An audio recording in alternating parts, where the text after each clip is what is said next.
The man sat up, looking bewildered. The surroundings resembled an abandoned mine, with the only source of light being the blue panel floating in front of him. 8 billion life forms have been detected to have awakened. Leaders will soon be selected from all life forms, and their talents will be awakened. Please become a lord and survive as long as possible. The prompt ended, and the panel immediately transformed into a wheel filled with text. Jiang Yi looked at the start button next to him. He was just drinking soda at the convenience store a moment ago. How did he end up here in the blink of an eye? Had he transmigrated again? Thinking this, Jiang Ye's face immediately darkened. Just a month ago, he had transmigrated to another similar world. I finally found a job with room and board included, but before I even received my salary, I was transported to another time. He pressed the start button with a look of utter despair, but the panel suddenly turned red and began flashing wildly. Warning: host body incompatibility detected. Attempting repair. Repair failed. The next second, countless error messages filled the screen. Jiang Yi panicked, but the panel quickly froze as if it had crashed. All the error messages vanished instantly, revealing a large talent list. White, green, blue, purple, and orange were arranged in order, with a small number of red talents at the top. Elemental immunity, absolute loyalty to the dragons, overwhelming force, devouring evolution. Each of these red talents is enough to destroy everything. Just as he was about to make a choice, a pale blue slime suddenly fell from the cave ceiling and stuck to his head. A searing, burning sensation shot through him instantly, causing Jiang Yi to scream in agony. My God! He pulled and tugged desperately, but couldn't pull it off. In the struggle, his hand accidentally touched the panel. With a ding, the burning sensation disappeared instantly, and the slime was easily pulled off. Small slime, white quality, tier 1 monster. The lowest level creature in the mine, lacking intelligence, feeds on rubble, and possesses the digestive power to corrode rocks. Jiang Ye's lips twitched, and he casually tossed it to the ground. But the slime didn't run away. Instead, it kept rubbing against his feet. Just as he was filled with confusion, another system notification popped up. Congratulations on obtaining the red tier talent, Affinity with Succubus. You possess an innate affinity for magical beings. Your affinity increases when monsters approach, with a particularly strong effect on low-intelligence monsters. Jiang Yi stared at the clingy slime at his feet, his expression instantly freezing. Huh? This is considered a red talent. Jiang Yi was completely dumbfounded when he saw the red talent on the panel. It was clearly of the highest quality, but the description was ridiculously weak. Before he could figure it out, the system prompted him again, preparing to draw a basic race of his subjects. Just as a large number of roulette wheels appeared, the panel suddenly flashed a blinding red light. Error. Soul mismatch detected. Attempting repair. Jiang Yi thought the system had a change of heart and was going to compensate him again, so he immediately planned to rush to select the top red leader.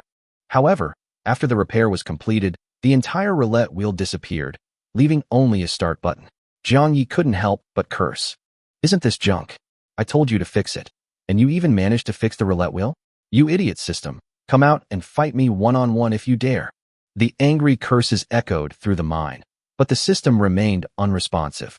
Looking around at the pitch-black cave, Jiang Ye's heart gradually turned to fear. Left with no other choice, Jiang Yi pressed the start button. After the system notification indicated that the draw was complete, several functions appeared on the panel: regional chat, world chat, trade channel, and lord panel. The world channel was packed with 8 billion people. Jiang Yi then checked the regional channel, where the Dragon Kingdom was divided into thousands of regions, and he was in the Dragon Kingdom's 3258 region. In the chat, some people were asking for help, some were showing off their blue sprites, and others were complaining about getting the disgusting goblin. Jiang Yi glanced at the chat for a while, then closed it and opened his Lord panel. Lord, Jiang Yi, citizen race, empty. Territory, none. Talent, affinity with succubus, red. Magic energy, 100. Just as he was about to close the panel, the Summon Citizens button at the bottom suddenly caught his attention. The system indicates that each summon requires 20 points of magic energy, and a maximum of 10 citizens can be summoned at present. Although he didn't even have a basic race, Jiang Yi still pressed confirm, hoping for the best. Immediately afterward, pale blue lines formed a complex magic circle in front of him. After the magic circle dissipated, only a transparent square crystal remained inside. Jiang Yi picked it up and took 2 bites, only to find that it was inedible. What the hell is this good for? He angrily slammed the crystal to the ground and cursed at the system again. Just as he was getting into his tirade, the slime that had been clinging to him was drawn to the crystal. Suddenly, a burst of intense light erupted from the side. Jiang Yi followed the light and found that the crystal that had just fallen had disappeared, replaced by a small slime that was glowing all over. Is it evolving? The light faded, and the slime was still only the size of a basketball, except that it had two cute little eyes on its blue body. Lord-level boss, cave slime, blue quality. Tier 1 monster, with exceptionally strong corrosive abilities and a degree of intelligence. The slime looked at Jiang Yi curiously, feeling the approachable aura emanating from him, and its two beady eyes narrowed comfortably. Affection level, 50. Affection level, 60. Affection level, 100. Absolute loyalty. In just a few seconds, the favorability rating was maxed out. Jiang Yi was astonished. The effect of this succubus's affinity was truly exaggerated. Suddenly, the slime leaped and landed on his head. Gurgle. The little slime nestled comfortably on his head. Seeing that it meant no harm, Jiang Yi decided to let it stay. After all, a lord-level boss sounded quite powerful. Since you're going to follow me, I'll call you Xiao Lai from now on. After naming the slime, Jiang Yi began searching for an exit in the mine. Apart from the damp rock walls and glowing crystals, there was almost nothing around. After walking for an unknown amount of time, a putrid stench suddenly wafted towards them. Jiang Yi frowned, quickly pinpointing the source of the stench. In the center of the mine, two emaciated goblins were staring at a woman in tattered clothes on the ground. Jiang Yi was startled, not expecting there to be other humans here. At that moment, the two goblins also noticed him. Wandering goblin, green quality, tier 1 monster. Weak, malnourished, and expelled from the tribe. After smelling Jiang Yi's scent, their eyes immediately became dreamy, and their favorability towards him increased. But when they saw the woman on the ground, and then looked at Xiao Lai on Jiang Yi's head, their expressions suddenly turned fierce. Affection level decreased by 30. Current affection level, 30, hostile. Before Jiang Yi could figure out why, two goblins had already charged at him with wooden clubs. He quickly dodged to the side, and the clubs slammed heavily against the rock wall. A sharp pebble grazed his cheek, sending a burning pain through him. Jiang Yi stared at the shattered rock face, completely dumbfounded. You call this malnutrition? Jiang Yi didn't dare to hesitate and turned to run away. But just as he took a step, Xiao Lai, who had been lying on his head, suddenly moved. Suddenly, Xiao Lai, who was perched on Jiang Yi's head, leaped up. Its body, which was originally only the size of a basketball, instantly enveloped the goblin in front of it. The goblin tried to struggle, but its body quickly dissolved in the transparent gel. The once vibrant goblin was reduced to nothing but a skeleton. Jiang Yi stood there, his mind going completely blank. When he came to his senses, all that remained on the ground were two piles of skeletons. Jiang Yi subconsciously took a step back. Xiao Lai seemed to sense his fear, and immediately shrank back to the size of a basketball, rubbing affectionately against his feet. Jiang Yi breathed a sigh of relief and placed Xiao Lai back on his head. Then, among a pile of bones, he found a rhombus-shaped crystal that emitted a white light. Level 1 crystal core detected. Absorb. Jiang Yi chose to absorb, and the crystal core immediately transformed into white light and entered his body. Magic energy, +1. After processing the crystal core, Jiang Yi walked over to the woman. Upon closer inspection, he noticed that her body was covered in bruises, indicating that she had been beaten with a blunt object. Jiang Yi checked the other person's breath and confirmed that they were already dead. He sighed. If it weren't for Xiao Lai's protection, his own fate probably wouldn't have been much better. Jiang Yi continued forward into the cave. He soon saw a ray of sunlight. Just as he was about to rush out of the cave, a system panel suddenly popped up. New player quest. Create your territory. The Blood Moon Beast Tide will arrive in 7 days. Please establish your territory as soon as possible. Quest rewards. Basic Lord's Mansion Blueprint. Silver Treasure Chest. After reading the mission description, Jiang Yi fell completely silent. Isn't this leaving us with absolutely no way out? Despite his despair, Jiang Yi still clicked to claim the item, hoping that the silver treasure chest would contain something that could save his life. The panel flashed a few times, and the familiar error message reappeared. Error. Repairing repair successful. The next second, the quest interface vanished, and his inventory was completely empty. Jiang Yi stood frozen in place. God, what did I do wrong? Just as he was filled with grief and indignation, he discovered that there was a smaller panel floating above his own, directly facing Xiao Lai above his head. Jiang Yi hugged Xiao Lai into his arms, and the panel moved with her, remaining suspended in front of her. He suddenly remembered that Xiao Lai had changed after consuming the transparent crystal he had summoned. Could that crystal grant other creatures a lord system? Jiang Yi suppressed his shock and tried to accept the quest from Xiao Lai's interface. Quest accepted successfully. Reward added to system inventory. Basic Lord's Mansion Blueprint. Upon construction, it increases Lord's favorability by 5 and unlocks new building blueprints. Required materials, 100 units of wood.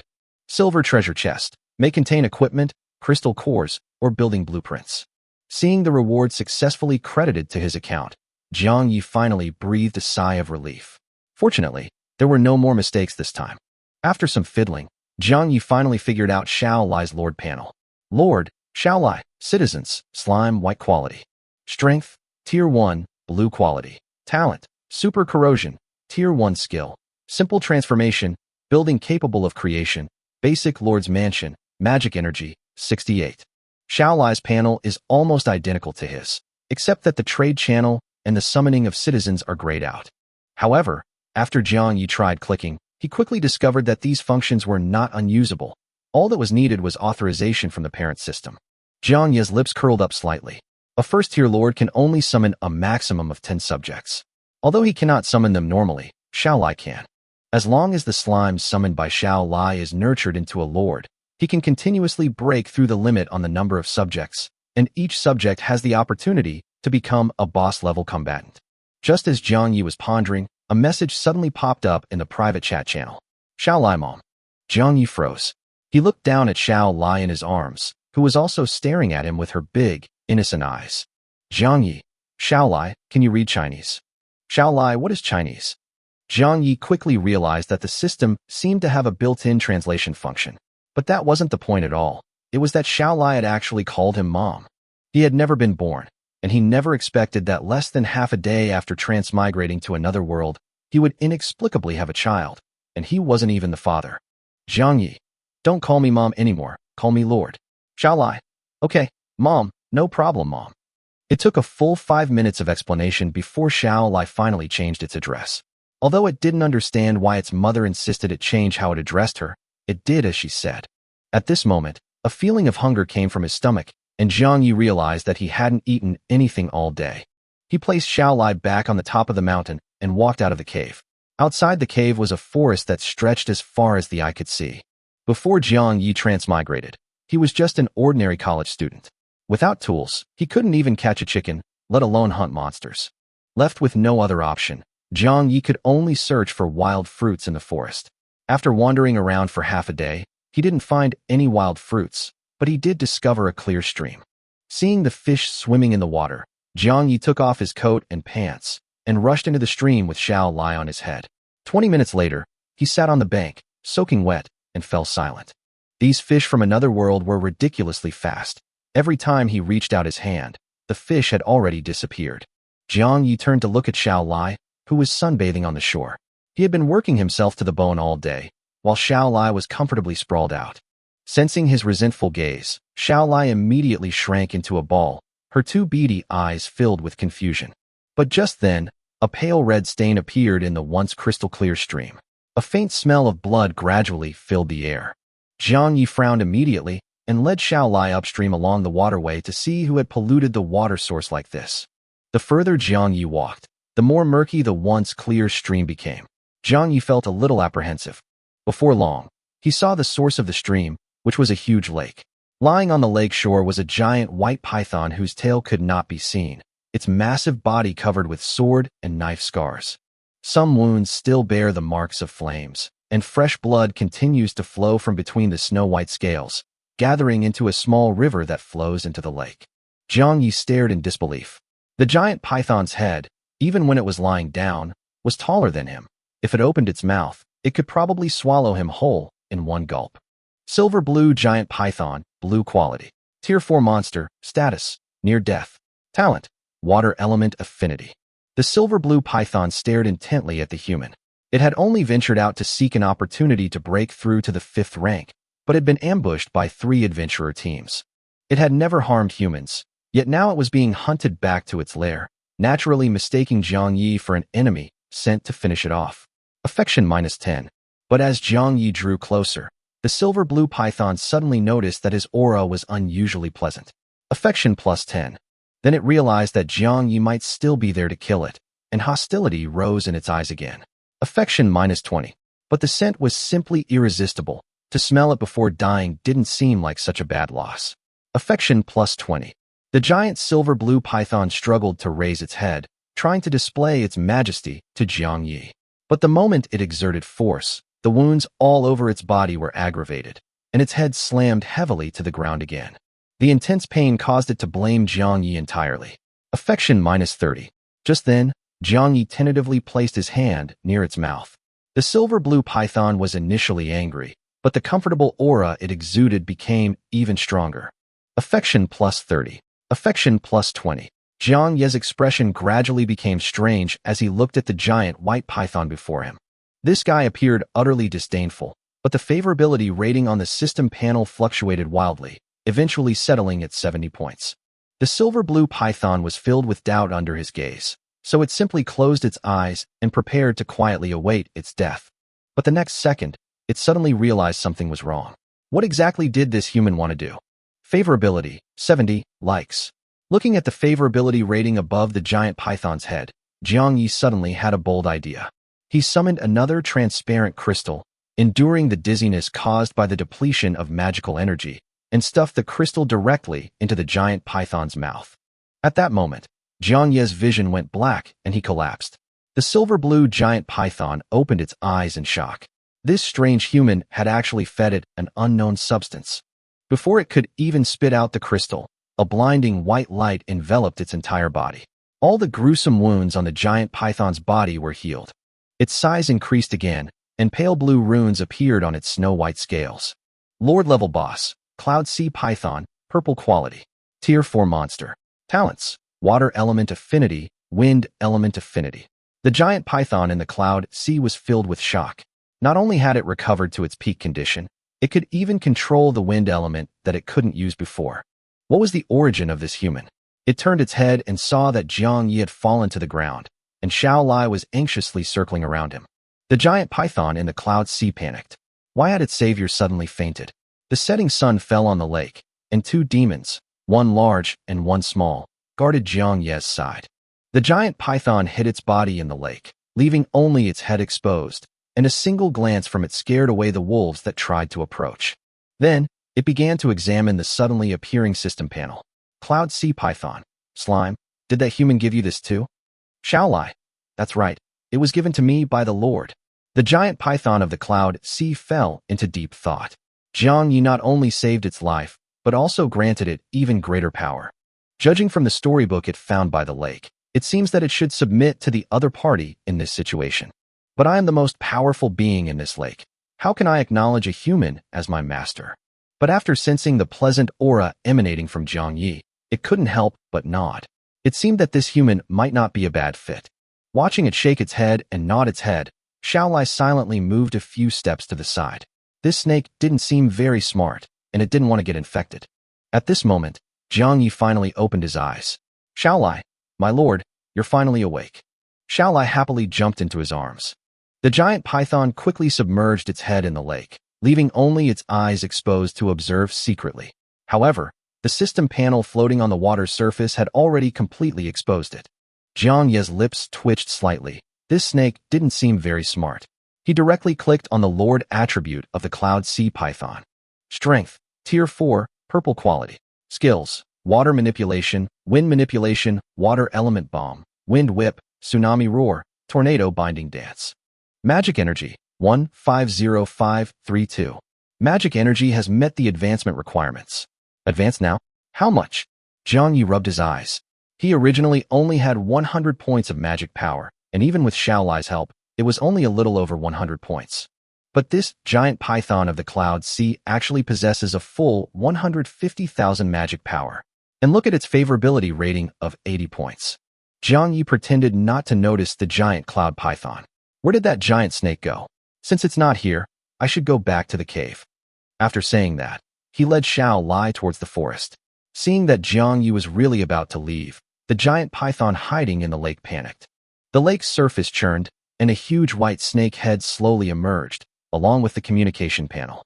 The giant python of the cloud sea, humph. Foolish, lowly, greedy, and weak human, what business do you have with the great lord of the lake? Its expression was indifferent and its aura was imposing. But Jiang Yi glanced at the 80 points of favorability on the panel and immediately had the idea of testing it. Sorry to bother you. I'll be leaving now. With that, he turned and continued walking into the forest. The giant python's eyes visibly panicked. Human, countless demons will emerge from the forest at night to fight for magical energy. If you sincerely beg me, I might reluctantly protect you for one night, out of gratitude for saving your life. Jiang Yi smiled slightly. I don't usually ask for favors, but thank you for your kindness anyway.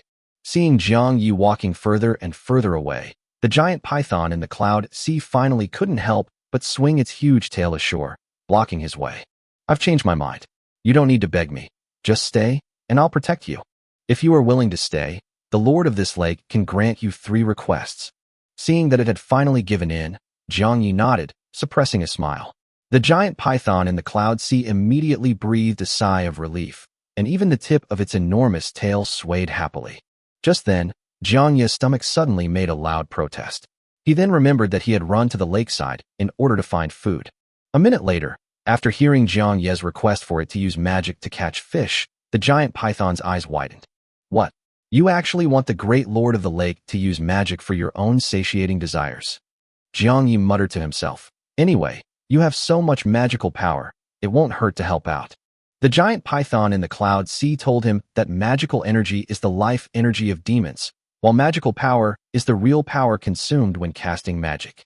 The upper limit of magic power cannot exceed magical energy. It has just experienced a great battle, and its magical power has not yet recovered, so it cannot be wasted casually. After explaining, the giant python angrily retreated back into the lake, leaving Jiang Yi and Xiao Lai standing on the shore, looking at each other in bewilderment. Jiang Yi then realized that magical energy was more like the foundation that determined the upper limit of magic power, while magic power was the actual consumption used to cast spells. But he was still terribly hungry. Just as Jiang Yi sighed helplessly, the calm lake surface suddenly began to churn violently. Immediately afterwards, a fish was thrown directly onto the shore by the current, thrashing wildly in front of Jiang Yi. Then a second and a third fish followed suit. Before long, a small mountain of fish had been piled up by the lake. Looking at the food in front of him, Jiang Yi's lips slowly curled into a smile. After the lake returned to calm, Jiang Yi looked at the fish scattered all over the lake, puzzled. He had fish, but how was he going to eat them? Just when he was at his wit's end, he suddenly remembered the public trading channel. As long as he spent some magic energy to buy a spark, the problem would be solved. Jiang Yi immediately opened the trading panel, only to find it filled with useless items like leaves and stockings. Anything of real value was snapped up almost immediately after being listed. Even searching for keywords, the prices are outrageously high, often requiring 50 or even 100 points of magic energy. Left with no other option, Jiang Yi opened the regional chat channel, preparing to directly exchange fish. Jiang Yi, anyone selling fire starters? I have plenty of fish.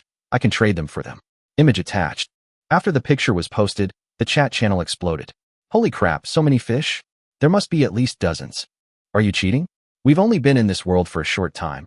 Where did you get so much food? Brother, I can video chat with you. Some people suspect the pictures are fake, since no one has the right tools these days, and it's impossible for a normal person to catch so many fish at once.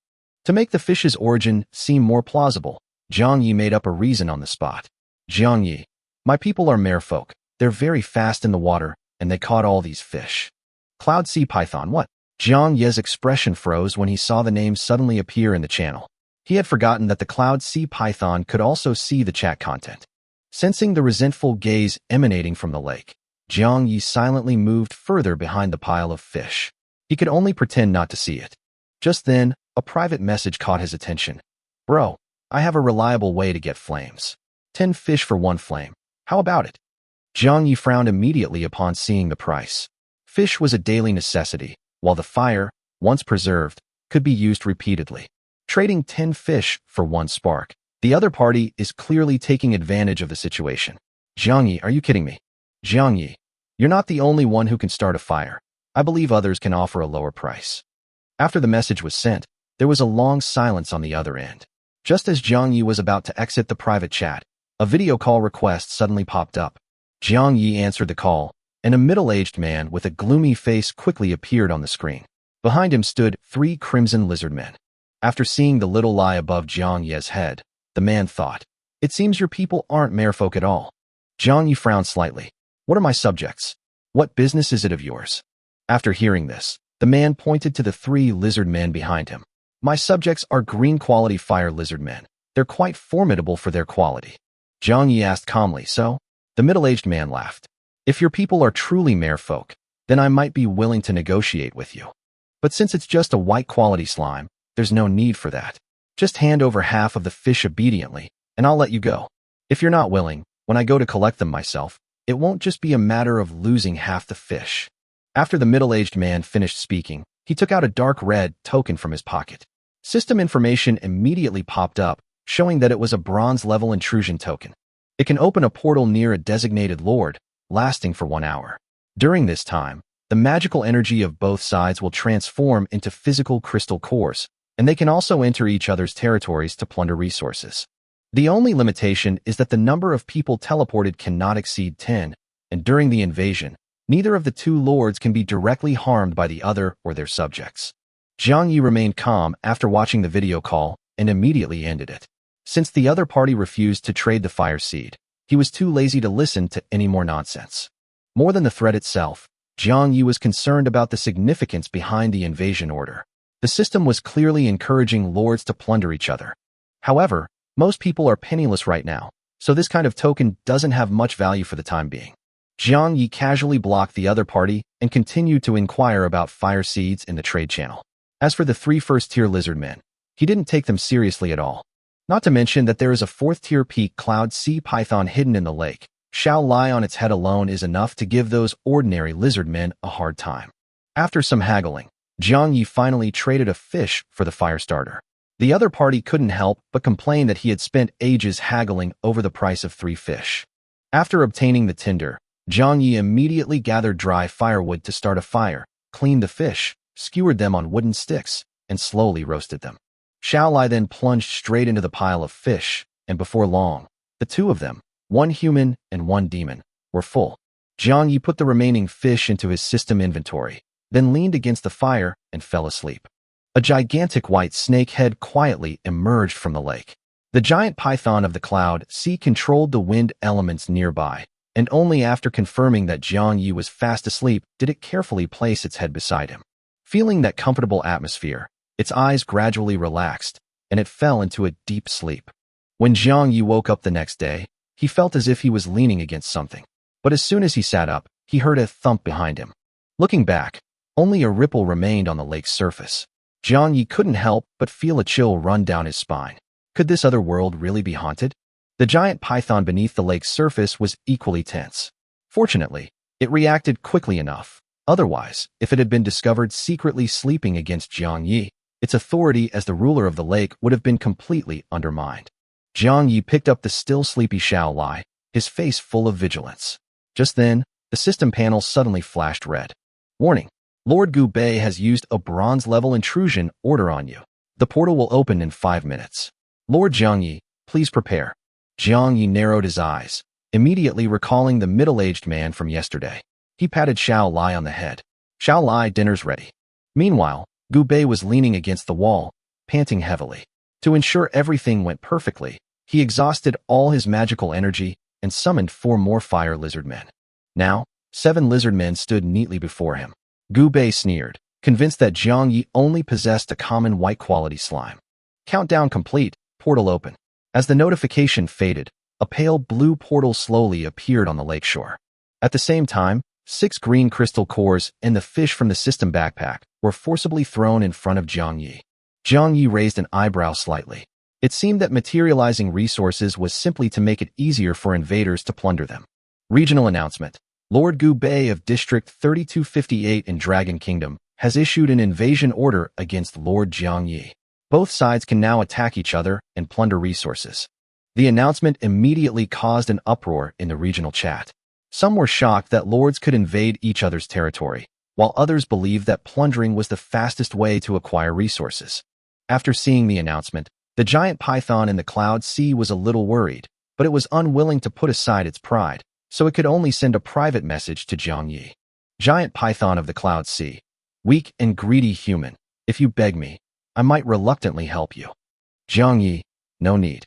After replying to the message, Jiang Yi looked at the portal. 7 crimson lizard men walked out one by one, with Gu Bei firmly protected in the middle. Flame Lizard Man, Tier 1 green quality monster. Talent, hard scales. Jiang Yi looked at them, a slight smile playing on his lips. These are your subjects? They don't look very impressive. Gu Bei didn't answer immediately because he had already seen Xiao Lai's information panel, especially the words, Lord-level boss.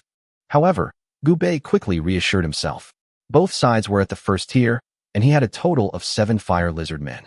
Even if the boss was strong, it was impossible for him to fight 7 at once. You guys go and kill that slime.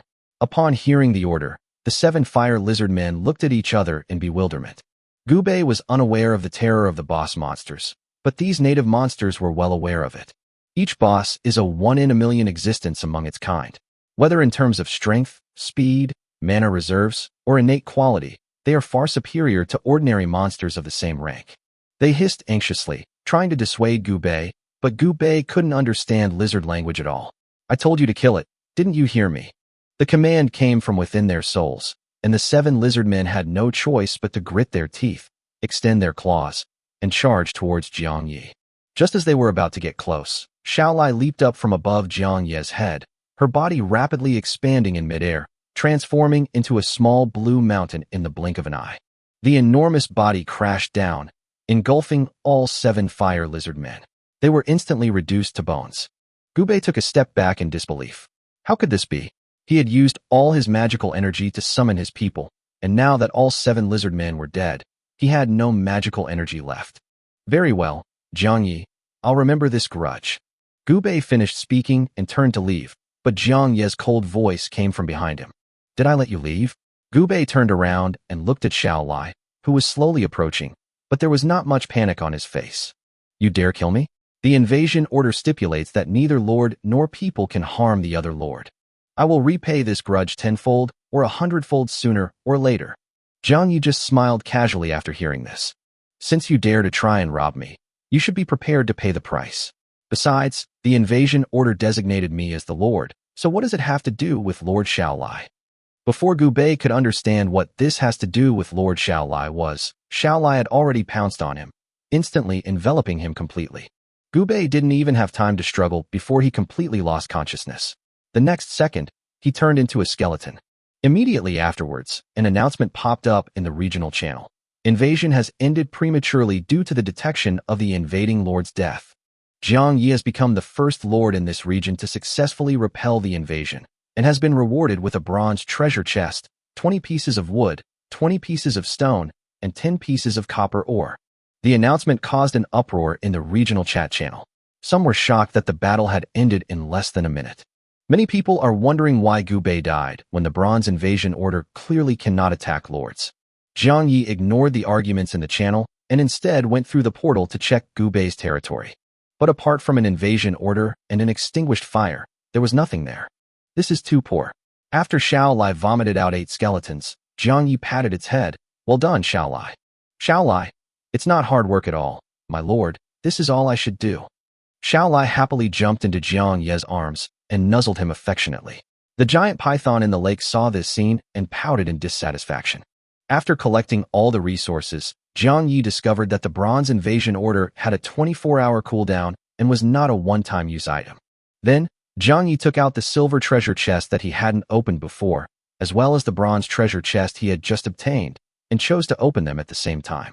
Silver treasure chest successfully opened. Medieval house blueprints, 20 wood, 30 stone. Bronze treasure chest successfully opened. 5 magic carrot seeds, 20 wood. Medieval houses require 50 units of wood and 20 units of stone, and once built, they can improve the happiness and comfort of the people. But the giant python of the cloud sea lives in the lake, and Xiao Lai usually lies on its head. Rather than wasting materials building houses, it would be better to prioritize building the Lord's mansion. He was still 40 units short of the 100 units of timber needed for the Lord's manor. Although the forest was full of trees, he didn't even have an axe.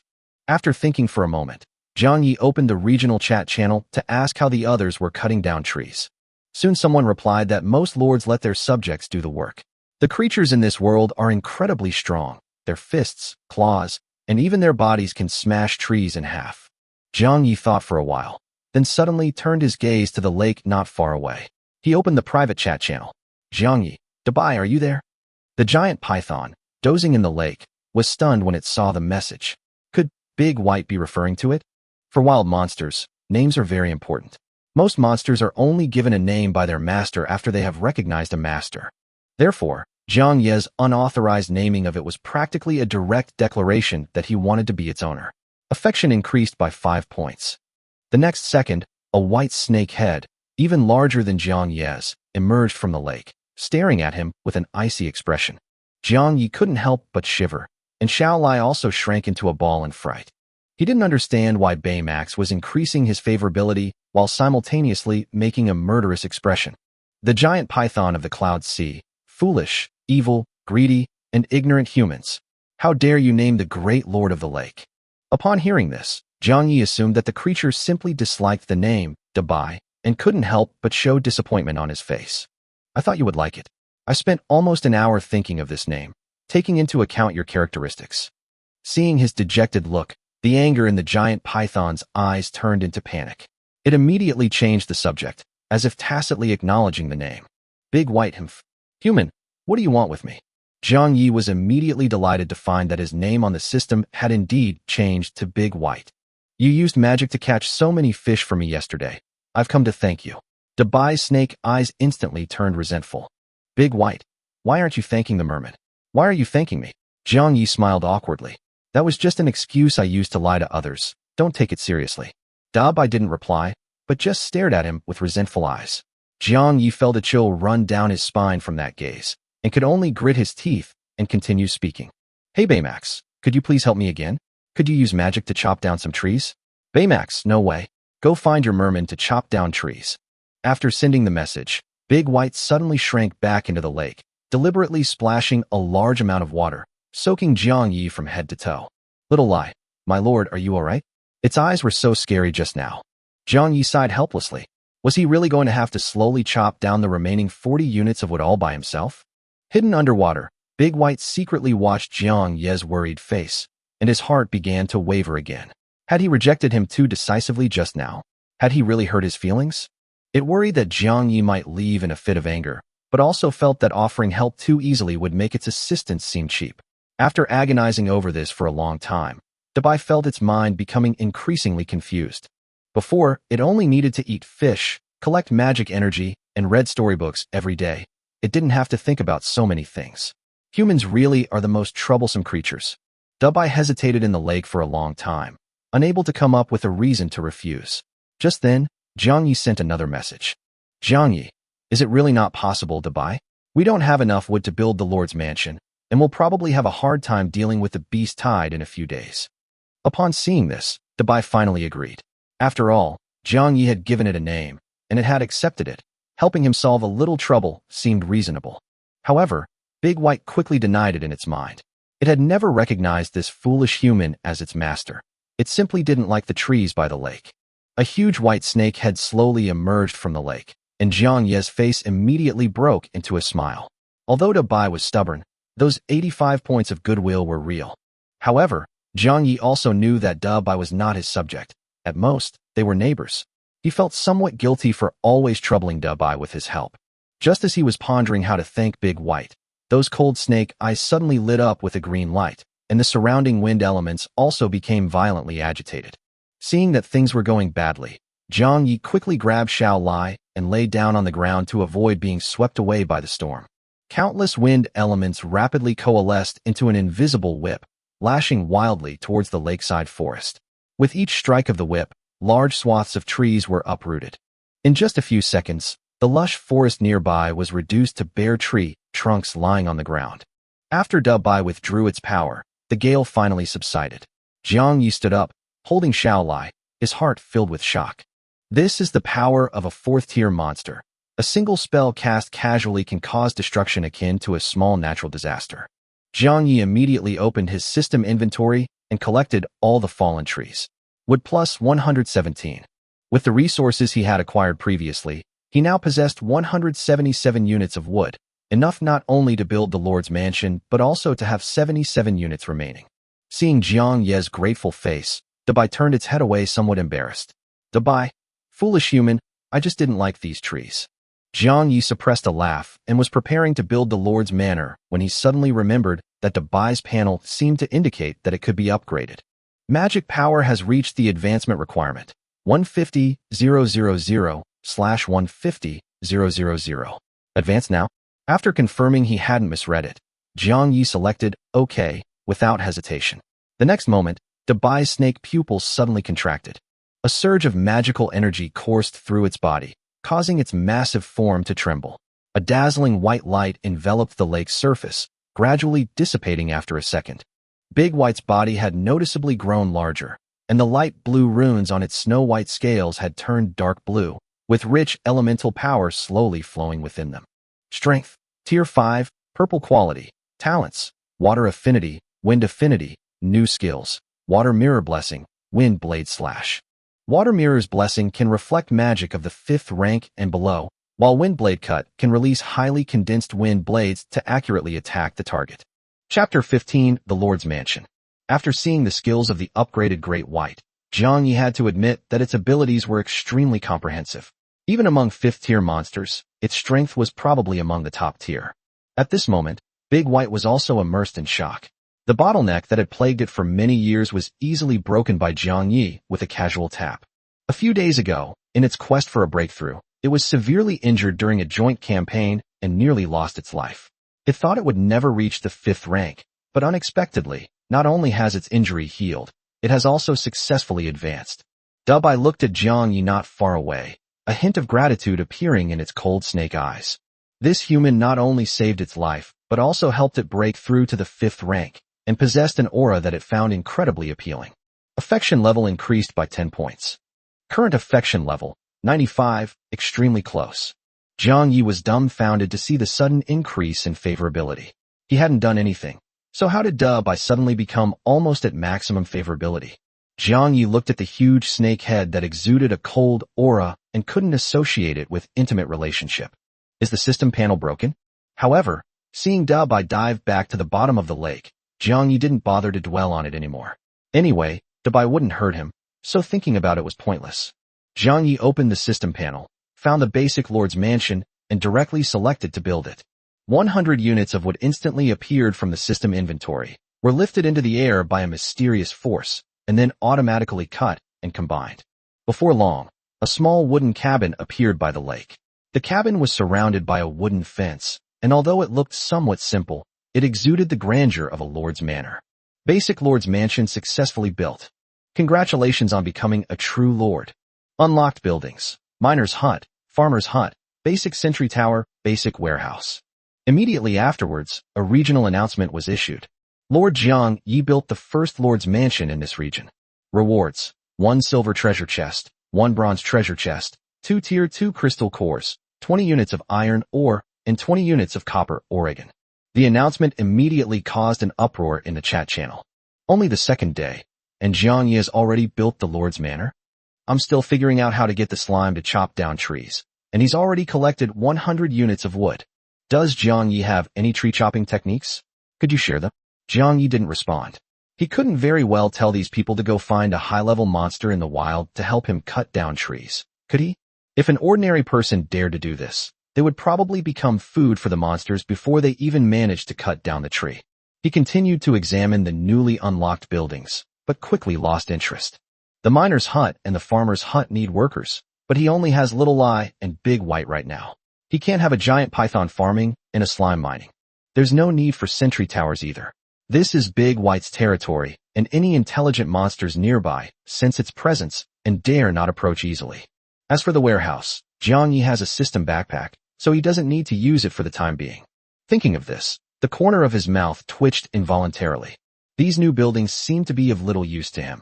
The only thing worth looking forward to is the 2 reward chests. Chapter 16 Memories. Jiang Yi sighed helplessly, and with a thought, 2 treasure chests appeared before him. As he chose to open them, the chest slowly opened. Meanwhile, the giant white creature in the lake was still reeling from its successful advancement. After being attacked last time, It had thought it would never be able to break through its current level, but unexpectedly, Jiang Yi simply touched it lightly, and the bottleneck that had plagued it for many years disappeared.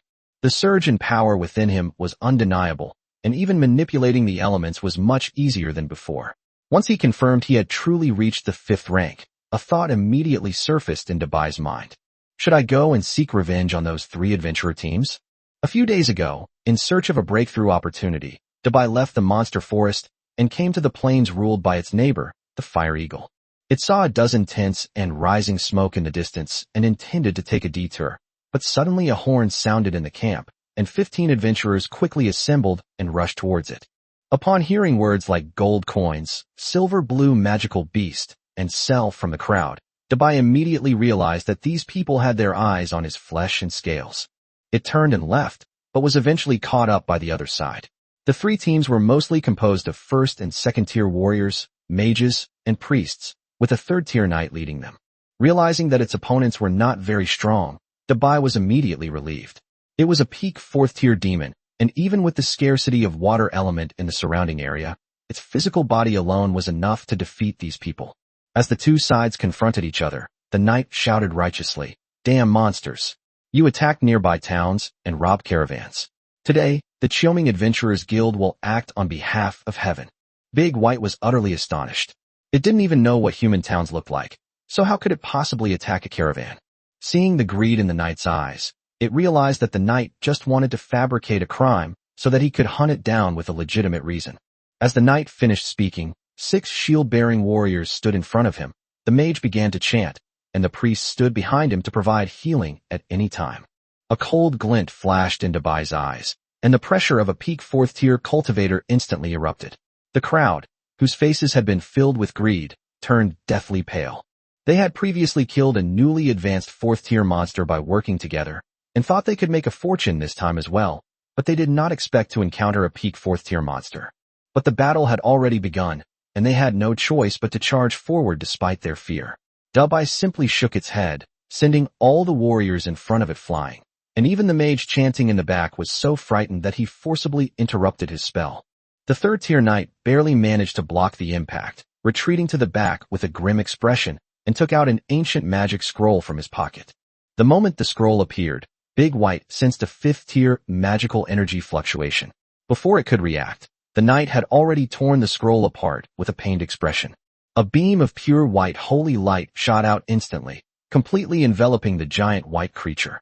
After the holy light dissipated, it was completely unable to move, and even its internal magic was completely sealed. What are you waiting for? Kill it before the scroll expires. The knight roared, and the group immediately launched an attack. A barrage of low-level spells rained down, and the warriors who had been knocked back rushed back after being healed by the priest, frantically hacking at its body with their swords.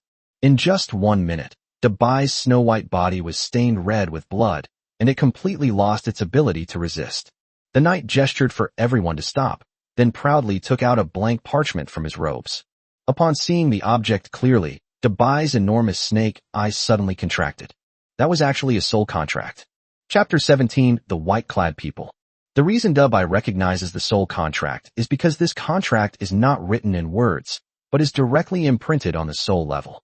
Even beings without sentience can understand its meaning with just a glance. It had encountered a human adventurer before. Seeing that Big White was powerful and did not attack, the adventurer took out a contract with very few restrictions and tried to persuade it to become its master with sweet words. The contract required both parties to sign voluntarily, with the only restriction being that Dabai could not harm the other party. It was less a recognition of master and more a one-sided expression of loyalty. Big White completely ignored him, and the adventurer, seeing that his persuasion was in vain, could only slink away. But this time, the knight presented a true slave contract. Once signed, the soul would be marked with an indelible mark, and life and death would be entirely in the knight's hands. Just as the knight was about to force the heavily injured Big White to sign the contract, the scroll next to him, which was emitting 5th-order magic fluctuations, finally burned out. After losing the magical suppression, Big White immediately exhausted its last bit of power and used its basic size shrinking technique, instantly turning its enormous body into the size of an ordinary python. Before the knight could react, Big White had already disappeared into the tall grass and fled. By the time the knight and his men caught up, it had already used the grass as cover to escape its pursuers and managed to make its way back to the vicinity of the lake. But as its last bit of magic was exhausted, Baymax returned to its original size. Blood continued to flow from its wounds, gathering into a thin stream that flowed into the lake. Feeling its life slipping away so quickly, it can only wait for death in despair. It was at that time that Jiang Yi came from the lower reaches of the lake. Recalling this, the rage and killing intent in Dabai's eyes intensified. Now that it had broken through to the 5th rank and gained power far exceeding its former strength, it naturally wanted to make those greedy humans pay the price.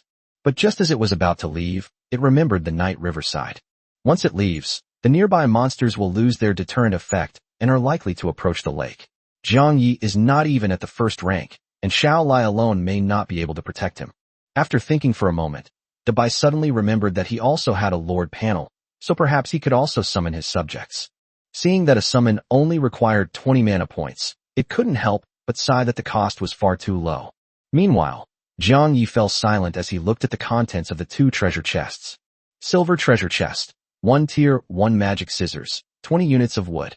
Bronze treasure chest, 5 magic potato seeds, 20 units of wood. The only use of the magic scissors is to cut things faster. Jiang Yi held them in his hand for a long time, his lips twitching involuntarily. What's the use of this thing? Is it for cutting someone's hair during a fight? Just then, a system notification popped up. Lord Dabai requests permission to summon his subjects. Grant permission? Jiang Yi glanced at the calm lake surface, and then thought of Dabai's high favorability rating of 95 points, so he directly chose to agree. A pale blue magic circle quickly appeared in the lake, from which 2 large pythons emerged. Lake Serpent, blue quality, tier 2 monster. Talent, swims with ease, and is even faster in water. The 2 lake pythons were astonished to discover that they had been summoned by a high-level demon, and then respectfully lowered their heads. Big White gave them commands. Go to the lake to protect that human. We must not let him get hurt. The 2 pythons nodded repeatedly. No problem, my lord. After arranging everything, Big White left the lake and headed towards the direction where the knight was, as he remembered. Chapter 18 Card System Bug. Jiang Yi was somewhat puzzled when he saw the giant white dog suddenly pop its head out of the lake. But the next second, it exposed its entire body above the water and quickly headed away towards the distant forest. Just as Jiang Yi was completely baffled, a message popped up in the private chat channel. Big White. Foolish humans, I have some errands to run. Big White. While I'm gone, those 2 lake anacondas will protect you. After reading the message, Jiang Yi's expression turned somewhat strange. What could a snake living in the wild possibly do? Did it expect to go out and work for savages? At this moment, the 2 lake pythons also poked their heads out of the water. They found that Jiang Yi had a pleasant aura about him, and their favorability towards him increased by a few points. After checking the attributes, Jiang Yi realized that Dabai had summoned 2 second-tier lake pythons. He beckoned to the 2 snakes, but they just watched from afar and showed no intention of coming over. After all, Dabai only instructed them to protect Jiang Yi, but didn't say they had to obey his orders. Jiang Yi stood there with his hands raised for a while, then could only cough awkwardly and walk over. Upon arriving at the 2 lake pythons, he suddenly recalled his earlier guess and took out the 2 second-tier crystal cores he had received as a reward for building the Lord's mansion. Consume 2 tier 2 crystal cores to summon 2 citizens. Jiang Yi clicked to confirm, and the crystal core disappeared instantly, leaving 2 transparent square crystals in his hand. The 2 lake pythons were immediately captivated by the crystal. Although it was colorless and odorless, it exuded an aura that was irresistible to any demon. They hissed and communicated for a moment, even offering the crystal as payment for protecting Jiang Yi. Although Jiang Yi couldn't understand their words, he could see the longing in their eyes, so he simply tossed the crystal to them. The 2 lake pythons immediately sprang up and swallowed the crystal whole. A dazzling white light then enveloped their bodies, and when the light faded, the 2 snakes had noticeably grown larger. Boss level Lord, Hydromorpho Python. Strength, Tier 2, blue quality. Talent, speed enhancement. Feeling the surge of power within their bodies, the 2 elemental pythons were filled with shock, but Jiang Yi couldn't help but raise the corners of his mouth. Sure enough, as long as the monster swallowed the transparent crystal he summoned, it could directly obtain the status of a lord. In that case, he could simply make his subjects become lords, and then have the new lords continue to summon subjects, and so on, in an endless cycle.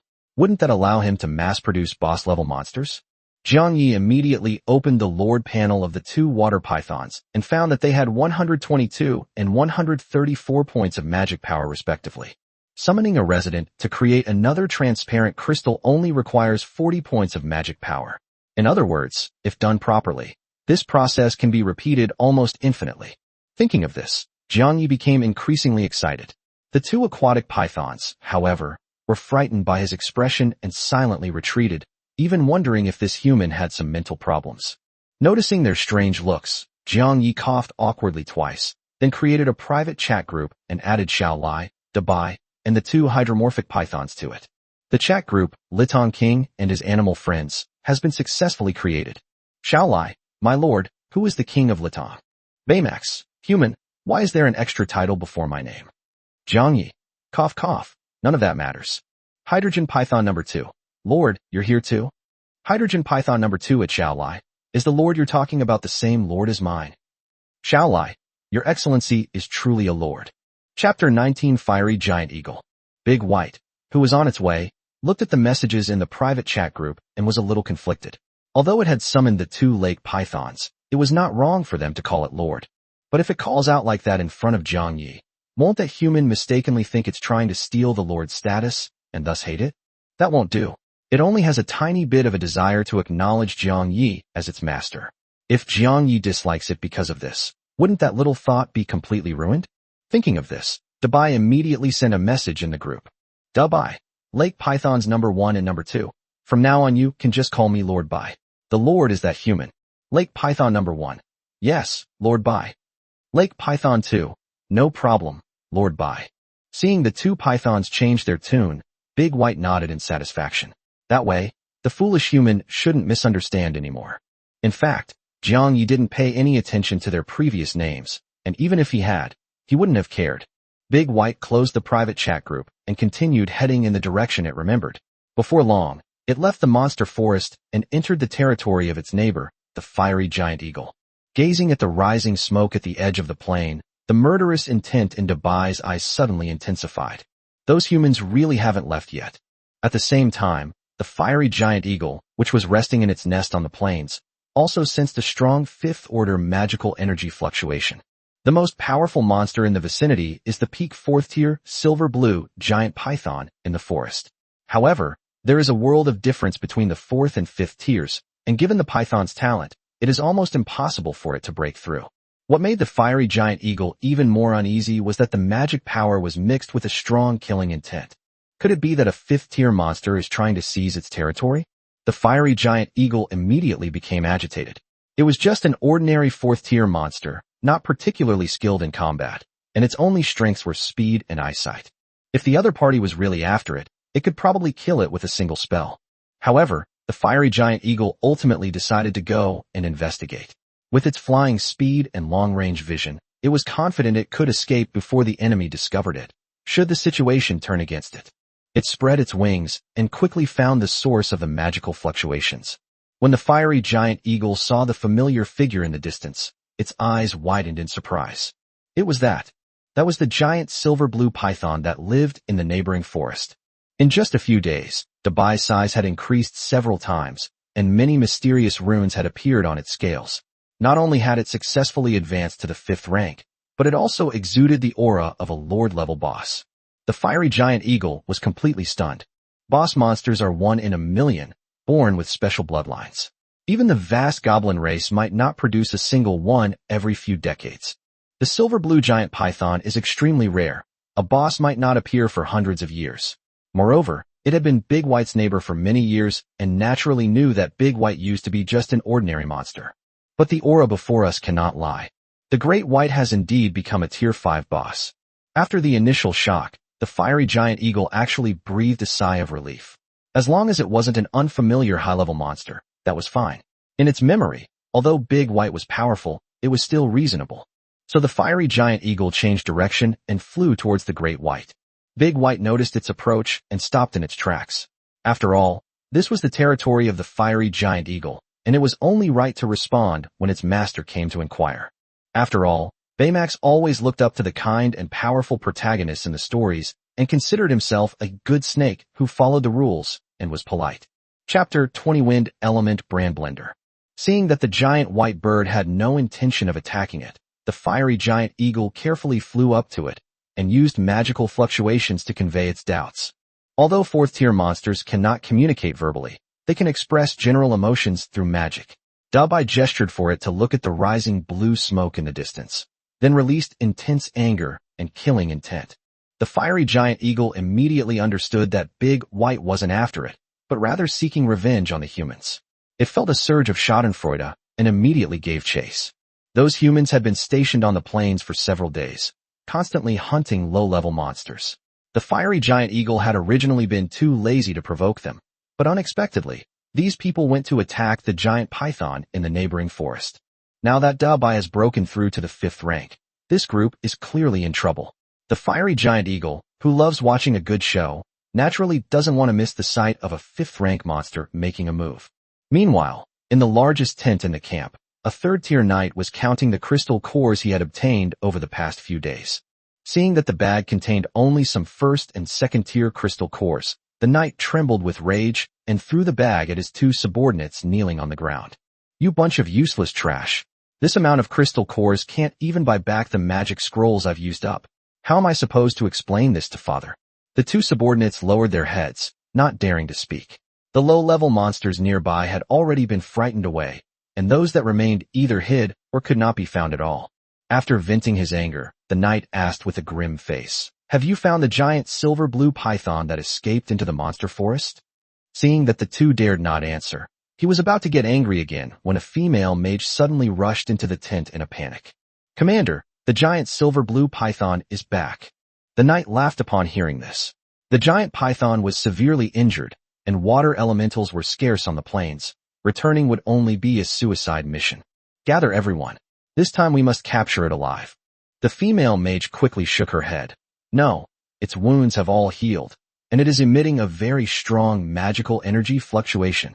The knight's expression changed, and just as he was about to ask further questions, a violent wind element instantly enveloped the entire camp. The camp, which was peaceful just a moment ago, was transformed into a bloody hell in the blink of an eye. Tents were torn apart by wind blades, and more than a dozen adventurers didn't even have time to scream before their bodies were sliced into pieces. Severed limbs and tent fragments were caught in the storm, spinning in the air, and a strong smell of blood instantly filled the air. Even the fiery giant eagle, a demon, felt uneasy upon seeing this scene, and its eyes were filled with fear as it looked at Big White. It had been neighbors with Big White for many years and had never seen the other attack anyone. It also had no idea that this silver-blue giant python could control the wind element in addition to the water element. At the eye of the storm, the 3rd-tier knight was completely dumbfounded. Those around him were being torn to pieces one after another, and blood and remains rained down on him.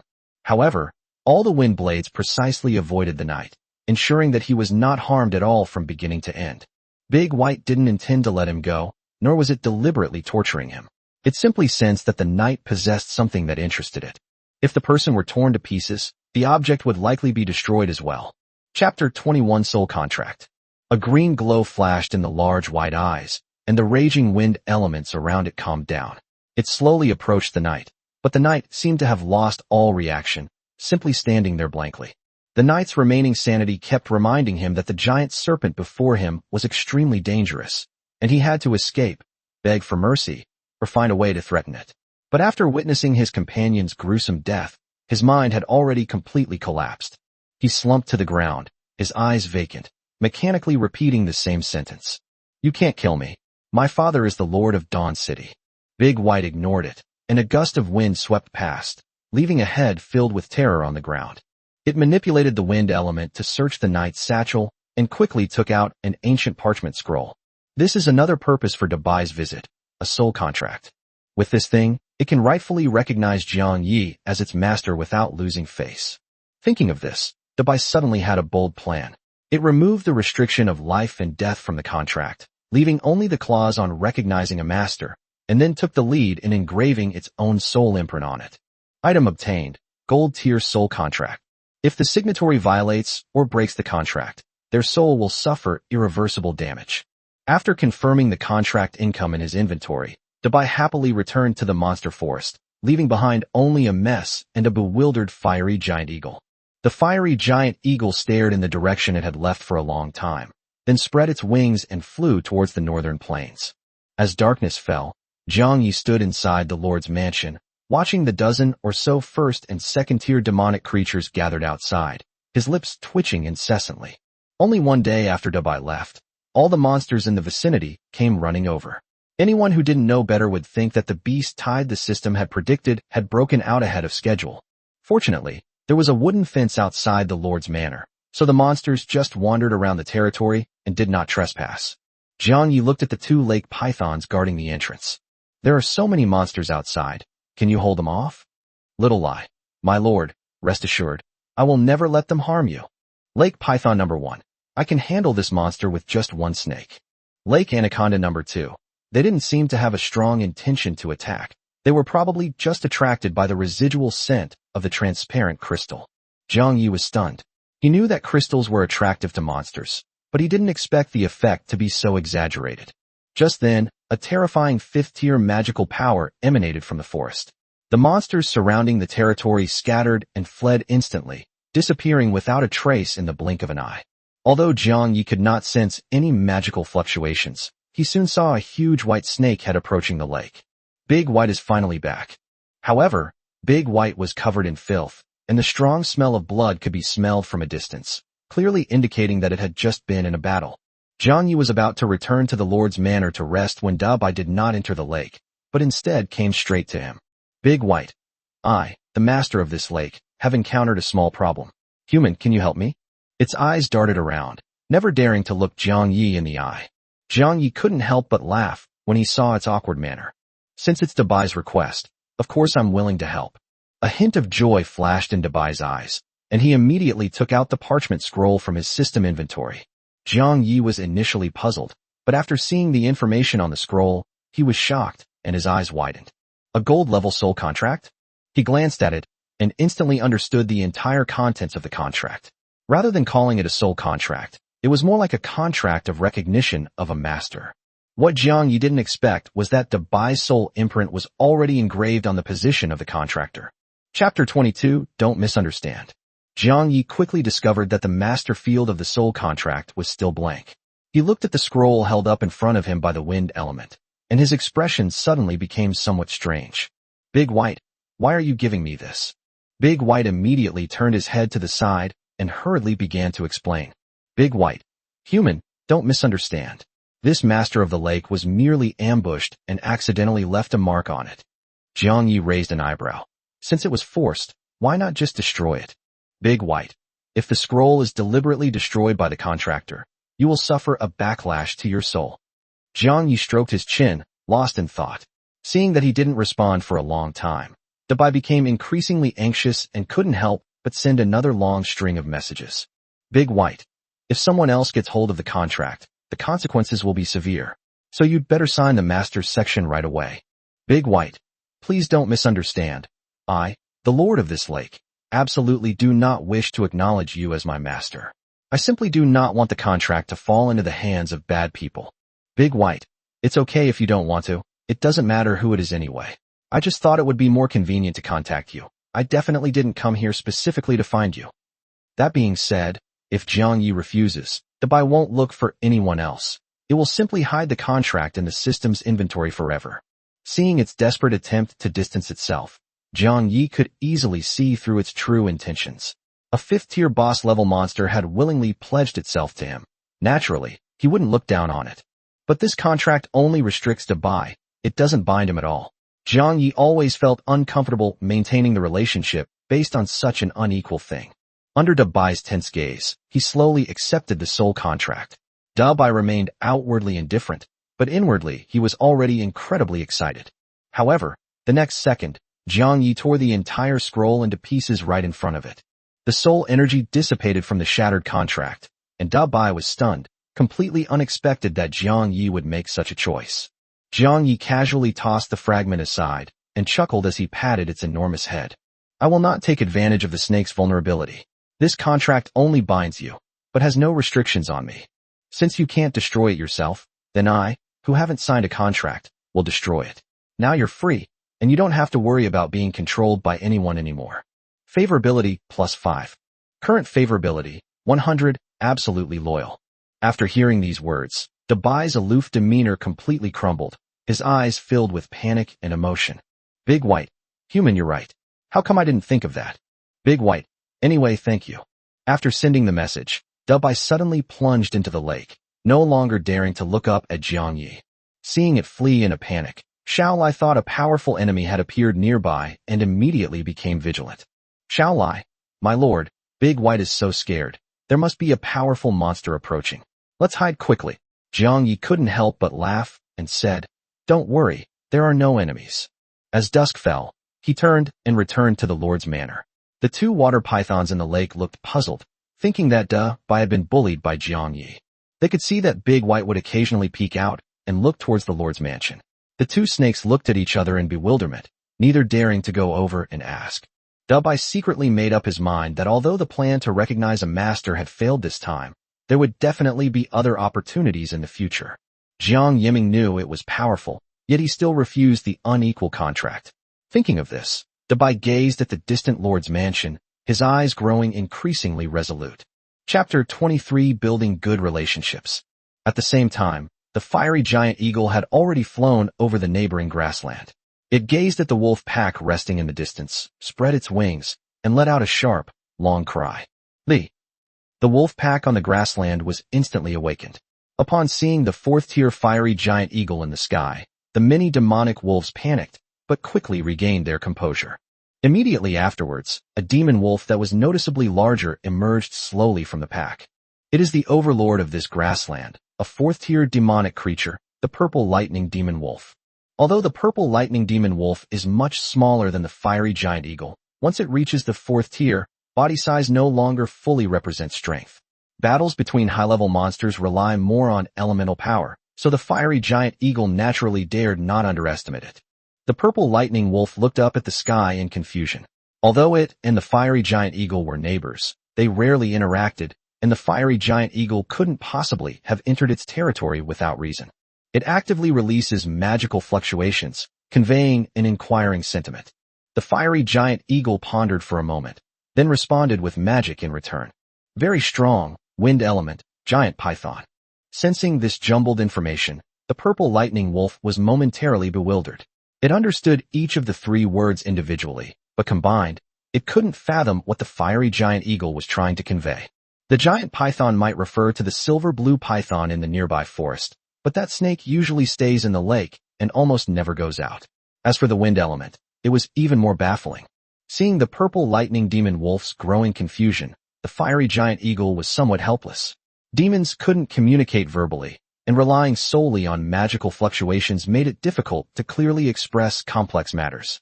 Many battles between monsters arise precisely from their inability to communicate accurately. The fiery eagle reorganized the information and conveyed several messages once again. Fifth level, proceed, check. This time, the purple lightning demon wolf finally figured it out. The fiery giant eagle was telling it that the silver-blue python in the forest had advanced to the 5th rank and wanted to invite it to come and see for itself. The purple lightning demon wolf was filled with doubt. Given the giant python's talent and the sparse magic power nearby, it shouldn't have been able to break through to the 5th rank at all. However, it still nodded in agreement.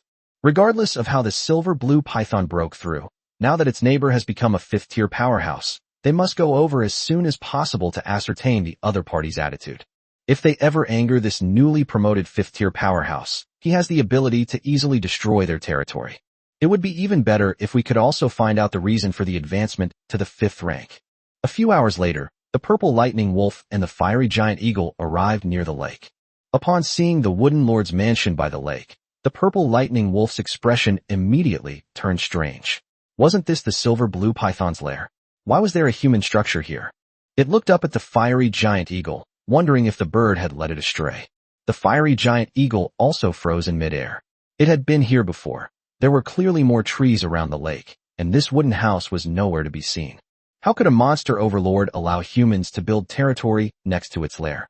Just as the fiery giant eagle began to doubt whether it had remembered the location wrong, the great white, who was resting in the lake, suddenly sensed their presence. A huge white snake head slowly emerged from the lake. narrowing its eyes in the direction of the two monsters. Upon seeing the giant white bird, the fiery eagle became excited. It had indeed led the way correctly. This was indeed the lair of the silver-blue python.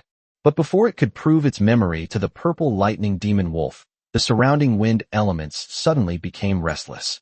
The fiery giant eagle looked down and realized that the purple lightning demon wolf, which had been standing below, had already sensed something was wrong and had disappeared in the blink of an eye. It was left all alone, flying in midair, being stared at intently by the big white creature in the lake. Chapter 24 Brainstorming. Sensing the restless wind elements around him and the cold gaze of the great white, the fiery giant eagle broke out in a cold sweat. It ran near the other party's nest in the middle of the night. Could it be mistaken for a provocation? Just as the fiery giant eagle was about to turn and flee, the surrounding wind elements instantly surged. Sensing the threat of death, it could only freeze in midair, daring not to make any move, while simultaneously releasing friendly magical fluctuations. It cursed the purple lightning wolf countless times in its heart. That guy realized something was wrong, but didn't even warn it, and just ran away alone. It was really too disloyal. Realizing it meant no harm, the great white's sharp gaze gradually softened. The fiery eagle breathed a sigh of relief, carefully landing by the lake, its head bowed, afraid to move. The purple lightning wolf, which had already run far away, still hadn't heard any screams, and couldn't help but feel puzzled. Logically speaking, the fiery giant eagle, having been targeted by that giant python, should be dead by now. Considering that the two beasts had been neighbors for many years, it decided to go back and check. If the fiery giant eagle was truly dead, it could bring back the flesh and blood of a fourth-tier demon to nourish the wolf cubs in its clan. But when it returned to the lakeside, it found that the fiery giant eagle was still alive and well, just with its head down, looking like it was honestly admitting its mistake. Just as a hint of disappointment crept into the purple lightning wolf's heart, Big White noticed it. With the wind element surging again, it froze in place. A minute later, an eagle and a wolf stood side by the lake, heads bowed, not daring to utter a sound. Big White was full of doubt. Why were these two guys running into his territory so late at night instead of sleeping? Did they have a death wish? The purple lightning wolf was filled with remorse. For a meager piece of meat from the fiery giant eagle, it had risked its life. If it died here, the wolf pack would lose its protection and be vulnerable to attacks from other monsters at any moment. Seeing the sorrow in its eyes, the fiery giant eagle felt a strange sense of schadenfreude. Who told this creature to stand by and watch someone die? Now it was finally getting its comeuppance. Just as the atmosphere was becoming increasingly strange, the wooden door of the Lord's mansion not far away was suddenly pushed open. The fiery eagle and the purple lightning wolf looked over simultaneously, their eyes filled with shock. There really was a human living beside the lair of a fifth-tier, silver-blue giant python. Jiang Yi, who was awakened by the urge to urinate, rubbed his eyes and walked out. He intended to go to the woods to relieve himself, but the scene by the lake startled him awake instantly. Why is there a big red eagle and a purple wolf next to Big White? Both demons stared intently at Jiang Yi.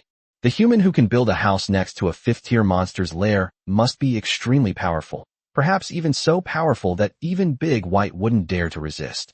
What puzzled them was that Jiang Yi didn't have any magical fluctuations at all. He looked like an ordinary person. The fact that a powerless human could live next to a fifth-tier monster was so contradictory that it nearly shut down their brains. After Jiang Yi came to his senses, he looked at the big white dog in the lake. Big White, what's going on? Upon hearing this title, the fiery giant eagle and the purple lightning demon wolf were completely stunned. This human actually named the silver-blue giant python. Could it be that the proud silver-blue python has already recognized him as its master? The two demons' gazes towards Jiang Yi instantly became even more fearful. A faint blush appeared on the large white snake's face as it glared at them, both embarrassed and annoyed. That look seemed to say, "What are you looking at? It's none of your business."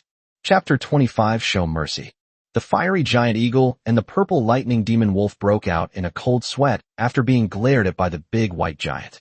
They were so shocked by the great white's recognition of humans as its master that they forgot that looking directly at a high-level monster is extremely impolite, and in severe cases, it can even be taken as a provocation.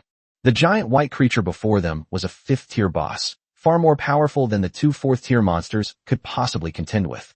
If the giant white creature so desired, it could probably kill them instantly with a single spell. The two monsters quickly lowered their heads, and only breathed a slight sigh of relief after finding that Big White was not angry. Big White, foolish humans, just go back to sleep.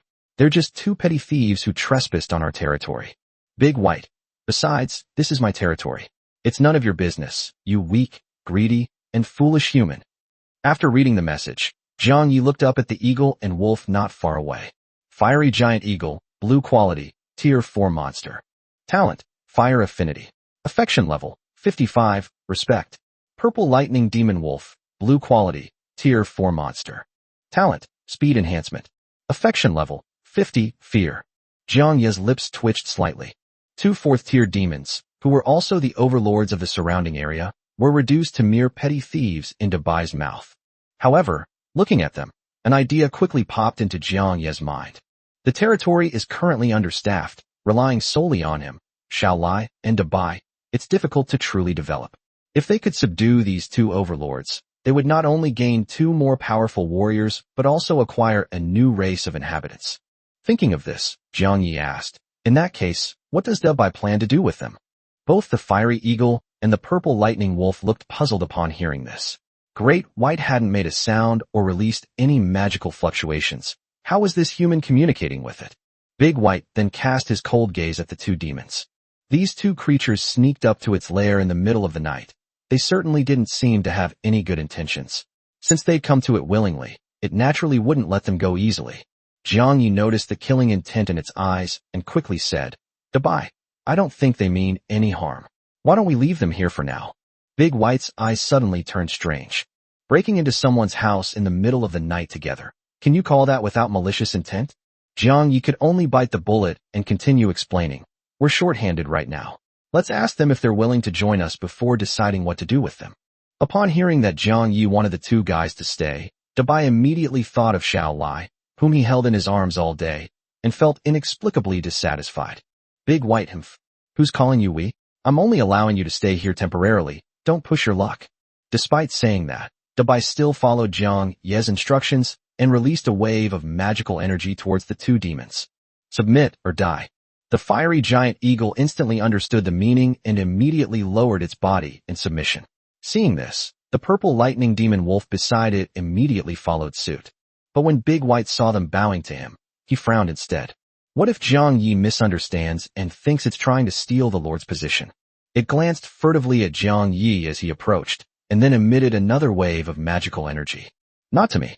The fiery eagle and the purple lightning wolf finally realized that since Great White had already acknowledged Jiang Yi as its master, the one they should truly submit to was this human. The two monsters quickly turned around. However, Jiang Yi didn't notice these details. Even as they bowed their heads, he had already opened the system panel and summoned 2 transparent crystals. When the eagle and the wolf turned around again, Jiang Yi was already holding the crystal and had walked up to them. Chapter 26, each with their own thoughts.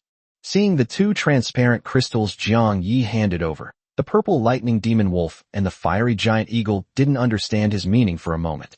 It wasn't until Jiang Yi presented the crystal to them that they realized this human actually wanted them to swallow it. The 2 demons immediately considered various possibilities, such as poison and soul contracts. But Big White was watching coldly from the side, and even if they were unwilling, they seemed to have no right to refuse. Moreover, the 2 crystals emitted an aura that was irresistible to demons. After a moment's hesitation, the wolf and the eagle simultaneously opened their mouths and swallowed the crystals. In an instant, intense light burst forth from their bodies, illuminating the dark lakeside, and forcing Jiang Yi to take a step back. At the same time, a mirror formed from water elements appeared in front of Jiang Yi, quickly transforming into a water sphere to protect him. Knowing that the transparent crystal could upgrade ordinary monsters to boss level, Dabai was worried that the 2 monsters would suddenly turn against him after becoming stronger, so he used the water mirror blessing in advance. Of course, it wasn't to protect Jiang Yi. It simply didn't allow human deaths to occur within its territory. Jiang Yi glanced at Dabai, who was deliberately turning its head away and pretending not to do anything, and couldn't help but smile. After the light faded, the bodies of the purple lightning wolf and the fiery giant eagle had clearly grown larger, and their auras were far stronger than before. Lord, Thunderwolf. Strength, Tier 4, purple quality. Talents, speed enhancement, lightning affinity. The Thunder Wolf possesses skills such as stealth, swift attack, and electric infusion. With its high speed and explosive power, it is clearly very suitable for ambushes and pursuits. Lord, Radiant Flame Eagle. Strength, Tier 4, Purple Quality. Talents, Fire Affinity, Light Affinity. The Radiant Giant Eagle wields the Flame Shield, Fireball, and Light and Shadow Devourer, making it excellent in both attack and defense. Feeling the surge of power within them, the two demons were completely stunned. They had not only gained new bloodline skills, but could even sense and manipulate elements they had never encountered before. The wolf and the eagle exchanged a glance, both reading the same shock in each other's eyes. Just then, the system panel appeared in front of them. Jiang Yi invites you to join the Monster Forest Family chat group. Thunderwolf and Radiant Eagle have joined the chat group. Jiang Yi, now that you've consumed my crystal, we're all family. Let me introduce myself. Big White. Foolish human, I never said I was on your side. I'm just allowing you to stay here temporarily. Shaolai, my lord, who are those two? Hydrogen Python number 1. Why has the chat group name changed again? Jiang Yi. Cough cough. None of that matters. After Jiang Yi explained, the two monsters barely understood the function of the system panel. The Radiant Giant Eagle quickly accepted reality and excitedly chatted with other monsters in the group chat. It usually lived alone on the desolate plains and had long been bored. Now, it had not only become stronger, but also gained many more companions to talk to. The Thunderwolf, however, was much calmer. It had already realized that the water mirror protecting Jiang Yi was released by Dubai, and finally understood that this usually aloof giant python was actually a stubborn fellow. Although Jiang Yi showed no magical fluctuations, the fact that he could directly promote ordinary monsters to boss level was enough to prove his value. While the Thunderwolf was still weighing the pros and cons, the Radiant Giant Eagle was already looking at Jiang Yi with adoration. Chapter 27. Meanwhile, being stared at by the Radiant Eagle and the Thunderwolf made Jiang Yi somewhat uneasy. He glanced at the still black sky and was about to say a few words before going back to catch up on his sleep, when the Thunderwolf, which had been silent for a long time, suddenly sent a message. Thunderwolf, my lord, I have something to report to you. Jiang Yi was slightly taken aback. These wild monsters were quite polite. They even knew to report beforehand when they needed something. Jiang Yi, is there anything else? Thunderwolf, unlike the Radiant Eagle, I have a pack behind me. If I leave alone, the pack will lose its leader, and its survival will likely be very difficult. Thunderwolf, I would like to ask you to take them in. My people are disciplined and will never bother you. If you agree, they will be loyal to you forever. After sending the message, Thunderwolf lowered his head, his eyes full of pleading. The wolf pack wouldn't necessarily be wiped out after losing its leader, but a new wolf king would inevitably be chosen. If the new leader is not strong enough, the pack will certainly suffer casualties. Having served as its leader for many years, it had deep affection for every member of its tribe, including its closest blood relatives. What kind of leader would abandon all their subordinates after defecting to a new power? Moreover, if Jiang Yi were willing to give the wolf pack crystals so that all members of the pack could evolve into boss-level monsters, then the strength of the entire wolf pack would inevitably undergo a dramatic change. Jiang Yi pondered for a moment and saw through Thunderwolf's intentions. However, the territory was currently short-handed, and he would naturally not refuse to have a group of disciplined demon wolves. As for whether the wolves would betray him after becoming stronger, he wasn't worried at all.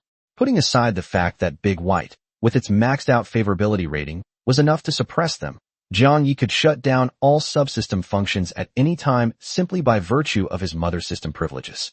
Jiang Yi, no problem. Go back and prepare, then bring your tribe over tomorrow. A look of joy immediately appeared on the Thunderwolf's face. After bidding farewell to Big White and the Radiant Eagle, it quickly returned to the grassland. The Radiant Eagle had none of these concerns. It lived alone, and its nest contained almost nothing but a pile of charred wood. Now that it had submitted to Jiang Yi and Dubai, it simply found an open space by the lake, breathed fire to scorch the ground, and then lay down on it and fell fast asleep. Jiang Yi yawned and returned to the Lord's manor to continue sleeping with Shao Lai in his arms. Dubai glanced at the wooden house, then silently submerged into the lake, and the demon forest returned to peace. Meanwhile, in the distant west, Dawn City was in chaos. The newly appointed city lord, who was also the only legitimate son of the Marquis of the Odette Empire, died while on a training expedition. When the news reached back, for civilians had already been burned alive by the enraged Marquis using magic. In this border region, the lives of ordinary people are worthless. Even if nobles kill at will to vent their anger, no one will come forward to investigate. Inside the castle hall, Marquis Kulif burned another servant to death. Only after hearing the agonizing screams did his anger subside slightly. After his political struggle failed, he was forced to come to this desolate place. Now, his only son has died outside, causing him to completely lose control of his emotions. As a newly ascended 5th-tier mage, Kurif was fully capable of turning the entire Dawn City into a sea of fire. However, if he left any evidence against him, his enemies in the capital would never let him go. Just as he was about to erupt in anger again, Captain Vincent of the Royal Guard strode into the hall and presented him with a piece of tint debris that was already soaked in blood. My lord, there are indeed residual 5th-order magic fluctuations at the scene. Moreover, this power is violent and turbulent. Unlike what a human mage left behind, it seems more like the work of a high-level demon. Kurif took the piece of cloth, feeling the lingering elements of the raging wind on it, without saying a word. However, the blood-stained cloth had been completely deformed by his bulging veins in his hand. Chapter 28 Expedition. Based on the chaotic magic remaining at the scene, Kurif quickly deduced that the murderer of his son was a wild monster. Monsters primarily use bloodline-based magic, resulting in violent and chaotic power. Human magic, on the other hand, is mostly learned systematically, leading to more regular and easily distinguishable magical energy. Moreover, in this remote area, no high-level expert would come specifically to kill his son. If it were a cultist or a black magician, they wouldn't leave the corpse intact and scatter other people's flesh and blood everywhere. After eliminating all possibilities, only wild monsters fit the bill. However, according to the information obtained by Kurif, the strongest monster in the vicinity is only a peak 4th-tier monster, along with a few ordinary 4th-tier monsters. His son was not only a 3rd-tier knight, but also possessed a 5th-tier magic scroll. A 4th-tier monster could never easily slaughter an entire adventure party. Did those old guys give me false information? Thinking of this, Kurif's anger was almost uncontrollable, and the surrounding fire elementals began to stir. Vincent's expression changed, and he quickly left the hall. A moment later, Kulif emerged carrying an antique wooden box, gritting his teeth as he commanded, "Vincent, gather your personal guards, and come with me." The group rode away from Dawn City and arrived at the ruins of the camp as dawn approached. The pieces of flesh on the ground had already been carried away by nearby monsters, and the headless corpse had been transported back to the city, leaving only congealed bloodstains, tattered tents, and a nauseating stench. Sensing the lingering wind elements in the air, the veins on the back of Kurif's hand bulged. Summon the Perception Master. Vincent immediately brought out a thin young man from his guard. The young man didn't dare to delay, closed his eyes, and chanted a spell, and an invisible wave quickly swept across the entire area. A moment later, the young man pointed to the monster forest in the distance. My lord, the murderer came from that direction. Without saying much, Kurif led his personal guards menacingly into the depths of the forest. Meanwhile, Jiang Yi was still fast asleep in the Lord's Manor by the lake, holding Xiao Lai, completely unaware that a punitive expedition was approaching him. At the same time, the Thunder Wolf found its own pack and led the entire pack into the demon forest, preparing to seek refuge with Jiang Yi. The second and third wolves in the pack whispered among themselves. Can that human that the boss mentioned really make us stronger? It should be true. After the boss came back, his aura was much stronger than before. It was like he was a completely different wolf. But the idea that you can become stronger just by eating one piece of something sounds too outrageous. Whatever, the boss wouldn't lie to us. Thunder Wolf offered no explanation. Had it not experienced it firsthand, it too would not have believed that such a costless way to become stronger existed. Whether it's true or false, they'll naturally understand once they see Jiang Yi. Just as the Thunder Wolf quickened its pace, its nose suddenly twitched, and its eyes became alert. The scent of humans could be detected nearby, and there was more than one. Chapter 29 This is a problem. After carefully sensing the scent, Thunder Wolf's expression turned serious. This human aura was not like Jiang Yi's, which had no magical fluctuations at all. On the contrary, this magical aura is extremely powerful. If you sense it carefully, its rank is at least 5. Upon learning that the visitor was a 5th-tier human mage, Thunderwolf was momentarily confused about the current situation. Could they be a friend of the Lord? Have they come to visit the Lord? As soon as the idea was conceived, Benlei Wolf shook his head and ruled out the possibility. This magical fluctuation was unusually agitated. If it were emitted by a human, one could sense that the source of this energy must be extremely angry. Moreover, there are many other human presences present. If it were a friend visiting, they wouldn't bring so many people, nor would they be this angry. They seem to have ill intentions. So what should I do now? Should I turn away and pretend nothing happened, and then lead the wolf pack over after everything is over? Or should we help the Lord resolve this trouble now and treat these troublemakers as a pledge of allegiance to our people? Thunderwolf fell into deep thought for a moment, weighing the pros and cons. When the wolf pack behind saw their leader stop, they were puzzled and didn't understand what had happened. However, due to the discipline of the wolf pack, there was no disturbance. They simply waited quietly for the Thunder Wolf's next move. Thunderwolf glanced at the old, weak, women and children in the wolf pack behind him, and for a moment he was also a little undecided. If they were to fight the humans ahead, the elderly, weak, women, and children in the wolf pack would definitely hinder their fight. After all, there's a 5th-tier mage on the other side, whose spells can easily beat area of effect attacks. Although he was a 4th-tier boss monster with the power to fight a 5th-tier mage, he certainly didn't have the spare strength to protect the wolf pack behind him. After all, the difference between the 5th and 4th tiers is too great, and he is only relying on the fact that he is a boss-level monster. Furthermore, he possesses extremely fast movement speed and has recently mastered high-burst lightning magic. As an assassin, he is very effective against ranged mages, which is why he has the ability to fight against a 5th-tier mage. If it were my former self, I might have been instantly killed by a 5th-tier mage, even though monsters have a significant advantage in one-on-one combat with humans. No matter how great the advantage, it cannot bridge the gap between high-level and low-level systems. For the safety of the wolf pack later, pretending nothing happened now and coming back after the incident is indeed the best option. But if this is the case, what will the Lord think? You weren't there when the fight started, but you showed up after it was over. Are you deliberately avoiding trouble?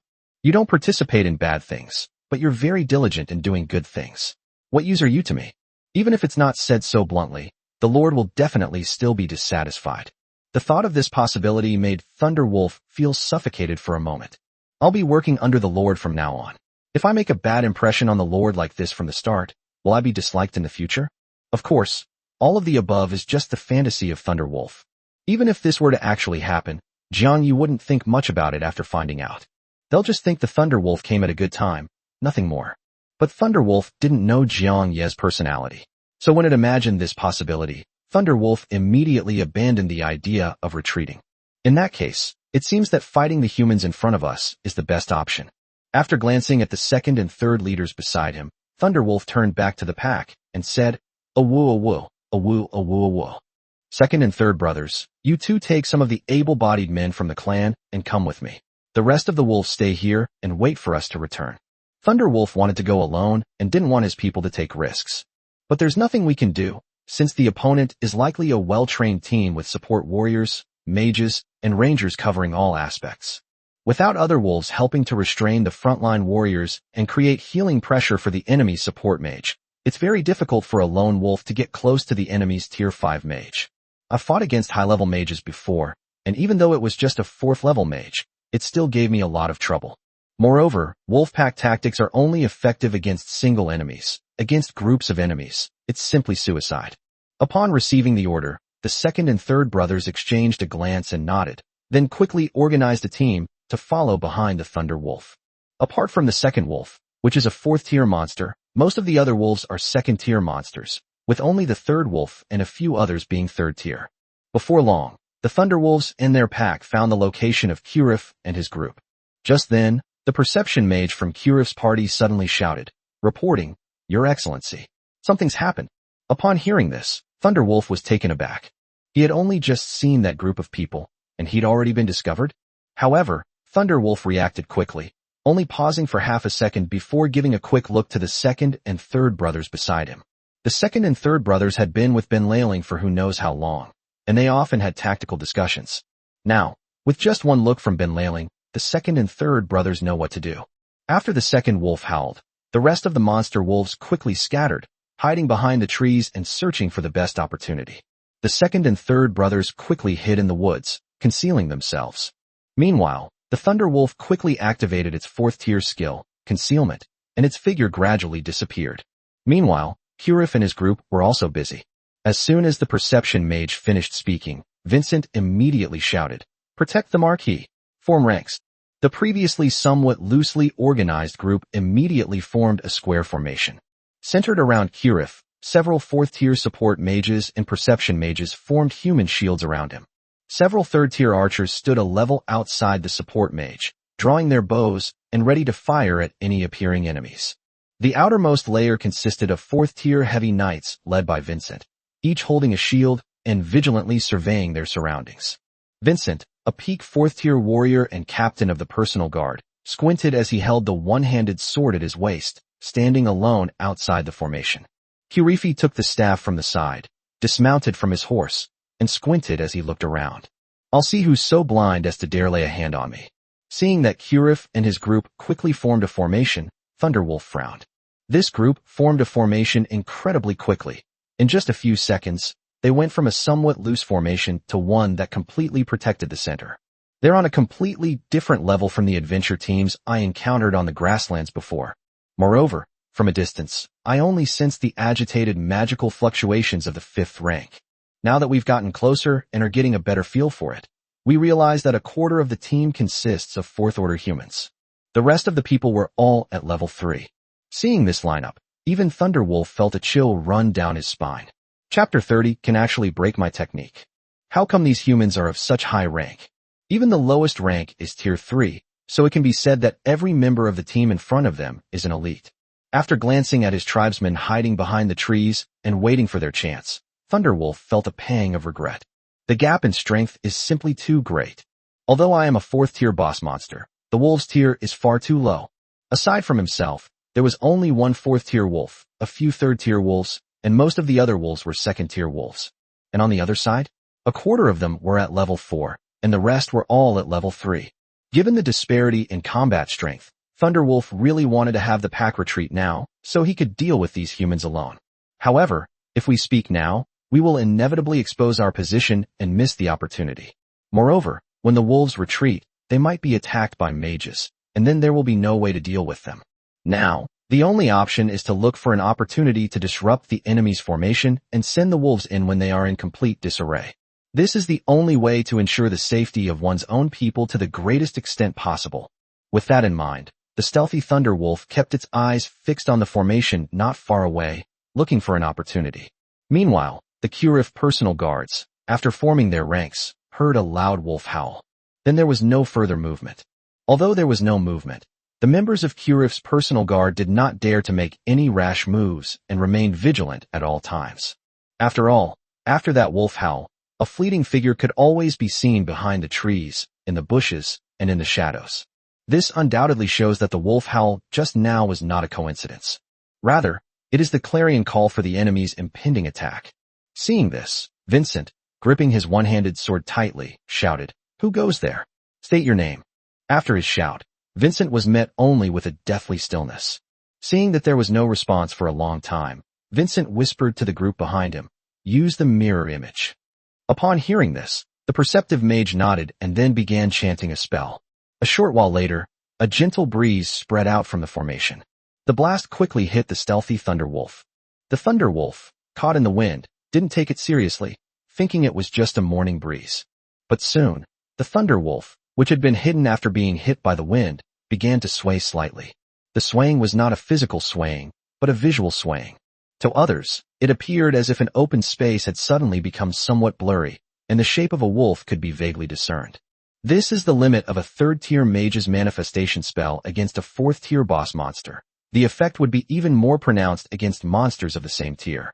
If it's at level 5, then the Thunderwolf's stealth skill can be directly broken. Unfortunately, the only 5th-tier mage in the team didn't know this spell. It's not that this magic is difficult or that only certain people can learn it. It's just that Kirif is too arrogant and lazy.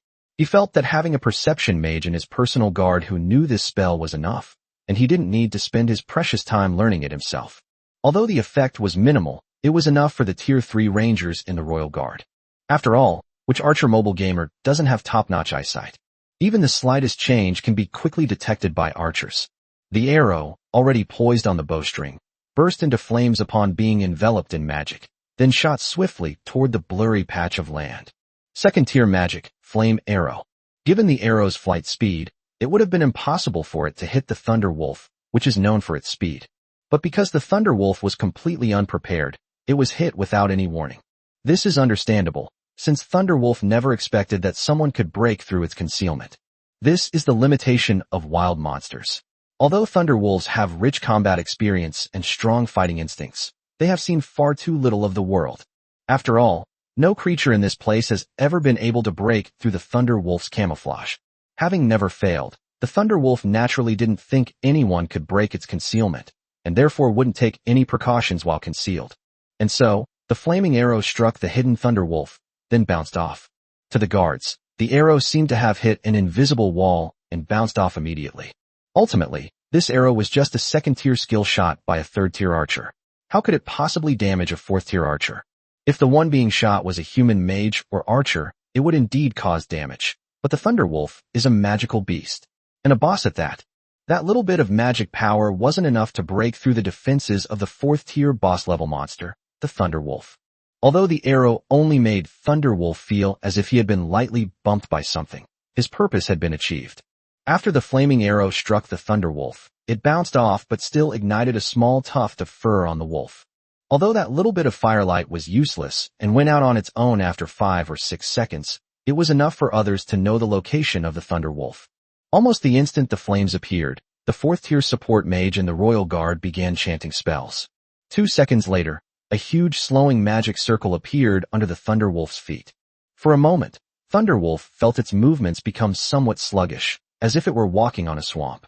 Then, Kurif, who had been motionless, raised his staff. As Kurif chanted, a massive fireball materialized before the royal guard. After it took shape, it was smashed directly into the center of the magic circle. After all, the fireball was very large. As long as the Thunder Wolf was inside the magic circle, the fireball would definitely hit the Thunder Wolf when it exploded. Sensing the powerful fifth-order fire elemental energy within the fireball, the Thunder Wolf was somewhat alarmed. If I get hit by the explosion, I will definitely be injured, and because of the flames, my prized stealth skills will become useless. The wolves, who had been waiting for an opportunity, were terrified at the sight. Looking at the center of the slowing magic circle, the wolves wished they were in the center, so their leader wouldn't be in danger. Some impatient individuals even emerged directly from the shadows to try and help.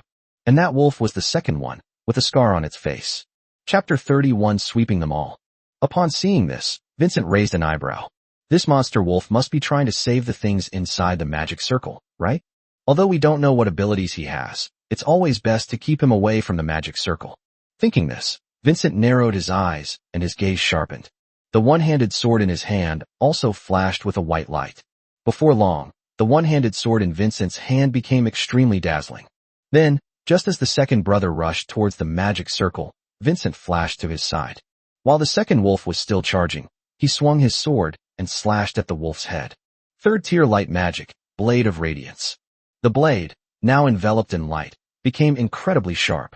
If you get close and observe carefully, you'll find that the light elements on the blade are rotating at high speed. Not only is it incredibly powerful, easily slicing through the skin of the second-ranking monster wolf, but the light it emits is also blinding. If this sword strikes, the second brother's head will surely be cut in two. Even if the head isn't severed and no fatal injury is caused, the remaining light elements on the body will continue to rotate at high speed, causing secondary damage. It can be said that if this attack is not completely avoided, the second brother will definitely lose his ability to fight, even if he doesn't die. Just as Vincent swung his sword, the second brother, who had reacted quickly, didn't sit still either. When the second brother first ran out, he was already gathering his only fourth-tier magic.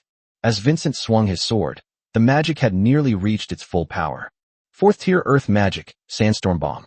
As the second brother's magic was activated, he stomped forward with his 2 front paws, and instantly countless grains of sand and dust appeared out of thin air on the ground. It was as if a powerful bomb had been buried under the sand in the desert. In the instant the bomb exploded, countless grains of sand were blasted into the air. In an instant, countless grains of sand and dust exploded from the ground under the control of the fourth-order earth element and floated in the air. 1 second the open space was fresh and the view was wide open, and the next second it turned into a scene like a super sandstorm. Vincent, who was in the center, was covered in sand and gravel, and his sword, which he was swinging at the second brother, paused for a moment. It was this pause that gave the second in command, whose race was known for its speed, the opportunity to escape. Seeing that his task was completed, the second brother dared not linger and quickly ran away into the distance. Vincent was helpless, as he was having great difficulty breathing and his vision was severely obstructed. There was also a lot of sand and gravel whizzing past, causing a stinging sensation and causing a lot of disturbance. Even if they wanted to stop the wolf, they were powerless to do so. Vincent wasn't the only one facing this predicament. Other members of the royal guard also endured the same difficulties. Even Thunderwolf and the other wolves present were there. This is also why the second-ranked monster, despite being a fourth-tier monster, couldn't compete with the Thunderwolf and couldn't become the Wolf King. It's not just because the Thunderwolf's stealth ability is too overpowered. Another reason is that the second brother, despite being a non-rock type monster, possessed rock magic through his bloodline. Sandstorm bombs can indeed have a serious impact on opponents, making it difficult for them to breathe, obstructing their vision, and restricting their movement, making them a perfect field support skill. However, all of this is based on the premise that the user is a rock-type monster or a rock-type mage. After all, if it's not rock-based, the effects of this place cannot be ignored. After all, this magic affects all living beings present indiscriminately. Since advancing to the fourth tier and obtaining this spell, the second brother has almost never used it. Wolves are naturally adept at group tactics and are good at fighting against superior numbers. Once this spell is cast, not only will your opponent be affected, but you and your teammates will also be affected. The result was a Pyrrhic victory, killing 1,000 enemies while losing 10,000 of your own. However, the situation is completely different now. The second brother went there with the idea of buying time for Thunderwolf and attracting attention. In this situation, while the skill does affect teammates to some extent, it clearly has a greater impact on the enemy. It was clear that the second son had achieved his goal. Although the royal guards maintained their formation, a disturbance had broken out. Most people began to gasp for breath due to difficulty breathing, a symptom that was particularly noticeable among the knights deep within their armor in the front ranks. Taking advantage of this opening, the Thunderwolf, which was inside the slowing magic circle, quickly activated its third-tier skill, Swift Assault, and rushed towards the edge of the magic circle. Because of obstructed vision and difficulty breathing, the support mage of the Royal Guard did not stop the Thunder Wolves from running away. Otherwise, the moment the Thunder Wolf takes action, a deluge of disruptive magic will surge towards it. Running out of the deceleration array and feeling the heat wave emanating from the explosion of the giant fireball behind him, Thunderwolf breathed a sigh of relief. He immediately concealed himself again. After a few seconds of commotion, all the mages in the guard simultaneously unleashed wind magic. After a few seconds of chanting, the powerful wind element directly blew away the sandstorm in the center of the venue. The guards gradually calmed down. In an instant, the situation returned to its original state. Only the charred crater created by the fireball proved that what had just happened was real. Having just experienced what happened, Thunderwolf dared not be careless. Although he still couldn't understand how those humans had found his location, Thunderwolf knew he couldn't delay any longer. Otherwise, if their location is discovered next time they hide, they won't be able to escape so easily as they did this time. They were able to escape this time thanks to the fact that the other side was unaware of the second brother's information, which caught them off guard.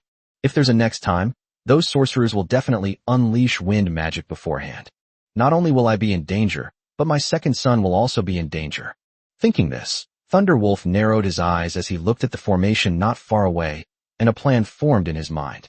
Meanwhile, as his breathing gradually returned to normal, Hurif looked at the charred crater left by the explosion, his face turning extremely grim.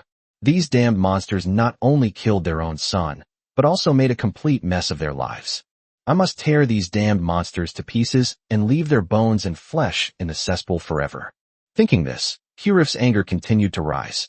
Looking at the open space around him and the lush forest beside him, Hurif's anger was almost uncontrollable. Playing hide-and-seek with yourselves, huh? I'll show you lowly, barbaric monsters what true power is. Since there's no way to deal with this invisible monster, I might as well turn this forest into a sea of fire. I want to see for myself where the invisible monster can run if this forest is turned into a sea of fire and I bomb it indiscriminately. Perfect timing. This commotion will also attract the monster that killed his son, allowing him to wipe out this filthy and savage worm in one fell swoop. Thinking this, Hurif interrupted the perception mage who was about to cast a manifestation spell. Without further explanation, under the puzzled gazes of the crowd, Hurif raised the staff in his hand, and let out a sinister laugh. Chapter 32 Power. Raising his staff, Kirif began to chant. A 5th-tier large-scale fire magic spell, Starfall Fire Rain. As Kirif chanted, a massive and mysterious crimson magic circle gradually grew larger, centered on Kirif. It quickly covered the entire area where the royal guard was standing, and it continued to spread outwards. Seeing this, the guards were momentarily bewildered, unsure of what the Marquis was up to. But as the Marquis' staff emitted a strong 5th-order fluctuation, everyone realized what Kirif was planning. Kirif actually intended to use a 5th-tier large-scale fire spell to turn this forest into a sea of fire. When they realized what Kirif was up to, the guards were all shocked. They never expected the Marquis to do such a thing. This is an entire forest. However, many adventure groups in Dawn City make a living by hunting low-level monsters, while ordinary hunters rely on the common animals inside for survival. If the monster forest is burned down, the impact on Dawn City will be significant. The Thunderwolf, seeing the magic circle still expanding, also changed its expression. Sensing the incredibly dense fire element emanating from the center of the magic circle, Thunderwolf could easily guess what the 5th-tier mage was planning.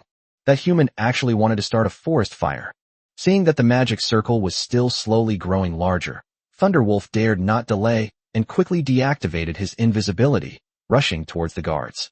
As it rushed toward the center of the royal guard, a large amount of lightning element gradually gathered in the mouth of the Thunderwolf. Before long, a ball of electricity, filled with a large amount of violent lightning elements, was formed in the mouth of the Thunderwolf. 4th-tier lightning magic, Purple Lightning Ball. Due to the limited time available, only a small amount of lightning element was gathered. Therefore, the Purple Lightning Ball is a bit small, about the size of a basketball. But don't underestimate this ball of lightning. This small ball of lightning is in no way inferior to the huge fireball that Kirif released earlier. In terms of explosive power, the Purple Lightning Ball, being a lightning element, is even more explosive than the fireball. If it hits Kirif, it will be enough to annihilate him in an instant amidst the raging chaos of lightning. After all, this is magic released by a boss monster. Its power is many times greater than that of an ordinary 4th-tier mage, and it is even superior to the magic of a 5th-tier mage. Seeing that it had almost finished charging up, Thunderwolf shot the purple lightning ball in its mouth toward the guard formation, and then began charging up again. Seeing the Thunderwolf suddenly appear and then rush towards the Marquis, Vincent took a deep breath and became tense. But Vincent breathed a sigh of relief when he sensed the 4th-order magic power fluctuations emanating from the Thunderwolf. It's just a 4th-tier monster. You can handle it yourself without the Marquis' intervention. Returning to the front of the formation, Vincent gripped his one-handed sword as he watched the purple lightning wolves rushing towards him and the rapidly approaching electric balls. It seems I need to show some real skills. As Vincent became more serious, a divine light emanated from him. In an instant, Vincent was dressed in an incomparably sacred and dazzling armor of light energy. 4th-tier light magic, holy armor. As the purple lightning ball came hurtling towards him, Vincent's one-handed sword was also covered by light energy, instantly turning into a giant sword half the height of a person. 4th-tier light magic, holy light sword. Looking at the purple lightning ball, Vincent chuckled. His 4th-tier magic, the holy light sword, could shatter any attack whose magical energy was no higher than his own. Although this great sword is very heavy and difficult to use, after a long period of training, I am now invincible among those of the same level. Dealing with this tiny electric ball is, of course, no problem at all. He then picked up the great sword of light with both hands, gathering his strength to slash forward. The guards behind him breathed a sigh of relief as they looked at Vincent, who exuded an aura of sacred majesty. Captain Vincent, giving it his all, could easily handle even 3 or 4 4th-tier monsters of the same level at the same time. Moreover, there is only one 4th-tier monster left. The other one has already disappeared without a trace. If nothing unexpected happens, we'll see Vincent easily smash the electric ball in the next second, and then finish off the monster with a single slash. With this in mind, the members of the guards felt relieved. Vincent, on whom everyone had placed high hopes, was now incredibly relaxed. It was an honor for this 4th-tier monster to witness my full power. Vincent thought to himself as he looked at the Thunderwolf not far away. Just as Vincent finished charging up his sword and was about to slash the purple lightning ball at close range, he was about to shatter it. Sensing the energy contained within the purple lightning ball, Vincent felt something was amiss. How can the power contained in this electric ball be so immense? It doesn't seem like a move that a fourth-tier monster could unleash. But now that they've realized something's wrong, it's too late. The arrow is already on the bowstring and must be released. Besides, even if they wanted to run, they couldn't escape. Swallowing hard, Vincent swung his greatsword and slashed at the purple lightning ball. The scene the royal guard had envisioned did not materialize. Vincent's holy sword, a greatsword that used to be able to deflect all attacks from demons, seems to have lost its power for some reason this time. After the holy sword struck the purple lightning ball, it did not shatter it as usual. Instead, the purple lightning ball exploded the moment it touched the ground. A violent surge of lightning energy erupted from the basketball-sized sphere of purple lightning, tearing apart everything in its path. The holy sword was torn to shreds the moment it touched the lightning orb. Almost instantly, after annihilating the holy sword, the lightning element continued its relentless surge towards Vincent. After shattering the holy armor like paper, the raging lightning instantly annihilated Vincent's body, which had been nurtured by long-term training and magic energy. However, due to the nature of the lightning element and the hasty charging of the Thunder Wolf, the explosion range was rather small, only annihilating Vincent's upper body. The next instant, the violent lightning element dissipated, leaving only Vincent's lower body still in place. The guards were momentarily stunned as they stared at Vincent's lower body. Captain Vincent is dead? Seeing Vincent's half-body, the guards felt a sense of suffocation. You should know that even if the captain, who is equipped with the holy armor, were hit by the fireball that the Marquis just released, he would only suffer severe burns. Although they will still die, at least they will still have a breath left, instead of just their lower body being left. Not only were the guards dumbfounded by the scene, but even Curif behind them was momentarily taken aback. Chapter 33: Driving Lightning and Controlling Electricity. As Vincent's lower body collapsed, the purple lightning ball that had been fully charged in the mouth of the Thunder Wolf shot towards the formation again. Unlike the previous one, this purple lightning ball wasn't launched before reaching its optimal state. This one was fully charged with lightning element. For this reason, this purple lightning ball is several times larger than the previous one and contains a much higher concentration of lightning element. Seeing the purple lightning ball shooting towards them, the people at the front nervously swallowed. Without even a moment's mourning for the deceased Captain Vincent, the next to appear were the fourth-tier heavy armor knights of the Royal Guard. Faced with the lightning orb that could instantly annihilate Captain Vincent, who was fully armed, it would be a lie to say that the heavily armored knights weren't afraid. What's more, this lightning ball flying towards him was several times larger than the one Captain Vincent had just caught. One of the heavily armored knights glanced furtively at Marquis Curif, whose expression was grim, at the center of the formation behind him. He felt an urge to throw down his shield and run away.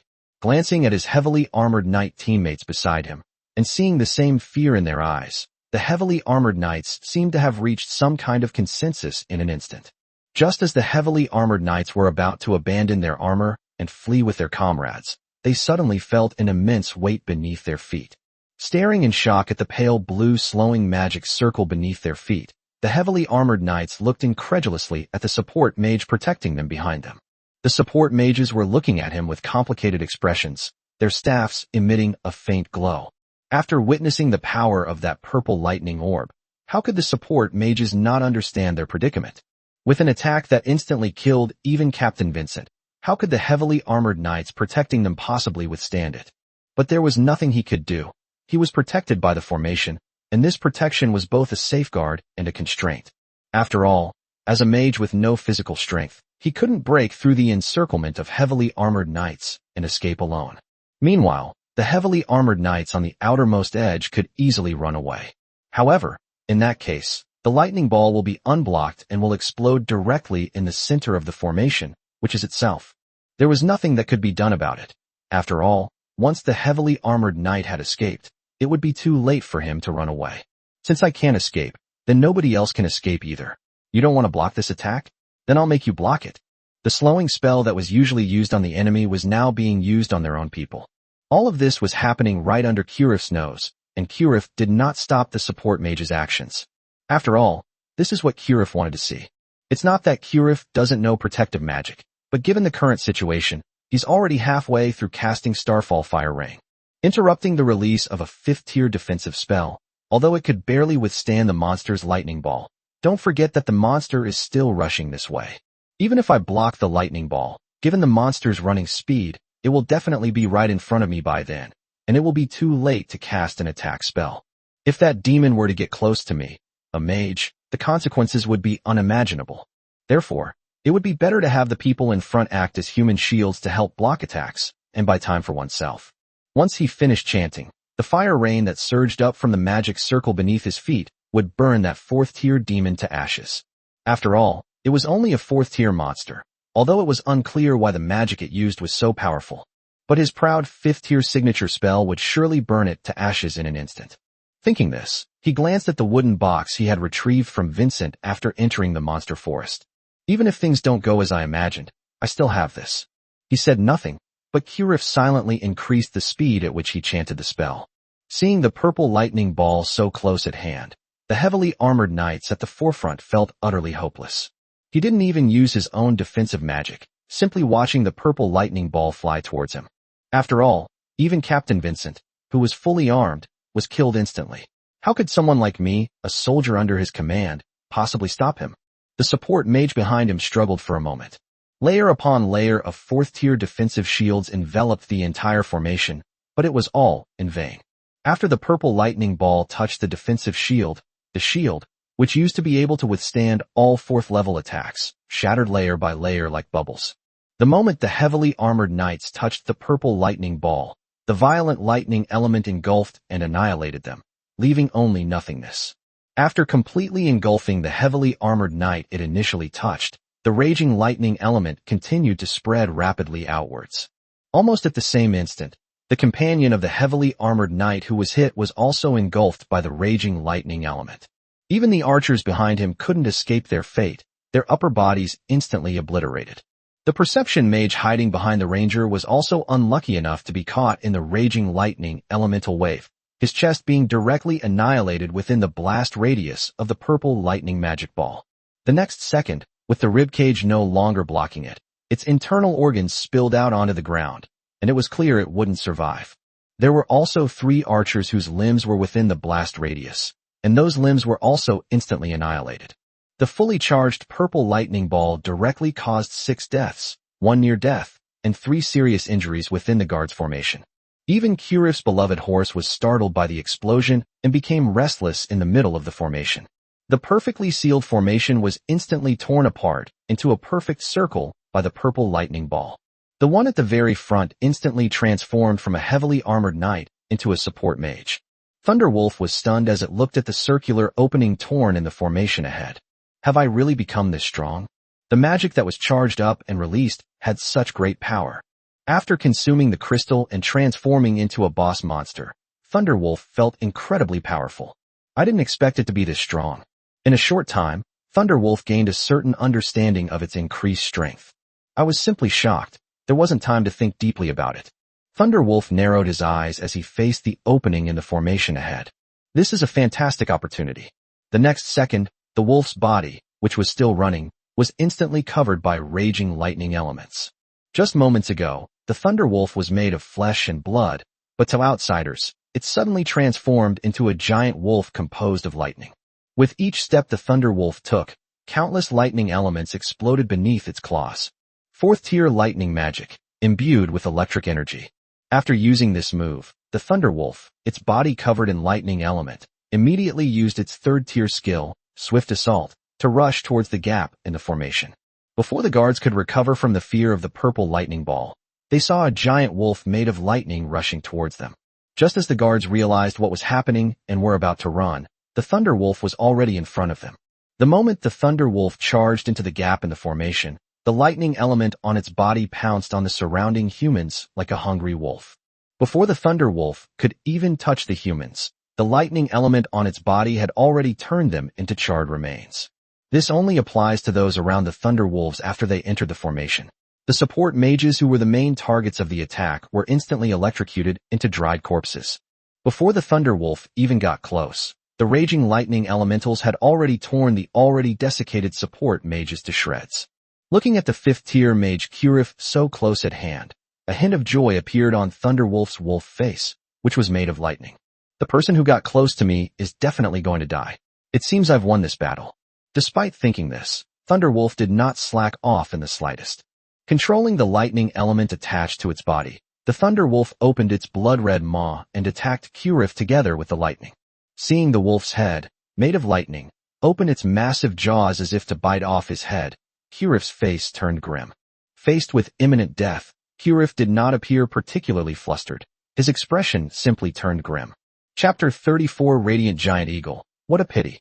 The wolves, who had been hiding in the shadows of the trees, rushed forward upon seeing this. The goal was to completely disrupt the chaotic formation. The remaining members of the royal guard were terrified by the lightning-infused thunder wolves and dared not resist. They were pounced on and torn apart by the demonic wolves. Just then, the giant red magic circle, which was still expanding, suddenly disappeared without warning.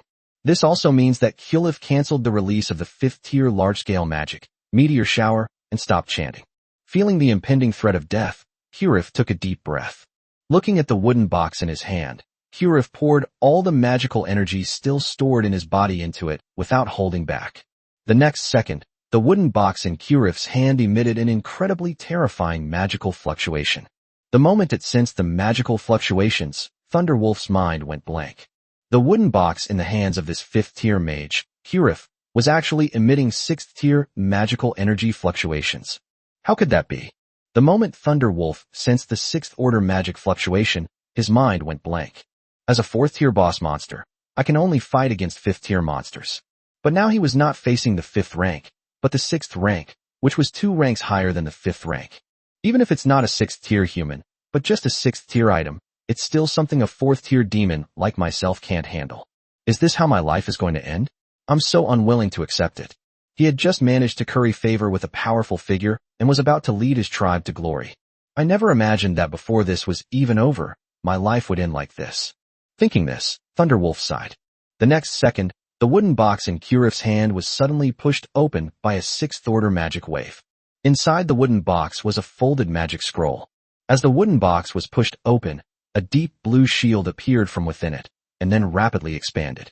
Almost instantly, the shield grew from the size of a palm to the size of an adult, enveloping Kurif within it. The next second, the shield expanded rapidly, directly lifting the charging Thunderwolf. As the Thunderwolf was being held up by the shield was also rapidly expanding. The Thunderwolf was pushed back 200 meters by the shield, its body crashing through countless trees along the way. The monster wolves that were still attacking the remaining soldiers encountered the same situation as the Thunderwolves. The battlefield, which had just been a scene of chaos and devastation, suddenly fell silent, with only the wounded members of the royal guard groaning on the ground. Under Kurif's control, the monster wolves were all pushed more than 200 meters away. From a high altitude, one can see a giant 400-meter-long semicircular shield appearing in the forest, which looks incredibly spectacular. Unfortunately, the Radiant Giant Eagle, which was supposed to witness this spectacular sight, was still fast asleep, so only low-level flying monsters passing by saw this scene. Otherwise, the talkative Radiant Eagle would definitely have been rambling on about this scene in the chat group. This magnificent 400-meter shield is merely the limit of Kurif's magical energy reserves, not the limit of this 6th-order magic. When mana is plentiful, the shield can be expanded to cover an entire city. As for why Kurif possesses this top-tier magic scroll, which is considered the best even among 6th-order magic, it's not because Kurif is rich. The materials used in scrolls capable of holding super-large, top-tier magic are beyond the measure of money. A magic scroll of this caliber could be considered a strategic resource for a nation. This magic scroll was not Kurif's private property, but a defensive scroll specially issued by the Odd Empire to border cities. This kind of trump card for a city is generally used by the Odette Empire to defend against invasions by enemy armies when it launches large-scale wars. Generally, it can last for a week, and that week is enough for the army of the Odd Empire or the nearest city to send troops to support them. That's why Kurif, who survived the giant thunderous maw, showed no joy whatsoever. On the contrary, Kurif's face had turned extremely ugly. Looking at the magic scroll still emitting a blue glow in the wooden box in his hand, Kurif knew that his political career was completely over. I brought this thing with me just to be safe. I wouldn't have used it even if I were seriously injured. After all, he had only been assigned to the border city for less than 2 days. If he used this incomparably precious 6th-tier magic scroll for personal reasons, he would not be able to explain it to those old guys. Having committed such a grave crime, he might be able to keep his current title if he's lucky, but he'll be stuck in this godforsaken border city for the rest of his life. If you're unlucky, not only will you lose your title, but you might also spend the rest of your life in the Empire's prison. The thought of this possibility made Kurif's face turn pale and then purple. After some internal struggle, Kurif finally resigned himself to his fate. He kicked the guards who were still breathing, roused the ones who were still able to move, and then found the horse that was running around in panic. He mounted the horse and rode back the way he came. The massive semicircular shield moved along with Kurif's movements. Meanwhile, the thunder wolf that had been knocked away shook off its wood-shaving-covered body and stood up. It was merely being pushed along, crashing through trees and breaking them. That little power wasn't enough to harm the thunder wolf, a demonic creature. The skill electrifying possession was dispelled by Thunder Wolf when the shield was halfway up. Looking at the shield in front of him, which resembled a high wall, and after confirming that it was just a shield with no offensive capabilities, Thunder Wolf felt a little resentful. Honestly, I worried for nothing. The Thunder Wolf poked the shield with its front paws, and when it saw no reaction, it retreated a little further away and tried to attack with a purple lightning ball. The powerful purple lightning ball did nothing after it touched the shield. The imagined explosion did not occur. The purple lightning ball disappeared upon contact with the shield. It was like a drop of water falling into a lake, only causing faint ripples. After realizing that it couldn't break through the shield, Thunderwolf gave up its plan to continue attacking. He looked around, but couldn't see a single one of his own people. Upon seeing this, the Thunderwolf let out a huge howl towards the sky. Awoo! Wolves who hear this, count them. Its sound was so loud that even a monster wolf 400 meters away could hear it. Before long, the howls of wolves, both loud and soft, began to echo. After counting and confirming that none were missing, Thunderwolf breathed a sigh of relief. Since they all had the strength to howl loudly, there must be no injured wolves. It seems we were lucky this time. Not a single member of our tribe was injured. In this situation where the pack of wolves is broken up, the consequences of getting injured are unimaginable. Shaking his head to clear his mind of unnecessary thoughts, the Thunderwolf began to howl again. Awoo, all wolves gather here. Awoo, it's the boss. Awoo, no problem, boss. Awoo, but boss, where are you? Upon hearing this, Thunderwolf was taken aback. After thinking for a moment, the Thunderwolf continued to howl. Awoo, I'm on the other side of this shield, just run around it. Then a few more wolves responded, basically saying, no problem. This method of communication is indeed very convenient when the pack of wolves is scattered, but it has one major drawback. That would be extremely disruptive to the residents. The countless monsters still sleeping in the forest were awakened by the chatter of the monster wolves, and the monster forest, which should have been quiet in the early morning, suddenly became lively. Chapter 35 Rocking, Rocking, Rocking. Meanwhile, at the lake in the center of the demon forest, the white giant python at the bottom of the lake slowly opened its eyes. A huge snake head emerged from the lake, its expression grave as it gazed towards a direction in the monster forest. What's going on? How come I sensed sixth-order magic power fluctuations from that direction? Having lived in this region for so many years, I've never even seen a fifth-tier monster, let alone a sixth-tier one. Where did this sixth-order guy come from now? If that sixth-tier being harbors hostility towards me. After glancing at the Lord's mansion by the lake, Dabai had no confidence that he could fight a sixth-tier enemy while also protecting humans who weren't even first tier. After all, battles at the sixth tier can be earth-shattering at any moment.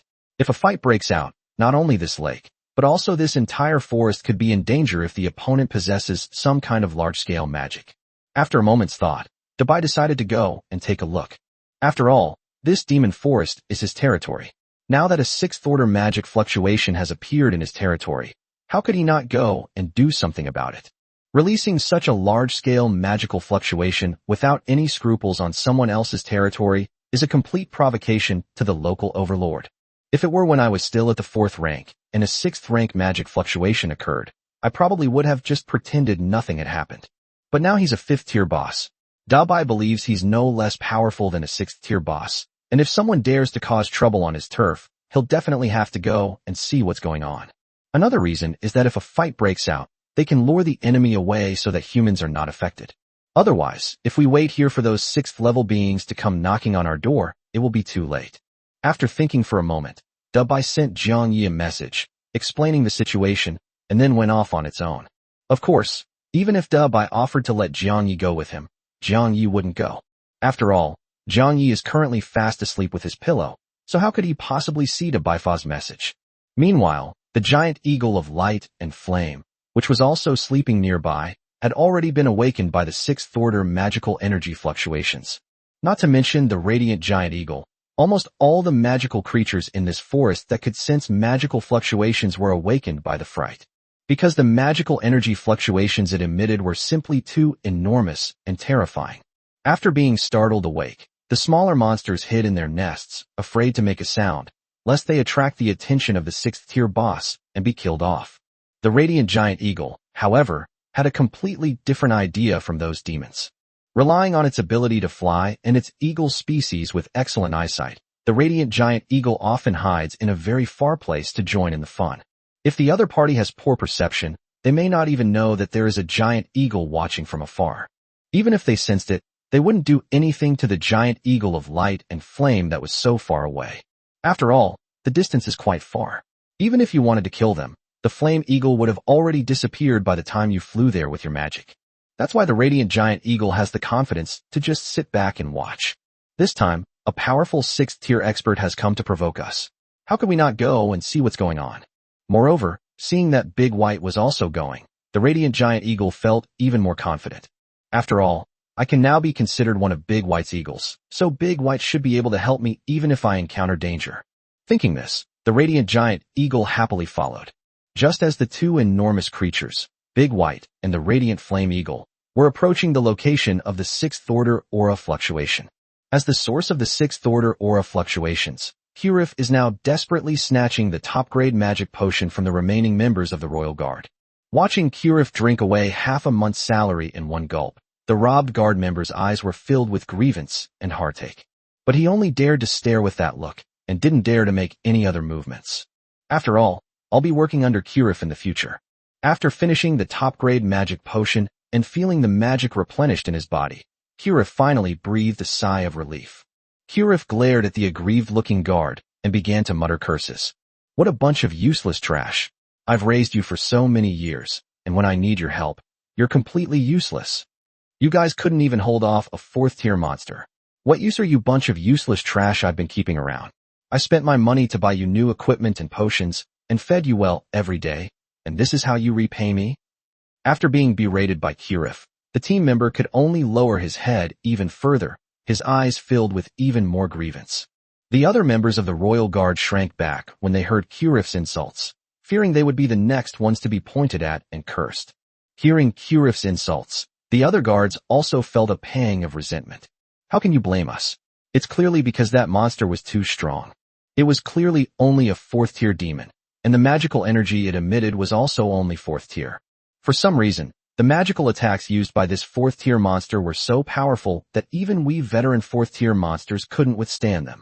It's as if they're not even in the same league. This cannot be blamed on the members of the Royal Guard. After all, as native humans, the members of the Royal Guard could only roughly understand the opponent's rank from the magical fluctuations they emitted. The native humans don't have a system that pops up a panel and tells you that the monster in front of you is a boss. And because the chance of encountering a boss monster is so low, many people may never encounter one in their entire lives. So I would never even think in that direction. After all, even goblins, which are incredibly prolific monsters, only give birth to a boss every few decades. With such low odds, how unlucky would you have to be to encounter a boss of other monster types? Just as Kurif was venting his anger on horseback at his guards, little did he know that a level 5 boss monster and a level 4 boss monster were approaching him. Meanwhile, the Thunder Wolf on the other side reunited with the pack of wolves that had been scattered by the collision. Seeing that the pack of wolves were mostly unharmed, Thunder Wolf nodded in satisfaction. The adult wolves looked at the Thunder Wolf with unanimous admiration. After all, everyone witnessed their leader's performance in that battle. One spell shattered the entire formation of the opposing fourth-tier opponents. The Thunder Wolf that it later transformed into was not only cool, but also incredibly powerful. The wolves were incredibly excited at the thought that their leader would soon take them to join the Lord. Could it be that I too can obtain such powerful strength? Taking on multiple opponents and fighting across ranks are no problem at all. Thinking this, the wolves wagged their tails happily, and their eyes looked at the Thunder Wolf with more anticipation. The Thunder Wolf was very pleased with the way its people looked at it, and nodded in satisfaction. After finding the elderly, weak, women and children who had been made to wait there not long ago, the Thunder Wolves led their pack around the shield and continued towards the center of the demon forest. Chapter 36: The Wolves' Misunderstanding. Not long after they left, Thunderwolf encountered Big White and Flame Eagle coming from the opposite direction. Looking at the enormous creature in front of them and in the sky, the wolf pack behind Thunderwolf was momentarily frightened. One by one, the tails that were wagging just moments before suddenly drooped down. After all, as a fifth-tier boss monster, the pressure emanating from Da-Bai was too much for ordinary low-tier monsters. Even if you ignore the enormous white snake head in front of you, there's still a giant eagle circling overhead. Sensing the aura emanating from the giant eagle overhead, and seeing that the Wolf King Thunderwolf did not make a move, the wolves' fear intensified. When the Thunderwolf, which was protecting them from behind, lowered its head slightly, the wolves became even more frightened. With no other option, the wolves had to hide behind the Thunderwolf and tuck their tails between their legs. And so, an eerie silence remained. Neither the giant snake in front nor the giant eagle above showed any intention of communicating with magical energy. They remained eerily silent. Our Wolf King didn't release any magical energy to ask questions. He simply lowered his head slightly, as if he were pleading for something. This eerie atmosphere only added to the wolves' fear. Could it be that the adults refused to take in the wolf clan? So they sent this fifth-tier giant white snake and the giant eagle overhead to make us back down? The white snake and the giant eagle didn't want to make things too ugly, so they just stood there silently without saying anything. Our Wolf King seemed to know everything, but he still couldn't bear to abandon us, and was pleading with the white snake to take us in. And so, the wolves looked at Thunderwolf with a newfound affection. I never expected that the Wolf King would actually lower himself to beg others for our sake, and he was unwilling to back down even though the other party was powerful. The Wolf King could have easily abandoned us weak wolves and gone to report back alone, but he refused to do so and continued to fight for our chance to be protected. How lucky we are to have met such a wonderful Wolf King. Thinking of this, many wolves had tears in their eyes, and their gazes toward the Thunderwolf changed completely. But the truth is not what the wolves thought. It was just that the great white flame eagle and the Thunderwolf met and were chatting on the system panel. With such a convenient communication method as the system panel, the demons like Da-Bai naturally didn't want to communicate using magic fluctuations anymore. Thunderwolf felt it was impolite to keep staring into Big White's eyes, so he lowered his head slightly. Big White, Thunderwolf, why are you coming from the direction of that sixth-tier magic fluctuation? Radiant Giant Eagle, yeah, Old Wolf, how did you get here from over there? Since you came from over there, you should know who the owner of that magical fluctuation is, right? Radiant Giant Eagle, tell me, is it a monster or a human? Could it be an elf? Or a legendary dragon? It shouldn't be a dragon. After all, I saw in the chat channel that humans say dragons are extremely rare, and they've only heard stories about them in towns. This creature is definitely more than just a sixth-tier being, right? Radiant Giant Eagle, whatever it is, emitting such a huge magical fluctuation, it must be here to provoke us. How strong is it? Can we beat it together? We definitely can. After all, our boss is a tier 5 boss. No problem. Right. Radiant Giant Eagle, hey? Old Wolf, why aren't you saying anything? What's with that speechless look on your face? Is that guy really that strong? If so, should I wake up the Lord? The Lord has given us such powerful strength. Dealing with that guy shouldn't be a problem. Looking at the barrage of messages from the Radiant Giant Eagle, Thunderwolf was momentarily overwhelmed. After glancing at Big White, whose expression remained unchanged and who seemed to have either gotten used to it or simply blocked out the Radiant Giant Eagle, Thunderwolf selectively ignored what the Radiant Giant Eagle had said. Thunderwolf, it's a long story. Thunderwolf, to put it simply, my people and I encountered a group of humans on our way here. Thunderwolf, I saw that the group of humans were heading in the same direction as me, and they seemed hostile, so I took it upon myself to engage them in combat. Thunderwolf, when the 5th-tier mages among the humans behind me realized they were no match for me, they used a 6th-tier magic scroll to knock me aside, and that's how I met you guys. Radiant Giant Eagle, huh? Old Wolf, you can actually fight a 5th-tier human mage now. You've become so strong. Before, you couldn't even beat me in a head-on fight, but now you can even defeat a 5th-tier human mage. A lot of words omitted here. Ignoring the words of the Radiant Giant Eagle, Da-Bai was a little curious when he saw the message sent by the Thunder Wolf. A human mage hostile to the demon forest? Could they be enemies of the Thunder Wolf or the Radiant Giant Eagle? That shouldn't be the case, since those two only moved to the monster forest yesterday. Even if you want to get revenge on those two, you shouldn't have come to the monster forest. Could it be an enemy of humanity? That shouldn't be the case, Since the human didn't show any magical fluctuations at all, they shouldn't have offended a 5th-tier human mage. Even if they really offended them, based on Debai's understanding of humans, a human who is not even at the 1st level would not require a 5th-level mage to personally take action. Since it's not an enemy of humans, nor an enemy of the Thunder Wolf and the Radiant Eagle, then it must be its own enemy. After carefully recalling what he had done, Debai remembered that the human leader of the adventure group he had killed yesterday had indeed mentioned that his father was the Lord of Dawn City before he died. However, at the time, my mind was completely focused on humans and that soul scroll, and I didn't pay any attention to what he was saying.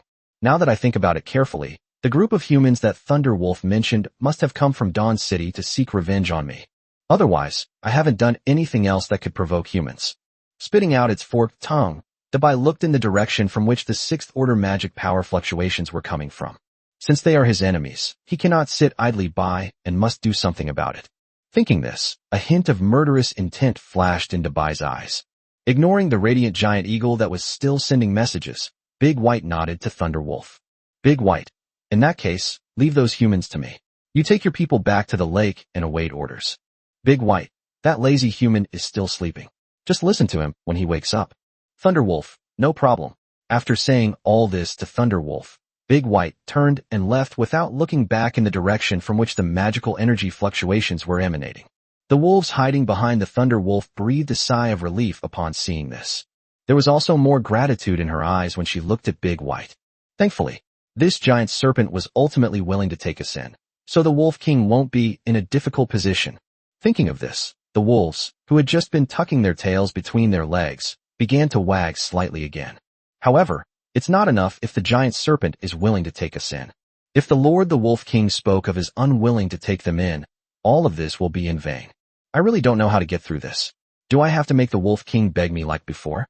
Thinking this, the wolves' tails, which had been wagging slightly, drooped again. The wolves felt a pang of guilt for their weakness, which had forced the Wolf King to plead for them. Chapter 37. He escapes. It chases. Seeing the Great White heading towards the 6th-order magic fluctuations, and the Thunder Wolf leading its people toward the center of the demon forest, the Radiant Giant Eagle was somewhat puzzled. Why does everyone seem to ignore me ever since I got the system panel? Even when we were neighbors, they would respond to my magical energy fluctuations. Is it because after obtaining the system panel, everyone discovered their true strengths and fell in love with themselves?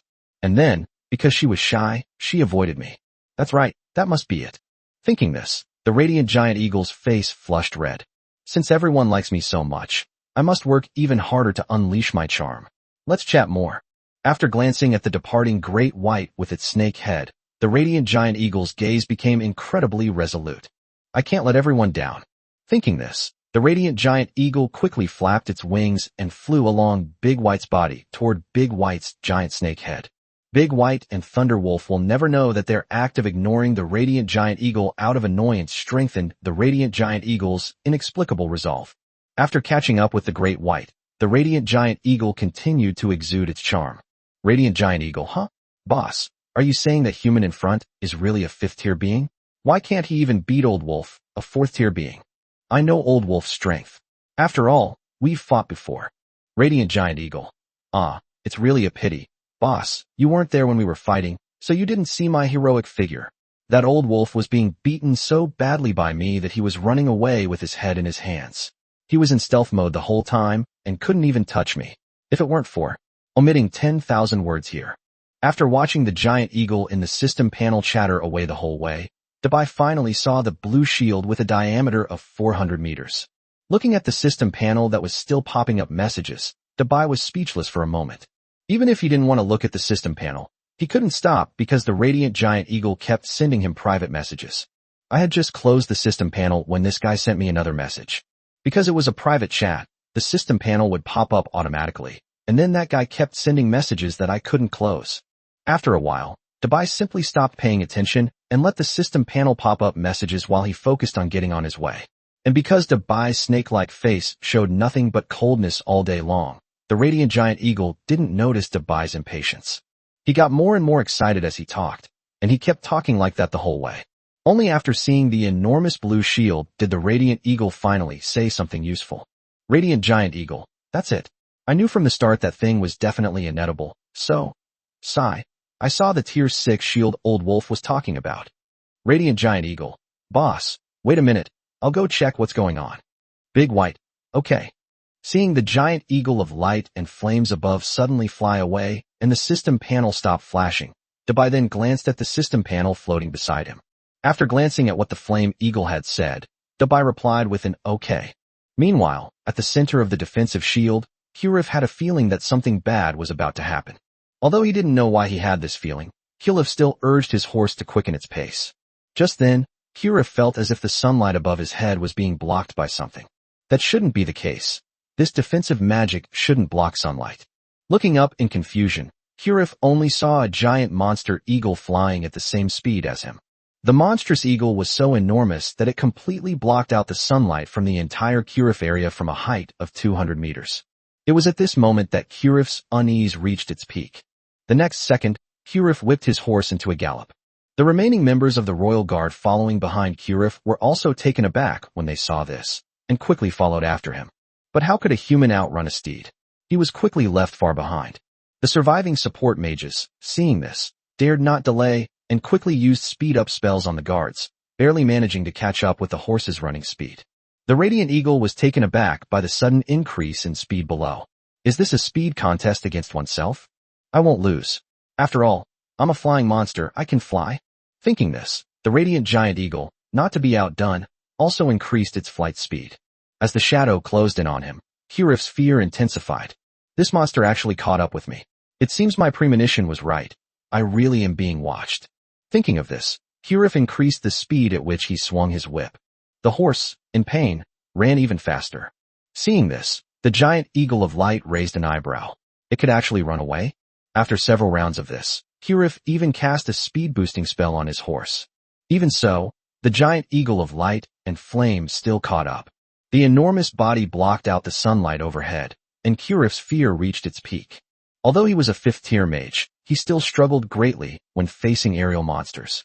After all, a mage's spell accuracy is not high to begin with, let alone hitting a moving target that is moving at high speed.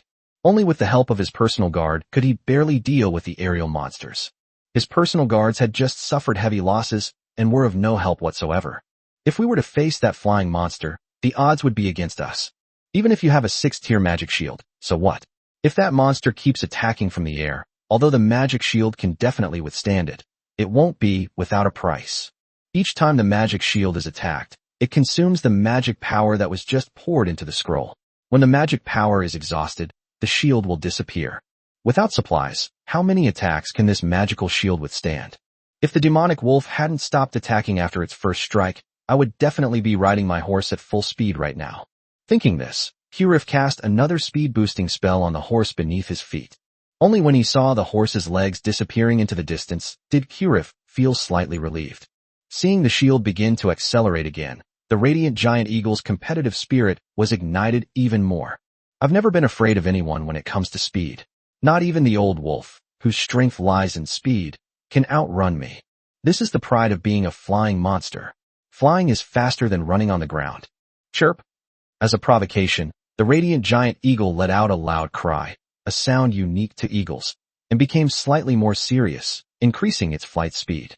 Before long, the eagle and the man ran out of the monster forest and came to the plains. The Royal Guard members and Big White had already lost track of the horse when Kurif cast the speed-up spell on it. Chapter 38 Speed Race. Big White didn't care. After all, as a 5th-tier boss monster, Big White had a wide range of perception. Moreover, the magical energy fluctuations emitted by that 6th-tier being were simply too great. Even if Kurif ran back to Dawn City, Big White could follow the magical energy fluctuations to get there. But the members of the Royal Guard were not so lucky.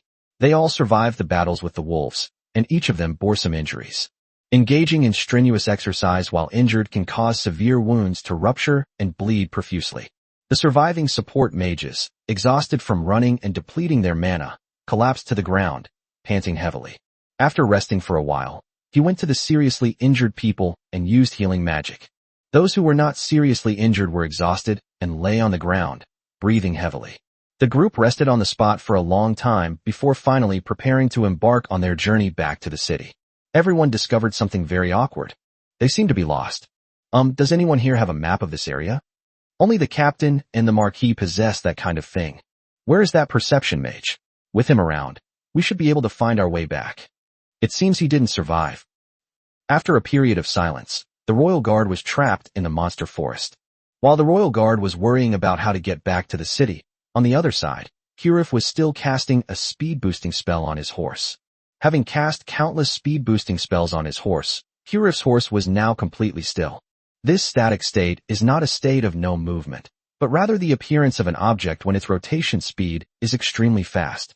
To achieve this state, Kirif must have used the fifth-order acceleration spell countless times. With so many speed-boosting spells applied to this same horse, even if the spells have minor side effects, the horse certainly wouldn't survive. In just a few minutes, the horse will die from being overloaded. Fortunately, this speed is now enough for the horse to carry Kirif back to Dawn City. Meanwhile, Kirif used a 6th-tier magic scroll to create a unique shield for himself, completely enveloping himself and his horse. Although doing this is a huge waste of magical energy, and it's not only ugly but also impractical. If we didn't do it, Kirif would probably have been thrown off his horse long ago, or shaken to death on the horse. Even so, he could still see the shadow of that enormous creature behind him. Meanwhile, the radiant eagle was flapping its wings with all its might, flying forward at the fastest speed it had ever flown in its life. I'm betting my pride as a flying monster. I can't lose. At the same time, the radiant flame eagle was engulfed in massive flames, clearly demonstrating that it was using its fire element affinity talent to control the flames and accelerate itself. That's how they managed to keep up with the speed at which the shield was moving. Seeing the shadow gradually catching up, Kirif gasped. Are those celestial monsters poisonous? How could they catch up to me even though I'm running so fast? At this speed, even ordinary aerial monsters definitely couldn't catch up. Even if a powerful monster wanted to catch up with him, it would have already done its best. But that's even more absurd. I didn't provoke him, did I? Why is he going to such lengths to keep up with me? Is this monster crazy? I got into a fight with that monster wolf as soon as I arrived. It has nothing to do with this flying monster. Is it really necessary to go this far? No, although I don't know what I did to offend this monster. It must have a deep grudge against me to be in this state. If they were caught, the consequences would be unimaginable. I absolutely cannot let it catch up with me. If Kirif knew that the Radiant Eagle acted this way simply out of competitiveness, he would be utterly speechless. Then he lamented that the Radiant Giant Eagle was truly seriously ill. Looking at the horse beneath him, which was already brain dead and muscle dead, and was only driven by magic and spells, Kirif shook his head. We definitely can't apply any more speed-up magic. The horse's body has already reached its limit. Applying any more speed-up magic might turn it to ashes. Looking at the approaching shadow, Kirif could only pray that he would see Dawn City soon. After all, once they reach Dawn City, they will have supplies and won't have to worry about their 6th-tier shield being broken. With that thought in mind, Kirif began to pray silently. Persistence pays off. Just as the shadow was about to catch up, Kirif spotted the city of Dawn in the distance. He quickly slowed down the horse beneath him, which was completely lifeless and driven entirely by magic. After a short while, Kirif successfully arrived at the gates of Dawn City. After dismounting, Kirif released the shield that was tightly wrapped around his body and the magical control he had over the horse. As the magical control was released, the lifeless horse instantly turned into a dried-up corpse, which disintegrated in a gust of wind. The poor horse didn't even leave behind a complete carcass. The soldiers guarding the city gate gasped in astonishment at the sight, having never witnessed anything like it before. However, since the visitor was a marquis, the soldier dared not be negligent and quickly recovered from his shock before opening the door. Seeing the gate open, Kirif said nothing and strode towards the central castle of Dawn City.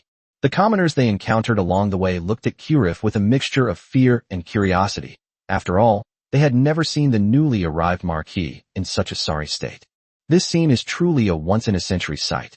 The giant eagle of light, still in flight, saw the huge blue shield suddenly disappear and assumed that the humans inside had deactivated it. However, in my perception, the 6th-order magic fluctuations did not seem to have disappeared. Looking back, the Radiant Eagle realized it had flown too far. Seeing this, the Radiant Giant Eagle had no doubt as to why the human had suddenly stopped. I just felt that the human realized they weren't as fast as me and voluntarily gave up. Thinking this, the Radiant Giant Eagle became even more proud. I've staked my pride as a flying monster on this. My movement speed is definitely not inferior to that of a human running on the ground. Hee hee, When I get back, I'm definitely going to tell my friends all about this legendary experience. Just as the radiant giant eagle was basking in its victory in the unilaterally organized speed competition, Kirif walked into the central castle with a gloomy expression. After resting for a while, Kirif came to the conference table alone. Looking at the magic scroll in his hand that had enveloped the entire city after being replenished with energy, Kirif began to ponder how to explain things to those old fogies. Placing the magic scroll aside, Kirif took a crystal ball the size of a basketball out of the box. As magic surged in, the crystal ball emitted a brilliant light. Then, an aged voice came from the crystal ball. Marquis Kirif, you'd better have something important to report if you contact me. Chapter 39 Kirif's Hope. Hearing these dissatisfied voices, Kirif's expression also turned ugly. The voice coming from the crystal ball belonged to one of the dukes of the Odette Empire. Generally speaking, medieval peerage was just a title. For example, a duke could also be a marquis or an earl. Although a duke is one rank higher than a marquis, a duke does not have the right to command a marquis unless granted an official position by the king. However, this set of rules is an exception in the Odette Empire. The Kingdom of Odette has a very strict hierarchical system, unlike other countries.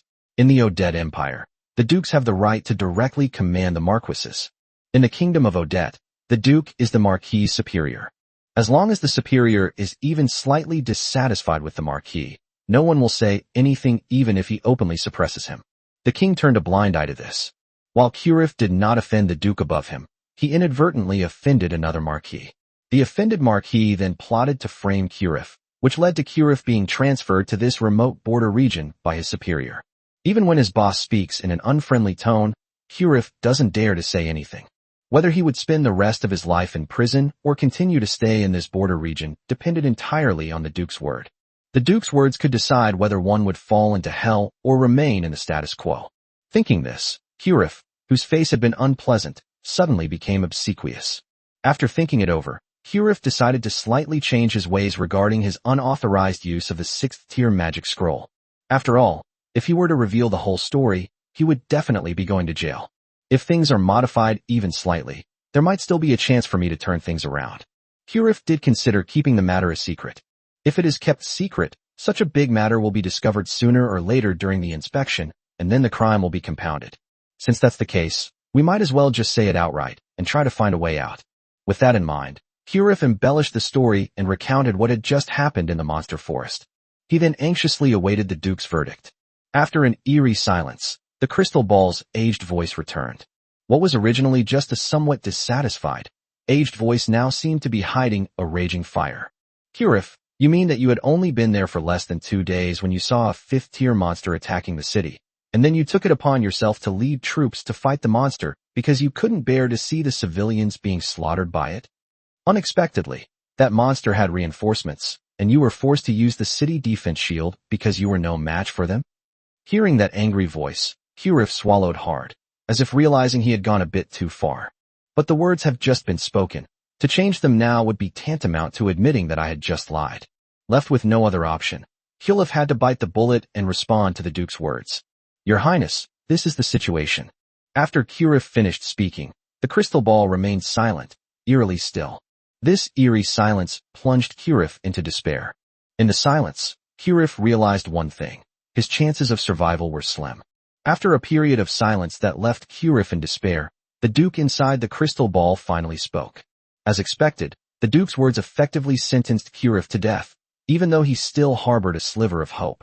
I understand. I'll go there in a week. As soon as the words were spoken, the light from the crystal ball dimmed, as if the other party had deliberately severed the connection. Ignoring the suddenly dimmed crystal ball, Kirif collapsed to the ground after hearing the duke's words. He completely lost the airs of a 5th-tier mage and marquis, becoming utterly dejected. Courier knew he was completely finished. When the duke said he was coming, it wasn't to reward himself for his good work, nor was it to say that the matter would not be pursued any further. After all, if anyone were to reward himself, he should go to the duke himself. If this matter is not pursued, it will be added later. The duke said nothing, only that he would come over in a week. This statement implies that, as the duke's subordinate, he has committed a crime and will be personally taken back to the capital by the duke for trial.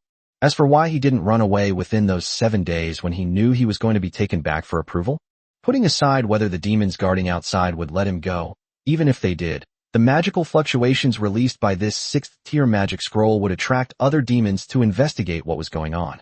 Moreover, he hadn't even encountered his original target, the 5th-tier demon that killed his son, yet that demon would definitely come to investigate after sensing the magical fluctuations in this area.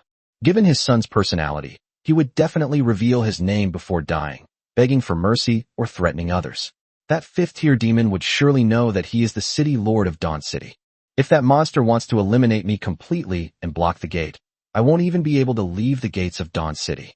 After all, one cannot kill a 5th-tier monster alone without the cooperation of teammates, unless the 5th-tier monster stands still and lets him attack. Even if none of this happened, the monster didn't block the door. If you manage to escape, where can you run to? Should we go to another city? Or find a remote mountain forest to hide in? He shook his head in denial. Neither of these methods was possible. No matter where they flee, the Empire can use tracking magic to find their trail. The Empire will arrest a marquis who flees to escape punishment, no matter what. It's just a matter of how much the consequences will be. Thinking of this, Kirif's expression turned utterly desperate. Am I destined to spend the rest of my life in prison? Even worse, it's not impossible that he could be sentenced to death under the influence of another marquis whom he has offended. The thought of this possibility made Kirif feel as if he had fallen into an ice cave, and he trembled uncontrollably.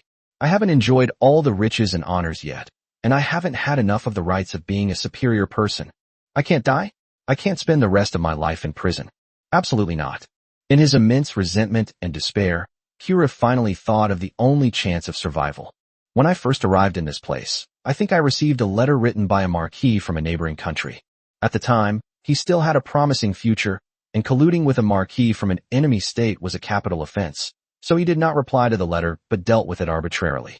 Now, apart from that letter, it seems he has no other hope. If I could find that letter, I might be able to use this city as a pledge of allegiance to the neighboring country. Thinking this, a spark of hope ignited in Kirif's eyes. Chapter 40 The Wolf's Shock. Thinking this, Kirif quickly stood up. Arriving at the place where he usually handled official business, Kirif frantically searched for something. It doesn't matter how messy this place is, as long as we can find that letter, nothing else matters. As long as I can find that letter, there is still hope. And so, Kirif finally found the letter under a pile of clutter. Kirif picked up the letters he used to avoid like the plague, as if they were priceless treasures. Slowly opening the letter, Kirif quickly read its contents. One line in particular filled the hopeful Kirif with immense joy, as if he had been given a new lease on life. The last paragraph of the letter read, "If you encounter any difficulties, you are welcome to seek help in the city of Thunder Serpent in the Kingdom of Roman. You are always welcome here. Marquis Charles." Just as Kirif was overjoyed with the letter, the Thunder Wolves had already led their pack to the lakeside. After glancing at the perfectly calm lake and the wooden house beside it, Thunder Wolf breathed a sigh of relief. We finally arrived. The demon wolves behind the Thunder Wolf began to observe their surroundings after arriving near the lake. Looking at the lake not far away, the wolves all guessed that it was the lair of the giant white snake they had just seen. The wooden house that stands out conspicuously by the lake must be the Lord the Wolf King was talking about. Thinking this, the wolves all peered curiously towards the Lord's mansion. Everyone wanted to know what kind of human could make their leader so powerful. After that battle, the Thunder Wolf's feat of single-handedly defeating a 5th-tier mage and a 3rd or 4th-tier legion quickly spread among the wolf pack. As for the disseminators, they were naturally the young and strong wolves who participated in the battle. As the story of the Thunder Wolf spread, the wolves became filled with curiosity about both the Thunder Wolf and the Lord who had bestowed its power upon it. So much so that many wolves were talking about it along the way. Upon reaching the lake, the wolves' curiosity about their Lord, who had bestowed upon the Thunder Wolf its immense power, reached its peak. While waiting for Jiang Yu to wake up from his lazy nap, the wolves started discussing him. "Awoo, awoo, awoo, awoo, you know what? I heard from other wolves that the Lord who granted our leader his power is a human. Awoo, awoo, awoo, awoo, isn't that obvious? Didn't you see that wooden house by the lake? Only humans would build such exquisite houses. Awoo, awoo, awoo, awoo, awoo. So what do you think the Lord will look like? I heard from the old wolves in the pack that powerful humans all wear big hats and have long beards. The Lord wouldn't be like that, would he? Awoo, awoo, awoo, awoo, not necessarily. My brother told me that humans who can be called lords are the kind who are very fat and have very little hair on their heads, because he has seen them. Awoo, awoo, awoo. I don't think those who can build elaborate houses are necessarily human. Maybe they're goblins? Goblins can build houses too. A woo. A woo. The house built by the goblins is far inferior to the one before. I think the Lord might actually be the elf that the other old wolf was talking about. Elves can build beautiful houses too. Listening to the wolves' discussion, Thunderwolf's lips twitched. Thinking back to the Lord I met last night, it seems none of the clansmen guessed correctly. While the wolves by the lake were lost in their fantasies about Jiang Ye's appearance, Jiang Yi himself was still fast asleep. Xiao Lai, who had been being hugged by Jiang Yi like a pillow, had woken up. Feeling something tightly binding her body, Xiao Lai opened her eyes. If Xiao Lai hadn't been so familiar with that aura, she probably would have already corroded Jiang Yi, who was holding her captive. Xiao Lai twisted her body and struggled in Jiang Ye's arms. In the end, she turned into a puddle of gel before Xiao Lai finally broke free from Jiang Ye's embrace. Looking back at Jiang Yi, who was still drooling on the wooden bed, Xiao Lai affectionately rubbed against him. Let the Lord continue to rest. After all, there shouldn't be anything urgent right now. I'd better not disturb the Lord's rest. However, since the Lord is still resting, what should I do now? With that in mind, Xiao Lai opened the system panel. Yes, Xiao Lai has now learned how to use the system panel after being taught by Jiang Yi. Unlike before, when you could only subconsciously use the private chat function. After glancing at the message from the giant white snake on the system panel, Xiao Lai roughly understood what it meant. In other words, that giant snake is going somewhere else. It will be gone for a while. Having realized this, Xiao Lai knew what she needed to do. Since the great serpent is not here, it cannot protect the Lord. Then I'll do it myself. I must protect the Lord until that powerful serpent returns. Thinking this, Xiao Lai's eyes hardened. Then it bounced bouncily towards the gate of the Lord's mansion. I will absolutely not allow any monster to harm the Lord. He smashed open the wooden door and jumped out of the Lord's mansion, intending to stand guard at the door. The wolves were taken aback when they saw the door of the wooden house not far away suddenly open. The Lord who can grant monsters immense power has appeared. After realizing this, the wolves involuntarily looked at the opened wooden door. Everyone began to look forward to seeing what such a powerful Lord would look like. Then the wolves saw a bouncy slime jump out of the wooden door. The wolves were stunned when they saw the bouncy slime in front of the cabin. Even Thunderwolf was taken aback when it saw Xiao Lai, but it quickly recovered. This slime must be the same little slime from the group chat that day. Having figured this out, Thunderwolf regained its composure.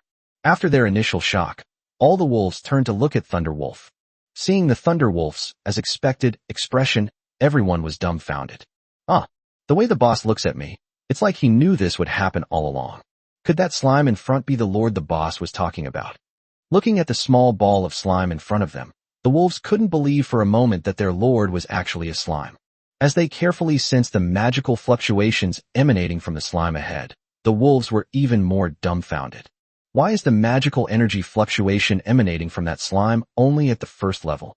I can't be sensing something wrong. Seeing the equally shocked looks in the eyes of the wolves beside them, the wolves gasped. It seems I wasn't mistaken after all. Lord really is a first-tier being. Meanwhile, the Thunder Wolf looked at the other wolves with a puzzled expression. What's with everyone staring like that? Chapter 41 Xiao Lai's Misunderstanding. Seeing the shocked looks on the wolves' faces, Thunder Wolf didn't understand what it meant for a moment. Why are all the wolves staring at the slime in shock? After a moment of stunned silence, Thunder Wolf finally came to its senses. Are the wolves mistaking Little Lai for their lord? Seeing the shocked expressions on the wolves' faces, Thunder Wolf became even more certain of his guess. Otherwise, the wolves would have no other reason to be shocked. After thinking for a moment, Thunder Wolf finally spoke up. Awoo, awoo, awoo. Little Lai, what did the Lord say? Is he willing to accept my people? Thunder Wolf knew, of course, that Little Lai couldn't understand wolf language, so these words weren't meant for Little Lai at all. He was speaking to the wolf monster behind him. After all, it just doesn't feel quite right to directly say that the slime isn't the Lord. It feels much better if they can guess it. As Thunder Wolf had predicted, all the demon wolves breathed a sigh of relief upon hearing Thunder Wolf's words. So that slime wasn't the Lord after all. You scared me half to death. I thought the Lord who bestowed such great power upon the monsters was actually just a slime with big eyes. If that's the case, the wolves might still harbor some resentment. After all, no one wants to see the weakest slime become their boss. It's one thing to be strong, but that slime is only at the first rank. Well, if you think about it carefully, it's not impossible to become stronger. What the wolves didn't know was that this one slime, whom they looked down upon, actually possessed the strength to wipe out most of them. Otherwise, they wouldn't have underestimated Xiaolai like that. When Xiaolai came out, she was startled to see the pack of wolves not far away. Wow, there are so many monsters around the Lord. This won't do. Feeling the magical fluctuations of first, second, third, and even fourth tiers emanating from the wolf pack, Xiaolai suddenly became agitated. Danger. Extreme danger. In less than a second, Little Lei's basketball-sized gel body suddenly began to expand violently. Suddenly, Xiaolai's body grew to be as big as the Lord's mansion behind him. Looking at the wolf pack not far away, Xiaolai was ready to fight at any moment. Even if the enemy is powerful and numerous, I will absolutely not allow them to harm the Lord. Although she was a monster that had only been born for less than 3 days and did not understand anything, Xiaolai still had unique feelings for Jiang Yi. After all, as the first thing I saw when I gained sentience, the Lord not only possessed an aura that made me feel very close to him, but also treated me with utmost gentleness. On the first day, when Jiang Yi held Xiaolai affectionately in his arms after eating his fill, the innocent Xiaolai already regarded Jiang Yi as her only support and a precious treasure that she would protect at all costs. After that, no matter what Jiang Yi did, he would always hold Xiaolai in his arms, which further strengthened Xiaolai's resolve. So, despite the misunderstanding and the fact that the enemy was powerful and numerous, and even though he himself was very afraid, he still stepped forward and stood alone with his beast in front of the Lord's mansion. After all, Xiaolai didn't want to lose her only treasure like this. Thunder Wolf was taken aback when it saw Little Lai suddenly grow bigger. Why does Xiaolai suddenly look like she's facing a formidable enemy? Even the way she looks at me with her big eyes is incredibly fierce. Faced with the extremely fierce Little Lai, Thunder Wolf quickly figured out what was going on. Xiaolai has misunderstood herself and her people. This attitude clearly shows that they regard the wolves as monsters invading their territory. It's no wonder Xiaolai misunderstood. After all, Xiaolai and I had only seen each other's names on the panel and had never even met in person. Xiaolai wasn't present when she sought refuge with the Lord that day. She was in the Lord's manor. That's why this misunderstanding occurred. After all, Xiaolai had never met him before, so it's understandable that she would mistake him for an intruder. Thinking of this, Thunder Wolf opened the system panel and sent a private message. Thunder Wolf, Little Lai, do you remember me? I'm the Thunder Wolf who came with the Radiant Eagle last night. Thunder Wolf, so Little Lai, don't misunderstand. My people and I have come to pledge our allegiance to the Lord. Xiaolai was taken aback when she saw the system panel that suddenly popped up. Thinking back carefully, it seems that something like that did happen last night. The Lord said he was going to the toilet, and after he left, 2 new monsters joined the group chat. After realizing what was happening, Xiaolai's body shrank rapidly, his enormous body, once the size of a lord's mansion, instantly shrinking back to the size of a basketball. Oh, I misunderstood. That really scared this slime to death. I thought I would never be able to be held in the Lord's arms again. Xiaolai. Oh, I see. You guys were staring at me without saying a word. I almost misunderstood you. After thinking for a moment, Xiaolai sent another message. Little Lai, Wolf, wait a minute. The Lord is still sleeping. I'll go wake him up now. After sending the message, Xiaolai skipped back to the Lord's manor. Seeing the message from Xiaolai, Ben Lei Lang felt a little awkward. It was impolite and could easily lead to misunderstandings, as all the members of my family, being monster wolves, were staring intently at the other person. I hadn't considered that. If the Lord really comes, I can't let the wolves make the same mistake again. Thinking this, Thunder Wolf saw another message sent by Little Lai. Is the Lord about to wake up? Seeing Xiaolai jump into the Lord's mansion, Thunder Wolf immediately turned around and began to lecture the pack of wolves. Awoo awoo awoo, awoo awoo awoo awoo. Fellow tribesmen, when the Lord comes out later, don't keep staring at him. It's very impolite. You're making our wolf clan lose face. Awoo awoo awoo awoo. When the Lord comes out, all of you line up and keep your heads down. Do you hear me? Upon hearing their leader's words, the wolves began to move. After all, the discipline of the wolf pack is there. No matter what the situation, everything the Wolf King says must be carried out immediately. Before long, the wolves formed a crooked square formation, and each of them lowered their heads. Although they all lowered their heads, each of the wolves glanced at the Lord's mansion not far away out of the corner of their eyes. Seeing this, Thunder Wolf became somewhat angry and began to howl and scold the wolves who had lowered their heads. Then none of them dared to look out of the corner of their eye, and they lowered their heads completely. Chapter 42, The Lord of Conscience. Meanwhile, Xiao Lai from the Lord's mansion had already jumped onto Jiang Ye's bedside. My wages, give me back the wages I earned for working 7 days. Looking at Jiang Yi, who was still talking in his sleep, Xiao Lai didn't know how to wake him up. Xiao Lai gently nudged Jiang Yi with her head, but when there was no reaction, she used more force. After pushing hard several times, Xiao Lai saw that Jiang Yi still didn't react, and she became a little annoyed. After thinking for a while, Xiao Lai had an idea. The next second, Xiao Lai leaped up and landed on Jiang Ye's face. As Xiao Lai deliberately relaxed her body, the blue slime gel was directly smeared all over Jiang Ye's face. A short while later, Jiang Yi sat up, his face flushed. His face was flushed not from anything else, but simply from holding it in. With his face covered in a dense layer of slime gel, Jiang Yi couldn't breathe at all. I was woken up just like that because I needed to suffocate. Seeing that Jiang Yi had woken up, Xiao Lai quickly solidified from her sprawled state and affectionately nuzzled against him. Xiao Lai, my lord, you're finally awake. Little Lai, there are many wolves waiting for you outside, my lord. You should go out and take a look. The blue gel that was just smeared all over my face is now rubbing against me affectionately. Jiang Ye's lips twitched. Xiao Lai, is this how you wake me up? Why can't we use other methods? Your method almost suffocated me. Just as Jiang Yi was silently complaining to himself, he noticed the message Xiao Lai had sent. A lot of wolves. Could it be that thunder wolves have brought their clan? Jiang Yi glanced at the time displayed by the system and saw that it was still morning, so he couldn't help but sigh. Monsters really do wake up early. I've only just woken up, and others have already finished their business and are waiting for me. Just as Jiang Yi was about to get up and go out to check on the wolf clan, he saw a message from Dabai. Jiang Yi frowned when he saw Dabai say there was a 6th-order magic fluctuation nearby. Why is there a 6th-order magic fluctuation near my house? This is too dangerous. It should be noted that when Dabai helped Jiang Yi cut down the tree, the catastrophic magic he used was only at the 4th level of Dabai's power. And the 6th-tier power mentioned in Dabai's private message, how powerful must it be? It might even be able to destroy a city with a single blow. Thinking this, Jiang Yi shivered. It seems that even with Baymax's protection, this place isn't very safe. It seems I need to work harder to develop my skills. Otherwise, I'll be completely helpless when danger strikes.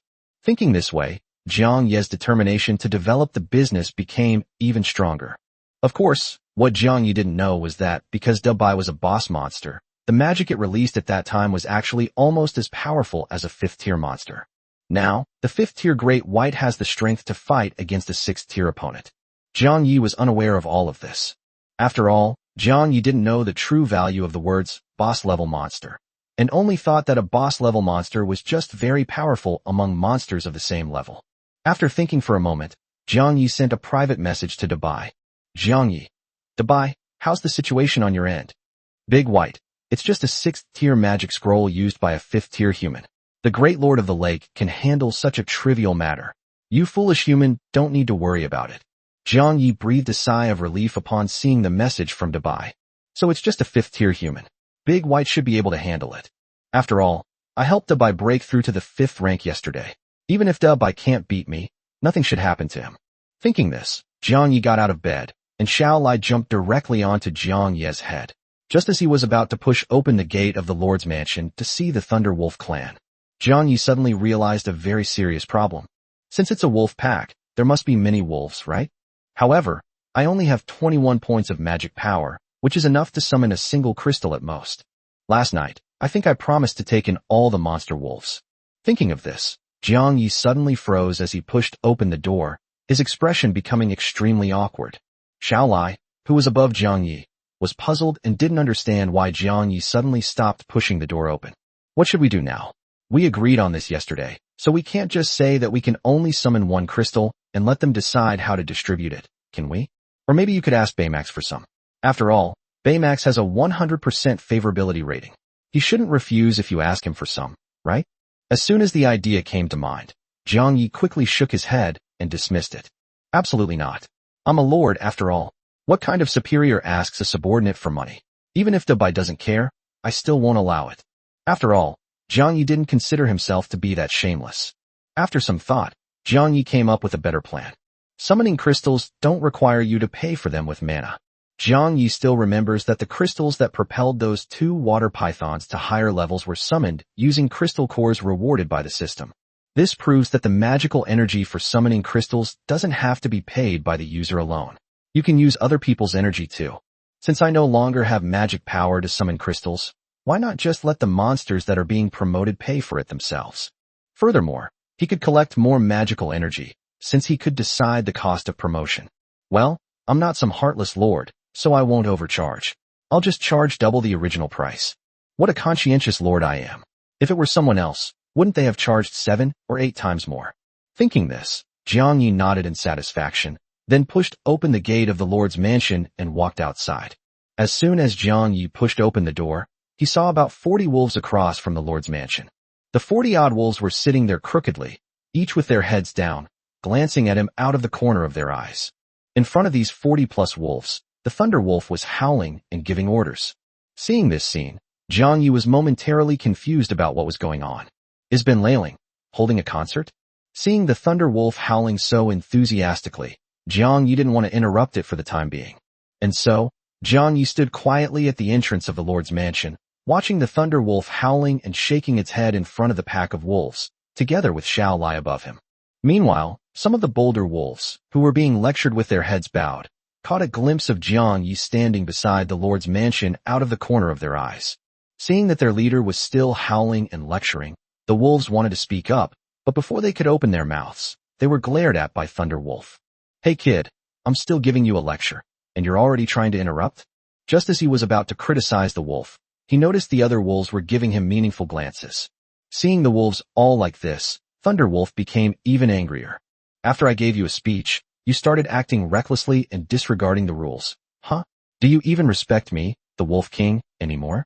Seeing that their leader seemed even angrier, the wolves began exchanging glances more frequently. Seeing this made Ben Leiling even angrier. Just as the Thunder Wolf was about to howl in anger, Jiang Yi finally coughed softly at the entrance of the Lord's mansion. Chapter 43: The Simple Monsters. Near the Lord's manor, not far away, Jiang Yi watched as the Thunder Wolf seemed about to continue howling, but after thinking for a moment, he coughed lightly. Judging from the state of the Thunder Wolf, it will probably take a long time to train it. I don't want to stand at the door for half a day just to listen to Thunder Wolf sing. Thunder Wolf, whose back was to the Lord's mansion, stiffened upon hearing the soft cough. I only sense Xiao Lai's magical fluctuations, so why did I just hear the Lord's voice? She slowly turned her head and saw Jiang Yi looking at her with a strange expression, his head held high by Xiao Lai. Under Jiang Yi's gaze, an awkward expression appeared on the Thunder Wolf's face. Oh no, I seem to have forgotten that the Lord doesn't have any magical energy fluctuations, so I can't sense the Lord using magical energy perception. After realizing this, Ben Leiling was even more embarrassed. My lord, you didn't just stand there and watch me give you a lecture for ages, did you? Thinking this, the Thunder Wolf quietly dug its 2 front paws into the grass, feeling incredibly awkward. Just as Thunder Wolf was feeling awkward, the other wolves, no longer suppressed by Thunder Wolf, began to secretly look at Jiang Yi. After seeing that Jiang Yi was indeed human, some of the bolder wolves began to discuss it quietly. A woo, a woo, a woo. Hey, look, the Lord really is human. A woo, a woo.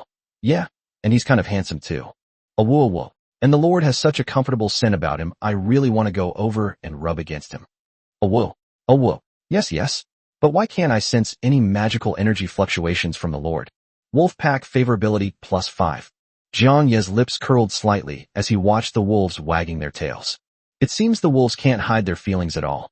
Seeing that the Thunder Wolf was about to awkwardly pry open a 2-bedroom apartment with its front paws, Jiang Yi took the initiative to break the awkward silence. Instead of asking what had just happened, Jiang Yi avoided the topic and took the initiative to ask about the Thunder Wolf. So, Thunder Wolf, are all your people behind you? Upon hearing Jiang Yi's words, Thunder Wolf immediately recovered from its embarrassment and answered Jiang Yi's question. Thunder Wolf. Yes, my lord. The pack of wolves behind me are all my people. Looking at the subtitles that appeared above the Thunder Wolf's head, Jiang Yi pretended to be in a difficult position.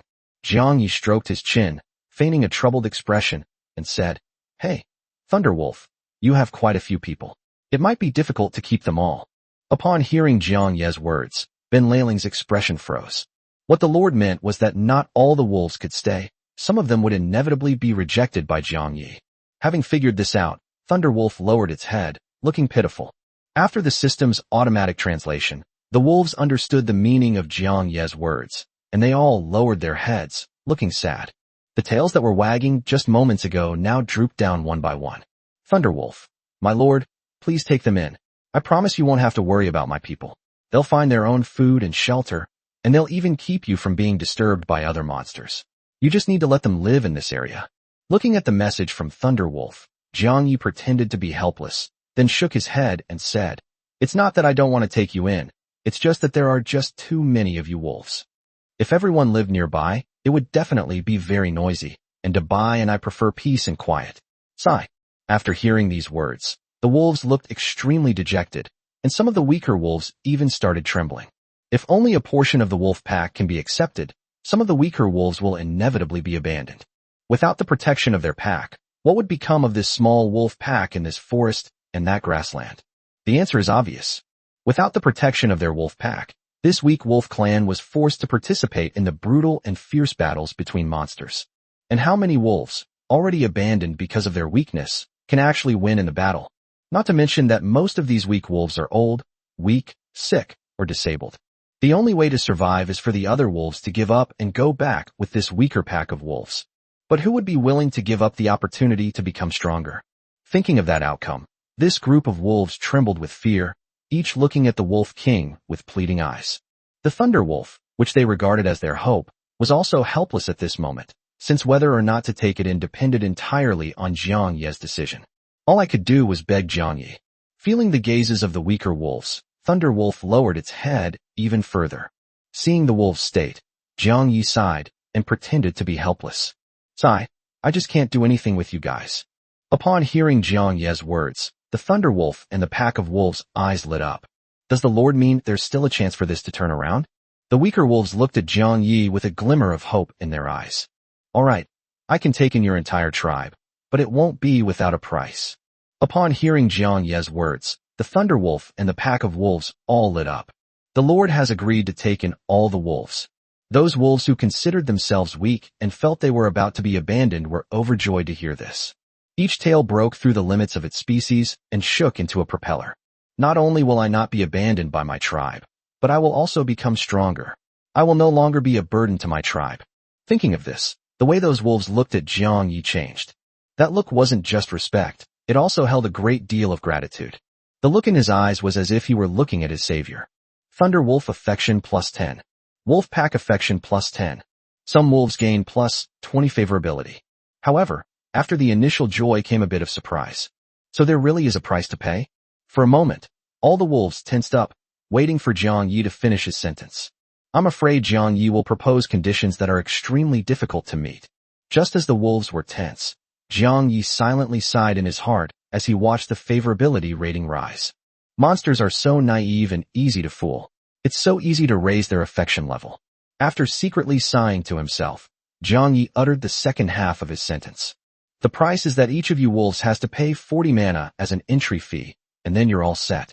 The wolves were taken aback by Jiang Yi's words. "That's it? Is this considered a price to pay? I thought the Lord would make some outrageous and difficult demands, but it turned out to be so simple. 40 mana, although for a first-tier monster, it was equivalent to taking half his life.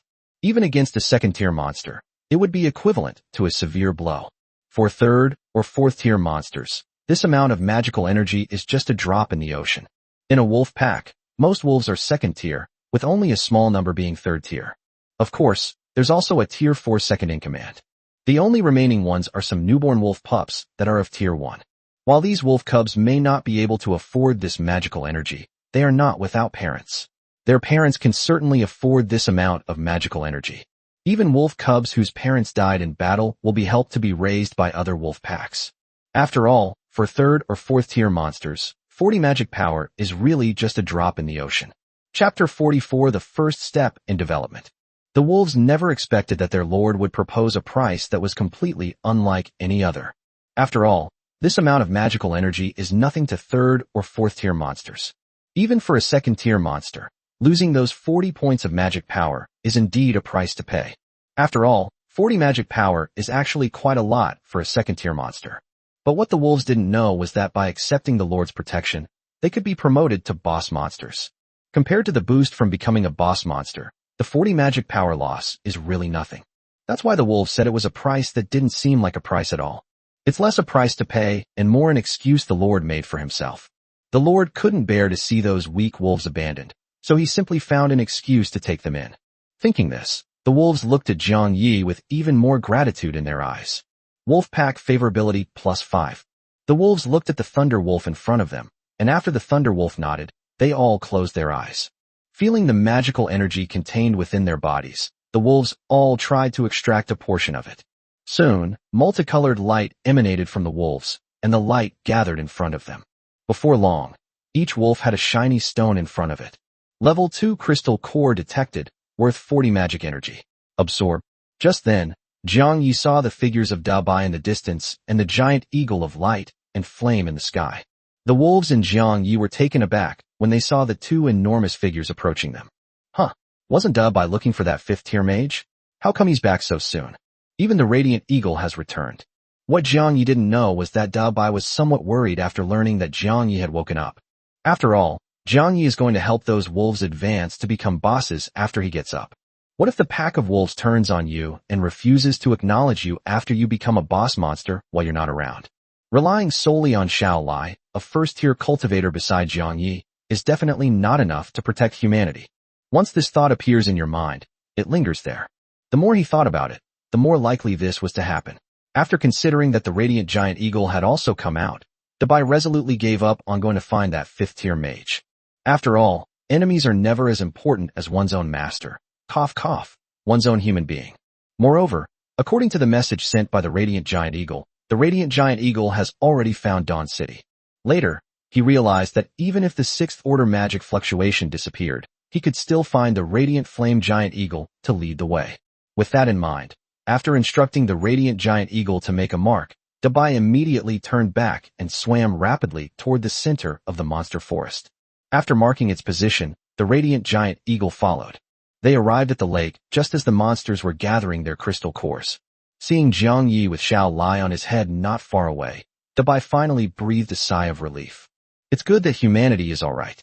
Little did they know, nothing would happen even if Dabai didn't come back. After all, the goodwill Jiang Yi had built up earlier wasn't fake. The simple-minded wolves wouldn't do something as ungrateful as betraying their benefactors. Seeing the returning Big White and the radiant giant eagle, Jiang Yi still asked a question in the group chat, full of doubt. Jiang Yi, Dabai, didn't you and the radiant giant eagle go to find that 5th-tier mage? Why are you back so soon? Radiant giant eagle, yeah. Boss, didn't we find that human mage's lair? Why did we stop halfway there? Seeing the message Jiang Yi sent, Dabai didn't know how to reply for a moment. You can't just say, I was worried those wolves were plotting against you, so I came back early. Putting aside the possibility of the thunder wolves in the group seeing this, I just can't accept the fact that saying this would reveal that I actually care a lot about humans. I don't care about humans at all. I only care about my own territory. Having found a good reason, Dabai quickly replied to Jiang Ye's words. Big White, I just felt that with so many monsters wanting to live in my territory, as the Lord of the Lake, I had to be there, so I came back. Seeing the message from Dabai, Jiang Yi and the other monsters didn't think there was anything wrong with it. After all, if someone is coming to stay at your house, it's perfectly fine for you, as the person in charge, to want to come back and check on them. Seeing that Jiang Yi nodded without any other reaction, Dabai breathed a sigh of relief. After retracting its enormous, long body into the lake, Dabai poked out its snake head to check on Jiang Ye's situation. The radiant eagle also flew down from the sky and landed on the scorched clearing, curiously watching the wolf pack. Seeing that there was nothing else, Jiang Yi reached out to the wolf pack. As Jiang Yi silently pressed yes in his heart, the crystal cores in front of the wolves all transformed into magical energy and entered Jiang Ye's body. Magic power plus 1800. Looking at the number 1800 on the panel, Jiang Yi smiled with satisfaction. The next second, Jiang Yi opened the summoning interface. Should I spend 200 mana to summon 10 citizens? Although the crystals Jiang Yi summons are not considered subjects, Jiang Yi is still limited by the rule that he can only summon 10 subjects. Of course, Jiang Yi can only summon 10 crystals at a time, not just 10. This restriction can only be lifted or improved after Jiang Yi advances to become a first-tier lord. In this way, Jiang Yi summoned 5 times, consuming a total of 900 magic power and summoning 45 crystals. At this moment, The crystals were appearing one by one in front of the wolves, replacing the places where the crystal cores had been. Looking at the crystal in front of them, the wolves felt an immense attraction. If it weren't for being a wolf, I wouldn't dare to act without the Wolf King's orders. The wolves would probably have pounced on it long ago and devoured their own piece of crystal. The Thunder Wolf, seeing this, nodded in agreement. With a howl, it signaled to the wolves that it was time to eat. After receiving instructions from the Wolf King, the eager wolves pounced on the crystal. Suddenly, the wolves by the lake emitted intense white light, so bright that Jiang Yi and the other demons couldn't open their eyes. Chapter 45 Fleeting Moments. As the light faded, all 45 wolves transformed into boss-level monsters. Feeling the power flowing through my body and the panel floating in front of me, the wolves were shocked, and their gazes toward Jiang Yi became filled with utmost respect. As the Wolf King said, it was true. The Lord really can turn us into boss-level monsters. Not only did their race change, but they also mastered new talents and magic. Some gained elemental affinity for a single element, while others gained a variety of new abilities. One second-tier wolf even gained the talent to sneak into the shadows. Of course, there are also unlucky wolves, who usually only get some basic attribute enhancement talents. For example, enhancements such as flesh and blood, fur and hide, speed, and claws. Therefore, the wolf packs reacted differently to this, with some being happy and others being sad. Seeing the various reactions of the wolves, Jiang Yi smiled and opened the system panel. After pulling all the wolves into the group chat, Jiang Yi discovered a new problem. That is because the wolves were promoted to boss monsters, and the race of all the wolves also changed. One by one, the races transformed from purple lightning demon wolves into thunder wolves. In other words, there are 45 guys in the group chat named Ben Leiling right now. It's impossible to tell who's who. Seeing this situation, Jiang Yi also had a headache. After thinking for a moment, Jiang Yi issued an announcement. Jiang Yi and all members, after joining the group chat, everyone must choose a name, otherwise it will be really hard to tell who is who. After making the announcement a must-read for new members, Jiang Yi nodded in satisfaction. This way, the names shouldn't be duplicated. Just as the wolves saw the announcement and were racking their brains to come up with names for themselves, a thunder wolf, significantly larger than the other thunder wolves, walked towards Jiang Yi. Although Jiang Yi could not sense any magical fluctuations, he still recognized the newcomer. The thunder wolf that came towards the river at night was the first thunder wolf and the leader of the monster wolves. Thunder Wolf, my lord, I would like to ask you to name me. After walking up to Jiang Yi and sending the message, the thunder wolf bowed its head to Jiang Yi in submission. Jiang Yi didn't know what the monster's act of asking others to name it meant, and he didn't think much about it. Jiang Yi assumed that Benlei Wolf, like himself, was bad at naming things, so it came to him for help. Looking at the thunder wolf in front of him, Jiang Ye's brain began to race. Seeing that the lord in front of him hadn't said anything after he sent the message, but was just stroking his chin in thought, Thunder Wolf was a little confused about what was going on. Does the lord not want me to acknowledge him as his master? Just as Ben Leiling was feeling uneasy, Jiang Ye's tightly furrowed brows relaxed, and he said, Actually, I'm not very good at naming things, but since you've come to me, I certainly won't let you down. Since most of the magic you know is focused on bursts of speed, making you similar to an assassin, then I'll give you an assassin's name. In that case, how about you call yourself Nightshade from now on? Upon hearing Jiang Ye's words, Yi Ying's eyes lit up. The Lord has agreed, and the name he chose is quite nice. Originally, when Dabai and Xiao Lai came to find Jiang Yi, Ying was already prepared to be given similar names. I thought I'd be given a name like Little Purple or Big Purple, but the name the Lord chose this time is actually quite nice. It's not fair to blame Jiang Yi for naming Xiao Lai and Dabai so hastily. He really thought about those two names for a long time. If Jiang Yi hadn't suddenly remembered Night Shadow's talent skill, he might have actually named him Big Purple. Of course, none of this matters, at least not to Jiang Yi. Looking at the delighted wolf face in front of him, Jiang Yi nodded in satisfaction. Walking to the lakeside and peeking out from behind the giant white bird, and looking at the wolves chatting animatedly with the radiant giant eagle, Jiang Ye's plan became increasingly clear. Jiang Yi opened the system panel and looked at the miner's hut, farmer's hut, and medieval houses in the list of buildings that can be manufactured. A slight smile appeared on Jiang Ye's lips. It seems it's time to become a true lord. 5 days later, a yellow, second-tier slime, about the size of a basketball, hopped and skipped to the front of a tavern. Looking at the medieval-style tavern in front of it, and listening to the roars of various monsters coming from inside, the yellow slime felt a little nervous. They said this must be the tavern the Lord runs. After glancing at the sign hanging in front of the tavern and confirming that he hadn't gone to the wrong place, the yellow slime mustered up his courage and went inside. After all, this place is just too terrifying. I can sense at least 6 different types of third-tier magic power fluctuations from inside. He even felt the magic fluctuations of the 4th tier inside. In the past, let alone a 4th tier monster.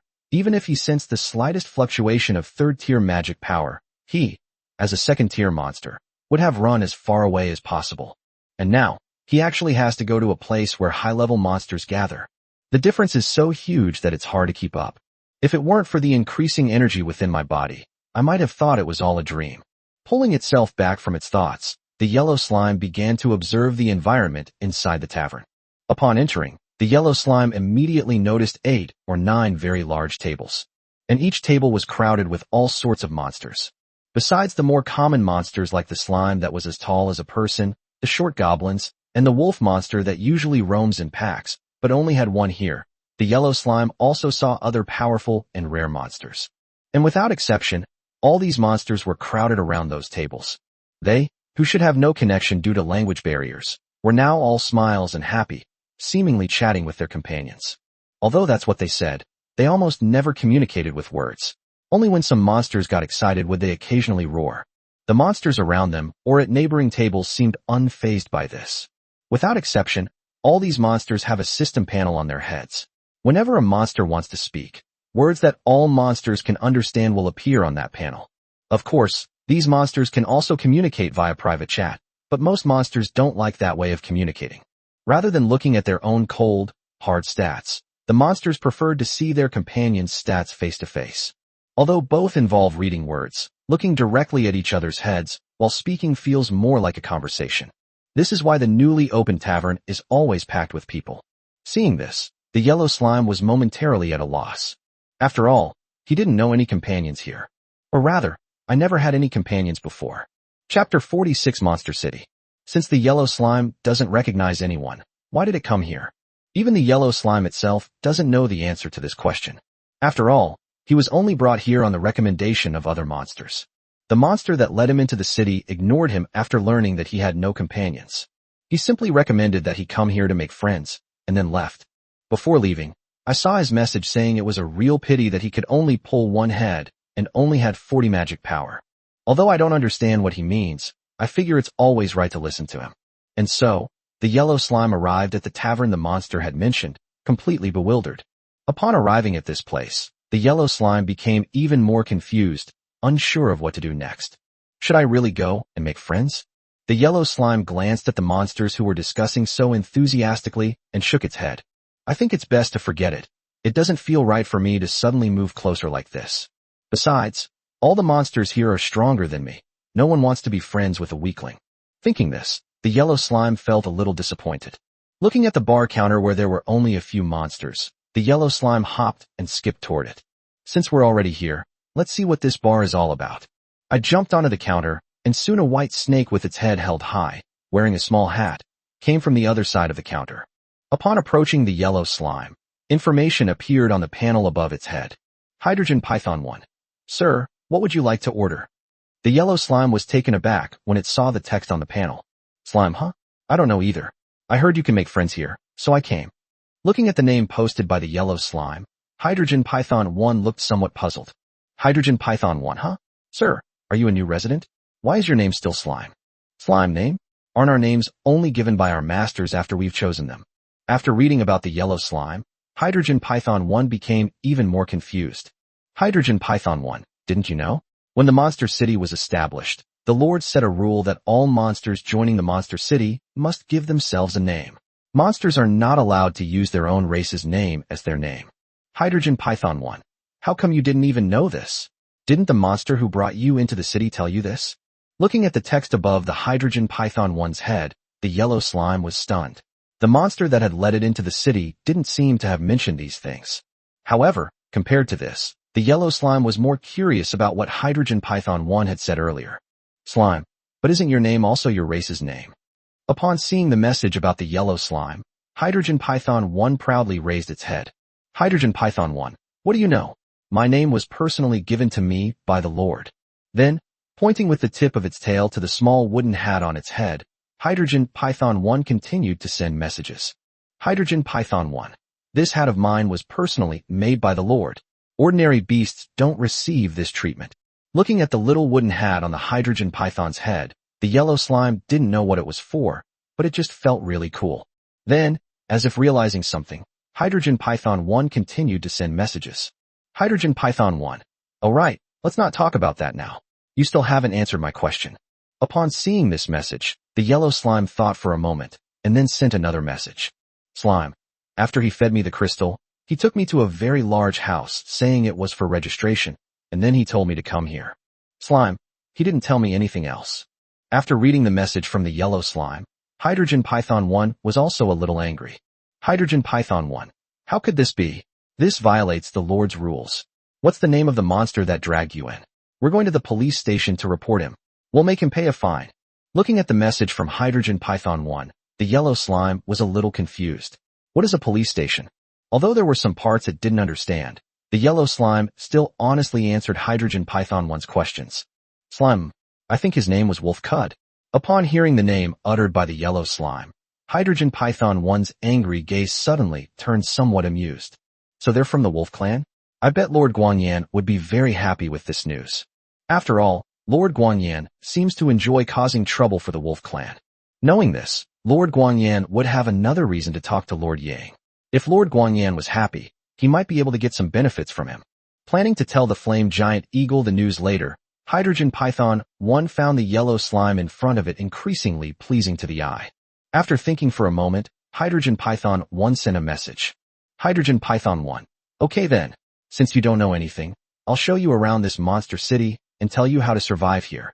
Hydrogen Python 1. But since you're already here at the tavern, why don't you try the tavern's best-selling item, carrot juice? It's only 20 mana. The yellow slime's eyes widened as it saw the message from Hydrogen Python 1. 20 magic power. That's way too expensive. I only spent 40 magic power to join the monster city, and this carrot juice that Hydrogen Python 1 mentioned costs 20 magic power. Seeing the yellow slime's shocked expression, Hydrogen Python 1 was no longer surprised. Because the price of 20 mana is indeed very, very expensive. You should know that the magical carrots produced by the demons outside only cost 2 magic energy each in the system trading channel. The result was that after just a few stirs with magic and some water, it sold for 20 magic points. That's a tenfold increase. Upon first hearing the price, all the monsters, including myself, had the exact same expression as the yellow slime. The creator of this product, the Lord, simply smiled slightly after seeing the reactions of the monsters. Don't look at me like that. It's normal for a tavern to charge a little more for its food since it's an entertainment venue. Isn't this how all kinds of scenic spots operate? There's nothing to be surprised about. Although the monsters didn't know what a tourist attraction was, the price was set by the Lord, so they couldn't really say anything. But the monsters weren't stupid. This thing was so expensive and useless that nobody wanted to buy it. So when this tavern first opened, there wasn't a single monster inside, since nobody wanted to buy it. But this bar is owned by the Lord. No matter how expensive it is, there are always monsters with plenty of magical energy to patronize it. All of these monsters are high-level monsters, and low-level monsters will still come in if they want to establish a relationship with them. As more and more monsters came, they gradually got used to socializing and chatting here. Eventually, even if high-level monsters didn't come, low-level monsters would come to play. With so many monsters chatting on social media here, there's no worry about selling these ridiculously expensive carrot juices. Chapter 47. If there's a problem, then solve it. Upon seeing the message from Hydrogen Python 1, the yellow slime's eyes became somewhat evasive. After all, this thing is just too expensive, and I really don't want to buy the yellow slime. After all, spending 40 magic points to join the monster city was already a huge burden for him. I definitely can't spend another 20 magic points on something so useless. Thinking this through, the yellow slime hesitated before sending a message. Slime. Are there any other cheaper items? Upon seeing the message from the slime, the Hydrogen Python didn't reply, but simply shook its head. Although the Lord built this tavern, it doesn't actually sell alcohol. They don't even sell anything other than carrot juice. So theoretically, this shop shouldn't be called a tavern, it should be called a carrot juice specialty store. There's nothing we can do about it. After all, the only crops available in the entire monster city are the magical carrots and magical potatoes that the Lord previously brought out. Although I changed my job to a tavern employee through the system and gained knowledge of brewing. But even the most skilled cook can't cook without rice. The demon city simply doesn't have any grain to brew wine. There's nothing we can do about it. After glancing at the troubled-looking yellow slime, Hydrogen Python 1 gave it an understanding look. Hydrogen Python 1. It's okay if you don't buy it. I understand your difficulties. Hydrogen Python 1. As a second-tier monster, you probably don't have much magic power, right? No problem. There are plenty of ways to earn magic power after joining the monster city. Hydrogen Python 1. But before that, you need to give yourself a name. Seeing the understanding look in the Hydrogen Python's eyes, the yellow slime breathed a sigh of relief. Although he has no mouth and does not need to breathe. After thinking for a long time, I really couldn't come up with a good name for the yellow slime. Just as the yellow slime was struggling, a sudden inspiration struck, and it had an idea. From now on, I'll call myself Huang Huangmu. Huang Huangmu. I've made up my mind. From now on, I'll be called Huang Huangmu. Looking at the name, Hydrogen Python 1, who had been waiting for a long time, twitched at the corner of its mouth. This naming style is exactly the same as the Lord's. Hydrogen Python 1. Ahem, since that's the case, then come with me. I'll take you for a walk first. After sending the message, Hydrogen Python 1 left the counter and swam out of the tavern. Before leaving, it adjusted the little hat on its head with its tail, and then gestured with its tail for Huang Huangmu to follow. Seeing this, Huang Huangmu dared not delay and quickly followed under the curious gaze of the demon beside her. The other monsters were also curious. How could this new face be so close to Lord Bai's trusted subordinates? Follow Hydrogen Python 1 out of the tavern and onto the street. The originally uneven ground was leveled by the monsters using earth elemental magic, and then covered with magically processed stone bricks. The medieval houses next to the completed street were created by Jiang Yi using the system with a single click. As for city layout, Jiang Yi naturally wouldn't know these things, and neither would the wild monsters. But there are people in the regional chat channels who understand. Even if no one in region 3258 understands, there are people in other regions who do. Spend magic energy to add all members in the regional chat channel and post a bounty. Before long, a bunch of professional urban and rural planners will proactively send you private messages.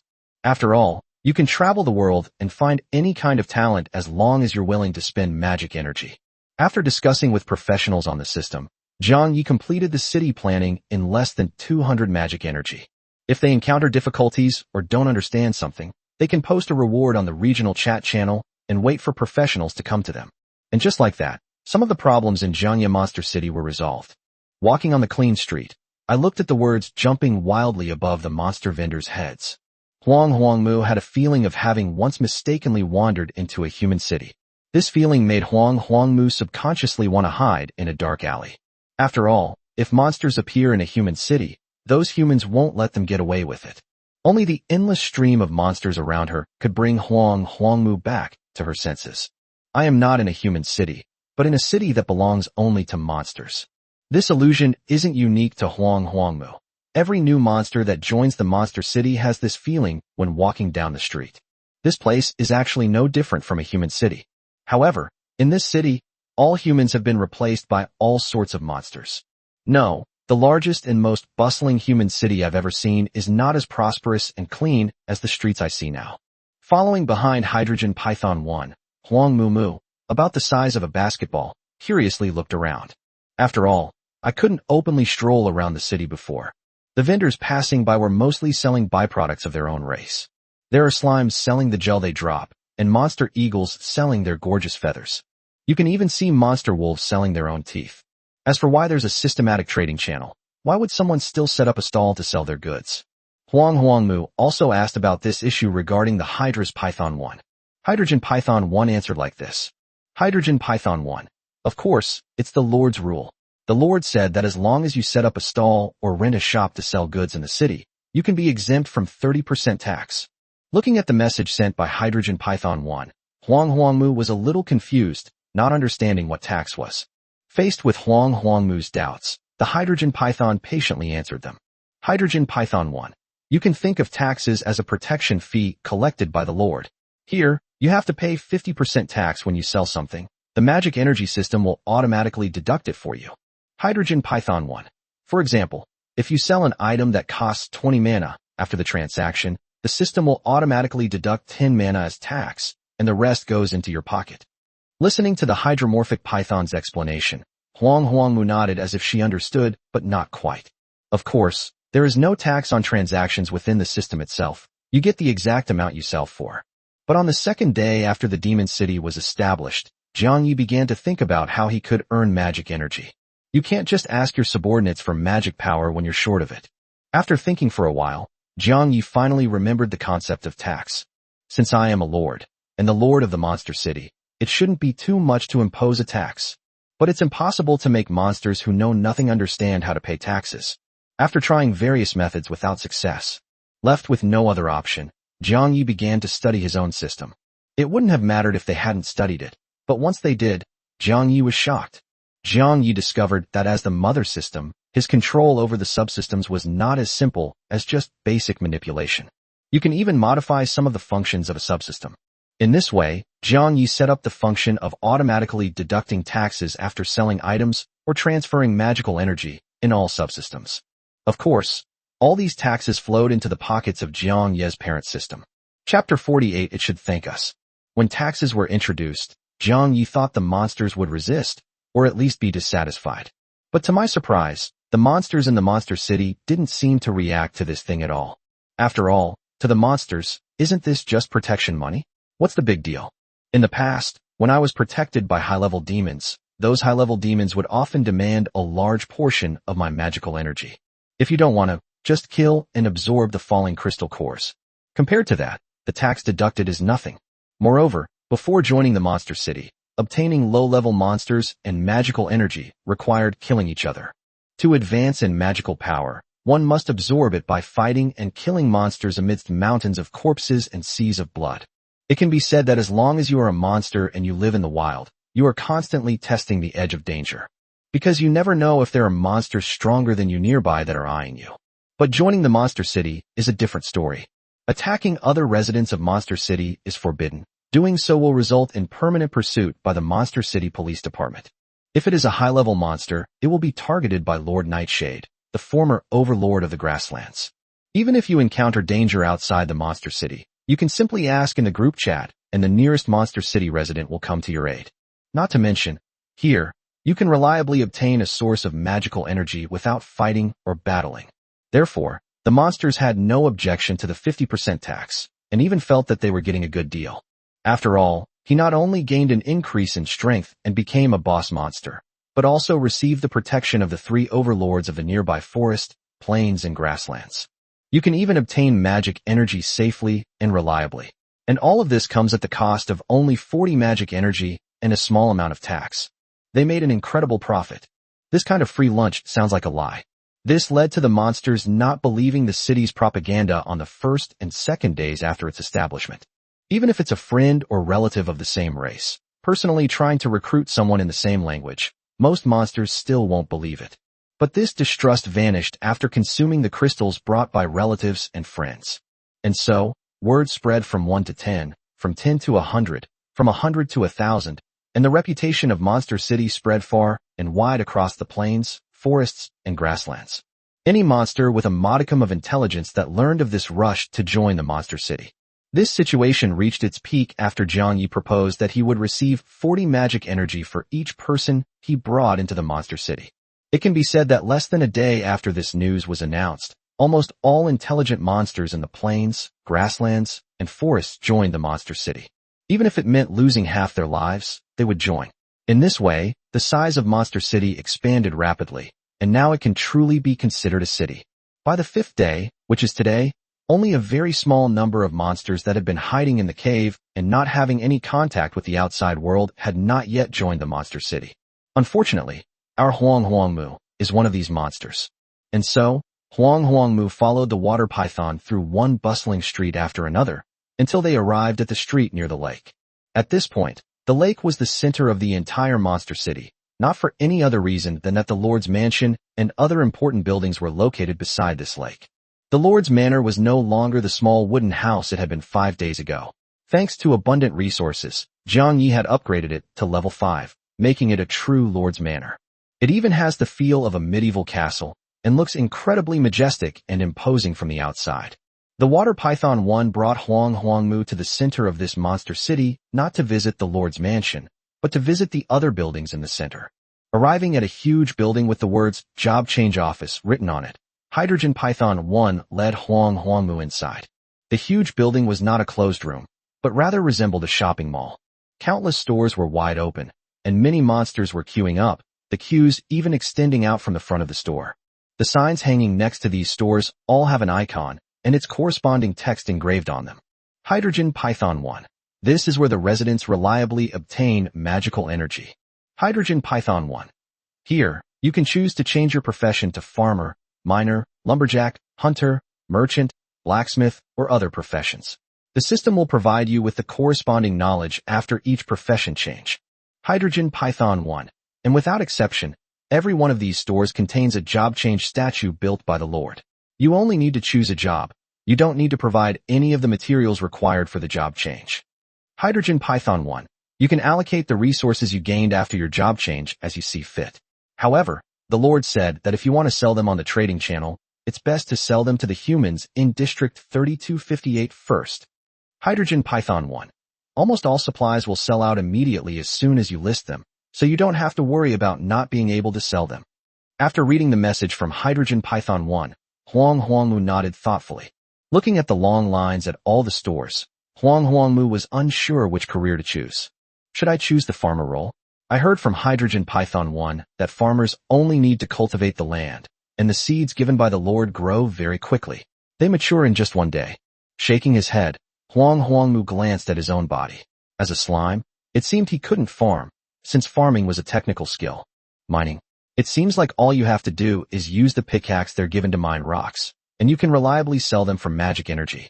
That's possible. After all, as a slime, I can control my body size and shape, so imitating other monsters by using a pickaxe to mine shouldn't be a problem. Or should I choose to be a lumberjack? Just like a miner, all I have to do is cut down trees in the forest.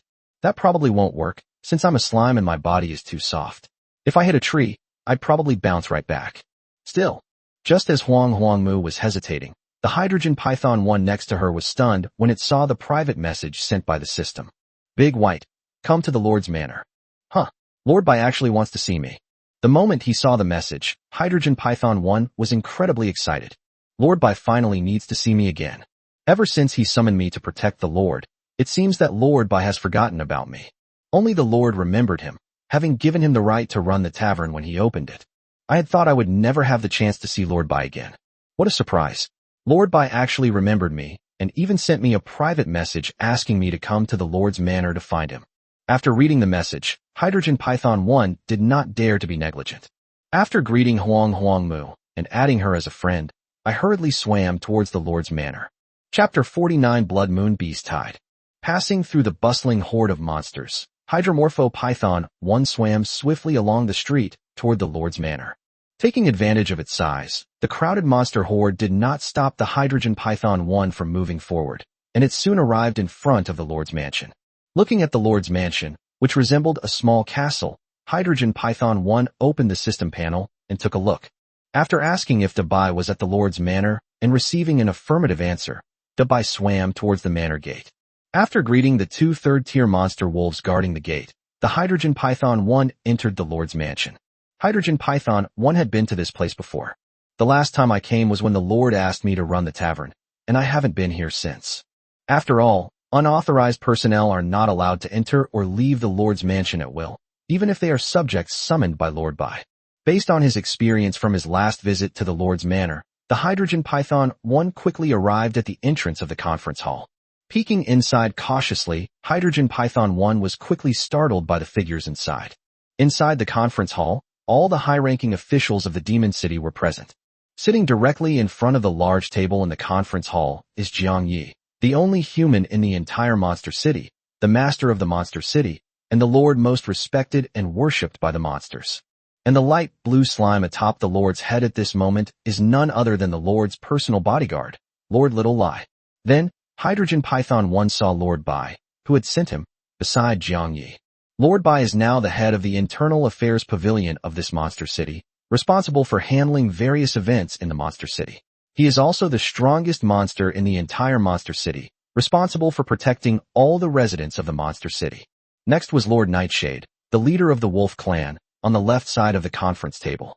Lord Nightshade was the head of the security bureau of this monster city, responsible for maintaining the security of the monster city and hunting down monsters that violated the rules. Opposite Lord Nightshade was Lord Lightflame, the leader of the border army and in charge of the security around the monster city.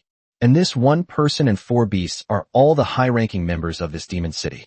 The last time Hydrogen Python 1 saw them gather together was before the monster city was created. After all, this one person and 4 demons are usually very busy.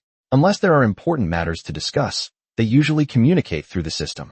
At least that's what the Hydromorph Python thinks. But in reality, Dabai would always come to the Lord's mansion to find Jiang Yi using all sorts of strange reasons. Apart from a few monsters, nobody knew about this. Seeing this scene, Hydrogen Python 1 couldn't help but feel a little scared, wondering what major event had occurred to warrant this meeting. Jiang Yi, who was in the lead, nodded after seeing the Hydrogen Python 1. After gesturing for Hydrogen Python 1 to enter, Jiang Yi immediately said, "Now that everyone is here, let's begin today's meeting." Jiang Yi glanced at the Great White and the Radiant Eagle, who had used their Tier 1 skills to shrink to the size of normal creatures, and nodded. "I'm sure you all know why I called you here." Upon hearing Jiang Ye's words, the demons nodded, their expressions becoming solemn. Even Xiao Lai, who was on Jiang Ye's head, had lost her lazy expression. Only Hydrogen Python 1 looked completely bewildered, not knowing what had happened. Jiang Yi took a deep breath, and his expression turned serious. "I came to this world 7 days ago.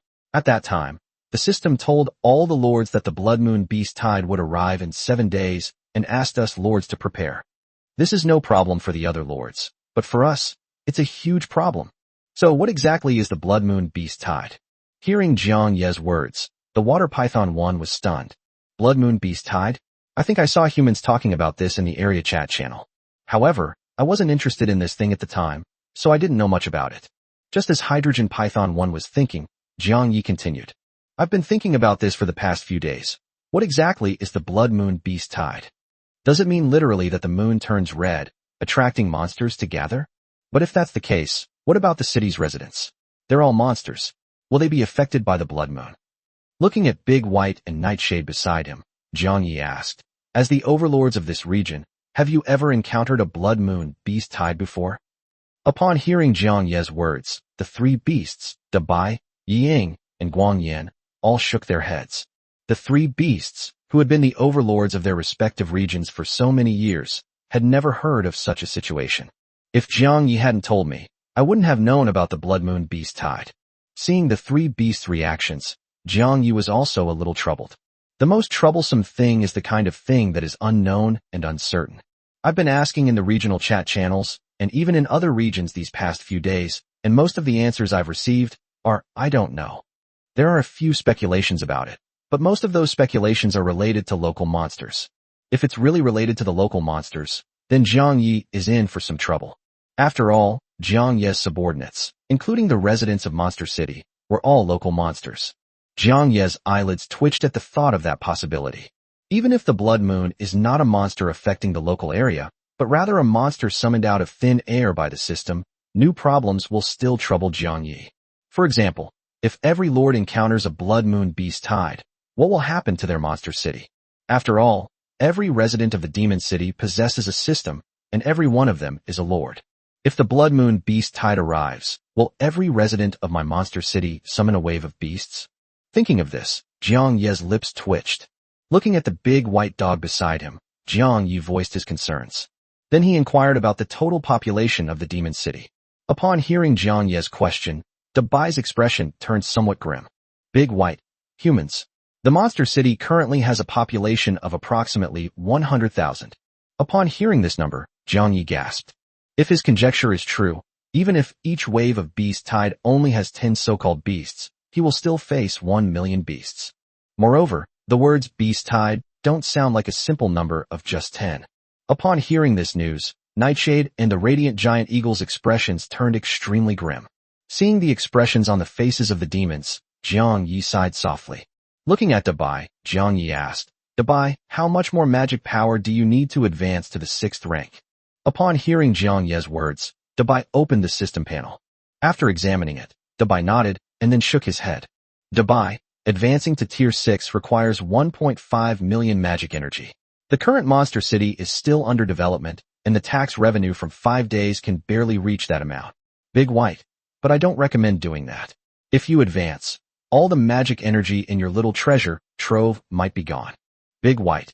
In that case, forget about paying our subordinates wages. You won't even be able to pay the wages of the Earth Elemental construction team you assembled. Baymax. So humans, if you're not planning to withhold wages, you might as well give up on that idea. Jiang Yi frowned after reading Dabai's words. Jiang Yi glanced at the favorability ratings of the monsters present, then stroked his chin and fell into deep thought. It seems I'll have to resort to Plan B. Chapter 50 Jiang Yi's thoughts. Although Jiang Yi cannot advance Dabai to level 6 right now, he is not without other options. Since we can't improve high-end combat power, let's focus on improving low-end combat power. Although he couldn't immediately advance Dabai to Tier 6, Jiang Yi's magic energy reserves were actually quite substantial. And this magical energy can also support Jiang Yi in implementing Plan B. Keep in mind that subjects summoned by consuming magical energy have 100% loyalty. Although there is a limit to the number of summons a single lord can have, this limit will be relaxed as the rank increases.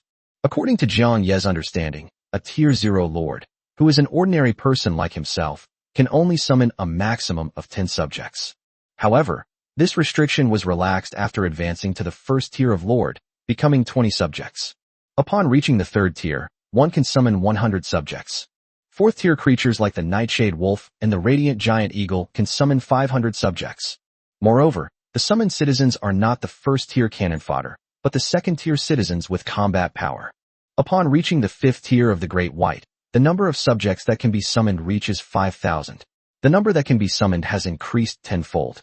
Furthermore, the quality of the summoned citizens has also improved. What's more, Jiang Yi can turn these summoned subjects into lords. These summoned subjects are not without magical power.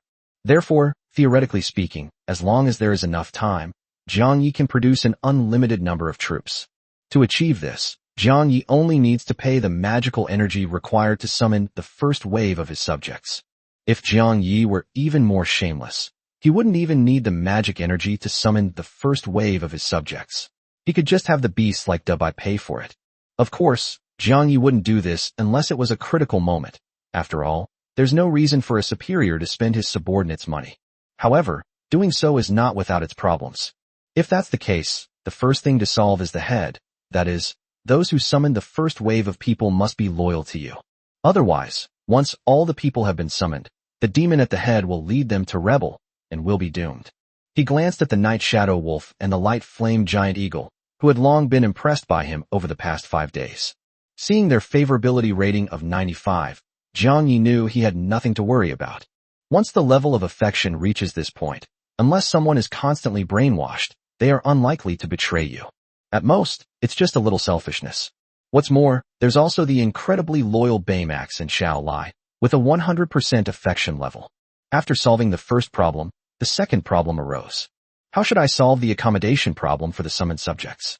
After all, such a sudden increase in population could disrupt order and lead to chaos if not dealt with promptly. Jiang Yi didn't want to see this. Jiang Yi felt a headache coming on at the thought of this. After all, Jiang Yi wasn't good at these things. He usually left these matters to Dabai to handle. How could a wild monster like Dabai understand these things? Even though Baymax doesn't understand, Baymax has money and magic powers. By posting mana bounties through the regional chat channel, Dabai has already built his own advisory team. The members of the advisory team were all mayors or similar figures before they traveled through time, so handling this kind of problem was a piece of cake for them. As for whether they know they are giving advice to a monster, the answer to this question is, of course, that I know. Not just them, everyone in District 3258 knows. After all, the system doesn't have any anonymity features, and Jiang Yi didn't restrict the residents of the Demon City from speaking in the chat channel. This resulted in a large number of bizarre names appearing in District 3258 on the very first day the Monster City was established. Names like XX Snake, XX Wolf, XX Eagle, XX Spirit, XX Mother are everywhere. The sudden appearance of so many names that didn't sound like those of people from the Dragon Kingdom, or even like those of people in general, left the people of District 3258 puzzled. Where did I come from? Is this still the Dragon Kingdom area? Suddenly, a bunch of bizarre names appeared in the regional channel.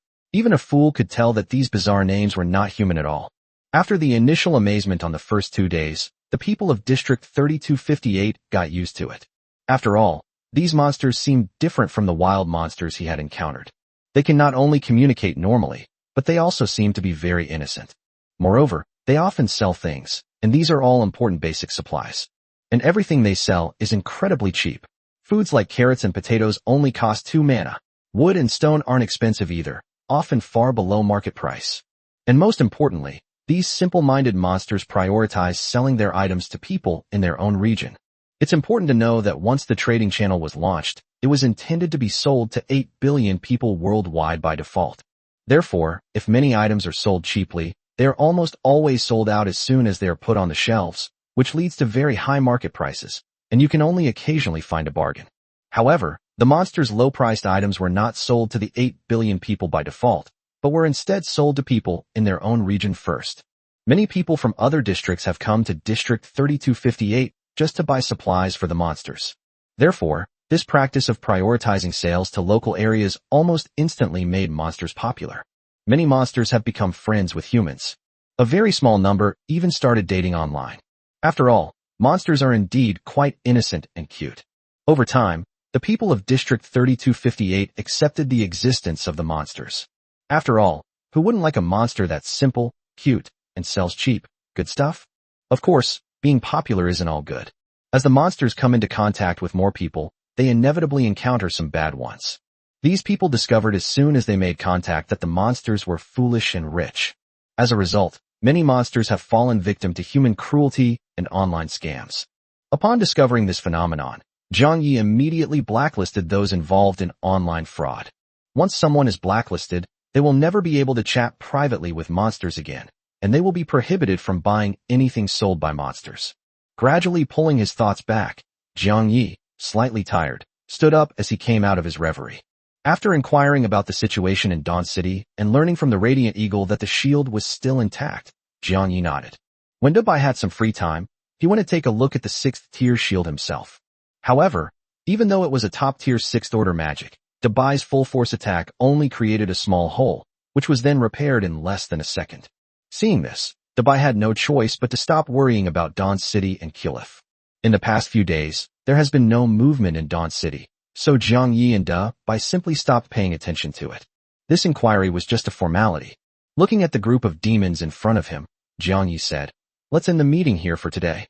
As for the Blood Moon Beast Tide, let's take it one step at a time. Everyone should go back and rest first. The Blood Moon Beast Tide should arrive tonight, so everyone should make sure they are well rested." Upon hearing Zhang Ye's words, Night Shadow Wolf and Radiant Giant Eagle nodded, glanced worriedly at the exhausted Zhang Yi, and then left the Lord's mansion as a wolf and an eagle.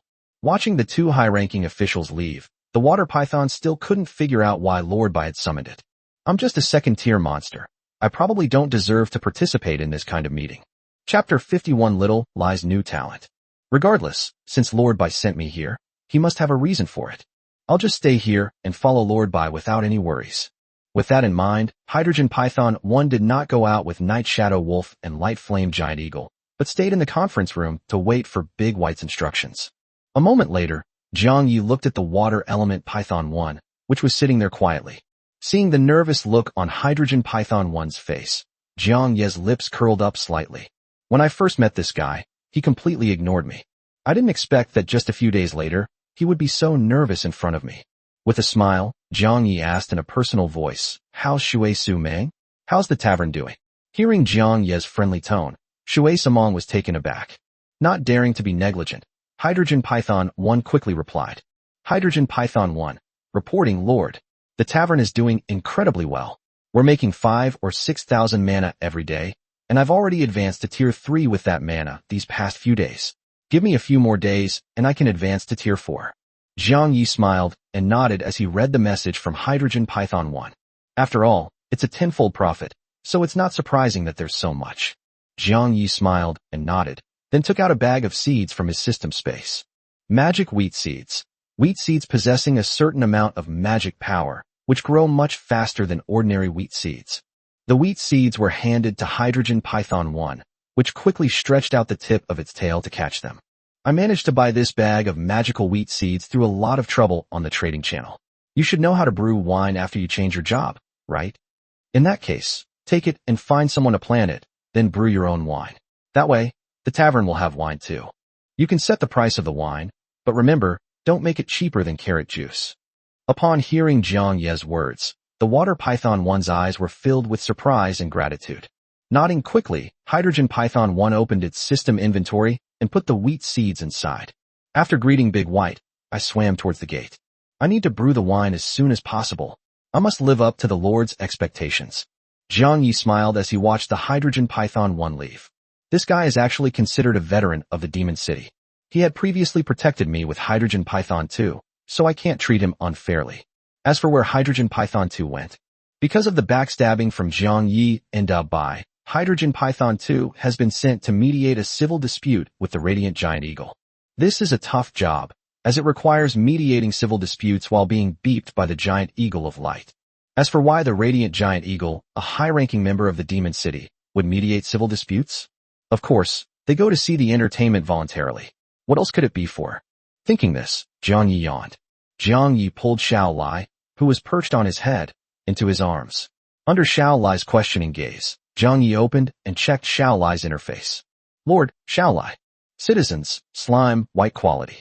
Strength, tier 5, orange quality. Territory, none at present. Talent, poison affinity, soul power. Skills bar. Tier 1 skills, simple transformation, split. Tier 2 skills, venom spray, soul impact. Tier 3 skills, poisonous mist, mind blast. Tier 4 skills, poison shield, mark of pain. Tier 5 skill, forbidden poison, soul absorption. Building none. Building that can be crafted, basic Lord's Mansion blueprint. Magic energy, 150,068. Looking at the adorable little lie in his hand, Jiang Yi couldn't help but feel a little overwhelmed. As his personal bodyguard, Jiang Yi had already advanced Xiao Lai's rank the day after the Demon City was established, once he had some magical energy. After Xiao Lai advances to the second tier, her quality changes from blue to purple, and her super strong corrosion talent is transformed into poison element affinity. To be honest, after learning that Xiao Lai had an affinity for poison elements, Jiang Yi really didn't want to keep Xiao Lai on his shoulders anymore. Please, this is poison. Who wants to run around with a poison ball on their head? So when Xiao Lai learned that Jiang Yi was no longer willing to support her, she immediately wilted. After her attempts to charm him failed, Xiao Lai burst into tears. Tears streamed from its two large, bright eyes, and those tears actually corroded a small pit in the ground. Watching the pit deepen with Xiao Lai's crying, Jiang Ye's lips twitched, and he secretly resolved never to put Xiao Lai under his nose again. After all, with this thing on his head, Jiang Yi was really afraid that one day his brain would be corroded away. Even if Xiao Lai has 100% loyalty and would never harm herself, it's still not okay. After all, with Xiao Lai's corrosive ability, she can corrode things even unconsciously. Jiang Yi didn't want to have this thing on his head, even if he didn't die, because he didn't want his hair to be corroded away and he to become bald. After a long time, Xiao Lai finally stopped crying. Big White used his wind element to lift Little Lai out of the bottomless pit. Little Lai, who had just finished crying, was now completely wilted. The entire slime was sprawled out, looking utterly hopeless. The once lively and adorable Little Lai had disappeared, replaced by a puddle of motionless blue gel. Seeing Xiao Lai's condition, Jiang Yexin's heart softened instantly, unable to bear seeing Xiao Lai like this. Finally, with no other option, Jiang Yi sighed and gently placed the listless Xiao Lai on his head, which revived Xiao Lai. There's no way around it. Since Xiao Lai is our own little monster, we can't not spoil her. After regaining her magic, Xiao Lai tried her best to control the poisonous elements in her body at all times, daring not to slack off in the slightest. She was afraid that she might accidentally and unknowingly damage Jiang Ye's hair. Even so, Xiao Lai would occasionally lose 1 or 2 hairs due to corrosion. After all, second-tier monsters still have very rough control over their own elements, which is something that can't be helped. Jiang Yi didn't care. After all, it was just 1 or 2 strands of hair. He probably lost more hair every time he washed his hair. As the monster city developed, with the introduction of taxes, Jiang Ye's personal savings began to grow. In the following days, Jiang Yi would advance Xiao Lai 1 level every day. After advancing to the 4th tier, Xiao Lai's control over her own magic power became extremely precise, to to the point that she could achieve a state of non-corrosiveness without even realizing it. Only then was Jiang Yi completely relieved, and Xiao Lai was overjoyed. This morning, as usual, Jiang Yi advanced Xiao Lai to the next level. After all, as his personal bodyguard, he definitely needs to have a certain presence. He should at least be on par with Big White. If it doesn't advance, it'll be amazing. Once it does, it'll be a shock. After advancing, Xiao Lai's strength directly reached the orange quality, one level higher than Dabai. Furthermore, he has mastered a new talent, the power of the soul. After the new talent appeared, Xiao Lai also gained a series of talent skills. Even now, Jiang Yi still feels a lingering fear after seeing those skills. Chapter 52 different from others. The third and fourth tier poison elemental skills are easy to understand.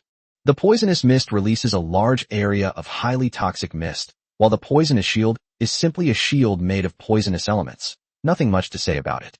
These fifth tier poison element skills are powerful. The forbidden poison skill enhances all poison element skills. With its power increased 20 times, the poison element, which was originally only effective against physical entities, can now also attack energy entities. In other words, the forbidden poison can corrode and attack all elemental energies. It can even attack souls. It can be described as incredibly monstrous. The third tier skill Soul Blast, obtained through the power of the soul, releases a soul shockwave to attack the target's soul, causing it immense pain and confusion. The fourth tier skill, Mark of Pain, leaves a mark on the target's soul.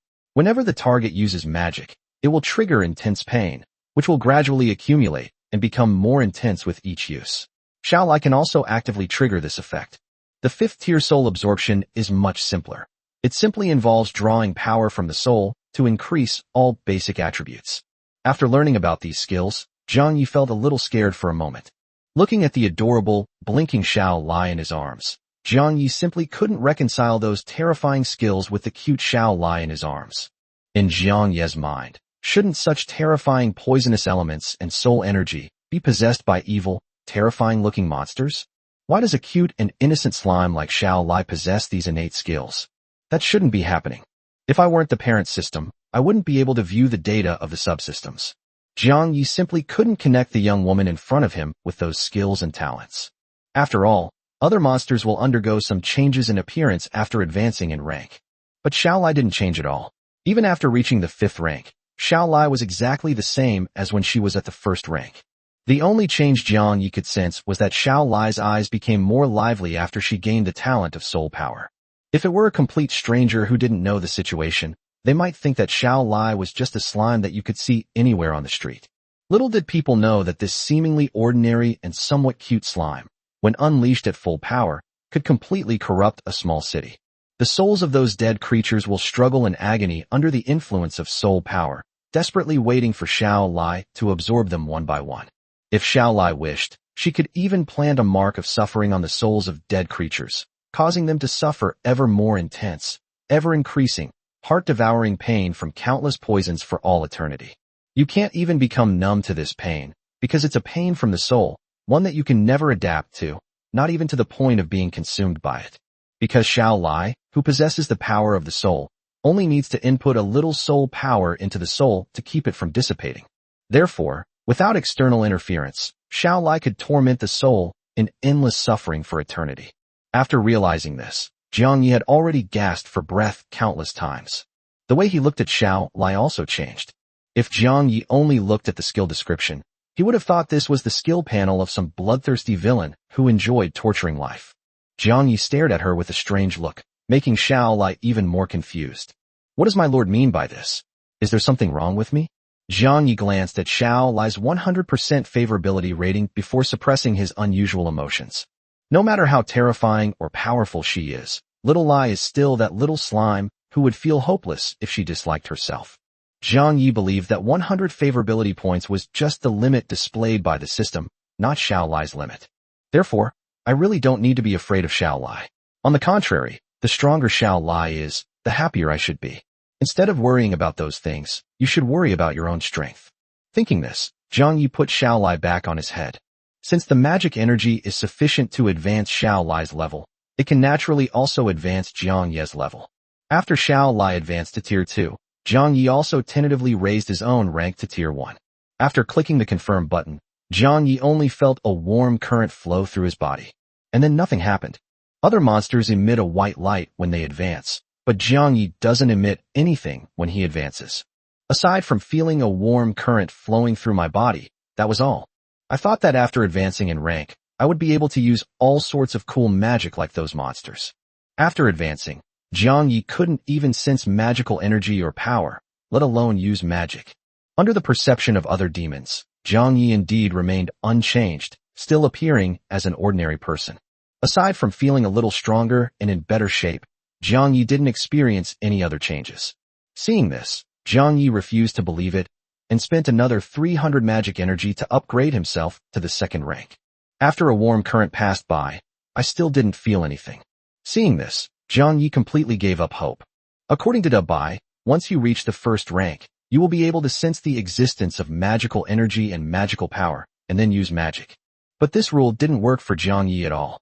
Later, Jiang Yi also asked the person in the chat channel who had made the fastest progress and had already reached level 1. After advancing to the next level, those people all claimed to be able to sense the presence of magic power, and some even went so far as to become apprentices of other magicians in human cities and learn magic. After learning all this, Jiang Yi was completely dumbfounded. Is it possible that I am the only one who cannot sense magical energy and power? After asking around in each district, Jiang Yi discovered that it seemed to be true. Dabai didn't know why either, since Dabai was just a wild monster and knew absolutely nothing about magic power.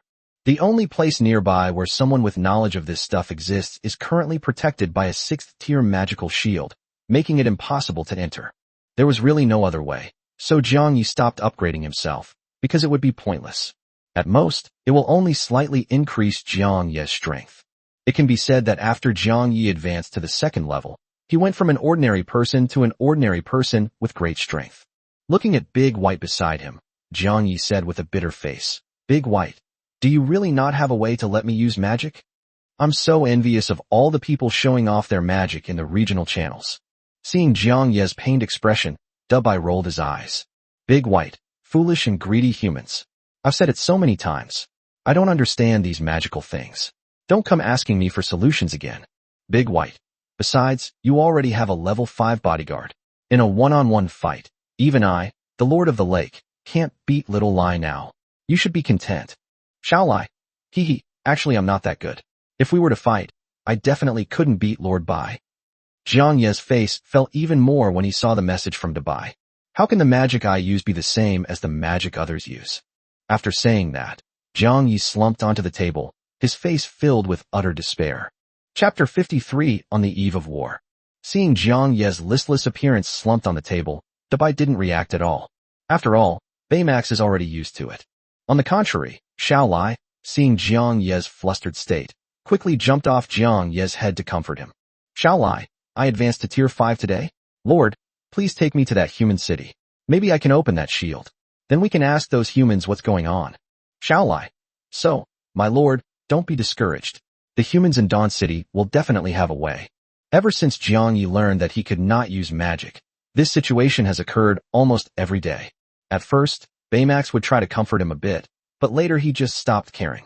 Only Xiao Lai would run over to comfort Jiang Yi whenever he was like this. Dabai glanced at Xiao Lai, who was circling around Jiang Yi, pouted, and then walked out of the conference hall. "Big White. Human, I'm going back to the bottom of the lake now. Call me if you need anything." And so, Big White left the Lord's mansion and passed through the bustling crowd of monsters. Then, under the gazes of the demons, some admiring, some respecting, and some fearing, its form gradually grew larger. Once back at the bottom of the lake, Baymax's size returned from the size of a human to its normal, enormous form. Feeling the sensation of his original form, Big White couldn't help but sigh at how troublesome it was to maintain his size in the monster city. After regaining his composure, Jiang Yi spent his free time strolling around the monster city with Xiao Lai.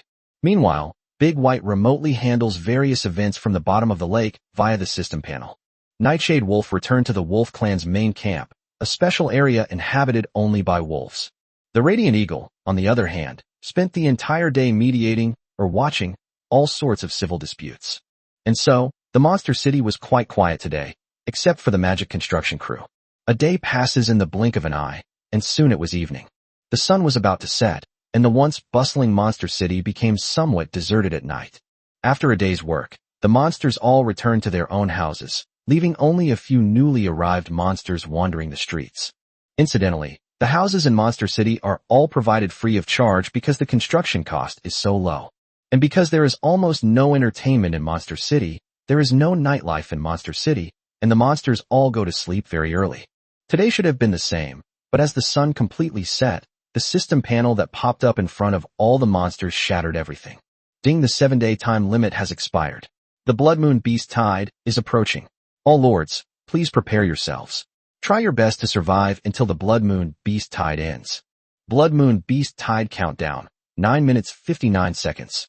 When this system announcement appeared, not only did the entire Monster City erupt in chaos, but even the regional chat channels went wild. Holy crap! Is it finally coming? The Blood Moon Beast Tide that we've been talking about for 7 days is finally here. Hey upstairs, what are you getting so excited about? This isn't a good thing. It could even kill someone. Yeah, what am I going to do? My people are slimes. They're completely useless. I've been surviving alone in the wilderness for the past few days. XX slime. You wretched human. Do you have a problem with us slimes? I didn't mean anything by it. It's just that the slimes I summoned are completely useless. If I didn't feel the burning sensation when I stuck my finger in them, I would have thought they were jelly. How am I supposed to use this thing to fight off a beast horde? What's the big deal about people dying? People die every day in other districts, and the number of deaths decreases each day. That makes sense. Why is it that the population is decreasing in other districts, but increasing in ours? What's so strange about that? Can't you see all the monsters in our area? XX chicken. That's right, we're counted in the head count too. Holy crap, someone's calling for a prostitute? That's hilarious. XX chicken. Ahem, you haven't been checking the area chat channel these past few days, have you? They're monsters, not humans. Yes, I only checked the chat channel after seeing the system announcement. Is there a problem? It's alright, go play now. Just when the regional trading channel was in complete chaos. The Monster City chat group, with over 100,000 members, also exploded. None of the monsters knew what had happened, and they were all discussing it enthusiastically in the group chat. XX Wolf, huh? What is a Blood Moon Beast Tide? XX Wolf, does anyone know? XX Eagle, you asked me? How would I know? XX Cat, why is the moon so red? Something feels off. XX Dog, why am I a little scared? Should we huddle together to build up our courage? Just as the monsters were in a panic, Jiang Yi issued a notice. Jiang Yi at all members, invaders are about to attack our city. Residents who have not yet advanced to Tier 2, please gather at the lake in the center of the Monster City for Da Bai's collective protection. Other residents who are confident in their strength may decide whether to come. Jiang Yi had already figured it out while editing this message. Aside from myself, the other lords, at least in District 3258, were only at Tier 1 at best. In the end, the Blood Moon Beast Tide is just a beginner's quest. Therefore, this Blood Moon Beast Tide must not be a monster affecting the local area. After all, in a region, even if it's only Tier 4, there are definitely many Tier 2 and Tier 3 monsters.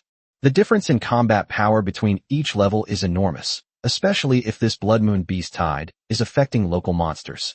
How are those lords who have just been promoted to the first rank and whose subjects are mostly also at the first rank supposed to survive? If that's the case, this Blood Moon Beast Tide might be able to wipe out 99.99% of the lords. Therefore, Jiang Yi felt that this Blood Moon Beast Tide might be a creature summoned out of thin air. And given the progress of most lords, the summoned creatures are unlikely to be of a very high rank. It's probably only at the first or second order at most. Jiang Yi was relieved after figuring this out. After all, his monster castle was practically a battleground, with each member possessing boss-level combat power. Dealing with ordinary first and second-tier opponents should be no problem at all. But just to be on the safe side, Jiang Yi still released that announcement. After all, even if a first-tier monster is a boss, its combat power is not very high. There's always a chance something unexpected might happen. Jiang Yi didn't want to see any casualties among his people, which is why he issued that announcement. Chapter 54 Strange Creatures. The residents of Monster City were all stunned when they saw the announcement. After the initial shock came a torrent of rage. Invasion?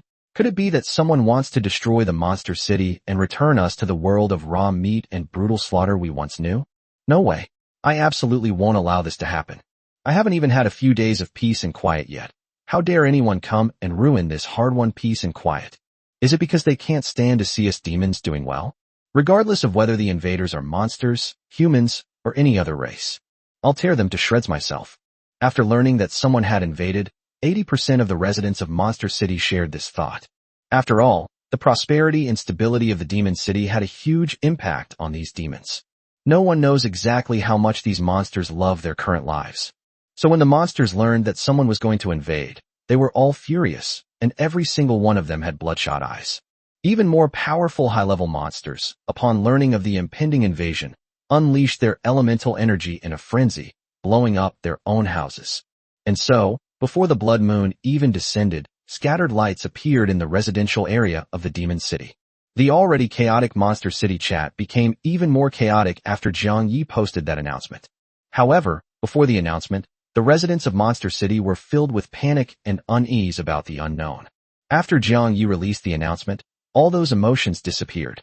Everyone became incredibly angry. The group chat was filled with shock and fury. Each of them was thinking of tearing the intruders to shreds when they arrived. This also led to a moment of awkwardness for Jiang Yi, who was holding Xiao Lai and standing on the big white head at the lake in the center of the Monster City.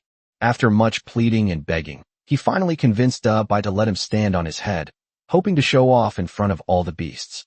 Looking at the few first-tier demons scattered around the lake, Jiang Yi knew he couldn't keep up the act today.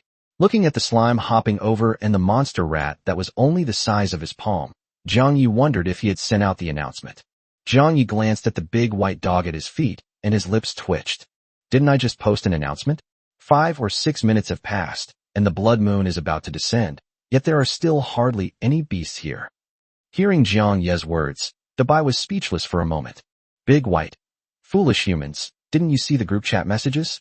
After you posted that announcement, many residents were furious, and they all said they would fight the invaders to the death.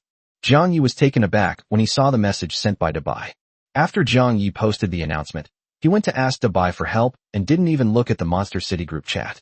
After seeing Bai's words, Jiang Yi opened the Monster City group chat. Jiang Ye's lips twitched as he looked at the increasingly furious monsters in the group chat. No wonder I just saw several monsters come out of the house and run towards the outskirts of the city. I didn't take it seriously at the time, but now I realize they were planning to kill the intruders.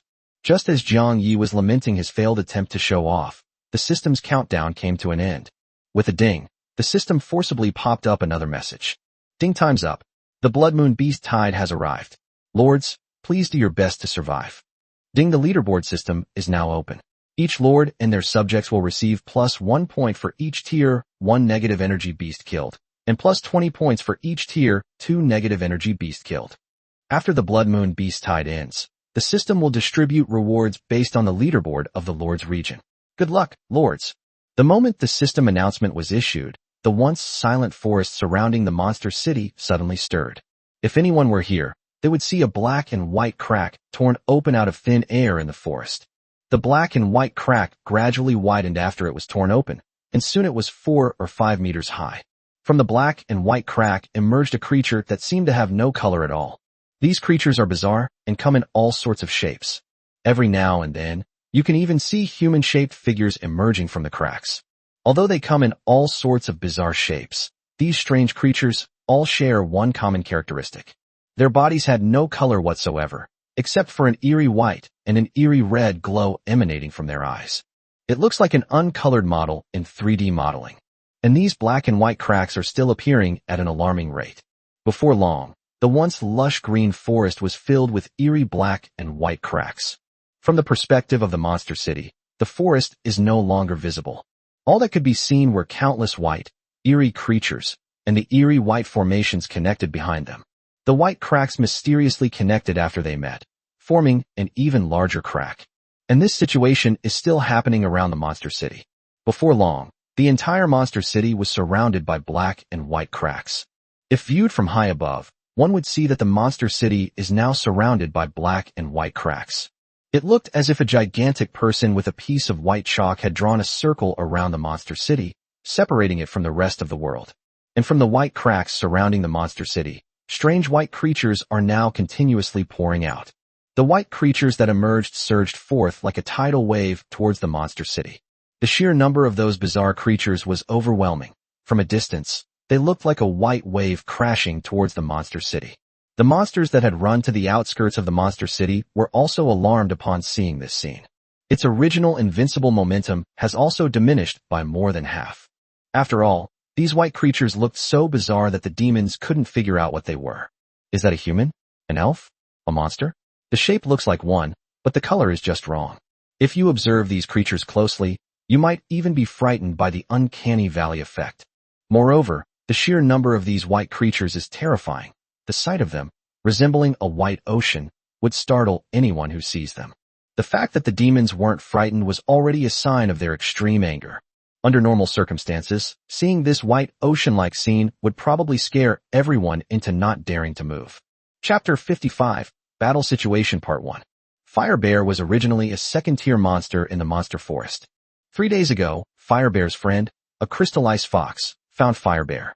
Then I heard Crystal Ice Fox say, with magical fluctuations, that there was a good place where I could improve my strength. After all, there's no such thing as a free lunch. This kind of thing must be fake. Fire Bear initially thought so, but after Crystal Fox demonstrated its strength as a boss, Fire Bear believed it. After all, he knew Crystal Ice Fox's previous strength. It couldn't even beat him. How could it possibly be able to defeat him with reverse attributes after just one day? And so, Fire Bear joined Monster City and became a resident of Monster City. The 3 days that Hoku Bear spent in the Monster City were the most pleasant and comfortable days of his life. After all, here, I don't need to worry about being killed by high-level monsters every day, nor do I need to worry about being attacked by passing humans. You don't even need to worry about not being able to catch prey or improve your strength. After all, here, all he needs to do is knock down a tree with one punch in the forest outside the Monster City. Then you can easily acquire magical energy without taking any risks. Even here, there is no bottleneck to break through. You can advance simply by extending your claw and tapping it lightly. In just 3 days, the Fire Bear leveled up to the 3rd tier, becoming a 3rd-tier monster. During these 3 days, Fire Bear has adapted to life in Monster City and become accustomed to its prosperity, completely regarding it as its home. So when Hoku Xiong saw Jiang Ye's announcement, he was furious. Someone actually wanted to destroy their own home, to destroy the place they loved most. The fire element within his body went berserk, directly blowing up the medieval house he lived in. Huffing and puffing, Hoku Xiong walked outside and saw that his neighbors were in the same boat. He knew what he had to do. After reuniting with their good friend Crystal Fox, the bear and the fox followed the monster horde towards the outskirts of the Monster City. Upon seeing the overwhelming white creatures outside the monster castle, the initially furious Fire Bear instantly calmed down. Looking at Crystal Fox, Hoku Bear remembered that Crystal Fox was the most clever one, so he decided to let Crystal Fox come up with a solution in this situation. When Crystal Ice Fox caught Fire Bear looking at her, she knew exactly what it meant. The blue eyes darted around, and the Crystal Fox pouted. Crystal Fox, don't be afraid. Although there are many invaders, there are also many of us. We can definitely defeat them. Crystal Ice Fox, when the fight starts, I'll jump on you. I've advanced to tier 3 too, so I can bombard them with magic while I'm on you. After reading the message from Crystal Ice Fox, Fire Warehouse Bear nodded. Looking around, and seeing that all the monsters around him were ready to fight, Fire Bear finally realized what was happening. With its limbs on the ground, the Fire Bear gradually grew larger, quickly reaching a height of 3 or 4 meters. This is the true size of Fire Bear, and now that battle is about to begin, Fire Bear has unleashed its full size. It wasn't just the Fire Bear that grew larger. In fact, almost every monster that came along grew in size to some extent. There were giant wolves that were 2 meters tall, giant eagles that were 3 meters tall, and even rats that were 1 meter tall. In an instant, the already crowded monster horde became even more packed. As the eerie white creature approached, the monsters sensed the magical fluctuations emanating from it. There are only first and second order. The moment they sensed the magical fluctuations, the demons felt relieved. What? It's only level 1. You scared yourself. Some of the more impatient monsters broke away from the group and charged straight at them. Fire Bear is one of these monsters. Carrying the Crystal Ice Fox on its back, the Fire Bear swung its limbs rapidly, rushing towards the crashing white waves. Looking at the white waves of strange creatures in the distance, the fire element within the Fire Burrow Bear's body became agitated.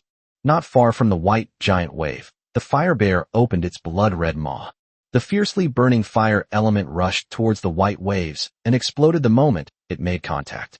The raging fire element struck the white waves, instantly turning dozens of the strange creatures at the forefront into charred remains. But the strange creatures seemed fearless of death. Even as its companions in front were instantly reduced to ashes, the strange creature behind continued to move forward. And so, with the charred bodies of their companions in front of them, and even though they themselves were burned, those strange creatures continued to charge forward. The fierce fire elemental attacks continued to destroy the charging monsters, but did nothing to stop their advance. Seeing this, the fire bear spewed flames from its nose and flung the crystal ice fox off its back. He then immediately sprinted forward, charging towards the giant white wave formed by the strange creature. The fiery red body gradually burst into flames 5 or 6 meters high, and the fire bear's eyes turned crimson. The fire bear was instantly covered in raging fire element, and it charged directly into the white giant wave, engaging in a fierce battle with the strange creature. The moment it plunged into the white giant wave, the fire element on its body suddenly surged, tearing the strange creature charging towards the fire cage bear to shreds. A relentless stream of bizarre creatures charged toward the fire bear, and with each swing of its giant claws, countless creatures were torn to shreds. With each pulse of fire element from his body, countless bizarre creatures were roasted to charcoal. The fire bear, standing 3 or 4 meters tall, managed to stop a small white wave from advancing. It was as if a wave had crashed onto a small reef, blocking the strange creatures from advancing any further. Defeat a Tier 1 negative energy beast, plus 1 point. Defeat a Tier 1 negative energy beast, plus 1 point. Defeat a Tier 1 negative energy beast, plus 1 point. At this moment, Fire Bear completely ignored the wildly fluctuating control panel and was only excitedly slaughtering the strange creatures that were charging at it. Fighting. So exhilarating. It wildly swung its claws at the bizarre creatures that lunged at it, and with each swing, countless bizarre creatures died. Even if you don't swing your weapon, the strange creatures that pounce on you will be burned to charcoal by the fire element on your body. The crystal fox, which had been thrown off by the fire bear, was not to be outdone. As the ice element within her body stirred, countless ice spikes emerged from around the crystal ice fox, piercing the oncoming white waves. Upon contact with the strange creatures, the ice spike instantly pierced through countless creatures, stringing them together like a skewer of candied hawthorns. The bizarre creatures skewered like candied hawthorns instantly turned into ice sculptures, and ice spikes continued to grow from their bodies, shooting out again. Thus, the crystal ice fox's attack slightly slowed down the advance of the white waves in a small area directly in front of it. Despite the white waves gradually approaching, the small crystal ice fox remained completely unfazed by the continuous firing of ice spikes. Crystal ice fox knew that it couldn't block with its physical body like Fire Treasury Bear, but it had its own methods. Just as the white waves were about to engulf the crystal ice fox, a semicircular ice crystal shield, 3 to 4 meters high, instantly appeared around the crystal ice fox, enveloping it within. The strange creatures crashed into the ice shield one by one, completely helpless against the shield made of ice. After all, how could a first-tier being possibly shatter a third-tier spell with just their physical body? Not to mention that it was released by a boss-level monster. Crystal Ice Fox was not at all surprised by this scene. The strange creatures that crashed into the ice crystal shield were frozen into ice sculptures and shattered into countless tiny particles. Meanwhile, ice spikes kept appearing on the ice crystal shield and shooting out in all directions. In an instant, the crystal ice fox also did the same thing as the Fire Treasury Bear in its own way, blocking a small white wave and preventing it from advancing even a little. Chapter 56 General Overview. Seeing the monsters in front of them holding off some of the strange creatures in their own way, the monster horde behind them charged forward in rows, not to be outdone. And so, the second and third tier monsters used their own methods to resist the advance of the strange white creature. By lining up in a row, the monsters formed a dam of elemental energy or bodies in their own way. The giant white wave, mostly composed of bizarre creatures, was stopped before the monster city. Even those who managed to escape were hunted down by numerous first-tier demons. After all, even the weakest first-tier monster is a boss-level combatant in the monster city. Dealing with ordinary first-tier monsters is a piece of cake, let alone strange creatures that can only fight with their physical bodies and cannot use magic. For a time, not a single strange creature could break through the formation spontaneously formed by the monsters, and none of them were able to enter the monster city. This situation was occurring without exception in every place outside the demon city. Just as the residents of the demon city were going on a rampage in the White Ocean. Jiang Yi stared wide-eyed in shock in the center of the demon city. Looking at the leaderboard displayed on the system panel in front of him, Jiang Yi was momentarily stunned. Dragon Kingdom District 3258 points ranking. 1. Radiant Giant Eagle, 3W 7864. 2. Night Shadow Wolf, 14,171. 3.XX Eagle, 7,523. 4.XX Eagle, 6,943. Jiang Yi stared wide-eyed in shock at the rapidly increasing points.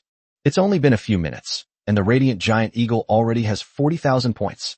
This growth rate is too fast. It's only been a few minutes. The Radiant Giant Eagle's points have already reached nearly 40,000.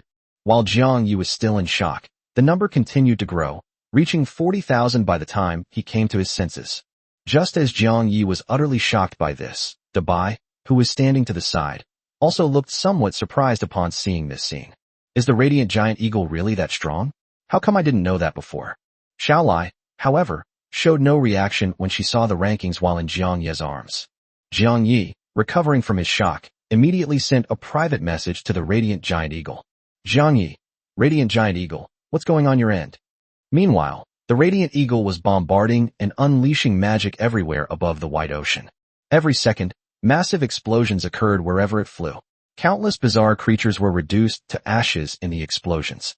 At this moment, the Radiant Eagle was like a pencil, sliding rapidly across a huge sheet of white paper, and wherever it passed, it caused a massive explosion. Considering the Light Flame Giant Eagle's flight speed, the rate at which it gains 40,000 points is actually quite slow. The Giant Eagle of Light and Flames casually cast spells in the air, squandering its magical power at will, and even had the leisure to read the private messages sent by Jiang Yi. Looking at the text displayed on the system panel, the Radiant Giant Eagle did not reply, but instead initiated a video call with Jiang Yi. Seeing this, Jiang Yi, who was in the center of the monster city, did not hesitate at all and pressed yes. With the video call connected, Jiang Yi finally understood the situation on the front lines. Looking at the dense white waves composed of various bizarre creatures, Jiang Yi felt a chill run down his spine. Seeing the Flame Eagle's fighting style, Jiang Yi finally understood why the Flame Eagle's points were rising so quickly.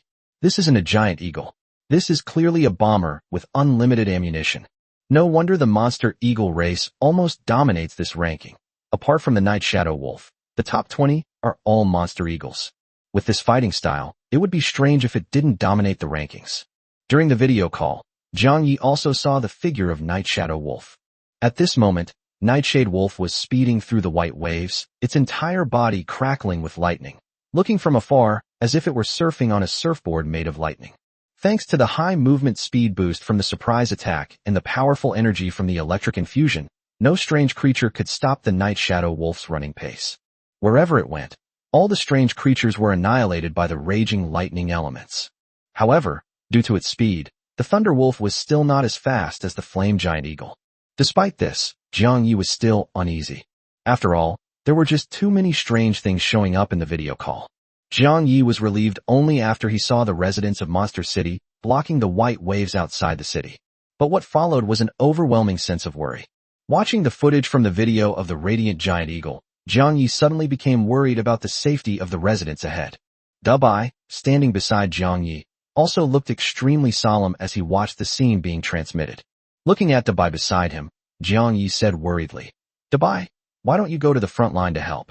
Your magic is all wide-range attacks, which is most suitable for dealing with this kind of situation." Hearing Jiang Yi's words, Dabai nodded. Even if Jiang Yi didn't say anything, Dabai would have offered to go. After all, as the nominal protector of this city, it would be really unreasonable not to step forward at this time. Moreover, Dabai considers himself stronger than the Radiant Giant Eagle, so how could he be at ease letting the Radiant Giant Eagle hold onto the number 1 spot? I, Dabai, am determined to take the top spot. Thinking this, Dabai glanced at Jiang Yi, then looked at Xiao Lai in Jiang Yi's arms, before feeling relieved and quickly swimming towards the outside of the demon city. With Xiao Lai around, even if some fish manage to slip through the net, the humans won't be in danger.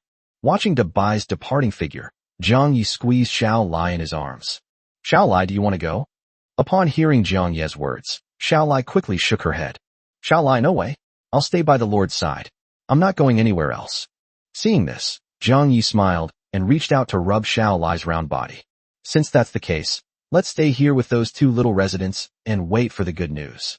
Xiao Lai Amham. After learning that Xiao Lai only wanted to stay by his side, Zhang Yi did consider taking her to the front lines. As soon as he had this idea, Zhang Yi shook his head and refused. It wasn't that Zhang Yi was afraid of death. After all, with Xiao Lai around, those strange creatures couldn't possibly harm him.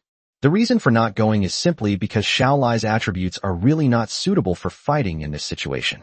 Although Xiao Lai's skills and attributes are just as suitable as the Bai's, they are very suitable for dealing with crowds of people. After all, once that poisonous fog is released, any creature that comes into contact with it will die instantly. And this poisonous fog does not dissipate on its own.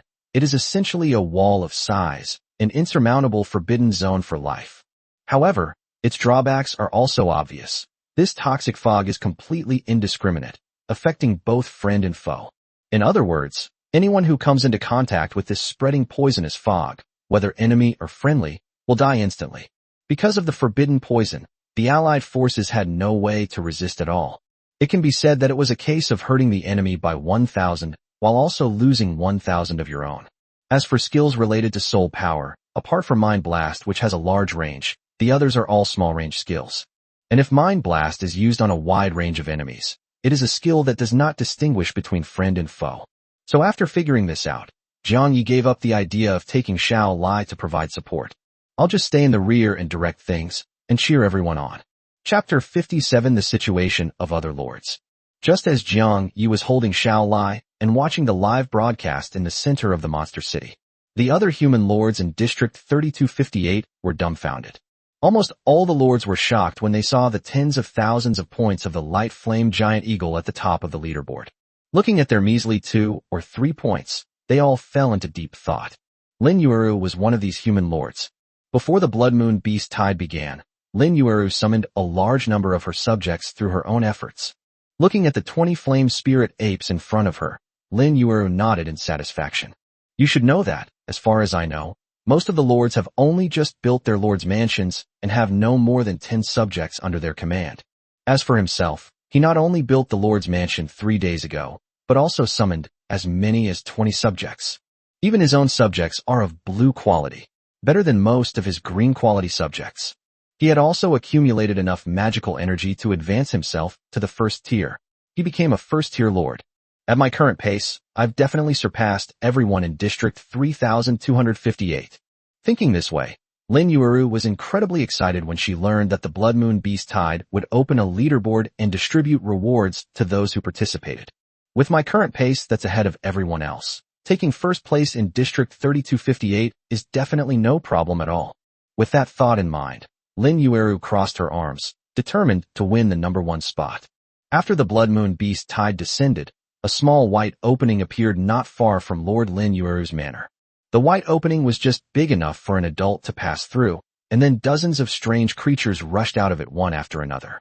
Although she looked somewhat strange and scary, Lin Yueru was not frightened.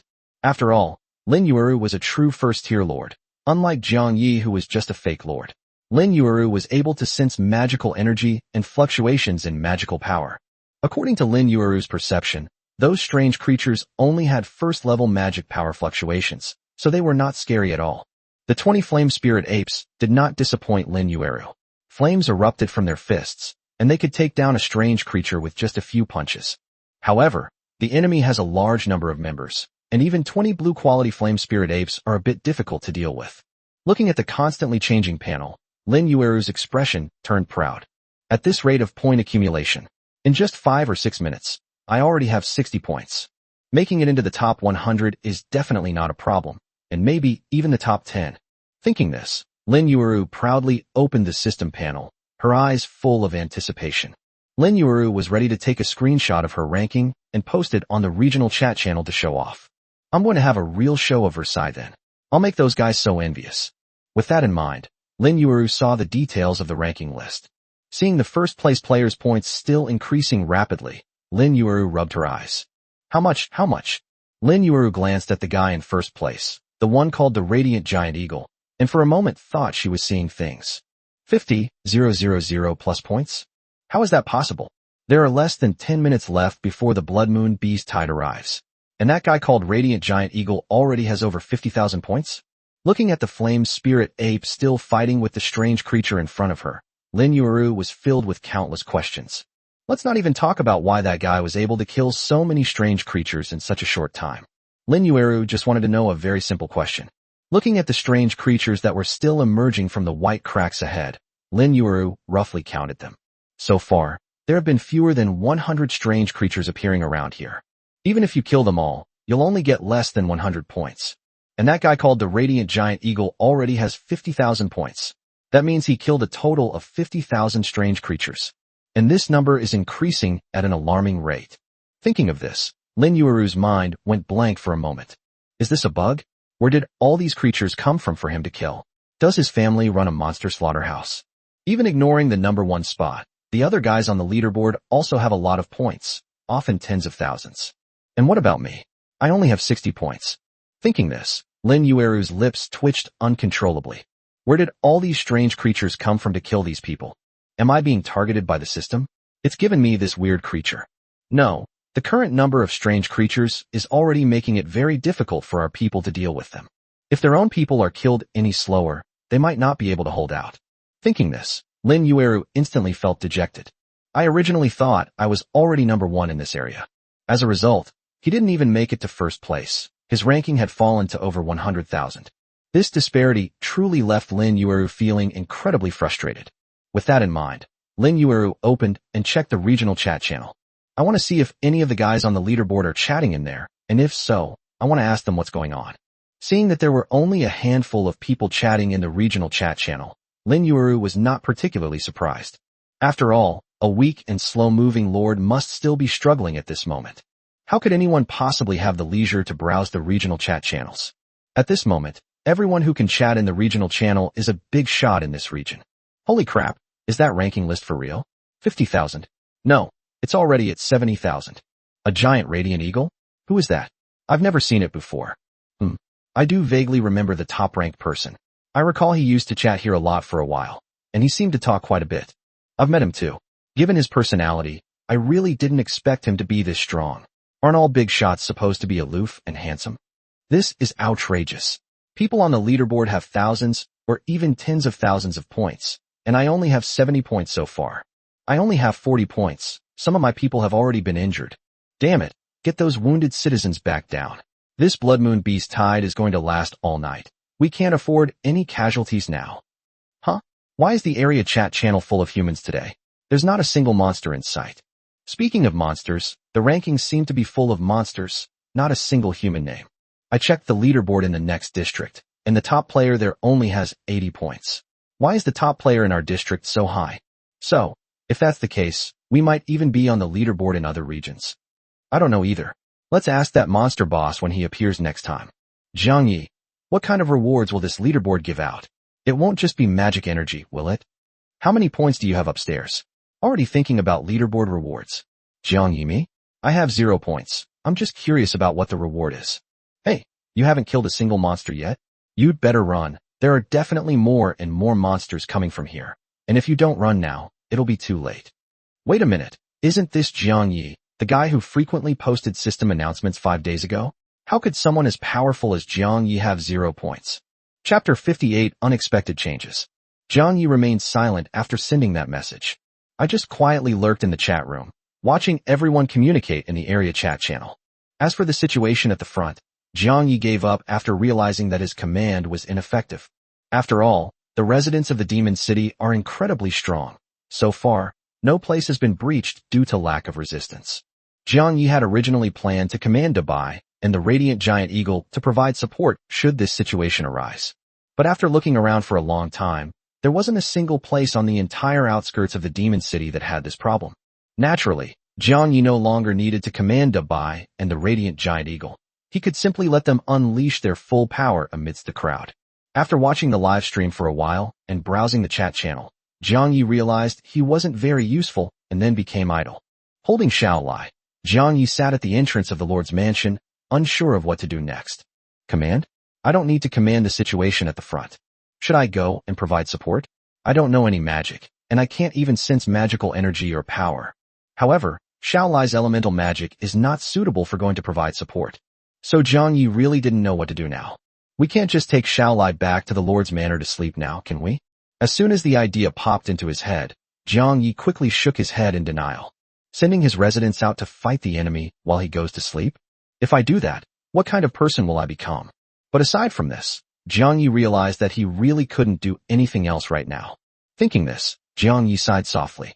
It's truly unpleasant to see civilians fighting valiantly on the front lines while you're left doing nothing in the rear. Seeing that Jiang Yi was sighing and there was nothing he could do, Xiaolai, who was in Jiang Ye's arms, could only rub her head against him, trying to ease his mood. Seeing the very stable battle situation, Jiang Yi decided to just sit there holding Xiaolai for the rest of the night. Just then, the system panel in front of Jiang Yi suddenly changed, a red exclamation mark appeared, and a piercing alarm sounded from the system panel. Danger! Danger! High-level negative energy beasts have been detected, attracted by the abnormal expansion of the spatial rift. Lord, please prepare. Warning! Warning! Warning! Jiang Yi, who was initially bored, was taken aback when he saw the red text that suddenly appeared. High-level negative energy beast? Before Jiang Yi could react, Xiaolai's system panel suddenly popped up, displaying the same screen as Jiang Ye's. Not only that, at that moment, all the residents of the Demon City saw this system message that was forcibly displayed. Looking at the text displayed on the system, all the residents felt a sense of unease. Big White, who had just arrived at the outskirts of the Demon City, also looked serious upon seeing the news. As expected, things weren't that simple. The moment the system panel popped up, the bizarre creatures outside the Demon City, which had been fearless and zombie-like, suddenly froze. The churning white waves instantly calmed down. The original roars disappeared, leaving only a deathly silence. Seeing the bizarre horde of creatures suddenly stiffening in front of them, resembling real 3D models, the monsters were all terrified by this eerie scene. That's why the residents have room to breathe and the opportunity to see the red warning that pops up in the system. Of course, a small number of bloodthirsty residents completely ignored the red warning and went all out to charge into the sea of strange creatures that offered no resistance, slaughtering them indiscriminately. After all, those strange creatures that were always fearless suddenly stopped moving. So how could the monsters let such a good opportunity pass by? Despite the gaping maws and sharp claws attacking them, these bizarre creatures remained completely unresponsive. Even when the attack landed right in front of the strange creature and tore its body in two, the creature didn't even blink. Its body remained perfectly straight, like a stiff, immobile wooden puppet. This extremely bizarre scene calmed even the most enthusiastic residents down. Seeing the eerie creature that remained motionless before them, staring at them with scarlet eyes, the residents above hesitated to make any rash moves. This scene is absolutely bizarre. This situation was naturally transmitted to Jiang Yi via video call by the radiant giant eagle. Seeing this, not only the demons, but even Jiang Yi was frightened by the sheer number of these strange creatures. Just as the demons were at a loss, the black and white rifts that had been connected and remained still in the distance began to change again. The scene within the black and white crack gradually became clearer, no longer simply black and white. Jiang Yi, through the high-altitude perspective of the radiant giant eagle, also clearly saw the scene displayed by the black and white cracks. The environment inside the black and white crack was exactly the same as the environment in the normal world. The only difference is that the world outside the crack is colorful, while the world inside the crack is only monotonous black and white. For some reason, even though Jiang Yi was only viewing it through the system and was actually very far away from the crack, he still felt an immense sense of oppression after seeing it. Feeling the oppressive aura, Jiang Yi's breathing gradually quickened, and his heart rate began to become irregular. Even Jiang Yi, who was so far away, was affected by this. One can only imagine how much more affected the monsters on the battlefield, not far from the rift. As the scene within the black and white rift gradually became clearer, the second-tier monsters on the front lines suddenly found it difficult to breathe, and their limbs became unresponsive. Even the magic power within his body became chaotic and could not be mobilized. The third-tier monsters weren't much better off. Under that pressure, they could only move with difficulty, unlike the second-tier monsters who were completely immobile. Fortunately, those strange creatures remained motionless. Otherwise, the front line would probably have collapsed by now. The Nightshade Wolf and the Flame Eagle, both fourth-tier monsters, were also affected to some extent. Although the body can still move freely as usual, the magic power within is in complete chaos, making it impossible to mobilize any elemental power. The Radiant Eagle nearly crashed from the sky, and fell into the sea of strange creatures below. Fortunately, he managed to regain his balance. Jiang Yi only felt the video call angle flicker before returning to normal. At that moment, the system panel showed signs of activity once again. Warning, warning, warning. High-level negative energy beasts are arriving soon. Lord, please avoid combat if possible. Chapter 59, Blue-Silver Python. Warning, warning, warning. A high-level negative energy beast is approaching. Lord, please avoid combat if possible. Escape immediately. Looking at the system panel flashing red light in front of him, Jiang Ye's eyes and breathing gradually became heavy. In an instant, Jiang Yi felt a surge of despair welling up from the depths of his heart. Xiao Lai, who was in Jiang Ye's arms, ignored the red flashing panel in front of her and looked at Jiang Yi with concern, as if she had noticed that something was wrong with him. Xiao Lai, my lord, are you alright? Seeing that Jiang Yi did not respond, invisible blue threads appeared in Xiao Lai's body. Then, under Xiao Lai's control, wisps of soul power passed by Jiang Yi. In an instant, the despair in Jiang Ye's heart vanished. Jiang Yi, coming to his senses, was stunned. What had just happened to him?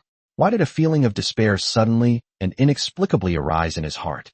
Seeing Xiao Lai's two big eyes filled with worry as she looked at him, Jiang Yi smiled. Don't worry, Xiao Lai, I'm fine. Hearing this, Xiao Lai nodded, finally feeling relieved. Out of the corner of his eye, Jiang Yi caught a glimpse of the video call and noticed that the residents of the Demon City on the front lines were also in somewhat strange condition. At this moment, the first, second, and third-tier monsters were all struggling on the ground, their faces displaying a wide range of expressions. Fear, despair, and sorrow instantly transformed the frontline battlefield into a sea of negative emotions, with every resident displaying a variety of expressions. Before the warning panel popped up, the residents on the ground weren't as emotional as they are now. Most of them were just panicked about the unknown. After that panel popped up, all the residents' expressions changed.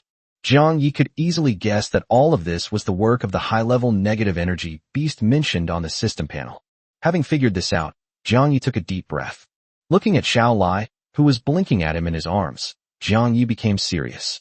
Xiao Lai, there's a really powerful monster up ahead. Do you want to go help? Upon hearing Jiang Ye's words, Xiao Lai's eyes darted around before she gave a reply. Xiao Lai, I'll do whatever you say, Lord. I'll do whatever you tell me to do. Seeing this, Jiang Yi smiled and reached out to pat Xiao Lai's head. In that case, Xiao Lai, may I ask you for help? Xiao Lai didn't reply after hearing this, but her eyes were filled with determination. Then she nodded vigorously at Jiang Yi. Since this is what the Lord wants me to do, no matter how difficult the task is, I must do it. Thinking this, Xiao Lai jumped out of Jiang Ye's arms. Before leaving, she looked back at Jiang Yi, as if she had thought of something. If I leave, who will protect the Lord? After thinking for a moment, Xiao Lai activated her first-tier skill, Split. Then, a piece of slime gel the size of an apple split off from Xiao Lai's basketball-sized body. After the slime gel split off from Little Lai's body, it grew two beady eyes. Looking at the Little Lai, Lai nodded. With this, protecting the Lord should be no problem. Thinking this, Xiao Lai hopped and skipped quickly towards the outside of the monster city. Xiao Lai, my lord, this is another version of me. With him around, he can protect you if you're in danger. Seeing this, Jiang Yi reached out and caught Xiao Lai, who was jumping towards him. Looking at the apple-sized piece of slime gel in his hand and the beady eyes on it, Jiang Yi's lips twitched. Is something this tiny really going to protect me in case of danger? Am I supposed to throw it like a grenade? Jiang Yi thought about it and thought, maybe it really works. However, it looks too much like a sculptor. Thinking this, Jiang Yi subconsciously pinched it. Xiao Lai, ouch. Lord, stop pinching me. Even though it's another version of me, I still have feelings. Upon seeing the message from Xiao Lai on the system panel, Jiang Yi's expression instantly turned awkward. At the same time, Big White, who had just arrived on the battlefield, also sensed something was wrong. After the system panel popped up, Dabai felt a strange sense of sadness welling up inside him. Although it was fleeting and quickly disappeared, Baymax still sensed it. Just as Dabai was pondering, the expressions of the monster residents around him suddenly changed. Upon realizing this, Dabai instantly understood that the emotion he had just experienced was caused by the high-level negative energy beast mentioned by the system. Realizing this, Big White instantly focused its gaze on the black and white crack behind the strange creature sea. No, it shouldn't be called the Black and White Rift anymore. It should be called the Black and White Portal. The moment Dabai's gaze locked onto the black and white portal, he instantly felt a sense of oppression. The moment he looked at the portal, the magic within Big White became chaotic. Fortunately, as a Tier 5 boss, the chaos did not affect Big White to the point where he could not use magic. After carefully sensing the situation inside the portal, Dabai indeed sensed the high-level monster that the system had mentioned. However, that rank was only the 4th rank. Looking at the various emotions of the monsters around him, Dabai felt that things were not so simple. If it's only at the 4th tier, the range and power are just too strong. To be honest, Dabai didn't think he could subdue a 3rd-tier monster by simply exerting unconscious pressure. Furthermore, it prevents 4th-tier monsters from using magic, and even has such a severe impact on 5th-tier monsters. Moreover, these monsters that caused the impact were not ordinary monsters. Each one was a Lord-level monster that was many times more powerful than ordinary monsters. The power of this oppressive aura is terrifying. It's simply impossible for a 4th-order creature to emit such a pheromone. Just as Dabai was finding this unbelievable, there was movement on the other side of the black and white portal. From Big White's perspective, a gigantic snake head suddenly emerged from the black and white portal. The snake's head was only slightly smaller than his own. The moment he saw the body clearly, Dabai froze. Only when the snake's head appeared did Dabai realize its true power. Peak 4th tier, exactly the same tier he was at before he encountered humans. The instant Dabai looked at the snake's head, the enormous snake's head also locked onto Dabai among the group of demons. Their eyes met as they peered through the throng of strange creatures and monsters, and Dabai instantly understood why this had happened. Since the scene on the other side of the portal is exactly the same as outside the monster city, the black and white world inside the portal must also have the same lake. And within that lake, there naturally resides the overlord of the black and white world, the blue-silver python. However, apart from its shape, this blue-silver python had no other similarities to the great white. The blue-silver python was noticeably smaller than the big white python, and its scales were not snow white, but rather pale. Its eyes, like those of other mutant beasts, emitted an eerie red light. Looking at the pale blue-silver python, a sense of despair inexplicably welled up in Dabai's heart. Chapter 60 Negative Energy Beast. This sense of despair did not arise from Big White's fear of the silver-blue python, nor from his feeling that he was no match for it. Without any reason or origin, simply because his gaze met that of the silver-blue giant python, Dabai, a 5th-tier boss monster, suddenly felt a sense of despair. It was only after he realized that the creature that had caused all the monsters to act strangely was the silver-blue giant python in the portal. However, along with knowing this, Baymax also learned another piece of information. The oppressive feeling that could even seriously affect one's sense of self was not emanating from the silver-blue python. When I looked into his eyes, the sense of pressure didn't increase. Instead, I felt a sense of inexplicable despair. However, thinking of this, Dabai's eyes gradually dimmed, and the inexplicable despair in his heart increased even more. For a moment, Big White actually wanted to lie on the ground and give up resisting, hoping to end this sooner. Just as Big White was thinking, "Let's destroy it. Hurry up, I'm tired." Dabai thought of Jiang Ye's figure, and that scent he could never forget. Thinking of this, Dabai's eyes hardened, and the inexplicable despair in Dabai's eyes was somewhat dispelled, and Dabai regained his senses. Big White, realizing what he had just thought, was startled. I have also gained some understanding of the abilities of the silver-blue python. How could a mere peak 4th-tier cultivator so severely impact a 5th-tier boss? That's impossible. Could it be because his ability affects the soul? If so, I might actually fall victim to it. After all, Big White has never trained his soul, and as a wild monster, he doesn't know how to train it. The soul is something that is really hard to grasp. Only human spiritual power can be connected with it. Even human mages know very little about souls, let alone a giant white dog that has always lived in the wild. Therefore, apart from advancing, Dabai's soul has almost no improvement. If it encounters an ability that specifically targets the soul, it might actually be affected. Thinking this, Dabai's gaze toward the silver-blue giant python became more serious.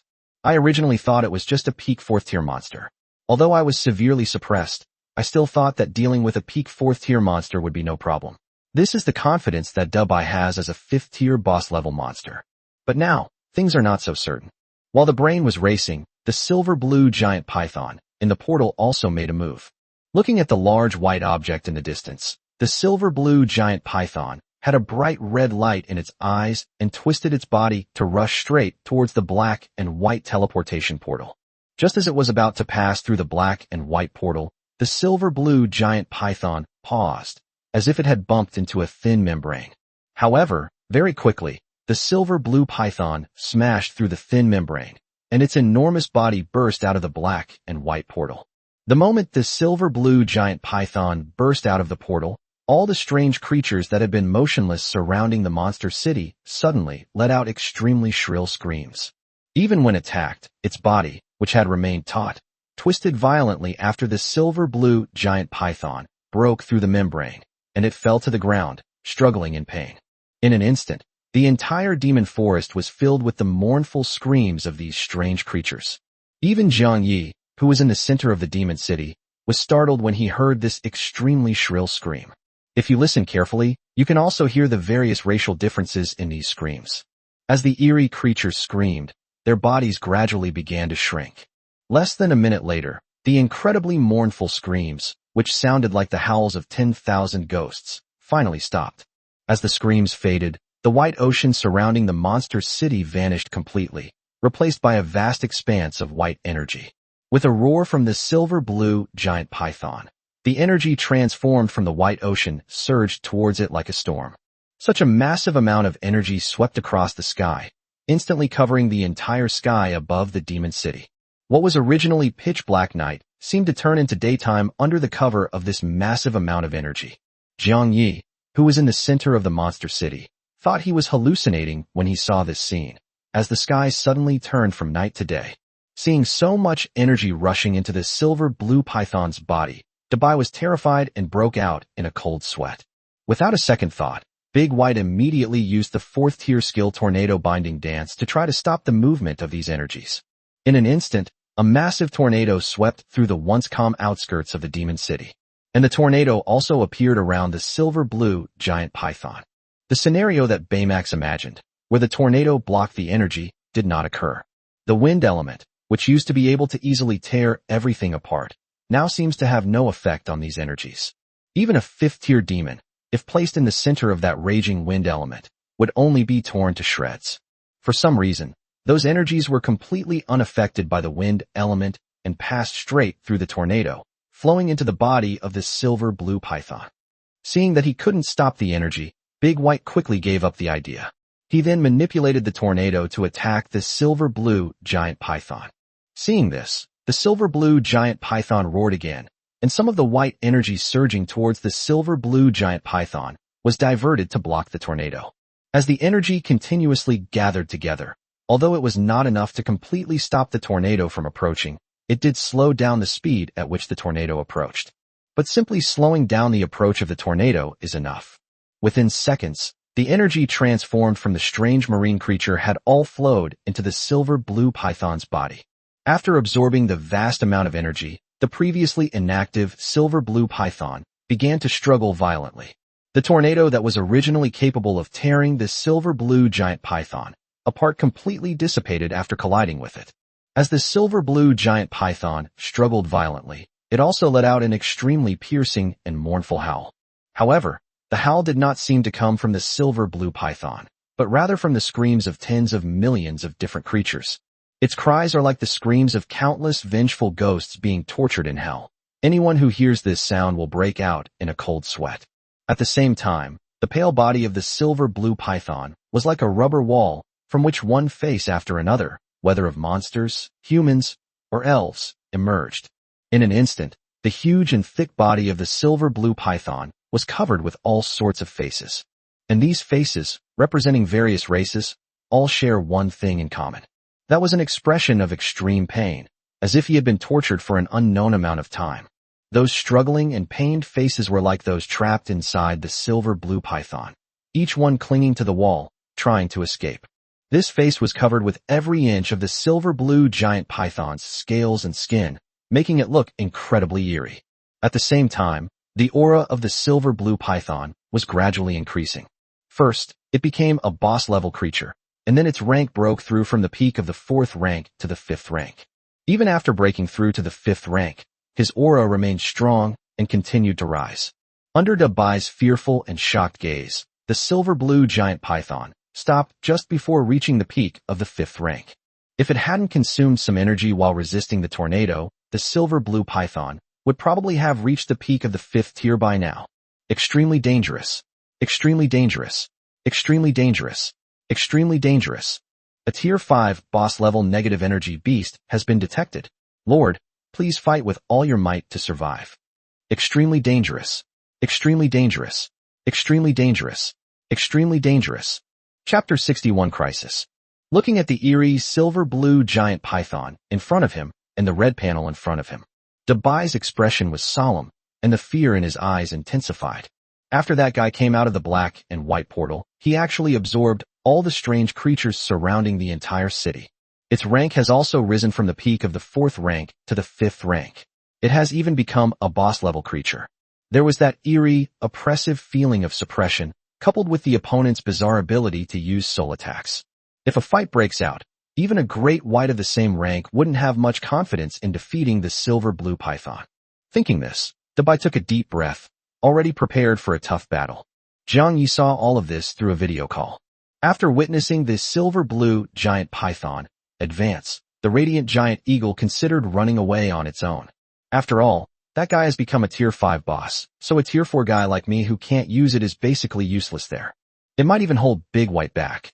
But remembering that he was still on a video call with the Lord, the radiant giant eagle didn't turn around and flew away. Instead, it flew higher and higher, broadcasting the battlefield situation to Zhang Yi from the air. Nightshade Wolf, however, saw things very clearly. Long before those strange creatures turned into energy, Nightshade Wolf knew what was going to happen. He then quickly ran back and forth among the monsters, transporting the residents who were unable to move on the front lines to safety. Zhang Yi's eyes widened in disbelief as he looked at the screen displayed by the system. What is that blue-silver python? It looks so bizarre. The sight of those faces appearing on his body made Zhang Yi feel physically uncomfortable. Then Zhang Yi saw the system panel suddenly flashing red. Looking at the 5th tier boss level negative energy beast displayed on it, Zhang Yi suddenly began to worry about Dabai. Just as Zhang Yi was worried about Dabai, the howling silver-blue giant python suddenly made a move. The silver-blue giant python, which had been howling, suddenly stopped howling and then raised its head to stare straight at Big White, the red light in its eyes becoming increasingly dazzling. Although this silver-blue python stopped roaring, the countless faces on its body continued to scream in agony. The blue-silver python paid no attention to any of this. After locking onto Big White's location, it twisted its bizarre and enormous body and charged towards Big White. Seeing this, Dabai dared not delay and quickly mobilized the chaotic elemental energy within his body. Then, under Big White's control, the wind element in the air suddenly compressed rapidly. With its forked tongue flicking out, a cold glint flashed in its large, white eyes. Tier 5 skill, Wind Blade Cut. And so, the extremely concentrated wind element condensed into a single point and began to rotate at high speed. Its rotation speed is so fast that it can cut through anything that touches it. Then, the condensed wind blades slashed rapidly toward the silver-blue python, their speed so great that they even created a sonic boom. High in the sky, the radiant giant eagle heard a huge explosion, followed by the silver-blue python, letting out a miserable howl. He then fell heavily to the ground, his thick body cut open by the wind element, but no blood flowed out of the wound. Only wisps of white energy seeped out. Before the radiant giant eagle could even see the magic that Big White used, it saw the blue-silver python severely injured. Seeing the other party let out a miserable scream, a hint of relief flashed in Dabai's eyes. Fortunately, the opponent had just become a boss creature and had not been advanced for long, so it was not yet proficient in using its own power. Otherwise, my wind blade wouldn't have been able to cause such severe damage. Therefore, I must act quickly, otherwise I will be in trouble once he adapts to the power. Thinking this, just as Dabai was about to unleash another attack by channeling his chaotic magic, a sudden surge of intense sadness welled up in Dabai's heart, and his eyes instantly turned red and swollen. If snakes didn't lack tear glands and be unable to shed tears, Baymax would probably be in tears right now. Before Dabai could figure out what was going on, the enormous cut on the silver-blue giant python instantly healed after Dabai's eyes turned red. Seeing this, Dabai was extremely shocked. Could this guy absorb negative emotions to heal his injuries? With that thought in mind, Dabai suppressed his boundless sorrow and gathered wind blades to slash at the silver-blue giant python. At this moment, the silver-blue giant python seemed to have adapted to the power of a 5th-tier boss. and this time the wind blade did not directly hit the silver-blue giant python. Instead, just as the wind blade was about to strike him, he released the 5th-tier water mirror blessing. The next second, a mirror composed of black water elements appeared in front of the silver-blue python and swallowed the wind blade whole. Less than half a second later, the wind blade, now slightly stained black, flew toward Big White at the same speed. Seeing this, Dabai was extremely shocked. He was about to use the water mirror's blessing as well, but as soon as he tried to mobilize the magic power in his body, the sorrow in his heart surged again. Thus, Dabai failed to use the water mirror's blessing in time, and the black wind blade struck Dabai directly. In an instant, the rapidly spinning wind blades left a huge 6-meter-long gash on Big White's body. The blood continued to gush from the wounds as it traveled down the white creature's body. If you look closely, you can see black energy churning at the wound site, destroying the flesh inside. Chill. Having suffered such a severe injury, Dabai couldn't help but let out a snake-like cry, and blood gushed from its mouth at the same time. Hiss hiss hiss. When the blue-silver python saw Dabai doing this, it also let out a series of strange cries, as if mocking Dabai's overestimation of his abilities. After spitting out more blood, Dabai collapsed to the ground, ignoring the blue-silver python. After being struck by the wind blade, Dabai could no longer suppress the deep sorrow in his heart, and had no mind to pay attention to the blue-silver python. Jiang Yi, who witnessed this scene through the radiant giant eagle, was now as anxious as an ant on a hot pan. Looking at the big white dog panting heavily on the ground with bloodshot eyes, Jiang Yi felt heartbroken. This is Baymax, who has been with me for so many days, thinking of me no matter what I'm doing. Seeing Baymax like this now is like my heart aches for him. Thinking of this, Jiang Yi decided to directly transfer 1.35 million magic energy to Dabai, allowing Dabai to break through to the 6th rank. A Tier 6 player beating a Tier 5 player is like a father beating his son. If Dabai had a Tier 6 player now, there wouldn't be any need for that imposter. I reckon that the level 5 imposter would be instantly killed in a single encounter. Although spending all the magic energy in his treasury might cause the magic energy city to stagnate for a period of time due to a shortage of funds, Jiang Yi couldn't care less about that at the moment. I quickly transferred 1.35 million magic energy to Dabai. Now all I need to do is wait for Dabai to confirm, and then I can advance. Meanwhile, Big White was lying on the ground, his eyes filled with sorrow. Dabai ignored the message that popped up on the system panel in front of him. Chapter 62: The New Skills of the Radiant Giant Eagle. At this moment, Big White's heart was already overwhelmed with grief, so how could he possibly care about anything else? Even if all Dabai needs to do is click confirm, with his mind to advance to level 6, he still can't do it right now. Seeing that Dabai remained motionless for a long time, and that the blue-silver python in the distance seemed to be gathering water magic, Jiang Yi became anxious. What's going on? Why isn't Big White making any noise? Realizing that his emotions were not right, Jiang Yi quickly took a deep breath to calm down. Quickly devising a countermeasure, Jiang Yi immediately canceled the transfer request for 1.35 million magic energy, and then directly sent 100,000 magic energy to the Radiant Giant Eagle. It wasn't that Jiang Yi didn't want the Radiant Giant Eagle to advance to the 6th tier, but rather that Jiang Yi didn't have that much magical energy. That 1.35 million magic power was all of Jiang Ye's possessions, while the Radiant Giant Eagle only had a little over 60,000 magic power. Even if you add them all together, it still won't reach the 1.5 million magic power required for Tier 6. There was no other way but to settle for the second best and advance the Radiant Giant Eagle to the 5th tier. Upon seeing the magical energy transferred by the Lord, the Radiant Giant Eagle immediately understood what the Lord meant. With that in mind, the Radiant Giant Eagle pressed confirm without hesitation, and then immediately pressed advance on its personal panel. With a flash of intense light, the Radiant Giant Eagle successfully advanced to become a Tier 5 boss monster. The intense light in the sky also attracted the attention of the blue-silver python on the ground. Jiang Ye's plan was simple: have the Radiant Giant Eagle hold off the blue-silver python until Xiao Lai came to its aid. Jiang Yi had considered having the Night Shadow Wolf advance to the 5th rank so it could come and help. However, Jiang Yi quickly rejected this decision. After all, there are still many residents of the Demon City on the front lines who are unable to move on the ground. If Nightshade Wolf goes to help, those residents will be left unattended. The battles at the 5th level were extremely intense, with frequent large-scale, high-powered attacks. If no one intervened to manage the residents, the consequences would be unimaginable. There was no other way but to let the giant, radiant eagle that could fly take off on its own. The plan was successful. The silver-blue python, having been distracted, ignored the helpless big white on the ground and turned to attack the radiant giant eagle in the sky. One after another, water snakes emerged from the mouth of the silver-blue python and then rapidly flew into the sky towards the radiant giant eagle. Seeing those black water snakes, the radiant giant eagle dared not confront them head-on. After all, the radiant giant eagle had seen that after being struck by the black wind blade, Big White became completely dejected. This water snake is also black, and if you get hit by it, you might end up like Big White. Although the flame eagle flies extremely fast, far faster than a water snake, it is still like a persistent leech that cannot be shaken off. As it adapted to the powerful fifth-tier strength, the radiant eagle, which should have been happy, slowly felt waves of inexplicable sadness. However, at this moment, the sadness far outweighed the joy, so it had little impact on the radiant giant eagle. As more and more black water snakes appeared behind it, the radiant giant eagle experienced the new skills it had learned after advancing to the 5th tier. Tier 5 Fire Skill, Crimson Meteor. Tier 5 Light Type Skill, Blessed Radiance. After learning about the new skills he had acquired from his bloodline, the radiant giant eagle had a new idea.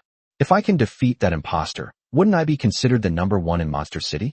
Thinking of this, the radiant giant eagle was filled with fighting spirit, and the sadness caused by the silver-blue python was instantly washed away.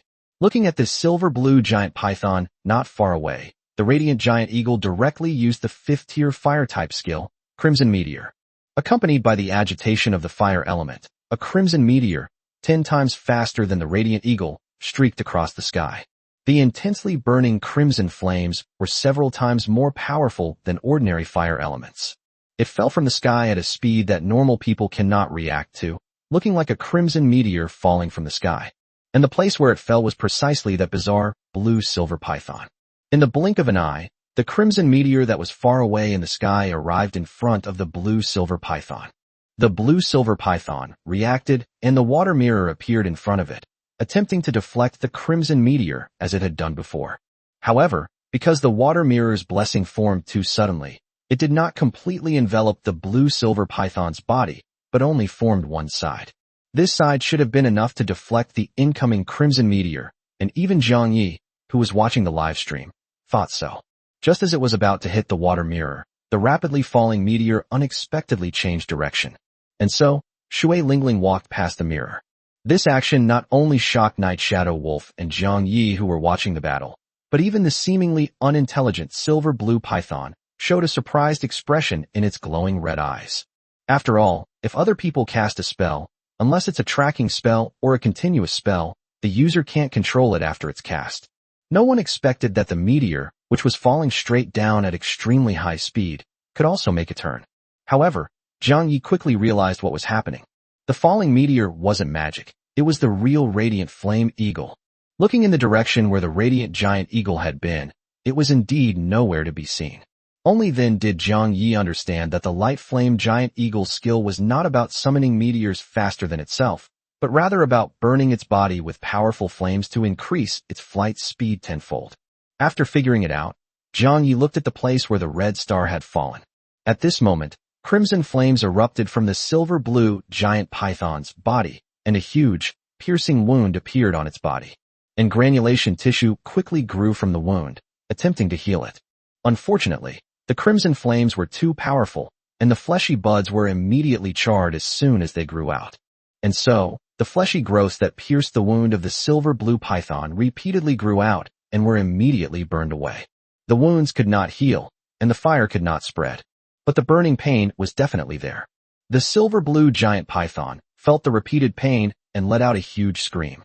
The scream seemed to have a special function. Even Zhang Yi, who was watching the broadcast from afar, felt sadness and despair upon hearing them. Chapter 63 Absorbing Emotions. A sudden wave of sadness and despair washed over Zhang Yi, and a hint of doubt flickered in his sorrowful eyes. Seeing that silver-blue giant python severely injured, I should be happy, so why do I feel sad and desperate? Just then, the two beady eyes of the little lie in Jiang Ye's palm blinked. Then Jiang Yeji felt a cool sensation in his hand, and the sadness and despair in his heart suddenly disappeared. Jiang Yi, regaining his senses, was taken aback and looked at the little lie in his palm. Jiang Yi looked at the little Lai winking at him from the palm of his hand and felt a little puzzled. Could it be that Xiao Lai's soul power can eliminate that inexplicable sadness? It couldn't have been eliminated by toxic elements, could it? Just as Jiang Yi was pondering, the radiant giant eagle that had pierced through this silver-blue python on the front line was looking back at its victory with immense pride. The inexplicable sadness in my heart has completely disappeared. At the same time, the screaming silver-blue python suddenly vomited and then made a U sound. From the perspective of the radiant giant eagle, one could see that the silver-blue giant python was spitting out some golden energy from its mouth. Soon after, the golden energy dissipated with the wind and disappeared without a trace. At the same time, the radiant giant eagle also felt its sense of pride gradually disappear. The emotions in his heart suddenly vanished, and the radiant giant eagle sensed something was amiss. Seeing the silver-blue giant python still rolling and struggling on the ground, making a rumbling sound, the radiant giant eagle knew that the flames probably wouldn't burn for much longer. Without delay, the radiant giant eagle flew to the side of the injured Big White. After all, Baymax's wound was really too big. If it continued to bleed from such a large wound, Baymax might not be able to hold on. Thinking of this, the radiant giant eagle quickly used its 5th-tier skill, Holy Light Protection. As the light element flowed across the radiant flame eagle, warm and comfortable sunlight began to emanate from it. Meanwhile, the hideous and enormous wounds on Big White's body gradually healed under the light. When the wound was completely healed, the radiant giant eagle began to pant heavily. This high-level, wide-area healing spell was extremely mana-intensive, and coupled with the oppressive aura of mystery, the light flame giant eagle's mana was quickly depleted. The remaining magical power in its body had been completely exhausted, and for the rest of the time, all the flame eagle could do was dodge. It had no ability to resist. Realizing this, the radiant eagle was not flustered at all. After all, it had just healed Big White. Even without me, I believe Baymax can hold on until I regain my magic. Then we can have a fair 2-on-1 match. Thinking this, the radiant giant eagle looked expectantly at Big White, waiting for Big White to raise its head and confront the silver-blue giant python. However, to the great eagle's surprise, the great white did not stand up after recovering from its injuries. The scene that the radiant eagle had envisioned did not occur. The great white remained lying there quietly, its eyes filled with crimson. After all, the 5th-tier skill Holy Light Protection can only heal physical injuries. If there is a problem with the soul, even the Holy Light Protection released by a 5th-tier boss will have no effect. At this moment, although Big White was physically healthy, his spirit and soul were filled with the negative emotions of sadness and despair. Upon glancing at this silver-blue giant python in the distance, whose flames had extinguished and wounds had healed, the radiant flame eagle immediately sensed that things were taking a turn for the worse. Just as the radiant giant eagle was at a loss, Xiao Lai had already arrived at the outskirts of the monster city. Sensing the 5th-order magic fluctuations in the distance, Xiao Lai huffed and puffed as she jumped toward that spot. Who knows how much effort Xiao Lai put into hop and skip out of the monster city. Looking around and seeing that there were no buildings or residents of the monster city nearby, Xiao Lai released poisonous elemental mist to lift herself up. Then, controlling the poisonous mist, he quickly moved towards the source of the elemental fluctuations. The toxic liquid dripping from the toxic fog corroded deep pits on the ground. And so, after destroying countless flowers, plants and trees along the way, Xiao Lai finally saw the enormous white snake head with countless faces in the distance. And the owner of that head was none other than the silver-blue giant python. Looking at the eerie giant snake, Xiao Lai was not afraid at all. Instead, her eyes were filled with excitement. The way it looked at this silver-blue giant python was like that of someone who had spotted their favorite prey. At this moment, the silver-blue giant python was unaware that it was being targeted.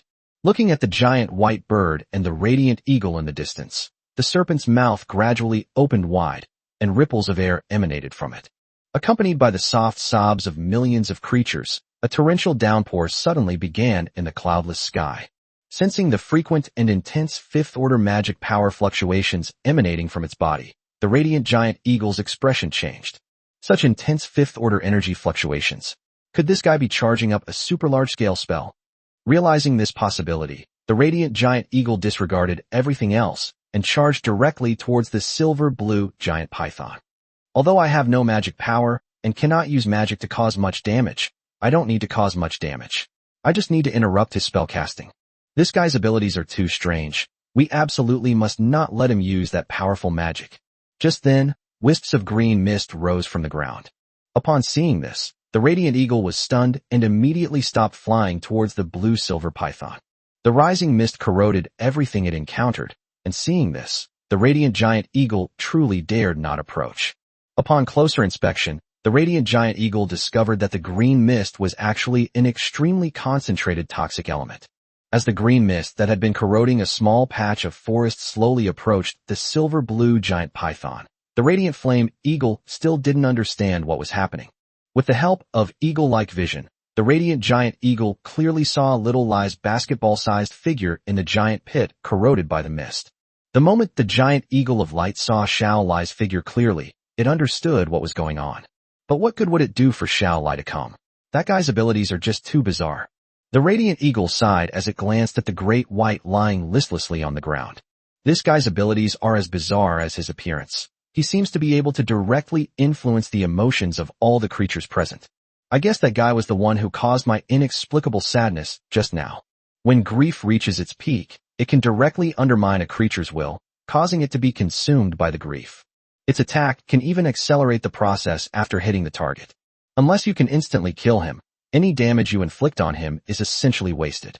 After all, as long as this guy is alive, he will bring inexplicable sorrow to all living beings around him. Furthermore, it can absorb negative emotions to heal its injuries, making it arguably the natural enemy of all intelligent beings. As long as a being possesses consciousness and can feel sadness, it is virtually helpless against this creature. At least the radiant giant eagle couldn't think of any way to deal with him. Chapter 64 Soul Absorption. Faced with such an enemy, perhaps due to the influence of the blue-silver python's abilities, the radiant giant eagle also felt waves of despair and sorrow. Just then, Xiao Lai suddenly shot out from the bottom of the pit. Its small body shot towards the massive blue-silver python, like a cannonball. With such a poor size, the way it shot out looks like throwing a small pebble at an elephant. But this seemingly insignificant little lie brought the blue-silver python an immense sense of crisis. The wailing stopped abruptly, and the rain falling from the sky also abruptly ceased. The enormous snake head turned towards the direction from which Xiao Lai had flown, its scarlet eyes revealing a look of fear. Seeing the tiny figure shooting towards it, the silver-blue python opened its mouth wide, and countless cries came from within. Then, a water sphere condensed from extreme sadness took shape from the mouth of the silver-blue python. Without daring to delay, the silver-blue python quickly shot the water ball, compressed to its maximum size, towards Xiao Lai, who was rushing towards it. That water sphere contains the sorrow, despair, and pain of millions of living beings. No matter what living being it hits, the immense negative emotions can instantly annihilate that being's consciousness. This is also the strongest single-target killing move of the silver-blue giant python, as a 5th-tier boss negative energy beast. If hit by this move, unless one can withstand the extremely concentrated emotions, even if one's rank is high, one's consciousness will be annihilated. Even from a great distance, the giant eagle of light felt a shiver run through its soul just from seeing the water sphere. Even from a distance, it's like that. Imagine how it looks to Little Lai rushing towards the water balloon. To the Great Eagle's surprise, Xiao Lai did not see any negative emotions in the Great Eagle. On the contrary, Xiao Lai's eyes were filled with surprise and anticipation. It was as if what lay before me was not a water sphere condensing the extreme sorrow and pain of millions of lives, but rather an extremely delicious and abundant feast. Of course, these two things are the same to Xiao Lai, who has the talent of soul power. The moment Xiao Lai touched the water sphere, she activated her 5th-tier skill, Soul Absorption. The next second, the water sphere that touched Xiao Lai evaporated rapidly. As the water sphere rapidly shrank, a massive amount of soul power surged into Xiao Lai's body, nourishing her soul. At the same time, the soul absorption effect was activated, and all of Xiao Lai's basic attributes began to increase rapidly. Upon seeing this, the radiant giant eagle was utterly shocked.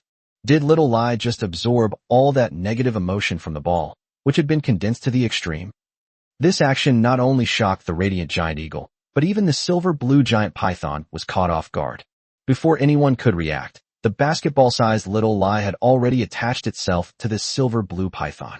Upon seeing this, the silver-blue giant python sensed that something was amiss. Why is the energy in my body disappearing so rapidly? Realizing what was happening, the silver-blue giant python used all its magic to control the water element and surged toward Xiaolai. In an instant, thousands upon thousands of water elemental spells attacked Xiaolai. Although such unrestrained attacks will also severely damage oneself, and may even break one in two. But at this moment, the silver-blue giant python couldn't care less about anything else. After all, the energy within his body was disappearing at an extremely rapid rate. In just 2 or 3 seconds, 1/10 of his energy, as a near 5th-tier peak boss-level negative energy beast, had vanished. At that moment, Xiaolai, who was attached to this silver-blue giant python, caught a glimpse of the incoming attacks out of the corner of her eye. Seeing this, Xiaolai simply summoned a poison element shield and then ignored it, focusing on using Soul Drain. That faint shield of poisonous elements, amplified by the forbidden poison, could even erode elemental energy. The water elemental attacks were completely corroded the moment they touched the shield. The swarming water elementals not only failed to harm Xiaolai, but instead severely injured the silver-blue python itself. Seeing that it was ineffective, the silver-blue python quickly stopped the water element's attack and began to struggle in place, trying to shake Xiaolai off its body. The silver-blue giant python never expected that, as a branch of the negative energy beast, the emotional beast, it was always the one absorbing others, but it never thought that one day it would be the one being absorbed by others. The enormous, robust body struggled violently outside the monster city, causing the area to shake violently, as if an earthquake were occurring. Even so, Xiaolai showed no sign of letting go, still clinging tightly to the surface of the silver-blue python, and using soul absorption. After all, Little Lai is a slime, and its absorption ability is very strong. And so, the silver-blue giant python let out a chilling scream as its body gradually shrank. Before long, the eerie screams of the silver-blue python disappeared, and its originally huge and thick body was drained by Xiaolai, leaving not a trace of its remains. Fortunately, Big White didn't see this scene, otherwise he might have avoided Xiaolai whenever he saw her in the future. The Radiant Eagle was dumbfounded as it watched the blue-silver python disappear.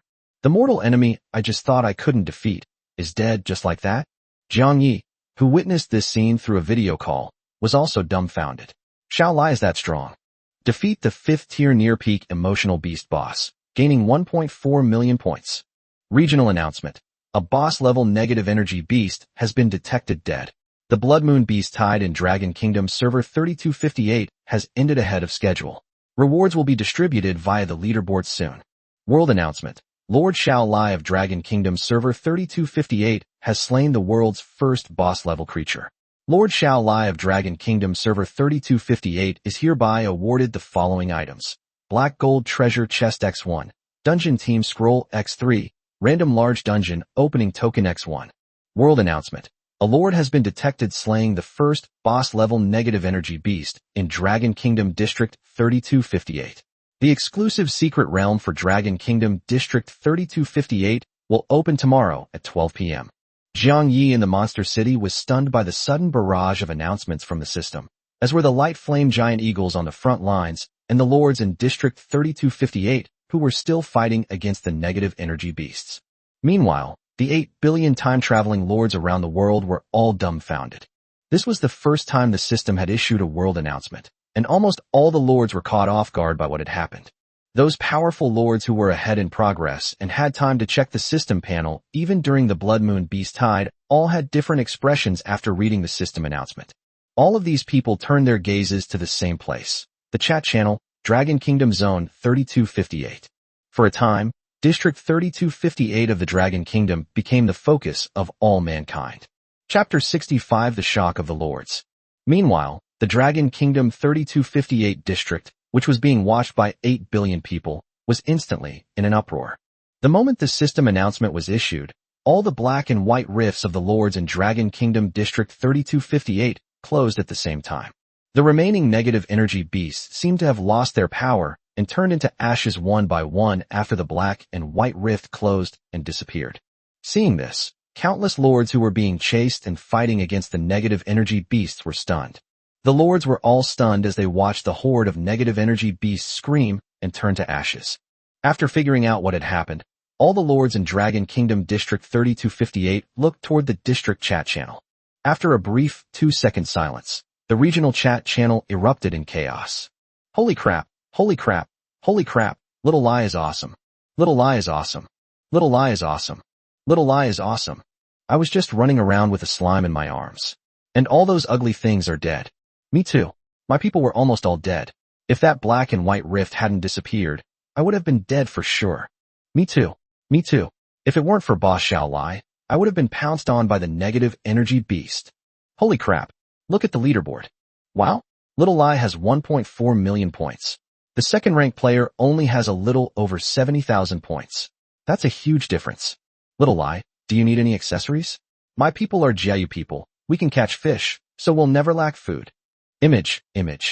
Dragon Kingdom 4784 District. Why are the names on your district's leaderboard so weird? And why are their scores so high? What's that prefix before your name? Aren't you from this region? Dragon Kingdom 4784 District. Otherwise, why would I come and check what's going on if your district suddenly issued 2 announcements? Eagle Country District 478. Why do you Dragon Country people have such high scores? Are you Dragon Country people cheating? The 3258 area was in chaos, with all sorts of comments flashing by. Among them were many people from other regions or countries who came specifically to see it. These people were all amazed when they saw the outrageous rankings in District 3258. What the heck? Other regions only have a little over 100 points at most, but your region 3258 has already reached 1.4 million? Let's not even talk about Xiao Lai. After all, he killed a tier 5 boss, and maybe that boss really was worth that many points. What's going on with the people on the other leaderboards? How come their scores are all ridiculously high, easily reaching tens of thousands? In some small countries, the total points of everyone might not even be as high as the points of the 3rd or 4th place in Zone 3258. This is outrageous. Moreover, the names on this ranking list are very strange. They don't even look like human names. Looking at the panel, everyone who came to check the situation was stunned, and for a moment they wondered if they were seeing things. While the group was in shock, Jiang Yi was squatting on the ground sending a private message to Xiao Lai. Jiang Yi, Xiao Lai, how's things going on your end? Did you experience anything unusual after absorbing that emotional beast? Seeing the text appear on the system panel, Xiao Lai blinked her 2 adorable eyes. Xiao Lai, I'm fine, Lord. I feel great right now. After sending the message, Xiao Lai seemed to remember something and edited another message. Xiao Lai, by the way, my lord, the system just sent me a lot of things. See if they're useful. Shortly after Xiao Lai sent the message, she sent an item trade request.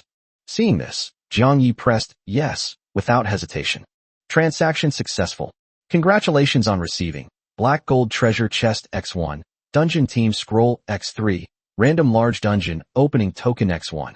Black Gold Treasure Chest. Item description: the most mysterious treasure chest, which may contain anything. Dungeon Team Formation Ticket.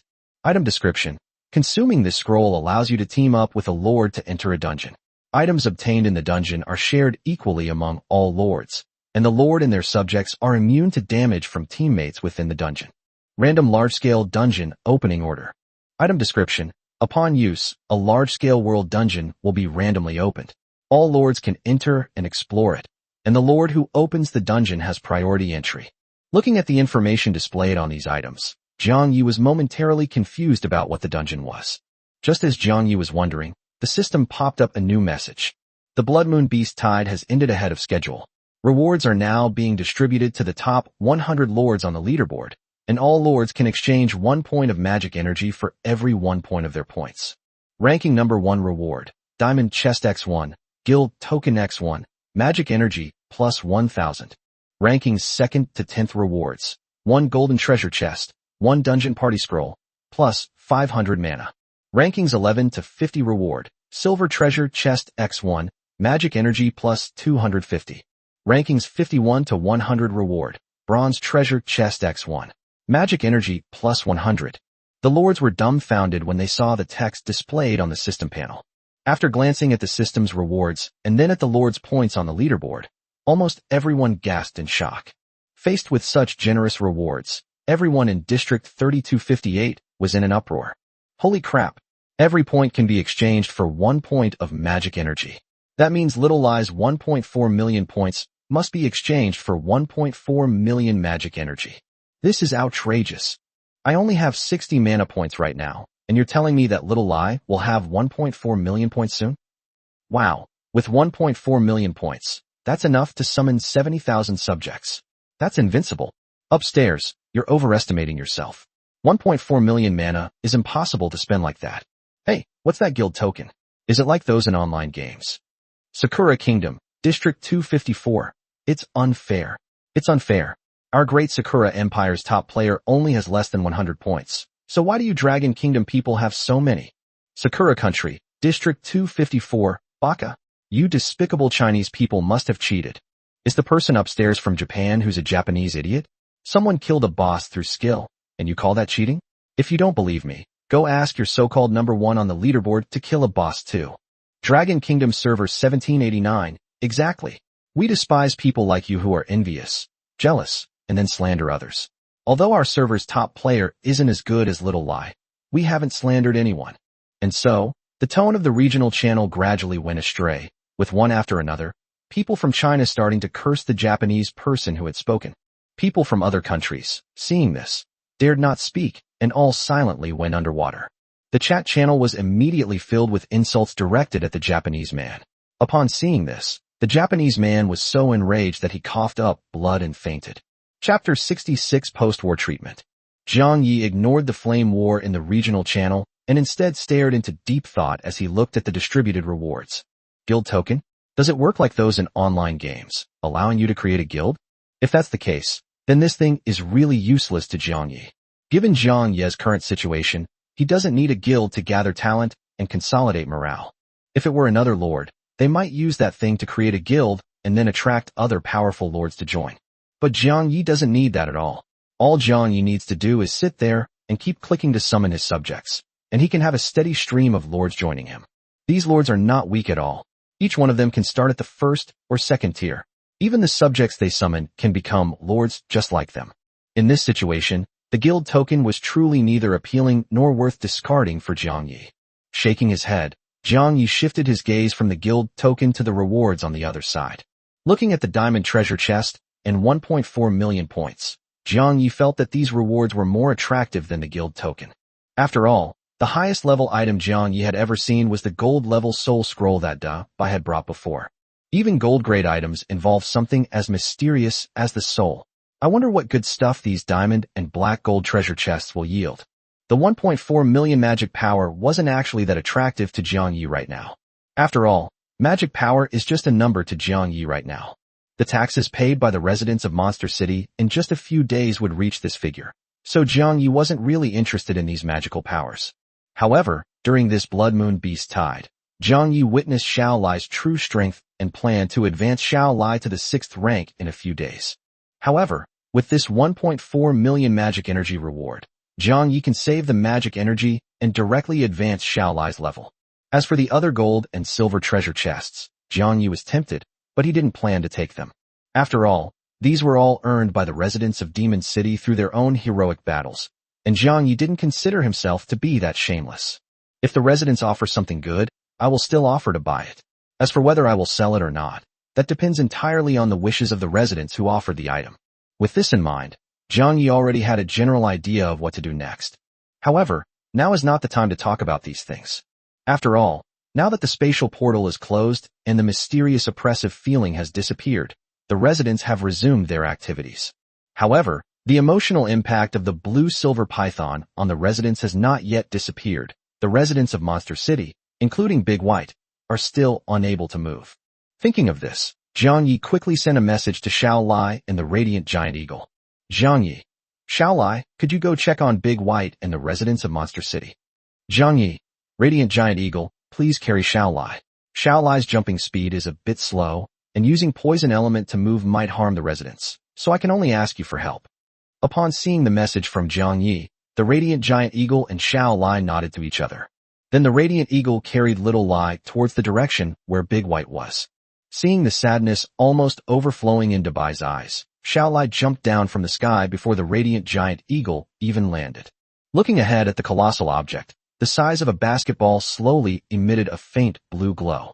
As the faint light formed by the power of the soul entered Bai's body, the emotions that had been affected in Bai's eyes slowly subsided. In less than a second, the white eyes regained their sparkle. Dubai was stunned when he saw Xiao Lai and the giant eagle of light radiating fifth-order energy in front of him. What happened? Wasn't I just fighting another, strange version of myself? How did Little Lai and the radiant eagle suddenly appear in front of me? Moreover, the originally 4th-tier flame eagle has actually advanced. It has become a 5th-tier boss monster. Seeing the bewildered Big White, the radiant giant eagle quickly explained what had happened after Big White lost consciousness. Of course, given the nature of the radiant giant eagle, it still made slight modifications to the whole story.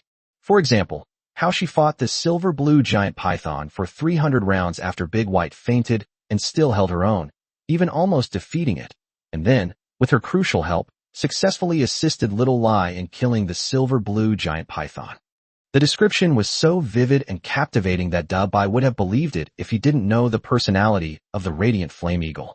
Having learned the general situation, Dubai looked at the residents of the monster city behind him. Big White, it seems all the residents of Monster City are affected by negative emotions, a total of over 100,000 residents. Little Lai, can you handle it? After glancing at the message from Big White, Xiao Lai nodded after a moment's thought. 100,000 is far too many. It would take an unknown amount of time to awaken them all using soul power. But Xiao Lai wasn't without other options. The radiant eagle carried him to the edge of the residential area. Looking at the residents of the monster city being dragged together by the night shadow wolves, Xiao Lai closed his eyes. Seeing this, both the radiant giant eagle and Big White looked at Xiao Lai curiously, wondering what she was going to do. Does it emit a faint blue light like before? Just as the two beasts were speculating, suddenly the great white and the flame giant eagle felt an enormous explosion in their ears. Seemingly acting directly on their souls, the enormous explosion that rang in their ears caused the two beasts to black out and fall into a state of chaos. The radiant eagle was so shocked that it crashed from the sky. It took a full 5 or 6 seconds for the radiant eagle and Big White to gradually recover, but their eyes were still filled with dizziness. It took them a long time to recover. Looking at the basketball-sized figure in front of them, both beasts were stunned. What just happened? Looking around, all the residents of the demon city were awake. However, these residents, like himself, seemed to have just recovered from dizziness, their eyes filled with confusion. Looking at all the residents of the monster city who had woken up, Xiao Lai nodded in satisfaction. As expected, the soul blast directly dispersed those negative emotions. This saves a lot of time. Otherwise, waking them up one by one with soul power would take forever. Thinking this, Xiao Lai turned to look at the bewildered giant eagle of light and flame. Stared at by Xiao Lai, the radiant giant eagle suddenly felt that something bad was about to happen. And so, the giant eagle of light carried Xiao Lai around the outskirts of the demon city, during which time it was knocked unconscious countless times. Later, the radiant eagle became numb. When it saw that Xiao Lai was about to wake up the residents, it flew directly from the sky to the ground and found a comfortable, lying position for itself. Then he was knocked unconscious again. The contents of Chapter 67's treasure chest. After flying around the outskirts of Monster City, all the residents of Monster City who were affected by their emotions were awakened by Xiao Lai's mind blast. The residents, who were awakened by the shock, were all completely bewildered. They didn't know why. Just a second ago they were fighting with the strange creatures, and the next second not only did the strange creatures disappear, but they were also dizzy. Regardless, the residents all understood one thing. The strange creatures that had invaded Monster City had all vanished. Monster City had won this war. All the residents who had figured it out cheered, and the whole city was filled with a joyful atmosphere. The atmosphere reached its peak after people learned that points could be exchanged for magical energy. Almost all the residents of the Monster City were cheering. After all, in the wide ocean just now, almost every resident had killed a lot of negative energy beasts and gained a lot of points. These points can easily reach hundreds or thousands. In the past, it would have taken countless battles with monsters in the wild to obtain such magical energy. Here, one can earn money simply by killing a few ugly creatures that can't even break one's own skin, which has led to a number of disappointed and regretful residents. The residents were all regretting that they hadn't killed more negative energy beasts and earned more points in the battle just now, and this feeling intensified after they learned that there were rewards for the top 100 on the leaderboard. At this moment, the system distributed all the rewards, and a treasure chest appeared out of nowhere in front of the top 100 residents of the Monster City on the leaderboard. Seeing the beasts that had obtained treasure chests, the residents of the Demon City all curiously gathered around, wanting to see what they could get from the treasure chests given by the system. At this moment, A treasure chest larger than one of his slimes appeared in front of our little Lai. Feeling the sudden weight on its body, the radiant giant eagle in flight looked back in confusion. Looking at the gleaming blue treasure chest on its back, the radiant giant eagle realized it was time to distribute the rewards. I checked my system inventory and sure enough, there was already a golden treasure chest inside. He glanced at the golden treasure chest in his system inventory, then at the light blue treasure chest in front of Xiao Lai. The radiant giant eagle also became curious about what it might yield from inside. Big White, who had shrunk to the size of a normal python, also looked over curiously. Diamond treasure chest. Item description: a mysterious treasure chest containing random items ranging from tier 1 to 6, as well as diamond, gold, and silver grade items. Looking at the treasure chest in front of her, which was even bigger than herself, Xiao Lai was about to open it when she suddenly remembered something. After asking Zhang Yi in a private chat if she could open it, and receiving an affirmative answer, Xiao Lai directly pressed yes with her mind. Successfully opened a diamond-level treasure chest. Congratulations on obtaining random items. Soul Imprint Book X1, Magic Map X1, Golden Apple X1. Diamond Grade Soul Imprinting Book, an ancient, blank book of souls that can imprint the soul of a deceased creature onto itself. The book's contents will then become all the important knowledge and life experiences of the imprinted creature. Gold Level Magic Map, a magical map with wondrous powers that automatically displays a map within a 10-kilometer radius of the user and changes as the user moves. Golden Apple, a magically enchanted golden apple that, when eaten, can rapidly heal injuries and temporarily and significantly increase the power of the user's magic. Looking at the 3 items that appeared, Xiao Lai tilted her head. Feeling the soul energy emanating from the soul imprint book, Xiao Lai really wanted to swallow it whole and absorb all the soul energy within it. Just as she was about to do that, Xiao Lai thought of Zhang Yi. What if this thing is useful to the Lord? With that in mind, Xiao Lai introduced the 3 items to Zhang Yi. Zhang Yi's eyes lit up when he saw the item details sent by Xiao Lai. These are all really good stuff. Putting aside the magical map that could display an area of 10 kilometers, the soul imprint book alone is extremely useful. Although the engraved book seems somewhat useless, as it only displays knowledge about a creature and its life experiences. But it depends on who is using it. If you use this on a wild monster that knows nothing, it's really useless. After all, what knowledge could a wild monster have? What important information could its experiences contain? But it's a completely different story for those strong humans. If the souls of strong humans were imprinted on them, their knowledge and experience would be exactly what the monster city desperately needs. After all, the creatures in the entire demon city are completely ignorant of magic. They are practically magic illiterate. If a powerful human could be imprinted on it, the magical knowledge gained would be extremely important and precious. If the human methods of using magic and magical knowledge can be spread, the overall strength of the demon city will rise to another level. Maybe I can even figure out why I can't sense magical energy and power, and thus cure it. The thought of being able to use magic in the future, to summon wind and rain, to control thunder and lightning, made Zhang Yi excited. After all, they've traveled through time. Who wouldn't want to gain some superpowers? Thinking this, Zhang Yi quickly sent a message to Xiao Lai. Zhang Yi, great Xiao Lai, that soul imprint book can solve our immediate problem. Looking at the message Zhang Yi sent, Xiao Lai was somewhat disappointed. After glancing at the soul imprint book emanating soul energy, Xiao Lai, who was somewhat tempted, finally sent the item over. There's no way around it. This is something the Lord wants after all. Even if I really want to eat it, I have to resist. Zhang Yi took out the soul imprint book from his system inventory, touched the ancient parchment seal, and couldn't suppress the smile on his face. Zhang Yi had already begun to fantasize about what it would be like to gain knowledge and learn magic, and then have rain fall with a wave of his hand on the left and thunder roar with a wave of his hand on the right. The diamond treasure chest could yield such good items, and looking at the black gold treasure chest in the system's inventory, Zhang Yi was also filled with anticipation. The black gold chest looks to be several levels higher than the diamond chest. I wonder what good stuff it can hold. Thinking this, Zhang Yi couldn't wait to take the black gold treasure chest out of his system inventory. Looking at the noble and mysterious black and gold treasure chest in front of him, Zhang Yi licked his lips. When asked to confirm, Zhang Yi pressed yes without hesitation. Then he looked at the black and gold treasure chest with anticipation, hoping to find something good inside. Successfully opened the black gold treasure chest. Congratulations on obtaining the item. Language, Authority Fragment, ×1. Item name, Fragment of the power of language. Item level, mythical. Item description, a fragment of the authority of language, possessing a portion of the authority's power and repelled by all elemental energies. Jiang Yi was stunned as he stared at the white ball of light that was floating silently in front of him. Language authority? What is that? Seeing that the ball of light was still floating there quietly, Jiang Yi reached out and poked it. To Jiang Ye's surprise, the ball of light disappeared after he poked it.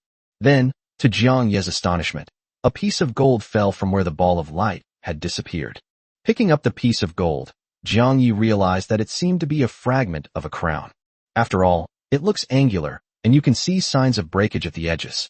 Seeing this, Jiang Yi carefully examined the crown fragment. If the system calls this a mythical item, then it must be incredibly powerful. No matter how Jiang Yi looked at it, he couldn't see anything unusual about the crown. This is just a crown made of gold. It's just that it's been smashed, and only a third of it is left. If Jiang Yi hadn't used the system to check this thing, it would still have shown language authority. Otherwise, Jiang Yi would have thought that he had been switched when he touched the ball of light. Chapter 68, The Dust Settles. Jiang Yi tossed the useless authority back into his system inventory and looked up to see the giant eagle of light and flame flying towards him. Seeing this, Jiang Yi smiled slightly. Dabai and Xiao Lai had finally returned. As for Nightshade Wolf, it's probably already back in the Wolf Clan's special supply area with its clan. Looking at the enormous radiant flame eagle in front of him, Jiang Yi immediately opened his arms and caught Xiao Lai, who couldn't wait to jump off the radiant flame eagle's back. Xiao Lai, my lord. I'm back. Jiang Yi was knocked back a few steps by Xiao Lai's impact. He looked at the slime gel rubbing against his chest and smiled helplessly.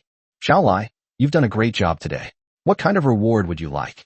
As Jiang Yi stroked her head, Xiao Lai squinted her eyes comfortably.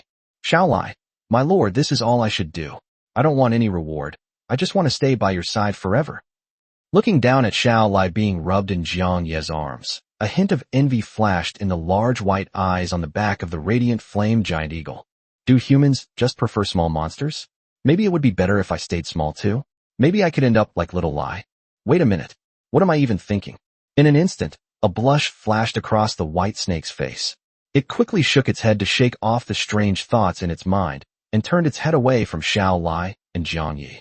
After the radiant eagle landed, Big White immediately burrowed into the bottom of the lake and then returned to its normal size. The redness on the big white snake's face gradually disappeared as it felt the cold lake water envelop its entire body. Jiang Yi, standing on the shore, looked at Dabai, who immediately disappeared into the lake after getting out of the car, with a hint of confusion on his face. What's wrong with Big White? He put Xiao Lai back on his head, then made a few promises to the radiant giant eagle to send it away. Upon arriving at the lake, Jiang Yi immediately squatted down. Looking at the calm lake, Jiang Yi thought of many things in an instant. Is it possible that Dabai felt he didn't perform well today, almost failing to defeat the blue-silver python, which caused psychological problems and made him afraid to face himself? Generally speaking, Jiang Yi, as a lord, doesn't need to concern himself with such matters. After all, what competent lord would care about the psychological problems of his subordinates? Most lords treat their subjects and subordinates as tools. As long as the tool works, why bother with his psychological problems? But Jiang Yi didn't consider himself a ruthless monarch or an ambitious warlord. Jiang Yi always believed that he was just an unlucky, ordinary person. Even after the establishment of the Demon City, Jiang Yi only felt that he had become a leader, nothing more. Although everyone obeyed his orders, Jiang Yi did not consider himself superior to other monsters. Jiang Yi always treated Xiao Lai, Dabai, and the other beasts as his friends, and did not use a strict hierarchical system to restrict them in order to maintain his authority as the leader. Through Dabai and Xiao Lai, Jiang Yi realized that monsters are actually very simple-minded and have very simple thoughts, unlike humans who scheme and fight. If you are willing to be sincere in return, the monsters will naturally accept you. Of course, the monster affinity talent also played a significant role. So after discovering that something was wrong with Baymax, Jiang Yi, as Baymax's friend, felt that he should do something. Looking at the calm lake, Jiang Yi began to mutter to himself. Big White, you are the first monster I have met since I came into this world, besides Little Lai. I have always regarded you as my best friend. If you have anything on your mind, I hope you can tell me. After all, you are the beast that is closest to me in this world besides Xiao Lai. Lowering his head and revealing a faint smile, Jiang Yi continued. If there's anything I can do to help you, I don't think I'll refuse. Looking at Jiang Yi squatting down through the lake, Dabai was momentarily lost in thought as he listened to the words coming from above. Is it really possible to do anything? Thinking this, Dabai recalled the scene of Jiang Yi rubbing Xiao Lai just now. After hesitating for a moment, Dabai cautiously sent a message. Baymax, hey human, can you touch me? Then a huge white snake's head emerged from the lake. At this moment, Dabai was cautiously watching Jiang Yi. When he saw Jiang Yi looking at him, his eyes became evasive.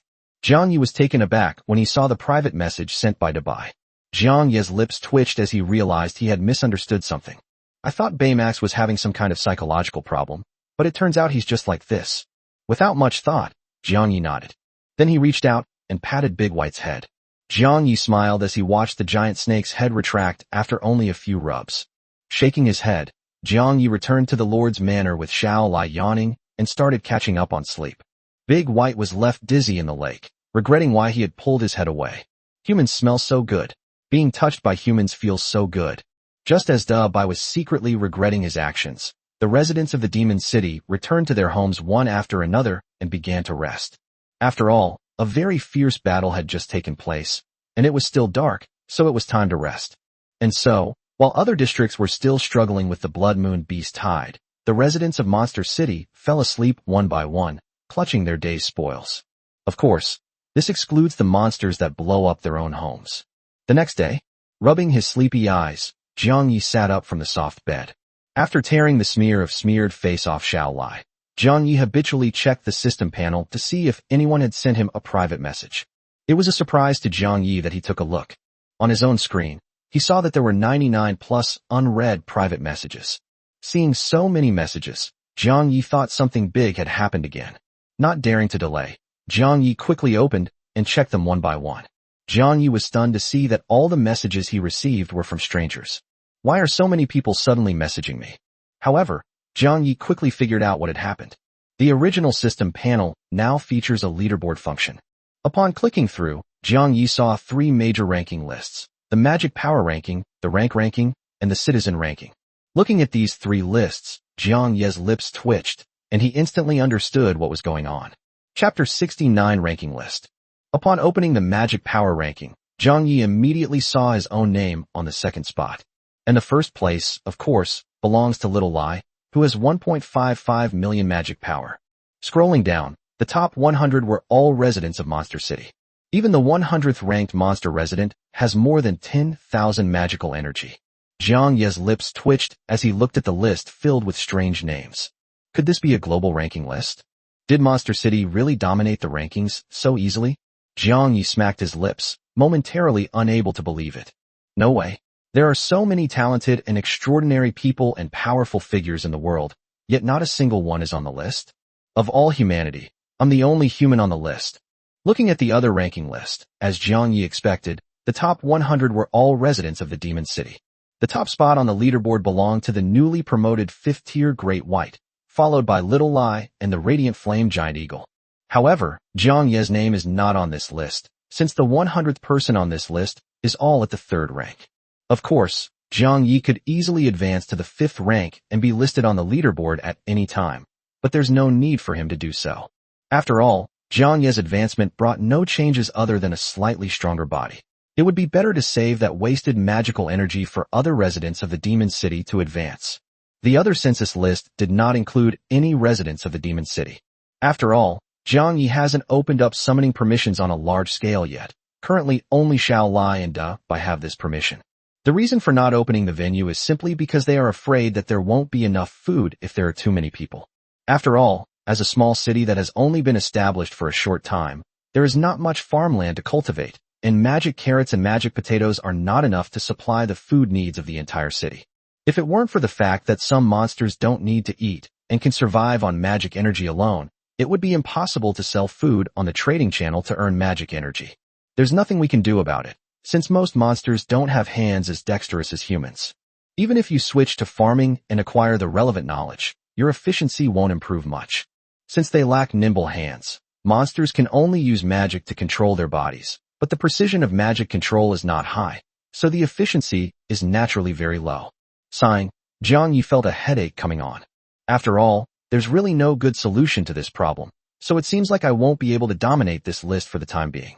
Jiang Yi raised an eyebrow as he looked at the leader's 132-strong leaderboard. 132 subjects? It seems this person should have broken through to the third-tier lord level. But that's not right. Jiang Yi remembered that a tier 3 lord can only summon a maximum of 100 subjects. How did it break that limit?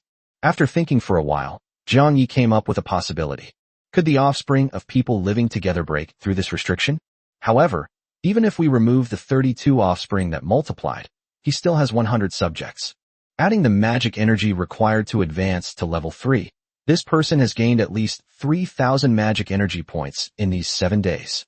If the residents of the Demon City hadn't dominated the magic power ranking and rank ranking, this guy would probably have gotten a pretty good ranking on them. Thinking of this, Jiang Yi clicked his tongue in surprise. Sure enough, there were some big shots among the 8 billion humans who traveled through time. According to Jiang Ye's understanding, the people who are currently ahead in the regional chat channel have a maximum of 20 leaders, and only a few have exceeded 100 in magic energy deposits. And this guy is way ahead of those people. A quick glance at the bottom of the leaderboard revealed that while the number of citizens in the other 100s was not as large as the number in the top spot, the difference was not significant. After looking at the entire ranking list, Jiang Yi was pretty sure that this was a world ranking list. Because 80% of the names on that list don't look like those of people from China, and besides, Jiang Ye's region 3258 in China doesn't have that many big shots yet. Thinking of this, Jiang Yi was also somewhat moved. Indeed, the world has never lacked geniuses. In this completely unfamiliar and dangerous world, there are also people who can rise up quickly and develop into a considerable force. After his initial reflection, Jiang Yi stopped paying attention to the list, since no matter how capable those people were, they couldn't affect him. Moreover, this list offers no rewards whatsoever. It's merely a display. Jiang Yi glanced at the 99+ unread messages. Little brother Jiang Yi, before I transmigrated, I was practically a top-tier celebrity, you know. How about we become friends? I'll do whatever you say. Hey bro, wanna team up? I had some connections before I transmigrated, and now I have a bunch of brothers willing to work for me. As long as you're willing to contribute some magic energy, we're family. Family doesn't need to talk like strangers. If you have any difficulties, we brothers will definitely lend a hand. Jiang Yi, please give me some magic power. I'm starving. How do you manage to possess so much magical energy? Is there some secret to it? Could you tell me? I'm willing to offer a gold-grade item in return. You idiot. You despicable Chinese, you definitely cheated. Hello Jiang Yi, I am the leader of the Dragon Kingdom Lords Alliance. Would you be interested in joining us to rebuild order? Dear Mr. Jiang Yi, would you be willing to join our Eagle Kingdom High Quality Lords Association? You don't need to do anything else. You just need to change your region to the Eagle Kingdom region. Although we cannot pay you compensation at the moment, our alliance already has 20 members on the leaderboard. Joining us as an ally is a better choice. After glancing at the messages from strangers, Jiang Yi skipped over the begging or scam posts and immediately noticed the 2 messages at the bottom. Jiang Yi raised an eyebrow as he looked at the 2 messages. Jiang Yi picked up Xiao Lai, who was sprawled out asleep, and began to examine Xiao Lai's system panel. Looking at the 99+ messages from Xiao Lai and the 2 comments at the bottom that were similar in meaning, Jiang Yi stroked his chin and began to ponder. Dragon Kingdom Lords Alliance and Eagle Kingdom High Quality Lords Association? Jiang Yi suddenly became interested upon seeing the 2 names. Only 7 days have passed, and the scattered humans have already established an organization. Jiang Yi was somewhat curious about how such an organization could establish its internal order and hierarchy solely through its system. Out of curiosity, I then asked about it in the regional chat channel. Jiang Yi, does anyone know what the Dragon Kingdom Lords Alliance and the Eagle Kingdom High Quality Association are?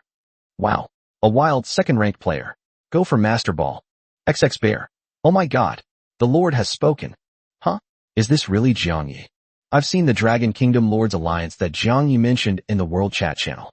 They seem to claim to be an organization composed of former important figures from the Dragon Kingdom, saying they want to reorganize order or something.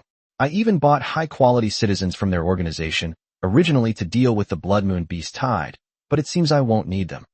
Chapter 70 Dragon Kingdom Lords Alliance. Jiang Yi became interested after seeing the message that person had just sent. I've been lurking in the local chat channel and haven't really looked at the World Chat channel much. After all, there were just too many messages in that World Chat channel, and Jiang Yi was too lazy to read them. Jiang Yi, World Chat channel? Aren't there many people talking there? There were indeed many people talking there, making it generally impossible to see clearly. However, the person from the Dragon Kingdom Lord Alliance used magic energy to at everyone in the entire channel, and the message couldn't be deleted for several minutes. Jiang Yi, what did they post? I don't remember very clearly. I only remember that they said their higher-ups were all important figures from before the Dragon Kingdom's transmigration. After their collective transmigration, they plan to re-establish order and recruit the strongest individuals from each district. Jiang Yi reorganized the order? How did they manage that? Aren't all the lords scattered now? I haven't seen a single lord who transmigrated. I'm not too sure about that either. I know that. I joined them. They acquire large quantities of intrusion warrants through crowdfunding. If someone is found misusing an intrusion token to invade others' territory, they will lend the token to a powerful player in that area. Send the strongest warriors from that district to defeat that person, and they will provide those warriors with magical energy every week. Is it really that good? Then who gets the resources from the invasion? Cough cough. Who gets them? 75% belongs to the Lord personally, and 25% belongs to the Alliance. Now that you mention it, I'm starting to feel interested. How do I join them? Just add me as a friend, and I'll help you get in touch. How about it, Jiang Yi? Want to join too? Jiang Yi looked at the message that person sent and seemed to be deep in thought. This approach does indeed seem to establish some order. Shaking his head, Jiang Yi decided to give up on joining. After all, his own monster city was already a force to be reckoned with, and it felt strange for him, as its leader, to join another force. Moreover, he himself looked down on the small amount of magic energy the Alliance issued. The magic energy he received in a week was probably less than the tax Jiang Yi collected in an hour. Thinking of this, Jiang Yi gave up his plan to join other organizations. He decided to just develop the city with the residents of the Demon City and didn't need to get involved in that mess. Thinking this, Jiang Yi got up from the soft bed. After getting dressed and washing up, I took the still sleeping Xiao Lai out of the Lord's manor for a stroll and some exercise. As for official business, Jiang Yi believed that Dubai and the professionals it hired would handle it. Meanwhile, in another world, in the dark and evil Black Forest, a middle-aged man with a resolute face and a height of 1.88 meters was sitting in the mansion of a second-level lord. Looking at the system panel in front of him, the resolute-faced middle-aged man's expression turned solemn. Chu Yun. So, have those people on the magic power ranking and rank ranking responded yet? Commander, no one on the magic power ranking or rank ranking has responded to our invitation yet. Looking at the message from his subordinate, the middle-aged man named Chu Yun sighed heavily. 7 days ago, I woke up to find myself transported to this strange world. At first, I thought something bad had happened to me and couldn't believe that time travel could happen to me. But when the system panel appeared in front of him, he finally accepted the fact that he had transmigrated. Knowing that a blood moon beast tide would descend in 7 days, Chu Yun rapidly developed his abilities in the past few days thanks to the orange-quality Dragonborn he had drawn, becoming the fastest progressing person in Dragon Kingdom District 11. During his development, Chu Yun also contacted other high-ranking officials. After learning that they were in a bad situation and seeing people in his district fighting each other for invasion orders, Chu Yun, as a high-ranking military officer, felt an extra sense of mission. The powerful Dragonborn hunted hordes of monsters in the Black Forest, accumulating a large sum of initial capital. He then distributed the magical energy resources he had painstakingly accumulated to high-ranking officials he knew. After ensuring their safety, he organized and established the first organization after his transmigration to the Dragon Kingdom, the Dragon Kingdom Lords Alliance. Relying on the connections and reputation of the high-ranking members before their transmigration, the Dragon Kingdom Lords Alliance rose rapidly, and its name soon resounded throughout almost all regions of the Dragon Kingdom. Subsequently, the Dragon Kingdom Lords Alliance raised funds to purchase large quantities of invasion orders, and then established order in most areas of the Dragon Kingdom, turning the invasion orders, which originally represented plunder and slaughter, into a sword to protect the weak. After careful consideration, Chu Yun even began to urge public officials who drew high-quality subjects to sell their subjects to lords with low-quality subjects, in order to ensure that weak lords could survive the Blood Moon Beast Tide. He also took the lead, selling his orange-quality Dragonborn citizens at a cost price of 20 mana. This act saved countless ordinary people who did not draw good citizens during the Blood Moon Beast Tide, making the Dragon Kingdom the country with the highest survival rate of its people after being transmigrated. In a short time, the reputation of the Dragon Kingdom Lords Alliance reached its peak in the Dragon Kingdom, and Chu Yun was also known as the strongest lord in the Dragon Kingdom. Even on the World Channel, people could be seen arguing with people from other countries about who was the #1 lord in the world. Chu Yun himself originally thought so too. Even if he wasn't #1 in the world, he was sure he could be in the top 10. But after the Blood Moon Beast Tide ended and the global rankings were revealed, Chu Yun and all the lords around the world were dumbfounded.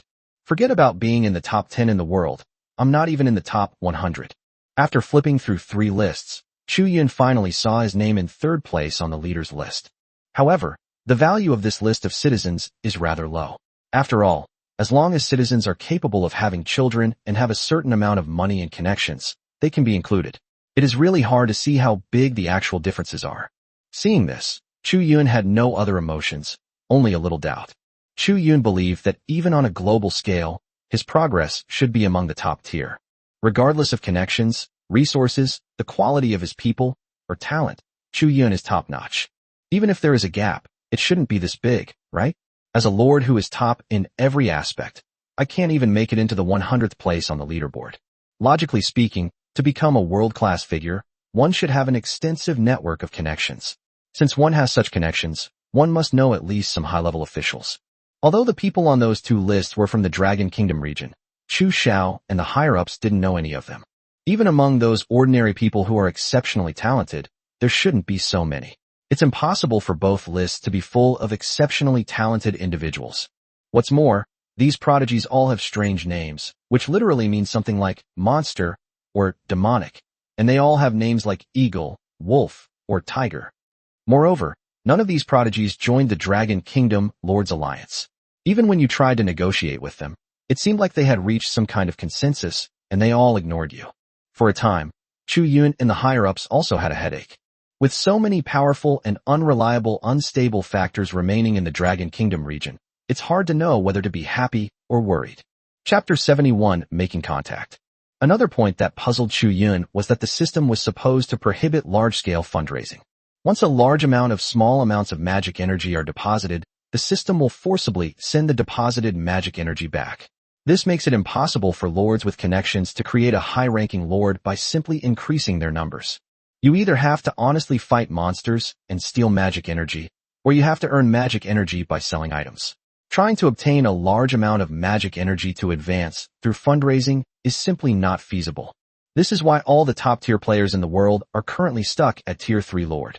Because the amount of magic energy required for a 3rd-tier Lord to advance to the 4th tier is simply too much. Advancing to the 1st tier of Lord requires 100 magic energy.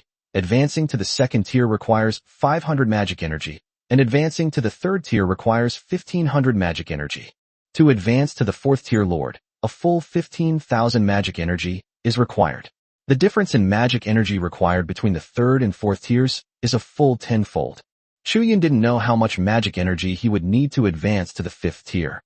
After all, none of the humans Chu Yun knew of had reached the 4th rank yet. They were all stuck at the 3rd rank. So when Chu Yun saw the 4th and 5th rank beasts like Da Bai and Xiao Lai on the ranking list, he was shocked, and his mouth dropped open. He didn't know how Da Bai and Xiao Lai had managed to do it. Xiao Lai is one thing, but at least there was a system announcement that told Chu Yun that he was able to reach such a high rank because he killed a 5th-tier boss, a negative energy beast. Although it's unclear why he's so strong, able to reach the point of being able to kill 5th-tier beings in just 7 days. At least he has a reason with such a high level of magical energy. But Chu Yun couldn't understand why the remaining Big White, Flame Eagle, and Night Shadow Wolf were so much ahead of the top tier of humans. Chu Yun didn't even know how much magic energy was needed to advance to the 5th rank. He could only make some guesses. Regardless of the exact number, Chu Yun knew it must be an enormous figure. Just as Chu Yun was worrying, a message from a subordinate caught his attention. Reporting, Commander. The Lord ranked 4th on the Magic Power ranking and 3rd on the rank ranking, the one called the Radiant Giant Eagle, has responded to us. A hint of joy appeared on Chu Yun's face as he read the message from his subordinate. Finally, some of the people on the list are willing to communicate with us, giving us a chance to understand how they obtained so much magical energy. Thinking this, Chu Yun smiled faintly and then sent a message to his subordinates. Thanks for your help, Xiaozhong. Please send me the chat history. Yes. Next, Chu Yun carefully read the chat history sent by his subordinate. After a quick glance, Chu Yun extracted the key information. Hello, Mr. Radiant Eagle. Would you be interested in joining our Dragon Kingdom Lords Alliance to rebuild, order, and develop together? If you join us, we can provide you with 300 magic energy per week and grant you certain resource allocation privileges. Radiant Giant Eagle, huh? What? You mean you'll give me 300 mana every week if I obey you? You underestimate me. I'm a 5th-tier lord. I apologize for the misunderstanding. My explanation was unclear. Once you join us, you don't need to obey our orders, just follow the rules. Furthermore, our weekly reward of 300 mana is just the base salary. There's no upper limit if you're willing to help.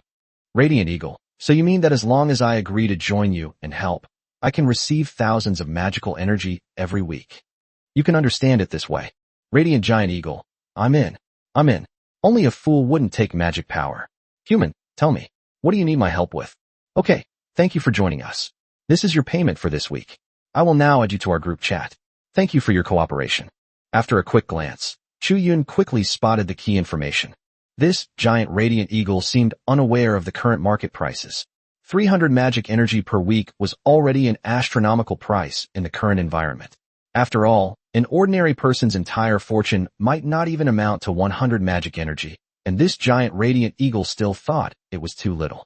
This means that the radiant giant eagle doesn't seem to interact with people in the regional chat channel often, which also means that it didn't upgrade its rank through fundraising. After all, if it were advancing through fundraising, it would be impossible for it not to know the current value of magical energy. And as expected, this giant eagle of light and flame is definitely not human, since no human would refer to their own kind as human. In that case, all those people on the leaderboard with the same name as the radiant giant eagle and a beast after it are probably not human. Chu Yun had initially thought that the beast at the end was just a code name or title for their organization, but now it seemed to be just a simple name. Thinking of this, Chu Yun also fell into deep thought. Why can animals also have systems? Did they travel through time with humans? But how could someone of high rank in the Dragon Kingdom not have heard of such a highly intelligent animal? This is highly illogical. As the mysteries multiplied, Chu Yun's brows furrowed even more deeply. It seems I'll have to communicate with this giant eagle of light and flame in person. With that in mind, Chu Yun opened the high-level group of the Dragon Kingdom Lords Alliance.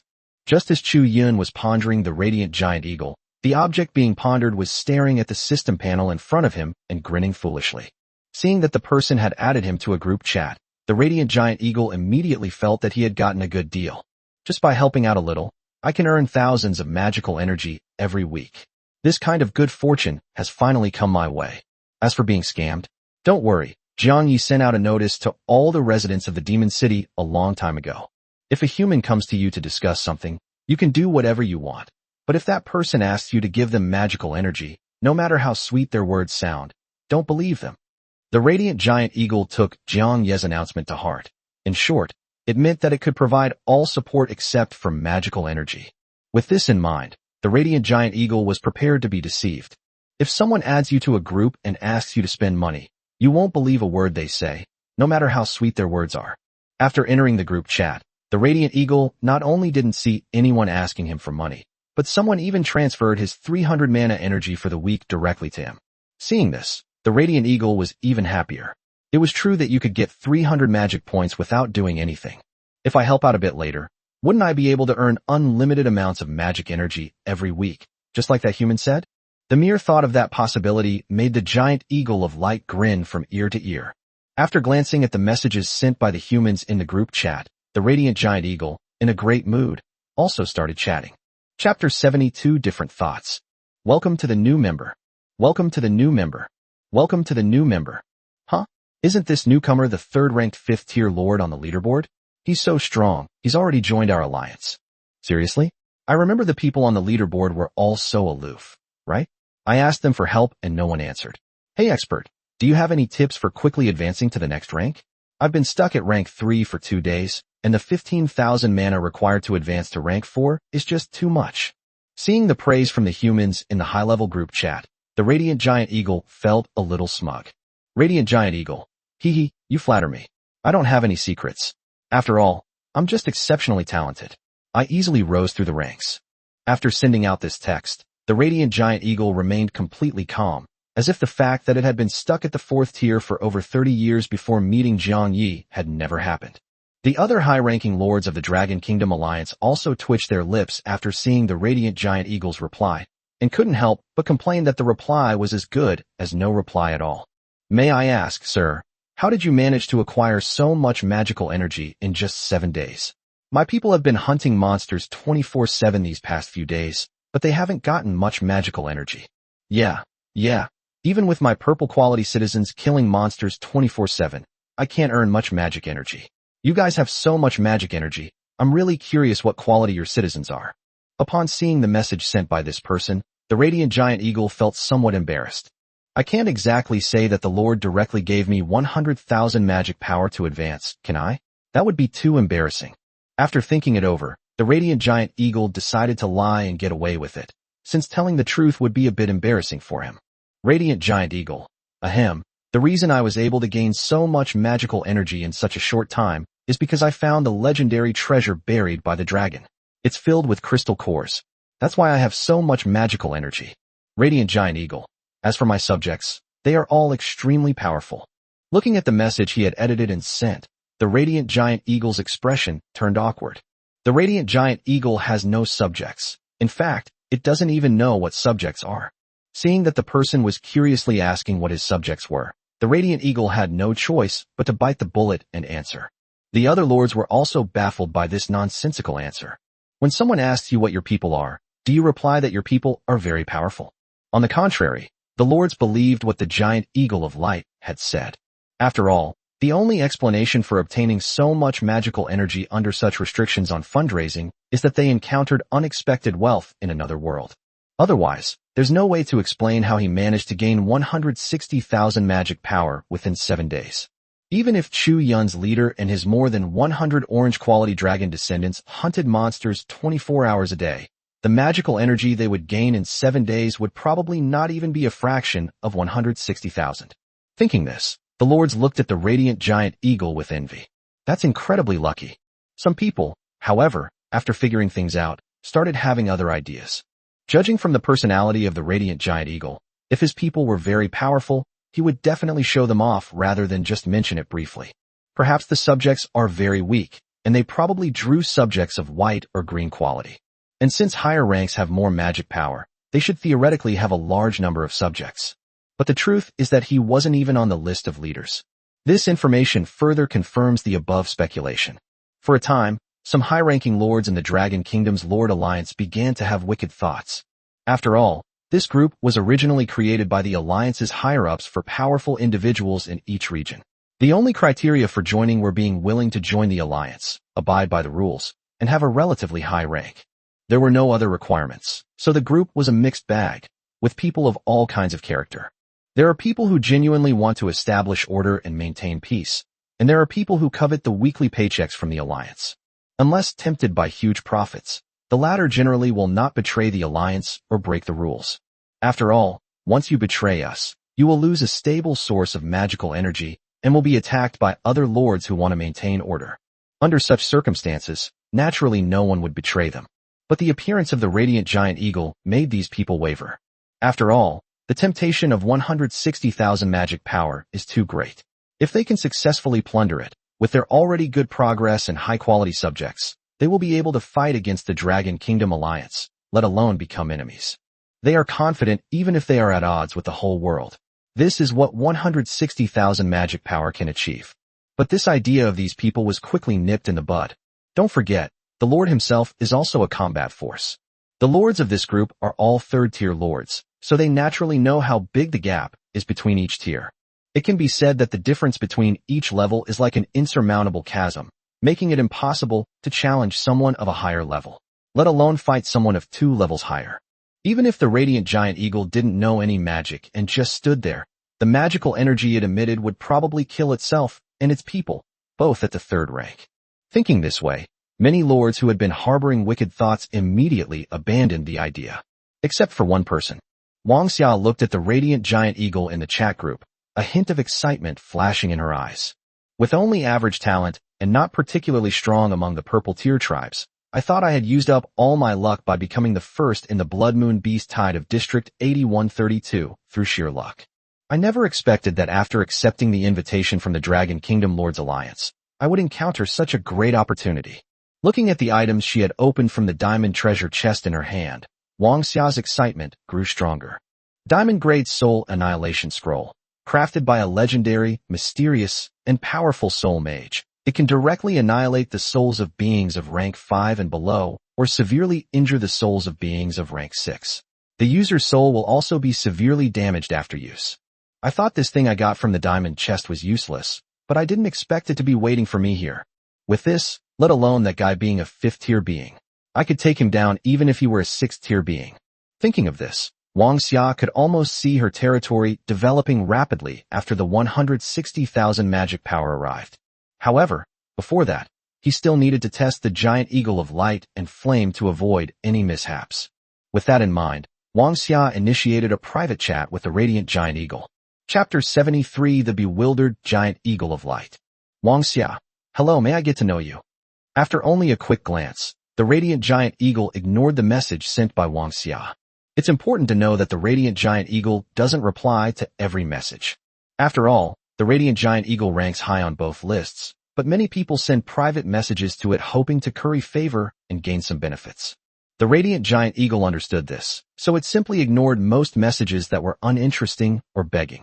The radiant eagle only selectively replies to messages that seem interesting.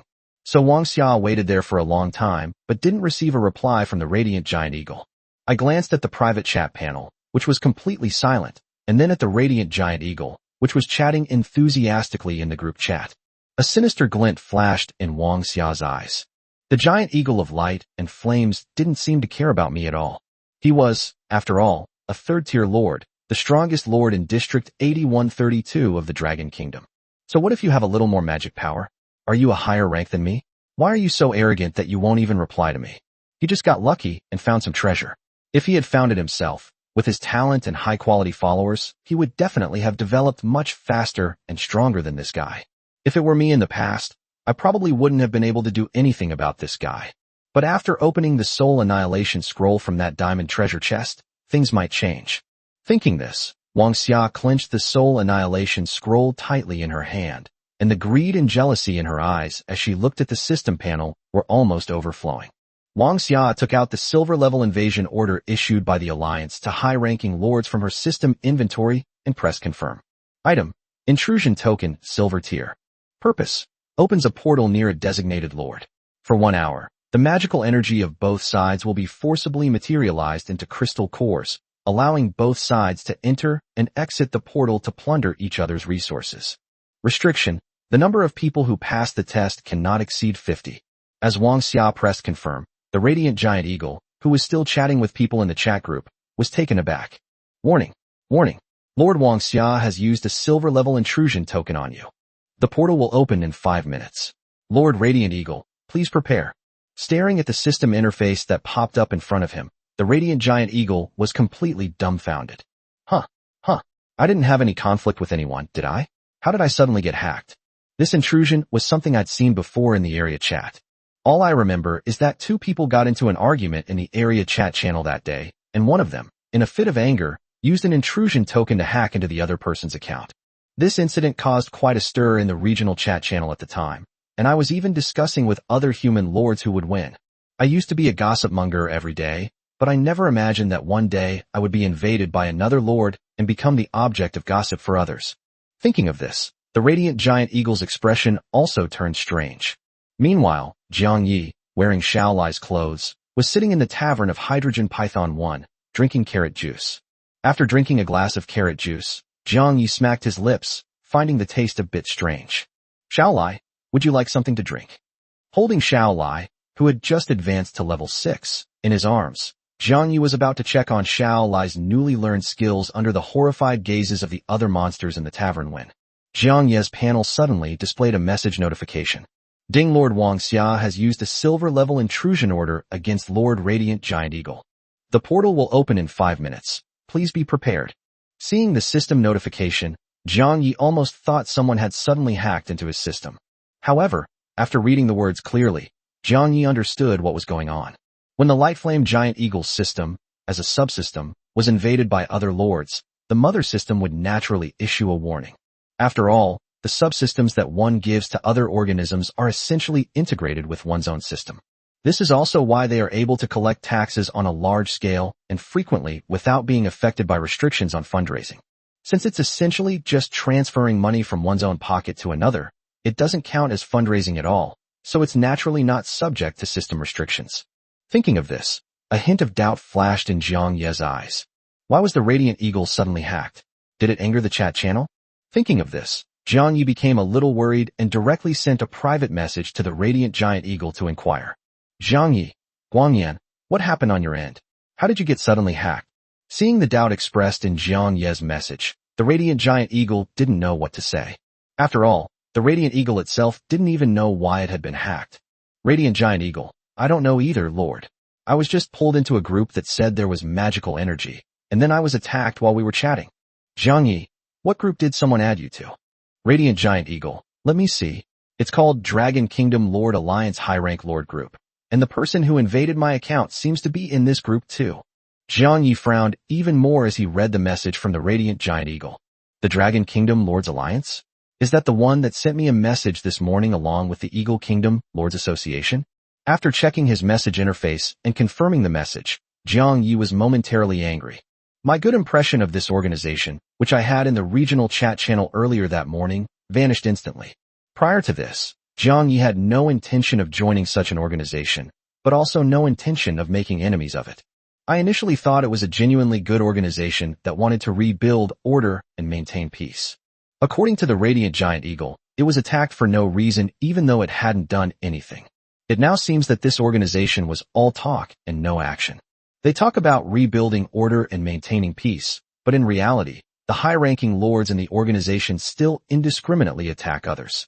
Thinking this way, Jiang Ye's impression of the Dragon Kingdom Lords Alliance organization suddenly became extremely negative. Jiang Yi, Guangyan, come find me at the tavern first. I'll wait for you here. Upon seeing the message from the Lord, the Radiant Giant Eagle flew from its nest to the Monster City Tavern without much thought. Its body gradually shrank during its descent, and by the time it landed on the street, it had grown from a gigantic creature to the size of an adult. Stepping into the tavern with its talons, the Giant Eagle of Light immediately spotted Jiang Yi in the center of the tavern, holding the 6th-tier Shaolai. Seeing this, the Radiant Giant Eagle lowered its head and walked towards Jiang Yi, looking as if it had done something wrong. Seeing this, the other monsters all left the tavern. After all, this is a critique session by a 5th-tier expert. It's best for a lowly resident like myself to stay out of it. The once bustling tavern suddenly became deserted, with only a few daring residents hiding outside the tavern door eavesdropping. After all, this is one of the few times a level 5 expert has been trained. If you miss this opportunity, you don't know how long you'll have to wait for the next one. Looking at the Giant Eagle of Light and Flames in front of him, which was honestly bowing its head and admitting its mistake, Jiang Ye's eyes also became somewhat helpless. Seeing this, Shaolai and Jiang Ye's arms also became serious, and her 2 big eyes became somewhat sharp under the influence of the 6th-level pressure. Tell me, what exactly happened? Upon hearing this, the Radiant Giant Eagle nodded nervously and then sent the entire story to Jiang Yi. Chapter 74 Adverse Effects. After reading through the entire story sent by the Radiant Giant Eagle, Jiang Yi sighed helplessly. Guangyan, I don't stop you from making friends and gossiping in the chat channel. After all, it's your hobby. You can chat and make friends however you like. Jiang Yi tapped his index finger lightly on the table, his tone becoming somewhat stern. But why didn't you let me know when you joined other organizations or groups?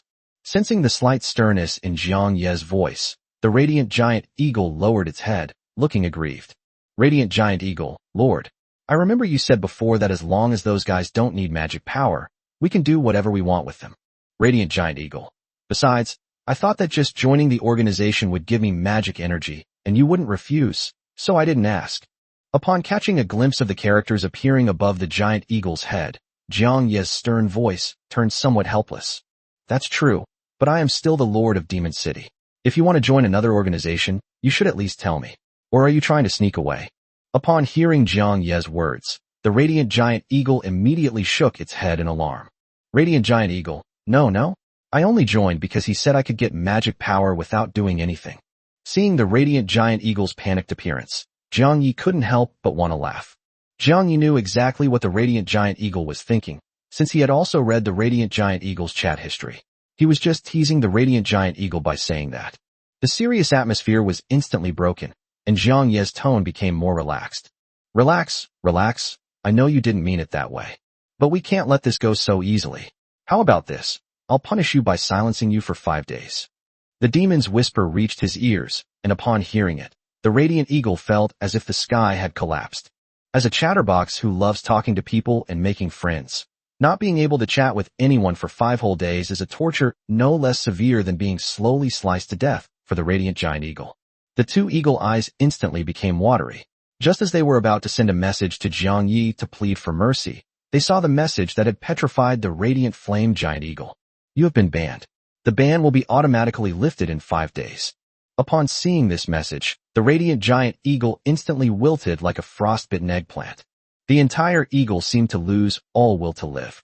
Just as the radiant giant eagle was doubting Ing Sheng, Chu Yun from another world had a terrifyingly gloomy expression on his face. Looking at the chat history of the high-level lords group chat, Chu Yun was furious. Radiant eagle? At Wangxia, who are you? What do you mean by suddenly using an intrusion command on me? What? Really? Someone actually dared to invade a 5th-tier lord's territory? Huh? Aren't all the people in the group tier 3 lords? How could they possibly infiltrate a tier 5 lord? Isn't that just courting death? Did he break the rules? At Chu Yun. This seems to be the first alliance member to violate the rules. I wonder how the officials will handle it. I'm the lord of server 8132, and Wang Xia seems to be the top-ranked player in our server. What rank is he? He actually dared to invade a 5th-tier lord. Is he tired of living? He's also tier 3, but I saw him showing off the items he posted in the regional chat before. That was his reward for being number 1 on the leaderboard. A soul annihilation scroll from a diamond treasure chest, capable of annihilating the souls of 5th-tier beings. I hope the radiant giant eagle is alright. After that, no one spoke again. The lords all fell silent. After reading it, Chu Yun felt a surge of anger rising within him, and his rage level continued to climb. How dare this guy? Did he think he could get those 160,000 magic power just by having a magic scroll? Even if we kill the flame eagle and take the 160,000 magic power, what good will it do? Based on my deduction, the people on that leaderboard are definitely not individuals, but rather members of an entire organization. Those ranked 1st, 2nd, 3rd, and 4th on the leaderboard are very likely in cahoots. I just glanced at it, and the lord at the top, named Xiao Lai, has even reached rank 6. With such a huge gap, even if he managed to plunder the 160,000 magic energy by luck using the props, what could he do about the organization behind the Flame Eagle? Thinking about this, Chu Yun was almost driven mad with anger by Wang Xia's stupidity. If Wang Xia had invaded the Radiant Eagle alone before, Chu Yun wouldn't be so angry. They might even think this person is ignorant yet confident, and extremely overconfident. But now Wang Xia is launching an invasion against the Radiant Giant Eagle as a member of the Dragon Kingdom Lord Alliance. The invasion actually took place after the Radiant Giant Eagle joined the Dragon Kingdom Lords Alliance. Putting aside the fact that an alliance member seeking to rebuild order would actively invade others, this announcement would severely damage the reputation of the Dragon Kingdom Lords Alliance. After this incident, how will the organization behind the Radiant Flame Eagle view the Dragon Kingdom Lords Alliance? Wang Xia's actions not only courted death, but also brought a powerful and mysterious organization into the Dragon Kingdom's Lord Alliance's hands. Thinking of this, Chu Yun's knuckles were cracking, and he wished he could tear Wang Xia to pieces. Taking a deep breath to calm himself down, Chu Yun closed the system panel and strode out of the Level 2 Lord's Mansion. Looking at the dragon descendant with a dragon head and human body, and bright red scales guarding the gate of the Lord's Mansion, Chu Yun spoke with a gloomy expression. Long E. Here. Upon being called by the Lord, the dragon-headed humanoid with wings on its back quickly stood at attention and then saluted with its sharp claws.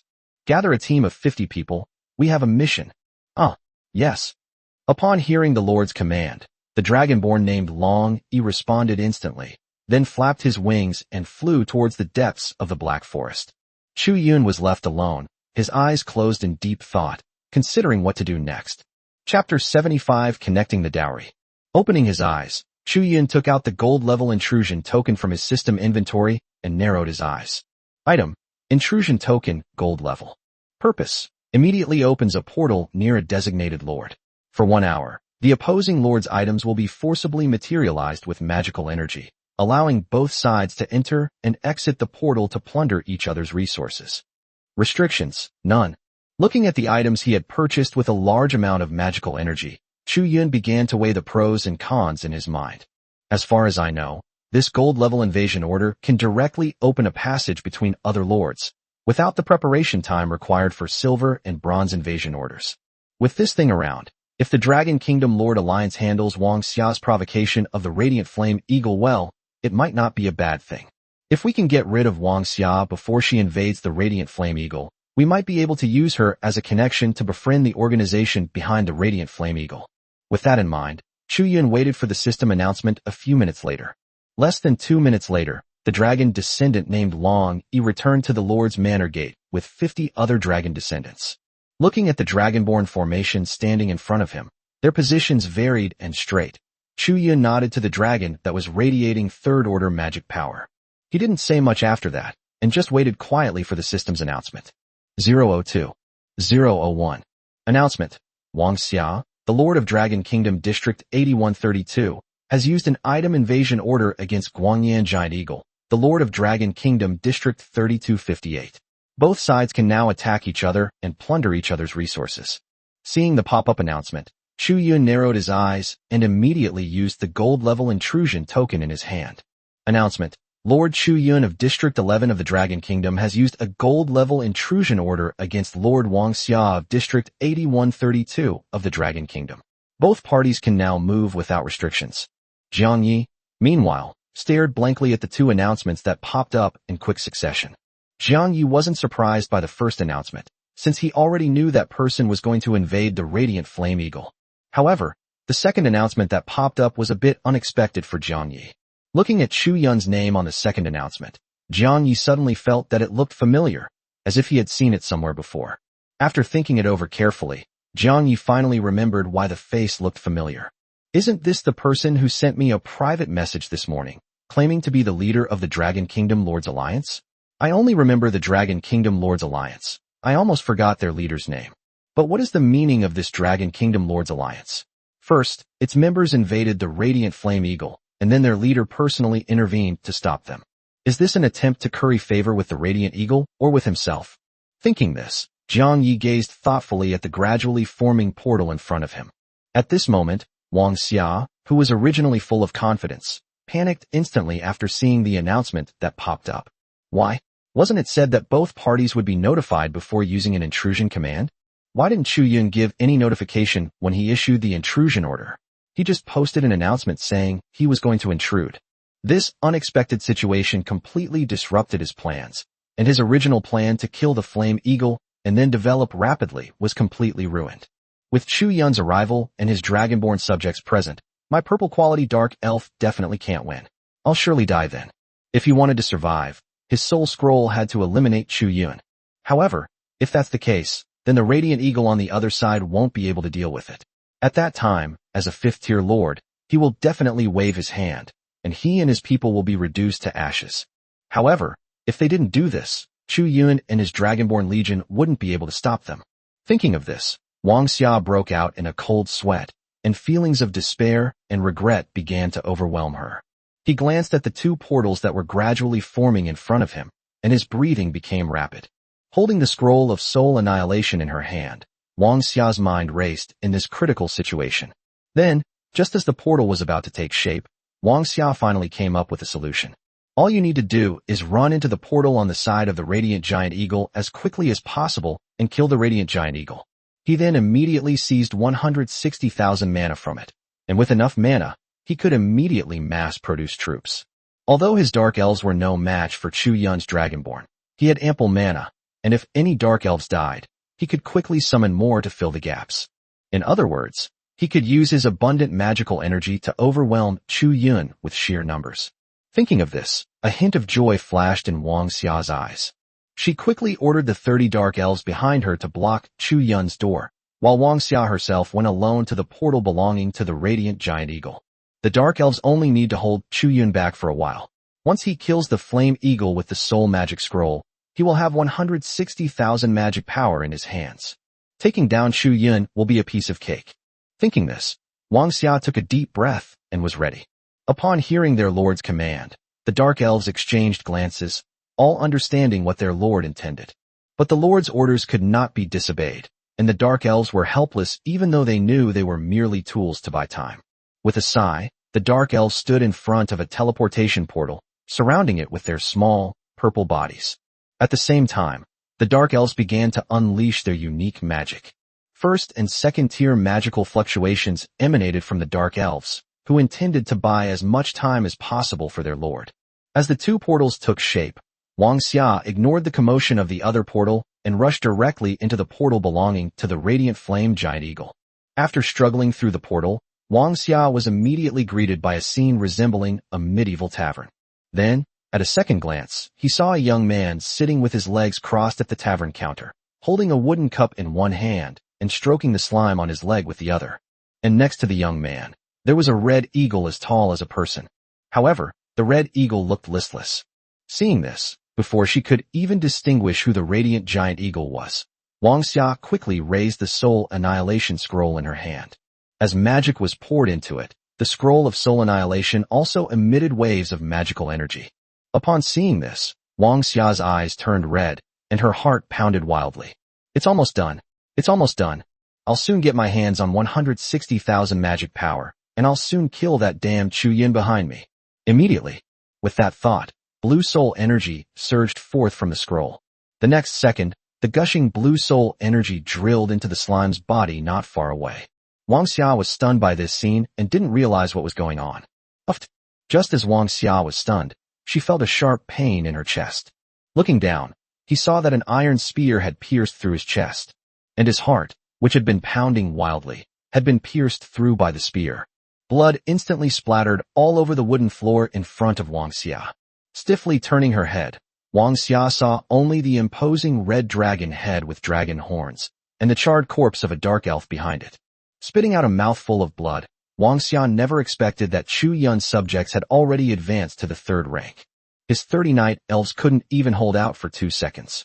With a flick of Long Yi's spear, Wang Xia, who had been pierced through, slid off the spear and fell to the ground, dying with her eyes wide open. Chapter 76, Chu Yun's Test. Looking at Zhang Yi, who remained calm and motionless, Long Yi sensed the magical fluctuations of Xiao Lai, a 6th-tier cultivator, in Jiang Ye's arms. Swallowing nervously, Long Yi bowed to Zhang Yi before dragging Wang Xia's body away. Only a pool of blood remained on the tavern floor. Seeing this, Hydrogen Python 1 behind the counter secretly complained to himself. If you want to kill someone, can't you drag that human outside to kill them? If you kill them in my shop, I'll be the one cleaning up afterwards. While Zhang Yi was being sized up by Long Yi, Zhang Yi was also sizing up Long Yi. Zhang Yi was somewhat surprised to see Long Yi like this. Is this a dragon-headed lizard man? No, it has wings, so it can't be a lizard man. It's a proper dragon man. Zhang Yi became interested after seeing the dragon-headed man bow to him.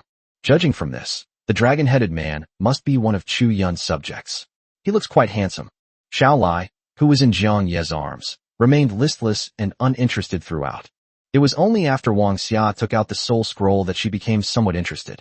As for the radiant giant eagle, it was contemplating its avian existence with its head down, completely ignoring Wang Xia and the dragon man. After all, with Lord Lai around now, all I need to do is contemplate my bird life. After the dragon-headed man left, a middle-aged man with a resolute face and upright posture walked out from another portal within the portal.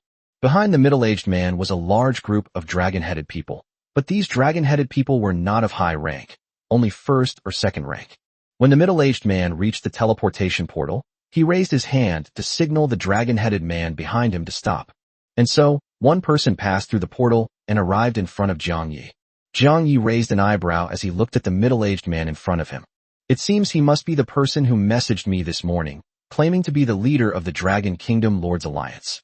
Zhang Yi glanced at Chu Yun from head to toe, and then placed the carrot juice in his hand on the counter. Although Chu Yun appeared calm on the surface after passing through the portal, his heart was in turmoil. The moment Chu Yun stepped through the portal, he saw the surrounding medieval tavern environment.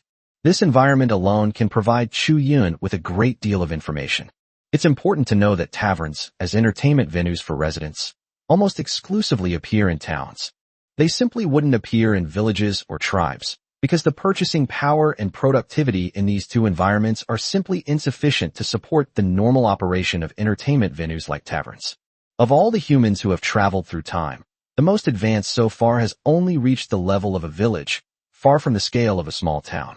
After all, the infrastructure and road construction required for a small town are far beyond what the Lord's subjects can accomplish in 7 days, even with magic and a system. Even if the problem can be solved, the population won't grow to the level of a small town within 7 days. And if the population is insufficient, the corresponding productivity and consumption will also fall short. Naturally, they couldn't afford to support specialized entertainment venues like taverns. Based on the above deductions, Chu Yun obtained 2 important pieces of information. First, one must be living in a small town or even a city. Secondly, if the young man in front of them is the lord of a small town or even a city, he certainly cannot be a resident of the Dragon Kingdom who has traveled from another time. It is very likely that they are native to this world. As for why the native humans possess the system, that's not something Chu Yun needs to consider.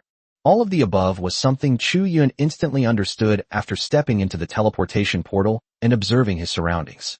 Upon sensing the 6th-tier magic power fluctuations emanating from Xiao Lai and Jiang Ye's arms, Chu Yun's heart was filled with even greater turmoil. It's actually tier 6. It seems I was right. All the names on the rank list belong to the same faction. It seems that the young man in front of us is Jiang Yi, who is ranked 2nd on the magic power ranking. With over 1.4 billion people in China, there are bound to be a few who travel to their home cities. According to those people's descriptions, the lords or nobles of a city are usually at the 4th or 5th rank, and the magical energy fluctuations emanating from the monsters around the person in front of them also conform to this standard. The locations of these 2 high-level monsters both seem to be predominantly occupied by young people. From this perspective, the young man Jiang Yi before them is the lord of this town and even the city. However, Chu Yun still had some doubts about this. For example, in the descriptions, these lords and nobles are all blonde-haired, blue-eyed Westerners, and they have never seen an Easterner with black hair and black eyes. With this in mind, Chu Yun decided to test him. Looking at the young man sizing him up, Chu Yun smiled warmly, then walked up to Jiang Yi and extended his hand in a gesture of goodwill. Hello, Mr. Jiang Yi. I am Chu Yun, the leader of the Dragon Kingdom Lord's Alliance. Seeing the outstretched hand in front of him, Jiang Yi did not respond, but simply touched Xiao Lai on his thigh. As Jiang Yi stroked Xiao Lai, her body relaxed comfortably. Hello. Seeing this, Chu Yun wasn't embarrassed. Chu Yun naturally withdrew his hand and walked to the empty seat at the counter next to Jiang Yi. Mr. Jiang Yi, may I sit down? Random. Seeing the nonchalant look in Jiang Yi's eyes, Chu Yun's smile became even more amiable. Meanwhile, the giant eagle of light and flame looked at Jiang Yi, who was indifferent and even aloof, and a sense of doubt arose in its heart. What's wrong with you today, my lord? You're usually so easygoing. Why are you like this now? Just as I was about to send a private message to ask the lord what was wrong, the radiant giant eagle remembered that he had been muted. Upon remembering this, the radiant giant eagle wilted and became withdrawn again. After obtaining Jiang Yi's consent, Chu Yun sat down in the empty seat next to Jiang Yi. Mr. Jiang Yi, I am here on behalf of the Dragon Kingdom Lord's Alliance to apologize to you. We are truly sorry that the traitor within our ranks has affected you. This is our apology from the Dragon Kingdom Lord's Alliance. We hope you will forgive us. Hearing Chu Yun's words, Jiang Yi, who had been indifferent, became somewhat interested. Lord Chu Yun has initiated an item trade with you. Do you accept? As soon as Jiang Yi had a thought, a panel popped up. Congratulations. You have obtained a diamond-level treasure chest X1. Jiang Yi was somewhat surprised when he saw what Chu Yun had sent him. He hadn't expected Chu Yun's apology to be so generous. This diamond treasure chest is a reward for being ranked number 1 in a region. Are you just going to give it away for nothing? Seeing this, Jiang Yi also smiled. It's just a small matter, not a trouble at all. Seeing that Jiang Yi's attitude had improved, Chu Yun finally began his own probing. Here's the thing. Our Dragon Kingdom Lord's Alliance has always been committed to rebuilding order and maintaining peace. Are you interested in this?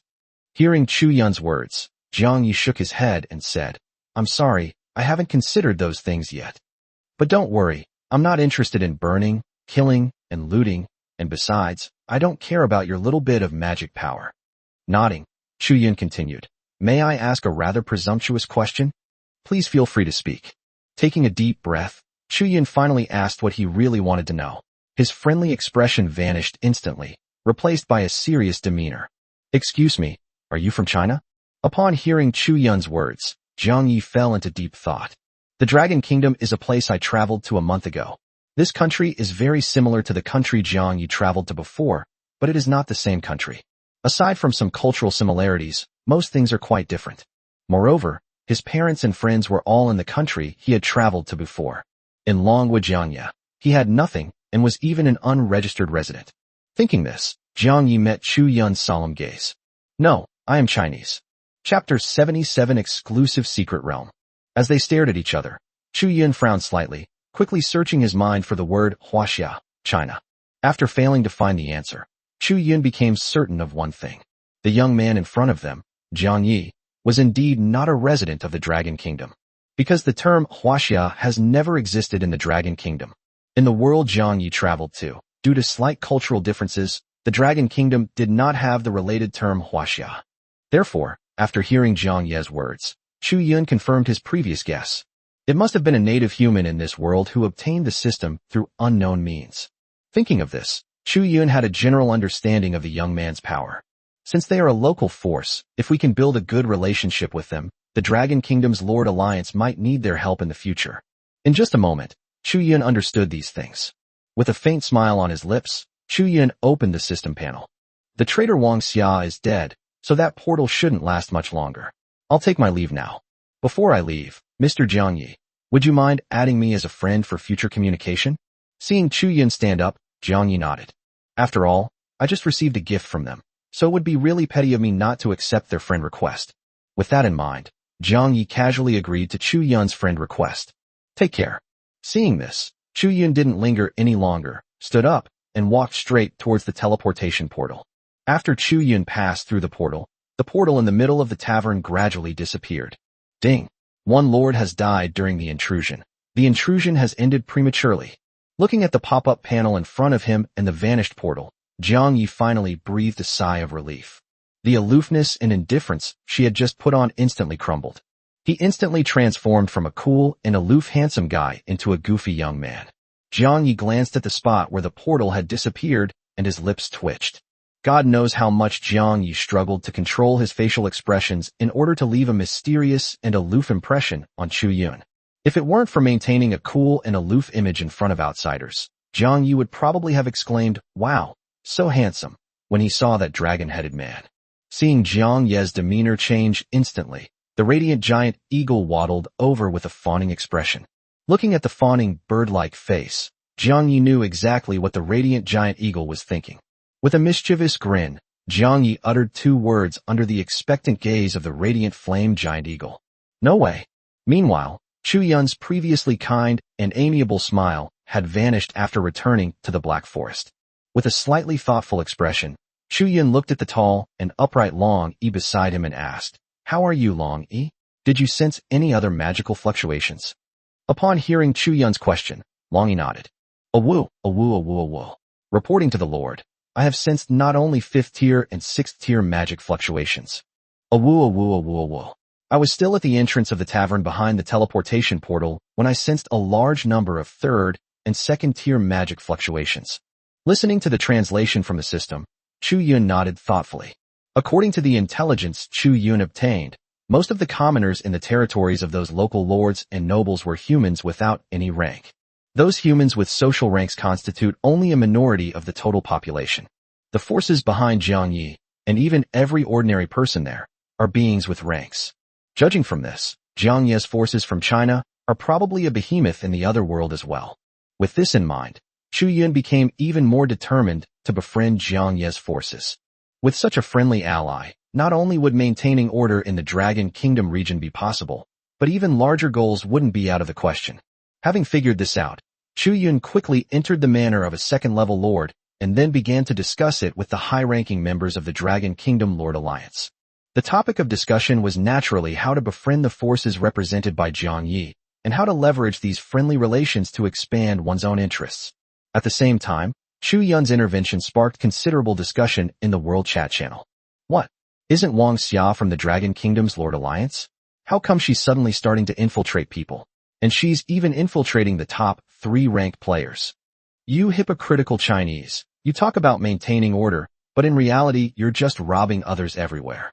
How hypocritical. Really? Wasn't the Dragon Kingdom's Lord Alliance supposed to maintain order? Why are they invading other places without provocation? Who knows if it was without cause? Maybe that giant eagle of light provoked Wang Xia, which is why it invaded. Wait a minute. Isn't the radiant giant eagle a fifth-tier lord? How dare he invade Wang Xia when she's not even on the leaderboard? How would I know? Maybe he just suddenly went crazy. It's normal for a few people to have trouble accepting suddenly being transported from a bustling, safe city to a dangerous wilderness. Who knows? Instead of worrying about that, let's focus on the new dungeon that opens at noon. What secret realm? Have you forgotten? It was that announcement last night, the secret realm that was specially opened to people from China. To clarify for the people of Dragon Kingdom, this is not a secret realm specifically open to us, but rather to District 3258 of Dragon Kingdom. Isn't this almost the same? I think the system is just protecting your dragon country. Why don't we Elephant Country get this treatment? If your Elephant Kingdom wants this kind of treatment, then go and kill a Tier 5 boss. What? You're not killing a boss because you don't want to. And so, time flew by amidst the discussions on the World Channel. The morning passed quickly, and it was almost noon. Meanwhile, Zhang Yi had returned to the Lord's Manor and was lying on the large bed chatting with everyone on the regional channel. Zhang Yi raised an eyebrow as he looked at the time displayed on the system. Is the exclusive secret realm for server 3258 going to open at 12 o'clock? Does that mean I can finally experience a proper adventure? Zhang Yi stroked his chin, a hint of excitement flashing in his eyes. He then sent private messages to Nightshade Wolf, Big White, and the Flame Eagle who had returned to Emo. Zhang Yi at Dubai at Yingling at Guangyinjuing. The secret realm is about to open. Let's discuss it at the Lord's Mansion. Nightshade Wolf. No problem, my lord, I'll be right there. Dubai, okay. Zhang Yi nodded in response to the beast's replies. He then took Xiao Lai to the Lord's Mansion conference room. As Zhang Yi watched the beasts arrive one after another, he was about to say something when. Regional announcement. Ding. The exclusive secret realm for Dragon Kingdom server 3258 is about to open. Secret realm attributes will be drawn next. Lord Xiao Lai, who opened this secret realm, please draw lots. After reading the system announcement that suddenly popped up in front of him, Zhang Yi looked at Xiao Lai, whom he was holding in his arms. Right in front of Xiao Lai, a virtual lottery wheel was floating. Chapter 78, Secret Realm Teleportation Portal. Zhang Yi patted Xiao Lai's head and gestured for her to take the medicine.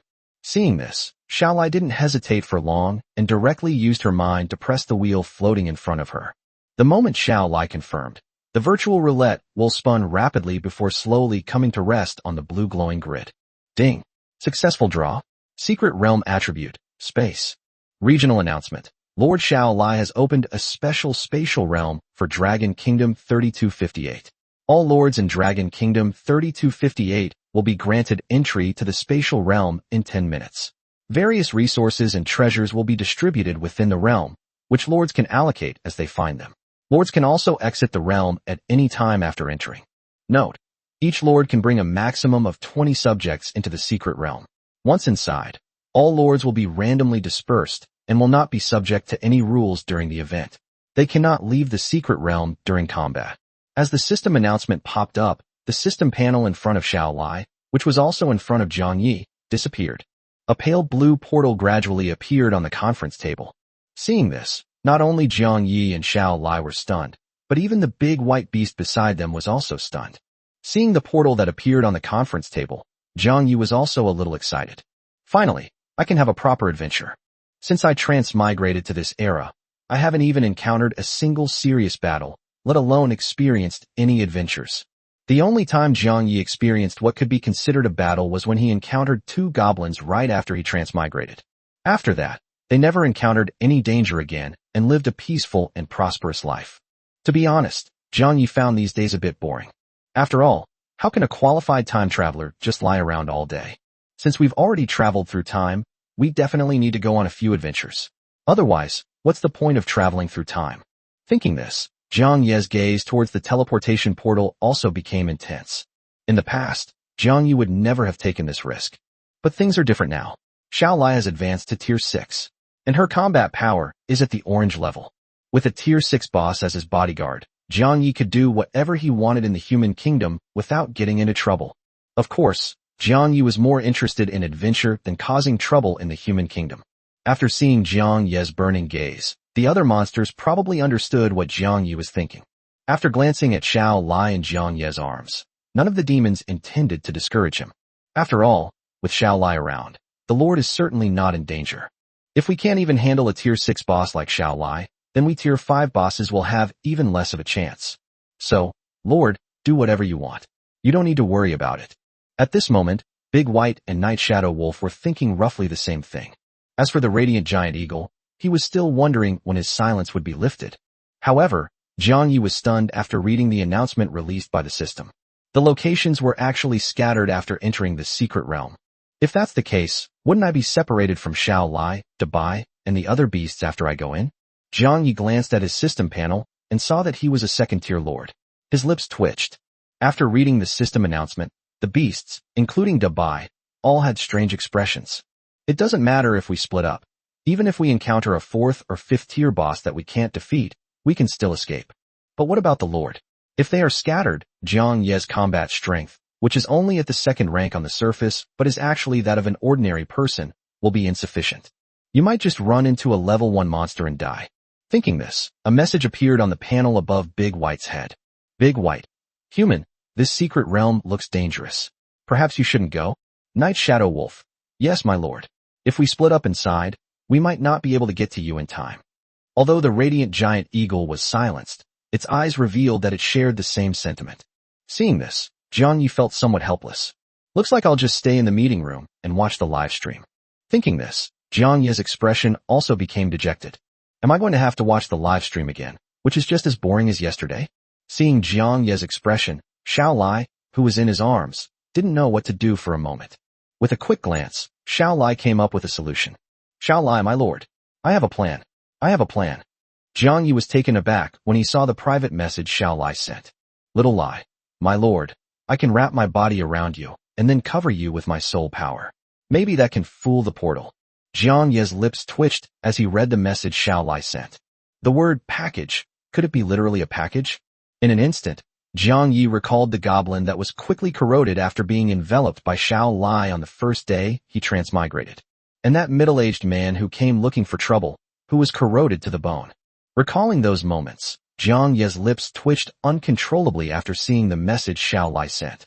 The demons, including Dabai, looked at each other with a strange expression after seeing the news. Recalling how Xiao Lai had corroded large areas of land at a time just 2 or 3 days ago, all the demons felt a little ashamed. Isn't this an attempt to murder the Lord? Xiao Lai, can you now precisely control the toxins in your body? I'm afraid if I go in, I might not be able to get out. Upon hearing Jiang Ye's words, Xiao Lai and Jiang Ye's arms showed a proud expression in her eyes. Lifting her little face, Xiao Lai proudly sent out a message. Little Lai, don't underestimate me, Lord. I'm rank 6 now. My control over my elements and magic is no longer what it used to be. After sending the message, Xiao Lai seemed to want to prove the truth of her words, and a string of venom floated out of Xiao Lai's body.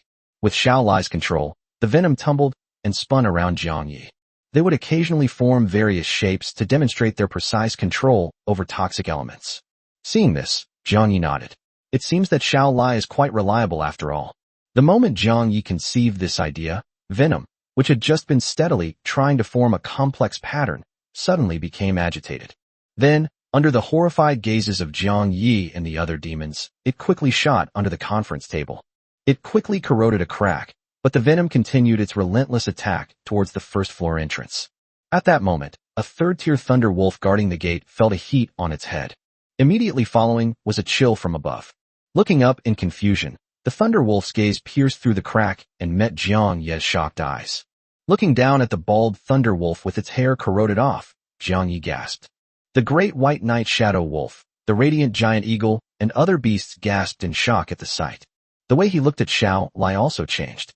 You call this precise control? Chapter 79 Unexpected. Seeing this, Xiao Lai's previously proud expression immediately turned awkward. Having just advanced to tier 6, it's still a bit difficult for me to create complex patterns using poison elements. Xiao Lai.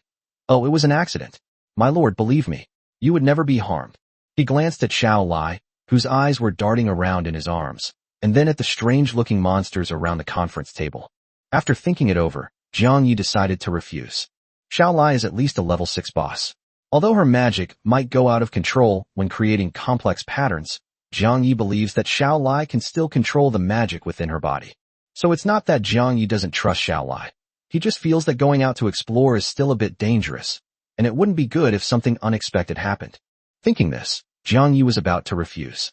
Just then, the portal on the conference table, which had been stable, suddenly started to shake. This sudden turn of events caught everyone present off guard. Then, to the astonishment and bewilderment of the beasts, a terrifying suction force suddenly emanated from the portal. In an instant, all the monsters used their magic to fix themselves in place. But Jiang Yi didn't receive that treatment.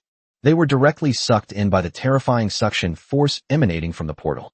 Seeing this, Dabai's eyes narrowed, and a large amount of water element quickly condensed and surged towards Jiang Yi, trying to pull Jiang Yi back. The closer you get to the portal, the stronger the suction force becomes. When the water element touched Jiang Yi was already very close to the teleportation portal. The giant white snake narrowed its eyes and unleashed its full power to manipulate water elements at the level of a 5th-tier boss. In an instant, all the other clutter in the conference hall was torn apart by this powerful magical fluctuation. Countless thick water snakes surged toward Jiang Yi beside the teleportation portal, attempting to keep him outside. But the water snakes were all sucked in the moment they approached the portal without making a sound. Seeing this, Dabai's eyes were filled with shock. The suction force of this portal has increased exponentially. Even a level 5 spell cast by myself would be sucked in if I got close to the portal. Xiao Lai, who had been held in Jiang Yi's arms, couldn't care less about anything else when she saw this. Its basketball-sized body rapidly expanded, enveloping Jiang Yi almost instantly. Xiao Lai also considered manipulating the elements to fix Jiang Yi in place, just like Dabai did. Although her level 6 magic wouldn't be affected by the portal, Xiao Lai still didn't do it. Xiao Lai quickly realized that the element she was controlling was poison, and if she did what Dabai did, she could indeed keep Jiang Yi here. But all that will remain is Jiang Yi's skeleton, or perhaps not even that. Having figured this out, Xiao Lai had no choice but to envelop the Lord within her body without his permission. Only in this way will the Lord who passes through the portal be with me, instead of being separated. Jiang Yi, inside Xiao Lai's body, felt his breath catch in his throat, followed by a chilling sensation throughout his entire body. As if he had suddenly fallen into a lake, Jiang Yi felt nothing but coldness. Looking out through Xiao Lai's aquamarine body, one could see that all the demons were staring at him in horror. Before Jiang Yi could react, Xiao Lai enveloped him and was sucked into the portal. After experiencing a period of dizziness, Jiang Yi opened his eyes again, and what he saw through Xiao Lai's body was no longer the familiar conference hall. Instead, it is a dense jungle composed of black and white. Just moments ago, Xiao Lai was wrapped up inside something, but his size changed rapidly, quickly returning to the size of a basketball. With the feeling of suffocation gone, Jiang Yi began to breathe in the fresh air again, taking deep breaths. Looking at his body, apart from some remaining slime, there were no other changes. Seeing this, Jiang Yi still smiled. As expected, Xiao Lai did not disappoint him. Big White. Human, how are things on your end? Is Little Lai with you? Is she hurt? Human, wait a minute, I'm coming right away. Night Shadow Wolf. My lord, how's the situation on your end? Little Lai, my lord, I'm here. I'm here. Seeing Xiao Lai jumping up in front of him, Jiang Yi smiled and hugged her in his arms. After replying to Da Bai and Night Shadow Wolf, Jiang Yi cautiously observed his surroundings.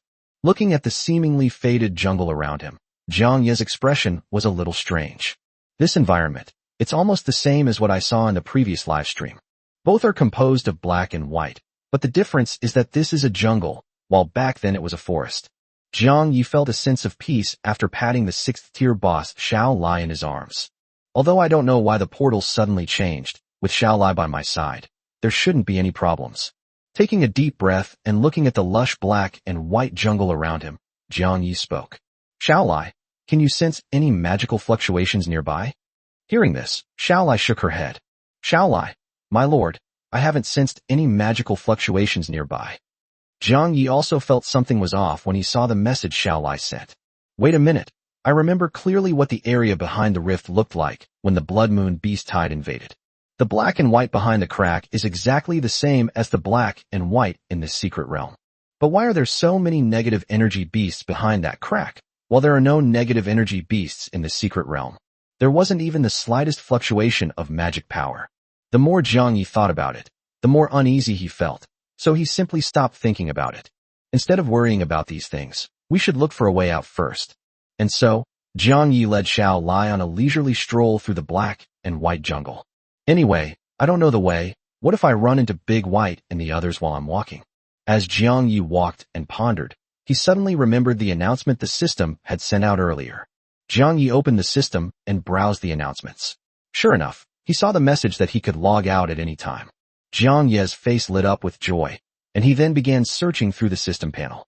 They quickly found the button to exit the secret realm. After pressing confirm, the scene of the teleportation portal appearing as Jiang Yi had imagined did not occur. Ding! Portal generation failed. Abnormal spatial fluctuations detected in the surrounding area. Jiang Yi's eyes nearly popped out of their sockets as he stared at the pop-up information panel. How could I forget? This secret realm is a spatial realm. An unexpected incident occurred right from the start. How could they not trip you up if you wanted to back out? Helpless, Jiang Yi could only continue to lead Xiao Lai around the black and white forest, hoping to reunite with the great white and other beasts. Just then, Jiang Yi suddenly felt that something was wrong with the surrounding environment. The black and white space around him was slightly distorted. As Jiang Yi took a step, the surrounding space instantly changed. The black and white jungle was still the same black and white jungle, but after Jiang Yi took that step, the positions of the surrounding trees changed.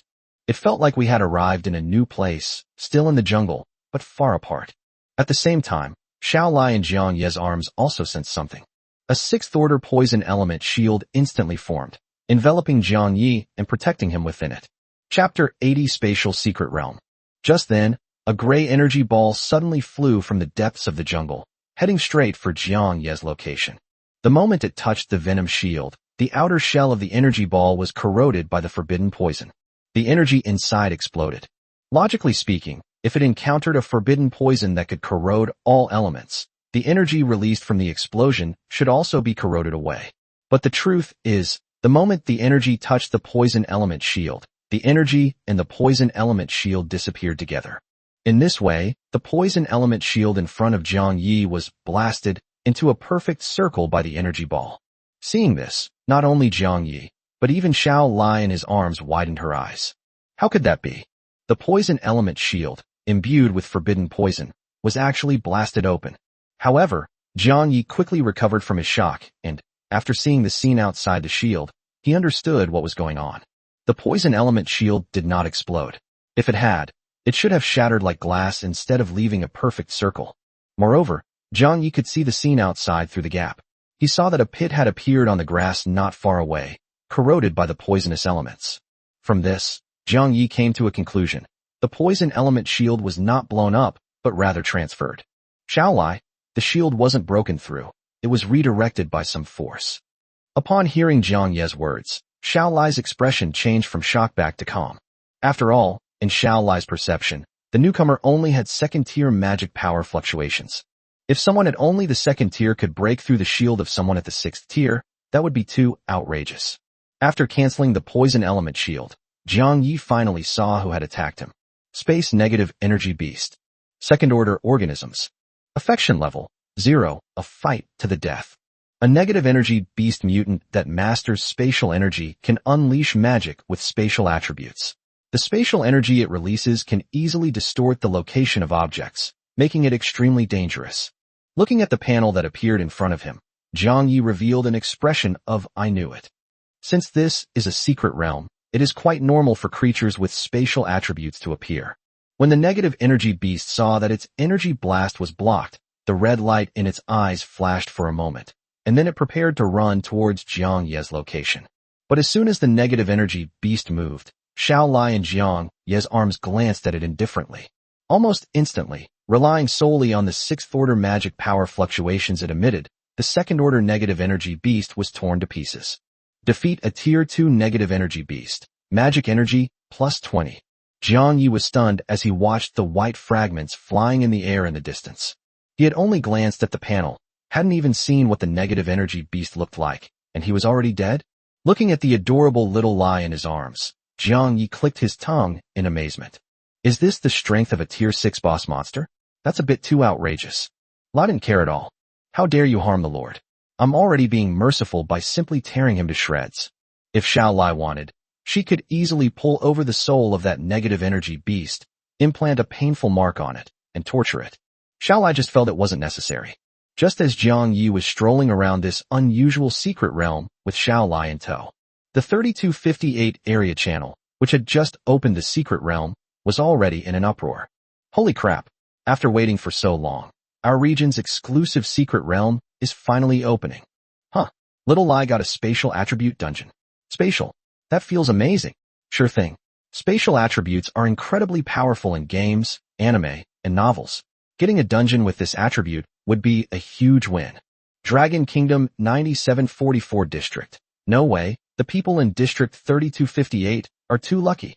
First, a top player opened a secret realm, and the attributes of that realm are so good. Of course. I'm not talking to you anymore. I'm going into the secret realm to grab some treasures. Me too. Me too. I don't want you guys to snatch all the treasures. I'm so envious of Dragon Kingdom District 15. I want to go in and grab some resources too. Why is everyone in District 3258 of Dragon Kingdom District 31451 so quiet? Did you all rush in to loot supplies? Don't be like that. Share what's going on with us. Wow, this secret realm is a bit eerie. It's all black and white, like an uncolored cartoon. Image. District 789 of the Dragon Kingdom really does look rather scary. Something's wrong. Why can't I get out after I went in? The system says there's an abnormal fluctuation in space, and the portal failed to generate. Is Dragon Kingdom Server 789 real? Doesn't the system say you can leave the dungeon at any time? Holy crap, it's true. We really can't get out. My people and I are trapped inside. Oh no, I thought I'd come in and check it out first, and if things didn't go well, I could always leave, so I didn't bring any of my citizens with me. To the person upstairs in District 4477 of the Dragon Kingdom, my condolences. I'm no longer envious of Server 4771 in the Dragon Kingdom.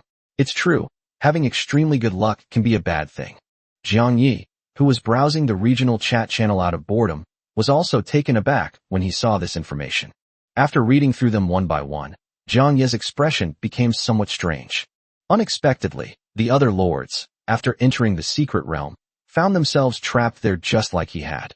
However, they don't seem to have encountered any suction force from the portal. It seems they are the only ones experiencing it so far. Thinking of this, Jiang Yi's lips twitched. Am I being targeted by the secret realm? Thinking this, Jiang Yi shook his head and closed the system panel. The most urgent task now is to reunite with the beasts like Big White. According to the information from the white-haired beast, the three beasts should have already entered the secret realm. I just shared some information with the three beasts, and I don't know how things are going on their end. But we shouldn't be in any danger, right? After all, those three guys are all at the 4th or 5th rank. Even if we can't beat them, we should have a chance to escape. After thinking for a moment, Jiang Yi still used the system panel to send 100,000 magic power to Nightshade Wolf. After all, Nightshade Wolf is currently only at Tier 4, and in this dangerous situation, it would be safer to upgrade it to Tier 5. Just then, the environment around Jiang Yi suddenly became blurry. Seeing this, Jiang Yi realized that he had triggered a teleportation-like effect again.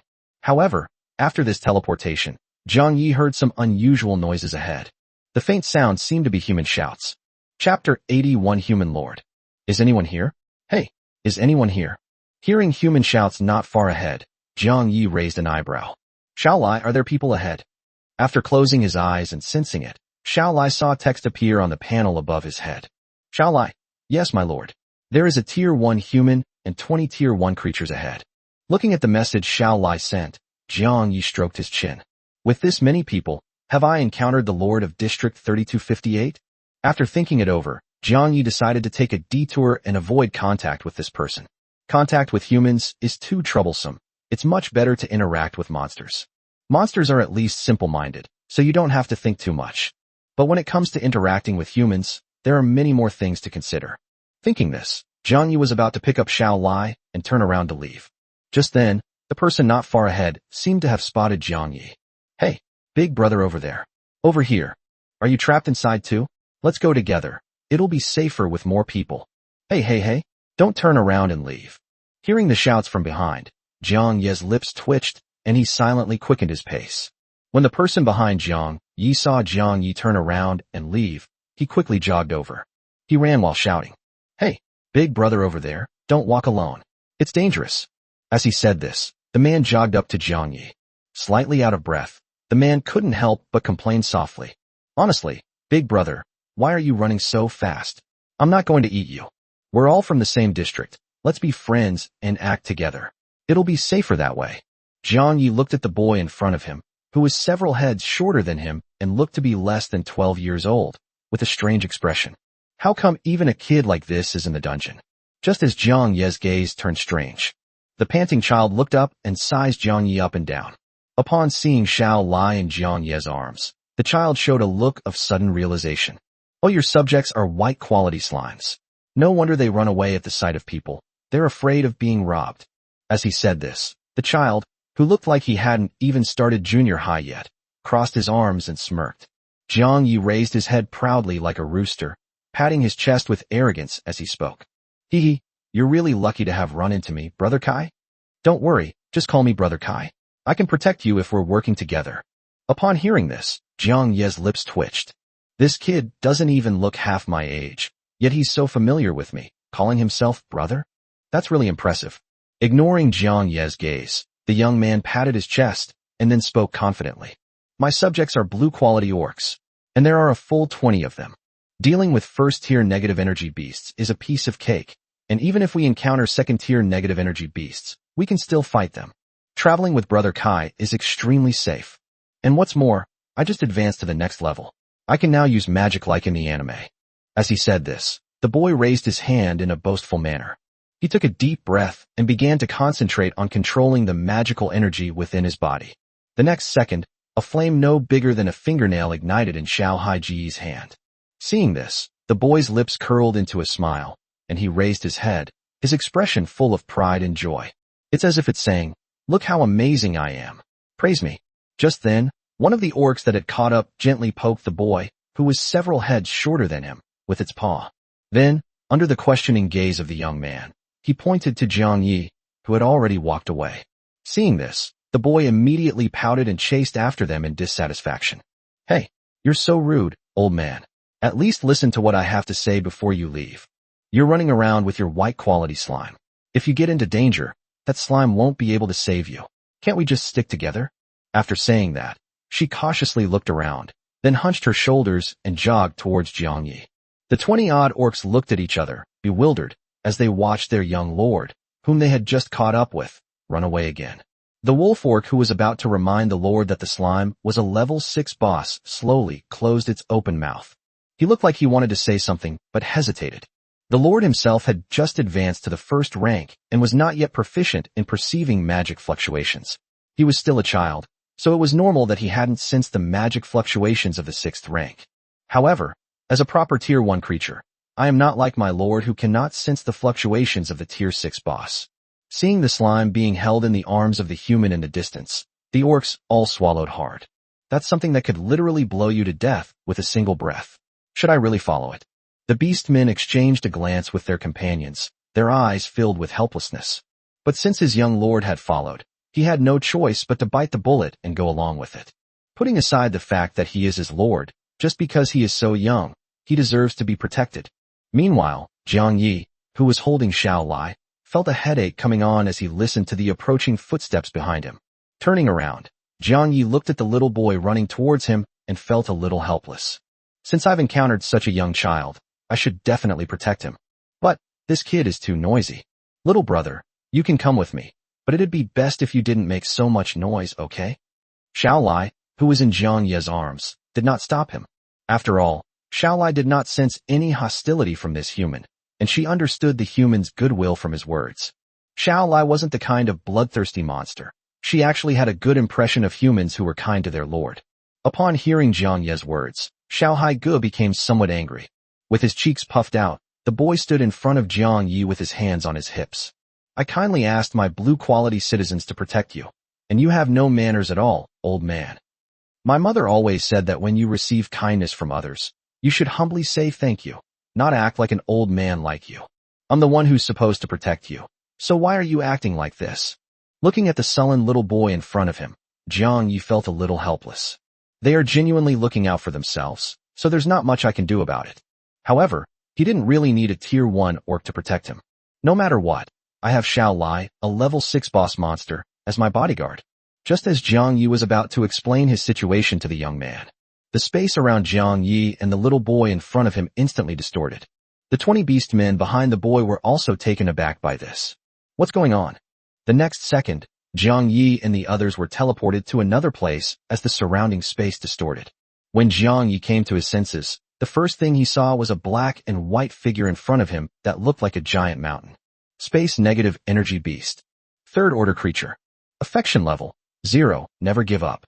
A negative energy beast mutant that masters spatial energy and wood attribute, capable of unleashing attacks with spatial and wood attribute magic. The spatial energy it releases is exceptionally violent and extremely dangerous. Is Chapter 82 fake? Jiang Yi was stunned when he saw the chat panel that popped up in front of him. Just then, Jiang Yi felt a force coming from his arm. Before Jiang Yi could react, he was pulled along by the little boy, who was a first-tier lord. Upon seeing this, Jiang Yi's eyes widened. Seriously? As a second-tier lord, my enhanced physical attributes are actually weaker than someone else's first-tier enhanced physical attributes? What's more, this is a kid who doesn't even look like he's in middle school yet. Is it true or not? Could it be that the rank I advanced to is actually fake? Not to mention magical energy and power, there's not much improvement in even physical attributes. How come even a first-level child is so much stronger than me? Hey, you idiot, what are you standing there for? Come run with me. That's a tier 3 negative energy beast. If it catches up to us, we're dead. He watched the little boy dragging him away without looking back. Jiang Yi glanced back at the negative energy beast that had been torn to shreds by Xiao Lai's magical fluctuations, and his lips twitched. The 20 orcs who had been teleported with them were now stunned by the magical fluctuations that Xiao Lai had just emitted. The negative energy beast, which had been as large as a mountain, was instantly torn apart by the magical energy fluctuations. The beastmen standing to the side all felt that what they had just witnessed was the closest they had ever come to death. Seeing the humans being led away by their lord, all the orcs felt their scalps tingle and their fur stand on end.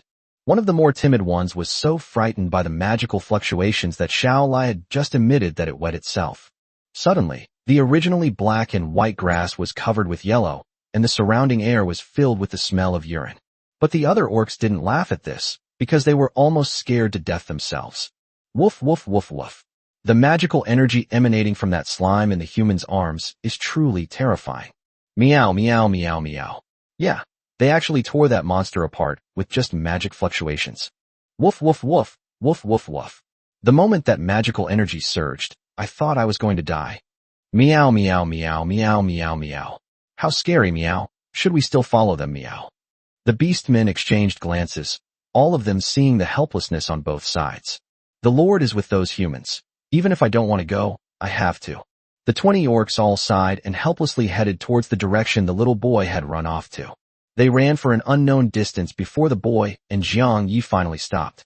Gasping for breath, the young man was still somewhat shaken. Huff, huff, huff. Thank goodness that third-tier negative energy beast didn't catch up, or we would have been finished. Hearing what the kid said, Jiang Yi's lips twitched. The negative energy beasts have all turned into fragments. How can they catch up? We almost died. That was a tier 3 negative energy beast. My 20 subjects are probably doomed. They might be able to handle a second-tier negative energy beast if they all went together, but they probably won't be able to escape a third-tier one.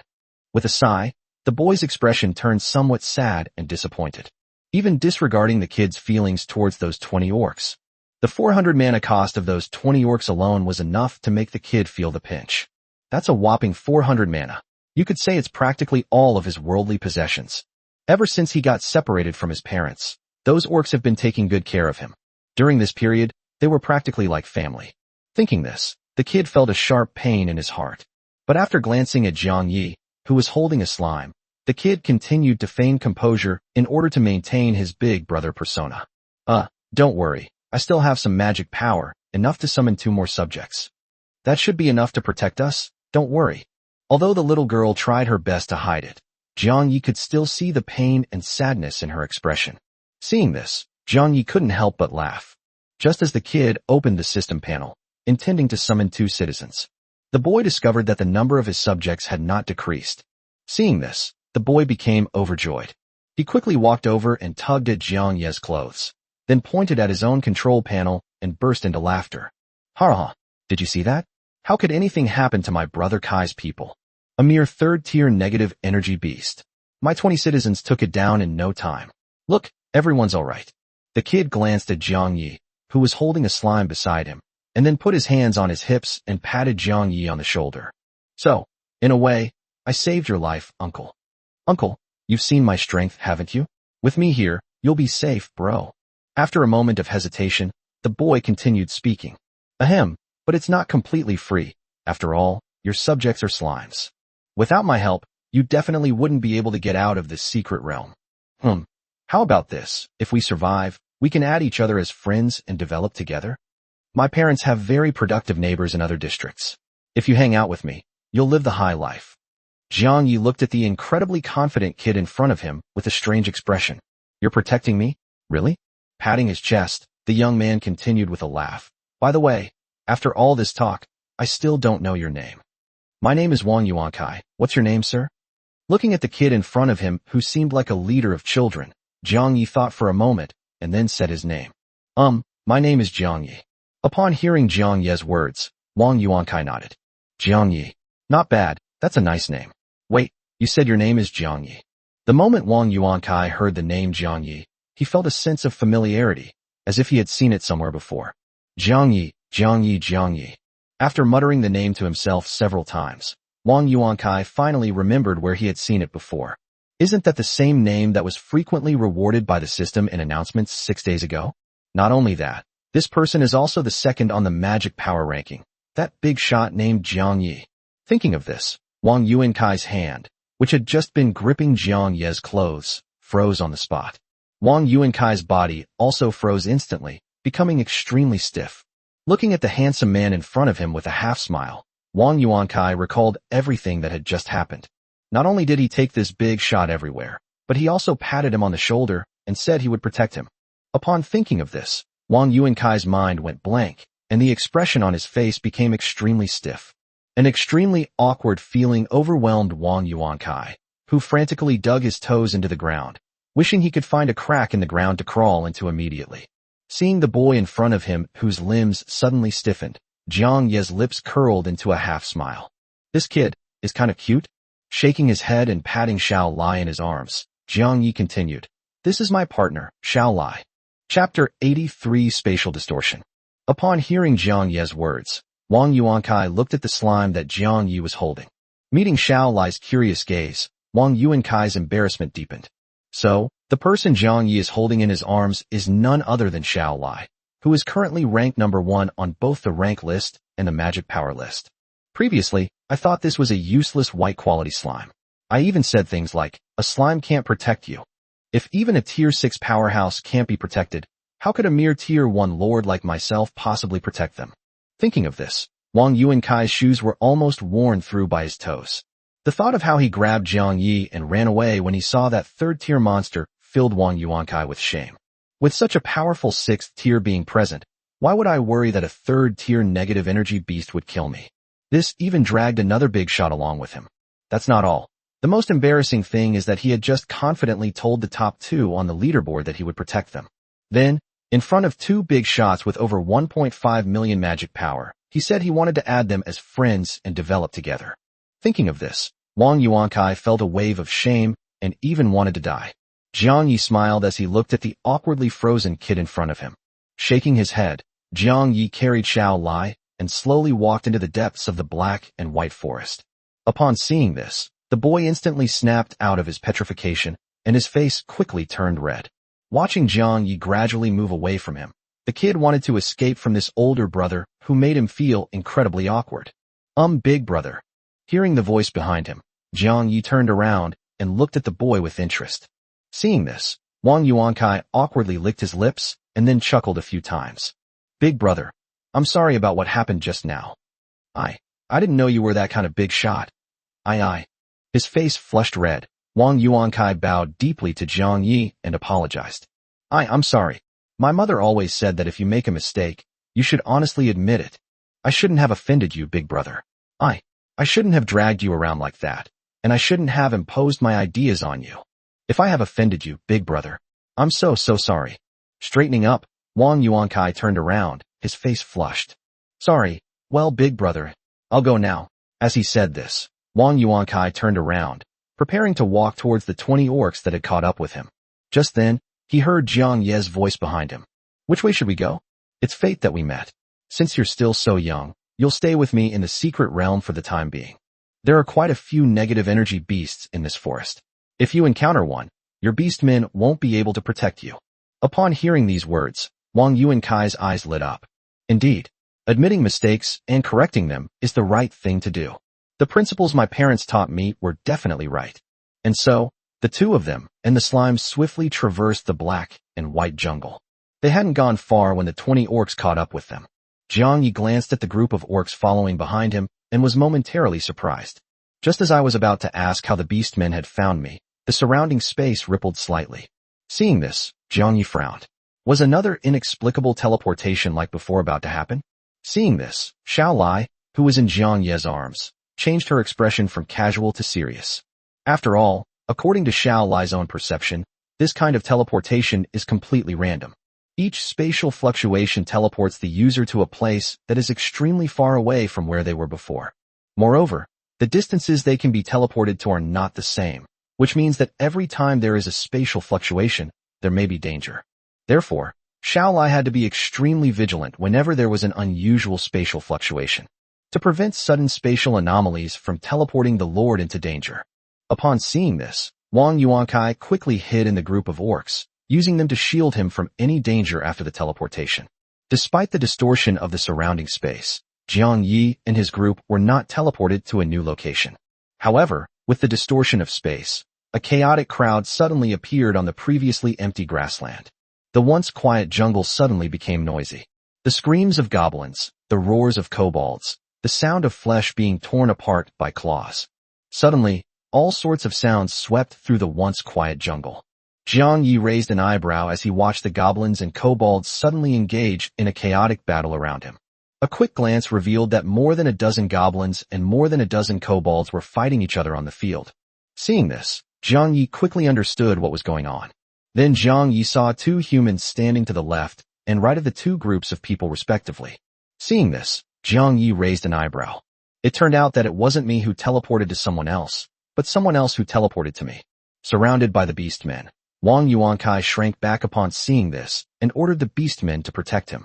Looking at the chaotic battle of the people and the humans standing on either side, Wang Yuankai roughly understood what had happened. After understanding the general situation, Wang Yuankai couldn't help but feel a little resentful. Why don't I just stay away from Jiang Yi? We're both lords of the same district. Why are we fighting each other like this? If they encounter other negative energy beasts during this time, it will be even more dangerous. The two lords also saw the orcs who suddenly appeared in the center of the battlefield after they teleported, as well as the human holding the slime. They glanced at the orcs they feared most, and only breathed a sigh of relief when they saw that the 20 or so orcs had not joined the battle, but had instead gathered together. The battle is currently at a critical juncture. If more than 20 orcs suddenly join the fray, their numbers and combat strength would be enough to wipe out both forces. At that point, not only will the treasure be lost, but even your own life may be in danger. As for Jiang Yi, who was holding a slime next to the orc group, he was completely ignored by the two lords. After all, he's just holding a slime, and his subjects are probably slimes too. Given the strength of a white-quality slime, appearing in the center of this chaotic battle would certainly mean certain death. In the eyes of the two lords, Jiang Yi, who was standing in the center of the melee, was already a dead man. The lord belonging to the goblin faction frowned upon seeing this, and after thinking for a moment, shouted, "Hey, you over there, run. Be careful not to get caught in the crossfire." Meanwhile, the lord on the other side, belonging to the kobold faction, was somewhat displeased by Jiang Ye's calm demeanor. He's about to die and he's still acting so calm. What's he pretending for? Thinking this, the kobold lord shouted, "Lizard 2, go and kill that guy. Don't let him pretend to be calm." Meanwhile, not far from Jiang Yi, a kobold tore the goblin in front of it to shreds, and its eyes turned bloodshot as it smelled the blood in the air. Already powerful within his tribe, he became even more indiscriminate in killing any creature in his path after going berserk, regardless of whether it was an enemy goblin or a friendly kobold. After tearing apart all the creatures blocking his way with his teeth, the kobold heard his lord's command. The crimson light in its eyes intensified, just as it was about to take action and tear the person standing in the center to shreds with its mouth. The next second, the kobold, which had just been covered in the blood of its own kind and other races, turned into dust and drifted into the air. Chapter 84 New Clues. The chaotic scene that had just been filled with noise instantly fell silent. Wang Yuankai, who was being protected in the center by 20 orcs, was also taken aback when the noise stopped, not knowing what had happened. Looking up, Wang Yuankai saw that the chaotic battle between goblins and kobolds was gone. All he could see were layers of dust on the ground. Seeing this, Wang Yuankai had no idea what was happening. Just as Wang Yuankai was wondering, a foul odor wafted into his nose. Frowning, Wang Yuankai looked at the outermost group of orcs. The orc standing on the outermost layer had lost control of his bladder, and a lot of murky urine was flowing on the ground. Not only that, Wang Yuankai also discovered that almost all the orcs were trembling and shaking all over. Wang Yuankai was naturally unaware of this, as he had only recently become a first-tier lord and was not yet able to perceive the surrounding magical fluctuations. But the orcs are different. As first-order creatures by nature, the orcs have become extremely sensitive to magical fluctuations. A flicker of fear of death crossed the beastmen's eyes as they all looked at Xiao Lai and Jiang Ye's arms. At this moment, Xiao Lai's eyes were no longer as leisurely as usual. Instead, a hint of coldness appeared in them. Upon seeing the chilling aura emanating from the beastmen, their scalps tingled and their hearts pounded, as if they were witnessing death waving at them. Seeing the first-tier goblins and kobolds turn to dust in an instant, Xiao Lai originally didn't want to get involved.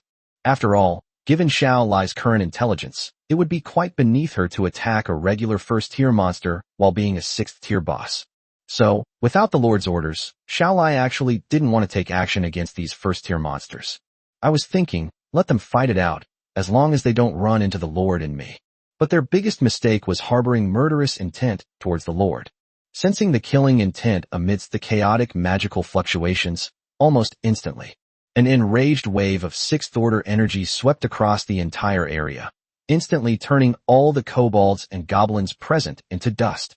Seeing the group of demons instantly turn into dust, Jiang Yi was not particularly surprised. Jiang Yi stroked Xiao Lai's gel head in his arms and looked at the human lords standing on either side. Instead of killing them instantly, Xiao Lai used magic to imprison them in place. After all, what if these two are useful to the Lord? If so, the Lord might even praise himself. Thinking this, Xiao Lai secretly glanced at Jiang Yi. Meanwhile, the two people who were trapped in place were still in shock from what had just happened. What just happened? I felt a sudden gust of wind, and I instinctively closed my eyes. When I opened my eyes again, the monsters that were fighting all disappeared at once. There was nothing in front of them except for a young man holding a slime and the trembling orcs. After rubbing their eyes and confirming that they weren't seeing things, the two lords were dumbfounded. No, where are my people? They've all disappeared. Even the people on the other side have vanished. Upon opening the system panel, the two lords' eyes nearly popped out of their sockets. The system is showing that the number of citizens is 0. In other words, in the blink of an eye, all his people were dead. The two lords were terrified by the thought that crossed their minds. How is that possible? If someone could kill so many people in an instant, how powerful would they have to be?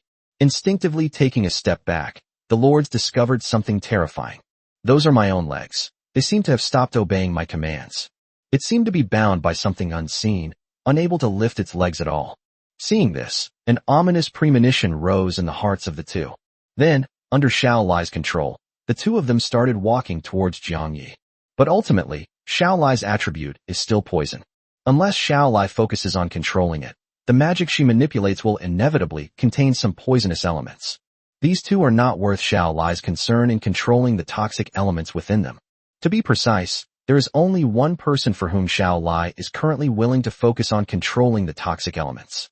And the toxic elements that Xiao Lai didn't pay much attention to, their power is unimaginable. The Goblin Lord was alright. He only felt a slight stinging sensation on his leg, but then the rest of the feeling subsided. Meanwhile, the Kobold Lord on the other side, whether it was intentional on Xiao Lai's part or not, manipulated the magic surrounding his legs extremely casually. Originally, being confined to the spot wasn't a big deal. Once the person moves, the abundant poisonous elements within the magic begin to erode their flesh and blood. With a hissing sound, the man immediately felt intense pain in his leg. Ah, With a pitiful scream, the Kobold Lord began to struggle with his upper body. No matter how much the Lord screamed and struggled, the magic enveloping his thighs remained unchanged. In the blink of an eye, the lower half of the Kobold Lord's body was completely corroded away. Only the white bones remained, wrapped up and standing on the ground, with not a drop of blood flowing from the broken ends. And so, when the Lord was manipulated to walk in front of Jiang Yi, the thigh that had been enveloped in magic was now nothing but bare white bone. The flesh and blood attached to it had been completely corroded by the toxic elements. Conversely, the Goblin Lord on the other side only had some itchy and red skin on his legs. Seeing this, Jiang Yi didn't react much. After all, Jiang Yi still remembered the Kobold Lord's words about killing him. If others want to kill you, are you supposed to have pity on them? I don't know if others can do it, but Jiang Yi definitely can't. Wang Yuankai, on the other hand, felt nauseous at the sight. After all, Wang Yuankai is just a child. The upper body is intact, but the lower body, resembling a skeleton, is rather grotesque. Wang Yuankai could even see the clearly writhing flesh at the cut. This level of curiosity had a significant impact on Wang Yuankai's young mind. Jiang Yi, however, didn't think anything of it. After all, he had seen a person being corroded layer by layer right in front of him, so this alone was not enough to make Jiang Yi feel uncomfortable. To put it simply, Jiang Yi has already gotten used to it. Jiang Yi glanced at the half-dead Kobold Lord beside him, then turned his gaze to the Goblin Lord, whose expression was somewhat terrified. Tell me, why did you start fighting? Looking at the somewhat handsome young man in front of him, the Goblin Lord swallowed hard, his expression showing a hint of fear. Glancing at the half-dead Kobold Lord beside him, the Goblin Lord dared not be negligent and quickly began to explain the whole story. Jiang Yi had only mentioned it casually, but he didn't expect the man in front of him to say something that interested him.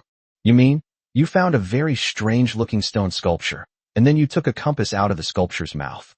Then suddenly that man teleported to your vicinity with the kobolds, and he tried to steal your compass, so you started fighting him, and that's how you ended up here. Upon hearing this explanation, Jiang Yi raised an eyebrow. Strange stone carvings and a mysterious compass? The direction pointed to in Chapter 85. The Goblin Lord nodded repeatedly after hearing Jiang Yi's words. That's how it happened.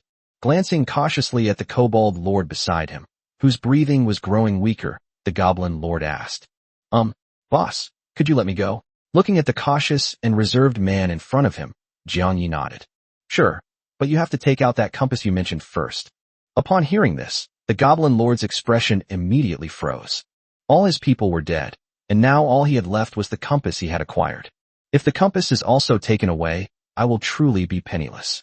Even if I manage to escape the secret realm, how am I supposed to survive when I'm penniless and have no people to my name?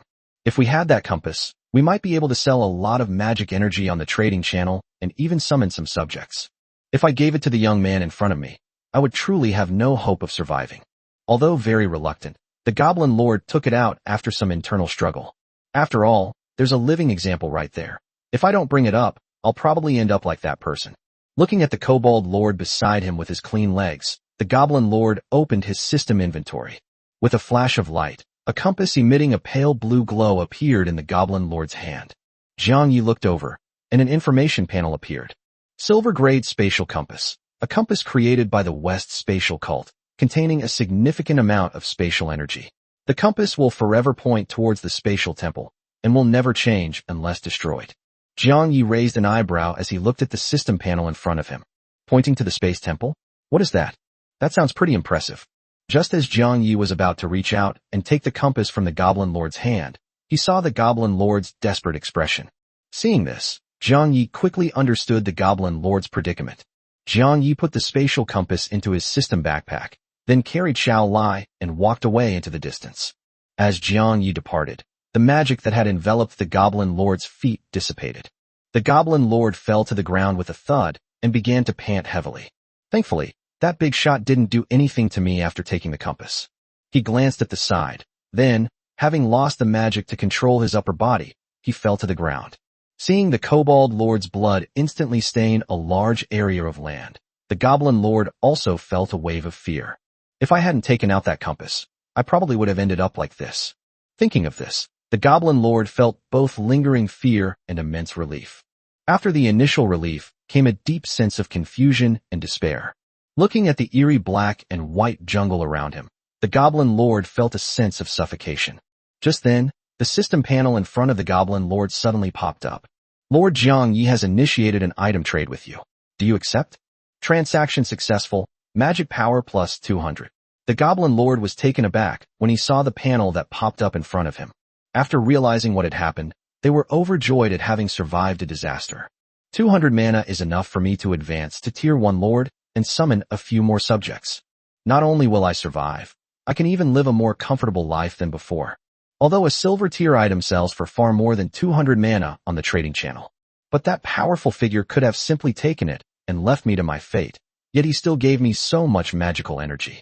Thinking of this, the Goblin Lord looked at Jiang Yi's departing figure, his eyes filled with even more gratitude.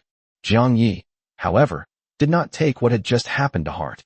After all, it's only 200 magic energy. The tax Jiang Yi collects from the monster city in just 1 minute far exceeds that amount. For Jiang Yi, these 200 magical energy points were just a drop in the ocean. The reason Jiang Yi gave that person demonic energy was simply because he remembered that the person had reminded him when he was teleported over. Later, seeing how pitiful he was, I casually gave him some magic power. Wang Yuankai, who was being protected by the orcs in the center, saw Jiang Yi walk away and pushed aside the orcs beside him, then jogged after him. Hey, wait for me, boss Jiang Yi. Hearing the shouts behind him, Jiang Yi stopped and touched Xiao Lai in his arms. Little Lai, well done. Xiao Lai. Jiang Yi took the spatial compass out of his system backpack and carefully examined the silver-grade item. This compass, though called a compass, is actually quite similar to a compass needle. It emitted a faint glow, and no matter how Jiang Yi moved the pointer inside, it always pointed in the same direction. Seeing this, Jiang Yi raised an eyebrow. Could that place be the space temple mentioned in the introduction? After a moment's thought, Jiang Yi picked up Xiao Lai and headed in the direction the pointer was pointing. Since it's a secret realm, perhaps the spatial temple is the center of this secret realm. Although silver-level items are nothing to Jiang Yi right now. But Jiang Yi was still quite satisfied with the effect of this thing. With this thing, I won't be wandering aimlessly in this black and white jungle like a headless fly. At least we have a goal to strive for. After Wang Yuankai and his beastmen caught up, they looked at the compass Jiang Yi was holding with great curiosity. Brother Jiang Yi, is this compass the treasure that person was talking about? It looks just like a fluorescent compass. Upon hearing this, Jiang Yi glanced at Wang Yuankai, who had followed them, out of the corner of his eye. It's all right, it's somewhat effective. Jiang Yi shook the compass in his hand, held it horizontally in front of him, and didn't say anything more. Guided by the compass, Jiang Yi continued deeper into the black and white forest.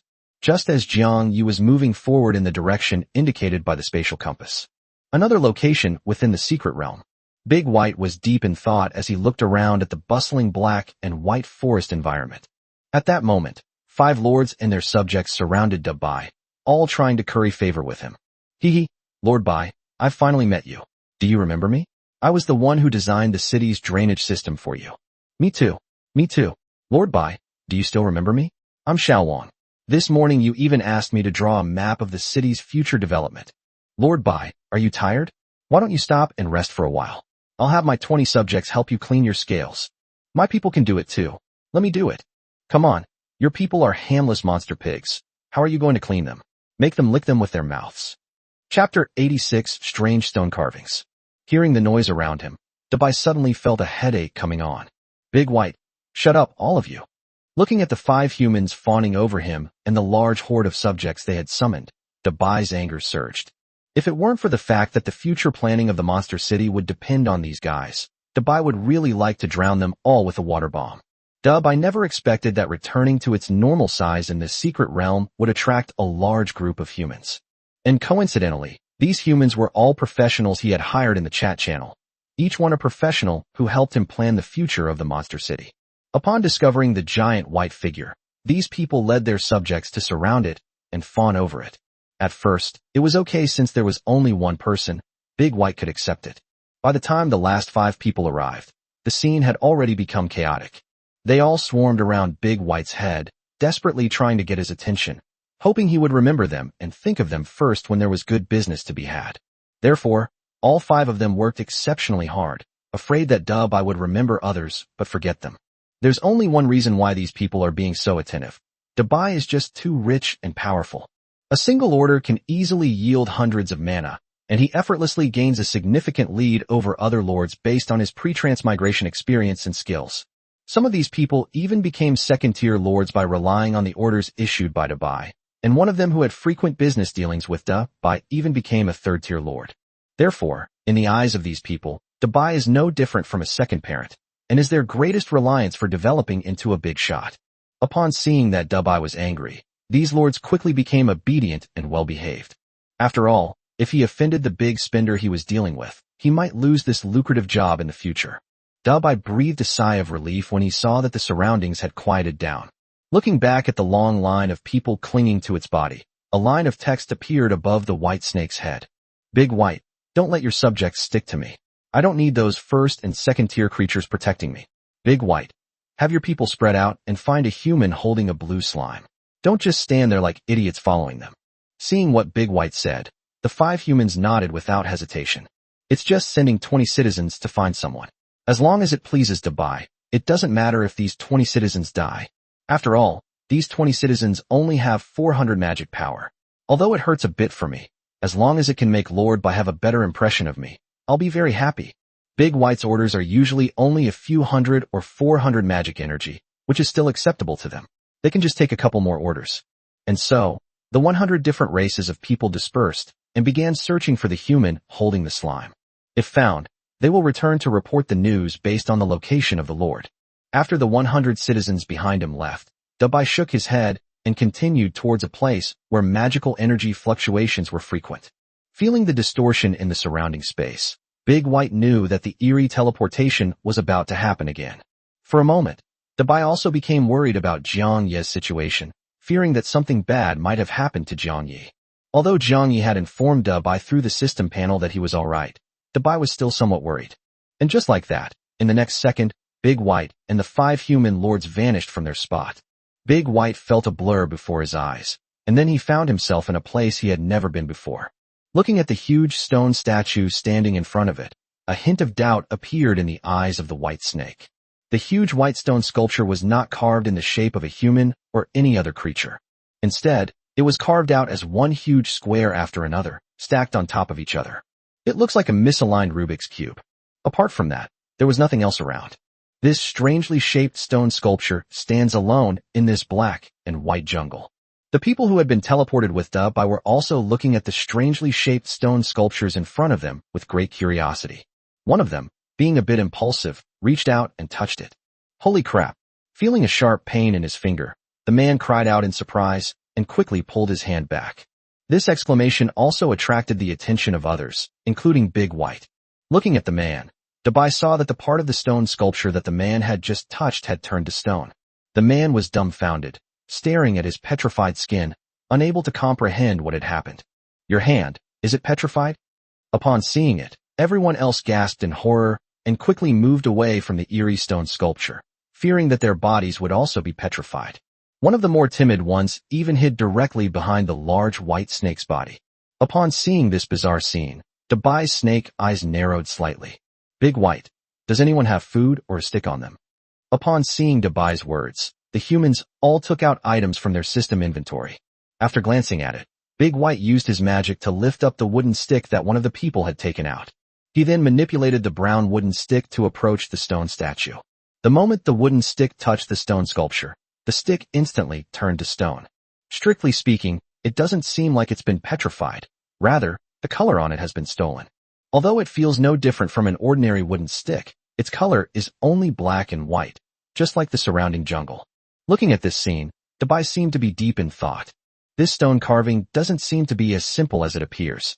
Using magic, he pulled the person who was standing still away, and then Big White directly manipulated the water element to attack the stone statue in front of him. As the 5th order magic power fluctuations were released, the 5 people watching from the sidelines felt a sudden pang of fear. Tier 3 skill, Water Element Bomb. As Baymax finished charging up, a giant water sphere shot out from its mouth. He then immediately rushed toward the stone sculpture. Logically speaking, given the power of a 5th-tier boss monster's attack, the statue and the ground behind it should have been destroyed instantly. But nothing happened. Just before the water elemental bomb touched the statue, it suddenly emitted a faint blue light. Then the water element bomb vanished into thin air without any warning. There was no explosion, no splashing water, and even the fifth-order magic power fluctuations it emitted disappeared.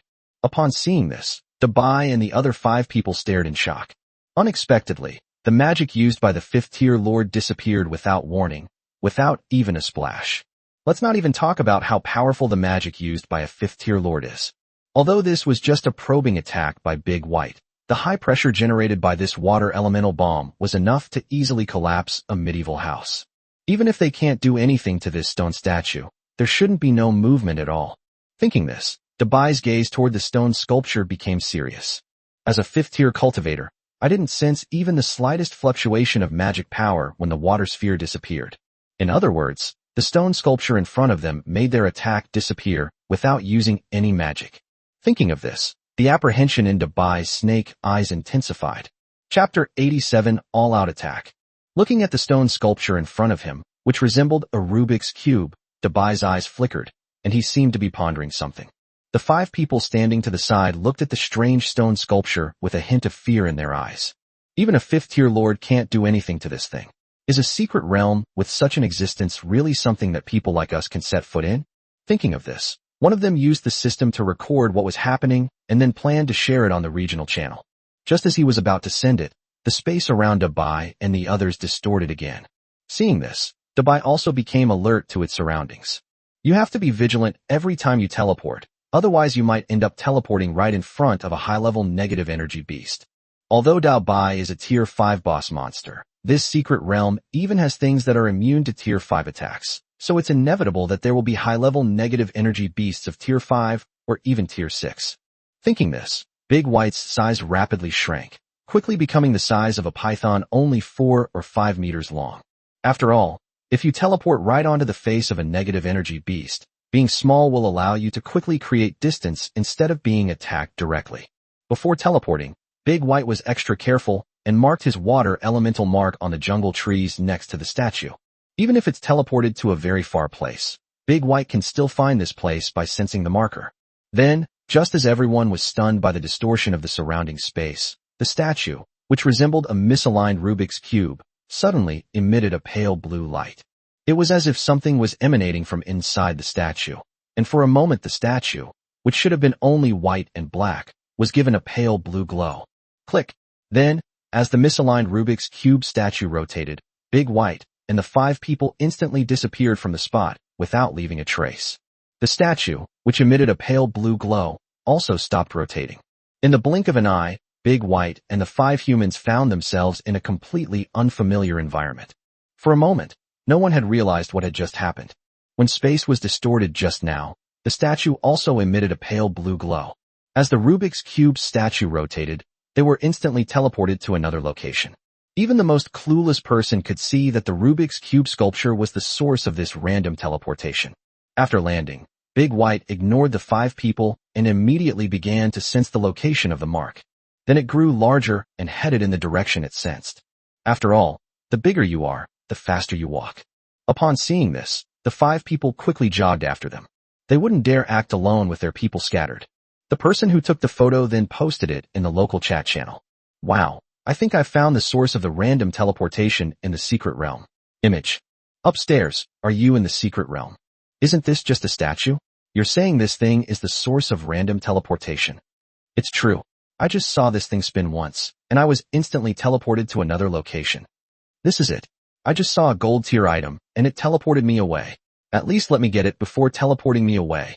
Yeah, I was so close to becoming a millionaire. Yeah, then you'd better destroy this thing quickly. Maybe it's this thing that caused the spatial anomaly, preventing us from going back.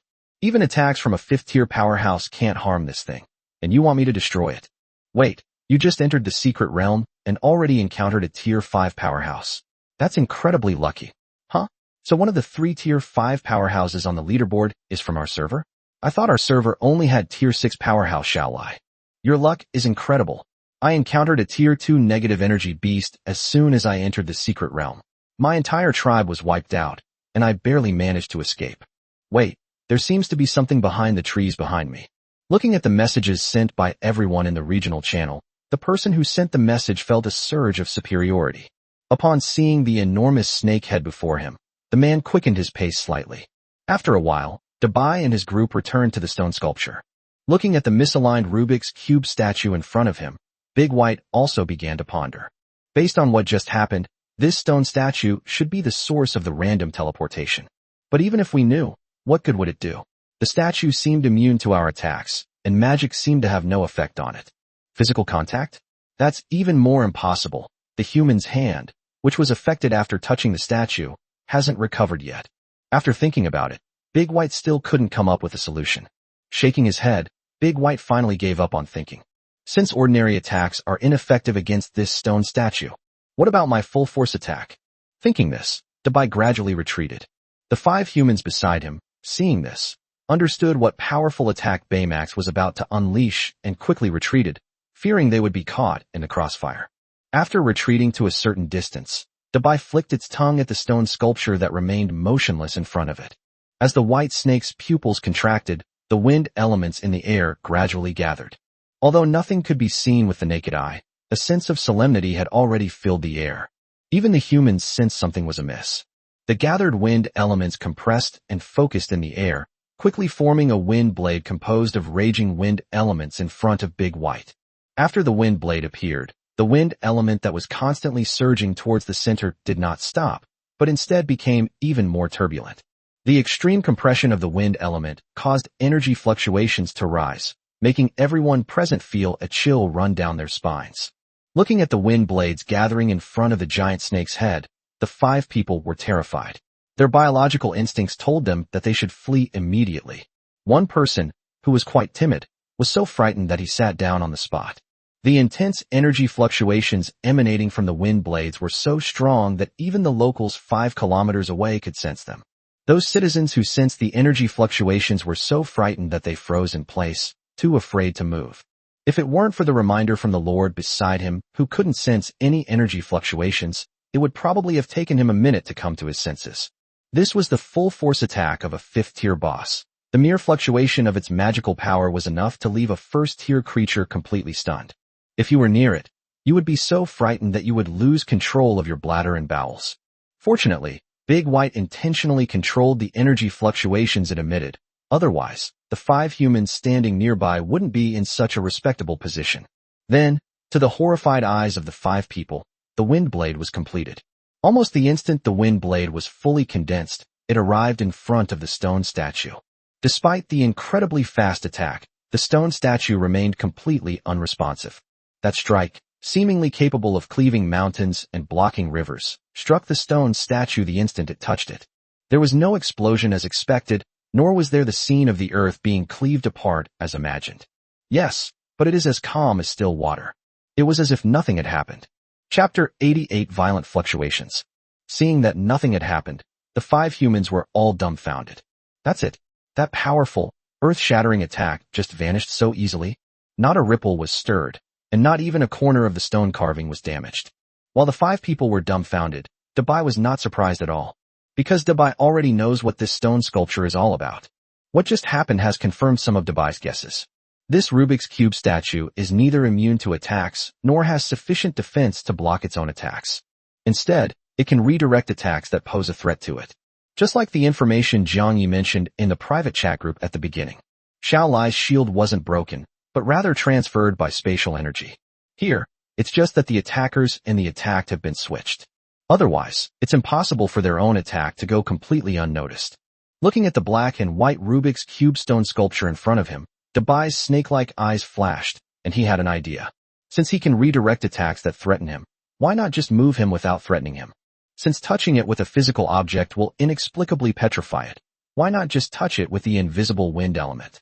Without hesitation, Dabai began manipulating the wind elements surrounding the stone sculpture. With Big White's control, the wind elements around the stone sculpture gradually condensed. Then, to the astonishment of the 5 people, the stone sculpture was lifted up by the wind element. The 5 humans were dumbfounded when they saw the floating stone sculpture in front of them. The stone sculpture that seemed to be able to ignore all attacks just now floated up so easily. With Baymax's control, the wind element lifted the misaligned Rubik's Cube and brought it to Baymax's front. Looking at the misaligned Rubik's Cube floating in front of him, Big White sensed something was wrong. This Rubik's Cube is actually consuming its own wind element and magic power? At this moment, the The surface of the misaligned Rubik's Cube resembled a black hole, endlessly absorbing all energy and matter approaching it. Seeing this, Dabai frowned, just as he was about to release the control and stop it from absorbing his magic power. The surface of the Rubik's Cube that absorbed the magic power gradually began to show some color. The pale, stone-carved surface gradually began to show a pale blue hue. And this misaligned Rubik's Cube began to slowly twist without Big White's intervention. It was like a rusty gear. It could barely turn, but it was incredibly difficult to do so. Upon seeing this, a glint of light flashed in Dabai's eyes. He hadn't expected that the Rubik's Cube would actually react after absorbing the magic power. Then Big White lost control and allowed the Rubik's Cube to devour the magic power that approached it. Baymax even actively sent its magic to the misaligned Rubik's Cube so that it could absorb it.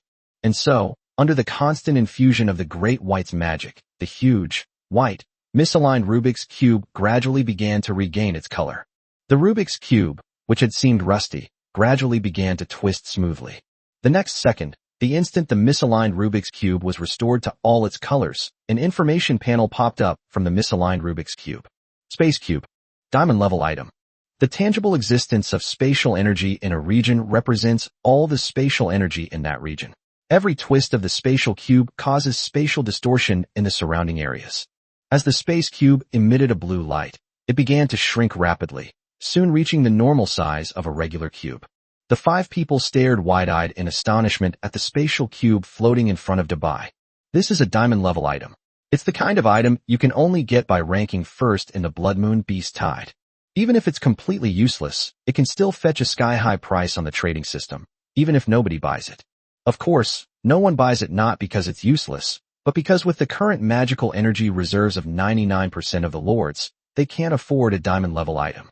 Unless it's sold at a rock-bottom price, no one has the magic to buy it. But which top-ranked player would be willing to sell their hard-earned diamond-level items at a low price? Moreover, this is a spatial attribute item, which is extremely rare and powerful even among diamond-level items. Thinking this, the way everyone looked at Big White was not only envious, but also greedy. If only that Rubik's Cube were mine. They quickly extinguished the dangerous thought in their minds, and everyone was terrified by their own idea. Upon seeing the large white object emanating fifth-order energy in front of them, the 5 people quickly realized the reality. Instead of fantasizing about unrealistic things, you should think more about how to please Baymax. At least pleasing Baymax will definitely earn you more magic power in the future. Just then, the space cube floating in front of Big White suddenly trembled, and then shot out in one direction, disappearing in the blink of an eye. This unexpected turn of events stunned everyone, including Big White. No one expected that the treasure they had just acquired could fly away on its own. Seeing this, Big White couldn't care less about anything else and hurriedly chased after the direction the space cube had flown. The 5 people followed Dabai and chased after them. At the same time, Jiang Yi was carrying Xiao Lai and heading in one direction. Jiang Yi didn't think there was anything wrong. The surrounding area was still a black and white jungle, basically unchanged. On the contrary, as Jiang Yi moved forward, Xiao Lai's round face, the size of a basketball slime, became filled with solemnity and vigilance. Sensing the unusual fluctuations coming from ahead, Xiao Lai thought for a moment and then sent a message to Jiang Yi. Xiao Lai, my lord, please be careful. There are very strong spatial fluctuations ahead. Even without spatial attributes, I can clearly sense them. Jiang Yi frowned as he read the message from Xiao Lai. Looking at the direction the compass in his hand was pointing, Jiang Yi asked, Xiao Lai, is the direction you're referring to the direction the compass is pointing to? Seeing Xiao Lai in his arms nod solemnly, Jiang Yi hesitated for a moment about whether to continue forward. After all, even Xiao Lai, who has no spatial attributes, could feel strong spatial fluctuations, which means that the thing emitting these spatial fluctuations must be extraordinary. Perhaps that's the culprit that prevented me from leaving the secret realm. But even Xiao Lai, a level 6 boss, felt it was dangerous. Wouldn't it be too risky for me to go? After some thought, Jiang Yi decided to go and take a look. After all, if Xiao Lai could sense this abnormal spatial fluctuation, then the great white beast would definitely be able to sense it as well. With nowhere else to go, the beast will definitely head towards the source of the unusual fluctuations, and perhaps they can reunite there. If we leave like this, I don't know how long it will be before we can reunite with the great white and other beasts. Chapter 89 New Situation.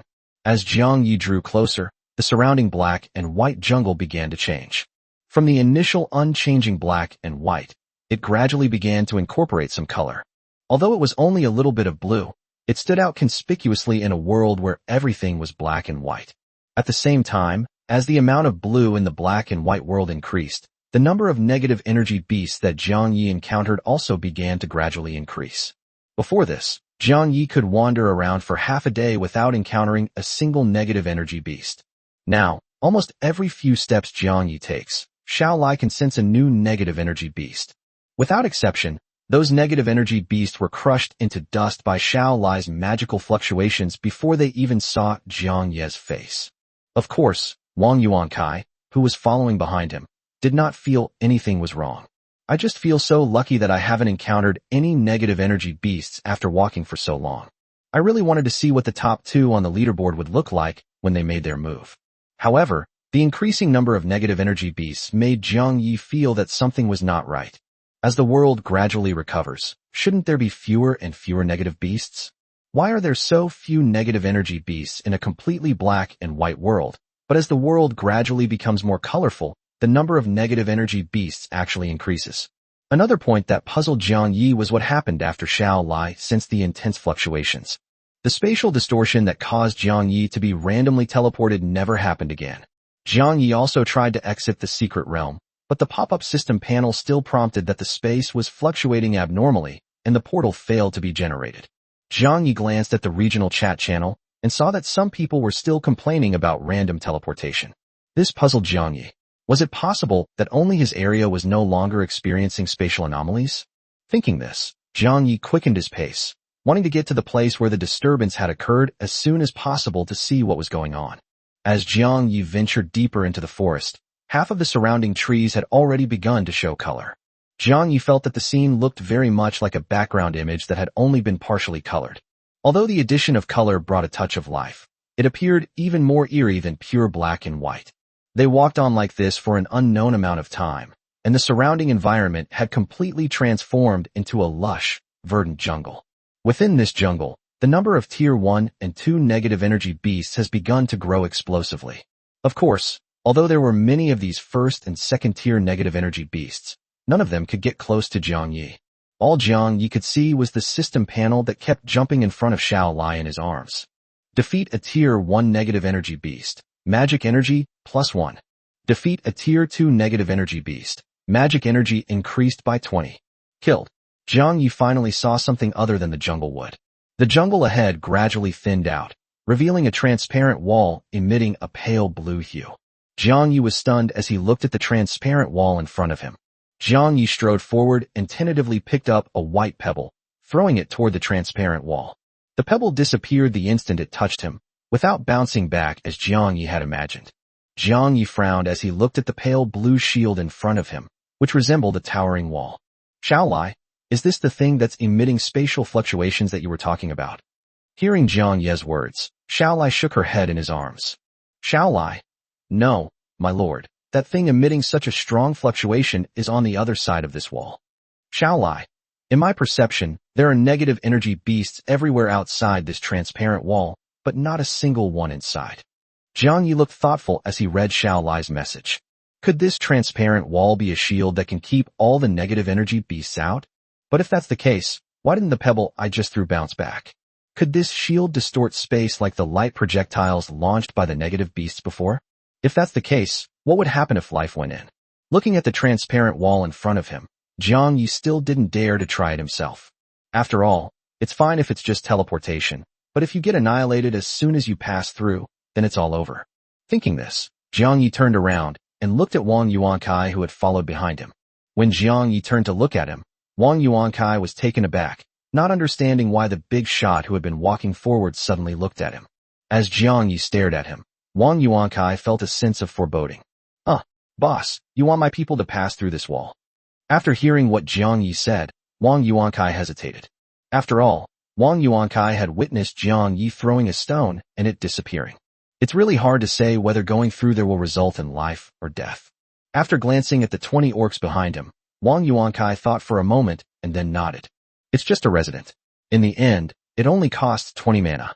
Although they had developed feelings for each other after spending so much time together, This was one of the few places where Jiang Yi could use his skills. If I can help the big shot in any way, I can consider it as repaying their kindness. Otherwise, I'd feel a little guilty. Thinking this, the hesitation in Wang Yuankai's eyes quickly disappeared. He blindly chose one of the 20 subjects, and then ordered the orc to walk into the transparent wall. The orc was taken aback upon hearing the young lord's command. Reaching the transparent wall, the orc glanced back at Jiang Yi, who was holding a slime behind him, and at his lord, who was giving orders. Although he was very unwilling, he could not disobey the lord's orders. Even if you don't want to step into it, you have to. Then, under the watchful eyes of Jiang Yi and the others, the orc pounced directly into the transparent wall. In Jiang Yi's eyes, the orc disappeared the moment it touched the transparent wall. It wasn't squeezed by the wall, nor did it pass through it. It simply vanished into thin air. Xiaolai, my lord, the orc's magical energy fluctuations have completely disappeared. Jiang Yi frowned as he read the message from Xiaolai. Could this transparent wall really be like a spatial meat grinder? Anything that goes inside will be instantly crushed. Just as Jiang Yi was about to give up and turn around with Xiaolai, he was thinking this. Suddenly, an orc's head popped out from the transparent wall. It was the same orc that had completely disappeared before. Upon seeing this, Jiang Yi, Xiaolai, and Wang Yuankai all widened their eyes. Xiaolai was even more surprised that just after she said that the orc's magical fluctuations had completely disappeared, the guy poked his head over. How is this possible? It's clearly just a Tier 1 creature, yet it managed to escape my senses as a Tier 6 boss. In his own perception, there was no magical fluctuation from the orc within a 10-kilometer radius. Based on the previous range of spatial teleportation, it's simply impossible to be randomly teleported more than 10 kilometers away. Therefore, the orc who stepped in should have completely disappeared. How could it possibly still be peeking out? Thinking this way, Xiaolai suddenly felt a little insecure. Could it be that I'm actually perceiving the problem? Chapter 90, on ignoring attacks. Just as Xiaolai began to doubt herself, the orc head that had popped out showed utter panic in its eyes. Upon seeing Wang Yuankai standing behind Jiang Yi, the orc's eyes lit up. He quickly leaned out and ran towards Wang Yuankai, returning to the group. Seeing this, Jiang Yi raised an eyebrow. So this transparent light barrier can be freely entered and exited? After the orc's figure emerged completely from the transparent light barrier, for negative energy beasts also emerged from it. Jiang Yi was taken aback upon seeing this. The appearance of that orc is one thing, but what's with these negative energy beasts?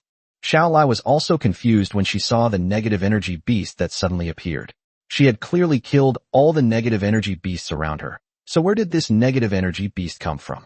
After tearing the 4 second-tier negative energy beasts apart with magical energy fluctuations, Xiaolai's eyes showed even more confusion. Looking at the scattered pieces of flesh and blood in front of him, Jiang Yi turned to look at the orc who had run back. The orc was howling in front of Wang Yuankai. Wang Yuankai seemed to be listening very attentively, nodding his head from time to time. Jiang Yi was also taken aback by this scene.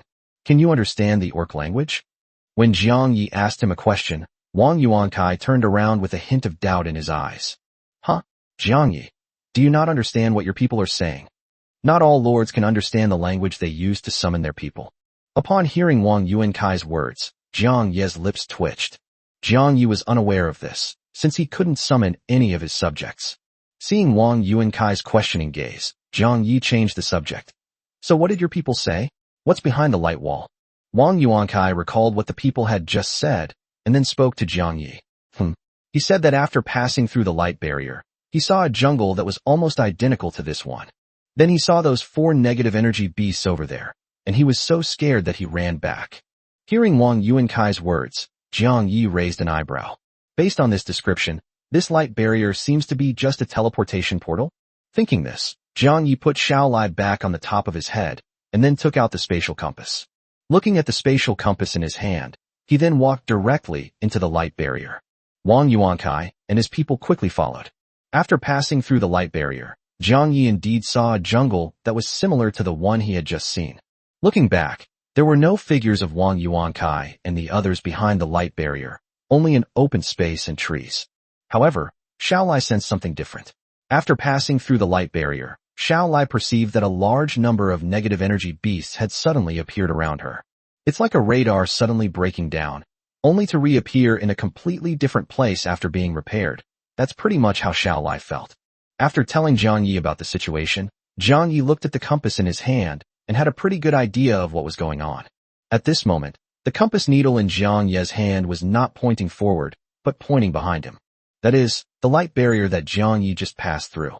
Seeing this, Jiang Yi roughly understood what this light barrier was. Isn't this light barrier just a gigantic teleportation portal? However, this portal was circular, completely enclosing the area in the middle. In other words, the space inside the light barrier was directly cut away by the light barrier itself, making it absolutely impossible to pass through the outer light barrier to enter the interior of the light barrier. Thinking of this, Jiang Yi suddenly felt a headache coming on. Looking at the compass in his hand, it was clear that the spatial temple the compass pointed to was inside the space within this light barrier. But neither Xiao Lai nor I know any spatial magic, so how can we get through this light barrier? Thinking about this, Jiang Yi suddenly felt a headache coming on. Just as Jiang Yi was at a loss, Xiao Lai on his head sensed something was wrong. Xiao Lai, my lord, I sensed a 5th-tier magic fluctuation earlier. Xiao Lai, it feels familiar, like it's emanating from Baymax. Jiang Yi was taken aback when he saw the message Xiao Lai sent. Looking in the direction Xiao Lai indicated, Jiang Yi saw a small creature emitting a blue light rapidly flying towards him. Jiang Yi was still trying to process what was happening when he saw the blue cube flying towards him. After all, the blue cube was flying at an incredibly fast speed. Almost the instant Jiang Yi saw it, it arrived in front of him from afar. Xiao Lai, who was above Jiang Yi, was also taken aback by this sight, not knowing what this cube was. I could only sense the magical fluctuations of the Great White, so where did this thing with no magical fluctuations come from? Seeing the spatial cube hurtling towards Jiang Yi at high speed, Xiao Lai didn't care about anything else. Almost instantly, the venom shield appeared and blocked Jiang Yi's path. Seeing the venom shield taking shape in front of her, Xiao Lai breathed a sigh of relief. With his own shield, even if that block is strong, it shouldn't be able to do anything to the Lord. Thinking this, Xiao Lai watched as the blue cube completely ignored the venom shield and flew right in front of Jiang Yi. Seeing this, Little Li's slime gel eyes almost popped out of their sockets. What's going on? How come the things in this secret realm can ignore my defenses so easily?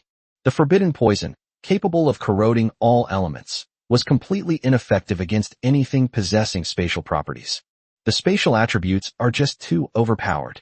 Little Li was frantic as she watched the blue cube about to crash into the Lord. The 6th-tier boss unleashed its full magical power, instantly pulverizing all creatures below the 3rd tier within a 10-kilometer radius of Jiang Yi. Even the trees in the jungle within 100 meters of Jiang Yi were shattered into pieces by Xiao Lai's full-force burst of power at the 6th level. Fortunately, Wang Yuankai and his people had not yet crossed the light barrier, otherwise they would have all been reduced to ashes by now. As the 6th-order fluctuations erupted with full force, a strange, eerie green fluorescence emanated from Xiao Lai's large, aquamarine eyes. Almost instantly, countless pale blue souls rose from the ground near Jiang Yi. These souls were all creatures that had died in this area. This is the new skill Xiao Lai learned after advancing to rank 6, Undead Resurrection. The undead here are not the skeletons summoned by necromancers, but rather the literal souls of the dead. This 6th-tier magic can awaken the souls of creatures that have died in a region and make them work for you. Accompanied by the agonizing wails of countless undead, these souls, controlled by Xiao Lai's soul power, frantically rushed towards the flying blue cube. Xiao Lai's thinking was simple. Since the poison element couldn't do anything to you, she would try other methods. Then, right under Jiang Yi's nose, the blue cube passed directly through the soul attack that had gathered countless dead people and almost solidified into a physical form. Upon seeing this scene, only 5 words came to Jiang Yi's mind. Holy crap, a blurred dog. As it passed through the soul attack, the blue cube also passed directly through Jiang Yi's body and crashed into the light barrier behind him. Jiang Yi felt nothing as the blue cube passed through him. He didn't even sense the wind speed at which the blue cube moved. Jiang Yi and Xiao Lai breathed a sigh of relief after touching their unharmed bodies. Chapter 91, The Ruined Temple. Looking back, Jiang Yi originally wanted to see where the blue cube had flown to.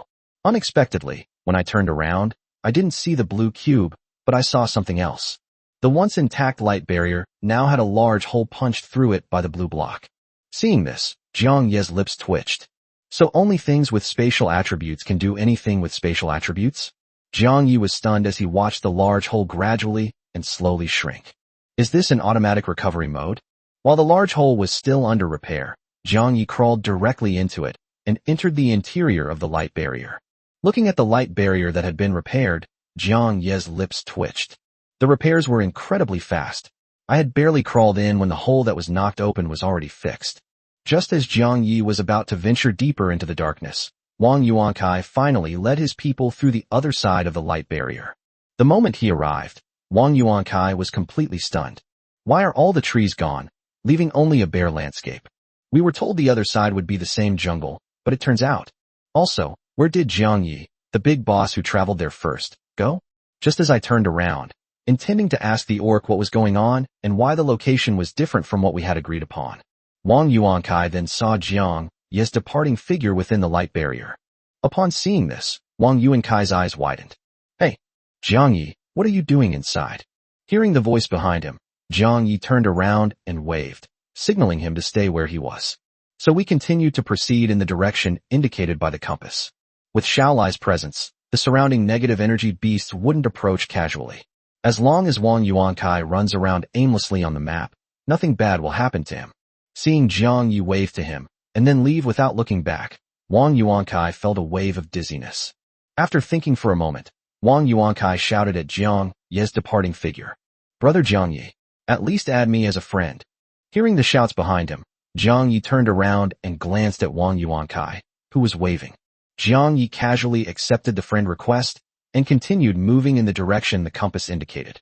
As Jiang Yi ventured deeper into the area, the level of the negative energy beasts he encountered gradually increased. It went from being a second-tier negative energy beast to a third or fourth-tier negative energy beast. Although they were all instantly killed by Xiaolai, Jiang Yi at least saw what these negative energy beasts were doing before they encountered humans. When these negative energy beasts had nothing to do, they all stood still with their eyes tightly closed. The ground beneath it was then quickly stained white and lost its color. Seeing this, Jiang Yi understood what was going on with the black and white jungle outside. It turned out that it was all due to the corruption of the negative energy beasts. Shaking his head, Jiang Yi watched as the negative energy beasts turned to dust under Xiaolai's magical fluctuations and continued to move forward in the direction the pointer indicated. As Jiang Yi ventured deeper, he encountered more and more high-level negative energy beasts. Jiang Yi even encountered a fifth-order negative energy beast. For a negative energy beast of this rank, Xiaolai's magical fluctuations were no longer enough to tear it apart. At most, they could only suppress it. However, this didn't bother Xiaolai, since magic fluctuations are essentially just pressure. Since intimidation won't solve the problem, why not just take action? By the time a fifth-tier negative energy beast reaches that level, its mind is no different from that of an ordinary person. Faced with a sixth-tier boss monster, the ordinary fifth-tier negative energy beast tried to escape, but no matter how hard it tried, it couldn't get away. After all, there was a magical fluctuation. As soon as that fifth-tier negative energy beast made a move, it would be immediately pinned to the spot by the magical fluctuation and unable to move. This is the suppressive power of a high-level boss over a low-level ordinary creature. Seeing its body rapidly corroding away and unable to struggle, the fifth-tier negative energy beast let out a deafening roar. This roar immediately attracted all the high-level negative energy beasts in the vicinity. For all the lords at present, this is an intractable dead end. But for Xiaolai, these were just pop-up messages. Ding. Defeat a Tier 5 negative energy beast. Gain 75,000 magic energy. Ding. Defeat a Tier 4 negative energy beast. Gain 7,500 magic energy. Bite. At that moment, the compass in Jiang Yi's hand also began to tremble violently. When the trembling reached its peak, Jiang Yi looked up. The compass in Jiang Yi's hand was pointing to an ancient and desolate temple. From the outside, the temple's outer walls are now covered with moss and vines. Although the patterns carved on them are blurred, you can still see the blue spatial energy flowing in the patterns. Behind this dilapidated temple, Jiang Yi could even hear the sound of walls being smashed. Seeing this, Jiang Yi hesitated for a moment, wondering whether he should step inside. Xiaolai, is the abnormal spatial fluctuation you mentioned inside? Looking ahead at the massive, magnificent, and dilapidated temple, Xiaolai nodded. Xiaolai, that's right, my lord. This is it. Just then, a sixth-tier negative energy beast crawled over from the outside of the dilapidated temple. This negative energy beast looked a lot like a lizard, and before Jiang Yi arrived, It was frantically attacking the outer wall of the temple. The loud crashing sounds Jiang Yi heard earlier were caused by this guy. Space Negative Energy Beast. 6th Order Creature. Affection Level 0, Never Give Up. This negative energy beast mutant, having absorbed a large amount of spatial energy, possesses extremely high levels of spatial energy within its body. Even a casual attack can cause spatial distortion, making it extremely dangerous. The moment she saw the 6th tier negative energy beast, Xiao Lai, who was being supported by Jiang Yi, experienced a sudden burst of magical energy fluctuations. Almost immediately, countless venomous spikes shot towards the 6th tier negative energy beast. Countless undead emerged from the ground and surged toward the 6th tier negative energy beast. Faced with Xiao Lai's all-out attack, the 6th tier negative energy beast was instantly killed as expected. There are differences even among the 6 tiers, let alone Xiao Lai, who is a boss-level character. Even if 10 more tier 6 negative energy beasts came, Xiao Lai was still confident in dealing with them. After all, the title of boss-level creature is more than just a title. The reason Xiao Lai attacked him with all her might was simply because she was afraid he would hurt Jiang Yi. After all, spatial attributes are too domineering. If you don't strike first and kill it before it can react, it will be too late. If they use a spatial attack, Xiao Lai might not be able to block it. Jiang Ye's lips twitched as he watched the lizard-like negative energy beast being pierced by poisonous spikes in the blink of an eye, its body rapidly corroding away, and its soul being torn apart by thousands of undead. He was torn to pieces before he could even scream. This way of dying was a bit too horrific. What interested Jiang Yi was that the attacks that struck the temple did not damage it at all, although the temple looked dilapidated and as if it were about to collapse at any moment. Surprisingly, I was able to easily withstand a full-force attack from a level 6 boss. This wasn't like the outside attack being diverted. The attack actually struck the temple without causing any damage. As Jiang Yi approached the ancient and desolate temple gate, he saw the blue cube that had been flying towards him at breakneck speed earlier. At this moment, the blue cube was embedded in the groove in the middle of the temple gate, and blue energy overflowing from it was flowing throughout the entire gate. Seeing this, Jiang Yi raised an eyebrow. Could this thing be the key to this temple? Thinking this, Jiang Yi reached out and pushed open the seemingly desolate and dilapidated gate. Chapter 92, Transmigration Physique.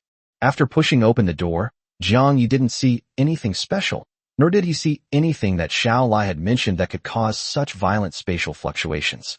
The temple was desolate and lifeless. Looking at the dilapidated and lifeless temple in front of him, Jiang Yi took a deep breath and stepped straight into it. As Jiang Yi stepped inside, the spatial cube embedded in the door behind him suddenly emitted a bright light. In an instant, the light emanating from the spatial magic lock enveloped the entire temple.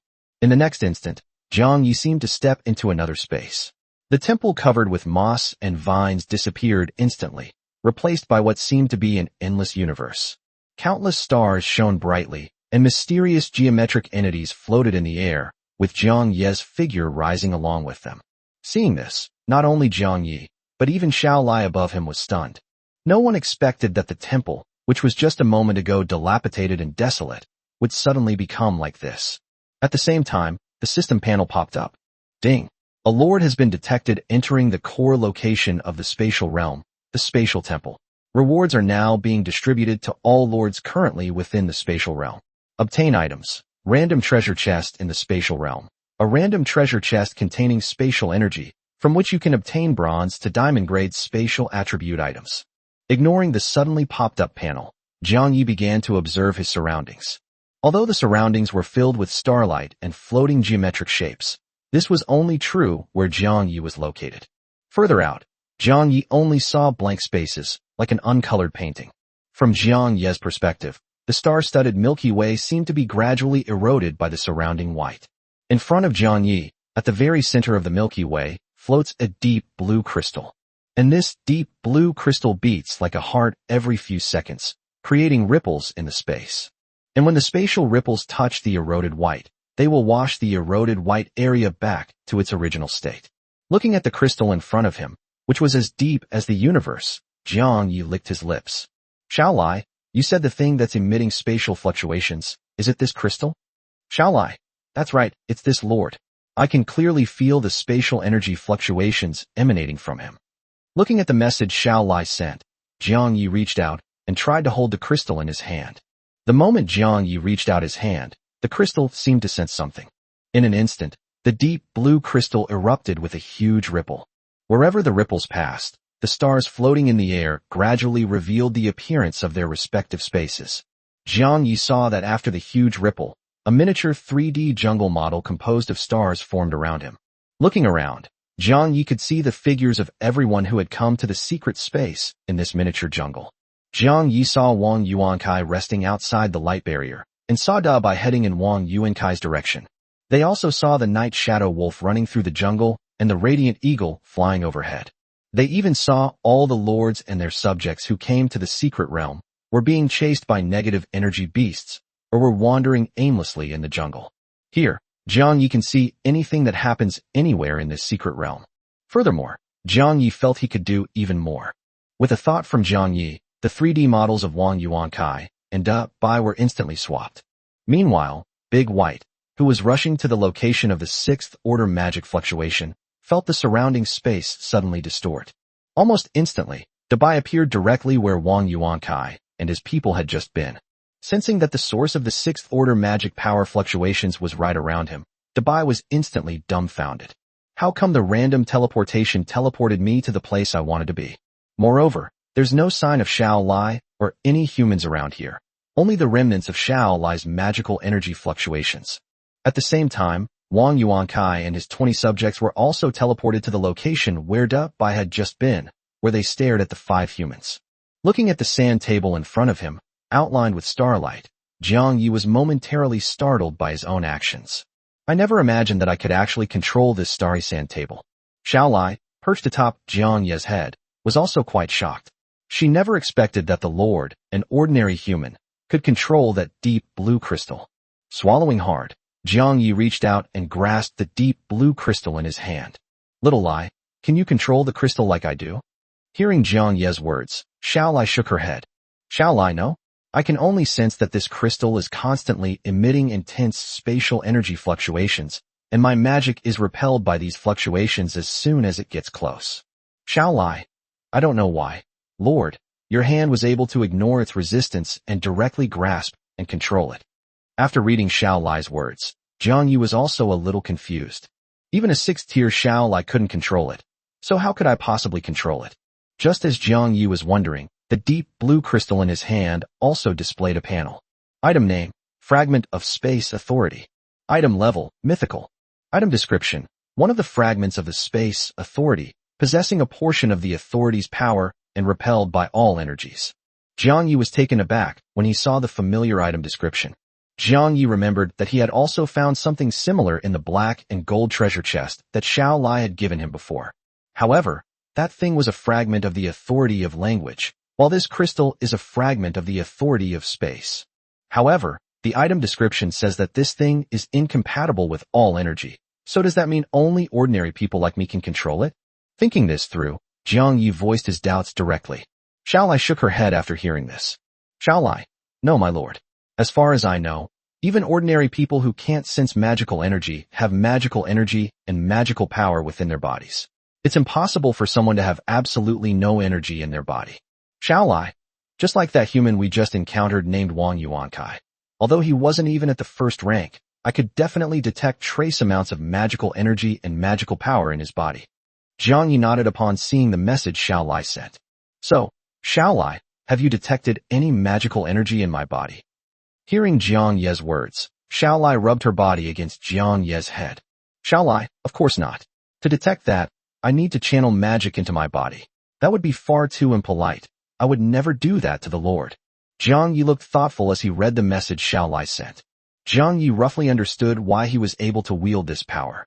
After all, he had been transported twice, and there might not have been supernatural energy like magic in the world before he transmigrated. This is why, after transmigrating, I was able to manipulate this power that rejects all energy and matter. Thinking this, Jiang Yi looked at the crystal in his hand, and a slight smile appeared on his lips, which he couldn't suppress. Chapter 93 Inner Space. Looking at the deep blue crystal in his hand, Jiang Yi couldn't suppress the smile on his lips. Just as I was about to put this thing into my system inventory and take it back to study it slowly. Under Jiang Yi's shocked gaze, the deep blue crystal suddenly transformed into starlight. Then, To Jiang Yi and Xiao Lai's astonishment, the deep blue crystal that had turned into starlight instantly entered Jiang Ye's body. As the surrounding space distorted, Jiang Ye's figure, along with Xiao Lai, vanished instantly. The surrounding space, which resembled a galaxy, suddenly shattered, leaving only the original dilapidated and decaying temple. Without the energy support of the fragments of the Space Authority, the dilapidated temple collapsed rapidly, turning into ruins in the blink of an eye. At this moment, Jiang Yi, the very next second after the crystal entered his body. As space distorted, Jiang Yi arrived at a 10 by 10 square meter void space. Looking around at the empty space, Jiang Ye's eyes revealed an expression of "I knew it." After the fragment of the Space Authority transformed into energy and entered Jiang Ye's body, Jiang Yi truly gained control over the abilities of this fragment of the Space Authority, instead of the previous rough application of it. The true power of this Space Authority fragment is to generate a completely autonomous and independent space within the user's body. In this space, the user is the only god in this space. Although I cannot be like the gods I imagine, with eyes open during the day and closed at dusk, my thoughts can shift and change the landscape. However, it is also possible to simply move objects out of thin air and instantly teleport to any place in space. Furthermore, this space will increase according to the user's rank. Rank 1 will have an area of 100 by 100 square meters, and Rank 2 will have an area of 1000 by 1000 square meters. As the rank increases, the size of this space will increase exponentially. After reaching the 6th rank, the space area inside the body may even reach 1 million square kilometers. And the height is also proportional to the area. Keep in mind that 1 million square kilometers is equivalent to the area of a certain autonomous region before Jiang Ye's transmigration. These internal spaces will automatically form various terrains, mountains, rivers, and streams based on the elemental energy within the user's body. In later stages, it can even form an entire world within the body. One person is one world. The reason why Jiang Ye's space is so empty is simply because Jiang Yi has no elemental energy in his body. As for why Jiang Yi knew this, that's because after acquiring this authority, it has been shared with all the residents of the Demon City through the connection between the mother system and the subsystems. After sharing, Jiang Yi, as the true holder of power, naturally controlled the space of all residents, and naturally learned from beasts such as Dabai and Xiao Lai how large the space of higher-level creatures was. The instant Jiang Ye's figure disappeared, the other beasts, including the Flame Eagle, Dabai, Night Shadow Wolf, and Xiao Lai, also vanished in an instant. And all the residents of the Monster City also disappeared. The once bustling and prosperous Monster City has become a deserted dead city without a single beast in the next second. The residents inside were all dumbfounded, staring at the internal space formed by their elemental energy. The fire attribute monster's internal space has been shaped to resemble a volcanic landscape.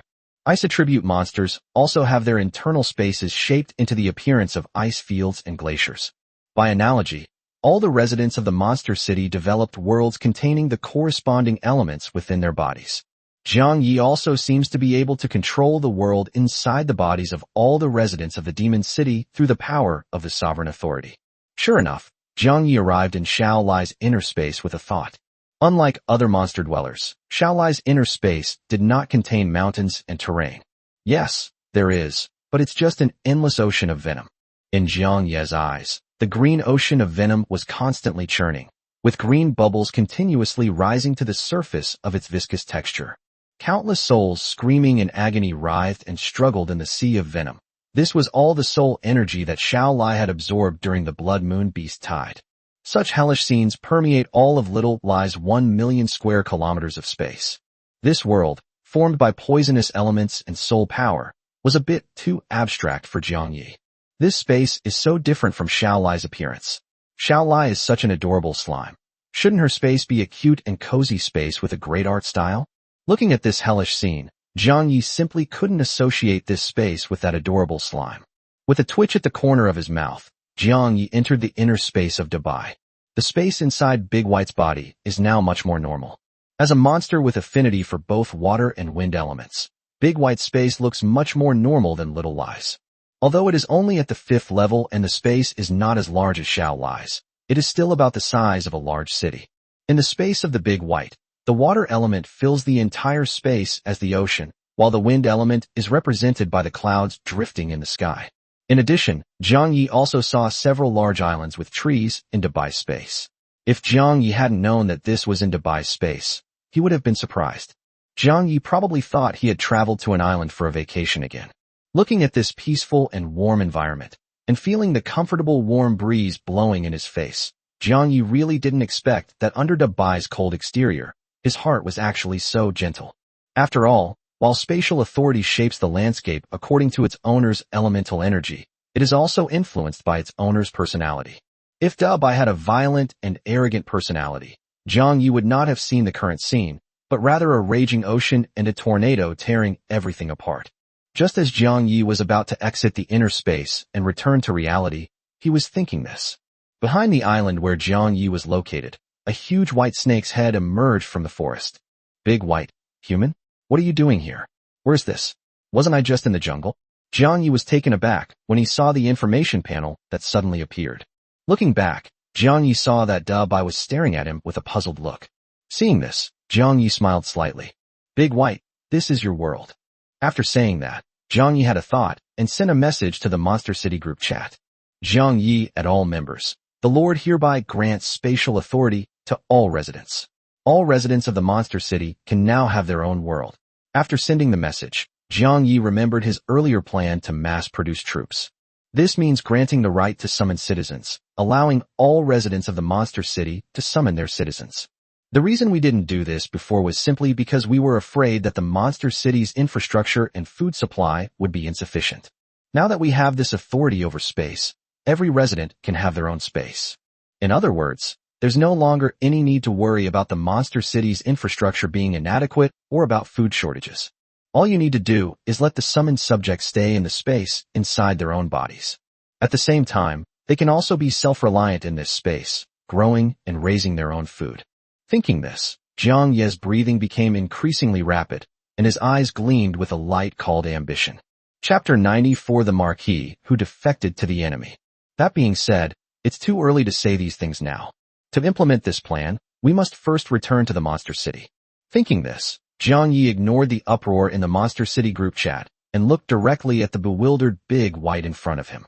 Zhang Yi stepped forward and touched the giant snake head of the white snake. Under the white snake's ashamed and indignant gaze, Zhang Yi explained everything clearly in the high-level group chat of the Demon City. Shall I, my lord? Big white. You mean, you, human, have grasped a fragment of spatial authority, possessing a portion of its power, and the world I'm in right now is the power of that authority. Night Shadow Wolf. So, this area truly belongs to me. Radiant Giant Eagle. After explaining everything, Zhang Yi thought for a moment and exited Dubai's space. On the ruins of the Space Temple, accompanied by a spatial distortion in a small patch of land, Zhang Yi's figure emerged. Seeing Zhang Yi finally appear, tears welled up in Xiao Lai's eyes as she waited for him on the ground. Leaping off the ground, Xiao Lai stuck to Zhang Yi's head like a piece of chewing gum. Xiao Lai, my lord, I'm so glad you're all right. I thought I'd never see you again.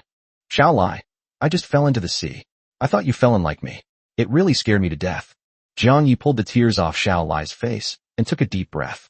Zhang Yi smiled as he looked at the slime gel ball in his hand that was practically dripping with tears. After comforting Xiao Lai, Zhang Yi began to observe the surrounding environment. At this moment, without the energy emanating from the fragments of spatial authority to provide support, the surrounding environment was being rapidly corroded by the white. The lush jungle that was just before entering the temple has now been mostly swallowed up, turning into a desolate wasteland. Seeing this, Zhang Yi wasn't too surprised. After all, this secret spatial realm exists solely based on the fragment of spatial authority that Zhang Yi had just obtained. It was precisely because fragments of spatial authority emanated fluctuations within the temple that the forest in this secret realm was not swallowed up by all the white land masses. Thinking this, Zhang Yi suddenly saw the image of the language authority fragment in his system inventory. If the fragments of spatial authority are so powerful, then the fragments of language authority, which are also fragments of authority and mythical items, must be just as powerful, right? Thinking this, Zhang Yi opened his backpack and took out the fragment of the language authority. Looking expectantly at the golden nugget in his hand, Zhang Yi hoped that this fragment of language authority would suddenly emit light and then enter his body, just like the fragment of space authority. Jiang Yi stared at the gold nugget for a long time, but the fragment of power in his hand remained completely still. Seeing this, Jiang Yi was somewhat bewildered. Using the same method and the same movements, Jiang Yi couldn't understand why the fragment of language authority hadn't turned into starlight and entered his body like the fragment of spatial authority. There wasn't even the slightest oddity about it. It was just an ordinary, unremarkable lump of gold. It's important to know that the fragments of spatial authority would automatically emit spatial fluctuations and affect the surrounding area before Jiang Yi touched them. This fragment of linguistic authority didn't even emit a ripple, let alone a flash of light. Seeing this, Jiang Yi's lips twitched, and he threw the thing back into his system inventory. After looking around, Jiang Yi clicked Exit Secret Realm without hesitation. Despite pressing the confirm button, the system notification indicating abnormal fluctuations in the display space did not pop up. Instead, a pale blue portal appeared normally. After glancing at the surrounding white jungle, Jiang Yi walked straight toward the emerging portal without hesitation. After all, Jiang Yi has already obtained the most precious treasure in this secret realm. Jiang Yi was naturally uninterested in the other spatial attribute items scattered throughout the secret realm. Those bronze, silver, and gold items are utterly insignificant to Jiang Yi now. Instead of spending time searching on his own, Jiang Yi should do something more meaningful. Anyway, this secret realm can be freely entered and exited, so why not let the residents of the Demon City come and search for treasure on their own in the future? With that thought in mind, Jiang Yi passed directly through the portal. With a wave of dizziness, Jiang Yi, now wearing Xiao Lai's clothes, appeared in the conference hall of the Lord's mansion. Looking around, he saw that the Great White, the Radiant Eagle, the Night Shadow Wolf, and other beasts had already returned and were waiting for him. Jiang Yi wasn't too surprised. After all, the beasts like Bai entered the secret realm to find him, and once they learned that he was safe and could return, they would definitely go back immediately. Stepping out of the Lord's mansion and watching the residents of the Demon City gradually return from his inner space, Jiang Yi took a deep breath. It's time to truly achieve universal lordship. Just as Jiang Yi returned to the Demon City, preparing to carry out a major reform, Marquis Curif, a fifth-tier human mage from Dawn City, was currently riding his horse, looking at the tall city walls ahead with a tense expression. Behind the city wall in front of us lies Razor City, one of the border cities of the Roman Empire. After glancing at the letter that the Marquis of Razor City had sent, Curif took a deep breath. Once I take this letter and step into the city before me, there will be no turning back. The Roman Empire was one of the Odette Empire's enemy states, and conflicts and small-scale wars had frequently broken out on their border in the past. Recently, tensions have been rising, and it seems like a full-scale war is about to break out. As a marquis who had been demoted to a border region, the Roman Empire's intention in sending him this letter was self-evident. Curif initially held this offer of amnesty in contempt. After all, he was only demoted to the border temporarily, not permanently. With such a promising political future, who would be willing to accept the amnesty of an enemy state and gamble on the unknown possibilities? But now, it seems that all I can do is gamble on this unknown possibility. Having just taken over Dawn City, he used the city protection scroll for personal reasons. Such a serious crime. If he were arrested and tried by the Duke, not to mention his political future, it would be uncertain whether he could even survive. Given the current situation, he had no choice but to defect to the enemy before Duke Odette arrived. Thinking this, Curif sighed heavily. The image of the fourth-tier wolf in the demon forest flashed before his eyes, and Curif's eyes were filled with hatred for it. If it weren't for that guy, I wouldn't have used the city protection scroll. If it weren't for that guy, I wouldn't be in this situation now. Thinking of this, Curif's anger grew stronger and stronger, his eyes filled with hatred for Nightshade wolves. Realizing something was wrong, Curif quickly took a deep breath. After suppressing the deep anger in his eyes, Curif forced a smile and walked towards the gates of Razor City. Chapter 95: The Roman Empire. After revealing his identity to the guards and showing them the letter, the gates of Razor City in front of Curif slowly opened. Looking at the scene behind the gates of Razor City, Curif took a deep breath and rode his horse inside. Upon arriving at Razor Castle, after requesting an audience with the Marquis, Curif, without any unexpected incidents, successfully met Charles, the Marquis of the Roman Empire and the Lord of Razor Castle. In the book-scented study of the castle, Charles sat on a leather sofa. Looking at the reserved-looking Curif in front of him, Charles gave a friendly smile and gestured for Curif to sit down. Charles swirled the red wine in his glass, a barely perceptible hint of disdain flashing in his eyes. My esteemed Marquis Curif, may I ask what brings you here from so far away? Faced with Charles's question, Curif took a deep breath. Razor City is adjacent to Dawn City. Dawn City suddenly used a city protection scroll. How could Charles, as the lord of a neighboring city of an enemy state, not know this? The purpose of asking this question was simply to get Curif to offer to join them. Faced with a smiling Charles, Curif really didn't want to waste time arguing with him. Placing the letter on the desk, Curif solemnly said, Marquis Charles, let's not beat around the bush. I'm here today for no other reason than to join the great Roman Empire. Seeing that Curif had spoken so bluntly, Charles's friendly smile gradually faded, replaced by a subtle sarcasm. Oh, as far as I know, Your Highness Marquis Curif, you used the city-protecting magic scroll without authorization a few days ago. According to the laws of your Odette Empire, you should be taken back to the capital by your duke for trial. Coming to our Roman Empire at this time, their intention to use us as pawns is far too obvious. Charles chuckled as he swirled the wine in his glass. Looking at Charles slowly sipping his wine, Curif knew that this wasn't a rejection. Instead, it's about demonstrating sufficient value to oneself. He pulled a detailed map of the Odette Empire from his pocket and laid it out on the desk. Your Excellency Marquis Charles, this map marks all the cities in the regions bordering the Roman Empire, as well as the border garrisons. Moreover, if it is just a duke going to the border alone, it should be a good thing for the Roman Empire. As he said this, a hint of murderous intent flashed in Curif's eyes towards the duke. I am willing to follow all arrangements made by the Roman Empire. Charles narrowed his eyes after hearing what Curif said. The Marquis before them was not lying, not to mention how significant that map was to the Roman Empire. The fact that a duke personally came to the border is indeed a good thing for the Roman Empire. It's not just a good thing, it's an incredibly good thing. It should be understood that in the Odette Empire, where strength and hierarchy are paramount, the title of duke represents the pinnacle of the Odette Empire's combat power. Apart from the 8th-rank king, the strongest in the Odette Empire are the other 7th-rank dukes. If the Odette Empire were to lose a duke, it would be severely weakened and could even lead to internal turmoil. For the Roman Empire, which was constantly at odds with the Odette Empire, wouldn't that be a great thing?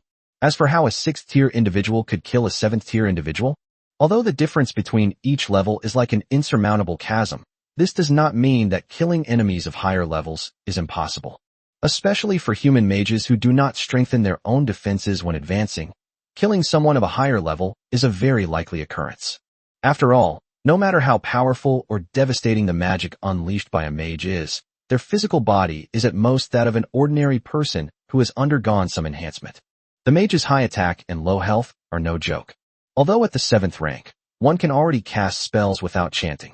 It can even form an indestructible defensive array in the blink of an eye. Not to mention the powerful magic that can move mountains and fill seas with a single strike. Charles glanced at Curry, who was standing in front of him with his head down, and a smile gradually spread across his face. Although it is difficult for a 7th-tier mage to kill someone of a higher tier. But what if a 7th-tier mage, in a moment of carelessness, walks into a trap that would sacrifice the lives of the entire city? All you need to do is go to Dawn City, make a deal with the demon by sacrificing the lives of the entire city before the Duke arrives, and turn the whole city into a trap that can kill a 7th-tier monster. Then, under various restrictions, weakening, and concealment arrays, the man before him, Curif, tricked the Duke into entering the city. Under such siege, I don't believe we can't kill a 7th-tier human mage with a sneak attack. If the attacker were a 7th-tier warrior or a 7th-tier knight, Charles might not be confident of killing him. But the person in front of him, Curif, is a mage, and in the structure of the Odd Empire, his superiors would also be mages. Therefore, if the attacker was a 7th-tier mage, Charles believed he had at least a 90% chance of killing him. With this achievement, it's not impossible that I could be transferred to the capital or even promoted to duke. Thinking this, Charles smiled and extended his hand to Courier, signifying that he had agreed to Courier's request to join him. Seeing the outstretched arm in front of him, Curif did not take it. Your Highness Charles, may I make a small request? Upon hearing this, Charles frowned slightly, looking somewhat displeased. I've already done you a huge favor by accepting your refuge, and you still want to make demands? He originally wanted to directly rebuke and refuse, but considering that he would still need to seduce the 7th-rank Duke later, he held back. With a smile, Charles said, since it's the Marquis of Curif's request, I will definitely help as long as it's within my capabilities. Seeing this, a strong killing intent towards Nightshade Wolf and Big White appeared in Kirif's eyes. I would like to ask Marquis Charles to help me kill all the monsters in the monster forest outside Dawn City. Charles was taken aback when he heard this, not expecting that Kirif's request was so simple. It's just about killing all the monsters in the monster forest. This posed absolutely no challenge for Charles, a 6th-tier knight. After all, how high-level monsters could be born in this desolate wilderness where magical energy is scarce? It would be a once-in-a-century occurrence to see even a 5th-tier monster appear. As a 6th-tier knight, killing 5th-tier monsters is not exactly as easy as cutting melons and vegetables, but it's certainly one kill per strike. So, it's possible that Kirif really was forced to use a city protection scroll after being attacked by a 5th-tier monster in the demon forest. Thinking of this, Charles's contempt for Kirif deepened. It's quite funny to be beaten so badly by a monster that you have to run away with your head in your hands and lose your future.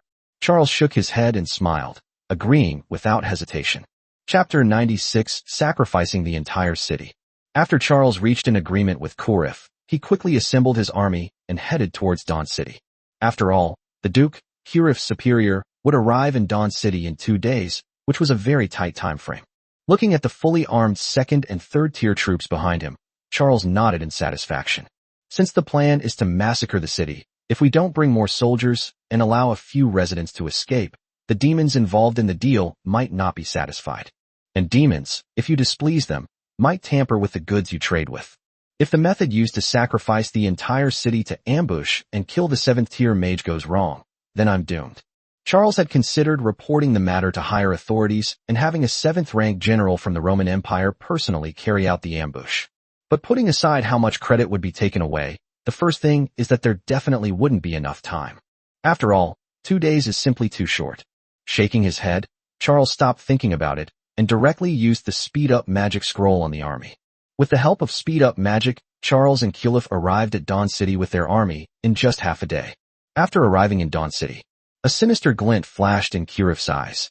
Looking at Charles, who stood expressionless to the side, Kirif said with a hint of respect, "Your Highness Charles, this is Dawn City.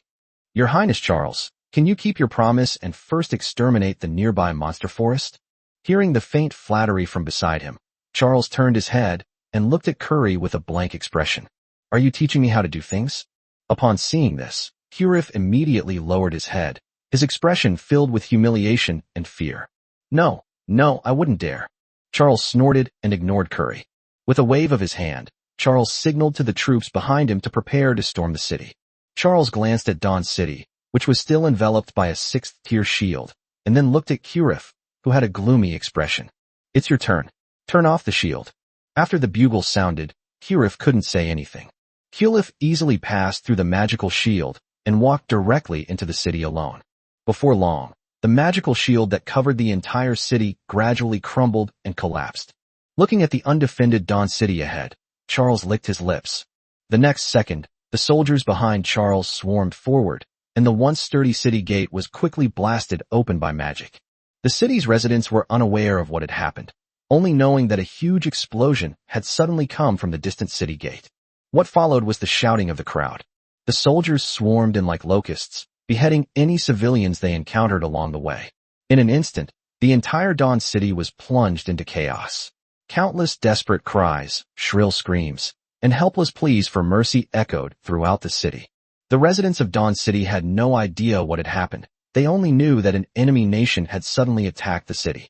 After realizing what was happening, and seeing that the only city gate was blocked, the people inside the city had no choice but to run towards the Lord's Mansion. After all, the Marquis in the Lord's Mansion is the only high-level combatant in Dawn City, so he is definitely the safest person there. When this large group of people arrived at the Lord's Mansion, they were not greeted by the Marquis and his personal guard. Instead, it was the relentless burning of a 5th-tier large-scale fire elemental spell. These fleeing civilians never imagined that they would die not at the hands of the invading enemy soldiers, but at the hands of the Marquis they regarded as their hope for survival. Looking at the city's inhabitants who turned to ashes in the blink of an eye, Kirif showed no pity whatsoever. Putting aside the fact that I have now become a part of the Roman Empire, I should eliminate the enemy elements. Even before this, when he was a Marquis of the Odette Empire, he never regarded these commoners as human beings. It's normal for him to burn a few people to death when he's in a bad mood. Even if he wipes out an entire city, he'd probably do it often if he weren't punished by the Odette Empire. After a morning of burning, killing, and looting, the civilian population of Dawn City had been almost entirely wiped out. The entire city was filled with the stench of blood. Blood flowed like rivers and heads rolled in the streets, leaving only a few rank-based adventurers barely clinging to life in the corners of the city. These adventurers did consider scaling the city walls and escaping from the outside. But as soon as they climbed over the city wall, they were met with Charles's level 6 tracking magic. How could an adventurer whose highest rank is only 3rd or 4th possibly withstand 6th rank magic?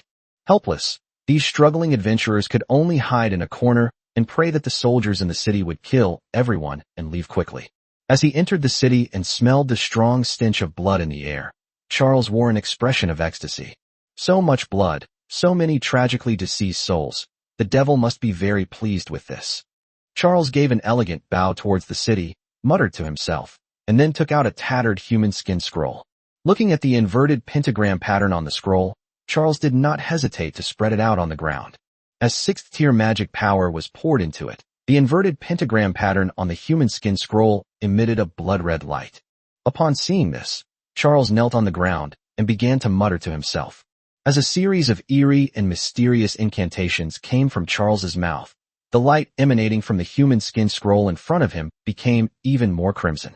Great and noble ancient blood demon Samuel, your faithful followers have offered you tributes from the entire city. Humble believer Charles, I beseech the ancient and noble demon Samuel to grant me unparalleled power. If you are satisfied with the tribute, please turn this entire city into a trap capable of annihilating a 7th-tier being. As soon as he finished speaking, the scroll in front of Charles floated up. At the same time, rivers of blood, mountains of human heads, and countless tragically deceased souls floated in midair within Dawn City. Immediately afterwards, all the floating heads made a sound at the same time. A deep, ancient sound echoed through Dawn City, and the sounds emanating from the heads quickly spread throughout the entire city. I am very satisfied with your offerings. Your request is granted. As soon as the words were spoken, all the tragedies in Dawn City vanished. Rivers of blood, piles of heads, souls of the gruesome dead. All the evidence of countless atrocities vanished the moment the words left his lips. As if nothing had ever happened, only Roman Empire soldiers were left wandering around Dawn City. At the same time, the human skin scroll that had floated up began to burn gradually. Seeing this, a smug smile appeared on Charles's lips. Charles knew that his plan was already half successful. As the human skin scroll burned, a scarlet magic circle suddenly formed beneath the entire Dawn City. An incredibly evil power surged within the city, and in an instant, the entire Dawn City was dyed crimson by the light emanating from the magic array beneath it.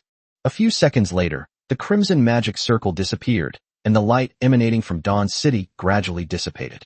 Although Dawn City appears unchanged on the outside, it has now been completely transformed by demons.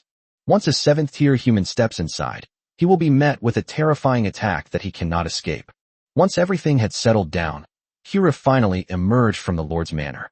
Your Highness, may we proceed to the monster forest now? Chapter 97 Encountering Humans. Upon hearing what Kulif said, a hint of disdain flashed in Charles's eyes. Kurif, they're just a few low-level monsters. What's the rush? Do you think I'm like you, using all my trump cards to kill a few monsters? Upon hearing Charles's words, Kulif lowered his head outwardly, appearing to accept the criticism. At that moment, his hands were clenched tightly, his nails digging deep into his flesh, and a trickle of blood was seeping out. Despite his anger, Kurif was unable to vent his frustration after being humiliated like this. Putting aside the fact that Charles is a 6th-tier knight, how could a 5th-tier mage like myself possibly deal with him? With the entire city now being sacrificed, there is no way out. Even if they couldn't bear the humiliation and fled now, they would only face the pursuit of the 2 great empires. Thinking of this, even though Kurif was furious, he still obediently endured it. Now, all that's left for Kulif to do is blame everything he's been through on the monsters in the monster forest. After all, only the monsters in the monster forest are the targets that Kurif can vent his anger on now. Charles chuckled as he looked at Kurif, who was furious but could only force himself to endure it. Charles put away the burned human skin scroll, feeling the immense evil energy emanating from it, and turned to walk towards the city gate. Let's go check out the monster forest you mentioned. Charles glanced at the fierce-looking Curry behind him and said reluctantly. Charles originally didn't want to go, since killing monsters wouldn't do him any good. Charles really wouldn't be interested in those few crystal cores. If it weren't for the need to use Curif as bait to lure that 7th-ranked Duke, fearing that Curif might hold a grudge and cause an accident. If that really happens, not only will my achievements be ruined, but I might even lose my life. So the safest course of action is to go with that damned Curif. With that thought in mind, Charles put away the human skin scroll containing the immense energy and strode towards the outskirts of Dawn City.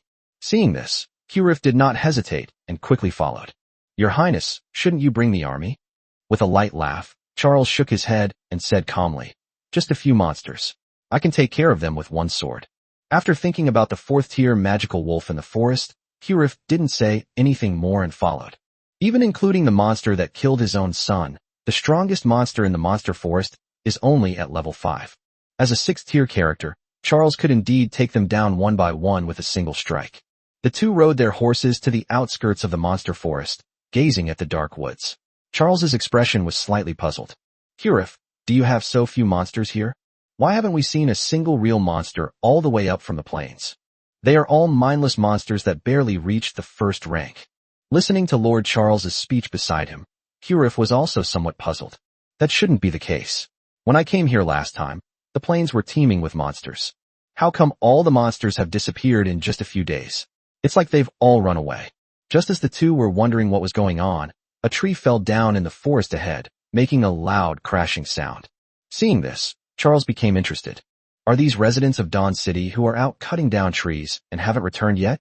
Licking his lips, Charles rode over. Since that's the case, then I'll just send these lowly people to reunite with their families myself. Thinking this, Charles saw the source of the sound. Not far away, a woodhorn deer emitting second-order energy was standing next to a tree that had been knocked down. Sensing the magical fluctuations emanating from it, Charles raised an eyebrow, showing interest. He dismounted and approached the wood-antlered deer step by step. Seeing that Charles showed no intention of killing the monster, a hint of doubt flashed in Curif's eyes. Shaking his head, a fierce glint flashed in Curif's eyes, and a surge of 5th-order magic power erupted from his body, pressing down on the 2nd-order woodhorn deer. If a 2nd-tier woodhorn deer were to touch it, it would either die or be maimed. Sensing the magical fluctuations coming from behind him, Charles, who had been keeping his magical energy hidden, narrowed his eyes. As the 6th-order magic power fluctuations were slightly revealed, the 5th-order fluctuations that were pressing down on the wooden horned deer suddenly dissipated. Sensing the exposed 6th-order magic power fluctuations, Curif was immediately terrified and broke out in a cold sweat. The killing intent he had just gathered vanished without a trace. Swallowing hard, Curif said in a trembling voice, Your Highness Charles, this is just a 2nd-tier monster. Why are you? Charles snorted coldly at Curif's words behind him. As expected, the Odette Empire is a country made up of a bunch of idiots. As long as you are strong enough, even someone like you can become a marquis. You don't even know anything about monsters. I really don't know how someone like you became a marquis. Hearing Charles's mockery, Curif dared not utter a word. After all, the truth is just as Charles said. As long as you have enough strength, you can be ennobled in the Odette Empire, without considering any other factors. Regarding knowledge about monsters, Curif knew nothing except for recognizing their race. Ignoring Curif, Charles continued, You only sense that this wooden antler deer is a 2nd-tier creature, but you didn't sense that the magical energy it emits is far stronger than that of an ordinary 2nd-tier creature. Furthermore, this wooden horned deer is not only enormous in size and has intricate patterns, but even the iconic wood-related elements on its antlers are exceptionally abundant. With excitement gleaming in his eyes, Charles's breathing became increasingly rapid. This is clearly a leader monster that is rarely seen, even once every few centuries. These kinds of monsters are usually leaders of a race, with very high ranks and strength, and they often fight against monsters of higher ranks. I never expected to be so lucky, actually encountering a leader monster that hasn't even grown up yet in this godforsaken place. The look of greed in Charles's eyes grew increasingly intense. If you can capture such a leader monster, you can then use a soul scroll to force a contract and make it your pet. After fully developing it to the 6th tier, this will be my most powerful trump card. Thinking this, 6th-order magic power rapidly extended from Charles's body, firmly binding the limbs of the wooden antler deer in front of him to prevent it from escaping. Seeing that it was unable to move, Charles slowly walked toward the wood-antlered deer, whose face was filled with terror. At this moment, the woodhorn deer was almost scared to death by the two humans in front of it. He simply preferred peace and quiet and didn't want to interact with other residents of the monster city, which is why he went to the outskirts of the monster forest to cut down trees and earn magic energy. I've been spending the last few days like this, but I never expected to run into two humans today. Encountering two humans is bad enough, but how come these two humans are stronger than the other? Although he couldn't sense the specific ranks of these two people, Woodhorn Deer knew that he was definitely not someone he could defeat. Just as the Woodhorn Deer was about to run away, one of the humans released a fifth-order magical energy fluctuation. Sensing the murderous intent contained within, the Woodhorn Deer's mind went blank, its head short-circuiting. Chapter 98, Protecting the Residents. The moment he sensed the killing intent within, the wood deer's mind went blank. How could this be? I only came here to chop down trees and earn magic energy. Why did I encounter a fifth-tier human? That's one thing, but why does this inexplicably fifth-tier human have murderous intent towards me? I didn't do anything. I was just honestly cutting down trees. Am I really going to die at the hands of humans for no reason? Thinking this, the woodhorn deer closed its eyes and awaited death. A second later, the woodhorn deer did not meet the death it had imagined. When he opened his eyes, he saw that the fifth-level human who had just harbored murderous intent towards him was now covered in cold sweat. Just as the woodhorn deer was wondering what was happening, it sensed a fleeting sixth-order magic fluctuation. Sensing this magical fluctuation, the wood deer felt even more desperate. How could a second-tier monster like myself possibly escape from a fifth-tier or even sixth-tier human? Just as the woodhorn deer was about to give up resisting, it met the eyes of the sixth-level human. Seeing the excited look on the sixth-level human's face and hearing his heavy breathing, the woodhorn deer's hind legs went weak. Why is this human staring at me like that? Could this human have some kind of weird fetish? No way. I'm still a virgin. I'd rather die than be humiliated. Thinking this, the woodhorn deer rekindled its will to survive, even more so than when it had ever faced danger. As the human, panting heavily, walked step by step toward the woodhorn deer immediately opened the system panel and started spamming the chat in the Monster City group chat. Little deer, yeah? Help. I'm being targeted by strange humans. Little deer, help. Help. That human has a weird quirk. The way he's looking at me is so strange. Rockwolf, hey? Isn't this the wood-antlered deer from this morning? What's wrong with you? Little deer, help me. Fire bear, little flower deer, don't panic. Tell me what happened on your end. Rockwolf. Yeah, woodhorn deer, tell us what happened over there, where you are so we can come rescue you. The strongest fox in the entire forest, Rockwolf. The Lord said, in group chat, don't call others by their race names. Call them by their given names. Rockwolf. Ugh, I know. I've heard that line 1,000,000 times. Woodhorn deer, why don't you tell me about your situation first? Little spotted deer, okay. I was cutting down trees on the western outskirts of this forest to earn magic energy, and then two humans started walking towards me. Little spotted deer. Then the fifth-tier human tried to kill me, and the sixth-tier human had ulterior motives towards me. Little deer. In short, come save me. Hakakuma. I think I'm nearby. I'm coming right away. Rockwolf. Wait, you're only tier 3. The newcomer is a tier 6 human. What use are you to him? Rockwolf. Why aren't you saying anything? Never mind. I'll go find Lord Little Lie and Lord Radiant Flame. Seeing the messages from Firebear and Rockwolf in the group chat, hope ignited in the eyes of Woodhorn Deer, whose legs were trembling. A beast has come to his rescue. Although it's only a third-tier beast, his hopes now rest entirely on it. Hopefully, he can hold on until Lord Guangyan or Lord Shalai arrives. Seeing the excited humans in front of him, the Woodhorn Deer silently prayed in his heart. Just then, the surrounding fire elements suddenly became restless. Charles raised an eyebrow as soon as he noticed this.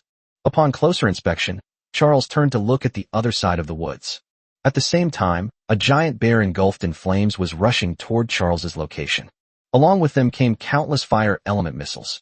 Seeing the fire bear charging towards him with countless fire element missiles, seemingly intent on annihilating him, Charles's excitement intensified. I never expected to be so lucky, actually encountering 2 leader monsters in one place. I thought I had used up all my luck by encountering one, but I never expected to encounter a second one. Looking at the imposing fiery giant bear before him, Charles could have easily rendered it completely powerless with a single thought. But Charles did not do that. After all, monsters can hold grudges. If you beat a monster to the brink of death, and it holds a grudge, even if you force it to form a soul contract with a scroll, it might risk severe soul damage or even death to disobey your orders. This is not what Charles wants to see. After all, what Charles needs are trump cards that can be upgraded, not a weak corpse with growth potential. The best solution is to make them willingly accept enslavement and sign a soul contract. Seeing the fire bear charging towards him, Charles raised his arm, and a light blue energy shield appeared, blocking all of the fire bear's attacks. The fire element missile dissipated in an instant, and the fire cryo bear's massive body was also launched into the air. Seeing the fire bear being thrown back by the energy shield, Charles immediately drew the sword from his waist. The next second, Charles vanished instantly, appearing directly at the spot where fire bear had been sent flying. With a gentle tap of the sword hilt, accompanied by a huge explosion, the fire bear's massive body plummeted downwards from the sky. With a loud bang, the 3 to 4 meter tall fire bear was firmly embedded in the ground, unable to move an inch. Upon witnessing this scene, the woodhorn deer looked utterly desperate, tears welling up in its eyes as if they were about to fall. After landing, Charles looked at the fire bear at his feet and was still thinking about how to tame it. As if sensing something, he narrowed his eyes and turned to look into the depths of the forest. A sudden burst of sixth-order magic power erupted, and Charles, now serious, swung his blade forward instantly, sending a gleaming sword aura hurtling towards the depths of the forest. The sword energy grew larger and larger in the air, reaching a length of 5 or 6 meters in the blink of an eye, and it continued to grow without any sign of stopping. It cut down countless trees along the way and flew deeper and deeper into the forest. With a loud crackling sound, the sword energy that was flying towards the depths of the forest and was still growing was instantly annihilated by the lightning. A huge plume of smoke rose from afar, almost instantly after the explosion. An electric wolf, its body crackling with electricity and seemingly composed of lightning, appeared before Charles. Wow, that's fast. Charles couldn't help but exclaim in amazement as he watched the electric wolf speeding towards him from afar in the blink of an eye. The lightning wolf that rushed towards them was the night shadow wolf, which arrived at top speed after receiving the news. As it charged forward, Nightshade Wolf caught a glimpse of the unharmed woodhorn deer out of the corner of its eye, and breathed a sigh of relief. Fortunately, I did not let the Lord down and managed to protect the safety of all the residents of the monster city. However, after seeing the fire bear embedded in the ground beneath Charles, Nightshade Wolf's rage surged. Charles's eyes were also filled with murderous intent as he looked ahead. Without hesitation, as it charged toward Charles, the Nightshade Wolf opened its enormous maw, which seemed to be made of lightning. Chapter 99 2 against 1 is unfair. Charles was startled by the terrifying 5th-tier magic power fluctuations emanating from ahead. How is this possible? A leader monster that is only seen once every few centuries, and I have actually encountered 3 of them in a row. But when the 3rd leader monster appeared, Charles was not more surprised, but his expression was extremely solemn. After all, Nightshade Wolf has reached the 5th tier. As a 5th-tier monster boss, it is fully qualified to fight Charles, a 6th-tier monster. Seeing the gigantic maw of lightning rushing towards him at incredible speed, Charles took a deep breath and quickly raised his sword to defend himself. The sword in his hand flashed with light, and the power of the wind element condensed on Charles's sword. Faced with the Nightshade Wolf's attack, Charles did not hesitate and swung his sword to strike. Sensing the wind element attached to the blade swinging towards it, Nightshade Wolf quickly turned around and kicked with its hind legs after pouncing. The difference between the 5th and 6th tiers is enormous. Even if a 5th-tier boss has the strength to fight, a 6th-tier attack is not something a 5th-tier boss can easily withstand. If this sword strikes Nightshade Wolf's mouth, even with the added power of electricity, it will inevitably suffer a severe injury. Charles narrowed his eyes as he watched the Night Shadow Wolf turn around and kick him at lightning speed, and saw the violent lightning element attached to its hind legs. Wind element instantly condensed in Charles's other hand, and as the Nightshade Wolf kicked, the accumulated wind element burst forth. The moment the 2 energies collided, a massive energy storm sent the Night Shadow Wolf that was pouncing through the air flying away. Charles fared no better. He barely escaped being thrown back by the blade being deeply embedded in the ground. Charles remained vigilant as he watched the Night Shadow Wolf fly backward after the energy storm dissipated. The 2 energies had just collided, and if it weren't for the powerful repelling ability of the wind element, I might not have been able to withstand the monster's lightning magic. During the fight between the man and the beast, Kurif, who was standing to the side, didn't even have time to react. After Kurif clearly saw the attacking monster, he was momentarily incredulous. Upon seeing that incredibly familiar, gigantic maw of lightning, Kurif immediately recognized who it was. Isn't this the very same monstrous wolf that I desperately want to tear to pieces and suck the marrow from its bones? Over the past 5 days, Kurif's hatred for him has grown stronger, and he fantasizes every day about encountering Nightshade Wolf and brutally killing him. But when Kurif actually encountered the Nightshade Wolf, all those thoughts vanished instantly. After all, the Night Shadow Wolf has already advanced to the 5th rank. Sensing the powerful 5th-order fluctuations emanating from Jin Yuan, fear gradually rose in Kurif's heart. Why is this monster leveling up so fast? It's only been 5 days. This wolf monster has already gone from level 4 to level 5. He was reduced to this state when he was only at the 4th rank. What will happen now that he has advanced to the 5th rank? Just as Kurif was gripped by fear, Charles roared at the stunned Kurif. What are you standing there for? Aren't you a mage? Come and attack with me. Only after hearing Charles's roar did Kurif recover from his shock and fear. That's right. Things are different now than they were back then. Now, my front line isn't filled with those good-for-nothings, but with a powerful 6th-tier knight. Under these conditions, even if he reaches the 5th rank, so what? With his full power of spellcasting, he doesn't believe a demon can cause any trouble. Thinking this, Kurif took a deep breath and took the staff off his back. As Kurif began to chant, the staff in his hand suddenly emitted a red light. After the chanting was finished, a huge red magic circle appeared in front of Kurif, and a giant dragon made of fire element flew from it toward the location of the Nightshade Wolf. Charles did not rest during this period. Watching Kurif chanting beside him, Charles closed his eyes and planted the sword in the ground. As 6th-order magic power was injected into it, the sword beneath Charles became incredibly dazzling. The next second, the sword in Charles's hand emitted a light that could illuminate everything. Then Charles drew the sword and slashed directly towards the Night Shadow Wolf. With a deafening roar, a giant dragon composed of light elemental sword energy flew rapidly towards the Night Shadow Wolf. Unlike the crude-looking fire dragon summoned by Kurif, this light dragon could even roar, and its eyes flashed with golden light, making it look as lifelike as a real dragon. And so, the 2 giant dragons, one white and one red, flew at top speed toward the Night Shadow Wolf in midair, turning all the trees along the way to ashes upon impact. Sensing the terrifying magical energy fluctuations emanating from the side in midair, Nightshade Wolf dared not be careless. Quickly adjusting its body in midair, Nightshade Wolf unleashed the skills it had acquired after advancing to the 5th tier upon landing. As lightning surged from the Nightshade Wolf's mouth, the violent and chaotic lightning element was compressed within it. Faced with the 2 giant dragons coming towards them, the lightning element compressed to the extreme in the mouth of the Nightshade Wolf suddenly burst out. As the violent lightning element surged, a 5-meter diameter beam of lightning element light shot out from the mouth of the Nightshade Wolf. Although it is only 5 meters in diameter, the light shines like a flashlight in front of the 2 giant dragon elements. But it was this flashlight-like beam that made Charles and Curry, who were in the distance, sense a deadly danger. The light dragon that charged straight ahead seemed to gain consciousness upon seeing the pillar of lightning element light, and actually hid behind the fire dragon. As the lightning pillar arrived, the dragon formed by the fire element was instantly pierced, and its fire elemental body suddenly disintegrated into a burst of flames. The dragon formed from the light element hid behind the fire element dragon, only needing to face the lightning element beams after they had been depleted. A tremendous explosion erupted from the light dragon, as the raging lightning element tore at the light element that had transformed into its body.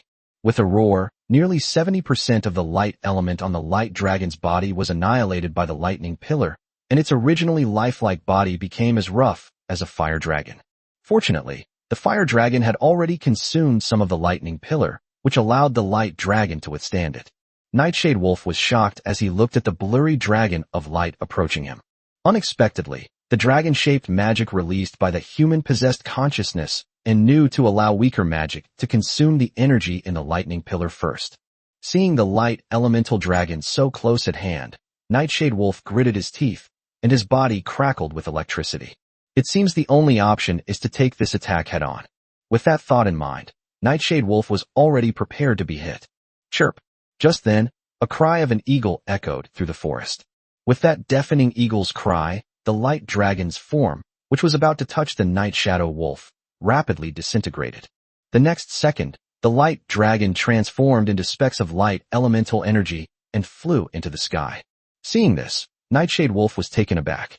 Looking up, I saw a huge red eagle flying in from a distance. Chapter 100 The Ultimate Fear. Nightshade Wolf was taken aback when it saw the giant eagle of light above its head, not expecting it to arrive so quickly. Night Shadow Wolf, Radiant Giant Eagle? Weren't you still in the residence mediation room? How come you're here so quickly? After sending the message, Nightshade Wolf was puzzled, wondering why the Radiant Giant Eagle hadn't replied. That said, it seems like the Radiant Eagle hasn't sent any messages all day. Night Shadow Wolf, Radiant Giant Eagle, what's wrong with you? Why haven't you said a word in so long? Upon seeing the message from Nightshade Wolf, the Radiant Giant Eagle rolled its eyes in exasperation.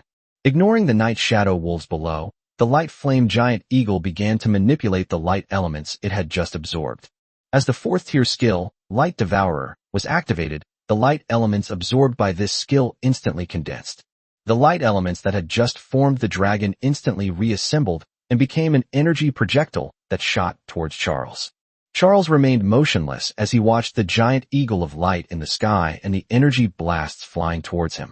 Upon sensing that it was yet another leader monster, and that its strength was at the 5th rank, Charles's eyes were filled with thoughts. Something's wrong, something's very wrong. Encountering one leader monster in the same place can be considered lucky. Encountering 2 can be considered extremely lucky. Encountering 3 can be considered a coincidence. But what about encountering a 4th? Is it just another coincidence? Even the 3rd and 4th leading monsters didn't seem to have come by chance. They seemed to have come specifically for this purpose.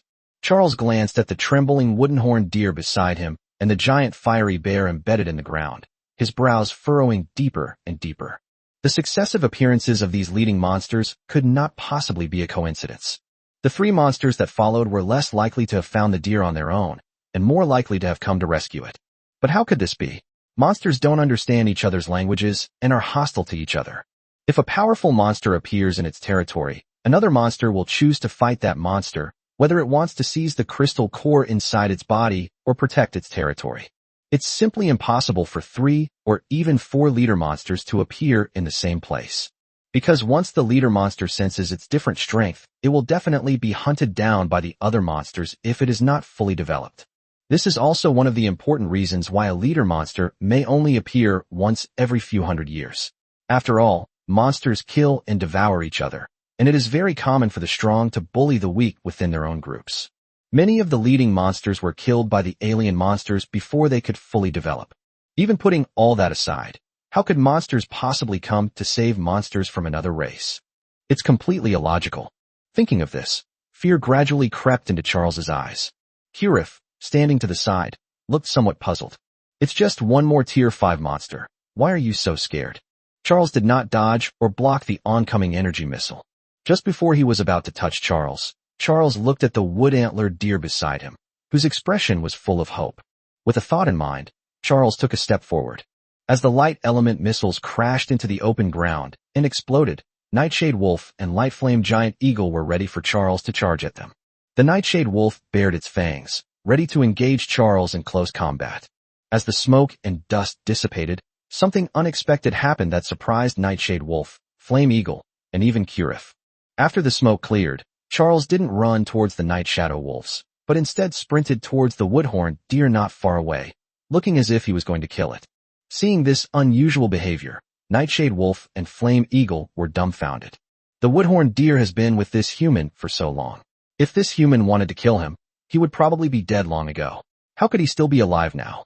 In other words, this human originally did not want to kill the wood-antlered deer, but after their initial exchange, he inexplicably wanted to kill it.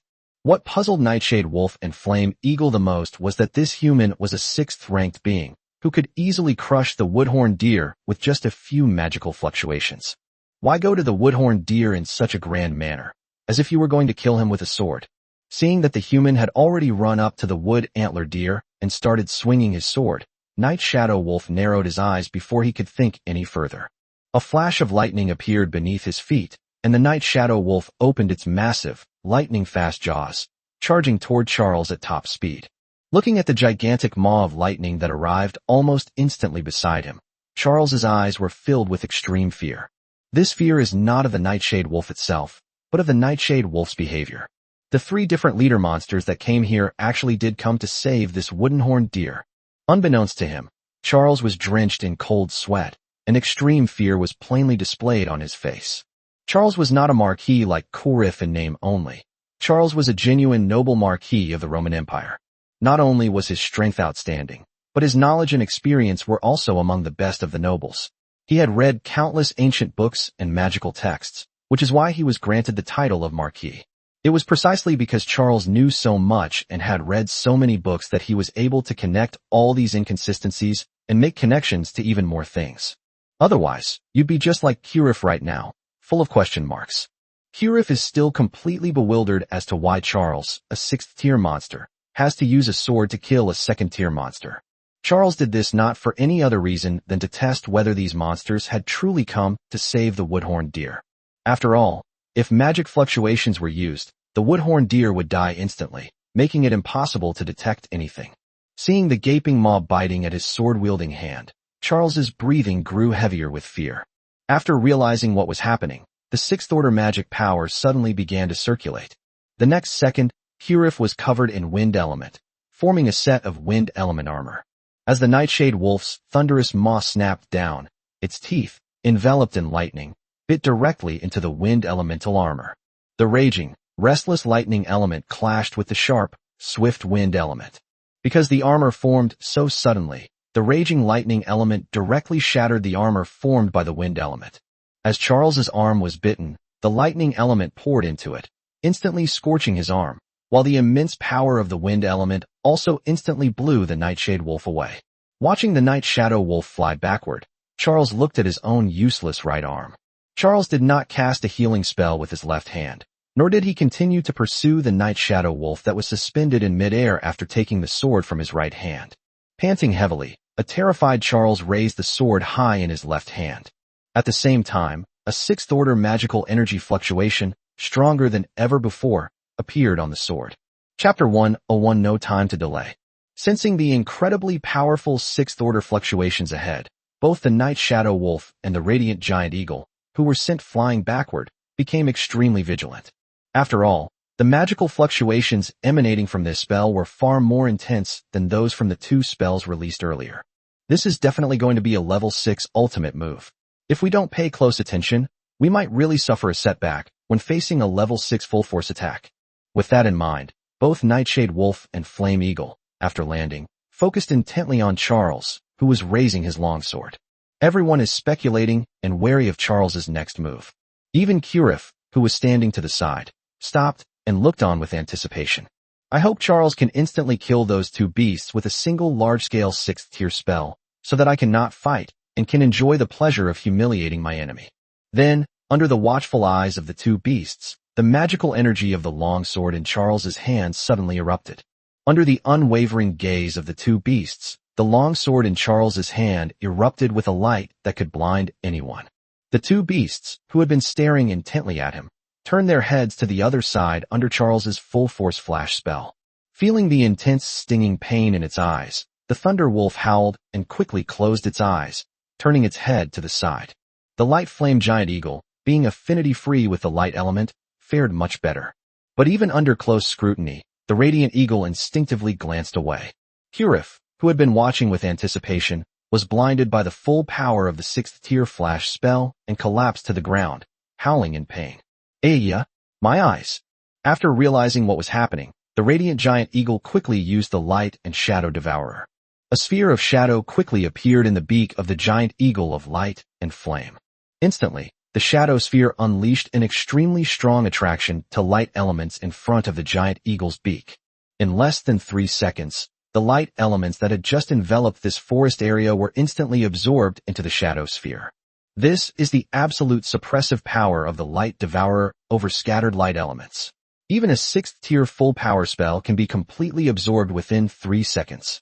As the intense light dissipated, Nightshade Wolf, now recovered, was crackling with electricity, ready for Charles to attack during this time. But when Nightshade Wolf opened its eyes, it was stunned to see the empty forest in front of it. Huh, Where did that human go? Seeing the groaning Kurif lying on the ground in front of them, and the wooden antler deer standing frozen in fear beside them, Nightshade Wolf and Flame Eagle were dumbfounded. Where's that human? Why can't we find him anywhere? Meanwhile, Charles had already mounted the horse he had initially taken when he arrived here, and then steered the horse swiftly toward Dawn City. Charles, terrified to the extreme, was already whipping his horse. Feeling the speed was too slow, he even cast a speed-boosting spell on the horse beneath his feet. Gasping for breath, Charles looked back with a face full of fear. No, no, we must report this to His Majesty the King immediately. It must be done immediately. There can be no delay whatsoever. Even if the credit for this place is taken away, even if the Odette Empire discovers my plan, even if I am hunted down by the Odette Empire afterward, I must also report this matter to His Majesty the King. The gravity of this matter far exceeds what a mere marquis like myself can handle. This is a momentous event concerning the entire Roman Empire, and even the entire human race. Thinking this, Charles, who was breathing heavily, even cast another speed-boosting spell on the horse beneath him. At this moment, Nightshade Wolf realized that the human had actually escaped. Without thinking twice, Nightshade Wolf immediately sent a message to the radiant giant eagle in the sky. Night Shadow Wolf, Lightflame, go and bring Lord Little Lie here. I'll chase after that human. We can't let him get away, or there will be endless trouble. Upon noticing the human fleeing, the radiant giant eagle, sensing a sense of déjà vu, instantly became excited. Just as they were about to have another speed race, the radiant giant eagle saw the message from the Night Shadow Wolf. Slightly dissatisfied, just as he was about to ask why it wasn't you who picked up Lord Shao Lai, the radiant giant eagle remembered that he had been silenced. Upon remembering this, the radiant giant eagle became even more depressed. After glancing at the Night Shadow Wolf below, the radiant giant eagle had no choice but to snort coldly and fly towards the direction of the demon city. Nightshade Wolf did not rush to chase after the fleeing human. After all, the magical energy emitted by that human would be very easy for a wolf, a magical creature with a very keen sense of smell and perception, to track. After glancing at the struggling Kurif not far away, Nightshade Wolf slowly walked towards him. And Kurif, who had been blinded and was lying on the ground howling in pain, instantly understood what was happening after hearing the approaching claw footsteps. Cold sweat instantly soaked his entire body. Feeling the familiar yet unfamiliar magical fluctuations behind him, Kurif swallowed hard, as if he had fallen into an abyss. Feeling the familiar oppressive aura coming from behind, Kurif instantly collapsed to the ground, a foul stench emanating from his crotch. Faced with the enemy he had longed for day and night, the enemy whose flesh he wished he could devour, Kurif's original idea of torturing and killing him had long since vanished. Now, Kurif's heart is filled with a longing for life. No, I can't die yet. I haven't avenged my son yet. Before Kurif could finish speaking, a ball of purple lightning exploded in front of him. Under the violent and fierce burst of lightning elemental energy, Kurif's weak mage body was annihilated in an instant. It vanished without a trace, leaving not even ashes behind. Only the unfinished pleas for mercy lingered in the forest. Without even glancing twice, Nightshade Wolf made sure Firebear and Wood Antler Deer were all right. They then followed the direction of the magical fluctuations and sped off towards where Charles was. Nightshade Wolf sped along at full speed and soon spotted Charles ahead. Charles also sensed the magical fluctuations coming from behind him. Turning around in terror, he saw a lightning elemental monster wolf, its body crackling with electricity, rushing towards him at breakneck speed. Seeing this, Charles gritted his teeth, his left hand holding the sword surged with magic, and he directly slashed a sword aura at the Night Shadow Wolf behind him. Faced with the unstoppable sword energy, the Night Shadow Wolf opened its huge mouth without showing any weakness and shot a ball of purple lightning at it. Just as Charles and Nightshade Wolf were putting on a fantastical version of Fast and Furious. At this moment, Jiang Yi, with Shao Lai on his head, was leisurely fishing amidst the onlookers of the Monster City residents.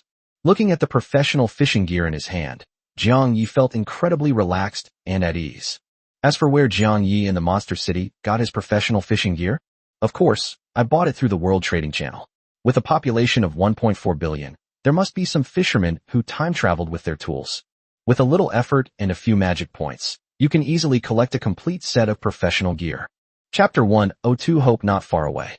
Jiang Yi touched the fishing rod in his hand, glanced at the residents of the Monster City watching from the side, and revealed a relaxed smile. This is the kind of time-traveling life we should be enjoying. Fighting and killing is too much trouble. It's better to just fish in the monster city, amuse the residents, collect taxes, and retire like that. Jiang Yi poked Xiao Lai, whose head was sprawled out, then crossed his legs and continued fishing leisurely. Water chicken, Lord? Why have you been sitting here for so long? Fire lizard, what do you know? This is a human's leisure activity. Lord, you're fishing. Water chicken, fishing? But I don't see anything in the bucket next to the Lord. Jiang Ye's lips twitched as he watched the surrounding residents discuss the situation. Just as Jiang Yi was about to retort and find reasons for his air force, the radiant giant eagle flew over from a distance. Wooden ape, wow? It's Lord Guangyan. Wait, is Lord Guangyan flying this way? Upon seeing the giant eagle flying in, the residents of the demon city, who had just been watching and discussing, immediately scattered like birds and beasts. Jiang Yi casually put the fishing rod, which had caught nothing, into his system inventory, and looked at the giant eagle of light and flame that had descended beside him with some confusion. What's wrong, Guangyan? Weren't you in the residence mediation room? How did you suddenly grow bigger and come here? Upon hearing Jiang Ye's words, the radiant giant eagle instantly became anxious and began to dance wildly. Looking at the giant eagle of light and flames in front of him, its wings flapping wildly and feathers flying everywhere, Jiang Ye's lips twitched. I forgot that I had muted this guy. Jiang Yi casually lifted the silence from the radiant giant eagle and finally saw what the radiant giant eagle wanted to say. Radiant giant eagle, my lord, a 6th-tier human and a 5th-tier human have appeared near the monster city. Radiant giant eagle, Night Shadow Wolf has already gone after him. He sent me here to pick up Lord Lai. Radiant eagle, hey, wait, my mute has been lifted. Jiang Yi raised an eyebrow as he looked at the giant eagle in front of him, which seemed to be in a state of ecstasy. Humans of the 5th or 6th order. This is probably the first time I've ever seen native humans from this other world. The little lie that was sprawled on Jiang Ye's head instantly condensed after seeing the message sent by the radiant giant eagle. Xiao Lai jumped onto Jiang Ye's lap, her two big eyes meeting his gaze. Xiao Lai, my lord, may I go? Looking at the text displayed above Xiao Lai's head, Jiang Yi stroked his chin and began to ponder. To be honest, Jiang Yi was really curious about what humans in this other world looked like. If it's only level 5 or 6, Xiao Lai, as a level 6 boss, should have no problem dealing with it. Moreover, with the Night Shadow Wolf and the Flame Eagle around, he shouldn't encounter any danger. Thinking this, Jiang Yi said, Xiao Lai, I'll go with you. I also want to see what the humans in this world look like. Then, with the agreement of Xiao Lai and the Radiant Giant Eagle, he climbed onto the Radiant Giant Eagle's back while holding Xiao Lai. Radiant Giant Eagle, my lord, please be gentle. If you keep climbing like this, all my feathers will fall out sooner or later. Feeling the soft, warm, furry touch beneath him, Jiang Yi gradually became excited. After all, this was Jiang Ye's first time riding a large animal, and also his first time flying up into the sky at zero distance. It would be a lie to say I wasn't excited. After settling into his seat on the back of the Radiant Flame Eagle and gripping its feathers tightly, Jiang Yi was about to speak to the Radiant Flame Eagle to let it take off. Suddenly, a giant snake's head appeared on the once calm lake surface. Big white. Humans, I want to go too. Jiang Ye's lips twitched as he watched the large white fish emerge from the water where he was fishing.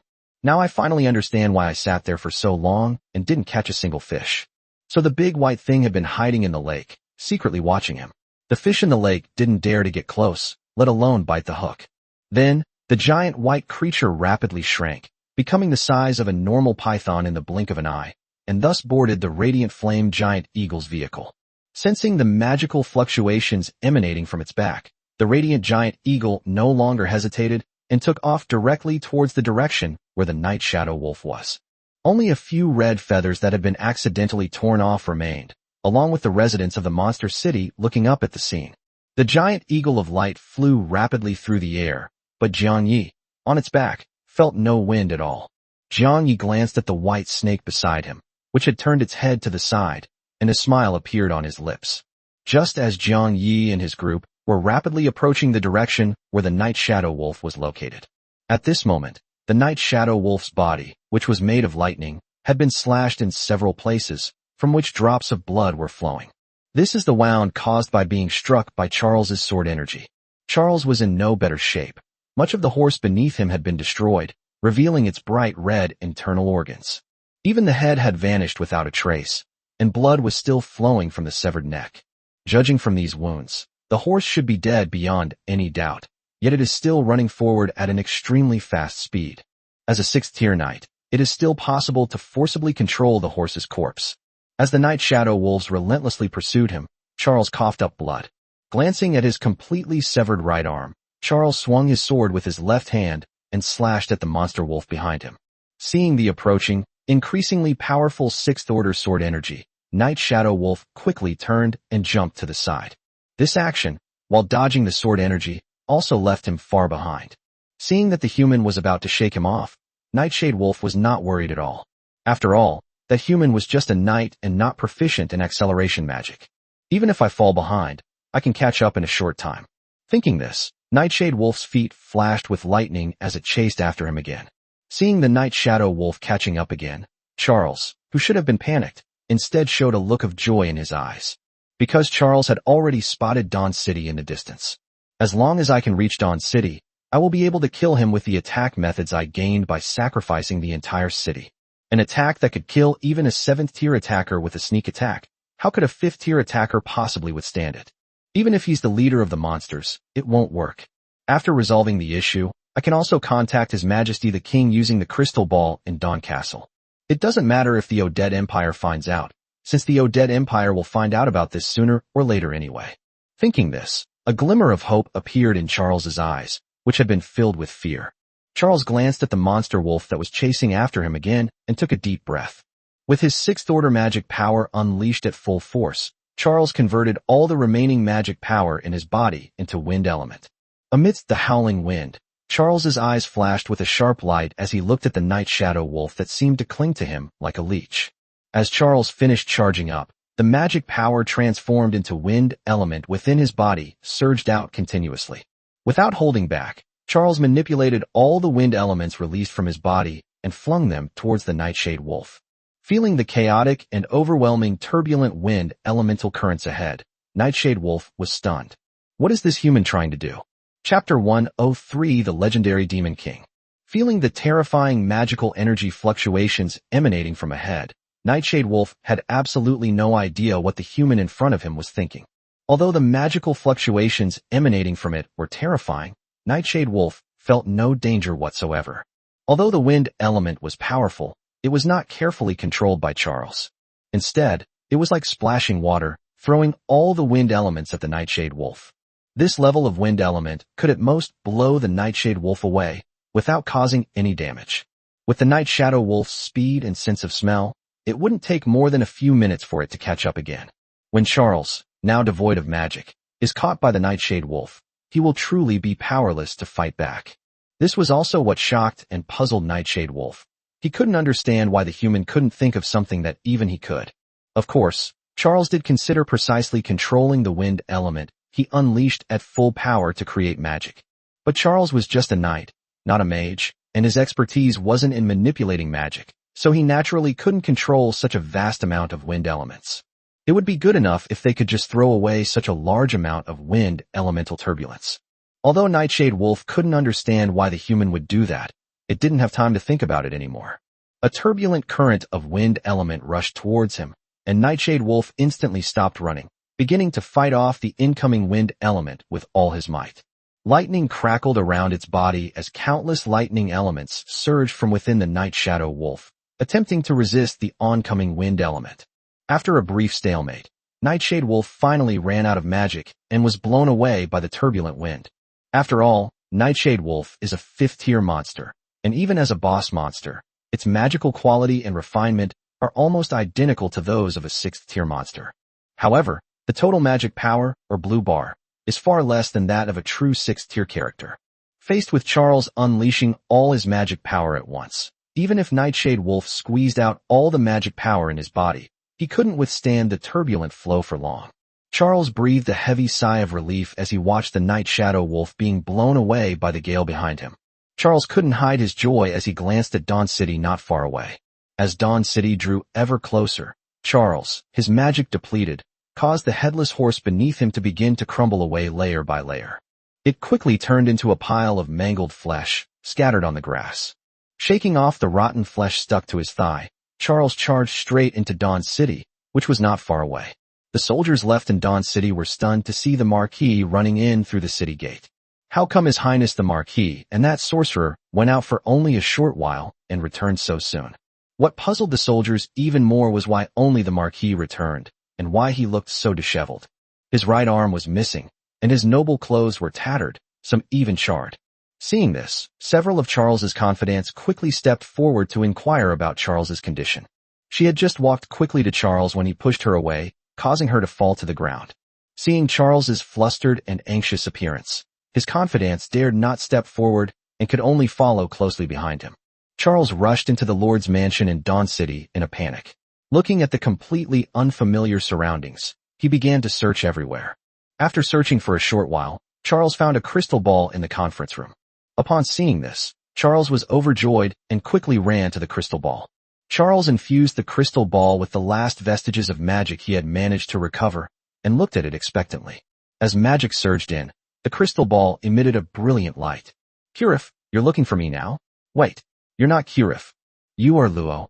Before the words coming from the crystal ball could finish, Charles began to manipulate the magic power that had been poured into it. A few minutes later, a majestic voice came from within.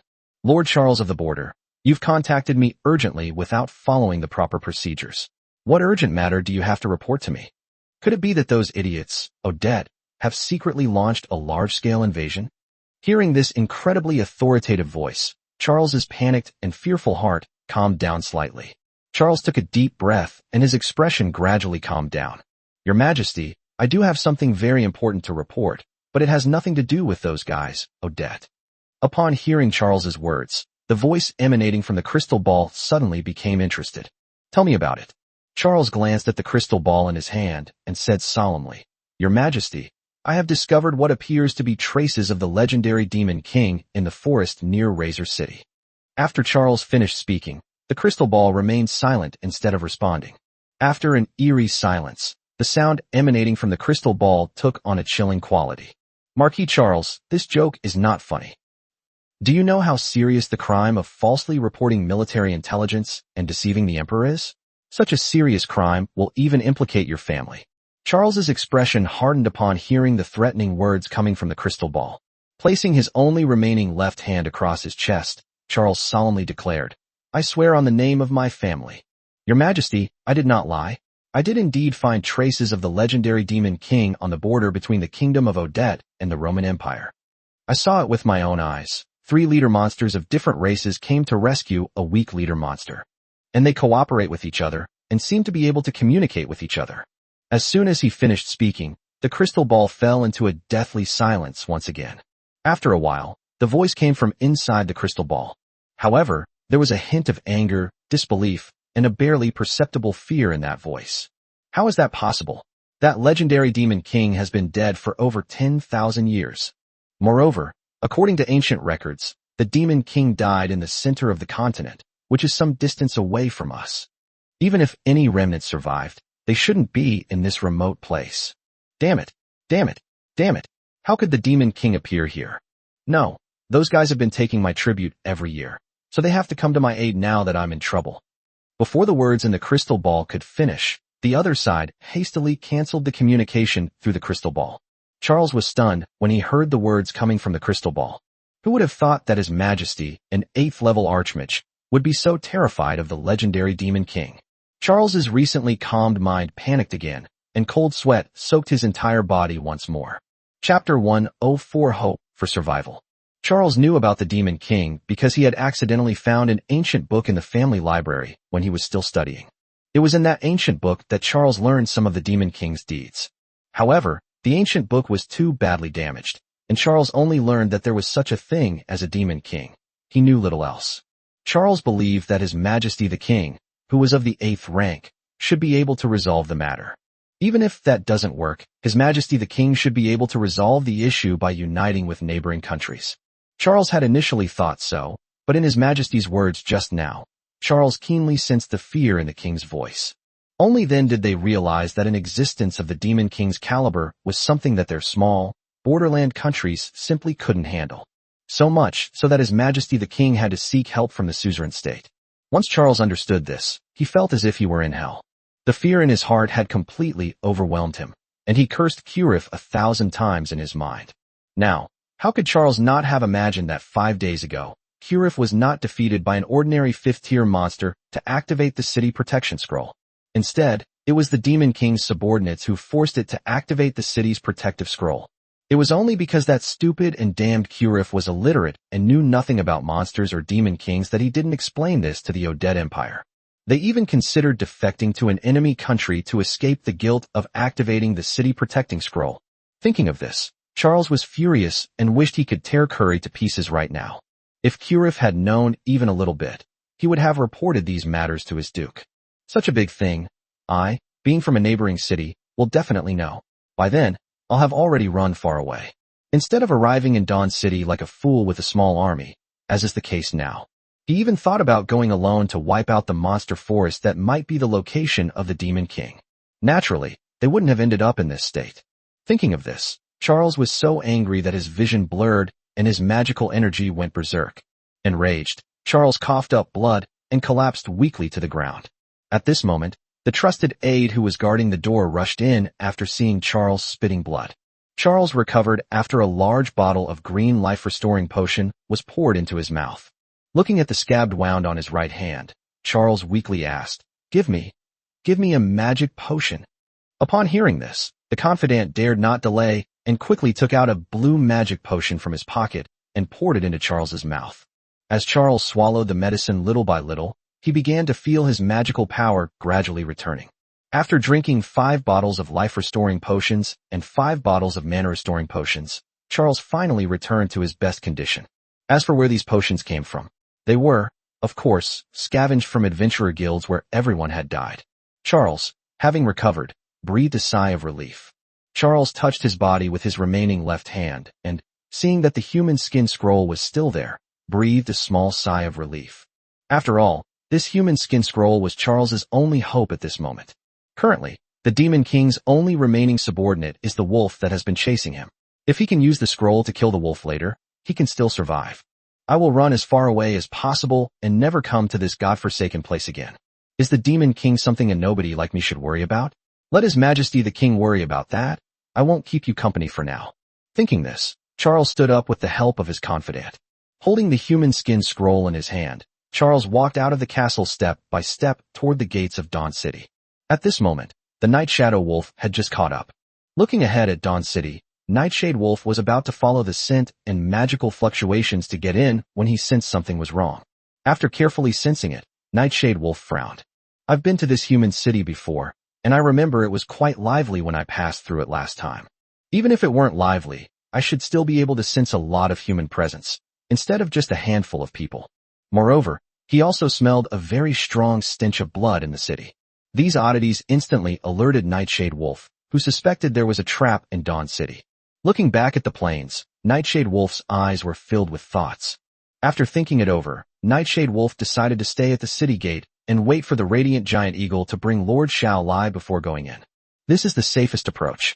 Anyway, as long as I guard the city gate, those humans can't escape, and the Radiant Giant Eagle and the others should arrive soon. Thinking this, Nightshade Wolf sat down on the ground and closed his eyes to rest. Of course, although Nightshade Wolf kept its eyes closed, its senses were fully activated. Night Shadow Wolf can quickly sense even the slightest movement. After a while, a giant red eagle flew over from the distant horizon. Seeing the Night Shadow Wolf crouching not far from the gate of Dawn City, the Radiant Giant Eagle flew towards it. Upon sensing the approach of the Radiant Giant Eagle, Night Shadow Wolf also opened its eyes. A look of joy flashed in Nightshade Wolf's eyes as he watched the giant eagle of light descend beside him. With Shao Lai perched on his head, Jiang Yi huffed and puffed as he climbed down from the giant eagle of light. After getting off the bus, Jiang Yi looked around and found the surrounding plains scenery very novel. After all, this was Jiang Ye's first real trip far from home in this other world, and to be honest, Jiang Yi felt pretty good about it. I didn't expect the scenery in this other world to be so beautiful. Jiang Yi raised an eyebrow as his gaze fell upon the desolate Dawn City not far ahead. Nightshade, is this the Dawn City you spoke of? Are you sure it's a human city? It looks like there's no one here. Upon hearing this, Dabai, who had just dismounted from the back of the Radiant Flame Eagle and whose size had returned to its enormous form, looked at Dawn City ahead, a flash of killing intent crossing his snake eyes. Night Shadow Wolf. That's right, Lord, this is indeed Dawn City, and that sixth-tier human is inside. Dubai. This city is very different from when I last came here. Shall I, my lord, should I simply wipe this city out? Just as Jiang Yi and his group were looking at Dawn City ahead, Charles, who was inside Dawn City, was terrified. What's going on? How could I sense such terrifying magical fluctuations outside the city? There are 3 level 5 leader monsters, and even 1 level 6 leader monster. Just a moment ago there was only the magical energy fluctuation of that demonic wolf. How come there are so many more in the blink of an eye? The fact that the monster wolf wouldn't enter the city and was just guarding the gate was enough to make Charles despair. Charles never expected that the monster wolf would act unpredictably and would not enter the city to pursue them. Charles looked at the human skin scroll in his hand, and his expression of despair grew stronger. The deal he made with the demon was to turn the entire city into a trap capable of killing 7th-tier beings. And this trap is just a trap. If the target doesn't enter the city, there's nothing I can do. Charles never expected that the monster wolf would actually call for reinforcements, as it was already guarding the door instead of coming in. Charles collapsed to the ground, his expression filled with despair. Suddenly, something occurred to Charles, and his eyes lit up. I'm not entirely without hope. There's still that last glimmer of hope. With that thought in mind, Charles opened the human skin scroll in his hand. As the scroll glowed red, extremely malevolent energy slowly seeped out from it. Chapter 105 Crimson Energy. Looking at the red glowing human skin scroll in his hand, Charles gradually poured his magic into it. As pure magic flowed into the human skin scroll, the light emanating from it grew increasingly crimson. Charles made a cut on his only left hand with his sword and placed the cut on the human skin scroll. Drops of blood dripped onto the human skin scroll, and Charles closed his eyes and slowly spoke. Great and noble ancient blood demon Samuel, your faithful follower prays to you. Your humble follower Charles, I hereby offer half of my life force as a 6th-rank knight, begging you to turn this city you previously transformed into a means of attack. As Charles finished speaking, a deep, ancient voice responded from within the scroll. Not enough. Upon hearing this, Charles's face turned pale instantly. I was already willing to give up half of my life force, but I didn't expect that this demon was not satisfied and actually wanted more. Feeling the magical fluctuations emanating from outside, Charles gritted his teeth. I am willing to sacrifice 3/4 of my life force and the lives of all the remaining soldiers in this city. Charles practically shouted those words. Without 3/4 of its vitality, it's practically no different from a dead person. But Charles had no choice at this moment. Only by satisfying this greedy demon could he survive surrounded by numerous leading monsters. Only in this way can we escape this place of trouble. As long as I can escape this place, I, as a nobleman, have countless ways to restore my vitality. With that thought in mind, Charles's eyes hardened. Charles's confidante was instantly stunned. The way she looked at Charles also changed. I treat you like a boss, but you treat me like a consumable? Seeing the scroll emitting a scarlet light floating in front of Charles, the confidante ran towards the outskirts of Dawn City without looking back. After all, she only followed Charles because following him offered her a promising future. Now, forget about his future, he might even lose his life. Ignoring his trusted confidants, Charles stared at the human skin scroll before him, his eyes gradually becoming vacant. As Charles released control of his body, a faint green glow emanated from within him. I am very satisfied with your offerings. Your request is granted. As the blood demon spoke, the green fluorescence that had been floating in the air suddenly surged into the human skin scroll. At the same time, the entire Dawn City was also enveloped by evil energy, and a bright red magic circle rotated beneath the city. Jiang Yi and his group, who were standing in front of Dawn City, were also stunned by the scene. Jiang Ye's eyes widened as he stared at the city suddenly enveloped in red energy. What? Do people from another world play this elaborate game? They just take over such a huge city all the time. What's this for? A holiday celebration? Unlike Jiang Ye's surprise, Dubai and the other demons stared at the enveloped city with solemn expressions. Sensing the extremely malevolent energy ahead, Xiaolai narrowed her eyes above Jiang Ye's head. Xiaolai, my lord, this energy seems a bit off. Xiaolai, this red energy gives me a very uncomfortable feeling. And the great white beasts are feeling pretty much the same way now. After all, Xiaolai, Dubai, and other beasts were just wild monsters. It's not that they had no knowledge, but it's more like they had almost none. Therefore, the beasts naturally did not know that the red magic circle and energy in front of them were the work of a demon.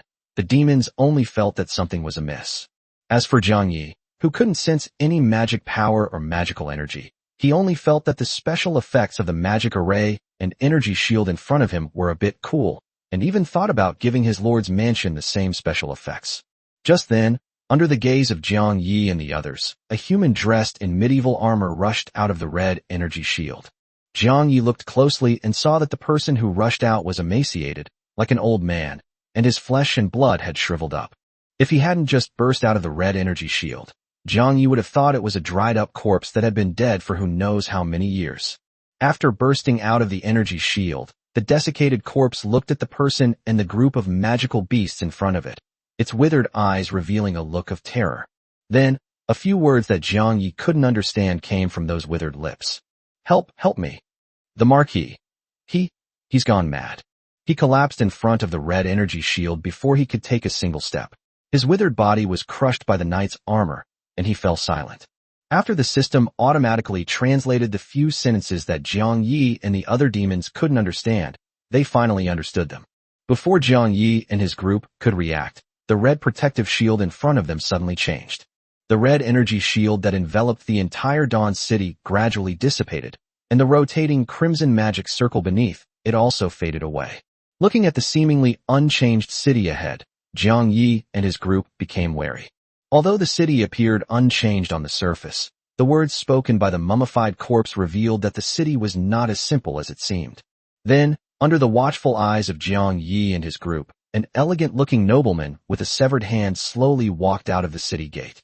Nightshade Wolf's eyes narrowed slightly as he watched the person emerge. How did that human I was just chasing suddenly walk out on his own?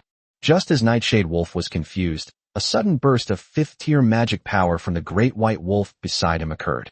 Countless wind elements were highly condensed and quickly formed extremely sharp wind blades that rushed towards Charles at the city gate.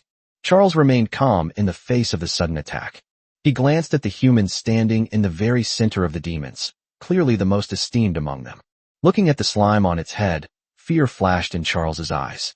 Judging from its position, that slime should be the demon king of this group of monsters. The ordinary person who showed no magical energy fluctuations was probably a captured servant or something similar. It's impossible for the demon king of the monsters to be an ordinary human, right? Charles breathed a sigh of relief upon sensing the sixth-order fluctuations emanating from the demon king. If the demon king is only a sixth-tier leader monster, then I do have a chance to survive. Thinking this, Charles slowly picked up the human skin scroll in his hand as the wind blades came hurtling towards him. As the human skin scroll flashed red light, the entire Dawn City behind Charles suddenly turned crimson. A flash of red light appeared, and a bright red energy shield suddenly materialized in front of Charles. The incoming wind blades vanished into specks of wind elemental energy the instant they struck the red shield. As the human skin scroll burned, the entire city of Dawn behind Charles melted under the influence of red energy. In the blink of an eye, it transformed into a massive amount of scarlet energy, flowing through the air like a river. Chapter 106 Delaying Time. Charles was not surprised at all as he watched the wind blades dissipate in front of him. After all, the energy obtained from the demons could kill even a 7th-tier being in a sneak attack. It's quite easy to withstand an attack that's close to level 6. As Dabai watched his attack being blocked, his snake eyes narrowed. Unexpectedly, the human in front of me, who was emanating 6th-order energy, blocked my attack so easily. Although the wind blade was just a test, I didn't expect the humans in front of me to withstand it so easily, without even splashing a drop of water. They were dealt with so easily. Not only Big White, but the other beasts were also slightly startled by Charles's red shield.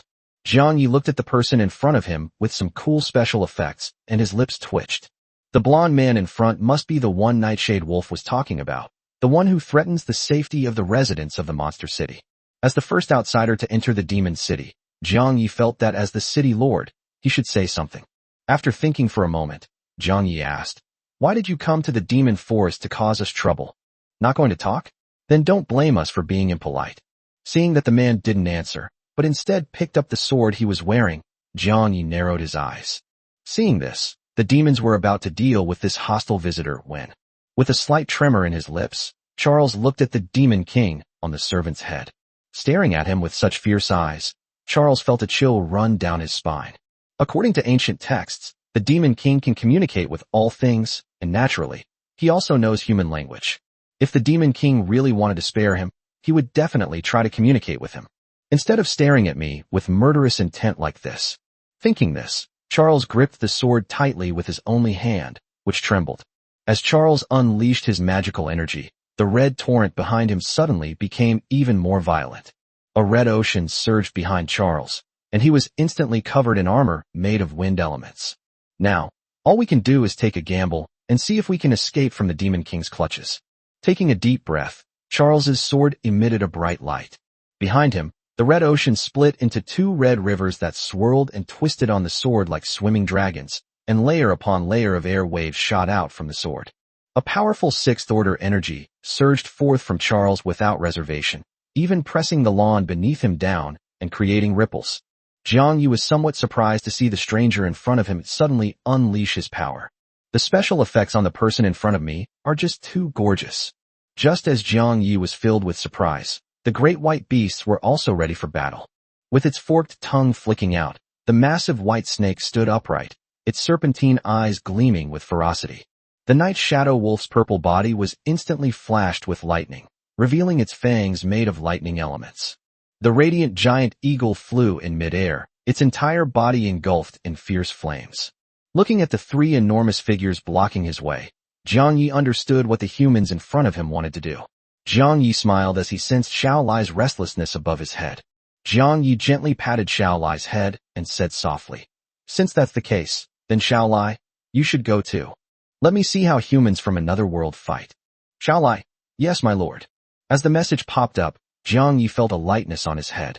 Then they saw Xiao Lai fly into the air, surrounded by swirling poisonous elements. Seeing the dripping poisonous elements, Jiang Yi's lips twitched, and he took a small step back.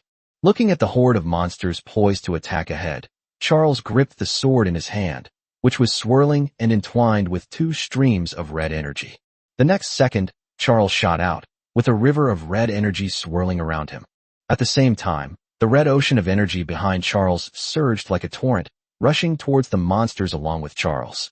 In an instant, clad in green armor formed by a whirlwind, wielding a sword entwined by a crimson river, and with the backdrop of a red torrent that blotted out the sky behind him, Charles, with only one hand, exuded the aura of someone who could take on 10,000 men.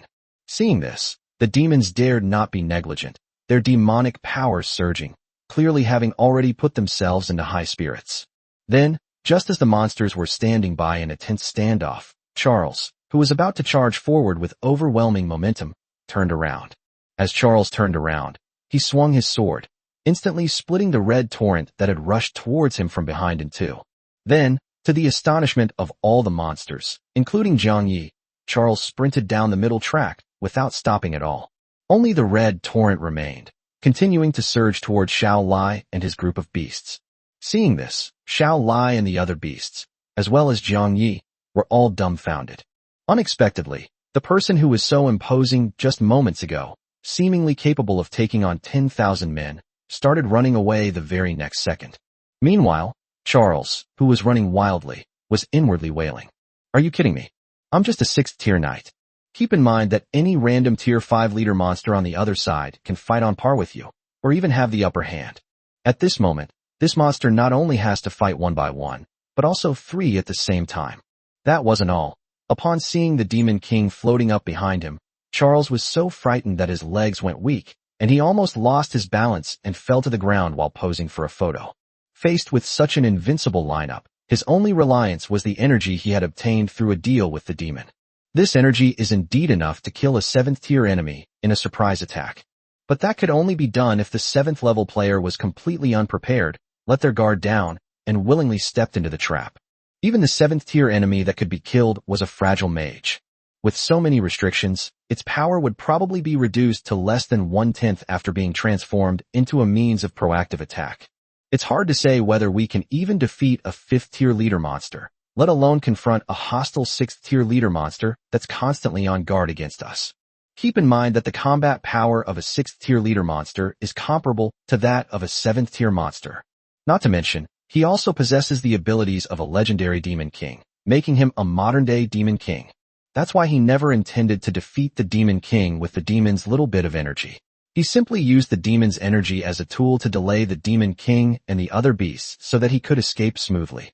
Chapter 107 The Revenge of the Undead. Thinking of this, Charles casually threw away the sword he was holding in his left hand. He then took out 3 bottles of top-tier speed potions that he had looted from the Adventurers Guild in the city.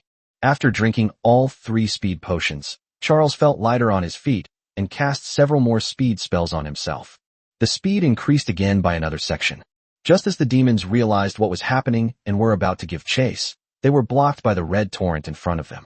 Without their master's control, these evil red energies could not harm the great white and other beasts in the slightest. But if you block it for a while, it's still fine. Even the giant eagle of light and flame in the sky, which wanted to fly over and give chase, was blocked by a portion of the massive red torrent. Seeing this, the radiant eagle, and the night shadow wolf were helpless and could only watch as the human ran away at high speed. As she watched the humans gradually disappear into the distance, a deep blue light surged in Xiao Lai's eyes. The next second, the weather, which had just been clear and sunny, was suddenly covered with dark clouds.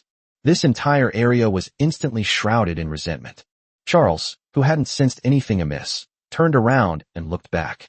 Seeing that he had left the group of monsters far behind, Charles breathed a sigh of relief. At this rate, I won't be able to escape for long. At that time, those damned monsters will no longer be able to do anything to me. Thinking this, Charles was in a great mood and ran even faster.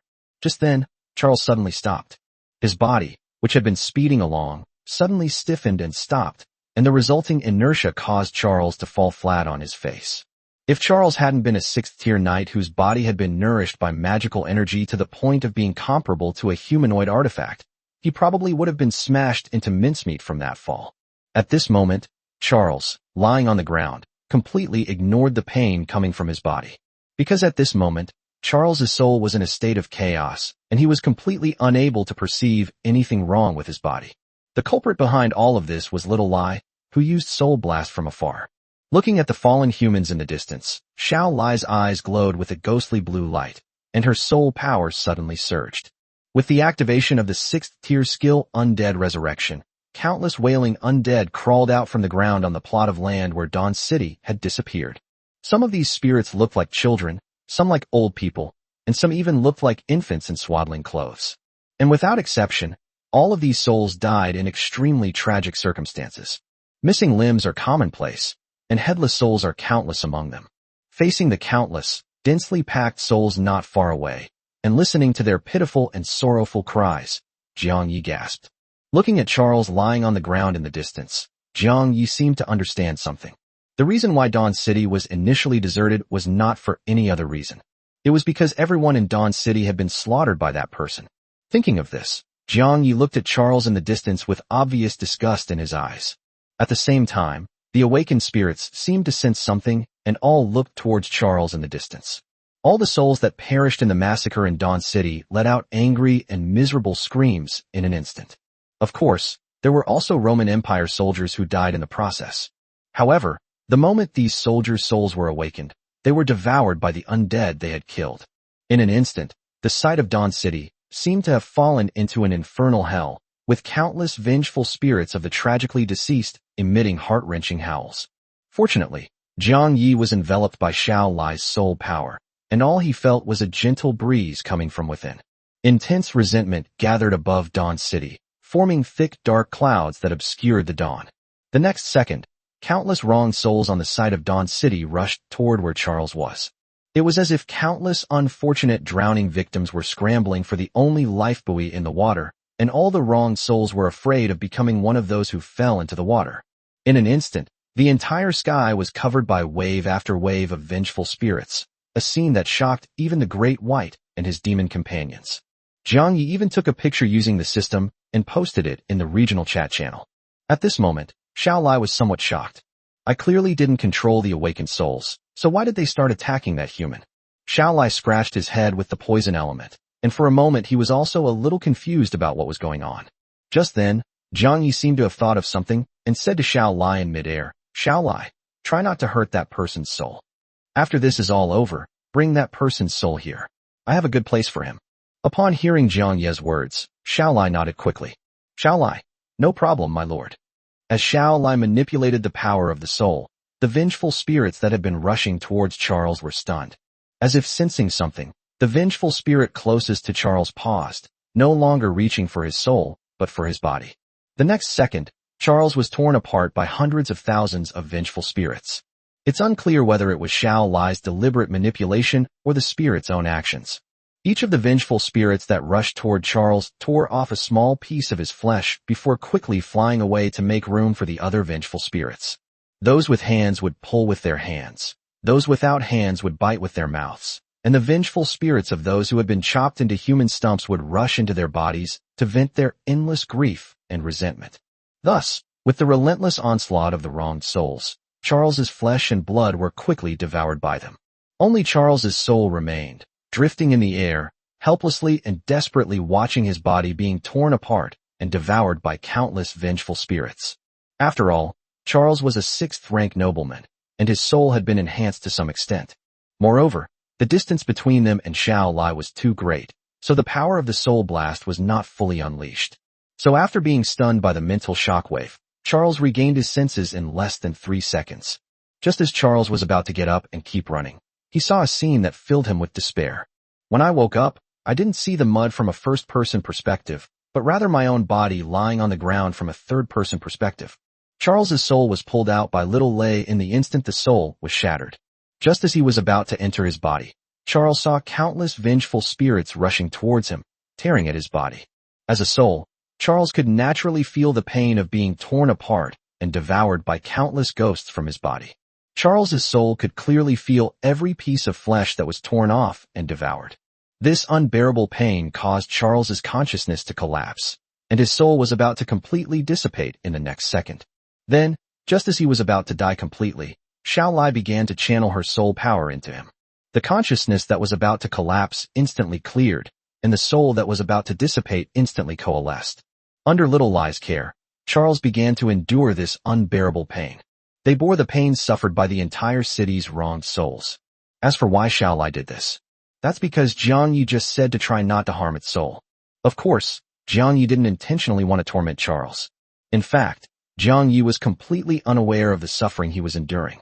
Jiang Yi simply wanted to use the item on him after taking it out of his system inventory. The Book of Soul Imprints. Diamond level item. The ancient, blank Book of Souls can imprint the soul of a dead creature upon it, and the book's contents will then become all the creature's important knowledge and life experiences. Just as Jiang Yi was reviewing the item information again, Xiaolai was absorbing the emotional energy generated by Charles's extreme pain. As her mood gradually improved, Xiaolai began to develop in a strange direction. Although it wasn't a bad thing for Jiang Yi. Chapter 108 Until Eternity. After tearing Charles apart and devouring him, the vengeful spirits, having avenged their great wrongs, began to gradually disperse. The overwhelming resentment dissipated, and the vengeful spirits that filled the entire sky gradually vanished. The dissipating blue soul energy danced in the air, dazzling and mesmerizing at first glance, as if one were in a sea of stars. The beasts, including Dabai, were quite engrossed in watching the soul energy drifting across the sky. Meanwhile, Charles was floating in midair with a blank stare, showing no interest in the scenery. Having endured the torment of the city's vengeful spirits, Charles had long since lost all reason. If it weren't for the nourishment of Little Lai's soul power, Charles's soul would probably have turned to ashes long ago. Under Little Lai's manipulation, Charles's rationality was awakened deep within his soul. Charles, realizing what was happening, looked at the scattered soul energy with a look of despair. Charles could now feel that his body was shattered beyond repair, and there was no longer any chance of escaping and surviving. With Xiaolai's control, Charles's soul rapidly flew towards Jiang Ye's location. Xiaolai fell from midair and landed precisely on Jiang Ye's head. Feeling a weight on his head, Jiang Yi ignored Xiaolai, who had suddenly fallen on his head. Jiang Yi raised an eyebrow as he looked at the human soul floating in front of him. So, now you can answer my question, right? Are you the Marquis that the mummified corpse mentioned? Charles ignored Jiang Ye's words. Charles, who had been looking utterly hopeless, looked at Jiang Yi and seemed to have thought of something. A glimmer of hope appeared in his extremely desperate eyes. That's right. The Demon King has already taken in a human servant. That means the Demon King doesn't actually reject humans, as the legends say. I might even become the Demon King's servant. Although he was now without a physical body and could dissipate at any moment, this Demon King was clearly able to control souls. This also ensures that one's soul will not dissipate. Thinking this, a spark of hope ignited in Charles's eyes. Charles glanced at Jiang Yi from head to toe and felt increasingly confident that his chances of survival were very high. Even this human, who showed no trace of magical energy, was taken by the Demon King. As a sixth-order human, I possess extremely high combat power, and the Demon King would definitely be happy to take me as his subordinate. Not to mention that as a Marquis, he has a wealth of knowledge and experience, which will definitely be of great help to the Demon King. No matter what, he's still better than this black-haired, black-eyed human in front of him who's useless except for being somewhat handsome. Thinking this, Charles, who had been looking desperate, suddenly froze. Looking at the somewhat astonished humans in front of him, and the slime staring at him with dead fish eyes, Charles spoke confidently. Your Majesty, I am willing to serve you for all eternity, even if you mark my soul with your mark. I not only possess 6th-tier combat strength, but I also have extensive experience in military operations and warfare. Not only that, I am also very good at managing territory and have quite a bit of knowledge about magic. He has also made some achievements in pharmacology and holds a senior alchemist certification in the Alchemist Alliance. I also have a little knowledge of various kinds of things. If you take me as your servant, I can not only do more than the servant under you, but I can do it better. As soon as he finished speaking, Charles, in his spirit form, bowed deeply to Little Lai and then performed a Marquis salute. Seeing this, not only Jiang Yi, but also Xiao Lai and the group of demons including Dub Bai were stunned. After glancing at Jiang Yi and then at Charles, the demons were momentarily confused as to who Charles was referring to as the Demon King and his servant. Jiang Yi's lips twitched as he looked at the human soul bowing above his head. Pointing to himself, Jiang Yi asked uncertainly, You weren't talking about me when you mentioned servants, were you? Also, what do you mean by Demon King? Hearing Jiang Yi's words, Charles, who had just finished bowing and stood up, angrily rebuked, Insolence. The Demon King hasn't spoken yet. Who gave you, a servant, the right to speak? As a fellow clansman, it seems I still have to teach you what aristocratic etiquette is. As soon as Charles finished speaking, he felt 4 pairs of murderous eyes staring at him. His murderous intent was so intense that he wished he could tear him to pieces immediately. Charles, sensing the intense killing intent around him, trembled inwardly, not understanding what was happening. All I did was reprimand the servant who spoke out of turn. How did it suddenly turn into this? The magical fluctuations of the surrounding white beasts gradually went berserk. If Jiang Yi hadn't been there, Charles's soul would probably have been torn to shreds long ago. At this moment, Xiao Lai, who originally had no feelings for Charles, turned her light blue eyes bloodshot after hearing his angry rebuke. A strong killing intent emanated from Xiao Lai, and the air around her turned crimson. Faced with this undisguised murderous intent, Charles was instantly stunned. It's one thing for the demons around me to be murderous, but how come the Demon King, who was just a moment ago looking indifferent, suddenly became so murderous towards me? As if struck by a sudden thought, Charles's eyes were instantly filled with fear. Looking at the black-haired human staring at him with a strange expression, Charles knew he was completely finished. The slime on its head, radiating the magical energy of a 6th-tier leader, was not the Demon King it had imagined. The human beneath him, with black hair and black eyes, who appeared to be an ordinary person without any magical fluctuations, was actually the Demon King of the monsters. Although it's unclear why the Demon King of the monsters is a human, which differs from the description of the Demon King in legends.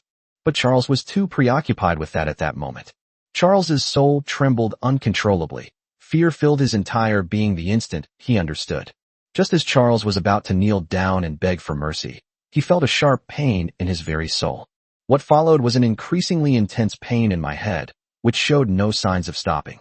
The initial pain was comparable to the vengeful ghost experience I had just gone through. The pain was only increasing, and Charles's soul fell to the ground in the blink of an eye, howling in agony. His spirit body writhed and struggled like a maggot. Looking at the souls marked with the mark of suffering by Xiao Lai, Jiang Yi shook his head. Giving up the idea of asking him, Jiang Yi decided to use the soul imprint book directly. With Jiang Yi's confirmation, the soul imprint book slowly floated up from midair. It floated above Charles, who was struggling in agony, and Charles screamed as he was absorbed by the Book of Soul Imprints. Charles, who had just been letting out a pitiful scream, was forever frozen in the Book of Soul Imprints. Within the Book of Soul Imprints, Charles's soul will be forever tormented by the marks of suffering. As long as the book remains, his soul will not perish. And so, Charles will spend eternity in an unbearable torment. Seeing the Book of Souls lying on the ground, Jiang Yi stepped forward, bent down, and picked it up. Holding the book in his hand, Jiang Yi saw several large characters written on it. The biography of the Marquises of the Roman Empire.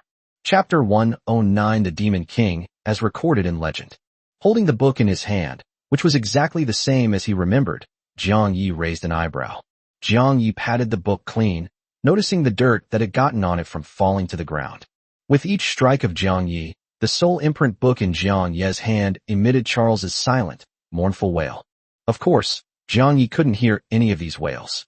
Holding the book, the Chronicles of the Marquises of the Roman Empire, firmly in his hand, Jiang Yi's eyes flashed with anticipation. A book containing all the knowledge and insights of an imperial marquis. Perhaps one can find the reason why one cannot perceive magical energy and power here. They might even broaden their horizons with the knowledge within, and perhaps even gain magical knowledge, thereby enhancing the overall strength of the monster city. With that in mind, Jiang Yi eagerly began to flip through the pages. As Jiang Yi turned page after page, he finished reading about Charles's life. This book not only records all the gossip about the Roman Empire's royal family, but also the gossip about the nobility that Charles knew. It also records the various hardships and trials that Charles experienced throughout his life. However, Jiang Yi wasn't interested in any of these things. Jiang Yi clicked his tongue as he read the description of the suffering he endured before being imprinted in the book. Charles rose to become a marquis by stepping on the corpses of countless people throughout his life, so it seems quite reasonable that he met this end after his death. Shaking his head, Jiang Yi stopped reading the first half of the book and started looking at the second half, which contained the parts that truly interested him. This world contains precious knowledge of magic and pharmacology. After carefully reading through the text, Jiang Yi finally understood the basic knowledge about magical energy and magic power in this world. This world is filled with magical energy and magic power. The abundance of magical energy varies from region to region, which divides the world into different areas. The Roman Empire and the Odet Empire are located on the periphery, in regions with scarce magic. Secondly, there's the use of magic. In short, humans can transform the magic within their bodies into various elemental forces. Everyone is drawn to different elements, and the ease or difficulty of transformation varies from person to person. Highly talented human mages can even freely convert the magic power within their bodies into almost any elemental force. Those with poor talent can only convert one type of elemental power, while converting the others is extremely difficult. As for the remaining advanced knowledge about magical energy and magical power, Jiang Yi couldn't understand a single word. Although Jiang Yi could understand each word individually after the system's translation, he couldn't understand them when they were put together. After all, Jiang Yi had not undergone systematic learning and had no relevant knowledge reserves. Presenting Jiang Yi with the laws, rules, methods of operation, and complex principles of application of magic is akin to asking a child who has just learned what 1 + 1 equals to solve an entire book of advanced mathematics. It's not that he can't do it, it's that his knowledge base doesn't allow it. Jiang Yi was completely overwhelmed by the various complex formulas and laws of magic in front of him. Seeing the expressions of people on the subway, elderly people, and cell phones, Jiang Yi couldn't help but sigh. What the heck? What is this all about? Show the contents of the book to the beasts such as Big White, Night Shadow Wolf, and Light Flame Giant Eagle. After reading it, the big white beasts were completely bewildered, having no idea what was written in the book. It's not that the great white beasts didn't know, since monsters obtain magic and control magic power through bloodlines. For monsters, manipulating magic is like a human manipulating their arms and legs. It's a fundamental instinct. Asking wild monsters how they control magic is like asking savages how they control their arms. The only answer you'll get is, I don't know. Skipping over the overwhelming knowledge of magic, Jiang Yi started reading the records of magic spells at the back, which contained all the magic that Charles knew. Even if you can't understand the laws of magic, you can surely understand the incantation, right? If you can learn spells, you should be able to cast magic using external magic even if you don't have your own. With that in mind, Jiang Yi began to read the spell record with great interest. Jiang Ye's enthusiasm was instantly extinguished by the cold reality. Pointing to the crooked symbols written after the basic fireball spell, Jiang Yi looked completely bewildered. What happened to the system's automatic translation? Everything else was translated, but the incantation isn't. It's such a large system. To still impose knowledge restrictions and avoid the important issues is just incredibly unreliable. Listening to Jiang Ye's inner monologue, it was fortunate that the system was mindless and couldn't speak. Otherwise, it would definitely have rolled its eyes at Jiang Yi. I already said it's a spell. The pronunciation is different after you translate it into Chinese. How can it work if you just recite it? Jiang Yi couldn't even understand the basic fireball spell, let alone the higher-level spells. Skipping over the section on magic spells while grumbling, Jiang Yi finally found something in the book that interested him and that he could understand. The last part recorded exactly what Charles had seen in the ancient book. What interested Jiang Yi the most was a record about the Demon King. Legend has it that 10,000 years ago, a demon king suddenly appeared. That demon king unified the chaotic demon races that were fighting and killing each other, and established the most powerful and prosperous nation in the history of the world, the Demon Empire. For 1,000 years, all human kingdoms could only eke out a living in its shadow. One day, a legendary hero appeared, leading all of humanity in a rebellion against the demons, and slaying the Demon King in the heart of the continent. After the Demon King's death, the vast demon empire collapsed abruptly, and the demon population returned to a chaotic state of mutual hatred and slaughter. And humanity has once again become the protagonist of the world. The legendary hero also founded the most powerful kingdom in the heart of the continent, the Holy Spirit Empire. Even today, the Holy Spirit Empire remains one of the most powerful nations. As Jiang Yi read the descriptions in the book, his interest grew stronger. After reading it, Jiang Yi finally understood why Charles called Xiao Lai the Demon King. According to Charles's earlier recollections, he believed the legendary Demon King had returned because he witnessed cooperation and rescue efforts between different races of monsters. That's why they mistook the most powerful Xiao Lai for the Demon King. Thinking of this, Jiang Yi's interest in the Demon King grew stronger. After all, Jiang Yi knew that he had transmigrated here, and that Xiao Lai and the other beasts were just ordinary local monsters. He was not a descendant of the legendary Demon King, and Xiao Lai and the other monsters were not remnants of the Demon Empire.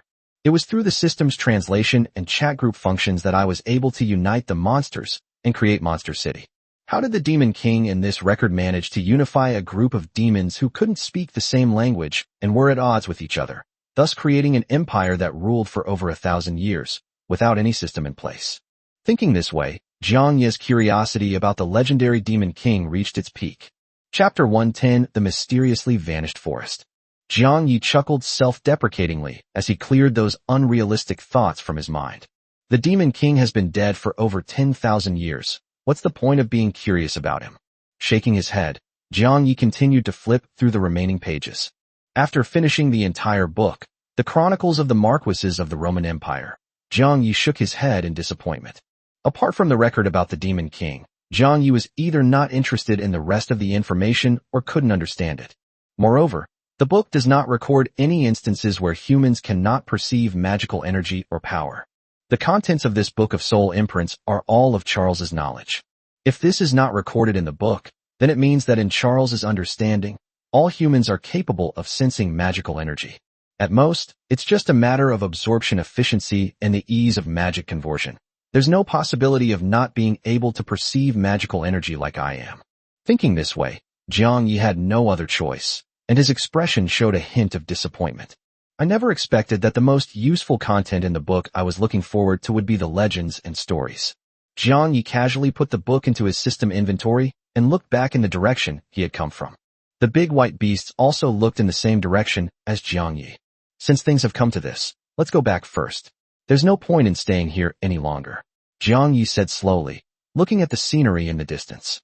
Looking back at the original site of Dawn City, Jiang Yi picked a wildflower from the grass and placed it in front of him. Let's talk about the fact that my body can't sense magical energy later. Shall I? Yes, I'll do whatever you say, Lord. Baymax, human. Okay, I'll listen to you. Night Shadow Wolf. My lord, will the injuries I sustained while chasing that human be covered by workers' compensation? Radiant Giant Eagle. Hee, Lord, I heard from humans in the chat channel that you humans do get overtime pay. Radiant Giant Eagle. My lord, what I mean is, Does this man transportation count as overtime? Can I get some overtime pay? Jiang Yi smiled as he read the messages from the demons.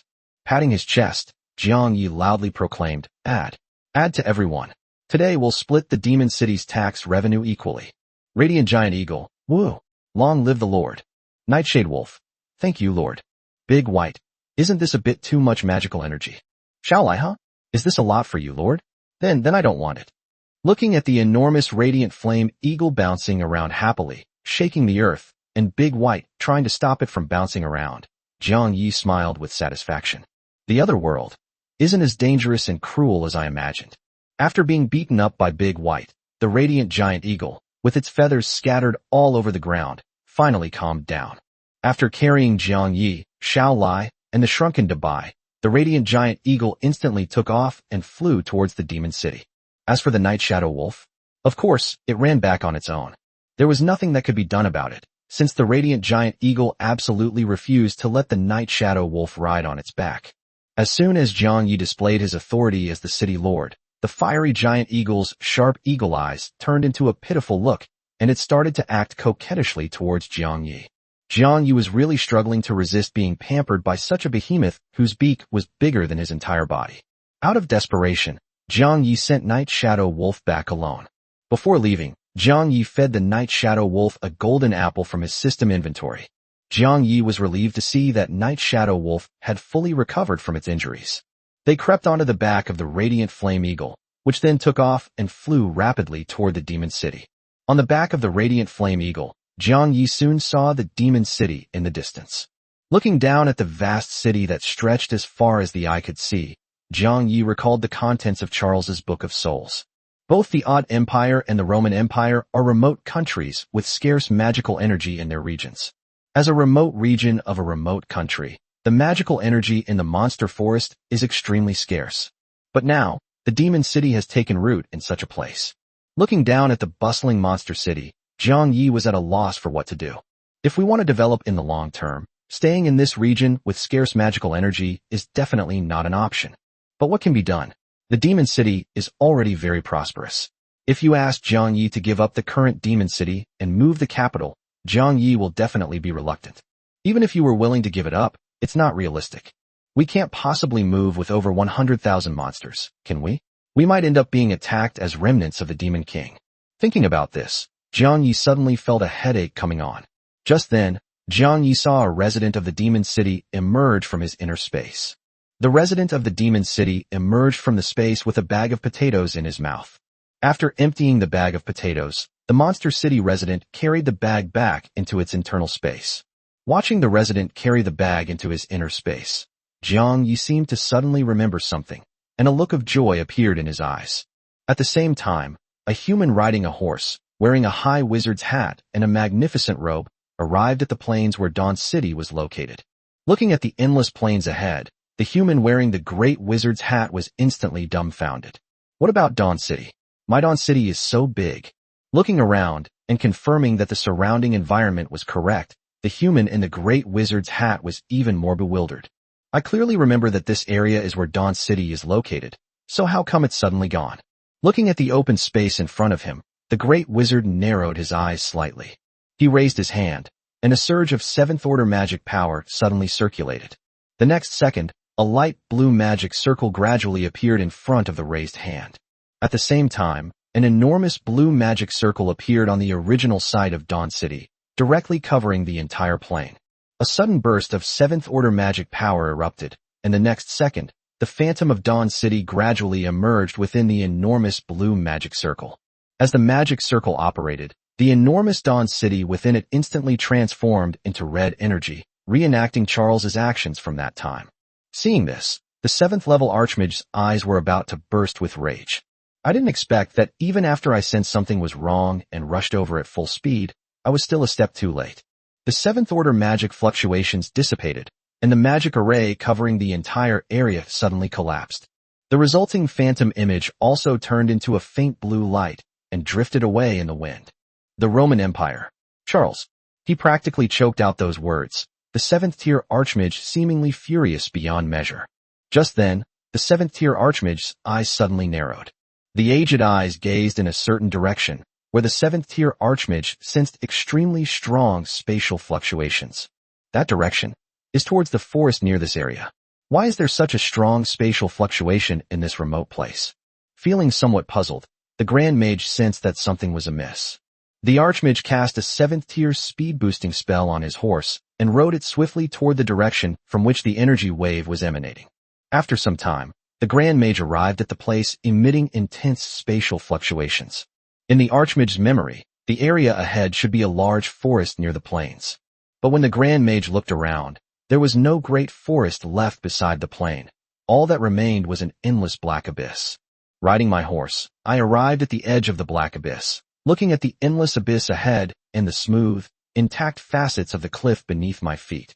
Even the great mage, who had weathered many storms, felt a chill run down his spine. An entire region simply vanished into thin air. What's going on? This newbie author's novel has finally reached over 100 chapters. Thank you to all the readers who have made it this far. This book's data has been consistently poor. Its debut only attracted a few hundred readers. So, dear readers who have made it this far, the author is extremely grateful.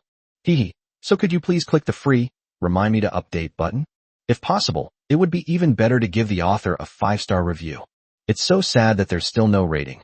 Even if there is, it'll probably only be a 6 at first. Chapter 111 Target Location. Just as the Archmage was staring in shock at the endless abyss, magic suddenly surged before him. The Archmage remained calm despite sensing the sudden surge of magical energy. As he turned his horse around, a mirror-like image instantly appeared in front of the Grandmaster. Then, a majestic old man wearing a crown appeared in the mirror. Looking at the old man in the mirror, the Archmage, who was also an old man, performed a noble salute. Your Majesty, I happen to have some time to report to you.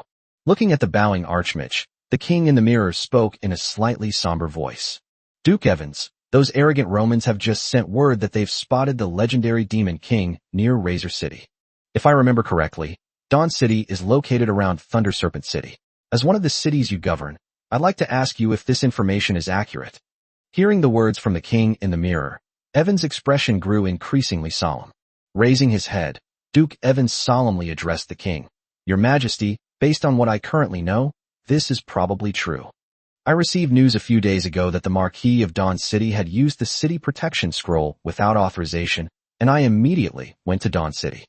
But when I arrived at Dawn City, it had been completely destroyed, leaving not even a wreckage. At first I thought it was done by those people from the Roman Empire, but now it seems it wasn't. As soon as he finished speaking, Duke Evans stepped aside, revealing the endless abyss behind him to the king's reflection in the mirror. This vanished region might just be the work of the Demon King that the Roman Empire spoke of. After listening to Duke Evans's words, King Odette fell into deep thought. After a period of silence, King Odette's voice suddenly became hoarse. In that case, then issue the order down to the next level. The entire country shall immediately enter a state of war. Mobilize the army on a large scale to kill wild monsters, while increasing the rewards for adventurers' guilds, in order to limit the Demon King's development within the territory as much as possible. Inform all the dukes of this matter and instruct them to do so, while also notifying all nearby countries that the Demon King has appeared. Duke Evans, this matter is entrusted to you. I'm a little tired, that's enough. After hearing King Odette's arrangements, Duke Evans performed a noble salute. As he watched the mirror gradually disappear before him, Evans's expression grew increasingly solemn and worried. Is the legendary Demon King really someone our small country can resist? Thus, both the Odette Empire and the Roman Empire, two human kingdoms, became anxious and busy because of the appearance of the Demon King. The culprit behind all this, the Demon King feared by both kingdoms, Jiang Yi, was currently gazing at the abyss behind him with a sigh, his head covered in white hair. Wow, this spatial authority can actually do that? Is it that powerful? Such a large area has been transformed from forest into a basin. Isn't this like moving mountains and filling seas to change the terrain? As he said this, Jiang Yi recalled something that had suddenly occurred to him not long ago while he was on the back of the Radiant Eagle. Since it's possible to bring things out of the body's internal space, is it also possible to bring things in from the body's internal space? If the internal space is large enough, is it possible to bring an entire region and its inhabitants inside? Looking again at the abyss behind him, a result of the successful experiment, Jiang Yi could not hide the joy in his eyes. Upon hearing Jiang Ye's words, Dabai, a massive creature that was crawling and moving rapidly across the plains, showed some doubt in its eyes. Big White. Human, isn't it a bit unfair of you to take the residents' magical energy for free? Upon hearing this, Jiang Yi, who was sitting on the white roof, waved his hand and laughed. Hey, it sounds awful to say you're just taking it for free. This is called fundraising. Everyone in Monster City is donating their magical energy voluntarily. Moreover, the reason we raised funds to advance you to the 6th rank is to relocate the Monster City to a place with more abundant magical energy. The residents living there are all beneficiaries, so how can you say it's free? Dabai. But, won't the tax revenue be enough for me to advance to rank 6 in 2 days? Why do we need to raise funds? Besides, isn't Xiaolai already at rank 6? Why do we have to use my internal space? Big White. You foolish and greedy human. You wouldn't be thinking of lining your own pocket, would you? Jiang Ye's cheeks flushed slightly as he read the message from Dabai, and he coughed softly. Upgrading from Tier 5 to Tier 6 requires 1.5 million magic energy. If I use 2 days' worth of tax revenue to upgrade Dabai Jin to Tier 6, my savings will be completely depleted. Instead of doing that, it would be better to let the residents of Monster City donate voluntarily. This way, I can spend less magic energy, and my little treasure trove won't be completely empty after advancing. Ahem, I have my reasons. As for Xiaolai, Jiang Ye's lips twitched as he imagined the hellish scene inside Xiaolai's body. Xiaolai's internal space is probably not suitable for creatures other than poison elemental monsters to survive, so all things considered, Dabai's internal space is still the best. Big White. So where should we take Monster City next? Upon hearing Dabai's words, Jiang Yi was momentarily stunned. Jiang Yi knew that it was not good to stay in this place where magic energy was scarce, and that he should move to another area where magic energy was abundant. But Jiang Yi really didn't know where they were moving to. After all, the only place names Jiang Yi knows about in this other world are the Roman Empire and the Odet Empire. I first saw these 2 countries in the Roman Empire Marquis Chronicles, and in the Roman Empire Marquis Chronicles, these 2 countries were also remote regions with scarce magical energy. In that case, it seems Jiang Yi really doesn't know where there are places with abundant magical energy. After thinking for a moment, Jiang Yi recalled the account of the Demon King's death in the Chronicle of the Marquises of the Roman Empire. After the hero killed the Demon King, he established the most powerful empire in the center of the continent, the Holy Spirit Empire. As the center of the continent, that place should have abundant magical energy, at least better than this wretched place we live in now. Since that's the case, why not move the Demon City to the vicinity of the Holy Spirit Empire? That way, at least we'll have a target to move towards. Thinking this, Jiang Yi stood up on the giant white snake head of Dabai. The afterglow of the setting sun bathed Jiang Yi in its light. Watching the sun about to dip below the horizon, Jiang Yi's expression was one of anticipation and relaxation. Let's take the Demon City to the Holy Spirit Empire. As the center of the continent, it should be the place with the richest magical energy. Big White. I don't really have a problem with that, but human, do you know where the Holy Spirit Empire is? I've never been outside the demon forest before. Baymax. Hey human, don't stand up on my head. You'll fall off. Chapter 112. Speaking out of integrity. Jiang Yi quickly sat down and awkwardly scratched his head as he looked at the system panel in front of him. Ahem, it's getting late, Dabai. Why don't we go back to the Monster City to rest? Hearing Jiang Ye's words above its head, Dabai flicked its tongue. Big White. No need. Human, you should go back first. I feel very energetic after advancing to the 6th rank. Big White. I can travel a little further. I'll call you if I need anything. Seeing the message from Dabai, Jiang Yi nodded and said nothing more. With a thought, space instantly distorted, and Jiang Yi appeared in the center of the Demon City Square. Jiang Yi glanced at the sky, which had turned into night under his control, and then looked at the sparse residents of the Monster City in the square. As darkness fell, most of the residents of Monster City finished their day's work and returned to their homes.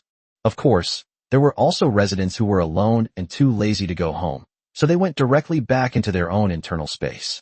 Seeing this, Jiang Yi returned to the Lord's manor and saw Xiaolai, who had been waiting for him there. Xiaolai. Lord, you're finally back. I've missed you so much. Looking at the slime gel ball that had jumped into his arms, Jiang Ye's lips twitched. It's only been half an hour.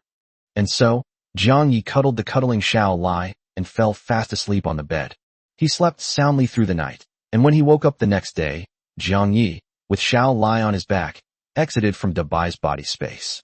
As space distorted, Jiang Yi, carrying Xiao Lai, reappeared on the giant snake's head.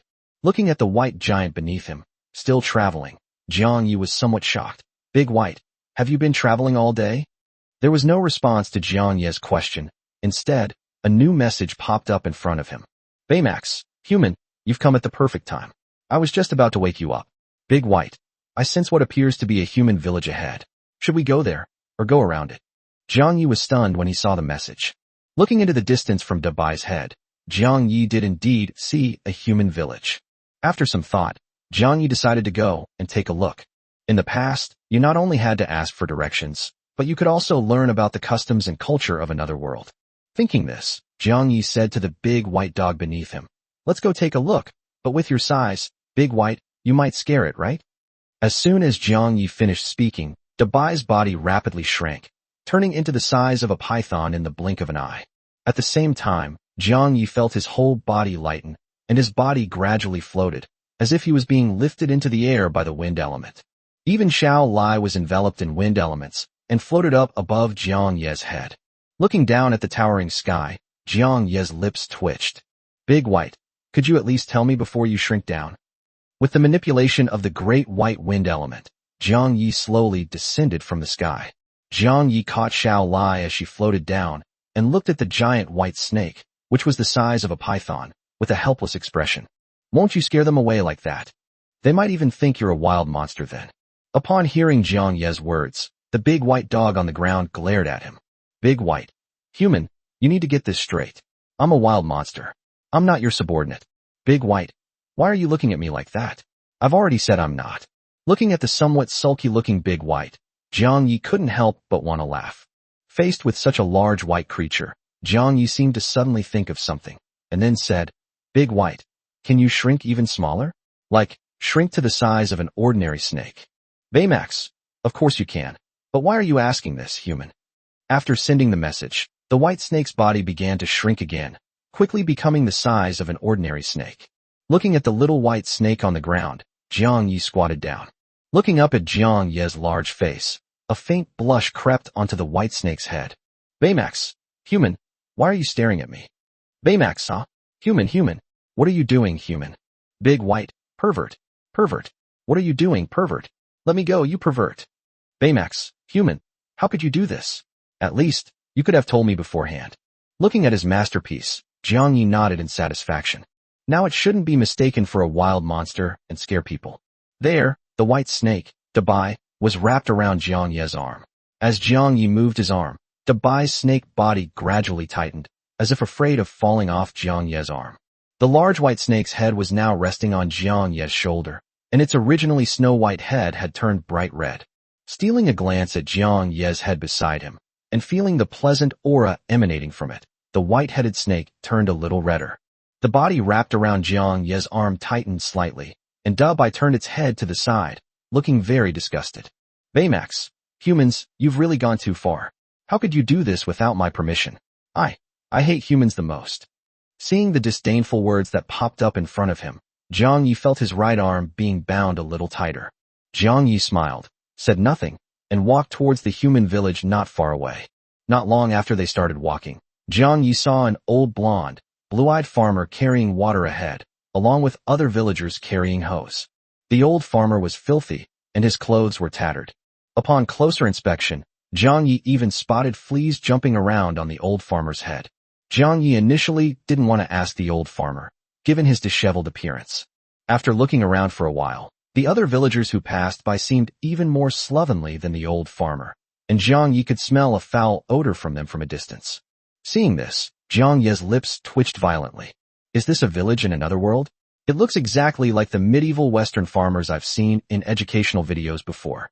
Having no other choice, Jiang Yi had to settle for asking the old farmer for directions.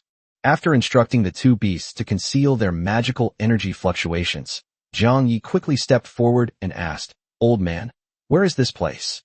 Seeing the black-haired young man walking quickly towards him, the old farmer sized Jiang Yi up and down.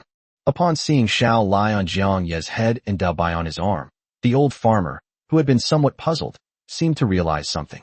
You must be one of those adventurers, right? The old farmer said, pointing to the largest and most luxurious house in the village, which was also equipped with a wooden fence. This is Kazrisa village.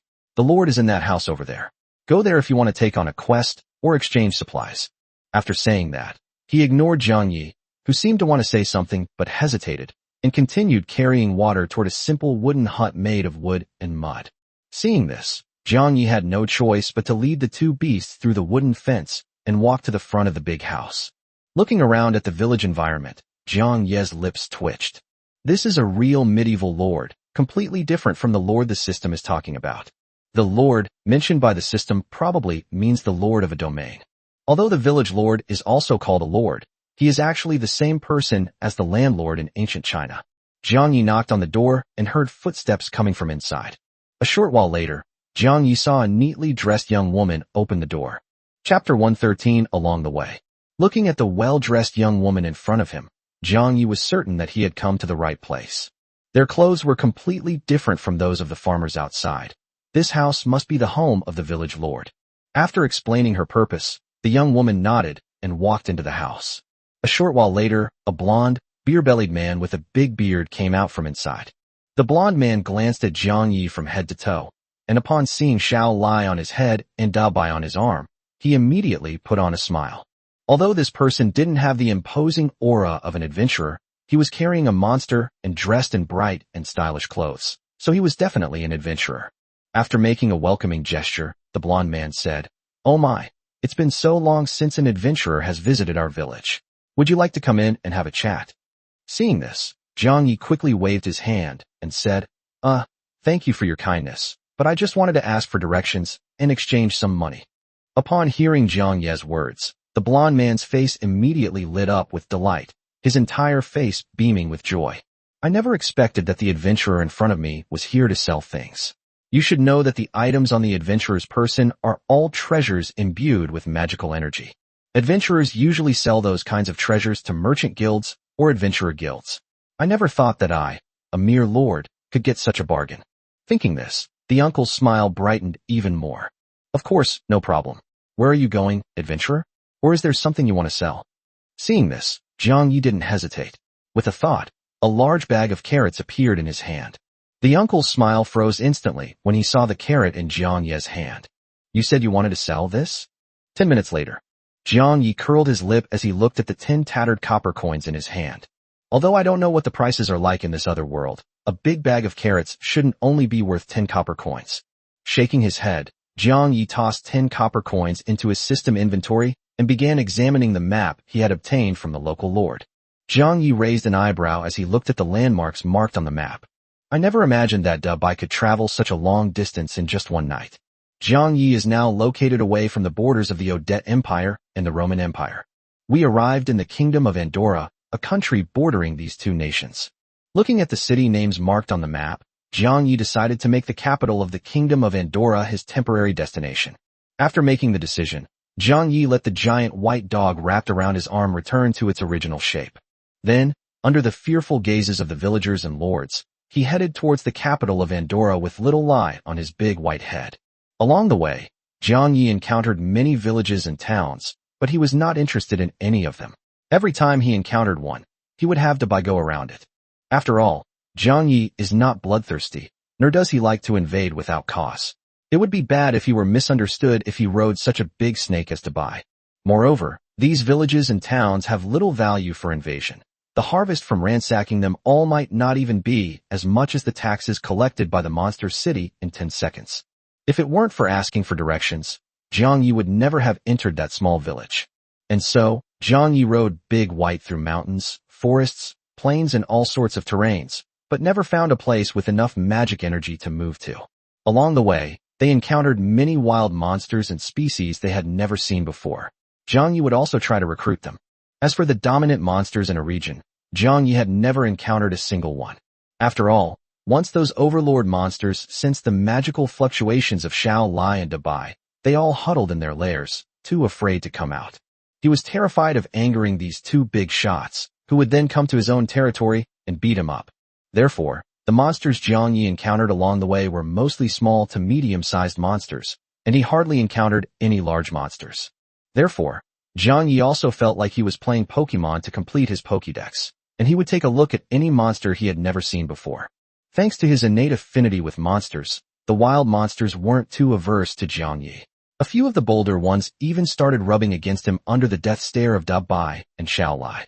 Naturally, these wild monsters joined Monster City and became its glorious residents. This is also a good thing for Jiang Yi, since becoming a resident will allow him to summon his fellow citizens of the same race. Therefore, for Jiang Yi now, if he encounters a monster of a species he has never seen before, he only needs to subdue one. It only takes time for a single monster to evolve into an entire race. After all, summoning fellow races only requires magic energy, which can be easily earned in the Monster City.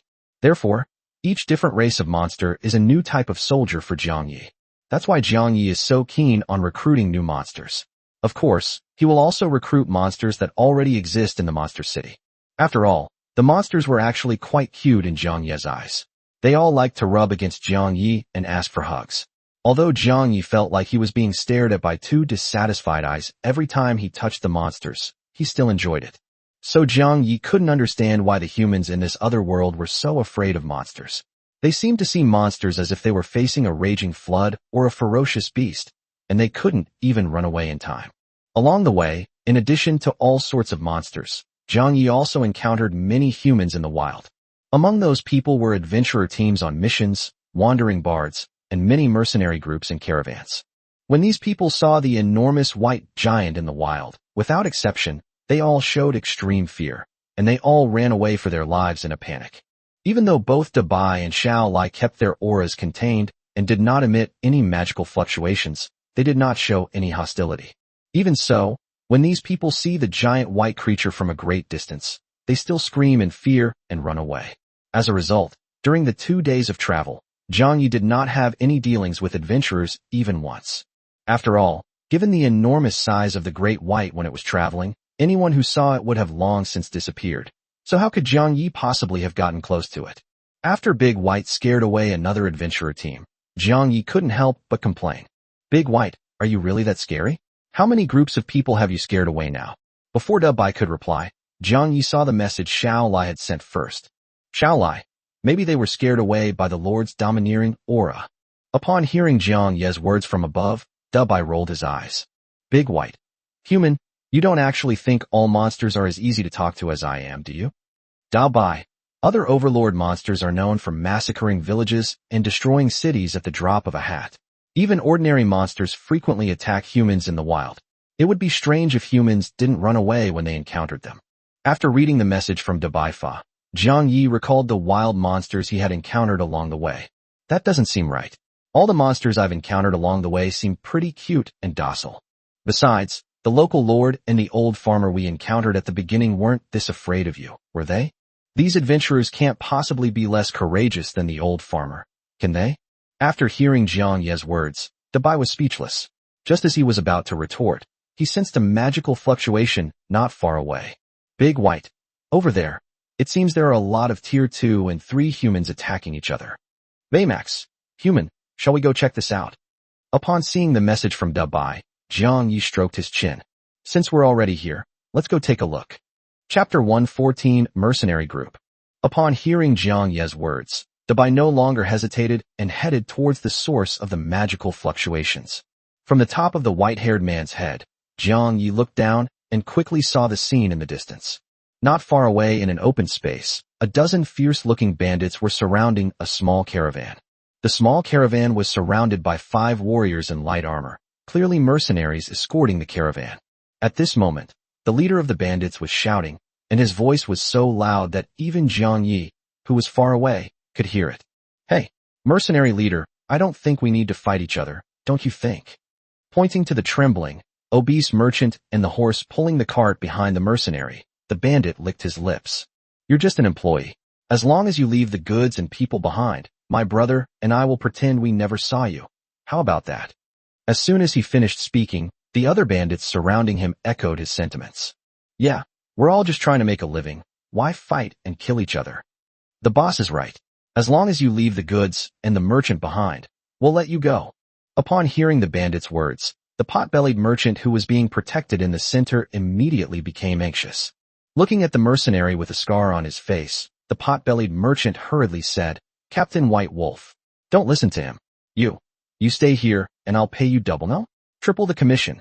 And, moreover, if you leave, your White Wolf mercenary group's reputation will be ruined. No one will be willing to give you missions then. As he said this, the merchant took out a large bag of copper coins, jogged forward, and stuffed it into the hands of the scarred mercenary leader. Seeing this, the scarred mercenary leader didn't say much, but silently picked up the large sword on his back, and suddenly activated his third-tier magic power. The other 5 mercenaries exchanged glances, all understanding their leader's decision.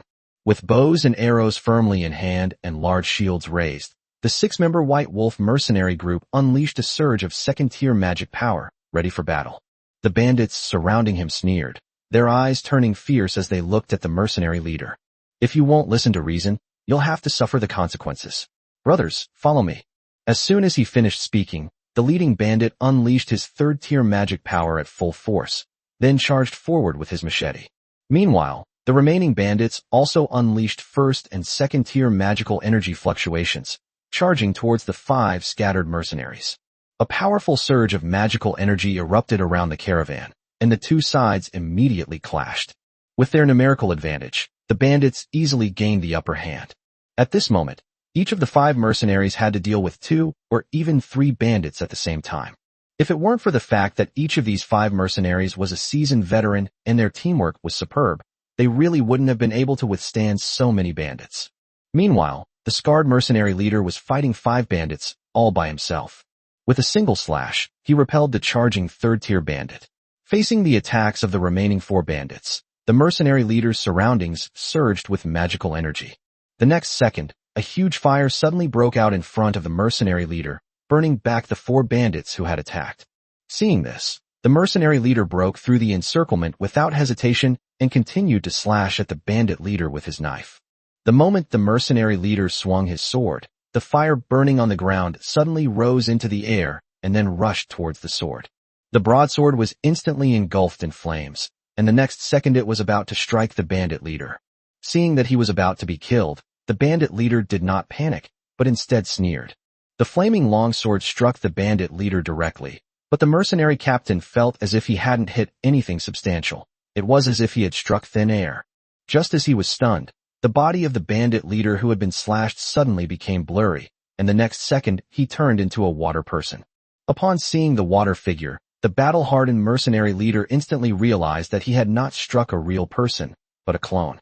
At the same time, the real bandit leader charged forward with a bloodthirsty glint in his eyes, his cleaver aimed straight at the mercenary leader's neck. Feeling the coldness on his neck, the mercenary leader turned deathly pale. At this distance, I simply don't have time to cast a magical defense. With despair, the mercenary leader closed his eyes and awaited his death. The other mercenaries who noticed the situation also looked extremely panicked. If the commander dies, I'm afraid I won't be able to hold on for much longer. Just then, the bandit leader noticed the giant white snake in the distance out of the corner of his eye. Upon seeing the enormous snake head, taller than a tree, the bandit leader froze instantly, and his cleaver, about to strike, stopped in midair. His breathing became heavy, and the bandit leader stiffly turned his head away. Meeting Dabai's cold, serpentine eyes, the bandit leader instantly felt his hair stand on end and goosebumps fall all over his body. Hey, a monster! Throwing away his machete, the bandit leader ran off into the distant forest without looking back. Seeing this, not only was the mercenary leader stunned, but the other dozen or so bandits were also dumbfounded. What's wrong with the boss? He was about to kill that mercenary, so why did he suddenly run away without looking back? The bandits looked in the direction their leader had been gazing, and their expressions of confusion instantly turned to terror. Wow, what a huge monster. What are you standing there for? Run. Do you want to become food for that snake? Boss, wait for me. The bandits who had just been fiercely surrounding the caravan scattered and fled the moment they saw Dabai's figure. Seeing this, the 5 mercenaries who were struggling to hold off the bandits also looked towards where Dabai was, and each of them showed a look of fear. After the threat from his neck disappeared, the mercenary leader also saw the enormous snake head of the giant white snake. Seeing the huge snake head flicking its tongue, the mercenary leader didn't have time to feel joy at surviving before breaking out in a cold sweat. The white snake in the distance was simply too huge. A monster of that size must be at least at the 4th rank. I investigated this area before accepting the mission and found that no high-level monsters had ever appeared. Where did this monster come from? Without time to think, the mercenary leader turned around and shouted in a loud voice, "What are you all standing there for? Run!" Without hesitation, the merchant mounted his horse and disappeared in the blink of an eye. To speed up his escape, the merchant didn't even keep the goods he was carrying, leaving them behind on the spot. After all, money is not as important as life. Upon hearing the mercenary leader's words, the 5 mercenaries did not hesitate. Just as the mercenaries were about to scatter and flee, one of them coughed up blood and instantly knelt on the ground. Seeing this, the other 4 mercenaries were shocked, never expecting that their teammate would be in trouble at such a critical moment. The mercenary kneeling on the ground looked at the white giant in the distance with a face full of despair. "You guys go first. I was just slashed by a bandit. I might not be able to leave." Chapter 115 Adventurers Guild. Seeing this, the 4 mercenaries gritted their teeth, lifted the wounded mercenary up, and planned to run away with the injured man. The mercenary leader, who was originally about to escape, sighed upon seeing this scene. Carrying the wounded while fleeing is not a fast way to run. Given the size of that monster, it won't be long before it catches up. After glancing at the 5 mercenaries behind him, the mercenary leader picked up his broadsword again.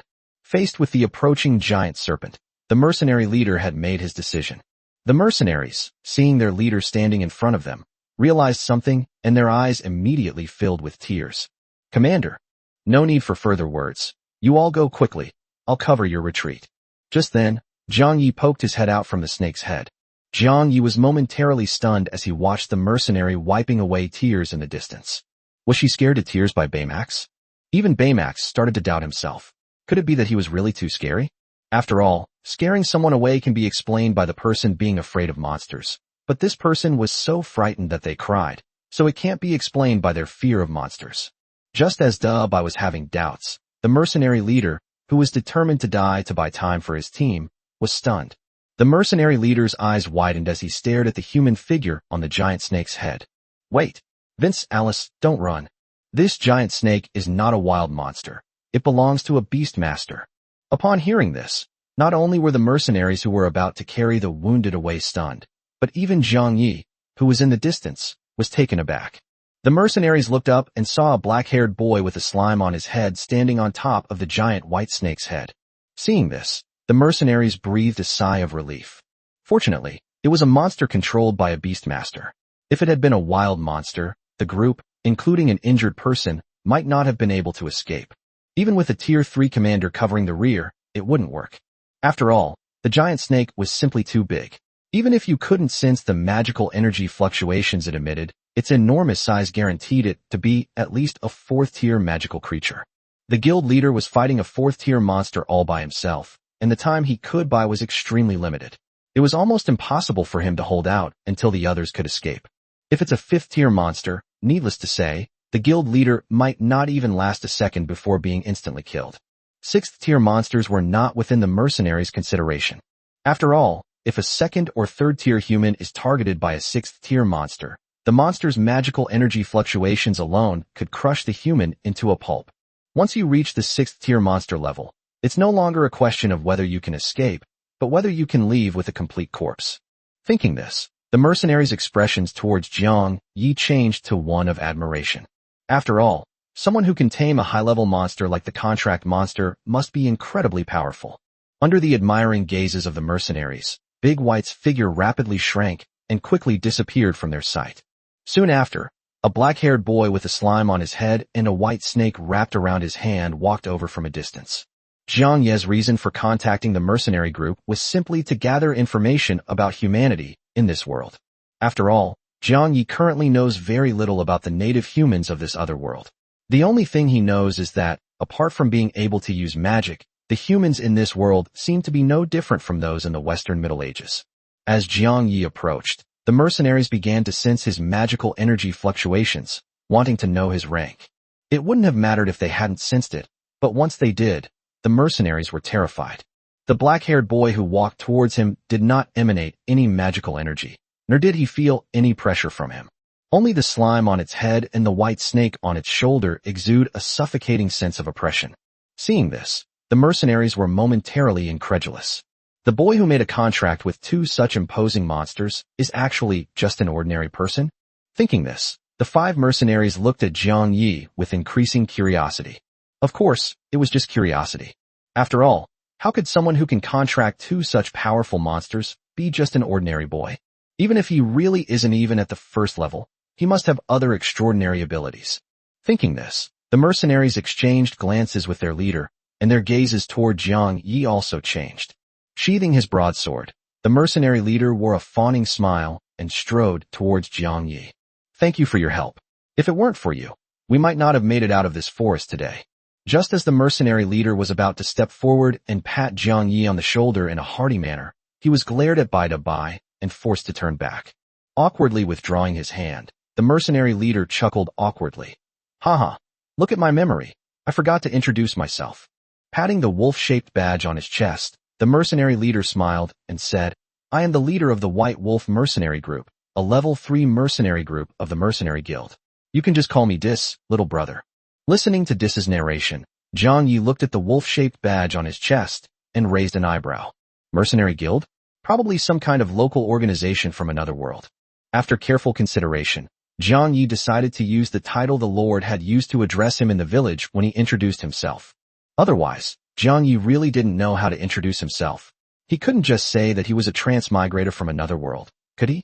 Thinking this, Jiang Yi smiled and said, my name is Jiang Yi, and I'm a passing adventurer.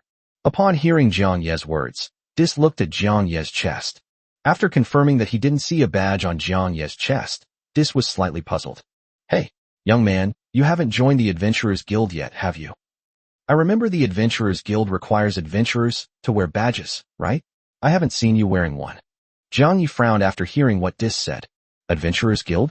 Could it be an organization composed of adventurers, like the Mercenary Guild he mentioned earlier? After thinking for a moment, Jiang Yi asked in a questioning tone, Adventurers Guild? I've never heard of that organization. Seeing Jiang Ye's somewhat puzzled expression, Dis's expression turned to utter astonishment. No way, young man. You're not from the far north, are you? Adventurers Guilds are all over the continent. There's one in almost every city. You call yourself an adventurer. How could you not know about the Adventurers Guild? Hearing Dis's words, Jiang Yi was also somewhat shocked. I never imagined that the Adventurers Guild that Dis mentioned could be spread all over the continent in this other world where transportation is inconvenient. How much power must it take to do that? Seeing the shocked look in Dis's eyes, Jiang Yi chuckled and scratched his head. I thought I was hiding it well, but I didn't expect you to see through it. Seeing Jiang Ye's embarrassed expression, the shock in Dis's eyes gradually faded. After glancing at the slime on Jiang Ye's head and the white snake coiled around his arm, Dis didn't doubt Jiang Ye's statement. After all, it's normal that those strange people in the far north don't like to interact with people from the mainland and are unaware of the mainland's power structure. Moreover, the Kingdom of Andorra is located in the far north of the continent, and occasionally people from the far north come and go, so Dis quickly accepted Jiang Ye's statement. Seeing the shocked expression disappear from the scarred man's face, Jiang Yi quickly took the lead and steered the conversation. He was afraid that she would ask him more questions he didn't know, thus exposing that he had lied. By the way, Captain Dis, do you know how to get to the capital of the Kingdom of Andor? I think I'm lost. Upon hearing Jiang Ye's words, Dis raised an eyebrow. What a coincidence, young man. Is your destination also the capital?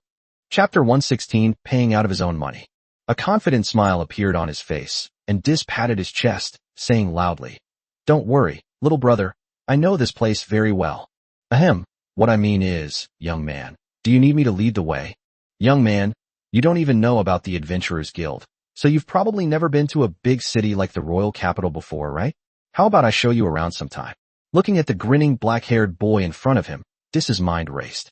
Out of the corner of his eye, Dis glanced at the wounded mercenaries behind him. He knew very well that the bandits who had fled ahead would definitely come back to check what was going on when there was no movement behind them. In this situation, if they parted ways with the black-haired boy in front of them, they might never be able to leave this forest. After all, even in his prime, he nearly lost his life facing that group of bandits, so it goes without saying that he was now carrying an injured man. Thinking this, Dis looked at Jiang Yi with even more eagerness. After hearing what Dis said, Jiang Yi roughly guessed what Dis was thinking. A smile played on Jiang Yi's lips as he glanced at the wounded mercenary behind Dis. I'm sorry, but I still prefer to act alone. After saying that, Jiang Yi turned and left, looking as if he didn't want to stay. Seeing this, Dis immediately panicked. He quickly strode forward, instinctively trying to stop Jiang Yi who was about to leave. As soon as Jiang Yi stepped forward and reached out his hand, the big white dog on Jiang Yi's shoulder turned around and glared at Dis. An invisible pressure instantly enveloped Dis's entire body, and in an instant, Dis felt as if he had fallen into an ice cave, unable to move at all. Meeting the cold, serpentine eyes of the giant white snake, Dis trembled violently from his biological instincts, and his gaze toward Jiang Yi turned to fear. How could I forget something so important just because the black-haired boy was an ordinary person? This black-haired youth is a master who has contracted 2 monsters at least at the 4th tier. How could I dare to take advantage of such a master? Once he understood this, Di quickly realized what was going on. As Jiang Yi was about to leave, Dis took out a large string of copper coins that the merchant had recently given him from his pocket. Looking towards the departing Jiang Yi, Dis shouted, "Young man, I want to hire you to go to the capital with us. This 300 copper coins is just a deposit. There will be a generous reward after the job is done. Please don't refuse, young man." Hearing the shout from behind, Jiang Yi raised his eyebrows. Looking at the sincere-looking Dis behind him, Jiang Yi smiled broadly. Why not get paid and have a free tour guide? Upon seeing Jiang Yi's radiant smile, Dis instantly understood what was going on. That kid did it on purpose. After figuring it out, Dis looked at the large string of copper coins in his hand, and his expression instantly turned pained.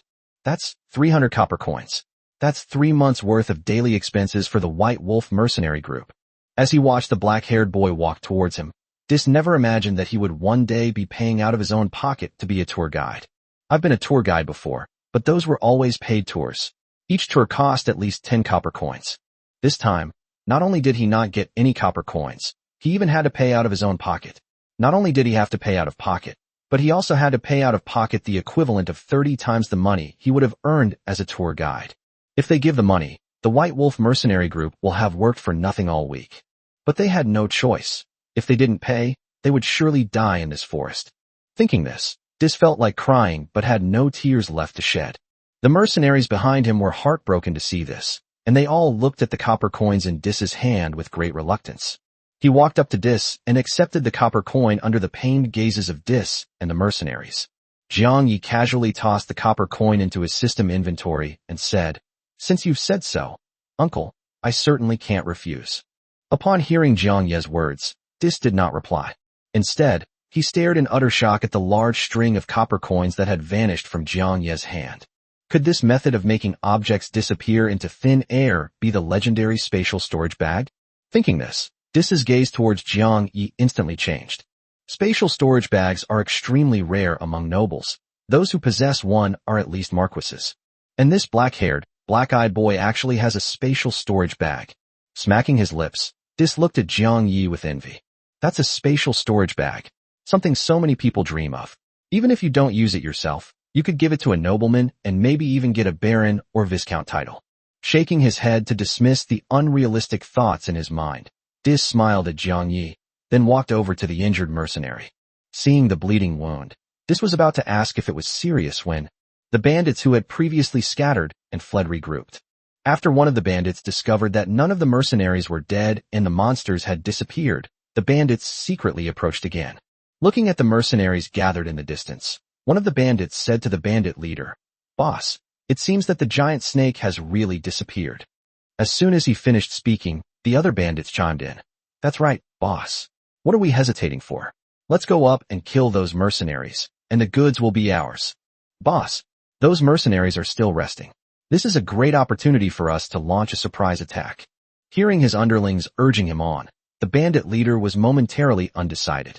Looking at the black-haired boy standing next to the mercenary, the bandit leader remembered clearly that there was no such person in that mercenary group before. Seeing them chatting and laughing, could they be reinforcements for these mercenaries? Touching his chin, the bandit leader hesitated before saying, "Quiet down, all of you. Do you think I don't know what you're talking about? The problem is that the mercenary reinforcements have arrived, and it seems that one of them is a beastmaster." Hearing the bandit leader's words, the other bandits looked completely unconvinced. "Oh, I thought it was something serious. It's just a kid without a beard. What's there to be wary of? Judging from his appearance, he's obviously never seen blood before. I've killed plenty of people like him." What's there to be afraid of a beastmaster who contracts with slimes? With the slime's appearance, it's probably only at the second tier at most. If you ask me, boss, if we all rush over there, that kid will probably be scared half to death. What are you so afraid of, boss? Touching his chin and listening to the urging and mocking voices of his underlings around him, the bandit leader's vigilance gradually decreased. Judging from this, the beastmaster's strength shouldn't be that great. After all, people of higher rank will actively release magical energy fluctuations in the wild in order to dispel surrounding monsters. Indeed, he couldn't sense any magical fluctuations from him, and even the slime on his head didn't emit any magical fluctuations. Thinking this, urged on by the surrounding bandits, the bandit leader nodded. Then let's go? Richard, you take 3 brothers and lead the charge. We'll follow right away. Upon hearing this, Richard, the bandit, licked his machete and then, without hesitation, led 3 other bandits to charge towards the mercenaries in the distance. Chapter 117, A Lingering Fear. The next second, under the gazes of the bandits, some dissatisfied, some expectant, and some excited. The brothers who were just moments ago excited, charging forward with knives in hand. It hadn't gone more than 3 meters before it exploded right in front of everyone. Covered in shattered organs, and feeling the warmth on their faces, the bandits were momentarily stunned into noticing what had happened. Smelling the stench of blood in the air and seeing the yellow and white splattered on the ground, the bandits were still not recovered from their earlier eager and excited state. And so, the scene fell into a deathly silence. Almost everyone refused to believe it was real, thinking they were hallucinating. After all, how could a person just explode for no reason? At that moment, Dis, who was not far away, seemed to sense something and turned to look at the distant forest. Looking at the peaceful forest, Dis was a little puzzled.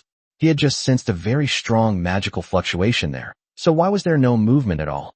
Scratching his head, and after confirming that there was no movement over there, Dis thought it was just his imagination and then stopped paying attention to it. Unbeknownst to anyone, the large white creature perched on Jiang Ye's shoulder had just glanced with its snake-like eyes in the direction Dis was looking. Dabai opened the system panel and sent a private message to Xiaolai. Dabai, Xiaolai, why did you only kill the 3 who rushed forward? Xiaolai, huh?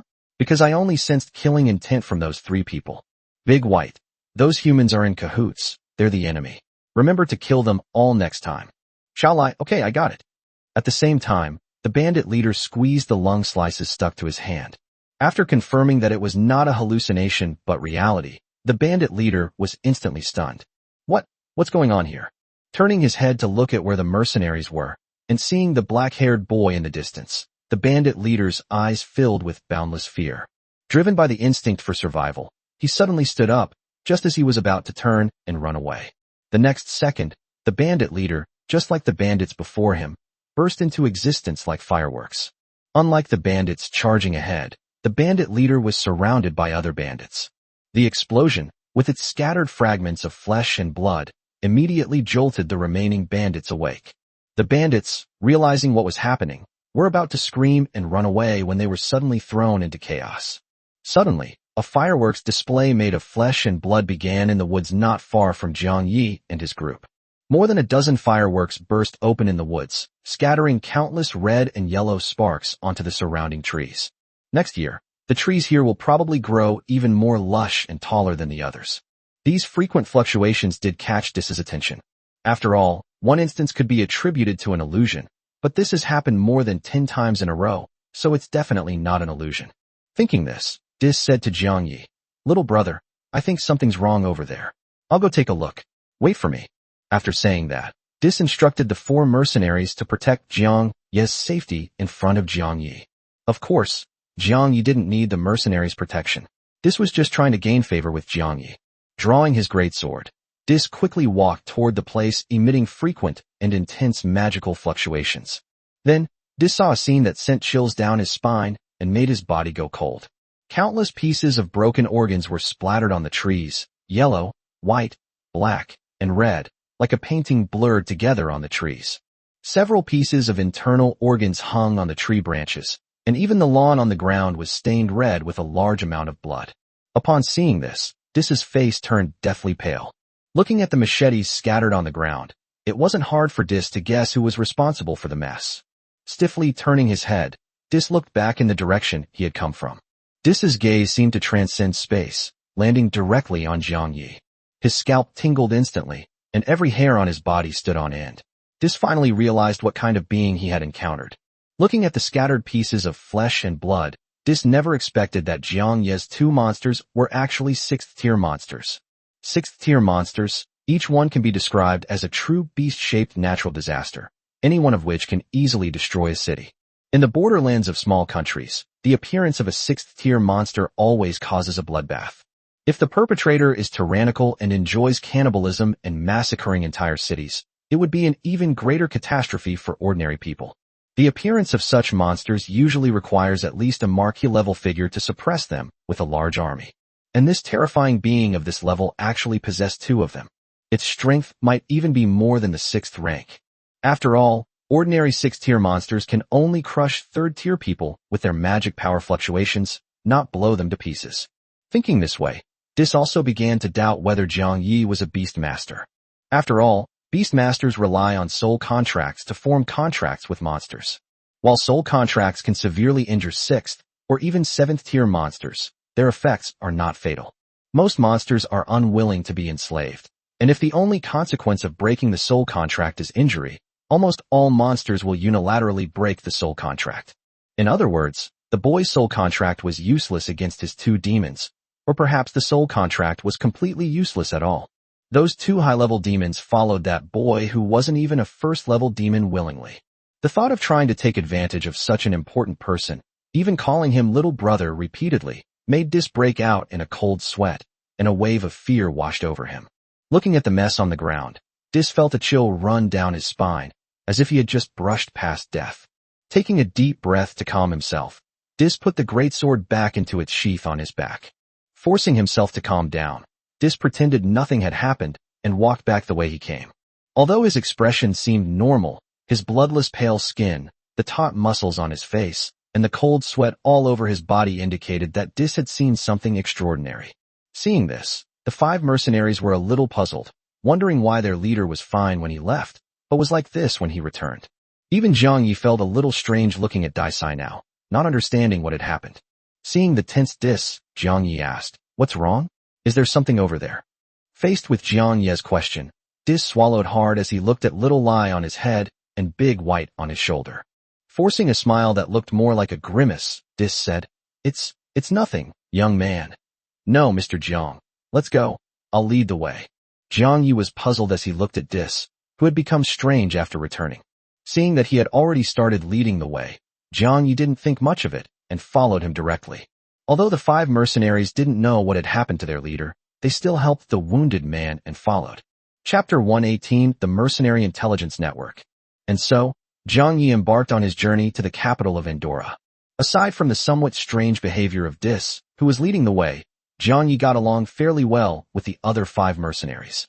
When he was bored, Jiang Yi would chat with the mercenaries in a casual manner. Meanwhile, the mercenaries boasted to Jiang Yi about their past heroic deeds. Although most of the claims were suspected of being exaggerated, Jiang Yi still listened attentively. After all, listening to these stories can also provide information about the local conditions of this other world. "Young man, I have a friend who is a beast contract master just like you.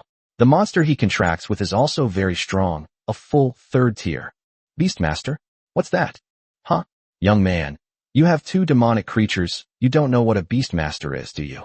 Beastmasters form contracts with monsters through soul contracts, thereby commanding the monsters to fight. So, young man, you haven't joined the Beastmaster Guild yet, have you?" Hearing the mercenaries boasting, Jiang Yi raised his eyebrows. "A soul contract? I seem to remember Big White giving me one of these before." Thinking this, Jiang Yi glanced at the big white dog on his shoulder. Dabai naturally heard the mercenaries' words. Seeing Jiang Yi looking at him, Dabai blushed and then turned his head away, no longer looking at Jiang Yi. Listening to his teammates boasting behind him, Daisai, who was leading the way, was instantly drenched in cold sweat, and a chill ran from the soles of his feet to the top of his head. You can brag about it in front of your own family, but you actually talk about contracts in front of a 6th-tier monster that you might not have made a contract with? Are you really not afraid of those 2 demons' displeasure? You could crush them with a single thought. Hearing him call him little brother repeatedly, Dis became increasingly frightened. With a pale face, he secretly glanced back and, seeing that Jiang Yi and the demon on his body showed no displeasure, Dis breathed a sigh of relief.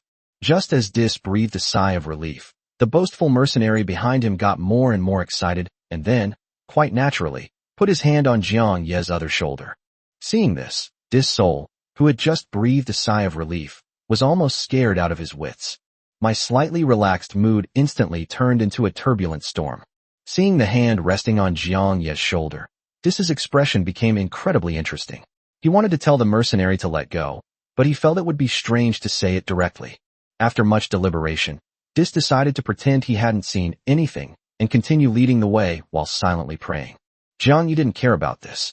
After all, it's normal to have some physical contact when you're chatting and things get interesting. If there were any hostility, Little Lai above my head would definitely be able to sense it. Since Little Lai didn't react, it means there's no problem. With that in mind, Jiang Yi continued chatting with the mercenary. As a result, Jiang Yi also obtained a lot of information from the mercenaries along the way. For example, adventurer guilds usually issue quests for adventurers to accept, while mercenary guilds advocate that mercenary groups accept quests themselves. I also learned that most of the people in the Magicians Association are old-fashioned and follow the rules. There was also a lot of information that Jiang Yi found somewhat novel. What interested Jiang Yi the most was what the mercenary said next. Did you know?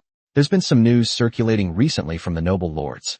It seems that the legendary Demon King has been resurrected, and I heard he's near our country. Upon hearing this, Jiang Yi raised an eyebrow, suddenly becoming interested. Is the Demon King you're talking about the legendary Demon King who created a demon empire? Wasn't that Demon King a figure from 10,000 years ago?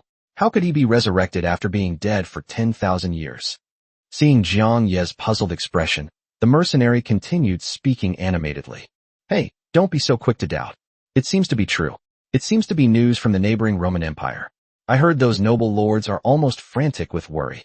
Just the other day, those noble gentlemen went to the Adventurers Guild to post a mission to exterminate monsters, and the rewards are quite generous. Honestly, if it weren't for the fact that the guild leader had been kind to me, I probably would have switched jobs long ago and become an adventurer to exterminate monsters on my own. The mercenary continued talking incessantly, but Jiang Yi paid no attention. At this moment, Jiang Ye's mind was completely focused on what the mercenary had just said. News of the Demon King from the Roman Empire? It seems that it refers to me and the Demon City. Jiang Yi glanced at the mercenaries who were still discussing the Demon King, and his thoughts began to stir. The people of the Roman Empire may only know that the monsters have united and that a Demon King may have appeared, but they do not know exactly who the Demon King is. Otherwise, given how much these locals value the Demon King, if they knew who he was, Jiang Ye's portrait would probably be flying everywhere by now. The fact that the mercenaries in front of them didn't recognize them meant that the locals only knew that the Demon King might have appeared, but didn't know what the Demon King actually was. It was even more impossible to guess that the legendary Demon King, who was said to have united with other monsters, was actually an ordinary human. Moreover, the Demon City is currently inside the Great White's body space, which the locals cannot find at all, so naturally they cannot find themselves either. With this in mind, Jiang Yi felt relieved and listened attentively as the mercenary recounted various rumors about the Demon King. Sai, you know what? I heard that the Demon King that appeared here is not the Demon King from 10,000 years ago, but a newly appeared Demon King. Not only that, I also heard that this Demon King is a succubus. She often attacks adventurers passing by in the wild, and I heard that many adventurers have already suffered. I wish I could meet this Demon King. And also, I've heard about this Demon King. This mercenary seemed very interested in news about the Demon King. Before Jiang Yi and his group arrived in the capital, Jiang Yi had already heard 18 rumors about the Demon King and no less than 20 short stories about him. Little did the mercenary know that the Demon King he was interested in was standing right beside him, quietly listening to him recount various rumors about the Demon King. And so, Jiang Yi listened to all sorts of little stories about himself that he didn't know, and arrived in the capital of the Kingdom of Andorra. Looking at the heavily guarded city gate ahead, Jiang Yi entered the city without any problems. After glancing at the wolf-shaped badge on Dis's chest, the guard let Jiang Yi and his group pass. The streets behind the city gates were bustling with people, and merchants were hawking all sorts of strange items. Every now and then, Jiang Yi would see several people dressed in strange clothes walking together down the street. Looking at the compass-shaped badges on their chests, Jiang Yi knew that these people must be from the Adventurers Guild that the mercenaries had mentioned. After entering the capital, Daisai instructed the 4 mercenary team members to take the injured mercenary to a doctor. Only after they left did Daisai breathe a sigh of relief. Looking at Jiang Yi, who was expressionless behind him, Dis was momentarily shocked. Jiang Yi clearly didn't even know about the Adventurers Guild before, and even claimed to be from the far north. In this situation, shouldn't one be shocked to witness such a prosperous capital? Even if you're not shocked, you should at least be curious. But Jiang Yi showed no shock or curiosity on his face, as if he was used to this scene. Dis was very puzzled by this, but did not investigate further. Jiang Yi was indeed used to this scene. After all, he could see these bustling and lively medieval streets in the monster city every day. The only difference is that the inhabitants of the monster city are all kinds of beast-shaped monsters, while the inhabitants here are humans. Chapter 119 Adventurers Guild Hall. Thinking this, Jiang Yi looked at the somewhat astonished Dis beside him. When Dis saw Jiang Yi looking at him, he quickly realized what was happening. Ahem, Mr. Jiang, what brings you to Wangdu? Do you need me to show you the way? Upon hearing Dis's words, Jiang Yi fell into deep thought. His destination was the Holy Spirit Empire, and he only came to the capital here because of the map given to him by the landlord, which was a map of the Kingdom of Andorra. If you want to go to the Holy Spirit Empire, you'll need to get a world map at least.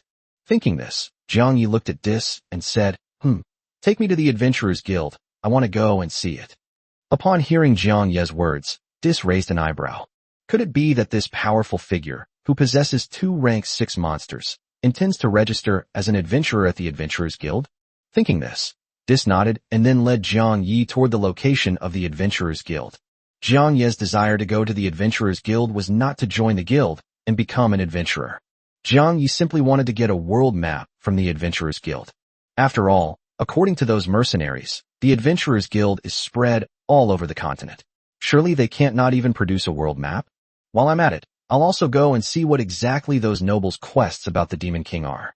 And so, Jiang Yi, with Xiao Lai on his head and Dabai in tow, followed behind Dis and headed towards the most bustling street in the capital. Jiang Yi, strolling around the city with 2 monsters, naturally attracted the attention of many adventurers and civilians. Of course, I only glanced at it out of curiosity and did nothing else.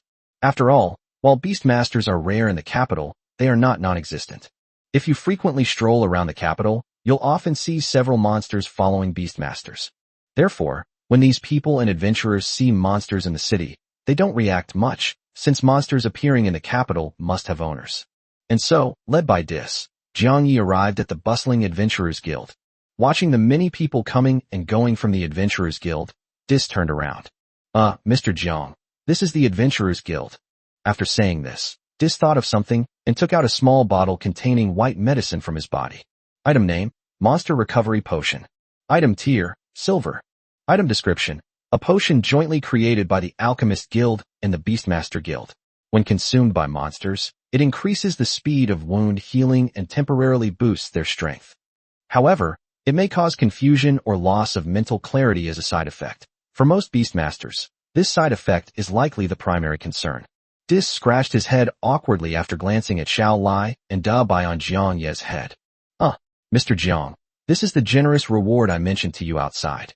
This thing was brought by the previous employer as payment. He said it's for monsters and is worth 3 silver coins. Although you may not need it, Mr. Jiang, this is really the most valuable thing I own. After saying that, Dis shoved the white medicine bottle in his hand into Jiang Yi's hand, and then made up an excuse to run away. After all, for Dis, the pressure from Xiao Lai and Dabai on Jiang Yi was simply too strong. Dis was terrified that he might offend these 2 old men, and then be crushed by a single thought. Watching Daisai flee, Jiang Yi stood bewildered in front of the Adventurers Guild, holding a bottle of white potion. After carefully reading the description on the medicine bottle in his hand, Jiang Yi's lips twitched. Isn't this just another world monster version of a sleeping potion? What use is this stuff to me? Shaking his head, Jiang Yi tossed the potion into his system inventory and, with Xiao Lai and Dabai, turned and walked into the bustling Adventurers Guild behind him. Upon entering the Adventurers Guild, the first thing that catches the eye is a huge quest board in the center of the hall. The posters were covered with all sorts of tasks, from simple herb gathering to dangerous monster hunting. All around, adventurers were chatting or forming teams to take on quests, and Jiang Yi could occasionally hear laughter coming from over there. Meanwhile, at the counter, the receptionist was frantically registering a large group of adventurers, looking extremely busy. Seeing this, Jiang Yi, who was originally going to the counter, turned around and walked towards the task section to see what tasks were available. Meanwhile, some adventurers in the Adventurers Guild who were looking for teammates to do quests also noticed Jiang Yi walking in with two monsters. After briefly sensing that there was no magical fluctuation on Jiang Yi, the adventurers lost interest in him. So what if he brought two demons with him? Although he couldn't sense the demons' magical fluctuations. But how strong can a monster be that can be contracted by an ordinary human who is not even at the first rank? This kind of monster is probably only at the first level at most. And in this Adventurers Guild, not to mention Tier 1, even Tier 2 is quite common. After all, this is the capital of an entire country, and the largest Adventurers Guild in the country. Almost all the powerful adventurers in the Kingdom of Ander are in this guild, and these adventurers naturally look down on a beastmaster who contracts with a first-tier monster. Feeling the mocking, disdainful, and contemptuous gazes around him, Jiang Yi was speechless for a moment. Seeing that these people were just watching and didn't do anything else, Jiang Yi didn't bother with them. Ignoring the strange looks from the crowd around him, Jiang Yi started looking at the huge mission board in front of him. The task posting board was covered with slips of paper, most of which were C-level or D-level tasks. The tasks are mostly basic, involving gathering herbs and collecting low-level crystal cores, with meager rewards of only a dozen or so copper coins. Skipping over these miscellaneous tasks, Jiang Yi noticed the task pasted in the center, written on luxurious paper. Mission details. A bounty is offered for all information regarding the Demon King. If the information is accurate, a generous reward from the Duke will be given. Mission level S. Mission details. Eradicate all monster groups within the Kingdom of Andorra. Rewards can be claimed from the local marquee for each group eliminated. Mission level A.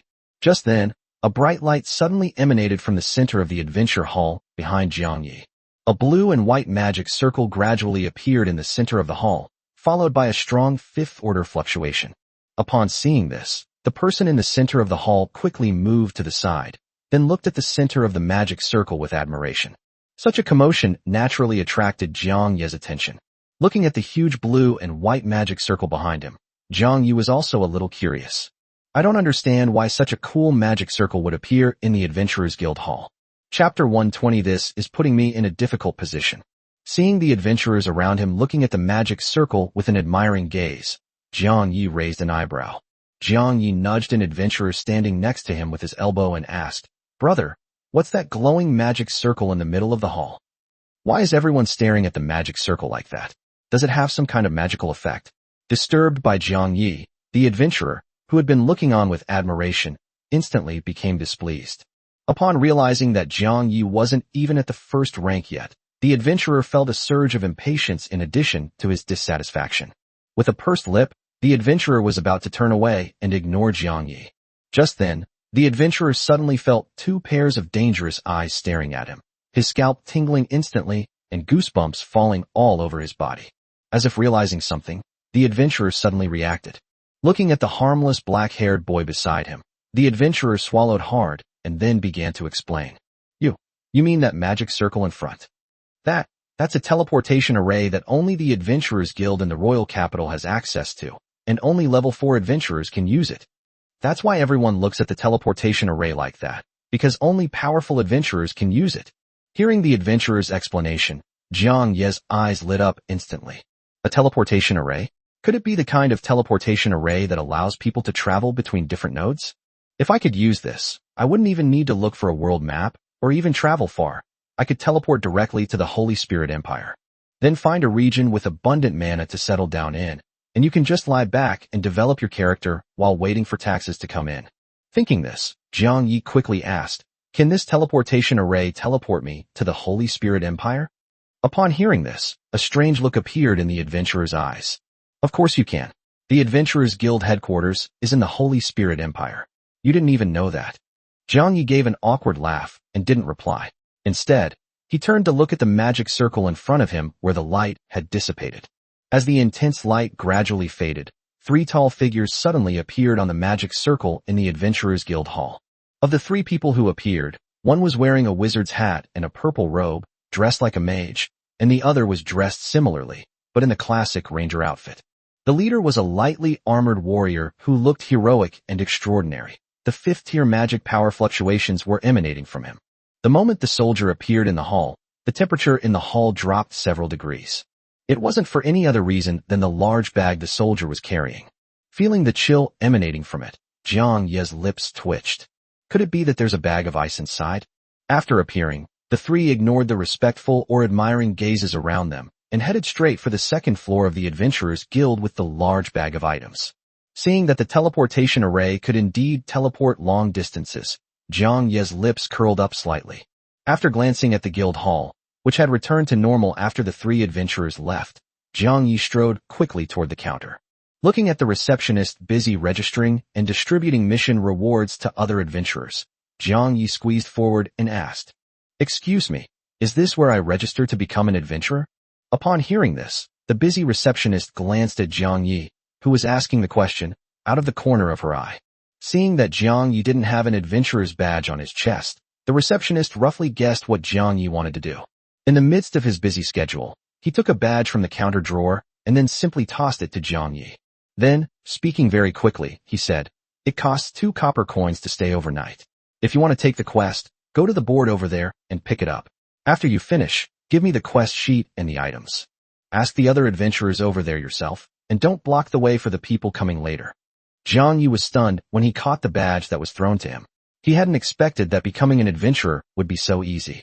Jiang Ye's lips twitched, and he tentatively asked, "Is it that simple? Isn't there any assessment or registration process? Also, is that teleportation array only usable by level 4 adventurers? What are the requirements to become a level 4 adventurer?" The receptionist ignored Jiang Ye and instead began registering other adventurers around the counter and distributing quest rewards. Instead, the adventurer behind Jiang Ye nudged him. "You're already bringing 2 monsters with you. What's the point of the assessment? And those level 4 adventurers are not something a weak beastmaster like you should even consider. Once you're done, get out of the way and don't crowd around me." Hearing the sounds coming from behind him and seeing the scene, Jiang Ye sighed helplessly. "I didn't want to attract attention. After all, according to the Book of Souls, the king of the kingdom of Andorra is a peak 7th-tier powerhouse. This situation is very difficult for me to handle. If you cause trouble in someone else's capital and a fight breaks out, not only will your own travel plans be ruined, but innocent residents of the capital will also suffer. But it's difficult, not impossible." Jiang Ye patted Big White on his shoulder. Although Big White didn't say anything, it understood what Jiang Ye meant. A cold glint flashed in the snake's eyes, and the next second, the oppressive aura of a 6th-tier boss monster instantly enveloped the entire area. The once crowded and noisy crowd instantly fell silent, and even the team area on the other side, where people were chatting and bragging, became so quiet you could hear a pin drop. Almost instantly, the noisy Adventurers Guild fell silent. Not a sound could be heard. Everyone stared at Jiang Ye at the counter not far away with utter terror in their eyes, disbelief and fear almost overflowing. In the Adventurers Guild in the royal capital, every adventurer who gathers here is an elite who has survived countless near-death experiences. These adventurers show no fear even when encountering enemies a level higher than themselves, and can make the calmest judgments even in life-or-death situations.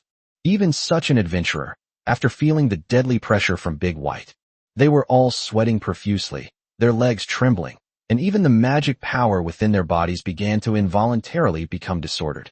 Some, even more afraid of death, collapsed to the ground, their eyes filled with terror at Jiang Ye. Several people even screamed after feeling the pressure of the 6th-level aura. Fortunately, his companions covered his mouth. Otherwise, if he had screamed, it would have caused panic. Those adventurers who initially looked down on Jiang Ye were now filled with lingering fear.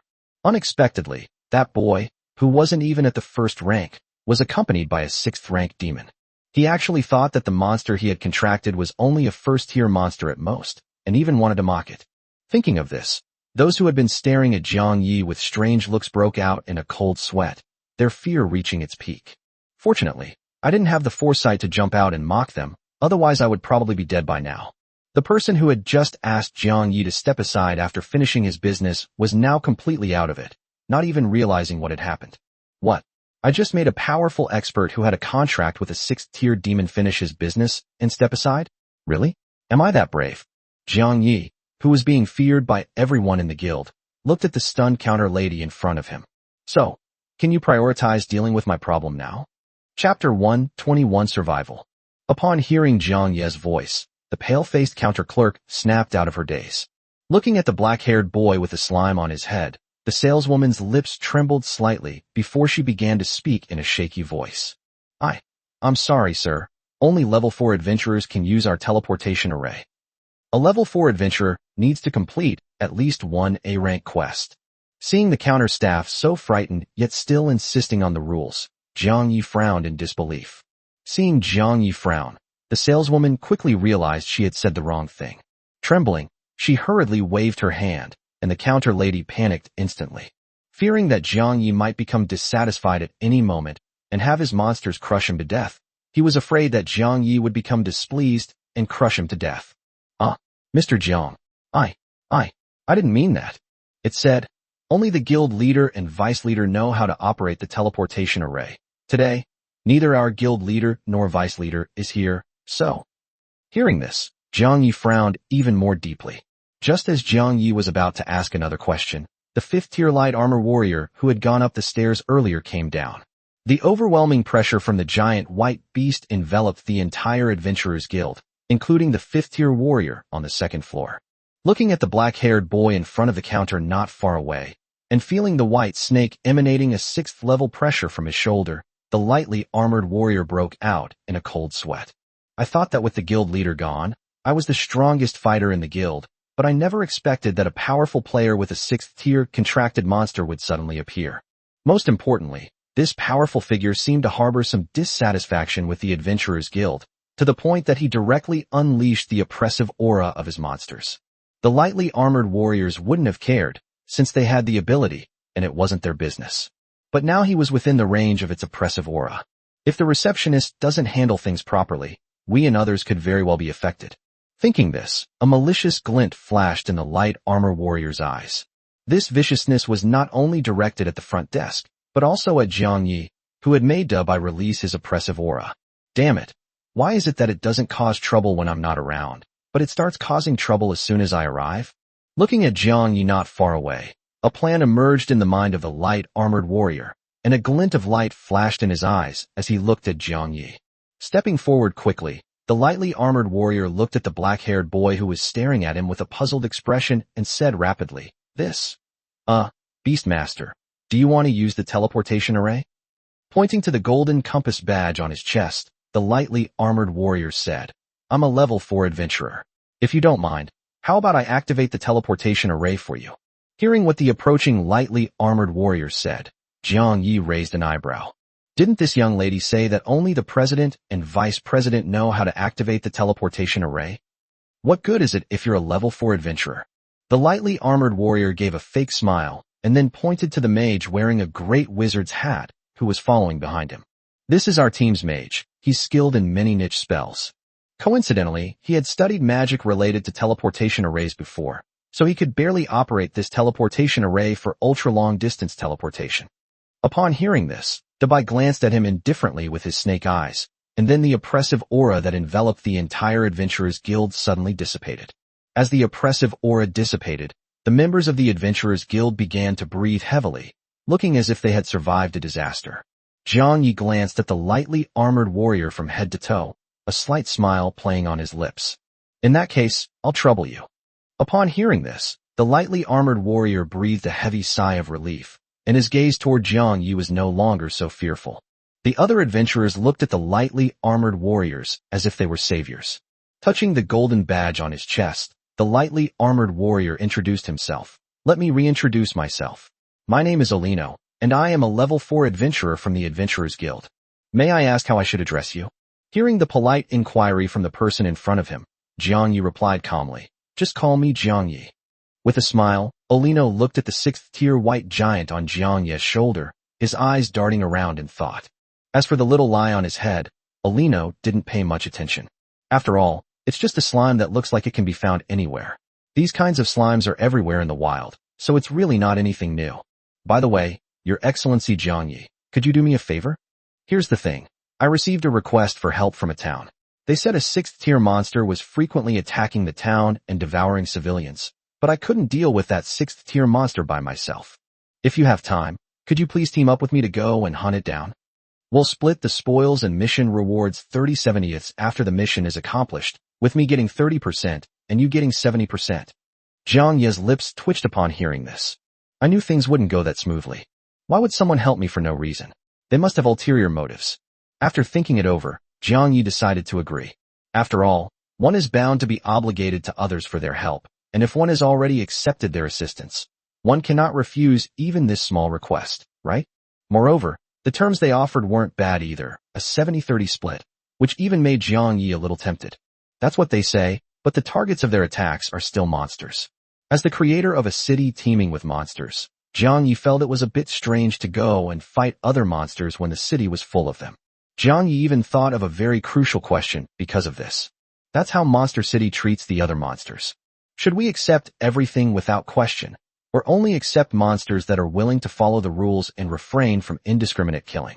Therefore, Jiang Yi decided to ask Dabai and Xiao Lai for their opinions, since Dabai and Xiao Lai are both monsters, and their views on this matter are very important.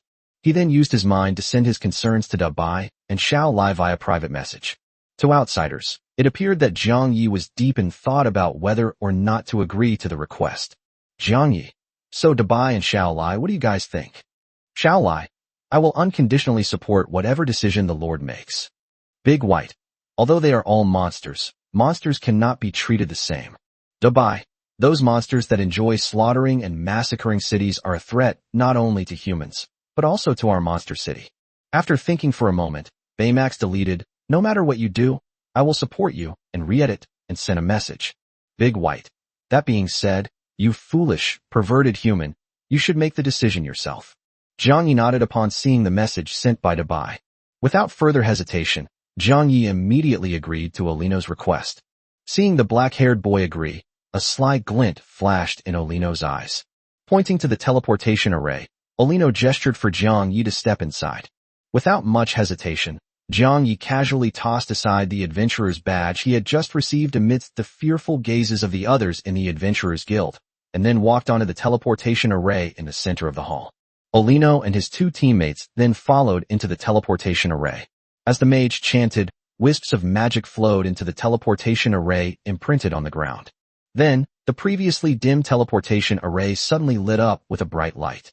Immediately afterwards, the three figures of Olino disappeared at lightning speed, vanishing from the magic circle in the blink of an eye.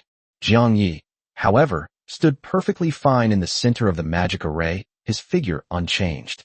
At this moment, Jiang Yi was resonating with the space authority within his body. Through his spatial authority, Jiang Yi could clearly perceive the scene on the other side of the teleportation array. After confirming that the other end of the magic circle was also at the Adventurers Guild, and that there were no problems, Jiang Yi stopped resonating with the space authority and let the magic circle operate. The next second, Jiang Yi, Dabai, and Xiao Lai vanished from their original positions. Chapter 122: The Sudden Snow Mountain. After experiencing that mysterious and magical state of resonance, Jiang Yi reluctantly opened his eyes. When Jiang Yi opened his eyes again, he felt the envious and admiring gazes around him. The adventurers were even more shocked when they sensed that Jiang Yi had no magical energy fluctuations. This teleportation array can only be used by level 4 adventurers.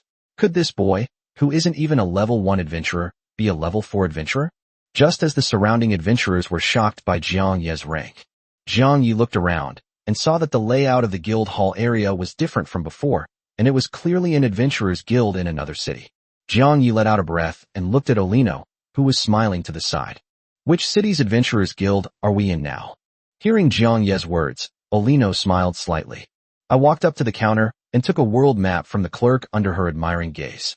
Olino unfolded a world map in front of Jiang Yi and pointed to a place on the map, saying, "Respected Mr. Jiang, we are currently in the capital of the Kingdom of Briefen." Jiang Yi raised an eyebrow as he took the world map from Olino. Looking at the location Olino was pointing to on the map, Jiang Yi couldn't suppress the smile on his lips. At that moment, Jiang Yi's location jumped directly from the Ander Kingdom at the very edge of the map to a position near the middle of the map. The Holy Spirit Empire, located in the center of the map, is less than halfway there. Seeing this, Jiang Yi felt a surge of joy. I didn't expect to get there so quickly. At this rate, I might reach the Holy Spirit Empire in a few days, and then find a wild place with plenty of magical energy to start a happy tax-collecting life. At that time, the residents of the Demon City will be able to acquire magical energy at a faster rate, and they will also be able to collect more taxes. Although the current residents of the Monster City can summon subjects, and the summoned subjects are also subject to taxation by the system, the tax revenue has increased several times compared to the original. But who would complain about not earning enough money? In just a few days, Jiang Yi will be able to gather 10 million magic energy, and then he will help Xiao Lai advance to the 7th rank. As a boss monster, Xiao Lai possesses the ability to fight across different levels. In other words, it won't be long before Jiang Yi has an absolutely loyal bodyguard with 8th level combat power. Once they find a place with abundant magical energy and settle down, Jiang Yi believes that with this rate of development, it won't be long before they can take over the entire continent. Even without doing that, Jiang Yi essentially gained an absolutely loyal 8th tier bodyguard. According to Charles's understanding of the Book of Souls, a world where a nation can be established at the 8th level, and the 9th level is the apparent peak. If I had a true bodyguard with the combat power of an 8th tier fighter, I probably wouldn't get into any trouble no matter how reckless I acted. Thinking this, Jiang Yi suddenly became somewhat excited. Looking at Olino beside him, Jiang Yi said directly, "Then let's not waste any more time. Take me directly to the 6th tier demon you mentioned. I'm in a hurry, so I'll try to get it done as quickly as possible." Hearing Jiang Ye's words, the smile in Olino's eyes grew wider and wider. Olino glanced at the big white dog on Jiang Ye's shoulder and nodded. "Of course, no problem, but please wait a moment while my teammates and I go get some equipment." After saying that, Olino led his teammates up to the 2nd floor, and soon after they came down with a lot of things. Looking at the 2 small carts that Olino's teammates were pulling behind him, the contents of the carts were currently covered by a curtain. As the cart was dragged down the stairs, the thing covered by the curtain made a crackling metallic sound. Seeing this, Jiang Yi frowned. "Weren't you supposed to be slaying evil monsters? Why are you bringing so much stuff?" Upon hearing Jiang Ye's words, Olino's eyes flickered. After thinking for a moment, Olino smiled and began to explain. "After all, we are going to fight a 6th order monster, so we still need to be fully prepared. I apologize, Mr. Jiang, and hope you can understand." Lifting the curtain behind him, Jiang Yi saw 2 large iron cages placed on the 2 small carts. The iron cage was filled with all sorts of medicine bottles, as well as some scrolls tied together. Jiang Yi glanced at the system panel and saw a bunch of strange recovery potions and magic scrolls that could unleash 5th tier magic. The other iron cage contained a great many miscellaneous weapons, such as bows, crossbows, swords, axes, knives, and shields. Jiang Yi glanced at them briefly. The system showed that all the weapons were silver grade, with only a few being gold grade. Seeing this, Jiang Yi didn't say anything more. After thinking it over, Jiang Yi decided to be cautious and asked Dabai and Xiao Lai in the group chat. "Jiang Yi, Dabai, Xiao Lai, do you sense anything wrong with those 2 strollers?" Dabai, "Not yet, just stacking up regular storage scrolls." "Xiao Lai, huh? I sense some soul fluctuations in that pile of scrolls. It seems to be soul contract scrolls." Radiant Giant Eagle, "Hey, is it that lively outside? Staying in the city all the time is so boring, Lord. When can I go out for a stroll?" Radiant Giant Eagle, "By the way, Lord, may I visit my friends? I've made so many new friends in the regional chat." Radiant Giant Eagle, Ignoring the message from the Radiant Giant Eagle, Jiang Yi felt relieved. Seeing Olino approaching, Jiang Yi said, "Since you're ready, then lead the way." Olino nodded, and then led Jiang Yi out of the Adventurers Guild and the city. Not long after they left, Olino and the other 2 brought Jiang Yi to the wilderness. As they moved forward, the once warm and comfortable forest suddenly turned cold. Before long, Jiang Yi arrived at the foot of a snow-capped mountain, led by Olino. The snow-capped mountain stood out so abruptly, the surrounding forests were lush and green, but this mountain alone was covered in snow. This mountain stands out from the surrounding forest, appearing as if it belongs to 2 different worlds. The cold wind howled through the woods, the branches swayed, and snowflakes fluttered down. Jiang Yi looked around and saw that all the trees on the mountain were covered with white snow. Looking at this environment, Jiang Yi frowned. Chapter 123 Resonant State. Looking at Olino beside him, Jiang Yi asked, "Is the monster you're talking about an ice attribute monster? Was this the monster that caused this mountain?" Hearing Jiang Yi's question, Olino nodded. Pointing to the summit of the mountain, Olino said, "That's right. The monster that frequently attacks towns and its kin are on this mountaintop. With Mr. Jiang here, I believe the campaign will proceed very smoothly. Let's go. After speaking, Olino drew his sword from his waist, and with the flow of fifth-order magic power, blazing flames instantly erupted on the blade. With a gentle wave of his hand, blazing flames surged towards the ground and spread out before rapidly skimming the ground and hurtling towards the mountaintop. The flames close to the ground rapidly melted the surrounding snow, and soon created a warm and flat road for Jiang Yi and the others. The fifth-tier fire element flowed steadily along the road, melting the ice and snow without harming anyone walking on it. The road leads straight to the mountaintop, and in this snow-covered mountain, Jiang Yi didn't feel the slightest bit of cold while walking on it.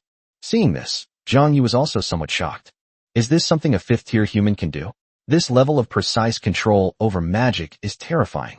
Although I cannot sense the existence of magical energy, based on my experience, I know that it is definitely not easy to do this. Xiao Lai on Jiang Ye's head and Da Bai on his shoulder were also a little surprised by Olino's move. For a Tier 6 boss monster, clearing the snow from the road is just a matter of a thought. But it's merely a clearing process. It's far from being able to maintain a long-term path as consistently and precisely as Olino. After all, the magic of monsters is violent and chaotic, and it is completely impossible to do these things without training and learning. This is also one of the advantages humans have over monsters. Seeing the path form, Olino smiled slightly at Jiang Yi, and then led her two companions onto the path made of flames. Seeing this, Jiang Yi didn't hesitate and followed immediately. As Jiang Yi walked along the warm road, his desire for magical energy intensified. If I could sense magical energy, could I do something similar?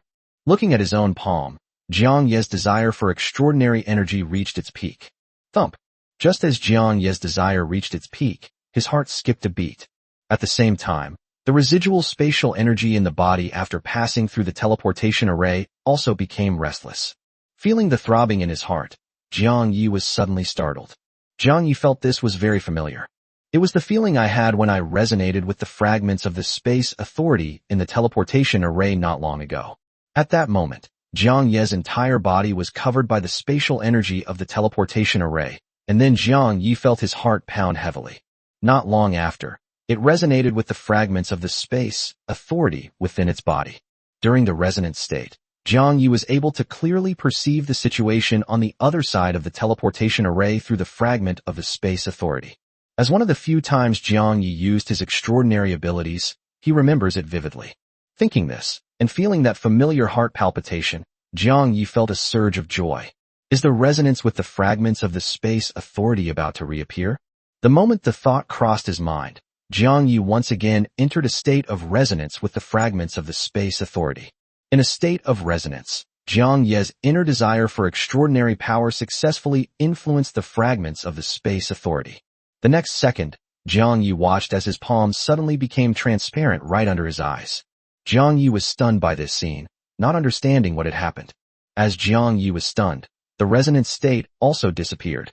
At the same time, Da Bai and Xiao Lai seemed to sense something, and then looked at Jiang Yi with puzzlement. Big White. Human, what's wrong with you? I can sense unusual spatial fluctuations emanating from you.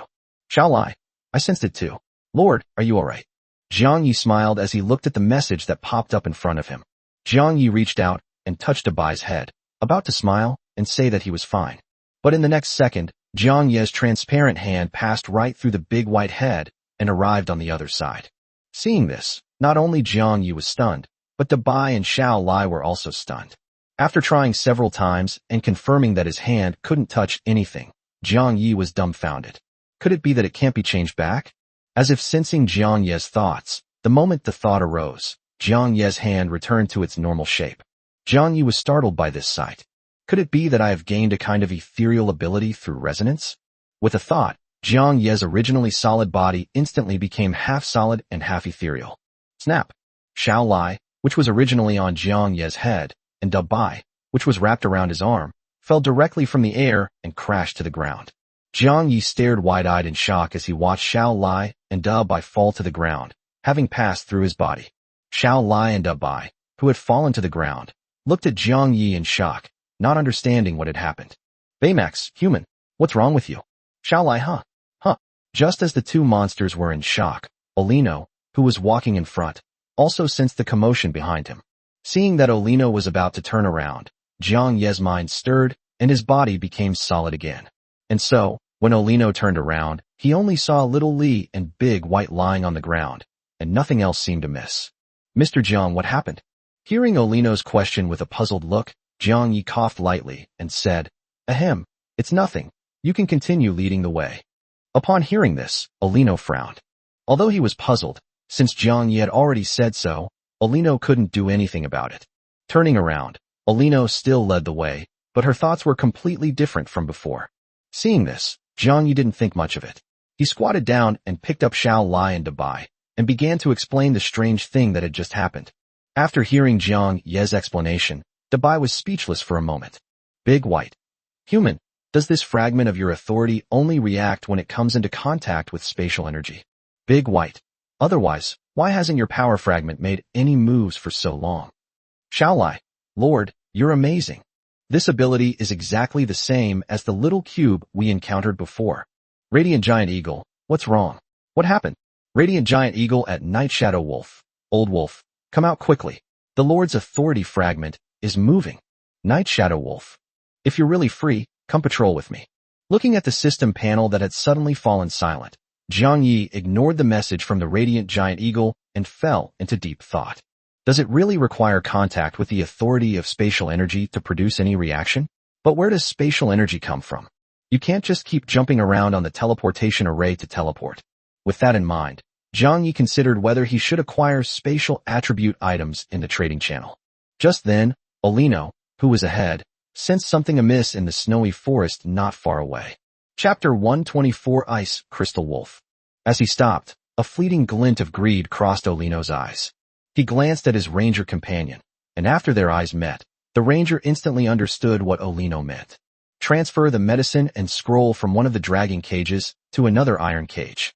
And so, the ranger followed Olino with the empty iron cage and a scroll of a soul contract. The two then walked step by step toward the snow-covered forest where the strange noises were coming from. Seeing this, Jiang Yi was puzzled and didn't understand what had happened. He stepped forward and asked the mage who had stayed behind. The mage glanced at the big white creature that had wrapped around Jiang Yi's arm again, and then said, It's nothing. Our captain just went to hunt monsters. Looking at Jiang Yi, who was frowning, the mage thought for a moment and added, The monsters in this mountain are all the retinue of that 6th-tier monster, and they have basically all attacked the town. Just then, a huge explosion suddenly erupted from the snowy forest that Olino had entered. What followed were several shrill screams and a burst of flames shooting into the sky. At the same time, two wolf-like creatures, their bodies made of ice blocks and resembling ice sculptures, rushed out of the snow forest. Jiang Yi looked over and saw that the two wolf-like creatures were engulfed in purple flames. As the flames burned, the two wolves howled and ran away into the distance. Jiang Yi was shocked to see this, not expecting that the body, which looked to be made of ice, would not melt when it came into contact with flames. Then, an information panel popped up in front of Jiang Yi. Ice Crystal Wolf, Purple Quality. Tier 3 Monster. Affection Level, 20 Hate. Status, Injured. An extremely rare species, typically living in snowfields or glaciers, possessing an innate ability to manipulate ice elements. The Ice Crystal Wolf is composed entirely of hard, unmeltable ice that neither melts in water nor burns in fire. Furthermore, the higher the Ice Crystal Wolf's rank, the better the quality of its unmelting ice. Prolonged contact with high-ranking unmelting ice can even increase the wearer's affinity for ice elements. Therefore, it is highly sought after as both a material and jewelry, and even a single live specimen can fetch an astronomical price among human nobles due to its beautiful appearance. Talent. Ice Element Affinity. The very next second after Jiang Yi finished looking at the panel, an arrow made of wind element suddenly shot out from the snow forest. It shot rapidly in the direction the two ice crystal wolves had fled. Then, with the blessing of the wind element arrow easily pierced through the ice crystal wolf's body, shattering its core that was flashing with blue light. After their cores were shattered, the blue light in the eye sockets of the two ice crystal wolves rapidly dissipated, and the purple flames on their bodies gradually disappeared. Then it just fell straight down and didn't move at all. Seeing this, Jiang Yi looked in the direction from which the arrow had come, and saw Olino walking out of the snow forest with a large bag of things, looking quite satisfied. The bag was now filled with sharp-edged ice cubes. Approaching the fallen ice crystal wolf, He drew his sword, and with a few quick strokes, cleaved the wolf's body into several pieces. He then put the pieces of non-melting ice directly into the bag. Upon seeing this, Jiang Ye's brows furrowed subconsciously. At the same time, the wandering knight also came out carrying a cage. However, unlike when they went in before, the cage that was originally empty now contained a small ice crystal wolf. The little ice wolf, which was not even half the size of the ice crystal wolf in front of it, was huddled in a corner of the cage, trembling. Jiang Yi also saw that the little ice wolf had a flame-shaped mark engraved on its head. Without even thinking, Jiang Yi knew that the mark was the one left by Olino using the contract scroll. Ice Crystal Wolf, Purple Quality. Tier 1 Monster, Cub. Affection Level, 10, Hate, Regret. Status, Extreme Panic. Walking up to Jiang Yi, Olino picked up a large bag of ice crystals from his hand. Seeing Jiang Ye's furrowed brows, Olino said, "We agreed on a 70-30 split, Mr. Jiang. You can have this bag if the ice doesn't melt." He licked his lips and looked greedily at the ice crystal wolf cub behind him. This bag of non-melting ice should be worth more than a dozen gold coins at the Chamber of Commerce, which is roughly equivalent to more than 1,000 silver coins. "I'd like to take the ice crystal wolf cub, that way you can earn more, Mr. Jiang." Hearing Olino's words, Jiang Ye's eyes narrowed slightly. Jiang Yi glanced at the bag Olino handed him and shook his head. Money from the other world was like stone to Jiang Yi, since he would never buy anything from the local merchant guild in that other world. Compared to the ice crystals, Jiang Yi was more interested in the shivering ice crystal wolf cub beside him. Thinking this, Jiang Yi said, "No, I want the ice crystal wolf. You can keep the rest." Upon hearing Jiang Ye's words, a flash of displeasure crossed Olino's eyes. Looking at the iron cage behind him, Olino gave a fake smile and said, "Mr. Jiang, it's not that I'm unwilling to give up this ice crystal wolf. The main problem is that this ice crystal wolf has already formed a soul contract with me. Even if I give it to you, it won't obey you, so?" Before Olino could finish speaking, Jiang Yi shook his head and interrupted, "You don't need to worry about it. I have my own way of handling the soul contract." Upon hearing Jiang Ye's words, a flash of anger crossed Olino's eyes. Seeing Jiang Ye's nonchalant attitude, Olino had never been treated like this before. Even the most arrogant nobles would treat him with respect, given that he was a 5th-tier warrior and a 4th-tier adventurer. Who gave you the right to act high and mighty? A brat who isn't even a 1st-tier? So what if there's a 6th-tier monster? It's not like I don't know how to deal with it. The viciousness in his eyes grew stronger, and just as Olino was about to lash out, he saw the white snake's head with its forked tongue sticking out on Jiang Ye's shoulder. The anger that was about to erupt was forcibly suppressed, and Olino comforted himself, saying that now was not the time.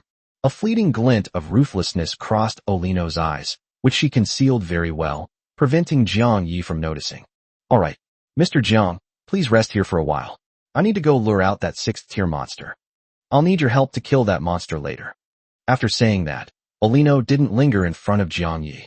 She turned around and threw the large bag of unmelting ice in her hand to the mage who was accompanying her.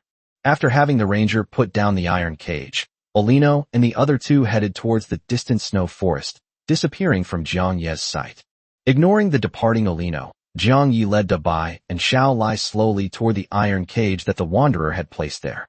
As Jiang Yi gradually approached, a comfortable and welcoming aura emanated from him, and the little ice crystal wolf's body gradually stopped trembling. Favorability +10. Then, as if realizing what was happening, the little ice crystal wolf in the iron cage trembled even more violently, and a few ice crystals that looked like tears fell from its eyes. What followed was a sharp drop in favorability. Favorability 10. Favorability 10. Affection level 10. Extreme hatred, extreme fear. Jiang Yi was taken aback by the sudden drop in favorability rating.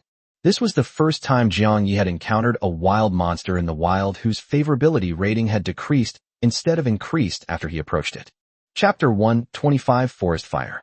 Since meeting Dabai, Jiang Yi has never encountered another monster with such high favorability. Seeing the little ice crystal wolf's favorability rating plummet, Jiang Yi squatted down. Jiang Yi glanced at the trembling little ice crystal wolf, its tiny ice crystals falling from its head, and a slight smile appeared on his lips. The monster that saw its favorability towards it decrease is still clinging to it. Jiang Yi stepped forward and opened the iron cage. He was a little puzzled when he saw that the cage was still trembling and unresponsive. After thinking for a moment, Jiang Yi said to Dabai. Dabai, why don't you use your magic to release some goodwill? It probably can't understand what we're saying yet. Big White nodded, and then released a wave of magical energy into the cage, expressing goodwill. After sensing the sixth-order magic power fluctuations, the little ice crystal wolf's body gradually stopped trembling as violently as before. The wolf's eyes, composed of blue light, looked at Big White from the ice-filled eye sockets, and suddenly seemed to remember something. Favorability 5. Big White. Seeing the little ice crystal wolf trembling even more violently in fear, Jiang Ye's lips twitched. Big White, are you sure you meant well and weren't threatening me? Seeing the little ice crystal wolf trembling, Jiang Yi suddenly thought of something. A flash of blue light appeared in Jiang Ye's hand, and a transparent crystal appeared in his hand. Jiang Yi then threw the crystal directly at the little ice crystal wolf. The moment the wolf touched the crystal, its body emitted a dazzling light. After the light dissipated, the little ice crystal wolf's body was noticeably larger, and the ice crystals that made up its body were more angular. Ice crystal wolf. You despicable villains. I'll never let you get away with this, even if it kills me. Ice crystal wolf. Wah? Wait until my mom comes, she'll make you pay. Ice crystal wolf. Wah? Mom, I was wrong. I'll never play outside again. Ice crystal wolf. Huh? Damn, you wretched human. What did you do to me? Ice crystal wolf. You despicable and greedy humans. My mother will never let you get away with this today. Looking at the message panel that popped up in front of him, Jiang Yi was a little confused. What does "I will not let you go again" mean? Did you let anyone go before? Jiang Yi glanced at the little ice crystal wolf who was still trembling, and a thought flashed through his eyes. Shaking his head to dismiss the speculation, Jiang Yi continued to soothe the little one in the cage. Looking at the soul mark branded on his trembling body, Jiang Yi curled his lips. He took the little lie off his head and held it in his arms, then said to the little lie, "Little lie, do you have a way to remove the soul mark from its head? I think this mark might have caused it to misunderstand us." Upon hearing Jiang Ye's words, Xiao Lai nodded, and then her basketball-sized body emitted wisps of blue light. The trembling little ice crystal wolf was stunned when it felt the mark on its soul being erased. Looking at the black-haired human and the blue slime in front of him, and feeling the loss of control from his soul, the little ice crystal wolf's eyes narrowed. The trembling gradually stopped, and the little ice crystal wolf's blue wolf eyes looked at Jiang Yi. Seeing the black-haired human erase the mark and then walk aside as if to let him leave, the little ice crystal wolf was somewhat incredulous. Favorability +20. Ice crystal wolf. Human, aren't you with those people? Ice crystal wolf. Why did you do this? Jiang Yi smiled when he saw the message pop up above the little ice crystal wolf's head. I'm just here to help wipe out the monsters that attacked the town. I'm not with them, Jiang Yi said with a smile, patting Xiao Lai's head in his arms. You seem young and don't look like you've done anything wrong. Why don't you come with me from now on? Favorability +10. Current favorability rating, 35, suspicious. Upon hearing Jiang Ye's words, the little ice crystal wolf was first taken aback, and then a raging fire appeared in its blue wolf eyes. Favorability 5. Ice crystal wolf, you're lying to me. You're a big liar. You humans are all the same. Not a single one of you is any good. Ice crystal wolf, my people and I have never attacked human towns in hundreds of years, yet you still come up the mountain to kill us. Ice crystal wolf, mother has let you go so many times. Why won't you let us go? Ice crystal wolf, my brother and sister just secretly took me out to play. They've never even left the snow mountain. They just. Favorability 10. Jiang Yi was stunned as he looked at the little ice wolf in front of him, wailing and shedding ice crystals. Not only Jiang Yi, but even Dabai and Xiao Lai were stunned. What happened? She was just baring her teeth and looking angry a moment ago. How come she's suddenly crying? Seeing this, Jiang Yi was genuinely flustered. After all, he really didn't know how to coax people. Seeing the mountain of tear-like ice crystals piled up in the cage, Jiang Yi quickly said, Hey, don't cry. I'm really not a liar. You should at least explain yourself clearly. You really haven't attacked any towns. As soon as Jiang Yi finished speaking, the little ice crystal wolf not only didn't answer, but cried even louder. The frequency of the tears and ice crystals falling also increased. Seeing this, Jiang Yi's lips twitched. We need to get this little ice crystal wolf to stop crying. Otherwise we won't be able to get any information out of it. After failing to find a solution with Da Bai and Xiao Lai, Jiang Yi decided to call out Night Shadow Wolf, who was also a wolf, to coax the child. The ice crystal wolf looks like a wolf, so it's probably also a wolf, right? Just as Jiang Yi was about to summon the Night Shadow Wolf, countless howls from the distant snow forest interrupted his actions. A whoa, a whoa. Turning my head, I saw a huge purple fireball hovering in the sky above the snow forest. As the purple fireball floated, it was splitting open the snow forest below, spewing out purple flames.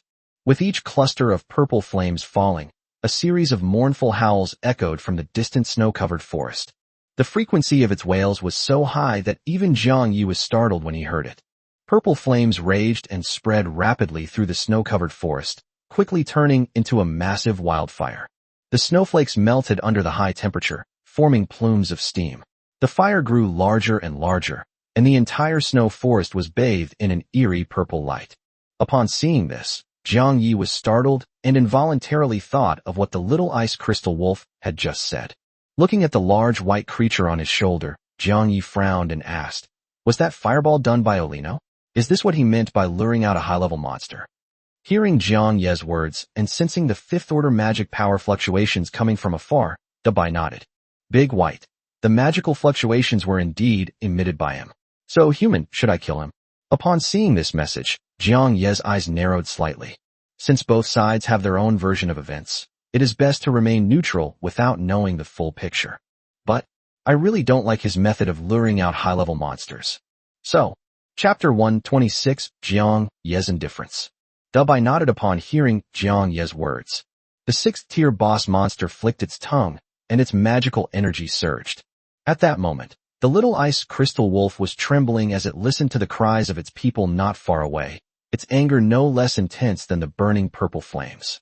Upon hearing Jiang Ye's words, the little ice crystal wolf was stunned, and its expression turned astonished as it looked at Jiang Yi. Favorability, +20. Favorability, +5. Just as the little ice crystal wolf changed its opinion of Jiang Yi, a blue light flashed in the big white eyes. At the same time, Olino was casting a fifth-tier large-scale spell. Looking at the ice crystal wolves that had just tried to attack him but were now burned by purple flames, Olino licked his lips. Controlling the speed at which the purple flames burned, Olino made the ice crystal wolves that dared to attack him howl as much as possible, prolonging the time before they lost their ability to move. Since the ice won't melt and won't burn no matter how you burn it, I might as well let these monsters play a piece for me before they die. Hearing the mournful howls of the monsters around him, the greed and bloodlust in Olino's eyes grew stronger. The next second, in the distance, Jiang Yi was surrounded by water elements. Then, a line of water as thick as an arm formed in front of Jiang Yi and shot towards the purple flame fireball at high speed. The difference between this water line and the purple flame fireball was so great that from a distance it looked like trying to poke a basketball with a thin needle. But this very line of water, the instant it touched that enormous fireball, the fireball that had just hung high in the sky like the sun vanished in an instant, like a punctured balloon, leaving only wisps of smoke rising. As the water stream shot into the air, it also constantly stirred up the surrounding water elements. In this way, the huge forest fire was quickly extinguished by the water line, and even the sounds of pain and screams gradually faded away. Only faint moans remained. Olino was taken aback by this sight. Seeing the fireball in the sky dissipate, and the flames on the surrounding ice crystal wolves and snow forest extinguished, Olino's expression suddenly turned gloomy. Sensing the sixth-order fluctuations coming from afar, Olino knew exactly what was going on without even having to think. Looking at her two teammates beside her, Olino's eyes flickered with thoughts, and her gaze toward Jiang Yi turned vicious. Just as he was about to make his next move, a strong sixth-order magic fluctuation came from behind Olino. However, this sixth-order fluctuation was different from the fluctuation of Da Bai just now. Olino sensed a strong sense of anger in this fluctuation. Feeling the biting chill behind him, Olino's pupils constricted, and he quickly turned around. Behind Olino, a chilling, icy blue aura was visibly spreading from the depths of the snow-covered forest. Like a virus spreading, the trees, which were originally still a bit green, were frozen into ice sculptures under the influence of the cold. Even the water in the air quickly condensed into ice, and a thick layer of ice formed on the ground. Seeing this scene and feeling the chill gradually approaching him, Olino's expression hardened. Taking a deep breath, Olino took out a small bottle of red potion wrapped in high-level concealment magic from his pocket. Looking at the red potion in his hand, Olino hesitated for a moment. If I drink this, I'll have no way out. Shaking his head, Olino put the potion back in his pocket and looked in the direction where Jiang Yi was in the distance. After taking a deep breath, Olino ran as fast as she could towards Jiang Yi's location.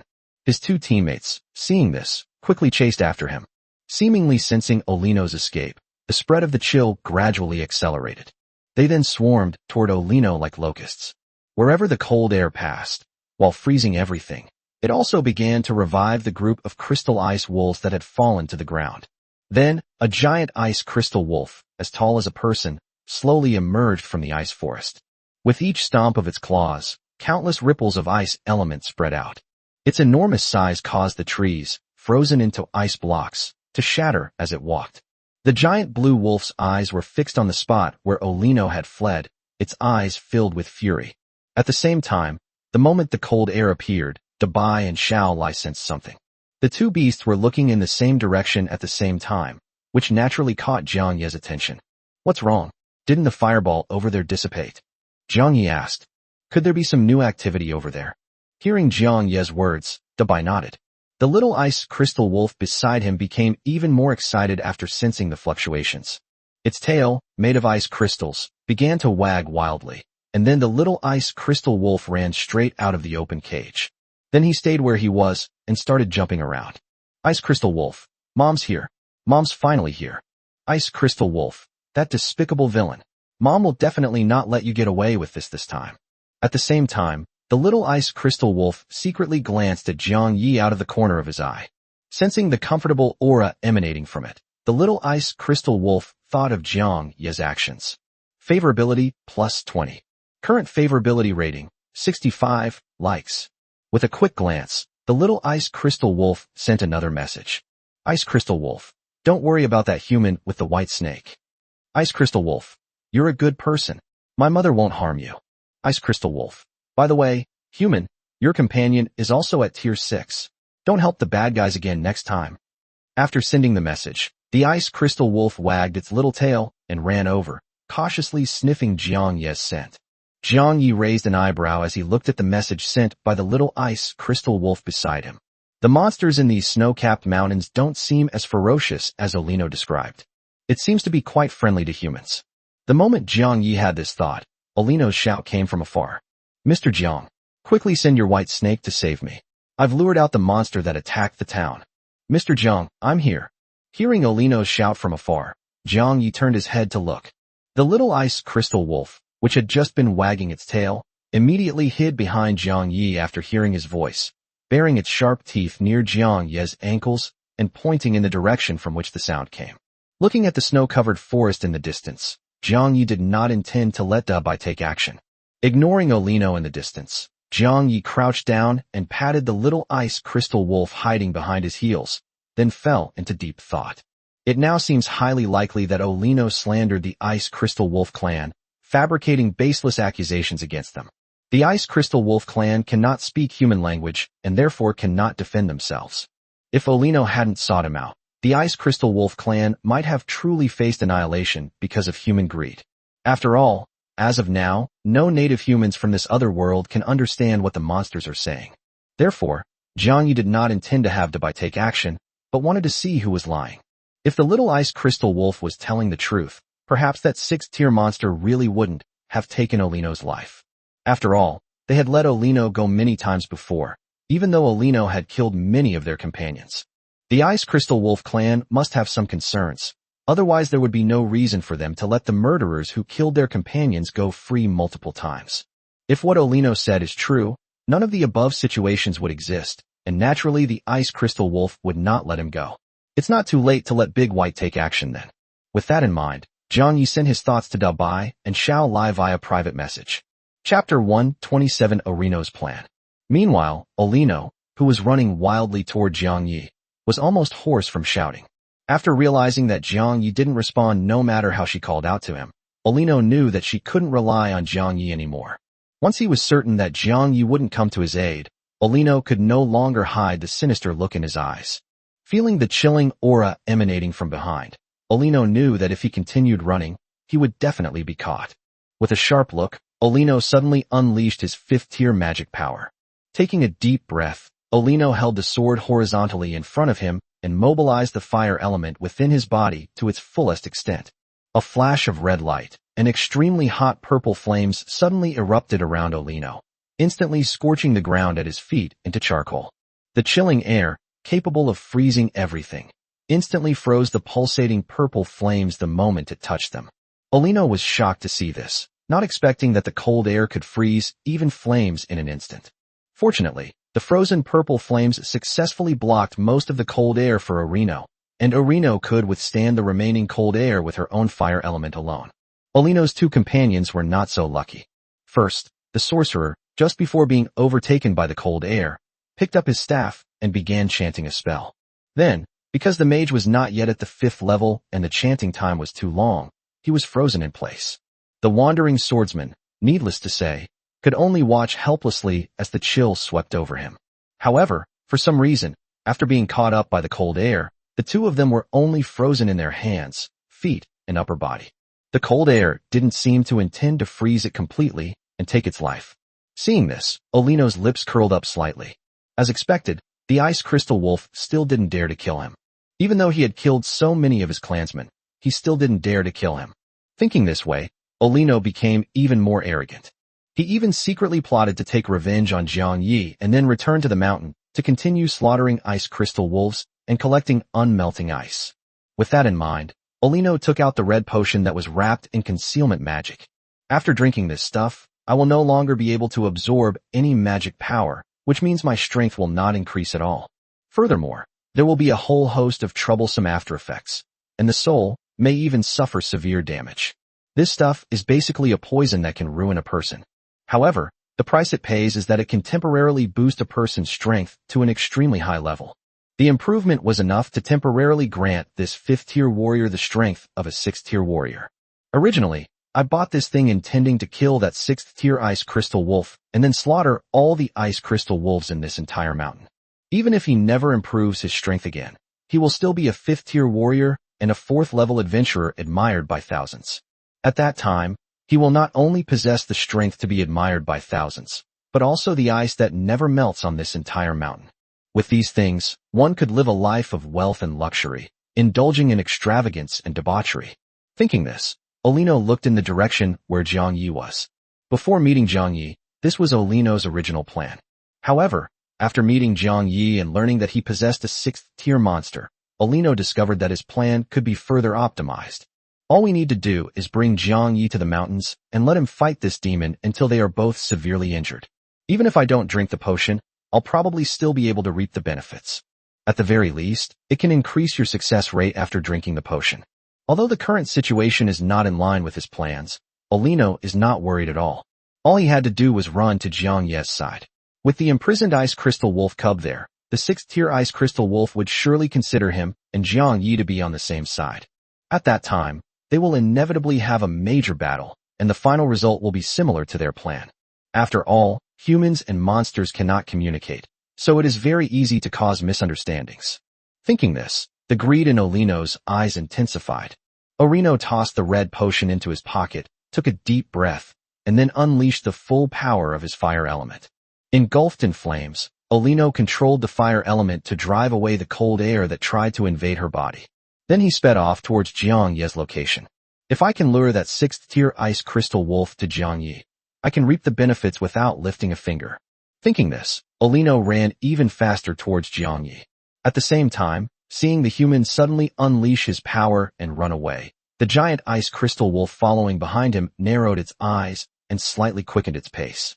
Not long after, Olino ran out of the snow forest and saw Jiang Yi on the fiery road. Seeing this, Olino smiled with satisfaction at his successful plan. Having achieved his goal, he now only needed to wait for the 6th-tier ice crystal wolves to catch up. Thinking this, Olino's gaze shifted and fell upon the ice crystal wolf cub that had been released at Jiang Yi's feet. The moment Olino saw it, his smile vanished. At this moment, the ice crystal wolf cub was hiding behind Jiang Yi, baring its teeth at him, looking like it trusted Jiang Yi a lot. Upon seeing this, Olino's expression instantly darkened, and a fierce glint appeared in his eyes. How could this ice crystal wolf cub do this? How dare it do this?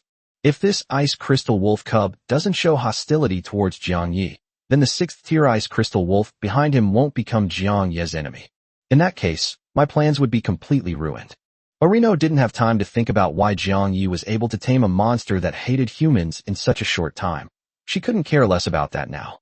In the current situation, only if the ice crystal wolf cub dies will the 6th tier ice crystal wolf have a chance to become Jiang Ye's enemy. With this thought in mind, Orino had an idea and wanted to use the soul imprint left on him to strangle him directly. Then Orino discovered something unbelievable. The soul imprint I left on the ice crystal wolf cub has disappeared. Looking at the black-haired boy not far away, Orino was so shocked by Jiang Ye's methods that her jaw dropped to the ground. Orino never expected that Jiang Yi would have the means to erase soul imprints in a short time. How could that be? Once a soul imprint is placed on you, you can never get rid of it. Only high-level monsters can forcibly break free, and even if they do, they will pay an extremely heavy price. If it's a low-level monster, it will die instantly. But the ice crystal wolf cub in front was clearly only at the first level. How could it have gotten rid of the soul imprint without any cost? Even if it were possible, it would require a lot of preparation work. How could it be completed in such a short time? That's absolutely impossible. But the facts are there, and no matter how much Orino disbelieves them, she cannot escape this reality. He couldn't kill the ice crystal wolf cub remotely right now, and if he killed it in front of Jiang Yi, then what I'll be facing won't be a 6th tier monster that has no intention of killing me. At this moment, Orino was completely at a loss, and the shock in her eyes gradually turned into hatred for Jiang Yi. Looking at the black-haired boy not far away, Orino wished he could devour him alive. At the same time, Orino suddenly realized something. Since he couldn't kill the ice crystal wolf cubs, why not just kill Jiang Yi himself? Once Jiang Yi dies, the white snake on his body will surely go berserk. At that time, all I need to do is hide in front of the 6th tier ice crystal wolf. Anyway, the 6th tier ice crystal wolf wouldn't kill him, and these two monsters couldn't communicate. When faced with the raging white snake, the two demons will inevitably clash. After they finish fighting, I'll drink the potion. That way, I can still achieve my planned goals. Thinking this, Orino became smug. I'm such a genius. Thinking this, Orino narrowed his eyes and mobilized the fire elemental energy that had been laid out under Jiang Ye's feet. Chapter 128 Too late. The moment Orino had this idea popped into her head. Not far away, Xiaolai, perched atop Jiang Ye's head, also sensed the killing intent from Orino's soul. As she subtly mobilized the fire elemental energy beneath Jiang Ye's feet, Xiaolai's 6th tier boss level magic power fluctuations ceased to be restrained and erupted fully. As Xiaolai's magical energy surged forth, Orino, who was not far away, was instantly forced to the ground by the powerful pressure, her body trembling uncontrollably. If he weren't a 5th tier warrior, Orino would probably have been crushed instantly by now. At the same time, countless underground spirits around Orino were awakened, roaring as they emerged from the frozen earth one after another. Feeling this overwhelming pressure, Orino was completely dumbfounded. How is that possible? There's only a 1-level difference between them, so the magic fluctuations shouldn't have such a strong impact on me. Ordinary 6th tier magic can only suppress oneself at most. It shouldn't be able to do this much. In the next instant, Orino understood what was going on. Feeling the 6th tier magic power fluctuations that were many times stronger than those of ordinary 6th tier monsters, Orino realized that the master who released them was no ordinary 6th tier monster. It was a 6th tier leader monster. Thinking of this, Orino's eyes were filled with disbelief and fear. How is this possible? A leader of monsters that is rare to see even once every few centuries. How could it be contracted by a brat who is not even at the 1st rank? Even the leader of these monsters is only at the 6th rank, which is equivalent to the combat power of a 7th rank monster. This is completely illogical. In the urgency of the situation, there was no time to think about such things. Orino simply took out the red potion from his pocket, bearing the heavy weight. Before the awakened souls could get close, Orino opened the red potion and poured it into his mouth. At the same time, the fire element beneath Jiang Ye's feet also coalesced under Orino's manipulation.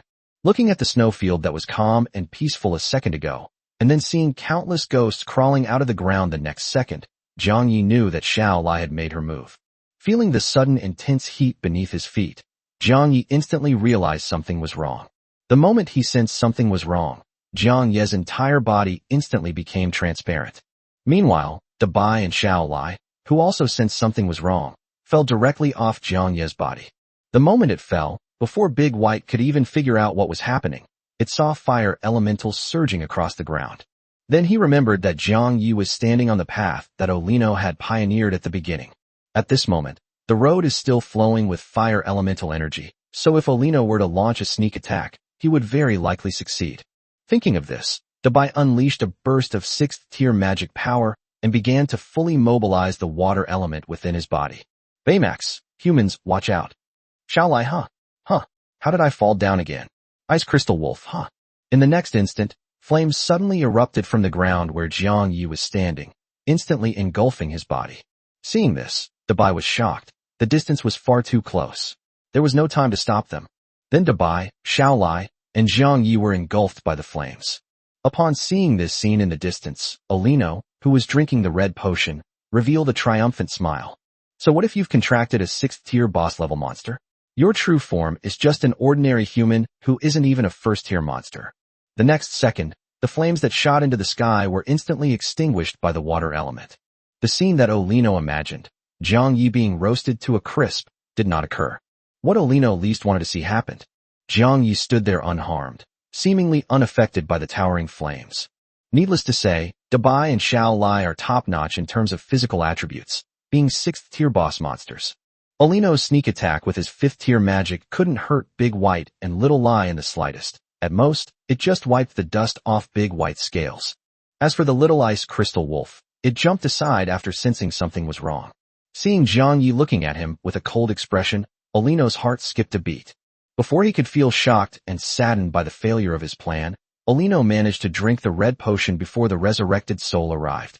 As soon as he drank the potion, Olino's strength soared rapidly, and almost in the next second, his strength briefly broke through to the 6th rank.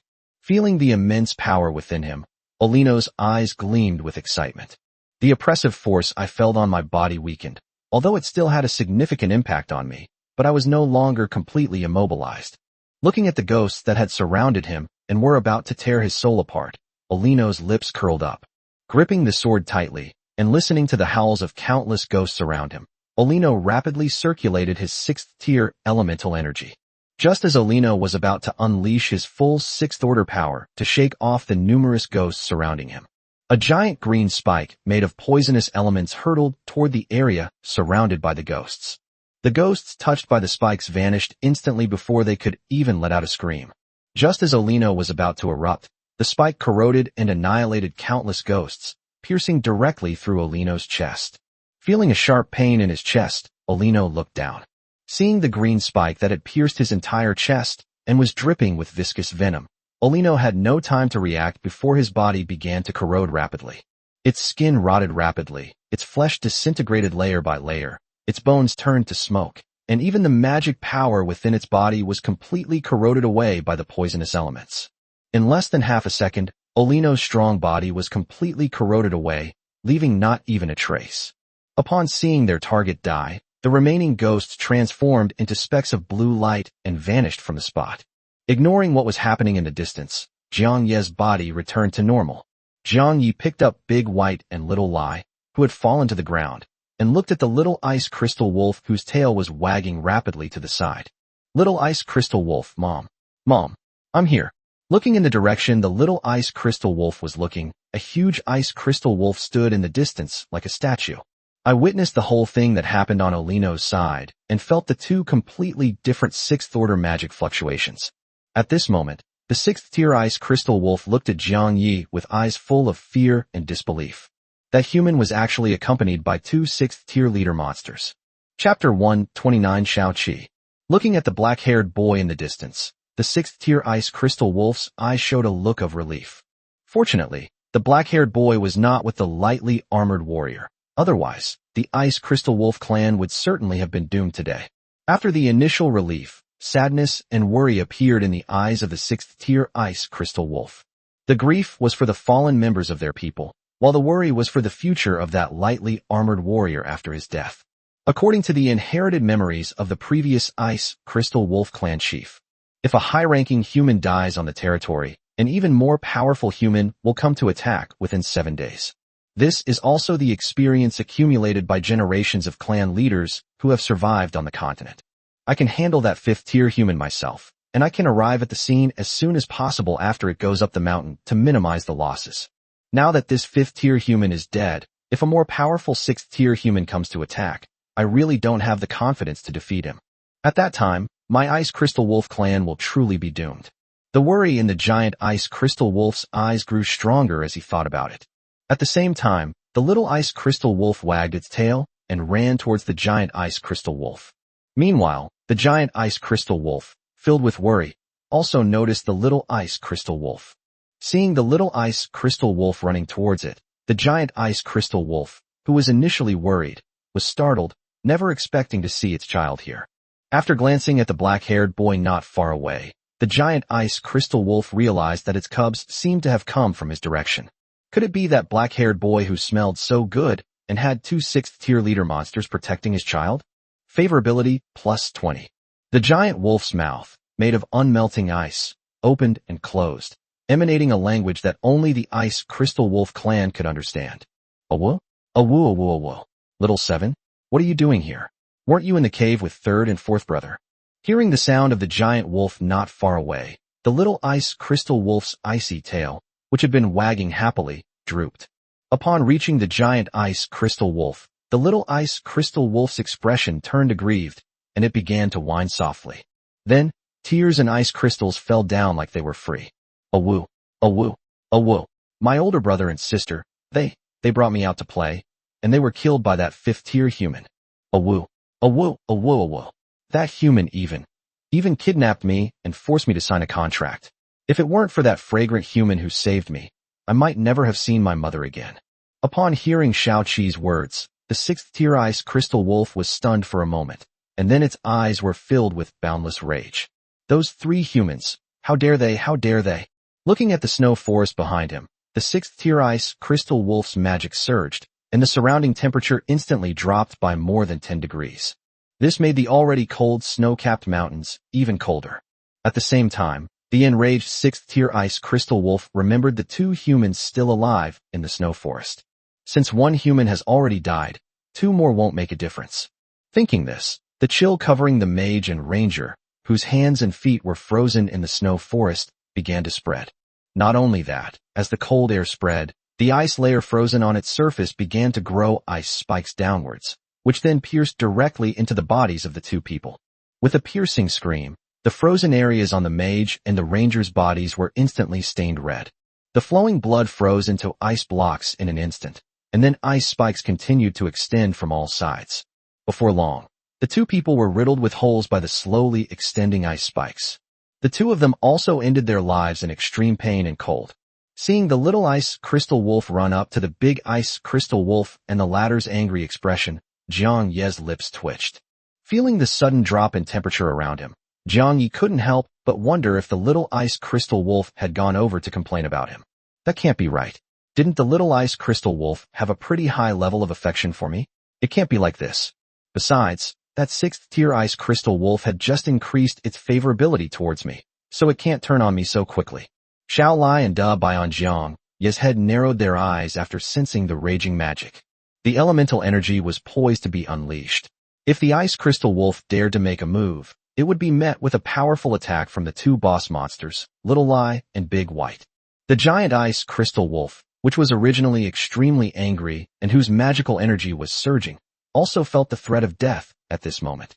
Looking up, he saw two demons on the black-haired human in the distance staring at him with ill intent.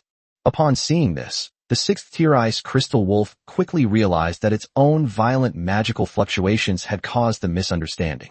Exhaling a breath of icy air, the sixth-tier Ice Crystal Wolf forcibly suppressed its rage. As the anger subsided, the turbulent magical fluctuations gradually calmed down. Looking at the black-haired boy in the distance, the sixth-tier Ice Crystal Wolf, carrying Little Seven, slowly walked forward. As it approached Jiang Ye's direction, the sixth-tier Ice Crystal Wolf also released friendly magical fluctuations. Big White was taken aback when it sensed the magical fluctuations, and then sent out a message. Big White. Human, that big ice wolf doesn't seem hostile. Xiao Lai. Lord, could you please say something next time you activate your ability? It's so dirty when it just falls on the ground. Upon seeing the messages sent by Dao Bai and Xiao Lai, Zhang Yi revealed an expression that said, "I knew it." After all, the panel displayed by the system isn't fake. The little ice crystal wolf has a full 65 favorability points, and the giant ice crystal wolf has an even higher 70. With such a high level of favorability, it's impossible for them to attack you without reason. Thinking this, Zhang Yi led Dao Bai and Xiao Lai toward the giant ice crystal wolf. When the two met, Zhang Yi looked at the giant ice crystal wolf in front of him, whose legs were bigger than his whole body, and his lips twitched. Are all high-level monsters this big? I don't think I've ever seen a small high-level monster except for Xiao Lai. Even Baymax shrunk on its own initiative. Zhang Yi pursed his lips, about to speak, when he saw the little ice crystal wolf running towards him. Xiaoqi, human, why do you smell so good? Xiaoqi, human, can I lick you? Looking at the panel above their heads, both Dao Bai and Xiao Lai showed displeasure. Zhang Yi, however, became interested after glancing at the changed name on the system panel. So the little ice crystal wolf's name is Xiaoqi? Zhang Yi smiled as he watched Xiaoqi, whose icy tail was wagging rapidly at his feet. Of course, no problem, Xiaoqi. As soon as he finished speaking, Zhang Yi bent down and picked up Xiaoqi. Feeling the smooth, cool touch in his hand, Zhang Yi raised an eyebrow. Surprisingly, the unmelting ice wasn't as cold to the touch as Zhang Yi had imagined. It was still within his acceptable range. Xiaoqi, who was being held by Zhang Yi, was feeling the touch of Zhang Yi's hand, and her eyes were glazed over. Xiaoqi stretched out its blue, ice-elemental tongue and licked Zhang Yi, letting out a comfortable moan. Favorability plus 10. Chapter 130 The Demon King in the Inherited Memories. Looking down at Xiaoqi, who was being touched by Zhang Yi and was moaning comfortably, Xiao Lai's eyes were almost overflowing with dissatisfaction. Meanwhile, the big white dog on Zhang Yi's shoulder began to look at him with a strange expression. Feeling the disapproving gazes above and beside him, Zhang Yi coughed lightly. Finally, Zhang Yi patted Xiaoqi's ice wolf head and put Xiaoqi down. Seeing this, the two gazes that Zhang Yi had been feeling gradually shifted away. Xiaoqi, who had just been put down, was still immersed in Zhang Yi's caresses and hadn't yet realized what had happened. At this moment, the sixth-tier ice crystal wolf was looking at Xiaoqi with great surprise. Why does Xiaoqi seem so familiar with this human? And is this human answering Xiaoqi's question? Xiaoqi didn't say anything, not even the ice crystal wolf language. And how did this human know the name they gave Xiaoqi? After glancing at the black-haired human below, the giant ice crystal wolf momentarily doubted whether Zhang Yi could truly communicate with monsters.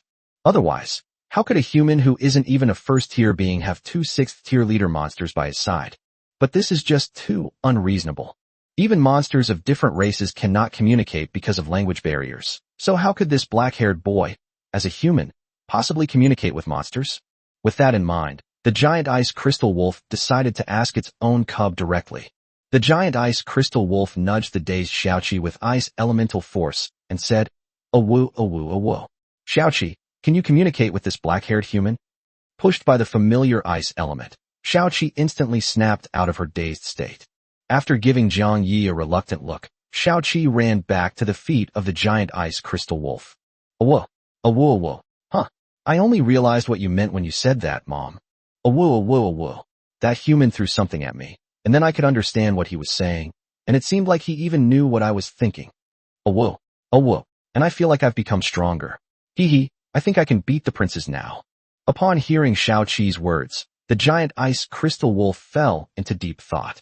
Listening to Xiaoqi's description, the giant ice crystal wolf felt a sense of familiarity, as if it had encountered this situation before.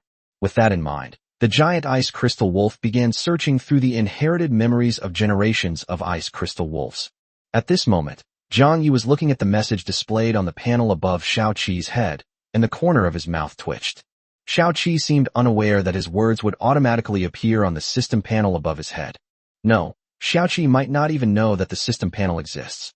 Just then, Zhang Yi saw the giant ice crystal wolf in front of him, which was as tall as a mountain, and its core suddenly emitted a bright light. Zhang Yi was startled by this scene and subconsciously took a step back.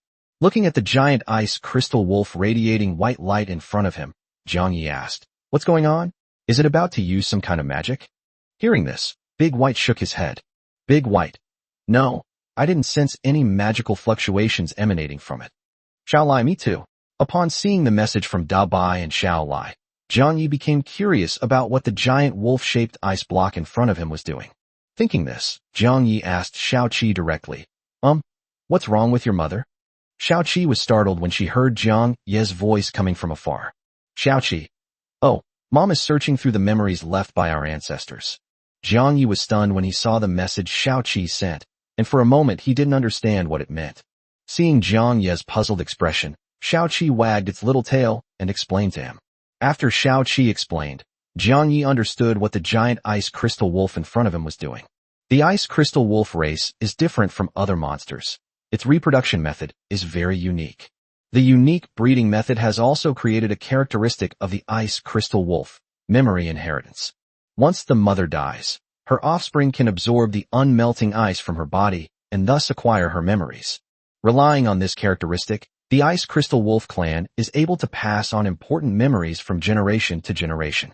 This is also why the ice crystal wolf can survive in the unsuitable inland environment. Meanwhile, the giant ice crystal wolf was searching through the ocean of memories, looking for the memories left behind by its ancestors. Because of the passage of time, most of the inherited memories have become blurred and unclear. However, the giant ice crystal wolf still managed to find a similar memory in its extremely vague recollections from over 10,000 years ago. The giant ice crystal wolf only saw that it was a glorious era ruled by a demon king. It was during that era that the ice crystal wolf clan chief made the decision to leave his comfort zone and come to the center of the continent to seek refuge with the demon king. That is why our branch of the family stayed on this continent where the environment was not suitable. The demon king at that time seemed to possess a similar ability to this black-haired boy, namely the ability to communicate with other demons. The giant ice crystal wolf could no longer access other, more detailed memories. As it withdrew from the sea of memories, the white light emanating from the giant ice crystal wolf gradually dissipated. Opening its enormous, icy blue wolf eyes, the giant ice crystal wolf's gaze towards Jiang Yi became complex. The ability to communicate with monsters of different races. This is a power possessed only by a demon king who ruled an era 10,000 years ago. Although the human before it also possessed this ability, the giant ice crystal wolf was certain that the human could not be the legendary demon king. In his distant and hazy memories, the giant ice crystal wolf was absolutely certain that the demon king at that time was definitely not human. Turning its head to look at the snowfield behind it, and then at the black-haired boy in front of it, the giant ice crystal wolf's expression became incredibly complex. Seeing its cub wagging its tail in front of the black-haired boy, the giant ice crystal wolf spoke up, "Awoo. Little Seven, can you let this human communicate with me?" Hearing her mother's words, Xiao Qi was taken aback, and then relayed the message to Jiang Yi. Looking at the message appearing above Xiao Qi's head, Jiang Yi glanced at the giant ice crystal wolf in front of him, his eyes filled with a complex mix of emotions and anticipation. Jiang Yi fell into deep thought. Seeing that his favorability rating was 70, Jiang Yi decided to grant him the system after careful consideration. Although doing so would turn the 6th-tier ice crystal wolf in front of them into a boss-level monster, there is a possibility of unexpected events.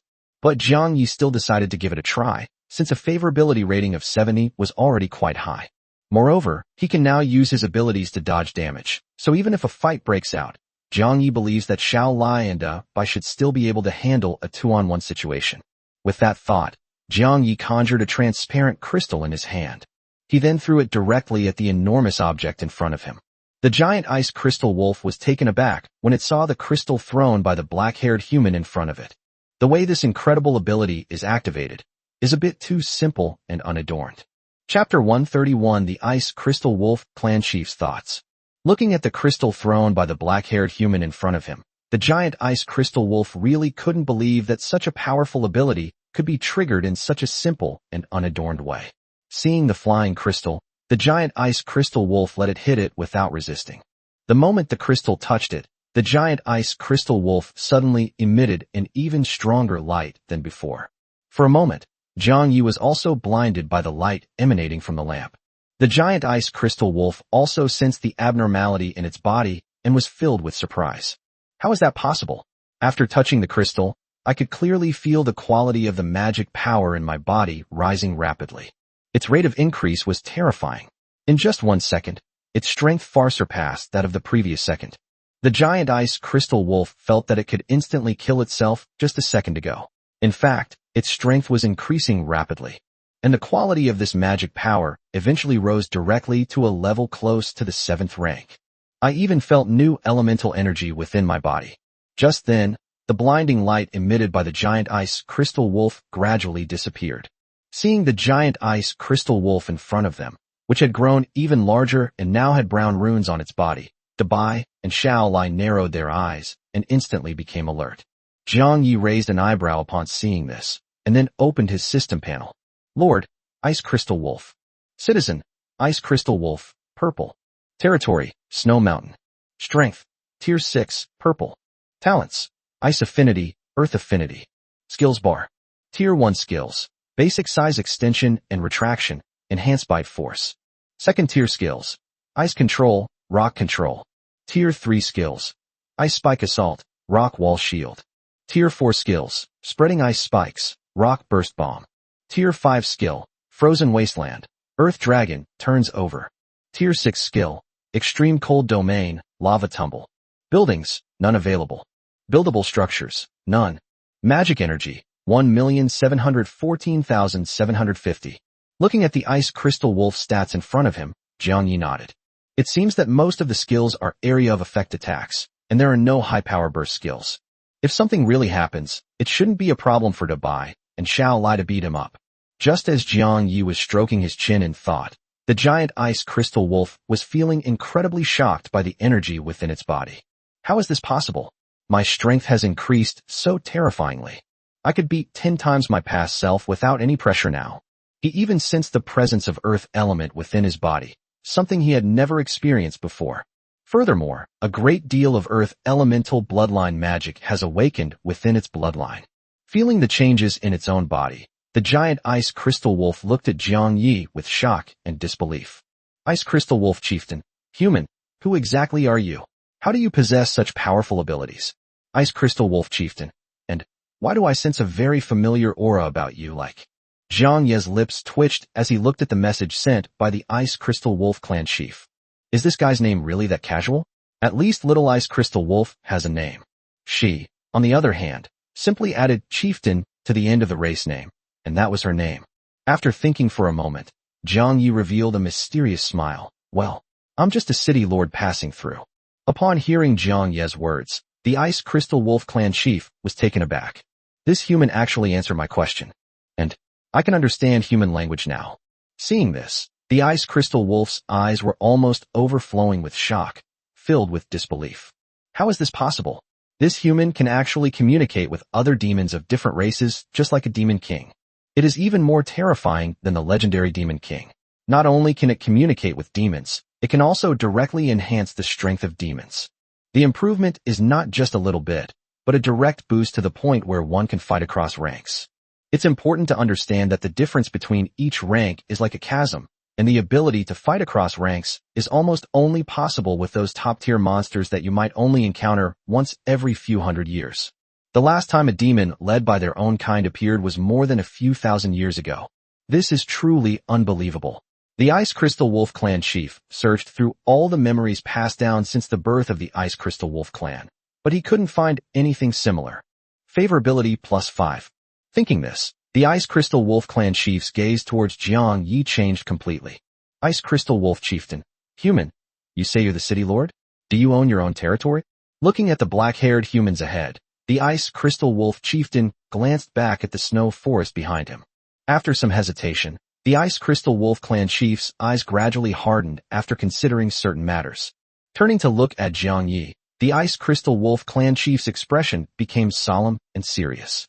Ice Crystal Wolf Chieftain, human, if you were the lord of a city, would you please take in our Ice Crystal Wolf clan? His gaze became somewhat evasive, and the Ice Crystal Wolf clan chief's attitude became somewhat humble. Ice Crystal Wolf Chieftain, although your human city may not be able to accept monsters, we really have no other choice. Ice Crystal Wolf clan chief, according to the inherited memories left by our ancestors, once such high-level humans die within our territory, it will trigger a series of reprisals from humans, and even stronger humans will come here to attack us. Chief of the Ice Crystal Wolf clan, if you are unwilling to take us in, What awaits our Ice Crystal Wolf clan is likely a catastrophe.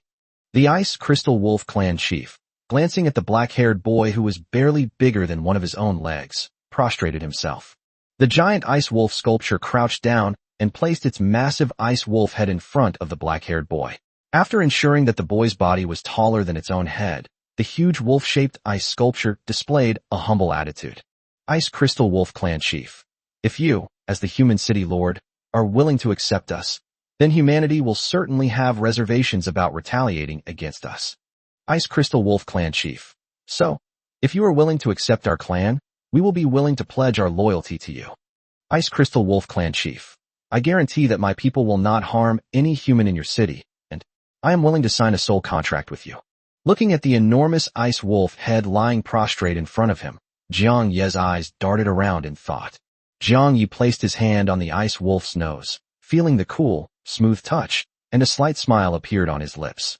Of course, no problem, but you seem to have misunderstood something. My city is not a human city. It is a monster city that belongs only to monsters.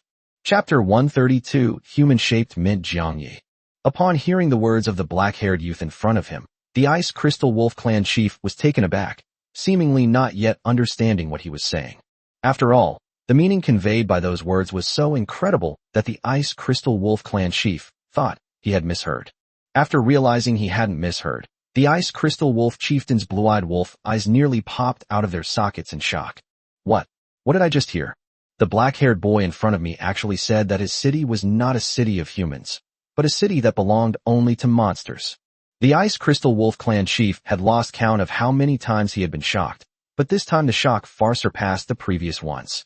If he wasn't lying, then the black-haired boy in front of him couldn't simply be addressed as the city lord. He is a true living legend, the undisputed demon king of modern times. Even more surprisingly, the black-haired boy before them could do things that even the legendary demon king couldn't. After all, judging from the vague memories left by our ancestors, the legendary demon king could not directly enhance the strength of demons. Thinking this, the Ice Crystal Wolf clan chief looked at Jiang Ye with increasing respect. Favorability +5. Current favorability, 80, loyalty.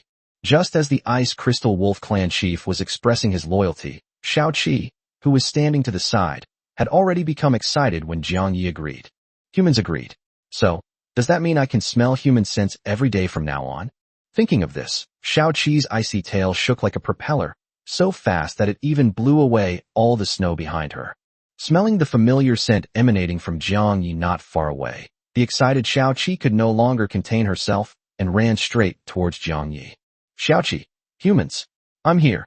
Ignoring the solemn occasion, Xiao Qi leaped up and pounced on Jiang Ye.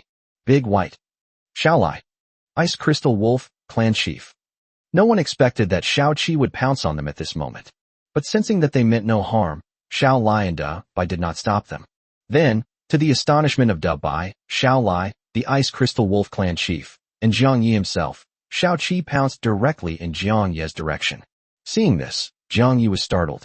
Before he could react, he reached out and caught the ice wolf cub that was pouncing on him.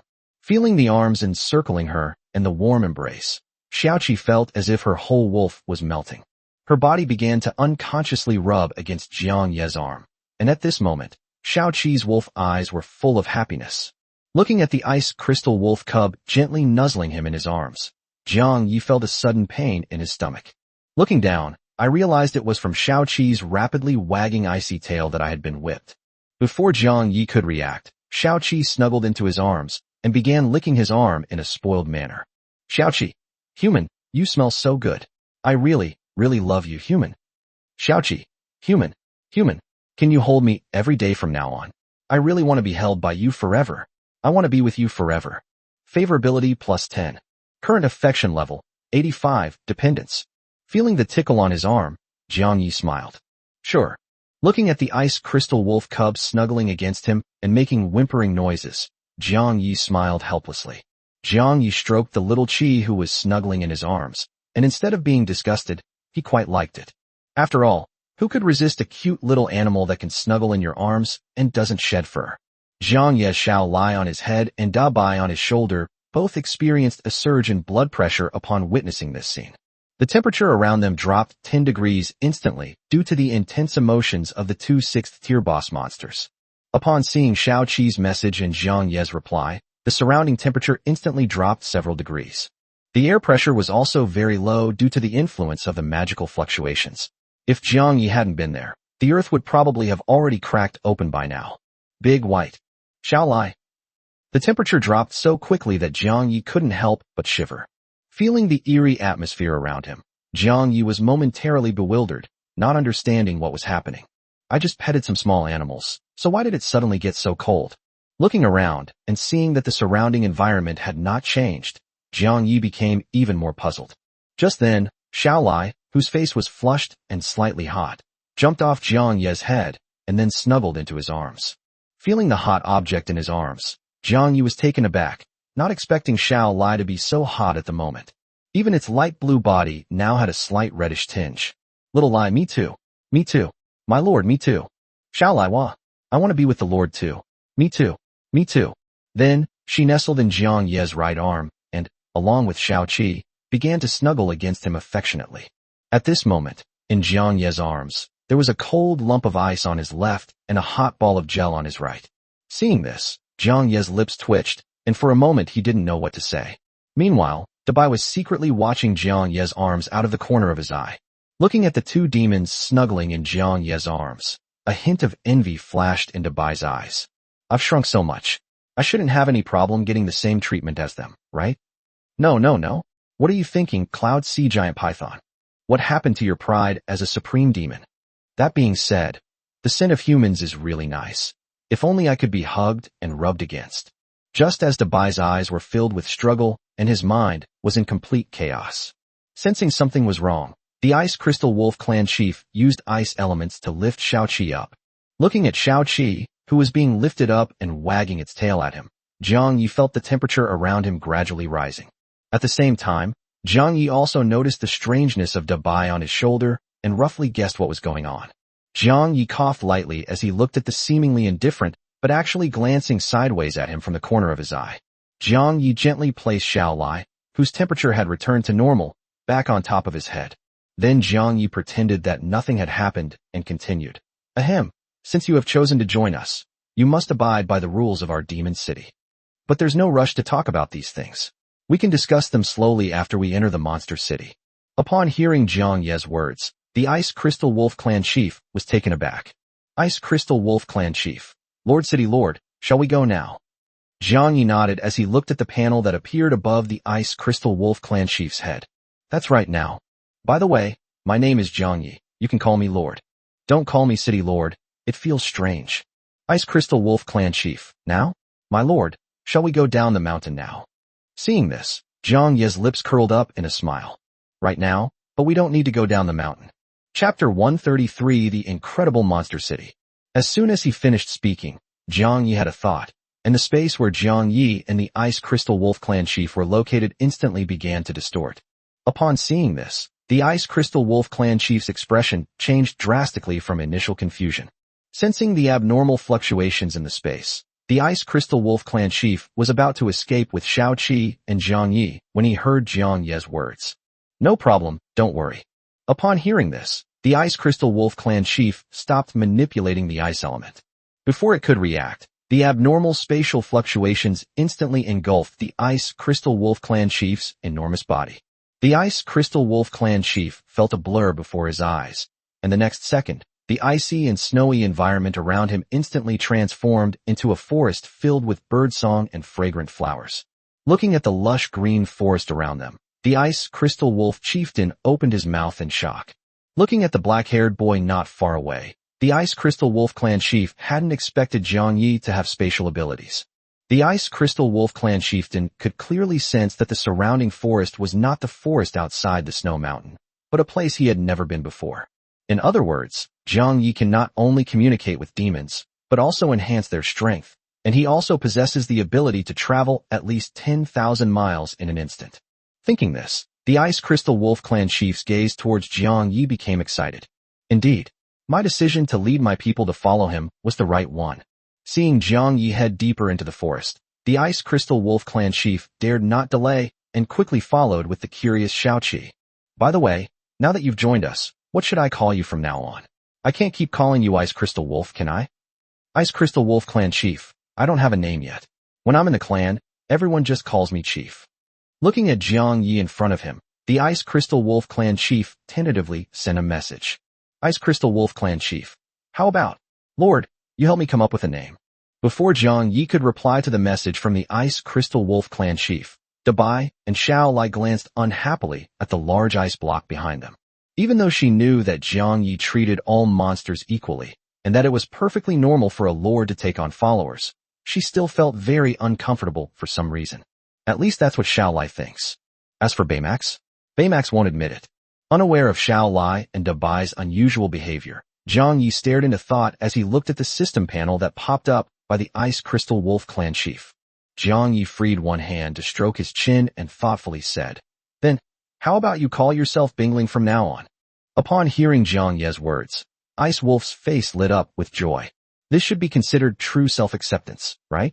Ice Wolf, thank you for bestowing this name upon me, Lord. Looking at the changed name on the system panel, Jiang Yi nodded in satisfaction, then continued walking towards the location of the Demon City. Jiang Yi had considered teleporting the Ice Wolf directly to the city. However, if that were done, given the Ice Wolf's enormous size, it would likely injure many residents or buildings. Therefore, Jiang Yi did not do that. And so, Jiang Yi led the Ice Wolf and Little Seven toward the Demon City. As Jiang Yi got closer, he encountered many residents who were cutting down trees to earn magic energy. The residents would put down their work to greet Jiang Yi when they saw him. Some of the bolder ones even went up to Jiang Yi and begged to be touched. After petting the last of the wooden-horned deer that were lining up for a pat, Jiang Yi watched the animals walk away together and nodded in satisfaction. As for Dabai and Xiao Lai, they stared at Jiang Yi with resentful eyes the whole time. But today is different from the past. Just now, Jiang Yi finally figured it out. I'm just petting a small animal. I'm not doing anything shameful. What's there to be ashamed of? Let Dabai and Xiao Lai stare all they want. If they stare too long, I'll pet them too. With this mindset, Jiang Yi became completely immune to resentful gazes, and could even rub the residents without blushing or skipping a beat, no matter how much he was stared at. Ice Wolf gazed at Jiang Ye's figure, its eyes filled with longing for the demon city Jiang Yi had spoken of. Based on what I'm seeing now, it's almost certain that the monster city Jiang Yi mentioned does exist. Every resident encountered here possesses the ability to communicate with other monsters of different races. Ice Wolf had seen 2 different races of monsters walking together and chatting happily, looking like good friends, more than once. Such a scene is absolutely impossible to see in the wild. When monsters of different races meet in the wild, it's considered a good thing if they don't fight. The monsters I saw here were not only fighting, but I even saw natural enemies walking together and traveling in groups. For example, Firefly Rat and Blue Serpent walked together and chatted casually. There are also Wood-Antlered Deer and Earth Wolf, classic examples of predators and prey coming together. Not only did these combinations seem magical to Ice Wolf, but even the things they talked about seemed bizarre and unbelievable to him. Is it really okay for a monster rat to discuss what to eat for dinner with a monster snake? And then there's the Wood-Antler Deer and the Earth Rock Wolf. The things those two were discussing made even me blush with embarrassment. Ice Wolf quickly manipulated the earth element to cover Xiaoqi's eyes. He couldn't help but marvel at how open the monster city was, that even monsters of different races could spark a connection. What puzzled Ice Wolf the most was why the monsters they encountered along the way. They all seemed to be attacking the trees in their own way, like they're chopping them down. This was what puzzled Ice Wolf the most, since these trees, which had no magical energy whatsoever, were practically useless to monsters. Unable to come up with any useful ideas, Ice Wolf simply gave up and started asking Jiang Yi. Ice Wolf, my lord, why are all the residents we've encountered along the way attacking trees? Is there some reason behind it? Looking at the pop-up panel, Jiang Yi thought for a moment and then explained the system panel. After hearing Jiang Yi's explanation, the Ice Wolf was no longer shocked. First, there was interspecies communication, then a leap in strength, then a human demon king, then a demon city, and then this system panel where you can exchange tree cutting, farming, and mining for magic energy. In just a few short minutes, for things that would have shocked him for a very long time had already appeared, and Ice Wolf had become numb to it. Even if Jiang Yi claimed he was a god who had come down to undergo tribulation, Bing Ling Lang would no longer be shocked. As for Xiaoqi, she's curious and interested in everything. But the one who interests me most is naturally Jiang Yi. No matter where Jiang Yi went or what he did, Shao-Chi would wag its tail and follow behind him like a little follower. And so, Jiang Yi and his group arrived at the outskirts of the demon city. The enormous ice wolf had already spotted the scene outside the demon city from afar. Watching the different races of monsters come and go in the monster city, a lively and bustling scene. Ice Wolf felt its distant inherited memories gradually being pried open, and the memories began to slowly become clearer. As it plunged back into the ocean of inherited memories, the Ice Wolf's body once again radiated light. Noticing this, Jiang Yi turned around and raised an eyebrow as he looked at the radiant light emanating from it. Memories of the Demon King from over 10,000 years ago resurfaced. However, this time it wasn't a memory from when the legendary Demon King was still alive. It was the memory of the Demon King being defeated by the hero and on the verge of death. Ice Wolf saw that the old ancestor, as one of the remnants of the defeated demon army, was escorting the severely wounded and dying Demon King to a certain place. A place that only monsters can enter. Chapter 134 Clues to the Demon King. The memories inherited from the past were stirred by the scene of the monster city before him, and the Ice Wolf saw the palace where the Demon King was besieged by the heroes. They also saw the defeated, severely wounded, and dying Demon King. As one of the few remaining soldiers of the Demon King's army, the ancestor was currently escorting the Demon King to a cave with a small group of other defeated soldiers. That was a backup plan built by the Demon King during his most prosperous and powerful period, a place that only demons could find and enter. However, due to the memory being from so long ago, the Ice Wolf could only see the general situation and nothing else. However, Ice Wolf still managed to see and remember the most important and crucial information, which was the route taken when escorting the Demon King from the palace to the cave. The evoked memories of their past gradually faded, and the light emanating from the Ice Wolf's body gradually diminished. His expression turned complicated as Ice Wolf noticed Jiang Yi's curious and questioning gaze. Ice Wolf, my lord, I saw memories of the legendary Demon King. Upon hearing this, not only Jiang Yi, but also Da Bai and Xiao Lai became interested. Raising an eyebrow, Jiang Yi looked at the Ice Wolf and asked curiously, memories of the Demon King? Isn't the Demon King an old guy who died over 10,000 years ago? Your clan has such a long history. How come you were already by the Demon King's side back then? Hearing Jiang Yi's words, Ice Wolf nodded awkwardly. As a surviving soldier in the Demon King's army, escorting the Demon King to his destination should also count as being by his side, right? Ice Wolf, ahem, my lord, that's not the point. Ice Wolf, the key point is the Demon King who was teleported doesn't seem to have died under the hero's attack, but instead escaped to a hidden cave with severe injuries. Ice Wolf, but for some reason, even though the Demon King doesn't seem to be dead, the monsters still lost their ability to communicate after that day. Ice Wolf, from that day on, the Demon Empire collapsed abruptly, and no one ever saw it again. Jiang Yi's brows furrowed as he read the message from Ice Wolf. So what? 10,000 years have passed. Even if that Demon King didn't die back then, he'd probably be dead of old age by now. Upon hearing Jiang Yi's words, the Ice Wolf shook its massive Ice Wolf head. Ice Wolf, high-level demons have extremely long lifespans. Even a Demon King wouldn't die of old age in 10,000 years. Ice Wolf, and that's not the point. The most important thing is that I remember the location of that cave from my hazy memory. Ice Wolf, in other words, if your excellency is willing, perhaps we can go and take a look. Upon hearing this, Jiang Yi raised an eyebrow. What's so interesting about this? If that Demon King is dead, it's just a grave. If he's alive, you might just bump into it. Looking at Jiang Yi's indifferent attitude, Bing Linglang thought for a moment and then sent a message. Ice Wolf, but that's a dungeon built during the Demon King's heyday. It must contain a huge amount of treasure. Ice Wolf, perhaps it contains the secret of the Demon King's ability to communicate with all things. After all, since that day, the demons have lost the ability to communicate with each other. Seeing this, Jiang Yi waved his hand dismissively. Sigh, it's just a bunch of useless gold and silver jewelry. Instead of wasting time looking for those, I'd rather fish and pet small animals in the city. As for that secret, let's forget about it. Upon hearing Jiang Yi's words, the Ice Wolf quickly realized what was going on. Lord, you already have the ability to communicate with monsters, so how could you possibly still be interested in this ability? Jiang Yi waved his hand and glanced at the huge block of ice behind him. Now that you know the general rules of our monster city, let's go and bring your people over. Before the Ice Wolf could react, Jiang Yi snapped his fingers. As the sound rang out, Jiang Yi and the ice wolf vanished instantly, returning to their initial positions before the teleportation in the blink of an eye. Looking at the icy landscape around them, the ice wolf nodded and was about to lead the way to its clan's location. Just then, the ice wolf was stunned and instantly felt something new inside its body. Just as Ice Wolf was about to use its magic to perceive the situation more closely, it heard Jiang Ye's words. You should be able to sense it now, right? The space within your body. If you can sense it, you might as well try to absorb this entire snow mountain into your body. As a sixth-order demon, it shouldn't be difficult for you to do it. Feeling the extra spatial cubes within its body, Ice Wolf was momentarily confused about what was going on. Blinking, the Ice Wolf, following Jiang Ye's instructions, began to manipulate the small cube within its body that emitted spatial energy.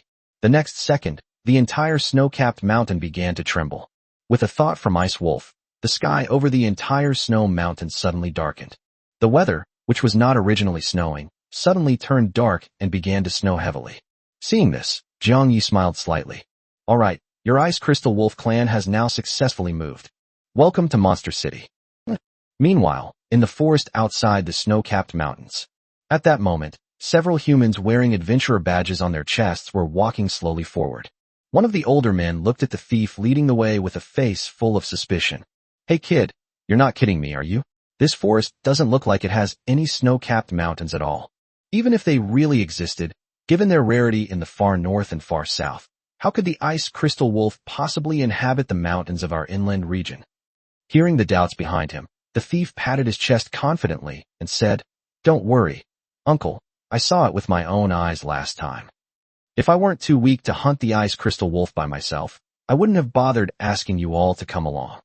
Upon hearing this, the uncle pursed his lips, still somewhat disbelieving what the thief had said. Just then, the thief saw a black-haired boy walking towards him from a distance. The black-haired boy had a blue slime on his head and a snow-white snake coiled around his arm. A little ice wolf cub was following behind.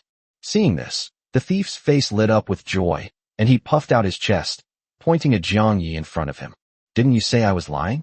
Look, this is the powerful expert who used the teleportation array not long ago.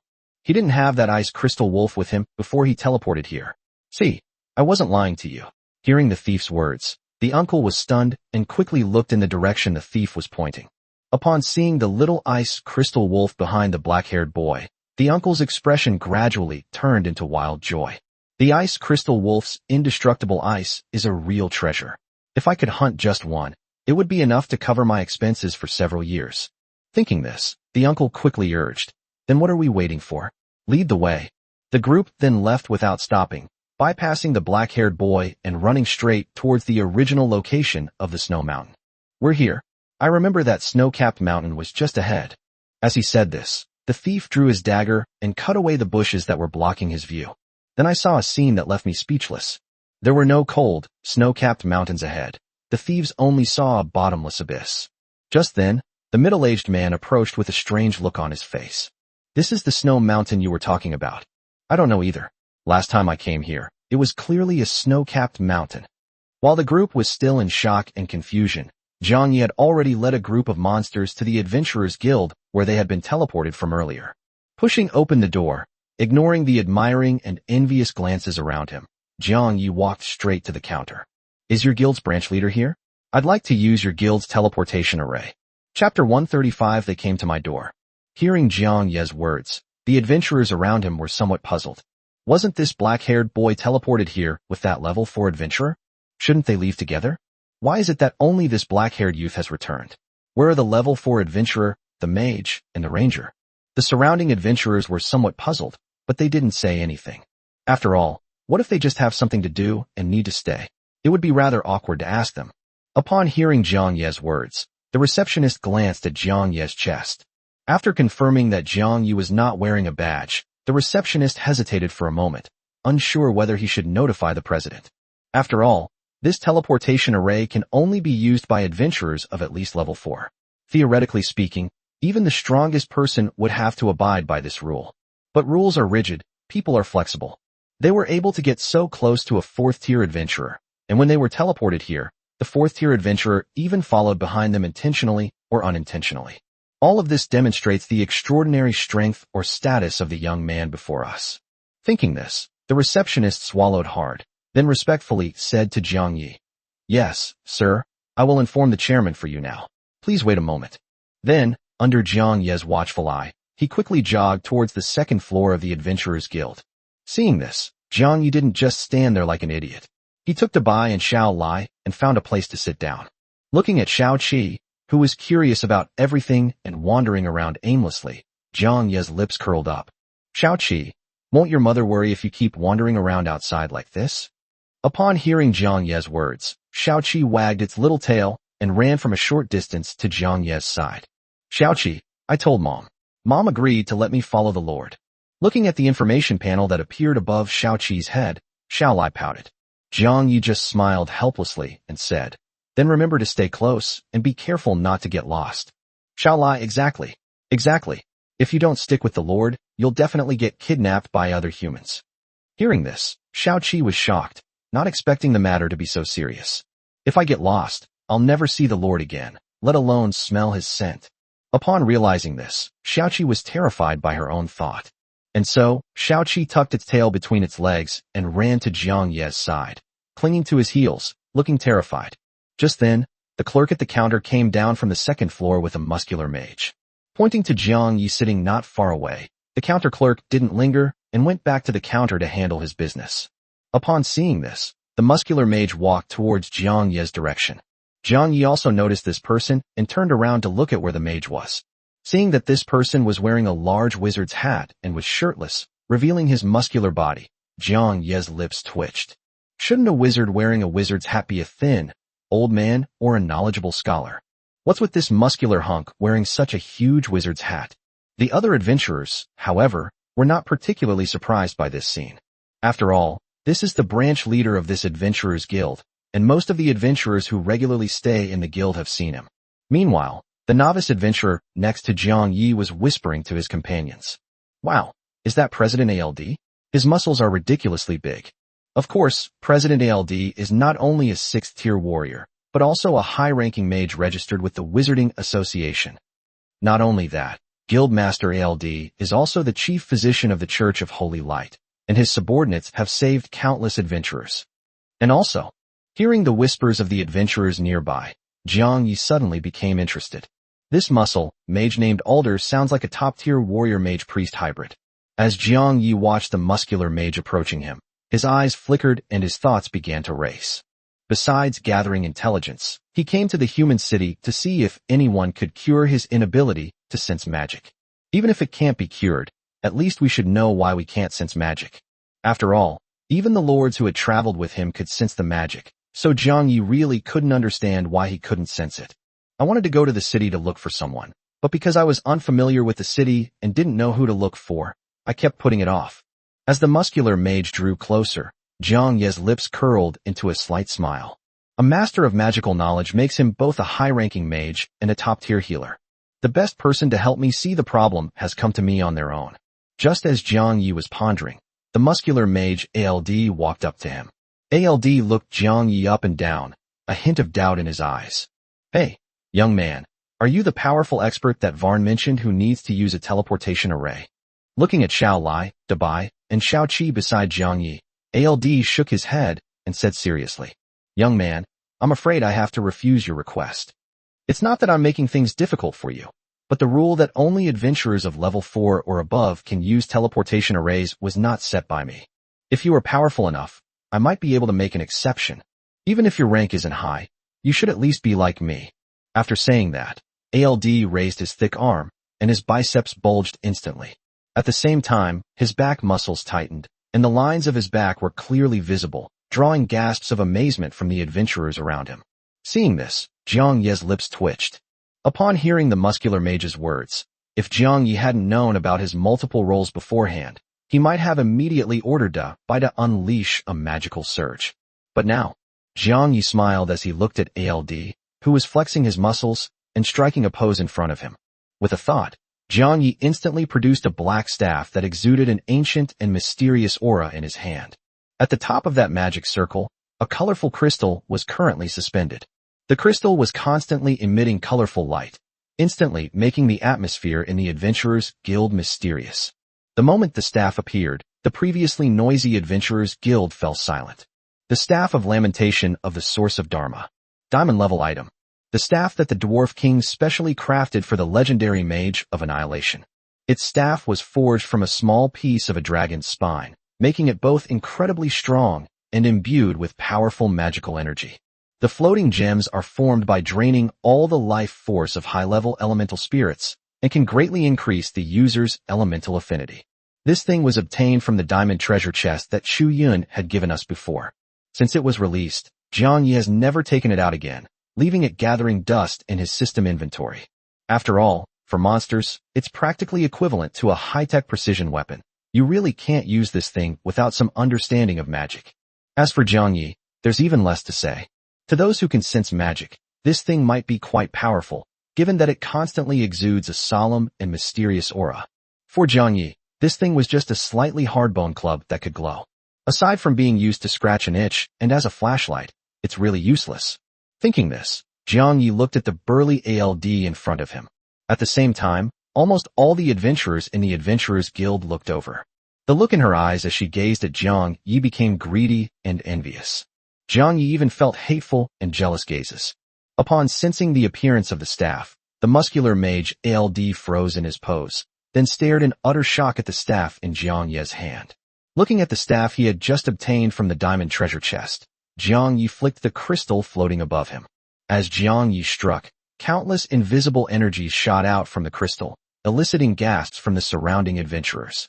Amidst the envious and jealous gazes of the surrounding adventurers, Jiang Yi waved the staff in front of ALD. President Alder, do me a favor, and this will be your reward. How about it? Chapter 136 is absolutely impossible. Hearing what the black-haired boy in front of him said, ALD's eyes nearly popped out of their sockets. He opened his mouth instinctively, momentarily in disbelief. ALD pointed to Jiang Yi's hand and swallowed hard. Young man, are you telling the truth? This staff, you really want to give it to me? The other adventurers, upon hearing this, all cast envious glances their way. Although they knew that such a thing was something they could never have, it didn't stop them from envying it. Jiang Yi smiled at the muscular man's cautious question. Of course I can give it to you, but you have to do me a favor first. It's not a difficult thing. Just help me take a look at my illness. Upon hearing Jiang Yi's words, ALD's eyes lit up instantly. As ALD watched the staff in Jiang Yi's hand radiate energy fluctuations, his excitement grew stronger. Although he didn't know exactly what the staff was made of, he knew from the aura it emitted that it was no ordinary item. He even felt a faint dragon's might while standing on it, suggesting that it might have been made from materials from a giant dragon. Thinking this, Alder's tall body bent slightly, and the serious and impartial expression on his face gradually melted into a smile. Their attitude underwent a complete 180-degree change, transforming from a routine matter into a fawning and ingratiating demeanor. I have no choice but to flatter and beg. The fact that this black-haired boy can casually pull out such a staff as a reward means his background is definitely not simple. Even disregarding all that, this is still a top-tier big spender. The adventurers around them were also extremely shocked by this. Not only were they shocked by Jiang Yi's extravagant gesture, but they were also shocked that the president, who had always appeared fierce, burly, fair, and just, could actually display a fawning expression on his face. For a moment, this scene overturned the adventurer's worldview. His muscles instantly tensed, and ALD rubbed his hands together, smiling. Young, guest, this way please, let's go upstairs and talk slowly. Jiang Yi smiled with satisfaction upon seeing this. With a thought, the staff in his hand vanished instantly, returning to the system space. This tactic once again shocked everyone in the Adventurers Guild. Unexpectedly, this black-haired boy actually possesses a storage bag with spatial attributes. This ability to disappear and reappear out of thin air is something only the incredibly precious spatial storage bag can accomplish. Seeing this scene only strengthened Alder's belief in his powerful background. And so, at Alder's invitation, Jiang Yi, along with Xiao Lai, Dabai, and Xiao Qi, arrived at the VIP reception room on the second floor. Sitting down in the main seat, Jiang Yi casually picked up a piece of apple that had just been peeled and served by a servant. After feeding the apple to the big white dog on his shoulder, Jiang Yi looked at the muscular man sitting opposite him and said, President Alder, I heard that you are the chief physician of the Holy Light Church. I would like to ask if that is true. Hearing Jiang Ye's words, ALD's smile brightened. Of course it's true. My name is well known throughout this entire city. If you don't believe me, just ask the adventurers downstairs. Almost all of them have received my free treatment. Patting his chest, ALD then cautiously glanced at the black-haired boy in front of him. So, esteemed guest, are you looking for me to treat some hidden injury or ailment? After taking a few more apples and distributing them to the spoiled Xiao Lai and Xiao Qi, Jiang Yi said unhurriedly, I guess so. Jiang Yi glanced at ALD, who seemed confident, and his expression turned serious. Guildmaster ALD, have you ever encountered a situation where you can't sense any magical energy or power at all? As Jiang Yi finished speaking, Xiao Lai, who had just been acting coquettishly towards him, instantly became serious. Meanwhile, Big White was staring at ALD, his eyes full of vigilance. If anything seems amiss, Xiao Lai and Bai will not hesitate to raze this place to the ground. As for Xiao Qi, he's still munching on the apple Jiang Yi just fed him. Hearing Jiang Ye's words, ALD was stunned, seemingly not quite understanding what Jiang Yi was talking about. I can't sense any magic at all. Looking at Jiang Ye's serious expression, and after confirming that he wasn't joking, ALD's expression also turned serious. After a moment's thought, ALD said seriously, theoretically speaking, the situation you described does not exist. We humans are the darlings of the gods. Everyone is born with the ability to absorb magical energy and generate magical power. This is an immutable law. It's just a matter of talent. If we express it in numbers, even the person with the worst talent will have 0.00 magic energy in their body. This number can get infinitely close to 0, but it can never be equal to 0. After glancing at Jiang Yi, who was frowning, ALD stood up and walked to the treasure chest next to him. Upon opening the treasure chest, ALD approached, holding a crystal ball that emitted a brilliant light. The light it emitted was so intense that Jiang Yi even felt it was a little dazzling. The moment ALD removed his hand from the crystal ball, placed it on the table, the crystal ball's light vanished. Pointing to the crystal ball in front of him, ALD said, "This is a crystal ball that only high-level mages can make. It can show the level of a person's magical power. The higher a person's magical power, the brighter the light emitted when they touch the crystal ball. And the lower a person's magical energy, the smaller the light they emit. If it is as you say, this crystal will not emit any light." Upon hearing the words of the muscular man in front of him, Jiang Yi raised an eyebrow. Isn't this just the kind of thing used to test talent in novels? Jiang Yi didn't think much of it, and directly reached out and pressed his hand on it. Then nothing happened. This crystal ball didn't even light up, let alone change at all. Seeing this, ALD showed no expression, assuming that the magic energy was too little and the emitted light was negligible. After thinking for a moment, ALD stood up, walked to the door, and closed it. Then, with a thought, all the light elements in the room instantly condensed in ALD's hand. The entire room was plunged into complete darkness in that instant. Looking towards the crystal ball, ALD had hoped to see a faint glimmer of light. But as a result, there was no light at all. Alder didn't even see a spark. Seeing this, ALD was taken aback, and then said, VIP, did you move your hand away? Then ALD heard Jiang Yi tapping the crystal ball. No, I have both hands on it. Upon hearing this, ALD was startled and quickly cancelled the light element gathering spell. Then ALD witnessed a scene that shocked him to the extreme. At this moment, Jiang Yi actually placed both hands on it. In other words, Jiang Yi really didn't have any magical energy in his body. Upon seeing this, ALD was not only shocked but also became excited. His breathing gradually became heavy, and ALD's gaze towards Jiang Yi was no longer so respectful. Instead, it turned into a feeling of surprise and excitement, as if they had found a priceless treasure. His surprise was even greater than when Jiang Yi had taken out the staff and said he wanted to give it to him. Being stared at with such a muscular, naked man, Jiang Yi instantly got goosebumps and felt an overwhelming chill.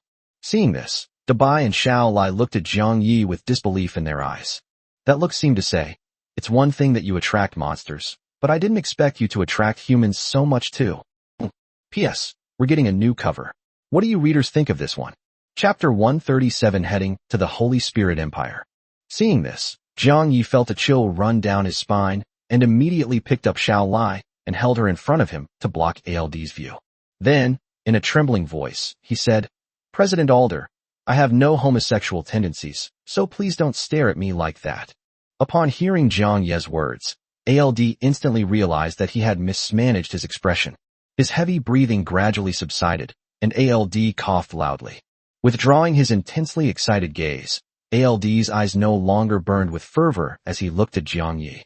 Although he looked away, ALD still glanced at Jiang Yi subtly, his eyes filled with barely concealed excitement. Ahem, I apologize, distinguished guest. My apologies. I was just a little too excited. Your situation is extremely rare. Since I joined the Wizarding Association and the Church of Holy Light, this is the first time I have encountered a case like yours. You are probably the only person in the world with zero magic power. I have never seen a case like yours in any of the ancient texts. In other words, your situation is unprecedented and will likely never be repeated. It is truly rare. As he said this, ALD's breathing became involuntarily heavy. Although ALD tried to control himself, his gaze unconsciously became increasingly aggressive. Jiang Yi swallowed hard, feeling a little nervous. Not only was she nervous about whether she would have another chance to use magic in the future, but she was also nervous about whether ALD had any fetishes in that area. After all, that gaze was just too aggressive, and I really couldn't handle it. Could it be that the best candidate I finally found actually has that kind of fetish? Thinking about this, Jiang Ye's lips twitched uncontrollably, and he was also considering whether he should find an excuse to run away. Even Xiao Lai, whose view was blocked by Jiang Ye's lifting, was now tense all over, unlike before when ALD was staring at her. Xiao Lai, my lord, could you put me down? Xiao Qi, lord, please hug me. Hug me. Little Lai, my lord, please hold me. Jiang Yi glanced at the excited, muscular man in front of him and tentatively asked, President ALD, what caused my condition? In response to Jiang Ye's question, ALD did not answer, but quickly stood up. Then, under Jiang Ye's questioning gaze, he strode towards the treasure chest where the items were stored. As they walked, he said, I don't know what caused your condition, so it might require a thorough examination. Jiang Yi was taken aback when he heard Alder's words. Should we examine it more thoroughly? Does this mean that other worlds also have things like blood tests and physical examinations? Jiang Yi was puzzled, so ALD took out an ancient scroll from the treasure chest and then walked towards Jiang Yi. Seeing this, Jiang Yi was somewhat puzzled. Is the so-called detailed inspection done using just this one scroll? Seeing the confusion on Jiang Ye's face, ALD smiled and began to explain. That's right, sir. If a detailed examination is required, I need to inject magic into your body. That's why many patients are unwilling to undergo this examination, as it is quite risky. As he said this, ALD unfolded the scroll in front of Jiang Yi and began to introduce it. So our church launched a simplified version. This is a soul resonance scroll. After you sign it, my soul will be bound to your body for 1 minute, during which time I will be able to sense the situation inside your body. Of course, this soul resonance scroll is an extra charge. If you have no problem with it, please sign it. Upon hearing what the muscular man in front of him said, Jiang Ye's gaze towards the scroll suddenly became clear.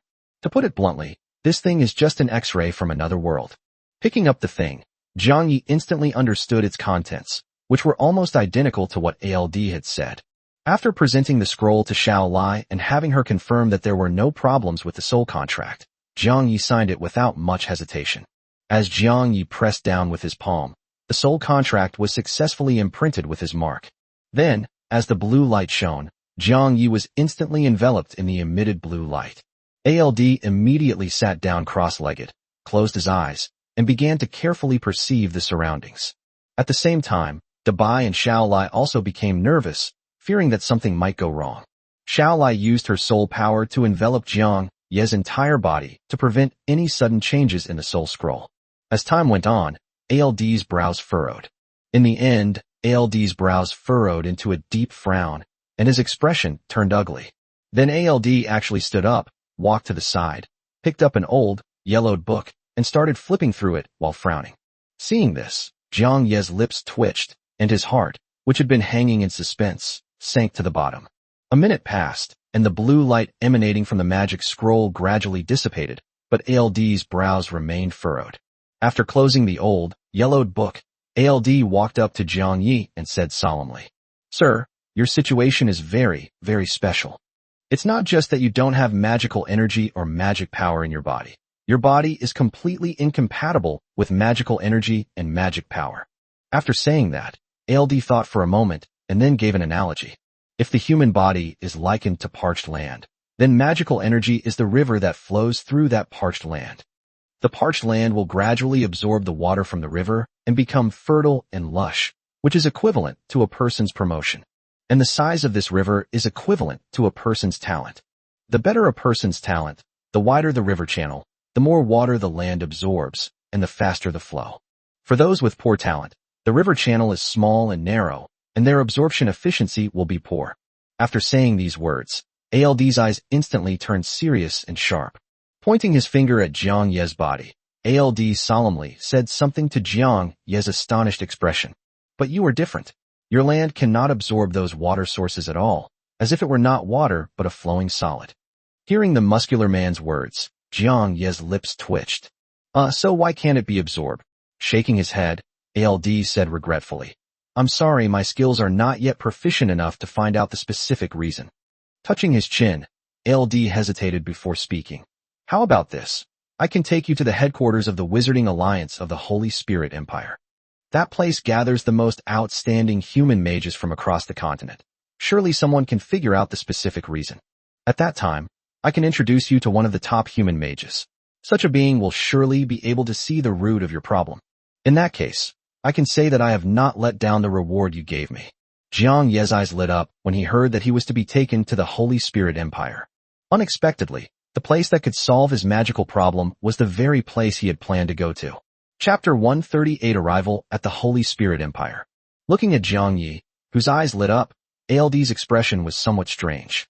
Would an average person react like this when they learn they have a terminal illness and need expert consultation? Something seems off about this dark-haired boy in front of me. After thinking for a moment, ALD continued. By the way, Mr. Jiang, I also discovered something strange about your body.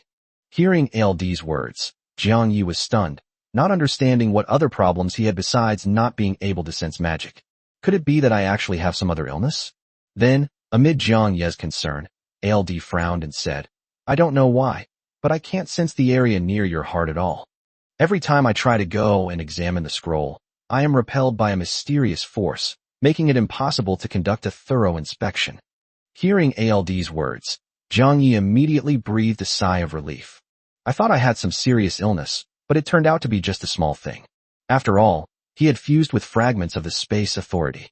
As for that fragment of Space Authority, I clearly remember that the system's evaluation of it was, it repels all energy. It's likely that ALD couldn't perceive it because of the rejection from that Space Authority. Thinking this, Jiang Yi said to ALD, this is not a problem, don't worry about it. Hearing Jiang Ye's words, ALD glanced at the composed Jiang Yi and said nothing more. After all, the person in question didn't react much after hearing it, so why should I care so much? Standing up, ALD looked at Jiang Yi, who was still sitting. In that case, let's set off now. Just as he was about to leave the VIP living room, ALD suddenly remembered something and turned to look at Jiang Yi. By the way, after talking for so long, I still don't know your name, esteemed guest. Jiang Yi smiled as he looked at the muscular man standing at the door. Holding Xiaolai, Jiang Yi stood up and looked at ALD, saying, Hello, my name is Jiang Yi. And so, Jiang Yi, along with the three beasts Dabai, Xiaolai, and Xiaoqi, followed Alder back to the Adventurers Guild Hall.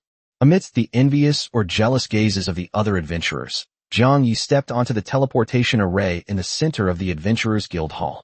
Jiang Yi nodded to the muscular mage ALD beside him, already prepared to teleport. Seeing this, ALD nodded, and his sixth-order magic power surged out. He then rushed toward the magic circle engraved on the ground. The magic circle in the center of the hall suddenly lit up with a blue light, and the next second, Jiang Yi, the three beasts, and Alder's figures disappeared instantly. When Jiang Yi opened his eyes again, he was somewhat puzzled. I don't understand why this teleportation went so smoothly. The palpitations I felt during the last teleportation didn't occur. Correspondingly, the resonance with the fragments of the Space Authority also naturally has no place to go.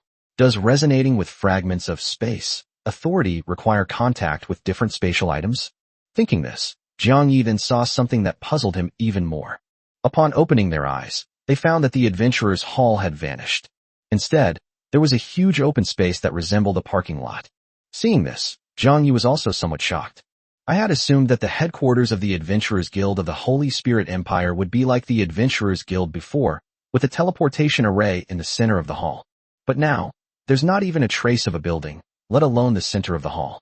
Jiang Yi looked around and saw that all around him were teleportation arrays with blue runes engraved on them.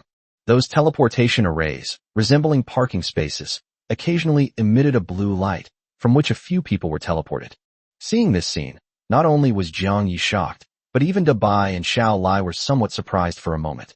Xiao Qi, meanwhile, wagged her little tail and looked around, showing great curiosity about everything. Xiao Lai, my lord, the spatial fluctuations here are so frequent. Big White. Humans, these people who teleported here are at least at the 5th rank. Humans, be careful. Xiaoqi, my lord, may I come over and play? It's so spacious here. I really want to run around here. Seeing Jiang Yi's shocked expression, ALD roughly guessed what had happened. With a smile, ALD said, Mr. Jiang, you haven't been to the Holy Spirit Empire before, have you? Seeing Jiang Yi nod, ALD explained with a wry smile. Mr. Jiang, you don't think the headquarters of the Adventurers Guild in the Holy Spirit Empire is the same as our branches, do you? How could that be? As the headquarters, adventurers guilds from all over the continent teleport here. If they only have one teleportation array like our smaller branches, we probably won't get a turn until next month. With that, ALD slowly walked out of the teleportation array and headed in one of the directions. Let's go, Mr. Jiang. I'll take you to headquarters to register first. After all, the management at headquarters is not as relaxed as our small branches. Those who are not 4th-tier adventurers need to register before using the teleportation array. Hearing ALD's words, Jiang Yi had no choice but to slowly follow with Dabai and Xiao Lai. After all, I have nowhere else to go right now. Xiaoqi, on the other hand, continued to look around curiously, appearing curious about everything. Under the remote instruction of a giant eagle who wishes to remain anonymous, Xiaoqi has learned how to use the system's built-in camera function and chat channel function. After taking pictures of the strange magic array around him, Xiaoqi was about to send them to the giant eagle, who wished to remain anonymous, as agreed. Just as she was about to send it out, Xiaoqi was startled to see Jiang Yi walking away and quickly ran after him. Xiaoqi, my lord, wait for me. And so, Jiang Yi and his group, led by ALD, walked out of the teleportation array and arrived at the crowded, vast central square. The square was teeming with people, shoulder to shoulder, with countless adventurers dressed in various styles moving around, all looking extremely busy. Looking at the square in front of him, Jiang Yi was also somewhat surprised. I wasn't surprised by the large number of people in the square, but by the giant clock in the center of the square. Looking around, Jiang Yi immediately saw the giant bronze bell, standing 20 meters tall, in the center of the square. The entire bell is made of pure copper, and the patterns on its surface are engraved with lifelike designs, all of which are inlaid with pure gold. Upon closer inspection, Jiang Yi saw that the pattern on the giant bell seemed to depict a story of a brave warrior wielding a sword to slay a demon. ALD, seeing Jiang Yi's surprised expression, smiled with satisfaction. That giant bell in front is one of the landmark buildings of the Holy Spirit Empire. How about it? Magnificent, isn't it? You should know the origin of the Holy Spirit Empire, right? This giant bell is said to have been built to commemorate the hero's slaying of the Demon King. This giant bell has stood here since the founding of the Holy Spirit Empire, and it has never rung even once. Chapter 139 Shocking Change. ALD nudged Jiang Yi beside him with his thick elbow, and his expression immediately became beaming. There's a really funny story about this giant clock, Mr. Jiang. Would you like to hear it? If you want to listen, could you give me more tour guide fees after I finish my work? Seeing the muscular man beside him beaming with excitement, Jiang Yi was speechless for a moment. Where is your airs as the president? You're acting like a child. Glancing at the giant bell in front of him, and looking at the patterns on it, Jiang Yi said calmly, Tell me about it. Upon hearing Jiang Yi's words, ALD immediately beamed with joy. This is the tour guide fee for a big shot like a top-tier magic staff. It's such a good deal to earn that just by talking. Jiang Yi, however, didn't care at all. After all, he had a whole bunch of those similar useless gold-level items in his system inventory. Those were items that were useless and couldn't be sold in the Monster City, obtained by residents of the Monster City during the Beast Tide. The residents didn't want to list those items for sale in the trading channel, so after thinking it over, they simply gave them to Jiang Yi. Jiang Yi had no choice but to accept it, since those demonic residents would leave the items at the Lord's Mansion gate and then run away. So even if Jiang Yi encountered them, he wouldn't be able to catch them. Instead of keeping those things, it's better to take them out and spin them. After all, for Jiang Yi, these things won't sell for much magic energy and aren't very useful anyway. With that in mind, Jiang Yi listened to ALD's story. Mr. Jiang, you must have heard the recent rumors about the Demon King, right? It seems to have come from some remote country in the north. They say the Demon King has been resurrected, appeared in their country, and dug up a piece of their land. I'm not afraid of being laughed at if I say this, but even if the Demon King really did come back to life, how could he possibly come back to life in that godforsaken place? It's one thing to respawn in that godforsaken place, but how could you just dig a hole, and then there's no more activity? That's the legendary Demon King. If he's resurrected, he'll surely cause a big commotion, right? It can't just be digging up a piece of land, can it? If the Demon King's appearance was really just about digging up a piece of land, then that Demon King is really too cowardly. And also, hearing the story told by the muscular mage ALD, Jiang Ye's lips twitched. This sounds like he's criticizing himself. Shifting his attention from ALD's story, Jiang Yi glanced at the big white dog perched on his shoulder. Seeing Dabai's wary look, Jiang Yi said in a voice that only he and Dabai could hear, "Dabai, this should be the Holy Spirit Empire. How is it? Can you feel the abundance of magical energy here?" Hearing Jiang Ye's quiet question from the side, Dabai closed its snake eyes and began to sense things carefully. Feeling the surrounding environment, Dabai sent a private message to Jiang Yi. Big White, the magical energy in this environment is indeed extremely concentrated. Big White, even though the number of people gathered here is dense, the magical energy has been diluted to almost nothing. Big White, but even this little bit of magical energy is still more than 10 times more concentrated than in the demon forest. Jiang Ye's eyes lit up when he saw the message sent by Dabai. As expected of the most central and prosperous area of the mainland, the concentration of magical energy here is incredibly high. According to Dabai, this plaza should be the place with the lowest magical energy in the Holy Spirit Empire. Unexpectedly, even in this most sparse area, the magical energy is dozens of times more concentrated than in the demon forest. If you set up camp in a nearby deep mountain forest, wouldn't your magic power be several hundred times, or even 1,000 times higher? At that time, the tax revenue will skyrocket. Thinking this, Jiang Ye's eyes grew brighter and brighter. It's as if I can already see the day when I become the richest person in another world and dominate the whole world. Just as Jiang Yi was fantasizing about the future, he heard ALD's gloating voice from the side. And what's even funnier are the nobles from those countries. The bounty notice has even been sent to the Adventurers Guild headquarters. Those mountain nobles probably don't know that the current guild master is the descendant of the legendary hero, right? As he said this, ALD pointed to the giant clock in the square. Jiang Yi also became interested upon hearing Alder's words. Stopping his mental fantasy, Jiang Yi looked at ALD, who was making an exaggerated expression. You know what? ALD's storytelling, so vivid and engaging, actually seems like it might actually be worth Jiang Yi tipping him a guide fee. At least Jiang Yi found it amusing. I'm afraid they don't even know the legend of this giant bell. Legend has it that the sword that the hero used to slay the Demon King is stuck at the top of this giant bell. If the Demon King is resurrected, the power of the sword will awaken the giant bell. The awakened giant bell will gradually peel away its outer layer as it rings, revealing its original appearance. And that's where the funny part comes in. Those nobles from remote areas say that the Demon King has been resurrected. But this giant bell has not made a sound, and it hasn't even moved once in the past 10,000 years. Right now, adventurers throughout the entire Holy Spirit Empire are treating that S-rank quest like a joke. Buzzing, buzzing, buzzing. Before Alder could finish speaking, a series of magnificent bell tolls, seemingly capable of resounding through the heavens and earth, came from the center of the square. The deafening toll of the bell seemed like a call from ancient times, and almost everyone who heard it stopped instantly. Local adventurer groups on quests, blonde elves visiting the area, shops hawking their wares along the street, and even children playing and laughing all stopped what they were doing. And all of these people, without exception, looked toward the place from which the huge bell rang. The densely packed crowd in the square all looked at the giant bronze bell located in the center of the square at the same time. Scenes that were previously only found in myths and legends were now being presented to everyone in real life. Just as countless people were shocked and looked up in awe as the legend was confirmed. Meanwhile, In a distant, magnificent palace, a young man wearing a splendid crown gazed outwards. The boy's eyes lacked any of the vigor that a young person should have. Yes, but in his twilight years, he had seen through everything and possessed an unparalleled solemnity.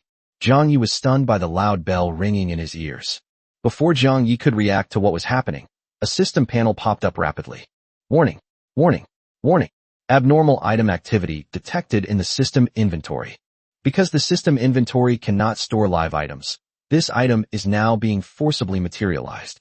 Then, to Jiang Yi's astonishment, a fragment of a crown radiating golden light appeared before him. It fell to the ground, making a clinking sound, and Jiang Yi was about to bend down to pick it up. Then they saw a muscular arm reach out and grab the golden crown fragment. Chapter 140, Descendant of the Hero. Just as Jiang Yi was stunned and shocked, ALD reached out and picked up the crown fragment that had fallen to the ground. ALD tossed the glowing fragments aside and raised an eyebrow. ALD handed the glowing fragment to Jiang Yi and said with a smile, "Here, Mr. Jiang, you dropped something. But what is this thing? It looks like gold, but it's glowing, and it's a little warm to the touch. I sensed it, and there's no magical fluctuation in your material. Could it be some kind of rare material?" Jiang Yi breathed a sigh of relief upon seeing the fragments ALD handed him. Fortunately, ALD didn't know that this thing was a fragment of the language authority. Otherwise, things could get complicated. Jiang Yi received the fragment of the language authority from ALD and felt a burning sensation in his hand. Jiang Yi glanced at the glowing, hot fragment of the language authority in his hand, then looked at the giant bell trembling in the distance.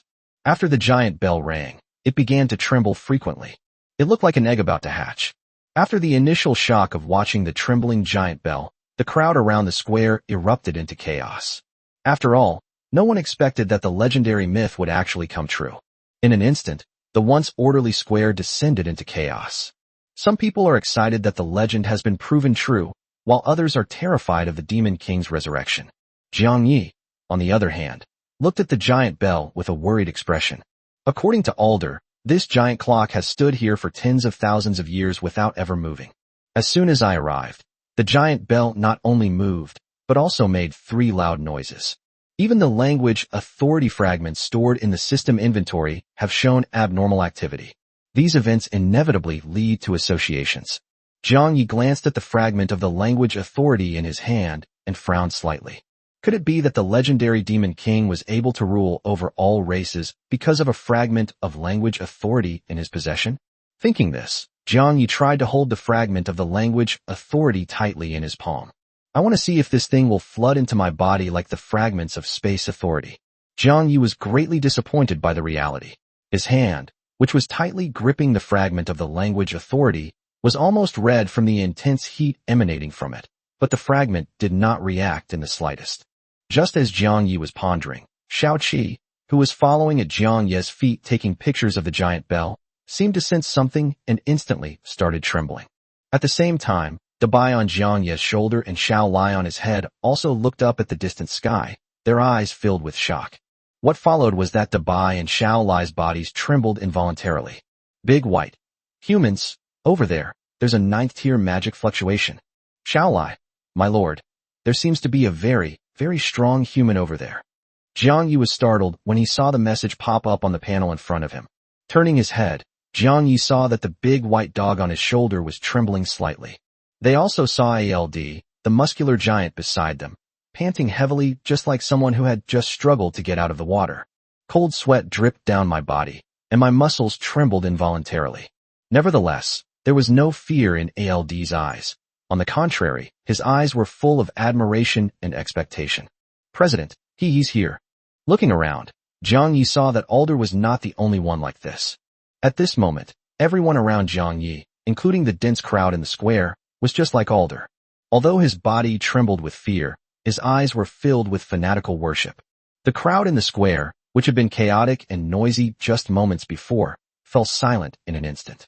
Among them are many top-tier experts at the 5th, 6th, or even 7th rank.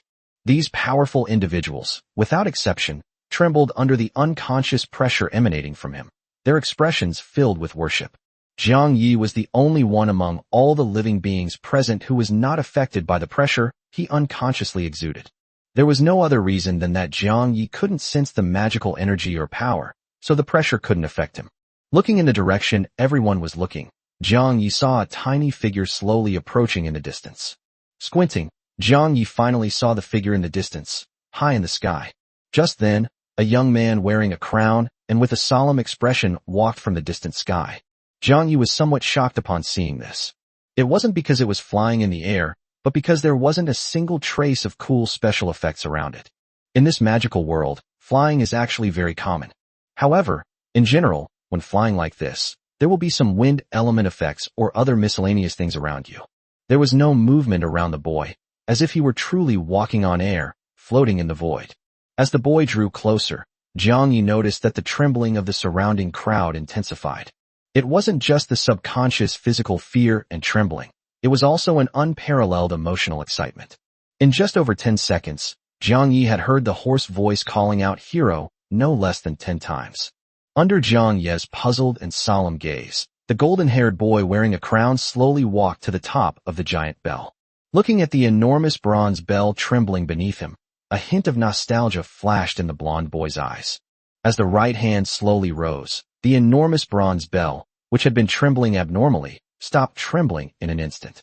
A second later, the huge bronze bell burst forth with a series of resounding chimes that echoed throughout the heavens and the earth. Then, as the giant bell emitted a deafening roar, its exterior began to gradually crumble. Large fragments of bronze fell from midair, crashing into the sea of people below. Instead of panicking, the crowd became even more excited, because all the bronze fragments that fell disappeared into thin air without exception. Despite not sensing the slightest magical fluctuation, the crowd knew without a doubt that this was the work of the hero's offspring, the current Grand Master of the Adventurers Guild.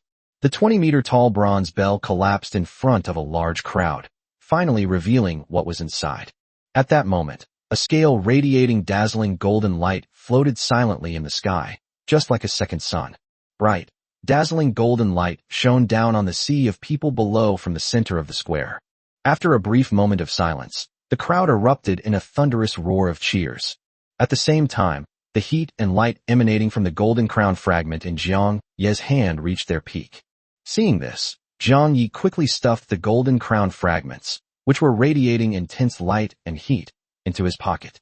Fortunately, everyone around Jiang Yi was focused on the sky above, so no one noticed anything unusual about Jiang Yi. Looking up at the sky, Jiang Yi saw the information panel that appeared on the scales that resembled the sun. Item name, fragment of the authority of thought. Item level, mythical. Item description, fragment of the thought, authority, possessing a portion of the power of authority, repelling all elemental energies. Chapter 141, The Power of the Fragment of Thought. Jiang Yi was stunned when he saw the system panel that popped up. After confirming that the scale-like object in the sky was a fragment of authority, countless question marks appeared in Jiang Yi's mind. What does this fragment of thought authority have to do with my fragment of language authority? Even the names of the powers they hold are different, so why do these two things react when they meet? Jiang Yi touched the still warm golden crown fragment in his pocket, and his lips twitched for a moment. At the same time, the blonde hero looked at the Libra in front of him, and a slight smile appeared on his lips. His weathered eyes glanced indifferently at the crowd below, which was roaring like a tsunami. Without paying much attention, the blonde warrior narrowed his eyes. The floating fragments of thought, authority, seemed to sense something and gradually flew towards the golden-haired hero. Seeing the shimmering scales flying towards him, the blonde hero simply reached out and lifted them up. The instant the blonde hero grasped the scales, a powerful yet invisible surge of energy erupted from them. Waves, like ocean currents, surged from the scales and spread out from the central square in the blink of an eye. At the same time, the fragment of language authority in Jiang Yi's pocket also began to tremble wildly. Sensing something was wrong, Jiang Yi was about to take out the fragment of the language authority to examine it when he felt a sudden pang in his heart. A bad feeling welled up from the bottom of Jiang Yi's heart. He had a premonition that if he didn't enter the ethereal state at this moment, the fragments of space, authority, and language authority within my body will inevitably be discovered. Thinking of this, Jiang Yi instantly entered a state of ethereal transformation, his body and the fragments of the language authority becoming transparent. In the instant his body became ethereal, Dabai and Xiao Lai, who were on Jiang Yi's body, also fell off. Big white Xiaolai, huh? Huh. Xiaoqi. Xiaolai, you fell on me. At the same time, the ripples spreading from the heights of the central square swept across all the places illuminated by its light. Even after the ripples spread throughout the entire square, they showed no signs of stopping and continued to spread forward. Those touched by the fluctuations invariably transformed their expressions from worship into fanaticism. Looking up at the golden-haired hero in the sky, almost everyone at that moment shouted the same thing in unison. Long live the Holy Spirit Empire. Long live the hero. Long live the Holy Spirit Empire. Long live the hero. Long live the Holy Spirit Empire. Long live the hero. In an instant, the entire crowd in the square shouted this sentence in unison, and all other thoughts disappeared from their minds. In his eyes, there was only the blonde figure holding a golden scale in the sky. At this moment, in everyone's eyes, that golden-haired figure had become like a god, the only faith everyone had. Jiang Yi was shocked as he looked at the crowd around him, whose expressions were strange and whose eyes were filled with fanatical faith. Looking at the Libra constellation radiating golden light in the sky, Jiang Yi felt a surge of turbulent emotions. Is this the power wielded by the fragments of the thought authority? Suddenly realizing something, Jiang Yi's pupils contracted, and he quickly turned to look at the three large white beasts that had fallen to the ground. Jiang Yi saw that the three white beasts that had fallen to the ground had pupils filled with the same fanatical faith as the people around them. However, the surrounding crowd was looking towards the blonde figure in the center of the square. The three beasts, Dabai, Xiaoqi, and Xiaolai, were looking up at Jiang Yi, who had a bewildered expression. At the same time, Jiang Yi also noticed the change in favorability rating above Xiaoqi's head. Affection level, 100, absolute loyalty. Just as Jiang Yi was feeling surprised and confused by the three beasts' reaction, the golden-haired hero, who was seen as a god by the crowd, looked down at the roaring crowd below him, a smile gradually spreading across his face. Looking down at the frenzied crowd, the blonde hero spoke solemnly. The legendary prophecy has come true. The evil demon king has now been resurrected. At this moment, the brutal and evil demon king is hiding in the shadows, plotting his revenge against humanity and attempting to completely shatter our peaceful and beautiful life. He will lead his demon army to plunge the entire continent into chaos once again, and he will rebuild his brutal demon empire amidst the corpses of countless slaughtered people. But the people need not worry. I am the Grand Master of the Adventurers Guild and the current king of the Holy Spirit Empire. We will rebuild the human alliance and inherit the will of the previous hero. Within 7 days, I will drag out that demon king hiding in the shadows and utterly slay him. A serious yet impassioned voice came from the blonde hero. Its sound gradually spread after passing through the golden scales, and then, under the manipulation of the Ninth Order magic, it instantly spread throughout the entire capital of the Holy Spirit Empire. Every human still in the capital city heard the golden-haired hero's impassioned speech at the same time. Everyone in the capital gradually became excited and enthusiastic after hearing the speech. Seemingly sensing the call, people came out of their rooms. In an instant, the streets and alleys were filled with enthusiastic crowds. And all of these people, without exception, were looking in the same direction. That's the direction where that blonde figure was located in the central square of the Holy Spirit Empire. Jiang Yi, who was in a blurred state, felt a chill run down his spine upon seeing this scene. Jiang Yi quickly dispelled the illusion and bent down to pick up Xiaolai, Dabai, and Xiaoqi, who had fallen to the ground. The moment the three white beasts touched Jiang Yi, the fragment of the language authority in Jiang Yi's pocket lit up a little more. At the same time, the eyes of the three white beasts instantly became clear, and their fanatical excitement vanished. Upon seeing Jiang Yi's face, the three beasts were completely stunned. Baymax, human, what just happened to me? Are you alright? Xiaolai, huh. Lord, you looked so cool when you were shining just now. Xiaoqi, oh, that feels so good. Jiang Yi smiled at the three little ones in his arms. Seeing that Xiaolai was happy, Dabai blushed, and Xiaoqi was excited, each reacting differently. Jiang Yi was finally certain that the three beasts were alright. Relieved, Jiang Yi looked at the blonde figure gradually disappearing into the distance. Although it traveled further and further away, the fervent faith of the crowd in the square did not diminish with the distance. On the contrary, over time, this fanatical belief became more and more steadfast. Once the blonde figure had completely disappeared, the crowd in the square returned to normal and continued doing what they had been doing. Some hurried on their way, while others hawked their wares, and the square quickly became busy and lively again.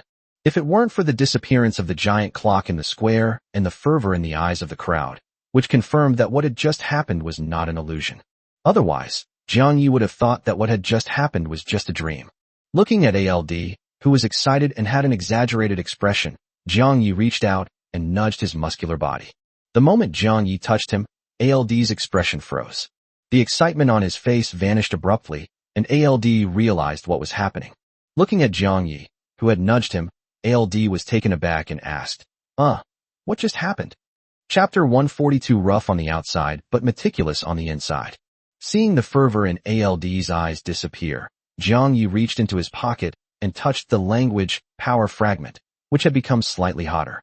It's alright, let's go, Jiang Yi said to ALD after putting the three little ones back in their original positions. Let's skip registering at headquarters for now. I'm in a bit of a rush. Let's go straight to the Wizard Alliance headquarters. Upon hearing Jiang Yi's words, ALD was about to say something when Jiang Yi interrupted him again. I'll pay more. Upon hearing this, ALD immediately shut his mouth. If you don't want to register, then don't register. Anyway, so many people send and receive emails every day, and nobody really checks them carefully. Thinking this, ALD shrugged and led Jiang Yi directly towards the direction with the most people. Following behind him with the three little ones, Jiang Yi showed no interest whatsoever in the bustling streets of the Holy Spirit Kingdom.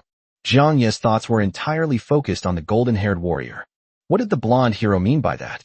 He wanted to find the Demon King within 7 days? Does that mean you have to find me within 7 days? Or do you mean find the legendary Demon King? If it's the latter, I can still go shopping with a clear conscience. If it's the former, then I'm probably in danger. The fact that someone can say something like that in public shows that they are confident they can find the Demon King within 7 days. This was also the reason why he had just refused ALD's request to register, since that hero was the Grand Master of the Adventurers Guild. If you go to their headquarters to register, isn't that like complaining that they're taking too long to find you and offering to deliver it to them voluntarily? If running away directly hadn't aroused ALD's suspicion, he probably would have summoned the Radiant Eagle and fled as soon as the blonde warrior was far away. Thinking this, Jiang Yi frowned more and more, and his heart suddenly felt tense.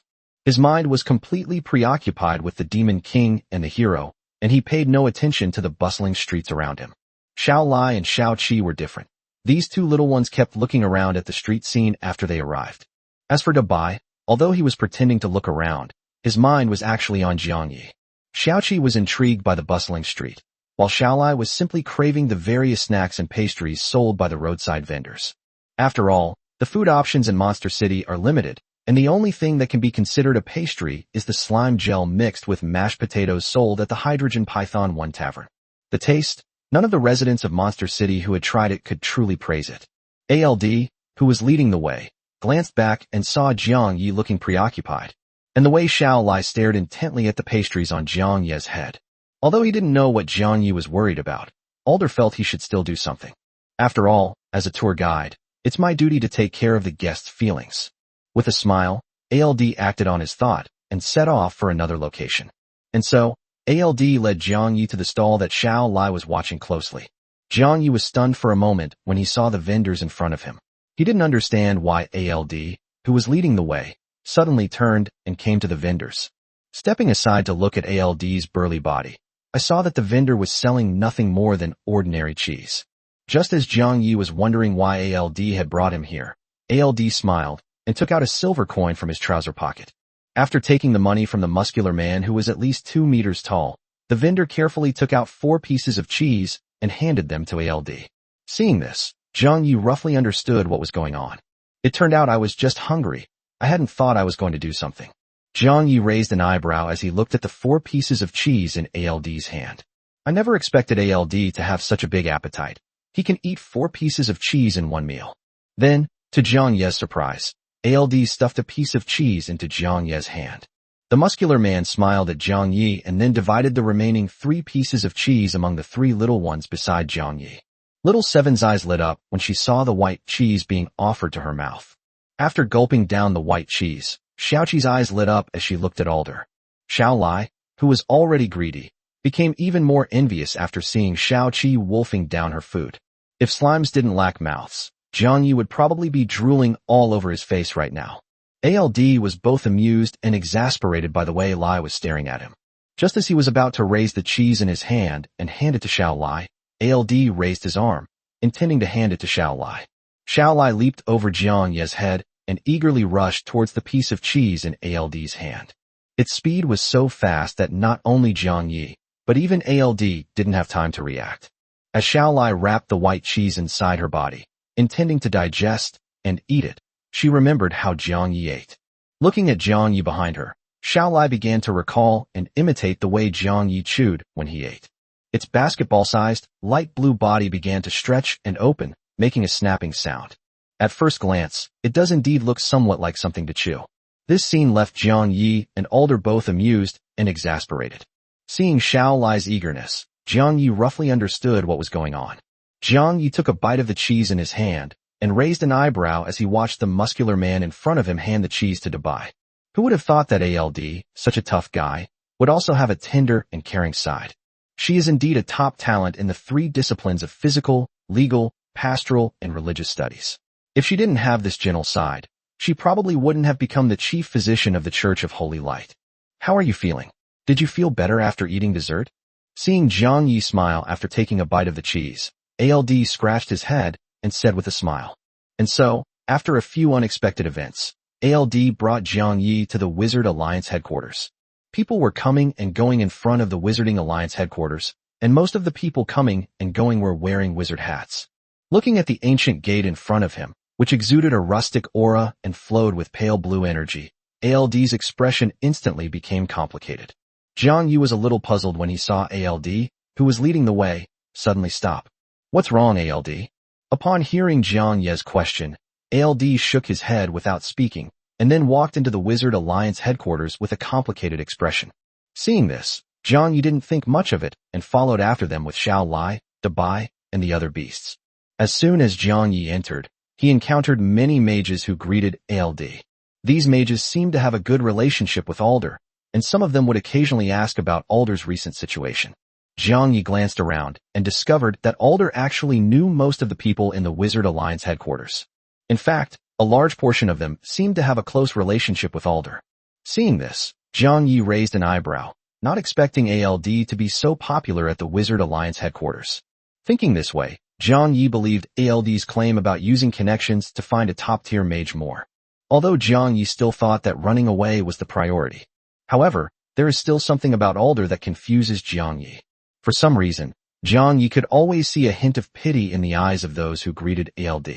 Jiang Yi was still somewhat puzzled by this, not understanding why ALD, a top-tier 6th-order expert who was so skilled in physical, magical, and priestly cultivation that even a few others envied, was worth pitying. Just as Jiang Yi was wondering, a girl's surprised voice came from afar. Hey, ALD, you're finally back. Hearing the sound, ALD was startled and quickly looked in the direction from which it came. Just then, a girl wearing a wizard's hat bigger than her head came running towards them. ALD, you're finally back. How is it? Has the curse within you been resolved at the Church of Holy Light? Hey, who's that guy next to you with the slime on his head? Is he your new friend? Chapter 143 Body Shape Change. As he watched the girl jogging towards him, ALD's expression became complicated. Shifting his gaze, ALD deliberately avoided the girl's previous question and pointed to Jiang Yi, replying, "This is my client. I brought him to find a high-level mage. Well, we're in a bit of a rush. Let's talk again later if we have more time." After saying that, she turned around with Jiang Yi, seemingly unwilling to face the girl anymore. Jiang Yi raised an eyebrow as he listened to the girl's words. Jiang Yi glanced at ALD, who was burly and stood a full 2 meters tall, and was momentarily puzzled. A curse? Does ALD look like he's cursed?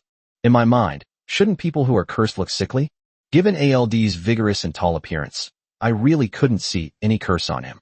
Just as Jiang Yi was wondering, the girl saw Alder about to leave and quickly chased after him. Don't rush off. It's been so long, nobody cares about that anymore. Besides, it wasn't your fault, nobody blames you. If you're willing to come back, everyone will. Before she could finish speaking, the girl noticed that ALD's expression was off. Seeing this, the girl quickly stopped talking and then deliberately changed the subject. Looking at the large white creature on Jiang Ye's shoulder, the girl exclaimed in surprise, "Huh? Is this a cloud sea python? I remember this species is super rare. Handsome, where did you catch it?" Holy crap, handsome. Is that ice crystal wolf behind you also yours? Are you a druid? How come you have so many rare monsters around you? Jiang Yi was speechless for a moment when he saw the girl who suddenly approached him. Big White, who was being looked at with surprise by the girl, felt a little embarrassed. After flicking its tongue, Big White had no choice but to pretend that it hadn't understood anything and ignore what the girl was saying. ALD, who was standing nearby, noticed the expression on Jiang Yi's face and immediately stepped forward to block Jiang Yi. All right, Rosanna, let's catch up later. The client is really in a hurry. Seeing that Alder had said so, the girl named Rosina could only nod awkwardly. Just as Jiang Yi and his group were about to venture deeper into the headquarters and head to higher floors, the girl suddenly remembered something and shouted at ALD. All right, ALD, I forgot to mention. The hero just summoned all the archmages of rank 7 and above from headquarters, so now only your former mentor is left in the guild. Upon hearing this, ALD froze, his fists clenching involuntarily. Jiang Yi noticed this and was momentarily puzzled, not understanding what was going on. Just then, a mocking laugh came from the headquarters gate, making Jiang Yi frown. Oh, isn't this ALD, the freakish executioner who killed his own sister? What? You're not going back to your remote area to be a big fish in a small pond, but want to come back to be a small fish in a big pond. Upon hearing this, Jiang Yi turned his head and saw a young man dressed in a green mage's robe standing at the gate, looking at him with a mocking expression. Just as Jiang Yi saw him, the man in the green mage robe also noticed Jiang Yi. After glancing at Jiang Yi briefly, the green-robed mage's eyes held an even stronger mockery of ALD. TSK. The number 1 magic genius has now stooped to accepting commissions from such lowly nobody who isn't even at the first rank. If you're short of money, why don't you come find me? If I'm in a good mood, I might even reward you with something. After saying this, the green-robed mage burst into loud laughter, attracting the attention of the many mages coming and going in the hall. Hearing the green-robed mage's words, Jiang Yi frowned. Just as Jiang Yi was about to have the 3 beasts shut him up completely, he noticed something was wrong with ALD beside him. At this moment, ALD's veins were gradually bulging, and his fists were clenched so tightly that they cracked. At the same time, ALD's already tall body began to visibly swell, and his originally bronze skin gradually turned green. Meanwhile, bone spurs began to grow on Aldna's muscular back. With a bright crimson light flashing in his eyes, ALD stared intently at the green mage, his eyes filled with deep-seated hatred and rage. Jiang Yi was somewhat shocked upon seeing this. I never expected that just by turning my head, ALD, who was normal a moment ago, would have undergone such a change. Even Big White and Little Eye were a bit confused. They hadn't sensed any magical fluctuations at all, yet ALD had still undergone such a big change. Such a drastic change occurred out of nowhere, as if it were always meant to be this way. As ALD's figure continued to grow larger, Little Eye and Big White were completely baffled. Just as it was about to grow to 4 meters, ALD's body suddenly burst out with a huge light. A mysterious holy light array appeared around Alder, and Alder's body gradually shrank, turning back into a normal muscular man in the blink of an eye. Although he had reverted to his original form, ALD's veins were still bulging all over his body, and his eyes were filled with hatred and anger. Then, to Jiang Yi's astonishment, the muscular man beside him suddenly shot out, creating a gust of wind. Turning his head, he saw that ALD's arm was now engulfed in flames, and he suddenly slammed it down in midair towards the green-robed mage. A powerful 6th-order magical energy surged through the air, and all the mages in the hall below the 5th order were overwhelmed by this energy surge and knocked to the ground. ALD's punch contained the powerful magic unleashed by a 6th-tier mage, as well as the fierce impact of a 6th-tier warrior's robust physique. If hit by this punch, the green-robed mage would surely die on the spot, and even the passers-by and the gate around him would be severely affected. Upon seeing this, some people who did not recognize ALD changed their expressions drastically, never expecting that ALD would launch an attack here. This is the headquarters of the Wizarding Alliance. Countless high-level genius mages gather here. If you hurt someone here, it's not just a matter of offending one person. This behavior is tantamount to publicly slapping the Wizarding Alliance in the face, which is equivalent to directly offending the entire Wizarding Alliance. If it weren't for the fact that all the high-level mages were summoned by the hero today, and none of them were at headquarters. Otherwise, he would probably have been suppressed the moment he made a move, and he wouldn't have had the chance to show off here. Thinking this, those who didn't know ALD began to look at him with disgust. Conversely, those who knew Alder only had slightly complicated expressions upon seeing this scene, and their gazes toward Alder varied. But most people seem to think that Alder's actions are perfectly reasonable. Seeing the muscular giant rushing towards him from midair, the rather thin green-robed mage was not flustered at all. His mocking expression even became more pronounced. Chapter 144 The Green-Robed Mage Varus. A freak is a freak. Even his way of attacking is so bizarre. Shaking his head, the smile on the mage's lips grew wider. Faced with the muscular body rushing towards him, the green-robed mage slowly raised his right hand. To everyone's astonishment, the green-robed mage simultaneously unleashed a sixth-order power that was in no way inferior to Alder's. Invisible air currents collided in the air, and the green-robed mage quickly drew a blue magic circle on his right hand.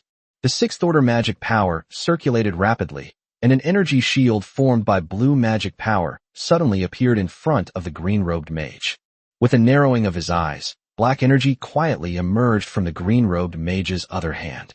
The next second, black energy swam out of the green-robed mage like a snake and immediately merged into the energy shield. After the blue energy shield merged with the black energy, the blue shield body was quickly dyed black, as if ink had been dripped into the surface of water. Upon seeing this, ALD's expression changed, and he was about to withdraw his magic and stop moving forward. But at that moment, a wisp of the black energy split off and rushed into ALD's body at a speed that ALD couldn't even react to. The moment the black energy penetrated him, ALD's eyes turned bloodshot, and his rationality plummeted. Ignoring the abnormality of the shield in front of him, ALD, with his eyes bloodshot, saw his magical energy surge once again, and his speed as he rushed towards it became even faster. The onlookers, who were hiding nearby, were also taken aback by what they saw. Sensing the strange fluctuations emanating from the black energy, the mages who didn't recognize Alder were momentarily incredulous. That's the dark magic of those alchemists. How could Varus know alchemists' dark magic? Isn't he Huss' apprentice? Are you new here? Huss is not only a mentor, but also a senior member of the Alchemists Alliance. While the mages were discussing, those mages who knew Alder all showed a hint of worry in their eyes. Looking at Alder, who was rushing towards the black energy shield in midair, quite a few 5th and 6th tier mages were already preparing to help. But then, as if suddenly remembering something, the mages all glanced at the green-robed mage Varus, who was protected by a shield. A flicker of fear crossed their eyes, and the mages simultaneously stopped their spellcasting. With a sigh, the mages who knew ALD looked at him with even more pity. As a magical genius of the same era, if ALD had not become an apprentice of Hussein, he might not have ended up like this. Shaking their heads, the mages who knew Alder turned their heads away, unable to bear watching what was about to happen. Jiang Yi, who was at the top of the stairs, also noticed the expressions of some of the onlookers. Seeing their hesitant actions and their subsequent expressions of pity and reluctance, Jiang Yi was momentarily stunned. Just then, an information panel popped up in front of Jiang Yi. Shao Qi, my lord, that shield looks a bit strange. After reading the information that popped up on the panel, Jiang Yi frowned and pondered for a while. Jiang Yi patted the head of the large white snake on his shoulder and said, Big White, you decide what to do next. By the way, have all the high-level humans in this headquarters really left? Big White, you should sense it. Jiang Yi touched the snake's head, and the scales on the big white face turned red.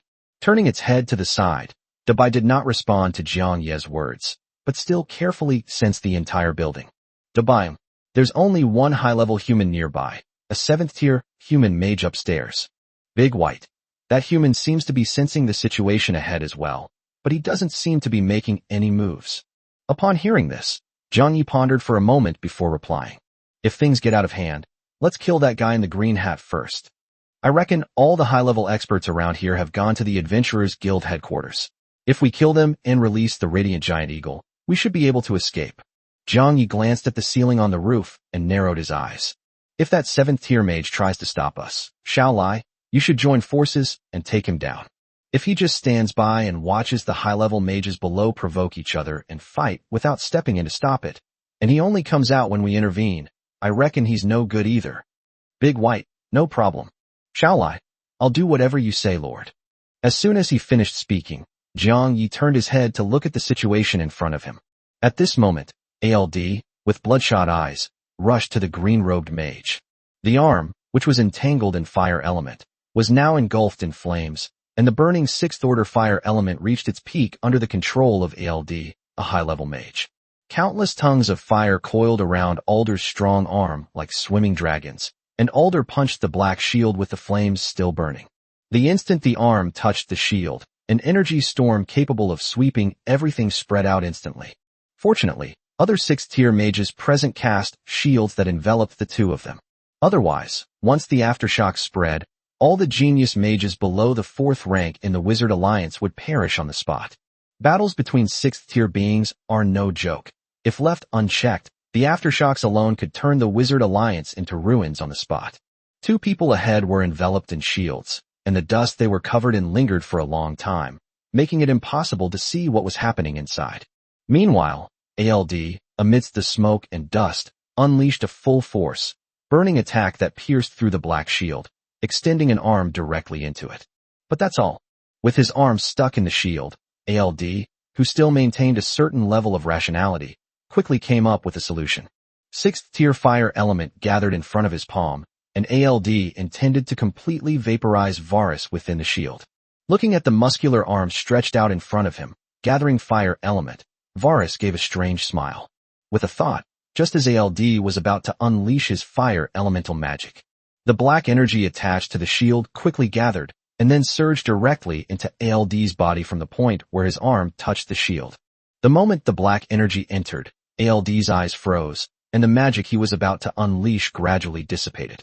As the fire element in front of him gradually dissipated, the eerie smile on the green-robed mage Varus's lips grew increasingly exaggerated. ALD, you got away last time, and you actually dare to come back? It's one thing for you to come back, but you even chose to come back when all the great mages were out. Are you so eager to become my demon slave? I'm truly flattered, huh? When the deed is done, let's see how those old guys will protect you then. As Varus muttered to himself, the black energy gradually flowed into ALD's body, quietly beginning to transform ALD's form. Chapter 145, Some Reservations. Looking at the scene of billowing smoke and dust inside the energy shield in front of him, Jiang Yi hesitated for a moment about whether to let Bai take action now. The situation inside is still unclear, and it's too early to tell who has the upper hand. Making a hasty move now would be risky. After all, the hero is still investigating the Demon King, so to be on the safe side, it's best not to interfere. Who knows if the heroes who gather all the talented people in the country, or even the world, have the means to find people by following the fluctuations. If so, it might actually be dangerous for me to let Big White take action rashly. Just as Jiang Yi was considering whether or not to let the great white beasts take action now, Jiang Yi saw the energy shield, and suddenly a panel popped up. Favorability, +1. Jiang Yi was taken aback when he saw the panel that suddenly popped up in front of him. Favorability, +1. Just as Jiang Yi was wondering why the panel popped up at this moment, his favorability rating increased by 1 point. As Jiang Yi watched the favorability rating slowly increase, he sensed something was wrong, and his brows furrowed even more tightly. My monster affinity talent. Isn't the favorability display only effective with monsters? Furthermore, even if it were possible to suddenly display human favorability, it shouldn't be increasing favorability at this moment. After all, the talent description clearly states that it only applies to monsters. But inside that energy shield were actually 2 living people. Thinking about this, Jiang Yi suddenly remembered the strange changes Alder had undergone. Startled, Jiang Yi instantly understood what was going on. Could Alder have been turned into some kind of monster inside? The thought of this possibility made Jiang Yi gasp. Jiang Yi's eyes flickered as he looked at the energy shield in front of him. The next second, Jiang Yi quickly made a decision, his eyes becoming firm. Alder only returned to the Wizard Alliance headquarters for my sake. If it weren't for me, Alder wouldn't have come back and wouldn't have encountered this situation.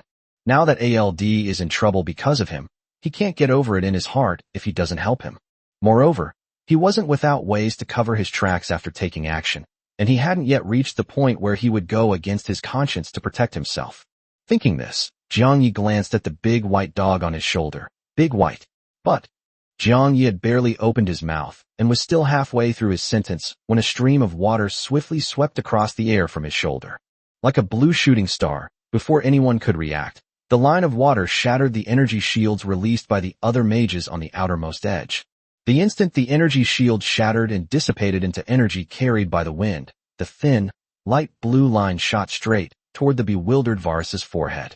Before he could react, Varus could only watch helplessly as the thin, light blue line shattered shield after shield and reached his forehead. This sudden turn of events caught even more off guard than Varus himself, and not even the other onlookers could react. 1 second he was still basking in the joy of finally succeeding. The next he felt the ultimate threat of death. Just as the waterline was about to touch Varus's forehead, the ceiling above Varus suddenly exploded violently. The ceiling was instantly blasted open by the massive explosion, and at the same time, a fire elemental bullet compressed to its maximum speed shot down from above the ceiling. The water was being shot at the very line that was about to touch Varus's forehead. When fire and water elements, compressed to their absolute limit, collide, they unleash tremendous energy the moment they meet. Upon seeing this, the 7th level mage on the 2nd floor was taken aback. Unexpectedly, this attack, which emanated 6th order magical energy, was able to contend with an attack released by himself, a true 7th order mage. After realizing what was happening, the 7th tier mage quickly manipulated the fire element missile, which had been compressed to its limit, to change direction, and did not choose to continue fighting against the water line. After all, the power unleashed by the collision of 2 7th tier spells was enough to turn the unsuspecting Wizard Alliance headquarters into ruins in an instant. The fire element missile deflected upon impact, successfully altering the trajectory of the water line. The next instant, the water jet that was supposed to shoot toward Varus's brow shot toward Varus's chest instead. Then, in front of everyone, Varus's body was instantly pierced by the water line. Varus groaned as he clutched his pierced wound and collapsed to the ground with a thud. And ALD, who was hovering and whose body had turned green, fell from midair at that moment. Looking at Varus, whose body had only been pierced through, the great white serpent eyes showed some dissatisfaction. Because of the hero, Dubai naturally didn't want to use large-scale, high-power magic. That's when they used the waterline attack, which has extremely strong penetrating power and the highest burst damage at a fixed point. Although this attack has extremely strong penetrating power, its damage range is very limited. If it is not intentionally manipulated, hitting the target will only cause penetrating wounds. Nevertheless, Dubai was still heading for Varus's life, but he didn't expect that the 7th level mage upstairs would be able to stop him. It was only at this moment that the surrounding onlookers realized what was happening. Sensing the residual energy fluctuations in the air, the surrounding mages all widened their eyes. What did I just see? A 6th order magic wave instantly pierced through the 2 shields, which were also 6th order magic. That's not all. This magic, which was radiating 6th order magic power, was even able to contend with the 7th order magic that was shot down from above. Even the 7th tier magic seemed no match for it, and deliberately avoided it. How is that possible? The difference between 6th and 7th order is greater than the difference between a dog and an elephant. How could a spell that only emitted 6th order magical energy fluctuations possibly make a 7th order spell give way on its own initiative? Normally, shouldn't it be the 6th tier magic that gets scattered? Thinking this way, the monks watching all believed that there was something wrong with their perception. After sensing it several times in a row, the onlookers were forced to accept the reality. Looking in the direction from which the water jet had come, the assembled mages wanted to see who this powerful being was. To be this strong, one must be at least a top-tier, most talented 6th order mage who has broken through their own limits, right? The onlookers were immediately curious, wanting to know which genius had broken through the limitations of their own talent and reached such a level. Then the monks witnessed a scene that left them speechless. The direction from which the water flowed was neither the top genius as speculated, nor a magician who had broken through the limitations of his own talent. The person standing there was just an ordinary black-haired boy who had been brought in by ALD, and ALD himself did not sense any magical fluctuations from him. The only difference was that the black-haired boy was accompanied by a demon, and had 2 more demons hanging on his body. While the mages below the 6th rank were completely bewildered, the 6th rank mages sensed something was wrong with Jiang Yi. The white snake coiled around the black-haired youth's arm seemed to retain remnants of 6th order magic power. Then, realizing something, the 6th tier mages stared at Jiang Yi in utter astonishment. That white snake was actually a leader of demons that had been seen only once every few hundred years. Chapter 146, Grandmaster Hussein. After the initial shock of those 6th tier mages, the other mages below the 6th tier quickly recovered. After all, this is the headquarters of the Wizarding Alliance of the Holy Spirit Empire. Those who can gather here are, without exception, the most talented magicians on the entire continent. These monks were not only exceptionally talented, but also diligent and hardworking. Correspondingly, their knowledge and experience are also much greater than those of other ordinary monks. So even though Big White concealed its aura, the group of magicians could still deduce the astonishing fact that Big White was the leader of the monsters based on the clues. But it was precisely because of their broad knowledge that these magicians knew just how valuable a leader monster truly was. It wasn't even an ordinary leader monster, but a leader monster of a cloud sea giant python, a species that is extremely rare and unique. After realizing this, the monk's gazes towards Jiang Yi instantly turned into envy and jealousy. How dare you, a piece of trash who isn't even at the 7th rank, command a monster comparable to a 7th rank expert? As a regional prodigy, he could only blend into the crowd in this building. While the surrounding crowd was filled with envy, jealousy, and resentment, the girl who had initially asked Jiang Yi the question felt incredibly embarrassed by the scene. The girl felt ashamed for a moment when she realized that she had actually run up to the person and asked where they had caught such a top-tier monster. Despite being stared at by those mages with envious, jealous, and hateful eyes, Jiang Yi felt no tension or discomfort. On the contrary, he breathed a sigh of relief. Jiang Yi was afraid that after he let Dabai take action, the look in these people's eyes would convey fear. If that's the case, these people have probably already associated themselves with the Demon King that the hero just mentioned. At that point, he would have no choice but to let Xiao Lai deal with everyone present. The fact that they were looking at each other with envy, jealousy, and hatred shows that they weren't thinking in that direction. Relieved, Jiang Yi narrowed his eyes as he looked at the green-robed mage who had fallen to the ground in front of him. Let's continue. Hearing Jiang Ye's words, Dabai nodded. The snake's eyes flashed with blue light, and 4 or 5 blue dots of light instantly floated up around Big White. If one waterline can be deflected, what about 5? Even if they are all deflected, there will always be a line of water that can hit a fatal spot.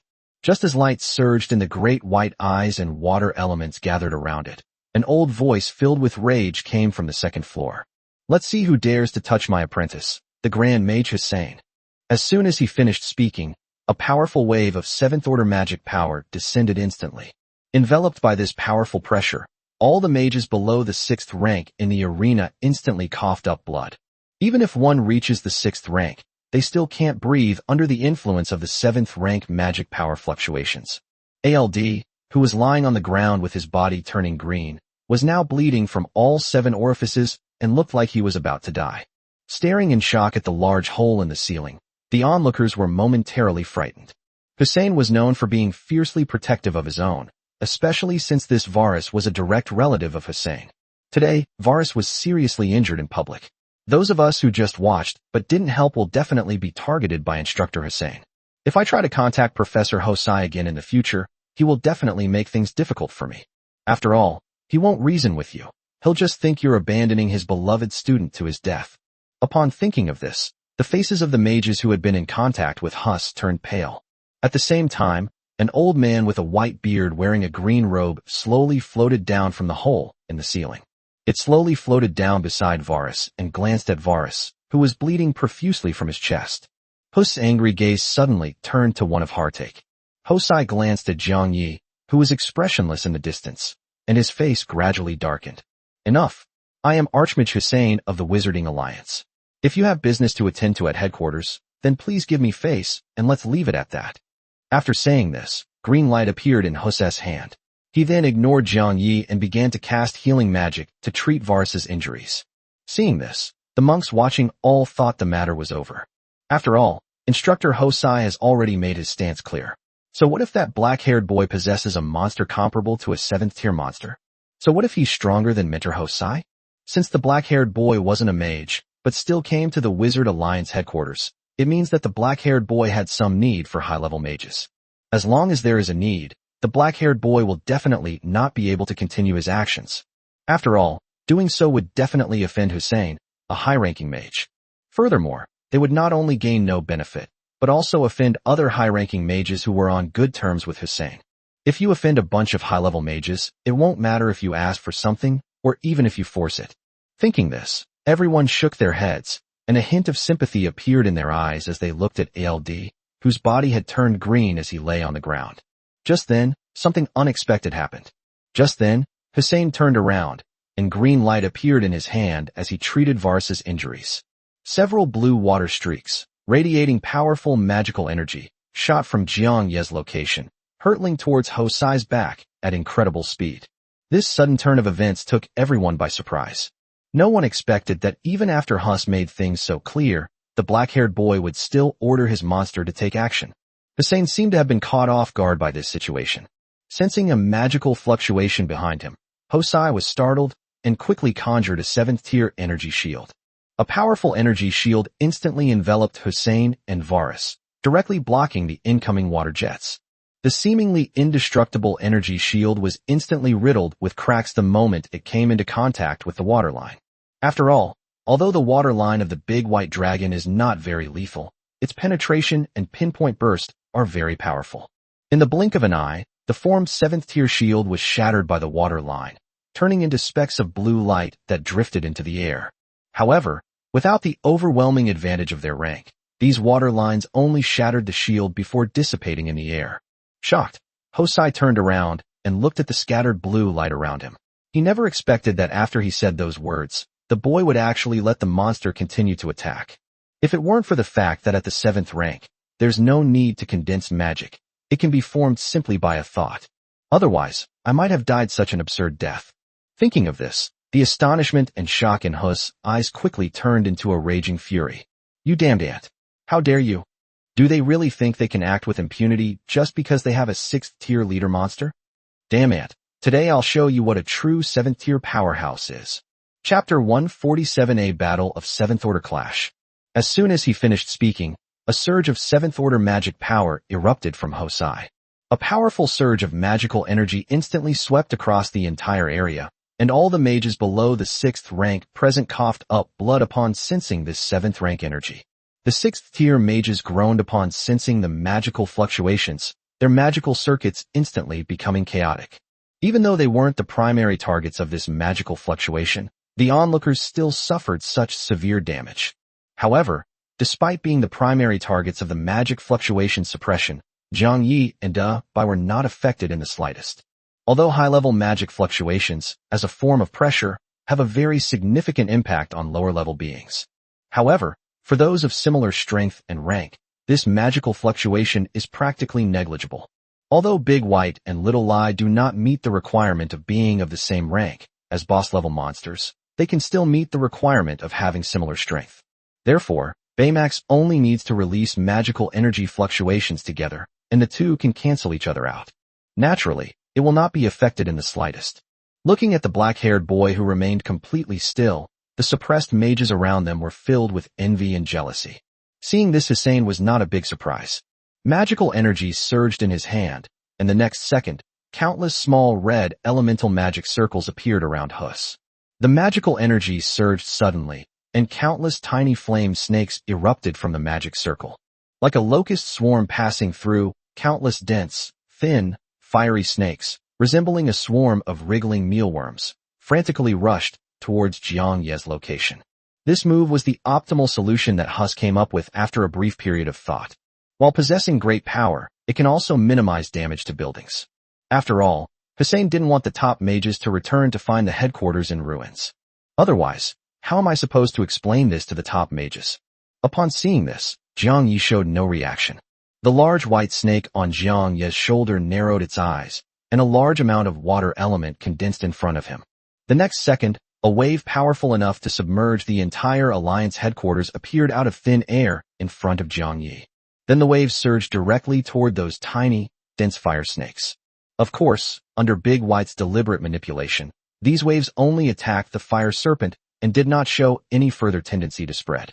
After all, the Bai didn't really want to make a big fuss, as that would only speed up the process of those high-level humans noticing this place. And just like that, the countless fire snakes were instantly reduced to ashes by the crashing waves. He summoned a shield to block the waves rushing towards him, and when Hus realized that his magic had no effect, his expression became even more gloomy. Having failed to achieve any effect in front of a large audience, and sensing the faint but unseen shocked gazes around him, Hus' anger reached its peak. His head gradually turned red, and looking at the black-haired boy in the distance who showed no reaction, Hosai suddenly felt that his authority had been challenged. His teeth were grinding together. Hussein was on the verge of losing his mind from anger. No longer caring about the lives of the people around him or the safety of the headquarters, Puss only wanted the black-haired boy in front of him and his monster to die a horrible death immediately. With a cold snort, Hosai's thoughts stirred, and the surrounding elemental energy rapidly surged and became frenzied. Countless elemental energies condensed and floated under Hosai's control, and in an instant, colorful starlight appeared around Hosai. Dazzling elemental energy floated and swirled around Hus, filling the entire hall with it in an instant. Then, under Hus's control, countless elemental energies combined in midair to form various kinds of magic ready to be unleashed. Looking at the red-bearded, white-bearded, green-robed old man in the distance with all the special effects, Jiang Yi raised an eyebrow. How about it, Big White? Can you take care of this quickly? If it doesn't work, Xiao Lai, you can come with me. The faster we can resolve this, the better.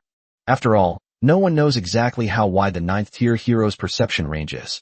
The longer it drags on, the more disadvantageous it will be for us. Jiang Yi glanced at Xiao Qi hiding behind him, thought for a moment, and said, Xiao Qi, you should go back first. You're very likely to get hurt in this situation. Xiao Qi, all right. Then I'll head back now, Lord. After sending the message, Xiao Qi rubbed against Jiang Ye's foot, and then the space distorted, and Xiao Qi's body disappeared instantly. Of course, no one noticed this scene, since everyone's attention was focused on the enraged Archmage Hussein. Upon hearing Jiang Ye's words, Dabai flicked its tongue and looked at Hosai in the distance, its eyes flashing. After some hesitation, Dabai still sent the message. Big White. This human's magic is extremely sophisticated. It will indeed be quite difficult to take him down in a short time. Baymax. But if I regain a certain size, this human is no match for me. Looking at the message from Dabai Fa, Jiang Yi nodded thoughtfully. Since you can handle this, Dabai, then I'll leave it to you. But just to be on the safe side, Xiao Lai, you should stay with Dabai for now. If the situation becomes critical, or if there is an opportunity to strike with deadly force, then you can make your move. As for me, don't worry. I can become ethereal, so no one should be able to hurt me. If all else fails, I can hide in my internal space. Xiao Lai, no problem, my lord. Hearing Jiang Ye's words, Xiao Lai nodded, and then leaped into the air. At the same time, the white snake quickly came to the ground, and then its body gradually grew larger. Its size increased to 4 meters in the blink of an eye. It could have continued to grow larger, but Big White ultimately decided to maintain its current size considering the environment of the hall. Catching Little Lai as he leaped into the air with his head, the white serpent's body was surrounded by wind elements, and it opened its mouth to reveal sharp fangs as it charged towards Hussein. When fighting monsters of the same level, melee attacks have a slight advantage. After all, the monsters' powerful physiques and bodies weren't meant to be used as punching bags. The onlookers were also surprised to see this, as they had not expected that the white snake possessed such a means of changing its form. Thinking this, they suddenly realized something, and the onlookers instantly became terrified. Looking at the giant white serpent charging towards Hussein in the center, the crowd, enveloped by its oppressive aura, disregarded their injuries and instantly fled. This is equivalent to a battle between 7th-tier beings. One wrong move, and you could be killed by the aftershocks. Just as the onlookers scattered in terror, ALD, who was lying on the ground bleeding from all 7 orifices, began to move. Chapter 148 Alchemy Conversion. A white holy light array appeared beneath him, and the injuries ALD had suffered began to heal visibly. The bleeding from his 7 orifices stopped instantly, and his body shape and skin color gradually returned to normal under the protection of the holy light array. ALD struggled to his feet, his mind a complete blank. Where am I? Just as ALD was wondering, he caught a glimpse of Varus sitting on the ground with blood gushing from his chest. Seeing Varus bleeding from his chest, ALD's eyes instantly turned bloodshot. Ignoring the pain in his body, ignoring the ruins of the Alliance headquarters around him, and ignoring the mages and giant beasts fighting beside him, ALD struggled to his feet, panting heavily as he cast a fire shield around himself amidst the tremors of the 7th order fluctuations. The fierce flames instantly enveloped ALD as he struggled to withstand the aftershocks of the 7th order attack coming from not far away. And so, ALD limped slowly toward Varus. Looking at the disheveled Varus ahead, ALD seemed to remember something and burst into laughter. In addition to anger and hatred, his eyes also held a hint of joy at the impending success of his revenge. As Alder approached, the surrounding fire elements became restless under the influence of Alder's emotions. The surrounding air also became stuffy and hot under the influence of the fire element. As ALD approached Varus, his emotions reached their peak, and the fire elemental went berserk under the influence of his emotions. Fierce flames coiled and leaped around Alder's body, making him appear as if he had transformed into a burning fire giant. Not only was his body covered in flames, but his eyes were also filled with the flames of revenge. Meanwhile, Varus, who was seriously injured, looked at ALD standing in front of him with a look of terror in his eyes. ALD, what are you doing? Are you going to kill your fellow disciples? You and I are both apprentices of instructor Hussein. Hearing Varus say these words beneath him, ALD clenched his fists so tightly they cracked. His breathing grew heavier, and ALD's eyes were practically blazing with rage. If looks could kill, Varus would have been tortured to death by ALD 1,000 times over by now. If you truly considered me an apprentice, then why did you drug me and use alchemy on me? As two of the top talents of the same era, Hussein's favoritism towards you has reached an unbelievable level. Just because I stole your thunder for a moment, you master and disciple want to team up to turn me into a troll. If it weren't for you, my sister. The flames in his hand blazed brightly, and a fierce glint flashed in ALD's eyes. Just as ALD was about to deliver a punch to Varus, Hussein, who was fighting Big White nearby, noticed what was happening. Seeing ALD engulfed in flames not far away, Hussein suddenly realized something. Huss barely managed to release an energy shield to block Big White's wind elemental slash, a fleeting look of excitement in his eyes. The 7th tier magic was released with all its might without reservation, and the energy that erupted even made Big White take a step back. Taking advantage of this opportunity, Hosai had a thought, and wind elements instantly gathered beneath his feet. In the blink of an eye, Hussein appeared behind ALD. Seeing ALD about to throw a punch, Huss's face instantly turned grim. Seeing the giant white serpent about to charge at them again, Huss instantly conjured 2 magical barriers, enveloping the 3 of them. Taking advantage of the moment, Huss didn't hesitate and slapped ALD's solid, muscular back.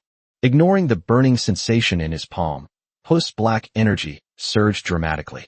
The moment his palm touched ALD's body emitted a dazzling white light, and then the holy light magic circle reappeared.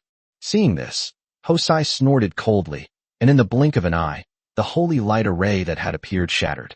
Without the holy light array, ALD's expression froze, and the extreme anger he had just displayed vanished. Despite all that happened, less than a second had passed. The raised fist fell swiftly, and the robust body was instantly enveloped and covered by black energy. Thus, while reinforcing the 2 outer magical shields, Huss manipulated black alchemy to transform ALD's body. Furthermore, since most of ALD's body had already been transformed, and the holy light array within his body had been destroyed by Huss, the transformation speed at this moment could be described as incredibly fast.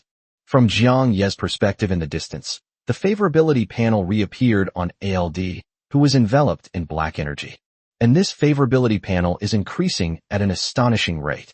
Favorability +1. Favorability +5. Upon seeing this, Jiang Ye's expression changed in surprise. What popped up wasn't a favorability panel. It was clearly a countdown to ALD's death. Meanwhile, Little Lai, with his white hair, saw Hussein multitasking inside the shield, and his eyes lit up. The human mage was currently unable to break free, which was exactly the perfect opportunity the Lord had mentioned for a decisive blow. Thinking of this, green light flashed in Xiao Lai's pupils. In an instant, the poisonous elements gathered together, and in the blink of an eye, they formed sharp poisonous spikes that shot towards Hussein.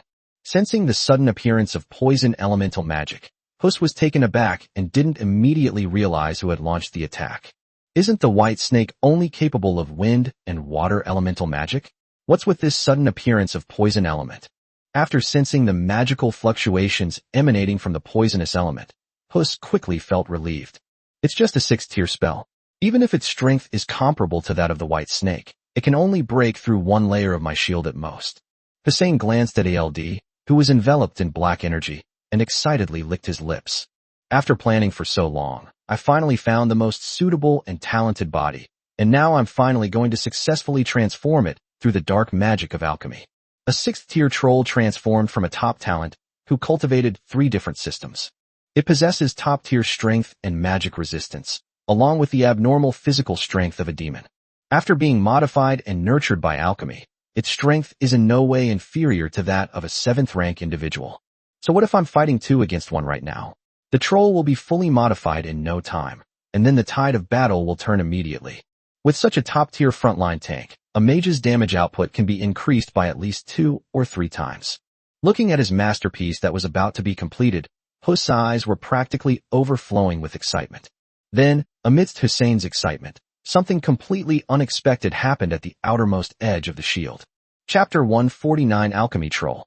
The 6th-tier poison elemental magic that he had looked down upon was not stopped when it touched his 7th-tier energy shield. Instead of being intuitive, the poisonous spikes corroded a large hole in the shield the moment they touched it.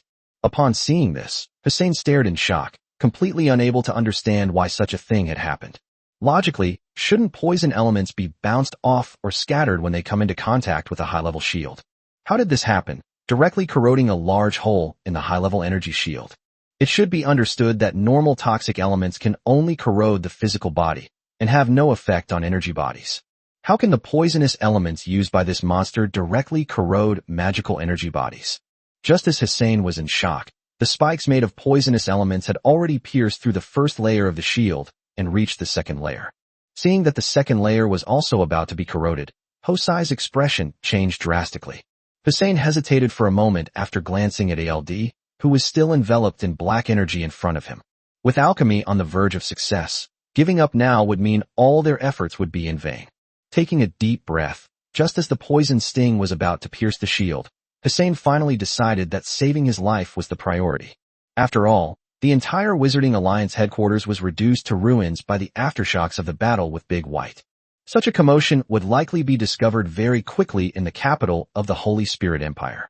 Even if I fail to refine it and have to fight 2 people at once, I only need to stall them for a while, and those old guys will probably be back soon. Even if things don't go well, other reinforcements will come, and then it will be the time for that arrogant brat and those 2 damned monsters to meet their end. Thinking this, Hosai's eyes hardened, and he flung ALD, who was just 1 step away from completing the refining process, far away. He then planned to dodge to another location in order to avoid the poisonous elemental spikes that were shooting straight at him. Just as Hussein was about to move away, he suddenly felt his feet sink, as if he was being pulled back by something. With the poisonous stinger so close, Huss quickly looked down to see what was holding him back at such a crucial moment.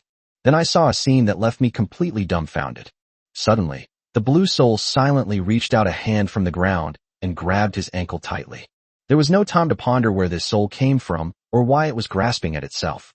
Just as Hussein was completely bewildered, the poisonous spikes composed of poisonous elements pierced through the energy shield and directly penetrated Hussein's body. Before he could react, Hussein's flesh and blood body rapidly decayed and disintegrated, turning into a pool of blood that flowed all over the ground in the next second. With the death of Huss, the 7th Order magic shield suddenly dissipated, leaving only Varus sitting on the ground and ALD, a dark blob. Seeing the gruesome death of the 7th tier instructor not far away, Varus seemed to be still in shock. Stared at by 3 pairs of cold gazes, Varus instantly realized what was happening. Cold sweat poured down his face, and Varus was momentarily at a loss for what to do. Just then, something unexpected happened. Suddenly, ALD, who was lying on the ground, started to move again. The black energy attached to Alder suddenly surged and floated up. Black energy swirled and danced around ALD, and ALD's body visibly swelled up.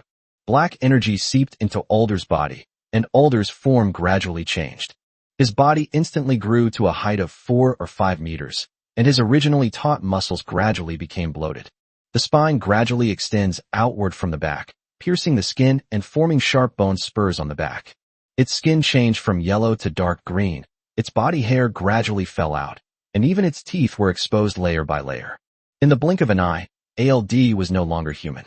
The muscular hunk disappeared, replaced by a bloated and towering green giant. At the same time, a panel appeared in front of Zhang Yi. Lord level boss. Alchemy troll, purple quality. Affection level, 99, instinctively approach. A deformed monster born from evil alchemy. Due to its immense power, the price required to create it is also extremely high. One of the prerequisites is the sacrifice of a high-ranking warrior with extremely high magical talent, and the blood of their closest relative must be used to soak the body for 3 hours. Due to the inhumane nature of the required materials and the extreme rarity of the remaining ingredients, this alchemy method has been sealed away by the Alchemist Alliance and is now classified as a forbidden technique. Born with superhuman strength and possessing extremely high physical and magical resistance, its defensive capabilities are second only to dragons among living beings. Its intelligence is extremely low. It can only barely carry out its master's commands, and in most cases acts solely on instinct. Jiang Yi and the other beasts, along with Valas, were dumbfounded when they saw the ugly green giant that was a full 5 meters tall in front of them. No one expected Alder to suddenly turn out like this. Varus was the first to react. Looking at the green troll in front of him, Varus's face immediately lit up with ecstatic joy. This is a troll transformed from a top-tier 6th-tier warrior, and its strength is comparable to that of a 7th-tier human warrior. If he were there, I might actually have survived. After all, a 7th-tier warrior is far more powerful than a 7th-tier mage in a one-on-one fight. Thinking this, black energy flickered in his hand, and a black alchemical array appeared in front of Varus. Invisible threads instantly connected to ALD's mountain-like body, causing ALD's massive form to stiffen. As if sensing something, the troll ALD slowly turned his head to look at Varus beside him. Seeing this, Varus was overjoyed, then pointed at Big White and said to Little Lie, "Troll, what are you waiting for? Go, kill those 2 monsters." Upon hearing Varus's words, Big White and Little Lie immediately became alert. Upon hearing this, a red light flashed in the troll's eyes. A woo, wah. The bone spurs on his back emitted a penetrating red light, and the troll ALD's body swelled up another size. The bulky, thick fist was raised, just as Dabai and Xiao Lai thought it was about to attack them. The troll suddenly charged forward, reaching Varus with a speed disproportionate to its enormous, bulky size. Valas was instantly stunned when he saw the enormous green figure in front of him, which was as large as a mountain. Wait a minute. Didn't I control its body with an alchemical array? How did it suddenly appear in front of me? Just as Varus was stunned, the troll raised its giant fist and smashed it down. Realizing what was happening, Varus quickly released layer after layer of light blue shields. But the moment these shields touched the troll's fist, they shattered like balloons punctured by a needle. Looking at the giant fist coming straight at him, Varus's eyes were filled with disbelief and deep despair. Pound. Ayah. The enormous green fist slammed down, and in the next second, Varus's body was suddenly folded over by the immense force. His body was severely deformed, with bones protruding from his flesh and blood. Although Varus was no longer human, he was still conscious and could feel the pain of being beaten and deformed all over his body. Seeing Varus screaming in agony amidst the terrain, the troll ALD's eyes flashed with a crimson light. 2 bloated arms with bulging veins, and the next second, huge fists rained down on Varus's deformed body. Pound, pound, pound, pound. Before long, Varus was smashed into a pulp by the giant fist and smeared on the floor. Upon seeing this, the troll's crimson eyes gradually faded, and its body shrank slightly. The troll seemed to sense Jiang Ye's presence as it retracted its fist, which was covered in crimson flesh. Then he turned his head and looked at Jiang Ye's location with a gleam in his eyes. A woo. Foul-smelling saliva dripped from its mouth as the troll trotted towards Jiang Yi with heavy steps. With each step the alchemy troll took, the ground beneath its feet trembled. Seeing the troll with flesh dripping from its fist, not only Jiang Yi, but also Dabai and Xiao Lai were dumbfounded. Big White. Human, is this the same 6th-tier human from before? Big White, something feels off about him. Xiao Lai, my lord, I sense an extremely strong demonic aura emanating from him. Is he still human? Seeing the troll running towards him, Jiang Yi subconsciously took a step back, but quickly realized what was happening. This guy has a 99% favorability rating, so he definitely won't hurt me. At most, he's just a little scary looking. Thinking this way, Jiang Ye's mood became complicated. Looking at the green troll staring at him with gleaming eyes, Jiang Yi couldn't reconcile the bloated, enormous monster before him with the ALD he had encountered before. Shaking his head, Jiang Yi looked at the surrounding ruins and fell into deep thought. The once magnificent Wizarding Alliance headquarters was now mostly destroyed by the aftershocks of the battle between Big White and Hussein. The once bustling crowd had all been scared away, and now it seemed that only he was still standing there. All that remains of the Wizarding Alliance headquarters are ruins now. Just as Jiang Yi was considering whether to run away now, his heart suddenly felt a throbbing. The next second, The 8th level magic power fluctuations descended instantly, and Dabai and Xiao Lai's eyes widened instantly, filled with fear and worry. With a loud bang, Dabai and Xiao Lai were instantly pressed to the ground by the powerful 8th order magic power fluctuations, unable to move at all. Baymax, humans, watch out. Xiao Lai behind you. My lord. The troll that was about to reach Jiang Yi was instantly suppressed to the ground, its massive size raising a cloud of dust as it was crushed. The massive, bloated body pressed a large hole into the broken floor, and the troll instantly spat out a mouthful of blood. Immediately following was the sound of crisp footsteps from behind Jiang Yi. Chapter 150 vanished into thin air. Snap, snap, snap. Jiang Yi was startled when he heard the crisp footsteps coming from behind him. Looking at the troll lying on the ground in front of him, being forcefully pressed down, and at Big White and Little Lie not far away, who were also pinned to the ground and unable to move at all. Upon seeing this, Jiang Yi's pupils contracted, and he instinctively turned to look back. Just then, a hand appeared next to Jiang Yi's shoulder, trying to put it on him. The moment Jiang Yi sensed the hand, he instinctively activated his ethereal ability. Just as he was about to activate his ability, Jiang Yi looked at the beasts lying on the ground and suddenly remembered something. In this situation, all the beasts are pinned to the ground, while he himself is not reacting at all. Does that mean the person behind me doesn't have any hostility towards me? If we enable blurring now, wouldn't that be like admitting guilt without being asked? Thinking this, Jiang Yi stopped his attempt to become ethereal and let the hand pat his shoulder. I felt a weight on my shoulder, followed by a deep, resonant voice. Young man, are you alright? Did that troll hurt you? I see you're the only one around here, young man. What's going on around here? Hearing the words coming from behind him, Jiang Yi immediately breathed a sigh of relief. Turning around, he saw a kind-looking middle-aged man in a dark blue robe standing behind him, with his hand on him. Just as Jiang Yi was looking at the middle-aged man was also sizing up Jiang Yi. The hand placed on Jiang Yi's shoulder also released an 8th order magic power fluctuation at this moment, and then roughly swept over Jiang Yi's entire body. After confirming that Jiang Yi was an ordinary person and did not carry any items with magical fluctuations, the barely perceptible wariness in the middle-aged man's eyes gradually dissipated. Roar! Just then, the troll that had been pinned to the ground let out a deafening roar. Ignoring the immense pressure emanating from its massive body, the troll roared and raised its head. With its extremely high physical and magical resistance, the troll's bloated and massive body struggled to crawl toward Jiang Yi's location. With each movement of the troll's body, its bones would make a chilling cracking sound under the immense pressure. Seeing this, the middle-aged man snorted coldly. The 8th order magic power fluctuations increased slightly, and the troll let out a miserable scream before it could no longer move, pinned to the spot. Jiang Yi's eyes flashed with pity upon seeing this scene. Jiang Yi's mind raced, and he immediately began brainstorming solutions. Looking at the mountains of rubble and the crumbling ruins of buildings around him, Jiang Yi immediately came up with a plan.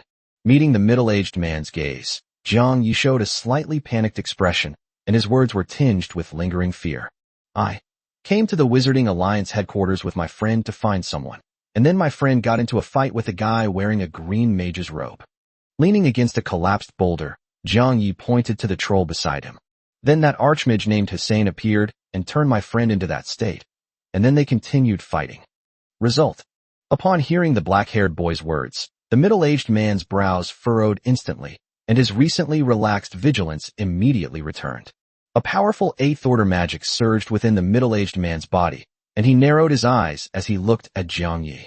Before Jiang Yi could finish speaking, the middle-aged man interrupted. Even the entire Alliance headquarters was destroyed in the aftermath of the battle between high-level mages. How did an ordinary person like you survive in this kind of environment? And what about the other two monsters? Also, where are the green-robed mage and Hus you mentioned? Besides, looking at the middle-aged man in front of him who had raised questions and whose attention had been drawn to him, Jiang Yi's lips curled up slightly. With a thought, the fragments of spatial authority within Jiang Yi's body suddenly activated. The next second, the middle-aged man who was speaking was startled when he sensed the sudden spatial fluctuations around him. The middle-aged man stopped asking questions, a sense of surprise and doubt creeping into his heart. What's going on? I clearly didn't sense any magical fluctuations, so why are there sudden spatial fluctuations around me? The middle-aged man frowned as he watched the black-haired boy in front of him remain motionless, as if waiting for him to finish speaking. Turning his head to look at the place where the spatial fluctuations were generated, something even more shocking happened to the middle-aged man. The three demonic creatures that he had suppressed with his magical energy had vanished.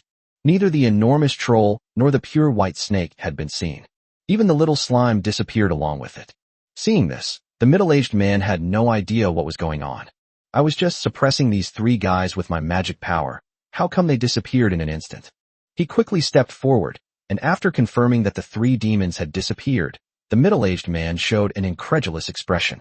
Those three sixth-tier demonic creatures actually disappeared right under the nose of this eighth-tier mage. Most importantly, he couldn't sense the slightest fluctuation of magic power. In other words, even as an 8th level mage, he didn't know how those monsters escaped. Just as the middle-aged man was shocked by the sudden disappearance of Da Bai and Xiao Lai, Jiang Yi revealed a triumphant smile. Reaching his hand into the crevice of the collapsed boulder, Jiang Ye's figure vanished instantly in the next second, accompanied by a distortion of space. At the same time, a little mouse also ran into the crevice of the boulder. Just as the middle-aged man was shocked by the disappearance of the monster, he suddenly sensed a spatial fluctuation. Suddenly realizing something, the middle-aged man looked incredulously in the direction of Jiang Yi. The middle-aged man was stunned when he saw the scene not far away. Jiang Yi, who had been standing there just moments before, had vanished. All that remained were a few broken boulders and the collapsed, heavy walls. Upon seeing this, the middle-aged man's eyes nearly popped out of their sockets. Where did that big, black-haired boy in front of me go? How did he suddenly disappear again? Looking around, all that could be seen were ruins and rubble. He stood alone in the empty ruins, as if he had always been the only person in this place. Seeing this, the middle-aged man at the 8th level twitched violently at the corner of his mouth. It was one thing for those 3 6th-tier monsters to escape right under my nose, but how could a muggle who wasn't even a 1st-tier monster escape from my sight? The 8th order magic power fluctuations instantly enveloped the entire area, and the 8th order man began to carefully sense the surrounding environment. The man's lips twitched. He only sensed a few monster rats hiding in the ruins and a few monster cats being raised by some people at headquarters. Aside from that, let alone humans and high-level demons, they couldn't even sense a trace of residual magical energy. Shaking his head helplessly, the middle-aged man casually waved his hand, and a mysterious and complex light golden magic circle was quickly drawn in front of him. At the same time, the magical energy fluctuations belonging to an 8th-tier mage instantly swept across the entire area, enveloping the entire Wizard Alliance ruins in the blink of an eye. The next second, the light golden magic circle suddenly activated, directly enveloping the ruins of the Wizard Alliance. Chapter 151 Aftermath Work.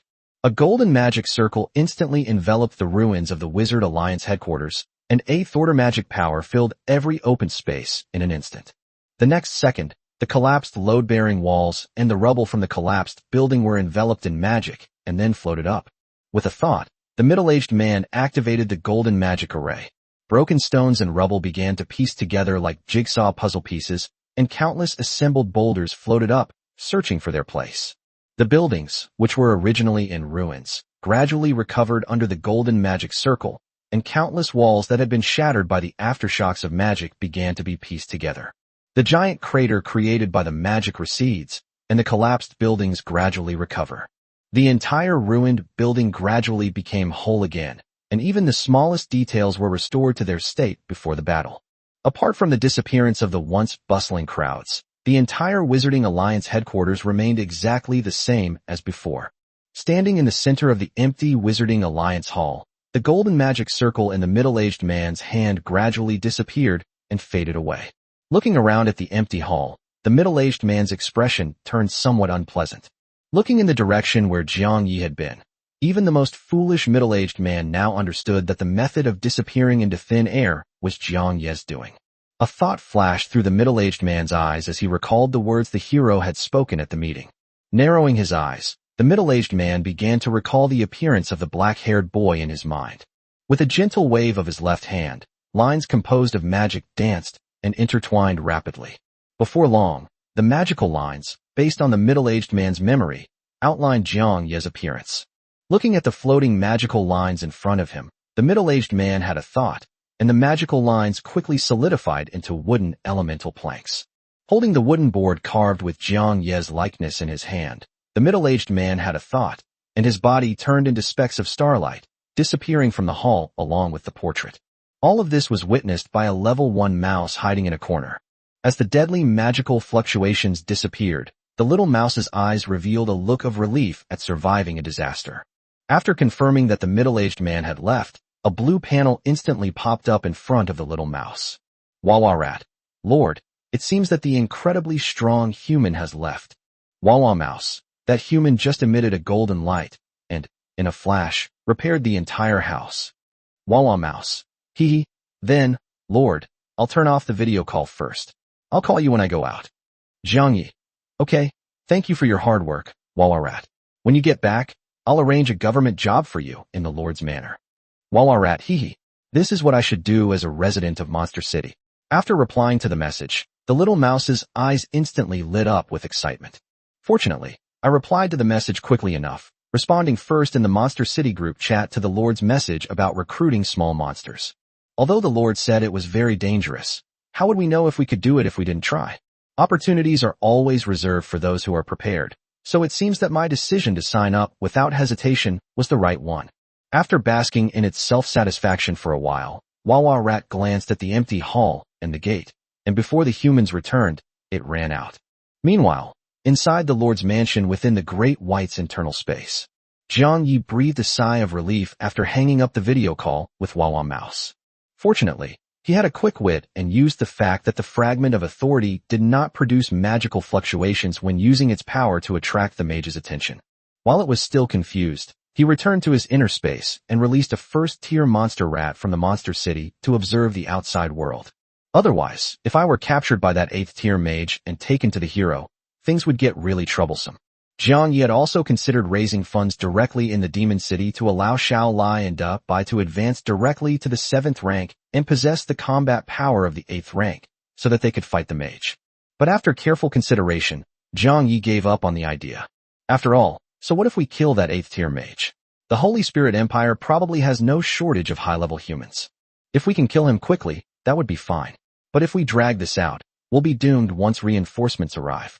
Let alone several 8th-tier monsters. Even just one 9th-tier monster would be too much for the current Monster City to handle.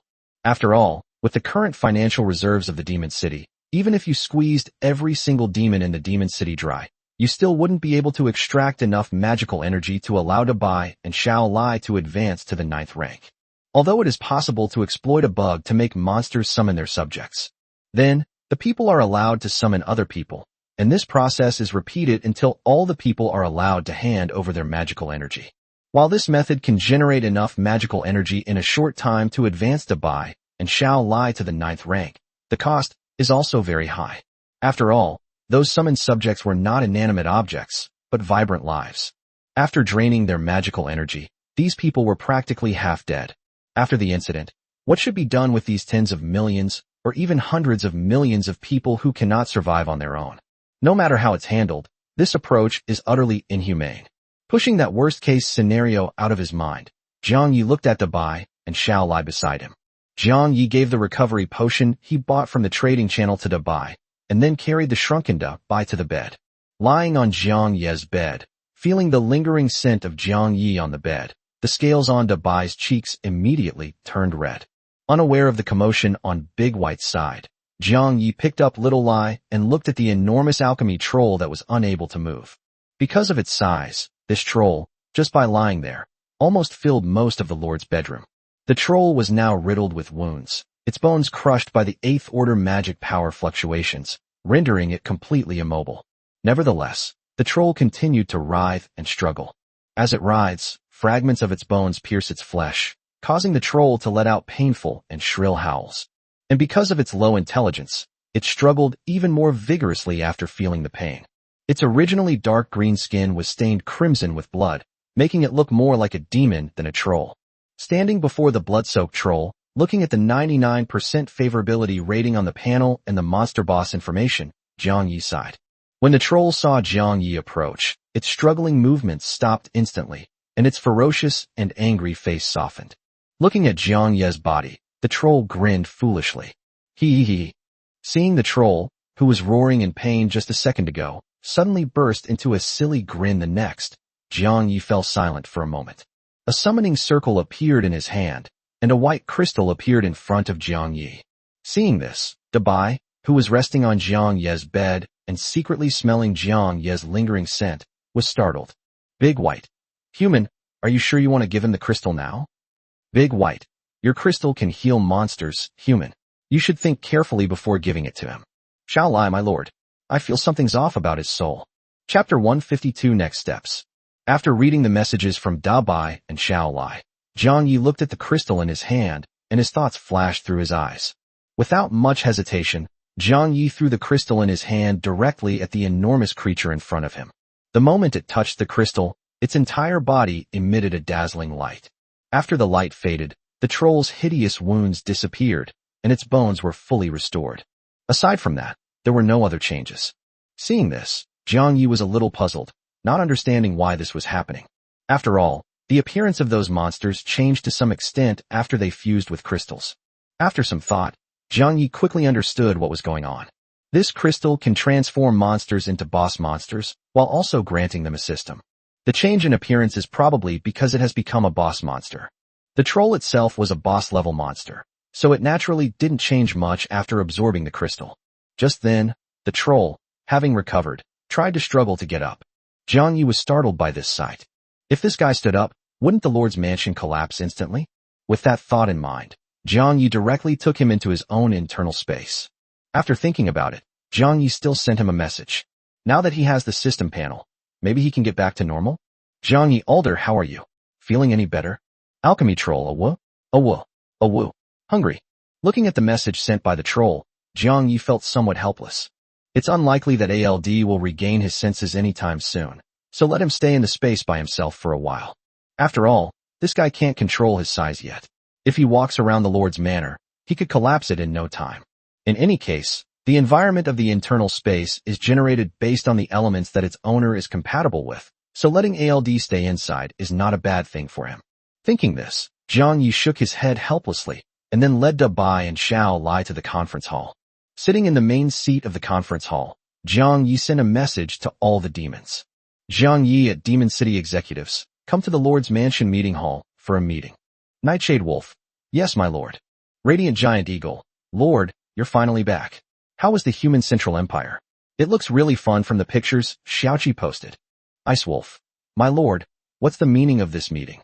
Seeing the demons arriving one after another, Jiang Ye's calm expression instantly turned serious. The other demons were puzzled when they saw Jiang Ye's serious expression.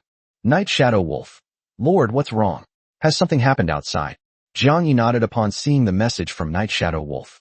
A very big thing has indeed happened outside. A matter of utmost importance concerning the safety of our entire monster city.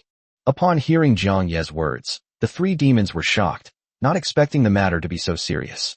Jiang Yi placed the fragment of authority from his pocket on the table and looked at the Ice Wolf beside him. Ice Wolf, do you recognize this thing? Or rather, is this thing in your inherited memories? Ice Wolf was taken aback, looking at the ordinary gold fragments on the table, a hint of doubt flashing in its blue eyes. Ice Wolf, this is human gold. Jiang Ye's lips twitched as he read the message from Ice Wolf. Shaking his head, Jiang Yi said seriously, this is not as simple as just gold. This thing that looks like gold is very likely the key to the legendary Demon King's establishment of his empire. Even if it isn't, this thing is definitely related to the Demon King. Upon hearing Jiang Ye's words, Night Shadow Wolf and Light Flame Giant Eagle didn't react much. After all, neither of them knew that damned Demon King. No matter how strong or powerful you are, Demon King, are you as powerful as my lord? Upon hearing this, the Ice Wolf's blue wolf eyes narrowed, and it was momentarily incredulous. Ice Wolf, my lord, is this true? Ice Wolf, if this thing is really related to the Demon King, perhaps. I don't know if this thing is real or not, but it's definitely gotten us into a lot of trouble. Shaking his head, Jiang Yi looked at the fragment of authority with some dissatisfaction. When this thing was on me, I didn't feel that it was of any use. But as soon as it was taken outside, it caused a huge commotion at the Holy Spirit Empire's giant bell, attracting the current hero. They even said they would find and kill the resurrected Demon King within 7 days. Although I don't know if the Demon King has actually been resurrected, I estimate that the Demon King he is referring to is most likely this thing. As Jiang Yi finished speaking, the various demons reacted in different ways. After listening to Jiang Ye's words, Ice Wolf also fell into deep thought for a moment. The Radiant Eagle and the Night Shadow Wolf didn't react much to this, and their suggestions were of little use. After all, they had no idea who the Demon King or the hero were, so they naturally didn't care. Needless to say, Dabai and Xiao Lai are the two guys who will blindly support Jiang Ye's decision. That's why Jiang Ye didn't expect these four guys to offer any reliable advice at all. He only invited them to make up the numbers. Jiang Ye raised an eyebrow at Ice Wolf, the only one in the meeting who could offer any useful advice. Sensing Jiang Ye's gaze, Ice Wolf thought for a moment and sent a message. Ice Wolf, my lord, if this fragment is indeed related to the Demon King, perhaps we could go and check out the crypt where the Demon King is hiding. Ice Wolf, after all, we can't use this fragment for the time being. If the Demon King dies, we can still find clues to use it. Ice Wolf, if that Demon King is still alive, we can rest assured, since it means the hero isn't looking for us. Looking at the message from Ice Crystal Wolf, Jiang Ye fell into deep thought for a moment. Jiang Ye stroked his chin and asked somewhat uncertainly, you said before that you remembered the way to the cave in your inherited memories. But 10,000 years have passed, and the terrain has probably changed long ago. Under such circumstances, can you still find it? Upon hearing Jiang Ye's words, Ice Wolf puffed out its chest, revealing a confident demeanor. Ice Crystal Wolf, my lord, you may underestimate my Ice Crystal Wolf clan. Our Ice Crystal Wolf clan's location marking isn't simply about memorizing nearby mountains and terrain. Ice Wolf, our clan marks locations by embedding a portion of our body, made of unmelting ice, into the ground. Ice Crystal Wolf, thanks to our ice-resistant nature, no matter how much the terrain changes, we Ice Crystal Wolves can always find our approximate location. Upon seeing the message from Ice Wolf, Jiang Ye's lips curled into a smile, and he became interested. Chapter 153 The Monster City Meeting. Jiang Ye suddenly became interested when he saw the message from Ice Wolf. Originally, I wasn't interested in that Demon King's cave. After all, what they in the Demon City lack most right now is a territory rich in magical energy and some time to develop. If the above two conditions can be met, Monster City can develop rapidly, and its overall strength will also experience a qualitative leap. Everything else is dispensable to me. So whether the Demon King is alive or not is none of my business with the Demon City. But these were all thoughts before I met the hero. Now that you've encountered a hero and are suspected of being hunted by him, you absolutely have to go check it out. After all, if the hero was really chasing him, then he wouldn't have time to develop in peace with the Monster City. If some brave warrior comes knocking on our door with his men, that will be a real problem. With this in mind, Jiang Ye had already decided on his next move. Looking at the group of demons in the conference hall, Jiang Ye coughed lightly and said, in that case, Ice Wolf, you can come with me to find the Demon King's hiding place later. After he finished speaking, seeing that none of the demons objected, Jiang Ye continued, then let's leave it at that for now. Now, give us a report on your recent work and see if there are any problems with the development of Monster City. Upon hearing this, Dabai secretly opened the system chat panel and began communicating with the hired staff and the outside help he had invited through the chat channel to verify the recent development data of the Monster City. After all, Dabai has been out these past few days and hasn't been able to handle any of the various matters in the Demon City. All the relevant data needs to be checked by one by one. The other monsters, however, did not have such concerns and began to report to Jiang Ye. Night Shadow Wolf, my lord, apart from occasional minor skirmishes among some residents, there haven't been any major problems in Monster City these past few days. Radiant Giant Eagle, I actively mediated the residents' conflicts, and I also actively engaged in diplomacy with people on the regional channel, and I've already become one of them. Ice Wolf, I apologize, Lord. I'm new here and haven't found a suitable job yet. Big White, I don't have much to report either. I've already paid the final payment to the construction team for you. Human. Big White, the staff have mostly handled the other matters. I checked and there are no problems. If you want to see it, I can send it to you. Big White, by the way, humans, the Monster City's summoning crystal inventory is completely depleted. There are currently about 400,000 residents waiting for the inventory to be replenished. Big White, so if you have time, go and replenish your inventory first. Jiang Ye didn't react much at first when he saw the message. After reading the message sent by Dabai, Jiang Ye's eyes almost popped out of their sockets. How much? 400,000 left. Are you kidding me? That's equivalent to 8 million magic power. Add another million or so and Xiao Lai can advance directly to the 7th rank. Besides, didn't I still have 200,000 crystals stored in the warehouse? Our monster city only has a little over 100,000 residents. How come they're all used up so quickly? Hearing Jiang Ye's words, Dabai rolled his eyes after checking the data. Big White. Human, are you mistaken? Ever since you granted me the authority to summon citizens and access space, the population of Monster City has been growing like crazy. Big White. If I hadn't discovered this problem and taken the lead in enacting the Summoning Restriction Act, this number would probably have increased more than tenfold.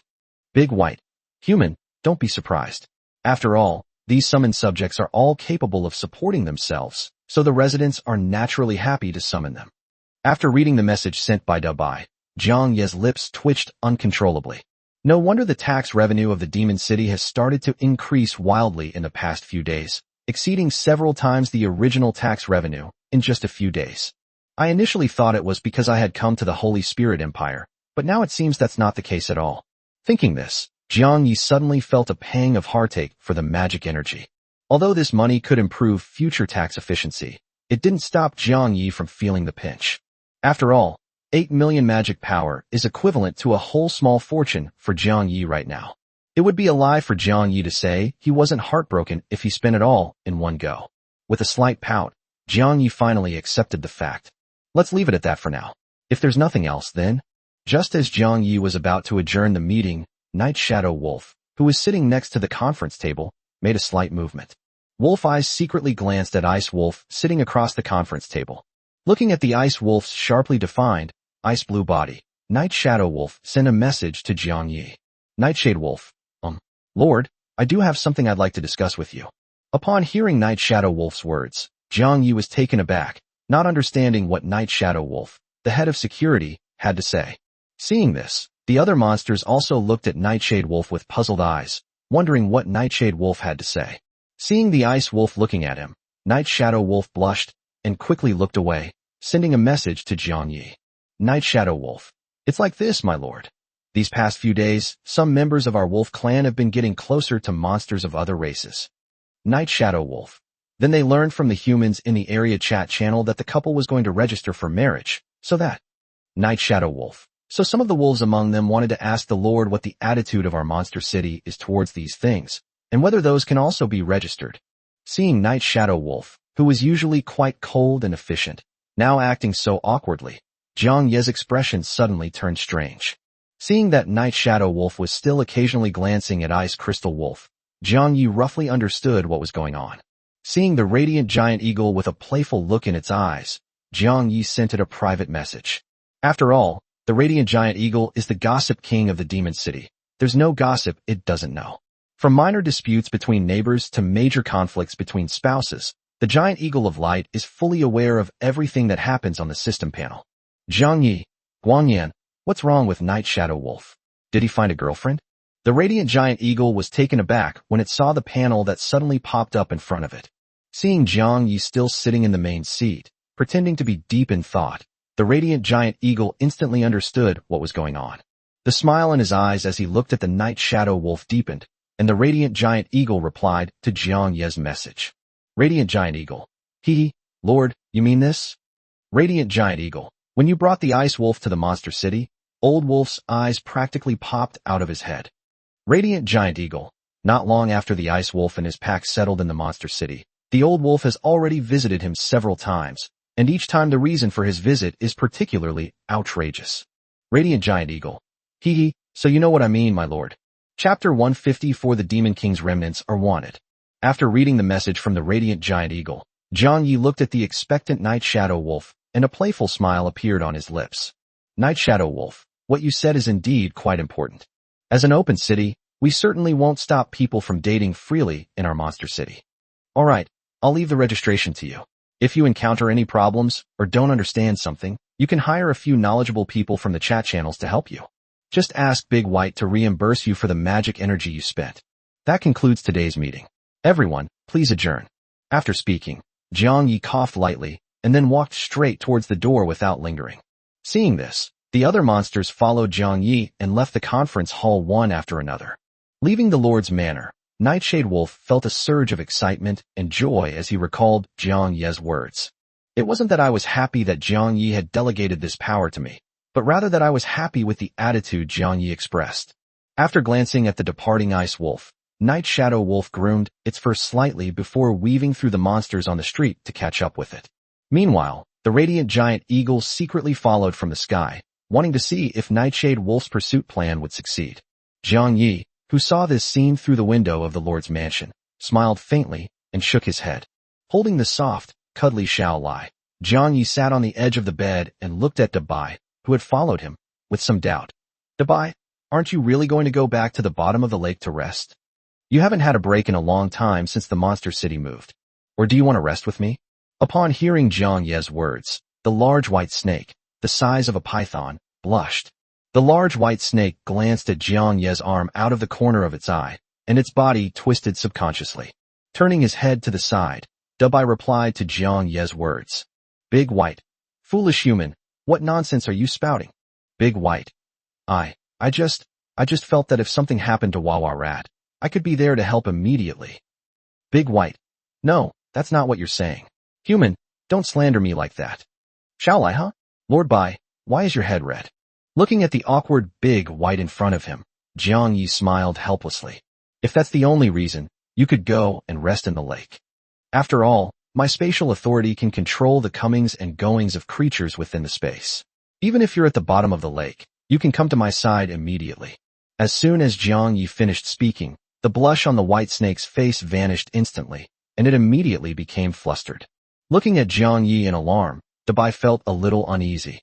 Humans saying this. Could it be that they want to get rid of me? Did I do something wrong? Why do humans? Just as Dabai's eyes reddened and his mind was filled with thoughts, Jiang Yi uttered the second half of his sentence. So, if you really want to stay, you can just tell me directly. If you also wish to stay in the Lord's manor, I can reserve a room for you. If all else fails, I can build you a nest in my room, although it might feel a little awkward since you can't return to your original form. Upon hearing Jiang Ye's words, Dabai's eyes, which had been slightly red, froze for a moment before he immediately realized what Jiang Yi meant. The snow-white scales turned bright red in an instant, and the big white thing's eyes suddenly looked strange. Turning his head to the side, Dabai forced himself to stop looking in Jiang Ye's direction. Despite this, Dabai still subconsciously glanced at Jiang Yi, and began to hesitate about whether he should express his inner thoughts. Smelling Jiang Ye's scent in the air, Dabai's blush deepened as he thought about what he was about to say. Baymax, human, then can I stay? Just as Dabai was feeling a little shy and was about to send the message, a message panel popped up instantly in front of Jiang Yi. Wawa Mouse, my lord, something terrible has happened. I've seen humans posting your portrait all over the streets. Wawa Mouse. Image. Jiang Yi, who was waiting for Dabai's reply, was stunned when he saw the message sent by Wawa Rat. Frowning, Jiang Yi directly clicked on the picture sent by Wawa Rat. The picture shows a soldier in armor posting wanted posters with his own likeness on the roadside. The wanted poster had a long string of words written in red paint.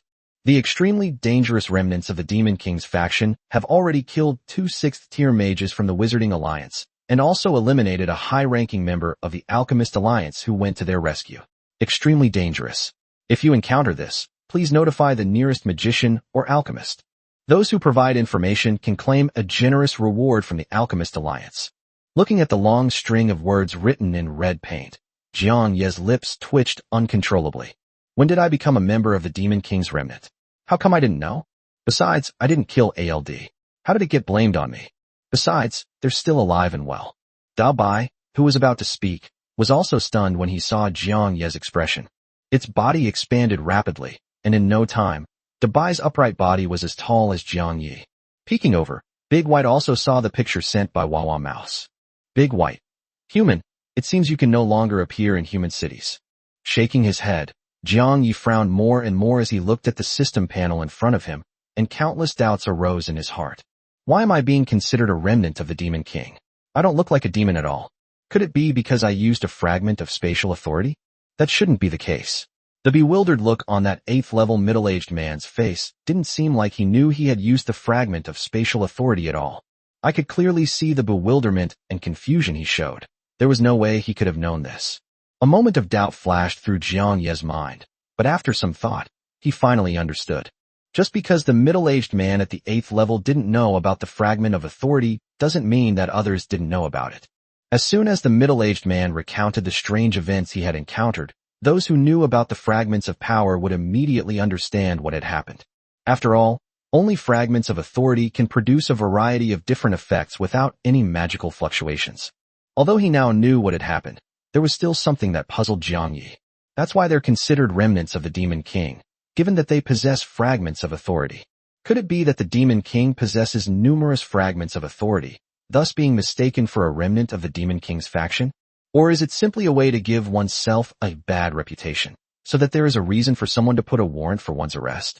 And why is it the Alchemist Guild that's issuing a warrant for his arrest, instead of the Adventurers Guild or the Wizarding Guild? As far as I know, shouldn't only the Demon King and the hero possess the fragments of authority? Could it be that someone within the Alchemist Alliance knows about, or even possesses a fragment of authority? Otherwise, Jiang Yi really couldn't find a reason why the Alchemist Alliance would issue a warrant for his arrest. After all, the Wizarding League, whose headquarters were bombed, hasn't said anything yet, so why is an unrelated alliance like yours jumping out first? Thinking this, Jiang Yi's brows furrowed more and more, and for a moment he felt that something was amiss. Chapter 155: The Unexpected World Announcement. With a sigh, Jiang Yi felt both troubled and somewhat helpless. The reason I came to the Wizarding Alliance with ALD was because I was afraid that running away would alert the enemy. Now look what happened. They didn't alert the enemy, but they've been put on the wanted list. They were still using the identity of the Demon King's remnant. Jiang Yi's lips twitched, and he began to comfort himself. At least for now, he is being hunted down as a remnant of the Demon King's faction, not as the Demon King himself. If it's the latter, it's probably not as simple as just a few soldiers posting bounty notices. With a sigh, Jiang Yi didn't really know whether he was lucky or unlucky. Thinking this, Jiang Yi walked to the window. Shaking his head to clear his mind of distractions, Jiang Yi gazed out the window at the bustling square filled with the monster residents, some hurrying along, others laughing and playing. For a moment, he was lost in thought.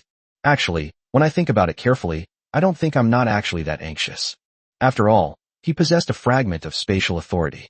If there was really no other way, he could simply stay in the space and develop slowly. After the thought crossed his mind, Jiang Yi put it out of his mind. This is certainly possible before encountering a hero, and it can be done no matter how long it takes to develop. But things won't work when you encounter a hero, since you'll be facing someone who can mobilize the resources of an entire continent. They can mobilize the resources of an entire continent, so they might just find some extraordinary person from some remote corner and then directly open a passage into the space.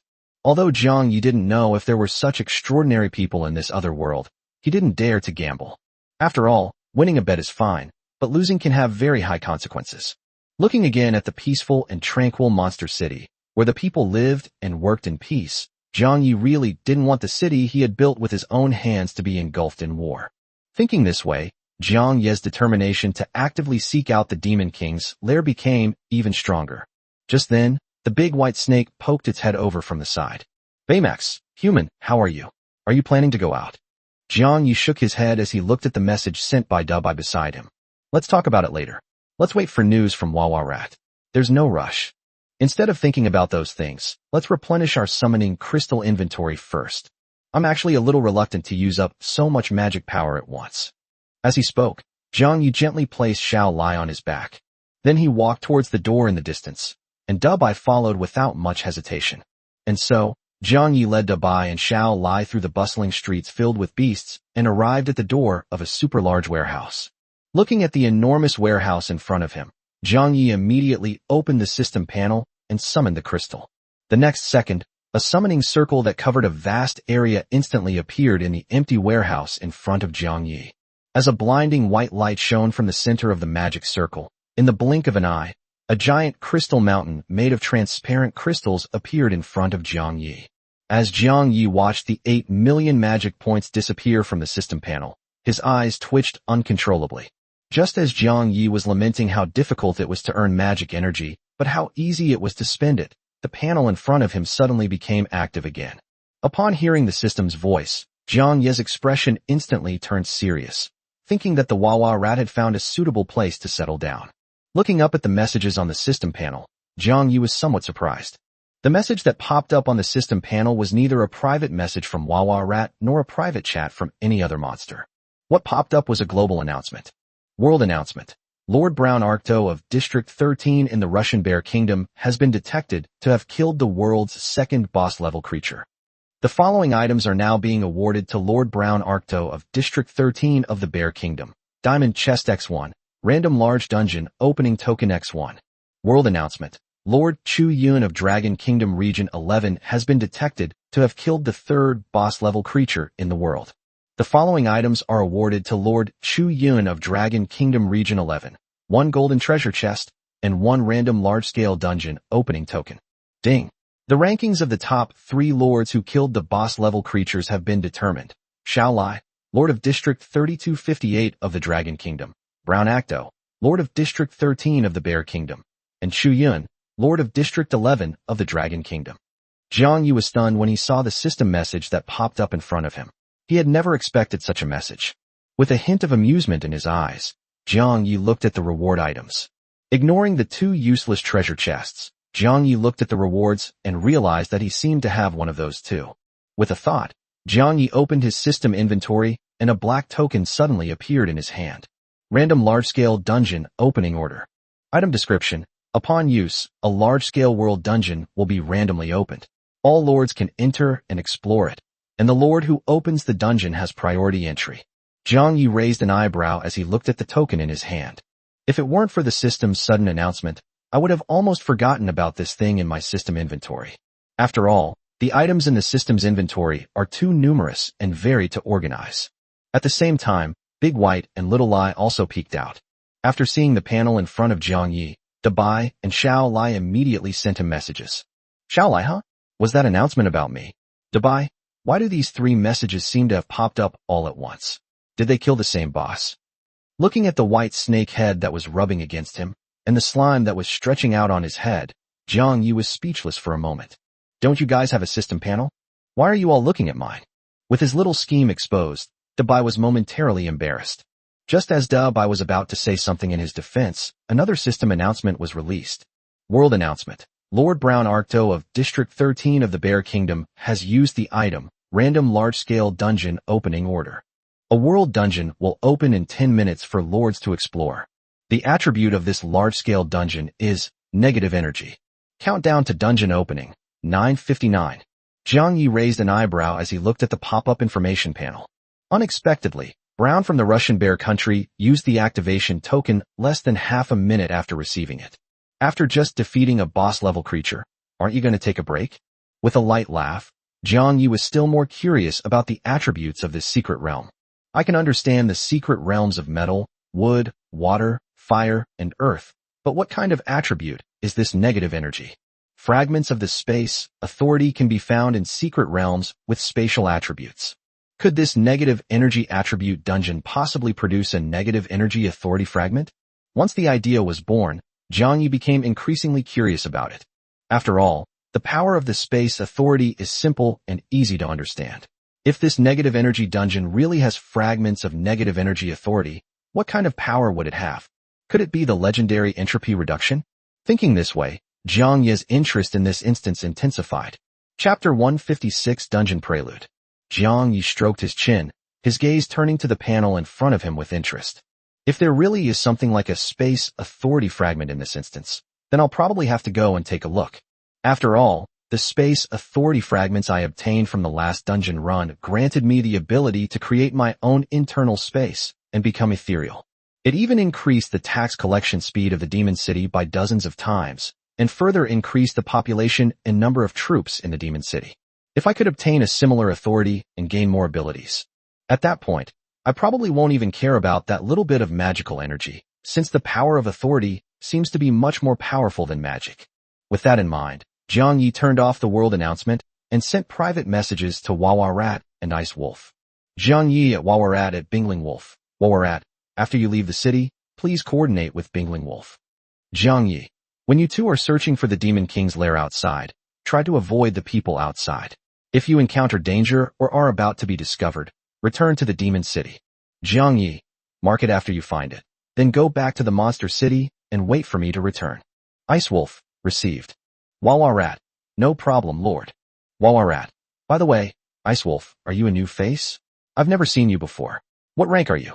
Meanwhile, Dabai, standing to the side, was also somewhat surprised when he saw the message Jiang Yi had sent. Big white. Human, judging from your expression, do you want to go into that dungeon? Shall I, huh? If the Lord is going, then I want to go too. Looking at the message sent by Dubai, Jiang Yi thought for a moment and then spoke. I really want to go. After all, it's a large-scale world instance, and the rewards there will definitely be more generous than the last instance. Because the rewards could be very generous, I was thinking about whether to let the residents of Monster City participate this time. After all, the current residents can summon their subjects and have their own space, so they are no different from normal lords. So I think they can probably get a lot of rewards from entering dungeons. When they get rich, won't they pay more taxes? As soon as he finished speaking, Jiang Yi smiled and looked at Dubai, who was deep in thought beside him. With a thought, Jiang Yi went to the Monster City group chat and immediately made an announcement. Jiang Yi and all members, I believe you residents have all seen the world announcement just now. Regarding the world instance that will be opening soon, I hope that you residents can look out for each other and try to avoid conflicts. Jiang Yi, if you encounter danger in the world instance, you can ask for help in the group chat. We also hope that residents of nearby monster cities will actively lend a helping hand. Wooden deer, huh? We can actually participate in this dungeon. Firewing Eagle, I heard that last time someone went into the secret realm and couldn't get out. I wonder if it will be the same this time. Water Serpent, the secret realm is great. I even found some items there yesterday, and sold quite a bit of magic energy. Big Rock Dog. Huh, you can even do that? How much magic power did you get for that item? Water Snake. I sold 500 mana in the trade channel. That's equivalent to me working for ages. Flame Bear, so many. Anyone want to join me in this dungeon to earn magic energy? I'm tier 2, super powerful.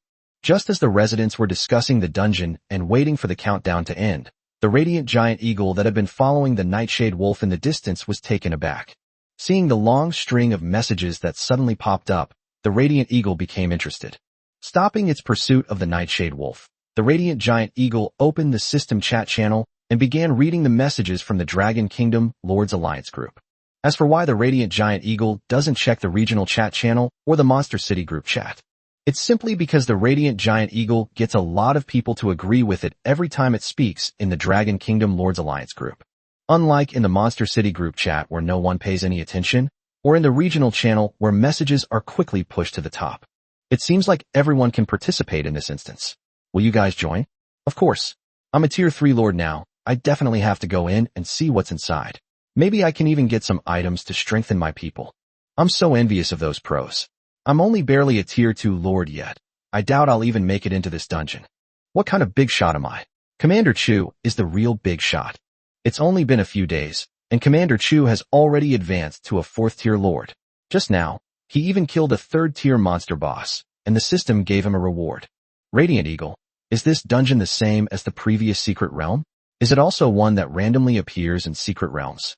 Holy crap, a true powerhouse has appeared. This is a 5th tier lord. Probably not. After all, the last time they opened in Area 3258, it was called a secret realm. This time it's called a dungeon. By the way, Lightflame, are you going into this dungeon later? If so, we won't run into each other, will we? Now that you mention it, it's true. This instance can be entered anywhere in the world. You might just run into it. In that case, if you happen to meet me, Brilliant Lord, please remember to take me along. I'm beautiful, have a sweet voice, and can even use a lowly voice. Upstairs, I remember you're not a man. Yes, but I definitely didn't lie. Seeing the messages posted by everyone in the Dragon Kingdom Lords Alliance group, the Radiant Giant Eagle also felt a sense of anticipation. After all, I've gotten to know the people in the group over the past few days, so how could I not be excited about meeting them in person soon? Thinking of the compliments and praise he received in the group chat, the Radiant Giant Eagle became even more excited for this dungeon. If I run into people from the group later, will they also surround me and praise me like they do in the chat group? The thought of that scene intensified the excitement and anticipation in the eyes of the Radiant Giant Eagle. And so, time flew by as the Radiant Giant Eagle waited with bated breath, and soon the 10-minute countdown was almost over. As time passed, 8 billion people around the world, as well as the residents of Monster City, began to keep a close eye on the final countdown. Under the tense gaze of countless people, the countdown finally reached its final 3 seconds. 0:01. Midnight. As the countdown ended, the system panel suddenly made a big commotion. The 10-minute preparation time has expired. The large-scale world instance is now open. All lords wishing to enter, Please prepare. The attribute of this dungeon is negative energy. Instance name, defend the city. Instance description, as a qualified lord, how could one's experience be complete without defending cities and conquering territories? In this instance, all lords will be categorized into their respective factions and then teleported to territories fairly assigned by the system. The lord must lead his people to defend the territory and resist the invasion of negatively charged beasts from all directions. During this period, lords can send troops to attack other lords' territories and will not be attacked by negative energy beasts when attacking other territories. After 24 hours, those who made outstanding contributions to the faction will receive additional rewards upon the completion of the instance. Note: once you enter this instance, you cannot exit voluntarily until it ends. Please be prepared to die. Chapter 157 First Steps into the Dungeon. The moment the system panel appeared, all the lords of District 3258 were stunned. This instance is completely different from the previously opened secret realms. I originally thought this large-scale dungeon would be similar to the previous secret realms. But now it seems that they are not even that similar, and even the way they acquire resources is different. The last secret realm was one you had to explore on your own, and the resources you obtained were also something you had to find yourself. The secret realm itself doesn't give you any objectives, and if it weren't for the special attributes of that secret realm, you could even freely enter and exit from the beginning. Moreover, once the secret realm is opened, it is permanently open and will not disappear over time. This instance is completely different from the secret realm. Compared to the secret realm, this instance not only restricts free entry and exit, but also adds an objective and changes the way resources are obtained. There's even a time limit. Once the time is up, the copy will disappear, as described. This is less of a dungeon and more of a game where you risk your life. For this reason, everyone in District 3258 who knew what the secret realm was like hesitated for a moment about whether to enter the instance. Those who don't know what the secret realm is like and think it's just like this don't have so many concerns. After reading the system's introduction, these people all entered the instance directly. After reading the introduction, the Radiant Giant Eagle didn't think much of it and simply disappeared from the spot. In a short time, some of the more reckless residents of the monster city were also teleported in. At this moment, Jiang Yi was standing in front of the warehouse door with Xiao Lai on his back, his brows furrowed. After reading the message that appeared on the system panel, Jiang Yi's expression immediately turned ugly. This instance seems to be completely different from the previous secret realms. In this instance, it seems like I can't participate at all. It says here that this instance needs to defend against the attacks of the negative energy beasts, which means that you must have citizens. But the problem is, I don't have any subjects at all. Upon hearing Jiang Yi's words, Xiao Lai, who was being pushed, looked somewhat puzzled and dissatisfied. Little Lai, my lord, have you forgotten about me? I've been by your side the whole time. Xiao Lai, I'm here. I guarantee those monsters won't get a single step near you, lord. Seeing Xiao Lai's words, Jiang Yi glanced at the residents of the demon city who had disappeared after confirming their presence on the street. Shaking his head, Jiang Yi felt a little helpless. Xiao Lai, the way to get to this instance is not through the same portal as before. It's more like teleportation within the body, meaning that once I confirm it, my form will disappear instantly, and even if you wrap me up, it won't work. Jiang Yi pouted and looked at the system panel in front of him, suddenly feeling annoyed. In other words, I can't participate in this instance at all. Jiang Yi took the small object off his head and held it in his arms. After thinking for a moment, he said, although I can't go, we definitely can't just give up the important supplies inside. After all, if the fragment of authority were to be missed, it would be a very significant loss for our monster city. So, Dabai and Xiao Lai, are either of you going into the dungeon? As soon as Jiang Yi finished speaking, Xiao Lai started shaking the light blue slime head wildly. Xiao Lai, I'm not going. I'm not going. I'll stay wherever the Lord is. I'm not going anywhere else. Just as Dabai was about to send a message to refuse, he was stunned when he saw the message Xiao Lai sent immediately. Dabai hesitated for a moment, abandoning the idea of sending the message. Thinking of what Jiang Yi had just said, Dabai's eyes suddenly turned helpless. After giving Jiang Yi a reluctant look, a message panel popped up on Dabai's head. Baymax, human. I'll go then. After sending the message, Dabai didn't hesitate for long. With a thought, the snake's body instantly disappeared from the spot. Looking at the suddenly vanished big white in front of him, Jiang Yi's eyes gradually turned somewhat helpless. How could I not see the reluctance in Dabai's eyes? Shaking his head to clear his mind, Jiang Yi rubbed Xiao Lai and then asked Dabai about the situation. Jiangyi, Dabai, how's it going on your end? Big White. Human, the environment in this instance seems a bit strange. Baymax, there are so many humans standing around me. Jiangyi was stunned when he saw the message from Dabai, completely not understanding what Dabai meant. Just as Jiangyi was somewhat bewildered, Dabai was no less bewildered than Jiangyi, and perhaps even more so. After pressing confirm, Big White saw a flash of white light, and the scene in front of him suddenly changed. The scene before my eyes suddenly changed from a bustling city street to rows of human shoulders and backs. What followed was the stench of sweat emanating from countless people who hadn't showered in a long time, piled up in a corner. Its strong smell directly stunned the big white-headed man who had been standing next to Jiangyi. After realizing what was happening, Dabai looked around and found himself deep in a crowded place. The crowd pushed and shoved each other, making the already crowded and chaotic scene even more chaotic. A few even accidentally stepped on the snake's body, although the snake couldn't feel the pressure at all. Just as Big White was completely bewildered and hadn't yet realized what was going on. The noisy surroundings helped Dabai to figure out the current situation a little. Wait, what happened to the dungeon? Where did this come from? Is this still my home? Don't push me. Are you looking for a beating? Dude, where are you touching? Oh my god. Wait, what's that white thing? Holy shit. Holy shit. Holy shit. Holy crap. There's a python as big as a person. As the last person finished speaking, the previously noisy and crowded crowd instantly fell silent. Hearing the man's terrified voice, the crowded people all looked in the direction he was pointing. Upon seeing the giant white building, which was as big as a person when it stood up, an eerie silence fell over the room. When Dabai suddenly saw everyone looking at him, he was even more confused. Where am I? Who am I? Why are all these black-haired humans staring at me? In this eerie atmosphere, Big White awkwardly and bewilderedly flicked his forked tongue. It was this action that directly broke the eerie atmosphere. Yeah. Holy crap. How can there be such a huge snake? I'm terrified of snakes. This snake is so big. Are you trying to kill me? That snake is huge. It must be a monster. Does anyone know magic? Quickly kill it. I'm not even at tier 1 yet. Don't push me aside. Those at higher tiers, hurry up and move in. In an instant, the quiet and silent crowd erupted into chaos and terror. The level of chaos was many times greater than before. Countless screams of terror echoed from around the giant white figure, and the crowd receded from it at an alarming speed. Before long, a deserted vacuum zone was formed around Big White.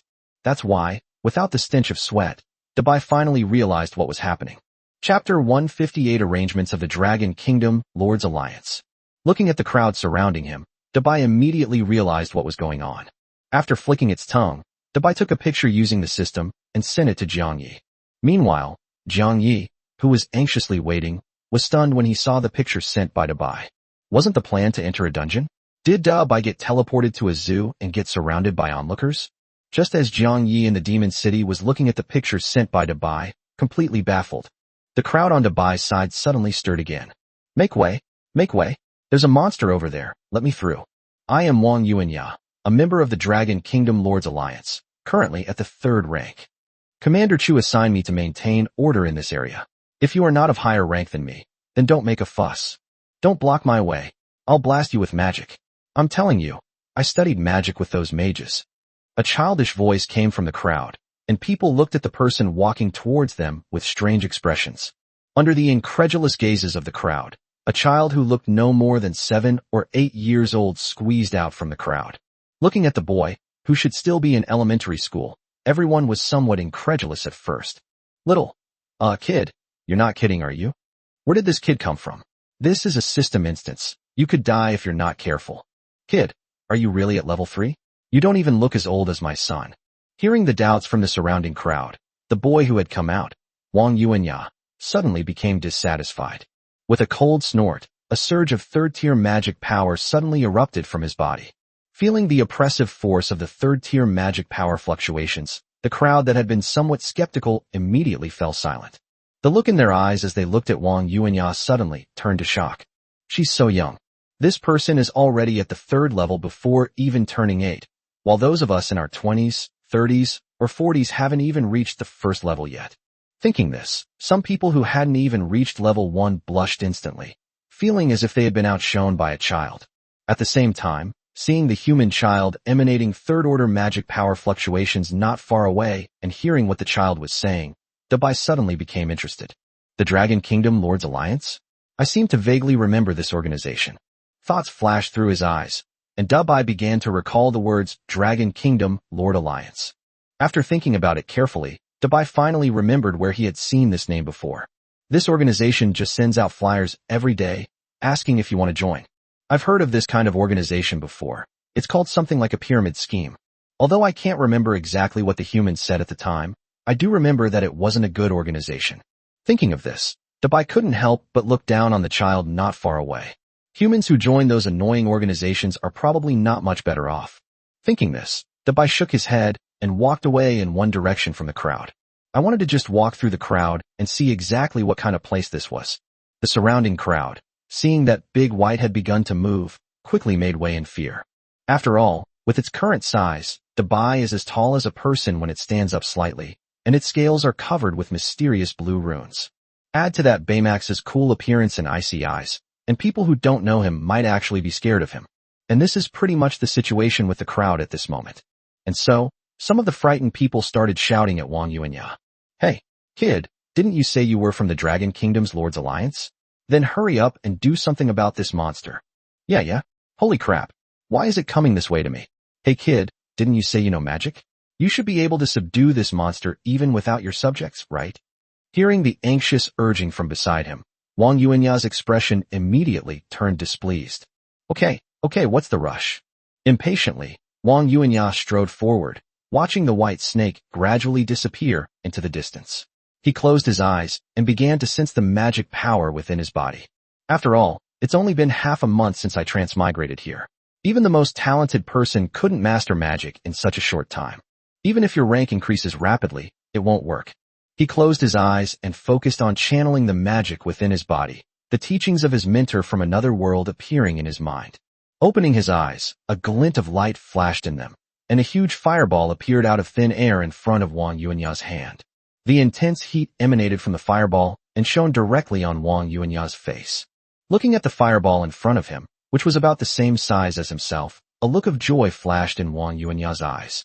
The onlookers, upon seeing the fireball as big as a person, began to look at Wang Yuanya with strange expressions. Wow, little brother, you're so amazing. Can I hug you later? Little brother, you're amazing. How about we add each other as system friends and get to know each other? This fireball is huge. My first-tier fireball spell is only about the size of a fist. Is this a child prodigy? So talented at such a young age. Hearing the praise from those around him, Wang Yuanya's initially displeased expression suddenly turned into pride. He stood up straight instantly, his proud expression growing stronger, and the fireball in front of him became even more dazzling. Because of his pride, Wang Yuanya momentarily looked down on the white snake in front of him. Just as the fireball ahead had finished accumulating energy and was gradually reaching its peak. After sensing the magical fluctuations coming from behind, the giant white creature in front glanced back at Wang Yuanya. With just that one glance, Wang Yuanya felt as if he were standing on the edge of an abyss. His proud expression froze instantly, a bead of cold sweat slid down Wang Yuanya's youthful face, and his body tensed up instinctively. The fireball, which had been dazzling and whose energy had reached its peak, suddenly went out and disappeared at that moment. Seeing this, the crowd that had been praising Wang Yuanya was stunned, not understanding why the magic he had just released had disappeared in an instant. Huh? There was such a big fireball just now. How did it disappear all of a sudden? Little brother, what's wrong? Why are you all sweaty all of a sudden? Did the fireball make you feel hot? TCH, I knew it. How could someone so young possibly learn magic? I bet he's just a half-baked pretender. Seeing that the large white snake glanced at him before continuing to move forward, Wang Yuanya swallowed hard, his breathing quickening. At this moment, Wang Yuanya, whose body was tense and drenched in sweat, ignored the comments around him, whether they were concerned or sarcastic. After realizing what was happening, Wang Yuanya did not hesitate at all and immediately opened the system panel to send a message. Wang Yuanya at Alliance Leader Chu Yun. Suddenly, a really powerful white snake appeared here. At the same time, Chu Yun, who was standing next to a Russian, noticed the pop-up message. Upon seeing the message from Wang Yuanya, Chu Yun's brows furrowed subconsciously, and a sense of unease gradually surfaced in his heart. Could it be that group of unstable factors has appeared? Chapter 159, Chu Yun's Shock. If Wang Yuanyao remembers correctly, he seems to be a third-tier lord. For all of humanity right now, aside from the top few, those at the third tier are currently the strongest. A creature that a third-tier lord would praise as powerful is probably a fourth-tier or even fifth-tier monster. This instance can only be entered by those with the system panel, and only those unstable factors can meet these requirements. Thinking of this, Chu Yun's expression darkened. Just as Chu Yun was about to make his next move, one message after another popped up. Commander Chu, I've also encountered a few strong monsters on my side, but they don't seem to be hostile towards us. I have one too, Commander Chu. The monsters here are all higher level than mine. Commander Chu, I have 5 very large monsters here, but they don't seem to intend to harm anyone. Commander Chu, help. What happened after I teleported here is completely different from what you told me. This place is full of monsters. Chu Yun was startled as he watched the messages pop up one after another. After reading and replying to all the messages, Chu Yun roughly understood what was going on. Jiang Ye's image flashed through Chu Yun's mind, and thoughts drifted in his eyes. As expected, those unstable elements definitely wouldn't miss this instance. After thinking for a moment, Chu Yun ignored the puzzled look from the Russian next to him and directly opened the leaderboard function in the system panel. The first thing Chu Yun saw when he opened the system rankings was Dao Bai and Xiao Lai, who had already reached the 6th rank. Looking at the ranks following those two names, Chu Yunshin felt increasingly heavy-hearted. I've been busy developing my territory and organizing alliances these days, so I haven't had time to check the leaderboards. Unexpectedly, in just a few days, another 6th-tier lord has appeared. This 6th-tier lord isn't like that lord named Xiao Lai, who was already a 6th-tier lord when he appeared on the list. Instead, after this ranking list appeared, he rose from a 5th-tier lord to a 6th-tier lord. Thinking this, Chu Yun's expression became even more solemn. After all, once Chu Yun reached the 4th rank, he also learned how much magic energy was needed to advance to the 5th rank. It's important to know that reaching the 5th rank requires a full 150,000 magic energy. Based on this tenfold difference, reaching the 6th rank would probably require 1.5 million magic energy. This also means that this lord named Da Bai actually obtained 1.35 million magic power in just a few days after the list appeared. And what about myself? My magic energy is only a little over 10,000, which is more than 100 times less than theirs. The difference in mana acquisition speed by 100-fold is truly terrifying. Thinking of this, Chu Yun's eyes showed not only solemnity, but also a hint of shock. As a top lord of the Dragon Kingdom, he had managed to gather 10,000 magic energy in just a few days, even with all the resources and connections he had. This big white is quite something. He obtained such a huge amount of magical energy in such a short time simply by relying on that mysterious organization. According to information gathered from the Otherworld, there is no way to obtain so much magical energy in such a short time in that other world. In other words, the mysterious organizations on this list are extremely powerful even in their native alternate world. Thinking this way, Chu Yun felt even more shocked by the mysterious organization on the list. Just as Chu Yun was shocked by it, the Russians next to him made a move. Seeing Chu Yun's shocked and stunned expression, the Russian asked Iota Wendal, "What's wrong, ally? Your expression has been a bit off ever since the message popped up. Has something new happened? Could it be that those people from the United States have joined forces with other countries as well?" Hearing the words from the Russians beside him, Chu Yun finally snapped out of his shock. Quickly calming himself down, Chu Yun shook his head and said to the puzzled Russian beside him, "It's not the commotion over there, but I estimate they'll take action soon." After hearing what Chu Yun said, the Russian man looked even more puzzled. Not those people from the UK? Then who else could it be that makes you look so? Shaking his head, Chu Yun sighed softly. Pointing to the system panel floating in front of him, Chu Yun said, "You've been looking at this ranking too, haven't you?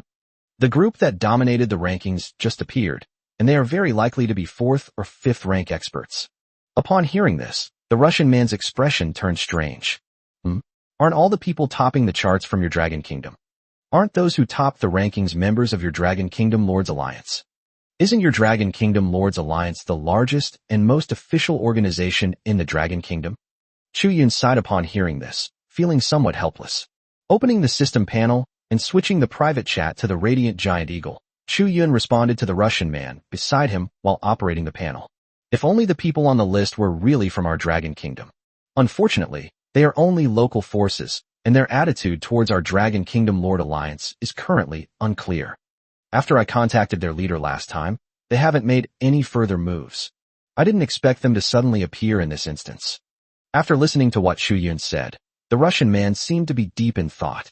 Looking at Shu Yun, who was sending a message to the Radiant Eagle, the Russian man's eyes were filled with mixed emotions.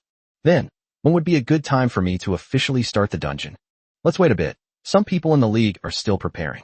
After giving a casual reply, Shu Yun began to communicate seriously with the Radiant Giant Eagle. After all, this lord called the Radiant Giant Eagle is currently the only member of the mysterious organization that he can communicate with. The other members of the organization either read the message but didn't reply, or they would call the person a scammer and then block them. Shaking off the unpleasant thoughts in his mind, Shu Yun started sending messages. Shu Yun, Mr. Guangyan, did you and your organization participate in this instance? Shu Yun, this instance is a competition between nations. Could our Dragon Kingdom faction invite you and members of your organization to assist us? Shu Yun, of course, if you agree, I'm willing to share a portion of the profits from the dungeon victory on behalf of the Dragon Kingdom Lords Alliance. Just as Shu Yun sent the message, the Radiant Giant Eagle was flying above the sea of people. A massive red eagle flew rapidly across the sky, causing the crowd on the ground to gasp in surprise. One exclamation after another, "Holy crap! What a huge eagle!" came from the ground, and the Radiant Giant Eagle became even happier upon hearing it. As its form gradually unfolded, the Radiant Giant Eagle slowed down its flight speed to showcase its impressive physique. Looking at the panicked crowd below, the Radiant Eagle even used magic to create a flame effect on itself. As for why we do these things, of course, it was just that the Radiant Eagle wanted to hear more people praise him. After all, in Monster City, no one would praise the Radiant Giant Eagle for being big and long. So the Radiant Eagle was quite enjoying it. Just then, messages from Chu Yun and Jiang Yi interrupted the Radiant Giant Eagle's vain plan. Chapter 160 Land Allocation. The Radiant Giant Eagle was taken aback when it saw the panel that popped up in front of it. The Radiant Eagle stopped flying forward and looked at the system message that popped up. Jiang Yi, Radiant Giant Eagle, you've entered the dungeon? Jiang Yi, if you're already inside, go and meet up with Dabai first. Upon seeing the message from Jiang Yi, the Radiant Giant Eagle's eyes lit up. Lord Bai is in this instance too? Then won't it be a good opportunity for Lord Bai to see just how popular I am? After blinking its eagle eyes and replying to Jiang Yi, the Radiant Giant Eagle was about to flap its wings to increase its flight speed and leave. Just then, the Radiant Giant Eagle saw the message sent by Chu Yun. As its acceleration slowed, the Radiant Giant Eagle paused, looking at the somewhat familiar name.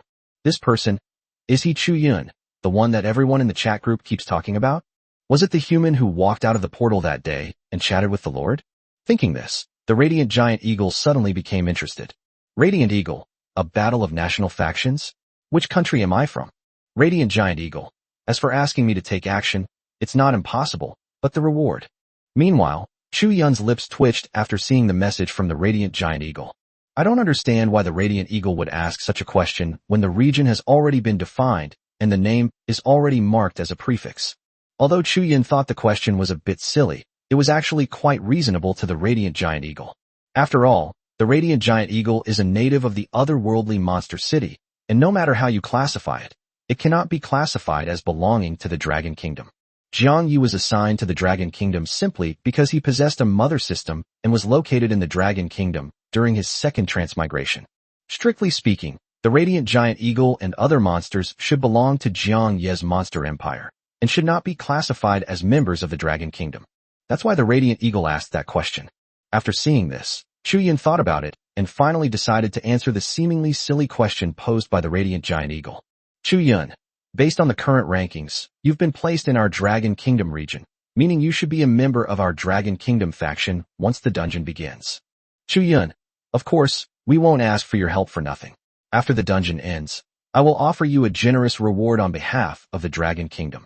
Chu Yun, furthermore, on behalf of the Dragon Kingdom Lords Alliance, I assure you that during the instance, members of the Dragon Kingdom Lords Alliance will not harm your companions or their people.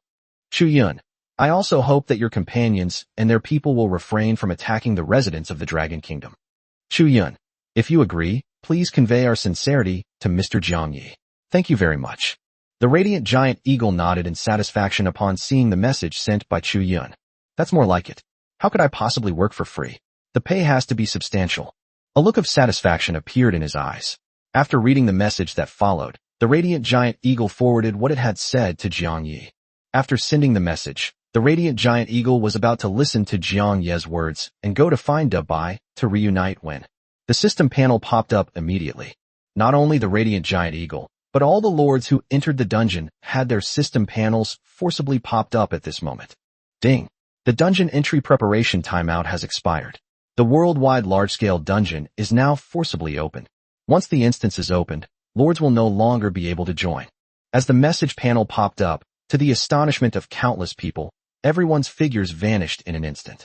The crowded sea of people vanished in the blink of an eye, along with the residents of the monster city.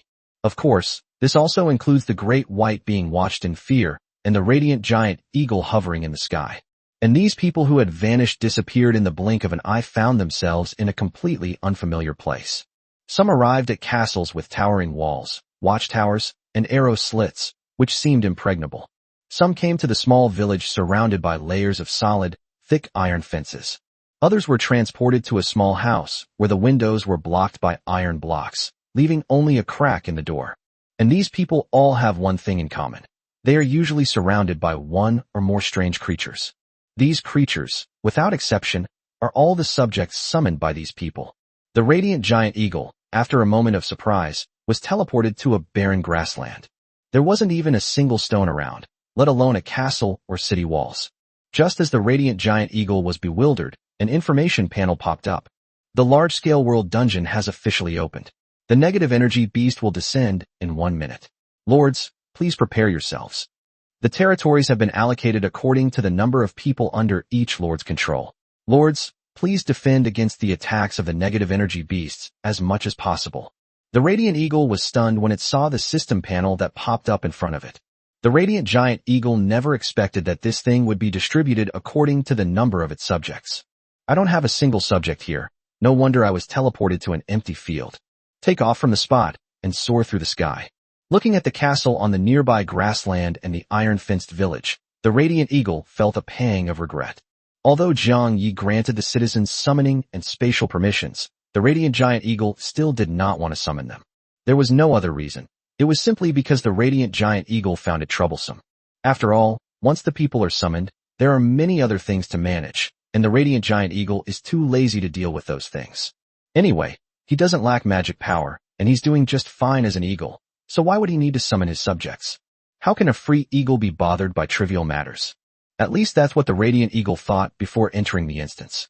As for now, if we knew that this instance allocates territories based on the number of citizens, before the radiant giant eagle arrives, it may summon the maximum number of subjects that can be summoned at the 5th tier. Then you'll directly possess the largest territory in the entire instance and become the most dazzling eagle, instead of a lone eagle soaring in the sky like this. Thinking this, the radiant giant eagle was filled with regret, just as the giant eagle of light was filled with regret all by itself. At this moment, Baymax is in a tiny castle that looks like a watchtower. Looking at the enclosed environment around him and the 2 aquatic pythons beside him, Dubai was momentarily stunned. Not only was the great white confused, but Hydrogen Python 1 and Hydrogen Python 2 were also very confused. Looking around, after seeing Big White and the surrounding walls, Hydrogen Python 1 had no idea what was going on. Wasn't I just making carrot juice at the tavern? How did I end up next to Lord Bai in the blink of an eye? It's one thing to run to Lord Bai's side, but why is Hydrogen Python 2 here too? Meanwhile, inside the tavern in the monster city, a monster who finally mustered up the courage to try the super expensive carrot juice at the tavern. After paying the magic energy and watching the boss disappear into thin air, my heart shattered slightly. Chapter 161, The Extra National Factions. Upon seeing the 2 aquatic pythons in front of him, Dubai quickly realized what was happening. Big White, Hydrogen Python 1 2? What are you doing here? Upon seeing the message from Lord Bai, the Hydrogen Pythons 1 and 2 dared not delay. It immediately straightened up, raised its snake head, and returned to its original white form. Hydrogen Python 1. Reporting, Lord Bai? I was just using magic to juice carrots when I was teleported here. Hydrogen Python 2. Reporting to Lord Bai. I was just mediating the affair between the Woodrat family. I teleported over when the couple started arguing. Looking at the exhausted but still erect Hydrogen Python 2, Hydrogen Python 1 cast a sympathetic glance at it. Both were subjects summoned by Lord Bai, and both had secure jobs, but I never expected Hydrogen Python 2 to be in such a miserable state. Thinking this, Hydrogen Python 1 patted Hydrogen Python 2's erect body with the tip of its tail, which looked very comforting. After reading the messages from Hydrogen Python 1 and 2, Dabai remembered the message that had just popped up in the system. This is teleporting the citizens I summoned in the monster city over? Looking at the two water pythons from the demon city who were behaving respectfully towards him, Dabai thought of something. The snake's previously indifferent eyes suddenly lit up, and Big White immediately thought of something very important. Oh right, how could I have forgotten something so important? Isn't the demon city located within my own body space? Now that I'm in this instance, isn't it the same as the entire monster city being in the instance? Thinking this, Dabai suddenly became excited. Eager to open the system panel, the white thing's eyes grew brighter and brighter at the thought of being able to stay among humans again. It had only been a few minutes since I left the human world, and I already started missing him. I thought it would be a long time before I saw humans again in this dungeon, but I didn't expect to see them again in just a few minutes. Thinking this, Dabai excitedly flicked its tongue and then sent a private message to Jiang Yi. The two water pythons were somewhat puzzled as they looked at the white-clad man, who suddenly seemed to have brightened up. I don't understand why Lord Bai, who was just a moment ago indifferent, suddenly became excited. While the two hydromorphic pythons were wondering what was going on, Bai had already sent Jiang Yi several messages. Baymax, foolish human, haven't you forgotten something very important? Big White, the monster city is inside my body. When I'm in the instance, it's as if the entire monster city is inside the instance. Big White, so if a human like you wants to explore a dungeon, this Lord of the Lake can reluctantly accompany you. Big White, don't misunderstand, human. I didn't mean for you to come out and keep me company. What I meant was, if we want to get the highest reward in the dungeon, it might be easier if you come in person. Meanwhile, Jiang Yi, who was wearing Xiao Lai's clothes, was reading the message forwarded by the Radiant Giant Eagle. Jiang Yi raised an eyebrow as he read Chu Yun's words relayed by the Radiant Giant Eagle. Just as Jiang Yi was about to ask the Radiant Giant Eagle to convey his message, he saw a long string of messages pop up from the system. Upon seeing that the message was sent by Dabai, Jiang Yi immediately put Chu Yun's matter out of his mind and opened the message to read it. After reading what Dabai sent, Jiang Yi suddenly became interested. I'd really like to check out the large-scale world dungeon. However, according to the description of this instance, the extra rewards are given to lords who have made outstanding contributions to the faction. If I really want to get those extra rewards, I'll probably have to help Chu Yun and the Dragon Kingdom Lords Alliance. After all, if that were the case, he would be in the Dragon Kingdom's camp and would have no choice but to help. With that thought in mind, Jiang Yi suddenly appeared from Dabai's body space, carrying Xiao Lai. At the same time, the space around Dabai suddenly distorted, and the next second, Jiang Yi appeared next to Dabai. Suddenly, the already cramped sentry tower became even more crowded. Smelling the familiar scent beside him, Dabai excitedly flicked his forked tongue. Its tail tip swayed involuntarily as it looked at Jiang Yi beside it, a flash of joy in its big white eyes. The moment Jiang Yi appeared, the system, which had been counting down for 1 minute, suddenly reacted. Instance announcement. An additional nation has been detected in the instance. We are currently redistributing some lords to different factions. Ding. New faction added, Monster City. Jiang Yi and the other beasts, including Dabai, were taken aback when they saw the message that suddenly popped up in front of them. Looking around, I saw that the panel had popped up in front of Dabai, Xiao Lai, and the hydrogen pythons, not just me. Jiang Yi's expression suddenly turned strange. Before I arrived, the residents of the demon city were perfectly fine in the dungeon. Why did the system detect the presence of an extra country as soon as I arrived? What exactly are the system's criteria for determining a country? With a slightly strange look in his eyes, Jiang Yi directly opened the regional chat channel. As expected, Jiang Yi saw the messages flashing wildly when he opened it. As expected, the area chat channel exploded after this announcement was released. Holy crap! Holy crap! A new announcement just popped up in the dungeon. A new faction has been added. I saw that too. This is ridiculous. They've traveled to different places. How can they possibly form a new country? Yeah, this is ridiculous. How exactly does this system determine national factions? Can my small circle and I form a national faction? Hey buddy, didn't you see the faction's name? The faction's name is Monster City. Don't you guys understand what this name means yet? It's the country made up of the little animals in our district. Huh? Those little animals with weird names? They can form a country. Ice Wolf, what's wrong with you? Can't we have our own faction? Coldhorn Deer. Yeah. Do you have a problem with us? I even sold you something last time. Humph, blocked. Hey, that's not what I meant. Just when the regional channels were in complete chaos, Chu Yun, who was arranging the Dragonborn soldiers, suddenly felt dizzy after seeing the pop-up message. Chu Yun's meticulously planned scheme was instantly disrupted, and he knew he was about to face a lot of trouble. Chapter 162, The Dragon Kingdom Camps Overtures. Realizing this, Chu Yun suddenly felt a headache coming on. This means my negotiations with that mysterious organization have now completely failed. The premise of my negotiations with them was that we were on the same side. If they are on the same side, they will definitely be happy to help as long as you can offer them some benefits. After all, victory and the basic rewards of the dungeon are tied together, so they can't refuse their alliance request. Now, the Demon City has separated from the Dragon Kingdom faction and become a completely new faction. Now that they've separated, the rewards they receive are no longer tied to the Dragon Kingdom faction, so they certainly won't abide by the previous agreement.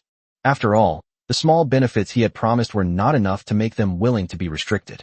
The original plan was that with the help of those people on the leaderboard, we could deal with many of the foreign forces causing trouble in the instance.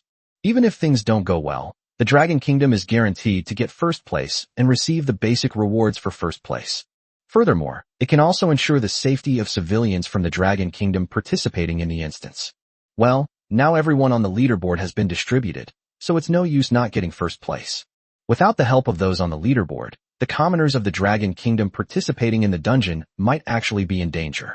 There's even a possibility that they might be invaded by the Demon City faction. Thinking this, Chu Yun felt even more troubled. Chu Yun gently rubbed his temples and closed his eyes, his heart filled with a sense of powerlessness towards the people of the Demon City. Just as Chu Yun was filled with worry and looked distressed, the tall, upright Dragonborn standing to the side was momentarily confused by his lord's behavior. After thinking for a moment, Long Yi shook its large tail, then flapped its wings and walked forward to Chu Yun, saying, "Awoo, awoo, awoo, awoo. Lord, are you worried about this dungeon? Awoo, awoo, awoo, awoo, awoo, awoo, awoo. Rest assured, my lord, our newly acquired Dragonborn archers and Dragonborn mages are extremely advantageous in siege warfare. Awoo, awoo, awoo. So in this dungeon, we're sure to get a satisfactory ranking for the lord." Hearing Long Yi's words beside him, Chu Yun shook his head helplessly. "It's nothing. That's not what I'm worried about. Long Yi, go and arrange the city defenses first. I still have some things to take care of here." Hearing Chu Yun's words and seeing Chu Yun's worried and haggard eyes, Long Yi reached out a paw and scratched its head in confusion. "Although I don't know what's wrong with the Lord, I'll just do as he says." After responding, Long Yi didn't hesitate for long and walked out of the room, gently swaying his dragon tail. After seeing Long Yi leave, Chu Yun shook his head and directly opened the system panel. After discussing things briefly with the other high-ranking members of the Dragon Kingdom Lords Alliance, Chu Yun opened his friends list. Looking at Jiang Ye's name in his friend list, Chu Yun took a deep breath and clicked on it. After adjusting his amiable facial expression, Chu Yun took out his casual clothes from his system backpack and then changed out of his formal attire. After trying his best to appear approachable and easy to get along with, Chu Yun directly sent Jiang Yi a video call invitation. Meanwhile, inside the narrow sentry tower, after browsing the regional chat channel for a while, Jiang Yi's expression turned strange. Jiang Yi glanced at the deserted scene outside the sentry tower and looked at the system's countdown, raising an eyebrow. The negative energy beasts in this dungeon shouldn't be of high rank, right?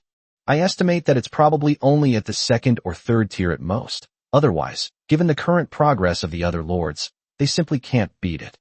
Upon hearing Jiang Ye's words, Xiao Lai's eyes immediately became unfocused. Xiao Lai's previously solid body softened, and she relaxed for a moment. Xiao Lai, if those monsters are really only level 2 or 3, then they are not qualified to approach the Lord. Xiao Lai, as soon as they appear, I can crush them all with my magical energy. Upon hearing this, Dabai gently shook his head. Dabai, if the level of the negative energy beasts in this dungeon is so low, then its rewards are probably not very useful to us. Looking at the messages from the two beasts, Jiang Yi felt somewhat helpless. Don't think like that. Although this dungeon might be a bit low level, it's still an improvement for the residents of Monster City, isn't it? Although the rewards from this dungeon may not be of much use to the two of you, they should still be quite generous for the residents of Monster City. Just as Jiang Yi was about to post an announcement in the Monster City group chat, he said this. Chu Yun sent a message. Chu Yun, is Mr. Jiang here? Chu Yun, Mr. Jiang, it's been a while since we last met. I'd like to chat with you. Do you have a convenient time? Jiang Yi was taken aback when he saw the pop-up message. Jiang Yi stopped thinking about issuing an announcement and raised his eyebrows as he looked at the names written on the information panel. We've only been separated for a few minutes, and you've already sent a message? Are you in such a hurry? A playful smile appeared on Jiang Yi's lips, and a few thoughts instantly formed in his mind. He then replied immediately on a whim. Jiang Yi, no problem, I have time. Lord Chu Yun has requested a video call with you. Would you like to accept? With Jiang Yi's confirmation, Chu Yun's figure instantly appeared on the system panel. Looking at the approachable, casually dressed, and kind middle-aged man on the panel, Jiang Yi's smile became even more playful. How come I remember that the last time I met this person, wasn't he wearing a military uniform? Why are you making videos of yourself now, and even wearing casual clothes? Is this an attempt to get closer to me and build a relationship? Raising an eyebrow, Jiang Yi looked at the system panel in front of him without saying a word. Meanwhile, Chu Yun was also somewhat shocked when he saw Dubai next to Jiang Yi and Xiao Lai on his head. What happened to the promise of random teleportation? Everyone else teleported except you. Why are they all still gathered together? The doubts and solemnity grew stronger, but despite this, Chu Yun still maintained a very kind demeanor.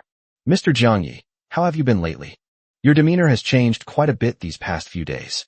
Upon hearing this and looking at the middle-aged man opposite him, Jiang Yi felt a chill run down his spine. Jiang Yi's lips twitched, and he said directly, let's not try to get close to each other. Just say what you want to say. Chu Yun's approachable smile froze as he looked at the black-haired boy with the slime on his head on the system panel, a thought flashing through his eyes. Shaking his head and chuckling softly, Chu Yun felt somewhat helpless.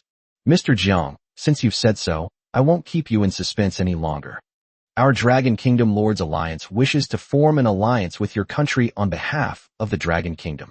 We can offer generous alliance fees, and we hope Mr. Jiang Yi will consider it. Chapter 163, Chu Yun's Failure. Hearing what Chu Yun said in the system, Jiang Yi raised an eyebrow. Facing the middle-aged man who was looking at him with a solemn expression, Jiang Yi's smile deepened slightly. At the same time, Dubai and Xiao Lai also looked at the system panel, and Chu Yun, who was being stared at, suddenly felt immense pressure.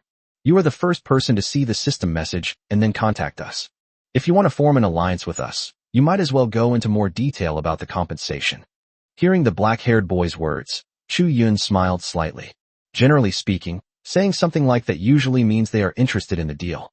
As long as the conditions you offer later are generous enough, there generally won't be any unexpected problems. Besides, I was the first one to arrive. Moreover, this expenditure was made from the alliance's funds, and it was also approved by other senior executives. Therefore, I can offer the highest price for this deal, which should be enough to satisfy the young man's appetite. This deal seems to be a sure thing at the moment. After quickly finishing his thought, Chu Yun's smile deepened. If your country is willing to form an alliance with our Dragon Kingdom camp, I, on behalf of the Dragon Kingdom camp, am willing to give you 30 diamond-level treasure chests as a gift. Furthermore, we are willing to provide you with designated diamond-grade items. Anything that our Dragon Kingdom Lords Alliance has, we are willing to give to you as a gift. To show my sincerity, I am personally willing to give you an additional 20 orange-quality Dragonborn soldiers from your citizens. After stating the price he could offer, Chu Yun looked at the black-haired youth with a calm expression and began to wait for the youth's reply. At this moment, Jiang Yi looked somewhat surprised after hearing Chu Yun's offer. That's it? Is that all? Don't you have magic energy cores or anything like that? Hearing Jiang Yi's words, Chu Yun shook his head with an awkward smile. Mr. Jiang, please don't joke around. Due to system limitations, we cannot raise magical energy on a large scale, so the magical energy we can give you is very limited. Given your magical energy reserves on the leaderboard, you certainly wouldn't be interested in our paltry sums. Therefore, we will not embarrass ourselves further. Upon hearing this, Jiang Yi realized that he was the only one who could raise funds. After all, only he could raise funds by transferring money from one hand to the other, others couldn't. Having figured this out, Jiang Yi smiled and nodded. Seeing this, Chu Yun's face lit up with joy. Does this mean they're agreeing? Seeing Jiang Yi about to speak, a look of joy flashed in her eyes. I thought it would take some effort to persuade the leader of the monster city in front of me. I never expected that the leader would agree to my offer so soon after I just stated it. Thinking this, Chu Yun's smile became even more amiable. At this moment, Jiang Yi looked at Chu Yun, who was smiling on the system panel, and said with a smile, "But, I refuse." Oh. Upon hearing this, Chu Yun was taken aback, his smiling expression froze, and he was momentarily speechless. Seeing the ambiguous smile on Jiang Yi's face, Chu Yun thought he had misheard. Why is this different from what I expected? That smile and nod, doesn't that mean agreement? How could she reject herself? Countless questions flashed through his mind, but Chu Yun quickly realized what was going on after only a second. Although he didn't understand why Jiang Yi refused, Chu Yun didn't have time to think and quickly said so. "Mr. Jiang, is there anything you're unhappy about? If there are any things you're not satisfied with, we can discuss them slowly. These are not the only gifts we can offer. If you are willing to ally with us, we are willing to double that amount." And before Chu Yun could finish speaking, Jiang Yi interrupted him. "There's no need to negotiate anymore. The price you've offered isn't enough to sway me." Jiang Yi took the little girl off his head and held her in his arms, ignoring the astonishment on Chu Yun's face as he spoke calmly. "To be honest, diamond-grade items are no longer of much use to me. Those items didn't provide that much of an improvement for me or the Demon City. So you doubled it. Those 60 diamond chests are really useless to me." Hearing this, and seeing Jiang Yi's calm expression, Chu Yun felt a growing unease. After thinking for a moment, Chu Yun solemnly said, "If you need magic energy, you may be able to list these 60 diamond chests for sale in the system trading channel. If we sell them all, we should be able to get a lot of magic energy." Upon hearing this, Jiang Yi simply smiled and shook his head. "Are you kidding me? With the current level of magical wealth across humanity, how many people can afford a diamond treasure chest at market price? Even if they could afford it, would they use most of their magical energy, or even all their possessions, to buy a treasure chest with uncertain returns?" Hearing this, Chu Yun took a deep breath. Looking at the indifferent black-haired boy on the system panel, Chu Yun quickly considered countermeasures in his mind. According to Jiang Yi's words, the local organization in this other world seems to be only interested in large amounts of magical energy. And this is precisely what he and the Dragon Kingdom's alliance lacked most. After all, the system absolutely prohibits large-scale fundraising, and it is not allowed to concentrate magical energy on one person in any way through personal connections. The system panel isn't stupid. If you use someone else's panel to discuss how to bypass the panel for fundraising, they can detect the chat history. No matter how sophisticated your money laundering methods are in an attempt to circumvent the mechanism for fundraising, as long as you have said anything related to it on the panel, it will be automatically detected by the system and banned. Even if specific code words are used, the system will still detect them. These were all discovered by members of the Dragon Kingdom Lords Alliance through repeated probing despite the prohibitions. One person was even permanently blacklisted by the system due to frequent bans and could no longer use the trading panel. There's nothing that can be done about it, since all the lords are in different places and can't trade face-to-face. To conduct transactions and transfers, it's unavoidable to communicate through the system panel. Therefore, magical energy has always been the thing that the Dragon Kingdom's Lord Alliance lacks the most. And this very thing that is most lacking is exactly what this local organization needs in large quantities. Even if I were to give all 10,000 of my magical energy to the other party, they probably wouldn't even want it. After all, Jiang Yi had over 8 million magic power on the previous magic power ranking. The difference in numbers is so terrifying that even if one were willing to go bankrupt, they probably wouldn't even be interested. However, they have no choice but to form an alliance with them. Otherwise, given the current negotiation results, the consequences would be unimaginable. The lords of the Dragon Kingdom, and even those participating in the instance worldwide, may lose their lives. After all, if the negotiations fail, the world will have one more almost invincible enemy. Its level of danger is more than 100 times that of the monsters in the dungeon. Thinking this way, Chu Yun's unease grew stronger. But soon, Chu Yun's eyes lit up and he came up with a solution. Chapter 164 is also a form of offering. With a thoughtful look in his eyes, Chu Yun once again revealed his approachable smile as he looked at Jiang Yi, who had an indifferent expression. With a thought, the system panel in front of Chu Yun suddenly changed. With quick operations on the system panel, Chu Yun sent a transaction request directly to Jiang Yi, despite Jiang Yi's puzzled look. "Lord Chu Yun has initiated a trade request with you.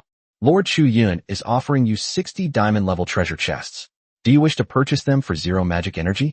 Looking at the transaction panel that popped up in front of him, Jiang Yi was not surprised. Instead, he showed an interested expression.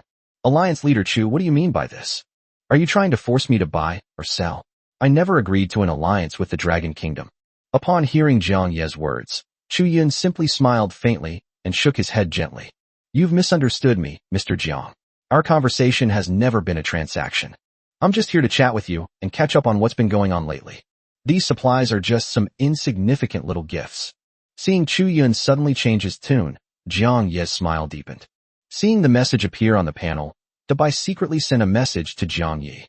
Big White, foolish humans. When have we ever been short of diamond chests? Big White, the stuff in that treasure chest was pretty useful, right?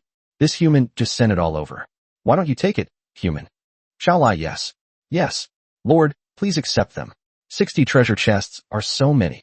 Jiang Yi simply smiled and did not reply to the private messages sent by Dabai and Xiao Lai. Jiang Yi glanced at Chu Yun's smiling expression on the system panel and chuckled softly. Alliance leader Chu, are you really that confident in me? Aren't you afraid I'll just hang up the video call after I take these 60 treasure chests? As far as I know, 60 treasure chests are quite a lot for your Dragon Kingdom Lord Alliance, aren't they? Upon hearing this, Chu Yun's eyes lit up, and he immediately felt that there was hope. The approachable smile on Chu Yun's face vanished instantly, and he immediately became gloomy. To be honest, these 60 diamond treasure chests are indeed a considerable number for our Dragon Kingdom Lord Alliance. Although the Dragon Kingdom has tens of thousands of regions, the top player in each region receives a diamond treasure chest. But most of the treasure chests were opened when they were obtained. Only a small number of diamond treasure chests were preserved. And only a very few people sell these treasure chests, and they are often sold at very high prices. Our Dragon Kingdom Lord Alliance can only afford a few. These 60 treasure chests are mostly treasure chests obtained by the core members of our Dragon Kingdom Lord Alliance. We are giving them all to you. Of course, if you'd like to grant us a small request, we also have some small gifts to give you. Seeing Chu Yun's vivid and pitiful expression, Jiang Yi couldn't help but burst out laughing. After all, Jiang Yi had heard from the lords in the regional channel that Chu Yun, the leader of the Lord Alliance, was a very domineering and dignified military officer. His aura was so powerful that almost everyone who met him was intimidated by it. Meanwhile, the dignified military leader, whom the lords had praised to the skies, was now dressed casually and making a pitiful face in front of him. The contrast it brought to himself was really hard for him to handle. Suppressing a smile, Jiang Yi composed himself and said, Tell me, what are your requirements? Don't beat around the bush about the alliance. If we're going to form an alliance, what you've offered isn't enough. Upon hearing Jiang Ye's words, Chu Yun's eyes flashed with a sharp light, and he instantly realized that his plan was working. Chu Yun glanced at Jiang Yi, who was trying not to laugh. Although he didn't know why Jiang Ye's expression was so strange, Chu Yun still answered Jiang Ye's question normally. Mr. Jiang, please rest assured, what we want you to agree to is nothing major, just a small favor for you. His expression instantly returned to normal, and Chu Yun looked at Jiang Yi on the panel and spoke with a faint smile. You just need to make sure that your people don't attack our Dragon Kingdom residents once the instance officially begins. Apart from that, we have no other conditions. If you are willing to agree, I, on behalf of the Dragon Kingdom Lords Alliance, am willing to add 10 more diamond treasure chests. After hearing what Chu Yun said, a look of satisfaction flashed in Jiang Ye's eyes. Jiang Yi smiled and nodded, saying, No problem. As the first country to contact me, I'm happy to grant you this small request. Upon hearing Jiang Ye's words, Chu Yun felt a mixture of heartache and joy. It's finally done. Although this almost invincible fighting force was not brought into the Dragon Kingdom's camp, at least there won't be another enemy. With a slight smile and a nod, Chu Yun sent the items and exchanged a few more pleasantries before hanging up the video call. Looking at the panel that had disappeared in front of him, Chu Yun breathed a sigh of relief. This crisis is finally over. The approachable smile on his face disappeared, and Chu Yun's expression returned to its previous aloof and dignified state. Let out a heavy sigh, and after reporting the situation to the other high-ranking officers, Chu Yun strode out of the room, watching the Dragonborn soldiers outside building defensive fortifications at full speed. Meanwhile, Jiang Yi, looking at the 70 diamond treasure chests in his system backpack, couldn't suppress the smile on his face. These are 70 diamond chests. Who knows what amazing treasures we might find inside. After all, the Book of Souls that came out of the diamond treasure chest last time was quite good. The items in this thing are all random. You could get anything you want. Dabai and Xiao Lai were also very happy to see this. I never expected to get so many treasure chests for free without doing anything. These treasure chests alone probably far exceed the rewards from entering this dungeon. Big White. Pretty good. So many treasure chests. I bet we can get a lot of good stuff from them. Shall I? Yes, my lord. Let's open one and take a look. Seeing the two beasts' happy expressions, Jiang Yi smiled faintly and shook his head. No rush, no rush. This is just the beginning. As soon as he finished speaking, Jiang Yi opened the private chat panel. Representative of the Eagle Kingdom Lords Association. Your Excellency, Mr. Jiang Yi, do you have time to speak? British Parliament Representative. Mr. Jiang Yi, may I ask? Gallic Congress Representative. Greetings, leader of the Monster Empire. Looking at the numerous private messages sent during his video call with Chu Yun, Jiang Yi's smile grew wider and wider. Jiang Yi randomly accepted a video call request from one of the people on the other end and spoke before the other person could even say anything. You are the first national faction to see the system message and then contact me. Here's what we'll do. If you want to form an alliance with me, why don't you tell me what price you're willing to offer? Chapter 165, Fighting a Big Game with a Small Number. Upon hearing Jiang Yi's words, the person who connected to the video call on the system panel was taken aback. A look of delight flashed across his face, and the man began to enthusiastically talk about his advantages and the price he could offer. Jiang Yi then began repeating the content of his previous conversation with Chu Yun. Seeing this, Big White was speechless for a moment. Big White, what greedy humans. But I like it, cough cough. Shall I? My lord, do all these people really send diamond chests? Jiang Yi smiled as he read the messages from Da Bai and Shao Lai. After giving a brief reply, Jiang Yi continued his conversation with the representative of that country's camp. Just as Jiang Yi was talking to another representative, the countdown for the copy quietly ended. As the countdown reached 0, countless black and white cracks instantly appeared in the empty spaces without buildings throughout the entire world's large-scale instance. As others waited in tense astonishment, the black and white cracks slowly opened. The appearance inside the crack was exactly the same as the crack that appeared during the previous Blood Moon Beast Tide. The next second, a huge number of pale, eerie creatures poured out of the crack, filling the open space in just a few seconds. The howling, eerie creatures scattered the moment they emerged from the crack, each searching for the nearest Lord's territory. Although they are numerous, they are also densely distributed across the Lord's territories. Therefore, smaller territories, such as small houses or towers, do not encounter as many negative energy beasts. Most of the emerging negative energy beasts were attracted to the larger territories. Naturally, the small, pitifully small territory of Da Bai attracted very few negative energy beasts. With just a slight release of magical energy, Da Bai crushed all the first and second-tier negative energy beasts. The negative energy beasts that emerged were torn apart by the magical fluctuations the instant they appeared, without even uttering a single scream. In this way, the crack suddenly became a tool for farming magic energy and contribution points, with a continuous stream of negative energy beasts emerging from it. And these endless streams of negative energy beasts will be transformed into small amounts of contribution points in the instant they are dealt with. Monster City Contribution +1. Monster City Contribution +10. Seeing this, Da Bai was relieved.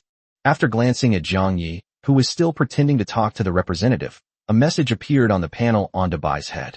Big White. Human, it seems your prediction was correct. Big White. These strange creatures are indeed only at the first or second tier, and shouldn't pose much of a danger to the residents of Monster City. Jiang Yi simply nodded slightly upon seeing the message from Da Bai, without saying anything more. As Jiang Yi finished his conversation with the representative, another 40 diamond treasure chests were added to the vault. After receiving the treasure chest, Jiang Yi did not rush to agree to the next video call request. Looking at the large white snake and the two water pythons surrounding him, Jiang Yi stroked his chin. Now that the dungeon has officially started, shouldn't we go kill some negative energy beasts to earn some contribution points? After all, there are 8 billion lords in the world, although it is unknown how many are still alive. But this number shouldn't be very low. There should be at least several billion, or even tens of billions of lords. The number of lords participating in this instance is conservatively estimated to be at least several hundred million. The number of residents in their own monster city, excluding the summoned subjects, is estimated to be only a few 100,000. Of those, probably less than half participated in the instance. From this perspective, if the Monster City faction wants to take the lion's share of the basic dungeon rewards, Simply sitting idly by and waiting to be defeated is definitely not an option.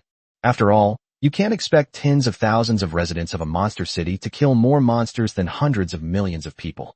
Although these hundreds of millions of people will be dispersed among various national camps, the actual number of people in a single camp may not be as large as imagined.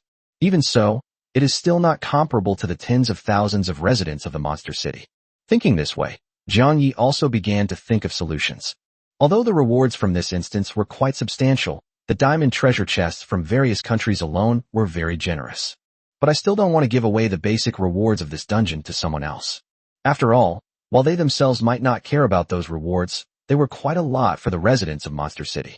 I still feel it's very necessary to fight for the welfare of the residents. Thinking this, Jiang Yi walked to the lookout tower. Seeing the negative energy beasts that had just emerged from the cracks near the sentry tower and were crushed by the white magic fluctuations, Jiang Ye's eyes lit up, and he immediately thought of a solution. Jiang Yi took the little lie off his head and held it in his arms, then turned to look at the big white dog that was secretly sniffing him. Staying here and waiting for them to come to us isn't going to work. Why don't we take the initiative and make our move? Big White and Little Lie, can your high-level monsters actively avoid those buildings with their wide-range attacks? When Dabai saw Jiang Yi suddenly turn around and sneak up on him, it was startled by the scent emanating from him. Awkwardly blinking his snake-like eyes, Dabai began to reply to Jiang Yi's words. Big White. Ahem, human, you're underestimating us high-level monsters. Big White. Although we can't control the operation of magic as precisely as humans, we can still control it roughly. Shall I? That's right. My lord.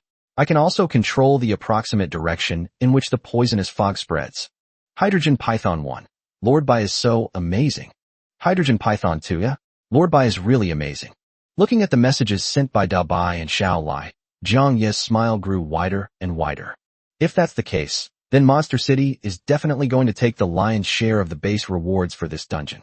And the additional significant contribution reward should, barring any unforeseen circumstances, also be ours. As soon as he finished speaking, ignoring the puzzled looks from Dabai and Xiao Lai, Jiang Yi opened the private chat again.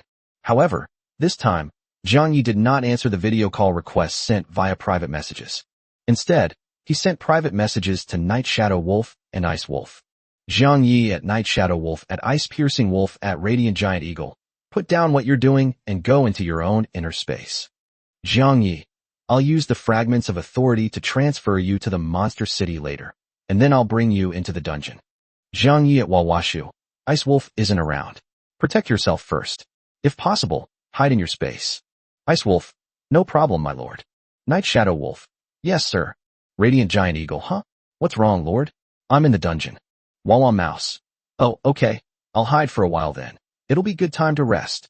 After the message was sent, the Night Shadow Wolf in the Monster City and the Ice Fang Wolf in the wild were stunned.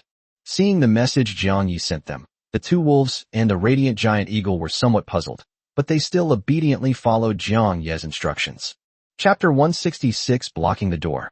And so, after a series of operations, with a thought from Dabai, a large area of space on the flat, open ground of the Sentinel Tower suddenly distorted. The next second, the body of an ice wolf, larger than the entire Sentry Tower, appeared instantly beside the open space. Immediately afterwards, the equally imposing Radiant Giant Eagle appeared beside the ice wolf. Compared to these two behemoths, the Night Shadow Wolf, which controlled its size, was much less noticeable. Caught between the ice wolf and the flame eagle, Jiang Yi almost couldn't see them when he looked around. After the two wolves and one eagle appeared, they looked around and were somewhat bewildered by the open space and scattered buildings. Where did I get this for myself? This is the copy the system was talking about. It doesn't look dangerous at all. The Radiant Giant Eagle was not surprised by this scene. After all, before being teleported here, the Radiant Giant Eagle used the same method as Big White to clear out the surrounding negative energy beasts. Sensing the familiar presence emanating from the nearby watchtower, the two wolves and the eagle simultaneously turned to look. Night Shadow Wolf. Lord, are you inside the watchtower? Ice Crystal Wolf. My lord, what brings you here? Radiant Giant Eagle, huh? I'm in the dungeon too, lord. What brings you here? Jiang Yi smiled slightly as he read the messages from the three beasts. Carrying Xiao Lai, they arrived at the lookout tower, looking at the huge ice wolf head and the red giant eagle head with puzzled expressions. Under the puzzled gazes of the beasts, Jiang Yi began to explain his plan. Meanwhile, Wang Yuanya was completely dumbfounded. Where's the promised start of the dungeon? Why is it that after so long, there's still no news of any increase in magic power or contribution points? Wang Yuanya opened the Dragon Kingdom Lords Alliance group chat and immediately sent a message to inquire. Wang Yuanya, has the dungeon started yet? Do you guys have any negative energy beasts? Wang Yuanya, I've been working on this for ages, but I haven't received any magic energy contribution points. Little brother, the dungeon has been open for a while now. There are so many negative energy beasts, I'm having trouble killing them all. Yes, my people were spamming magic on the city walls, and in no time they gained 100 contribution points and magic power. You're probably in Versailles, aren't you? You said there were no negative energy beasts, but did you kill them all? Looking at the various messages coming in the group chat, Wang Yuanya was completely bewildered. It seems like only I am not the one who is strange. Countless questions arose in his little head as Wang Yuanya walked out of the room in the center of the small castle. Not long after leaving the room, a blonde, blue-eyed elf with long, wavy hair walked quickly forward, carrying clothes in her hand. The blonde, blue-eyed elf draped the robe over Wang Yuanya's shoulders and said with a smile, "My lord, it's cold outside. Please put this on." Wang Yuanya pouted impatiently, looking at the blonde, blue-eyed elf beside him with a somewhat displeased expression. "Valise, what's going on? Why haven't I received any magic power or contribution points for so long?" Faced with her younger brother's question, Venus said helplessly, "I don't know what happened either, my lord. Our elven archers and mages are ready on the city walls, but we haven't seen the monster you mentioned yet. We only saw a few cracks outside and sensed a very powerful magical fluctuation. Apart from that, we haven't heard any other sounds." Hearing his people say this, Wang Yuanya was momentarily stunned. He strode towards the walls of the small castle, his still developing body standing beside a large group of beautiful female archers. Looking at the empty space around the small castle, where there was no movement at all, Wang Yuanya was instantly dumbfounded. What's going on? What happened to the promised battle of attack and defense against the negative energy beasts? Why is there really no sound from around here? Squinting and taking a closer look, Wang Yuanya finally noticed something amiss. From the black and white crack in the distance, countless black and white fragments were gushing out. The fragments that emerged from the black and white cracks vanished in the air before they even hit the ground. At first glance, one might mistake the debris gushing from the black and white cracks for a special effect inherent to the portal. Seeing this, Wang Yuanya was a little puzzled and began to carefully sense the magical fluctuations around him. Wang Yuanya's pupils contracted, and the instant he sensed the magical fluctuations, he realized something was wrong. This feeling, it feels so familiar. Isn't this the magical energy fluctuation emitted by that powerful white snake from before? The moment he realized this, the magical fluctuation vanished instantly. At the same time, new noises came from the crack from which debris was gushing out. Looking up, I saw that the crack was no longer spewing out debris. Instead, those eerie white monsters actually emerged. Upon seeing this, before he could even wonder why the magical fluctuations had disappeared, Wang Yuanya immediately revealed an excited expression. "What are you all standing there for? That negative energy beast is finally here. Although I don't know why our negative energy beasts arrived later than others, they finally came." Upon hearing this, the previously somewhat lax elven soldiers instantly became excited, knocked their longbows and raised their staffs, and the energy of nature flowed around the elven soldiers.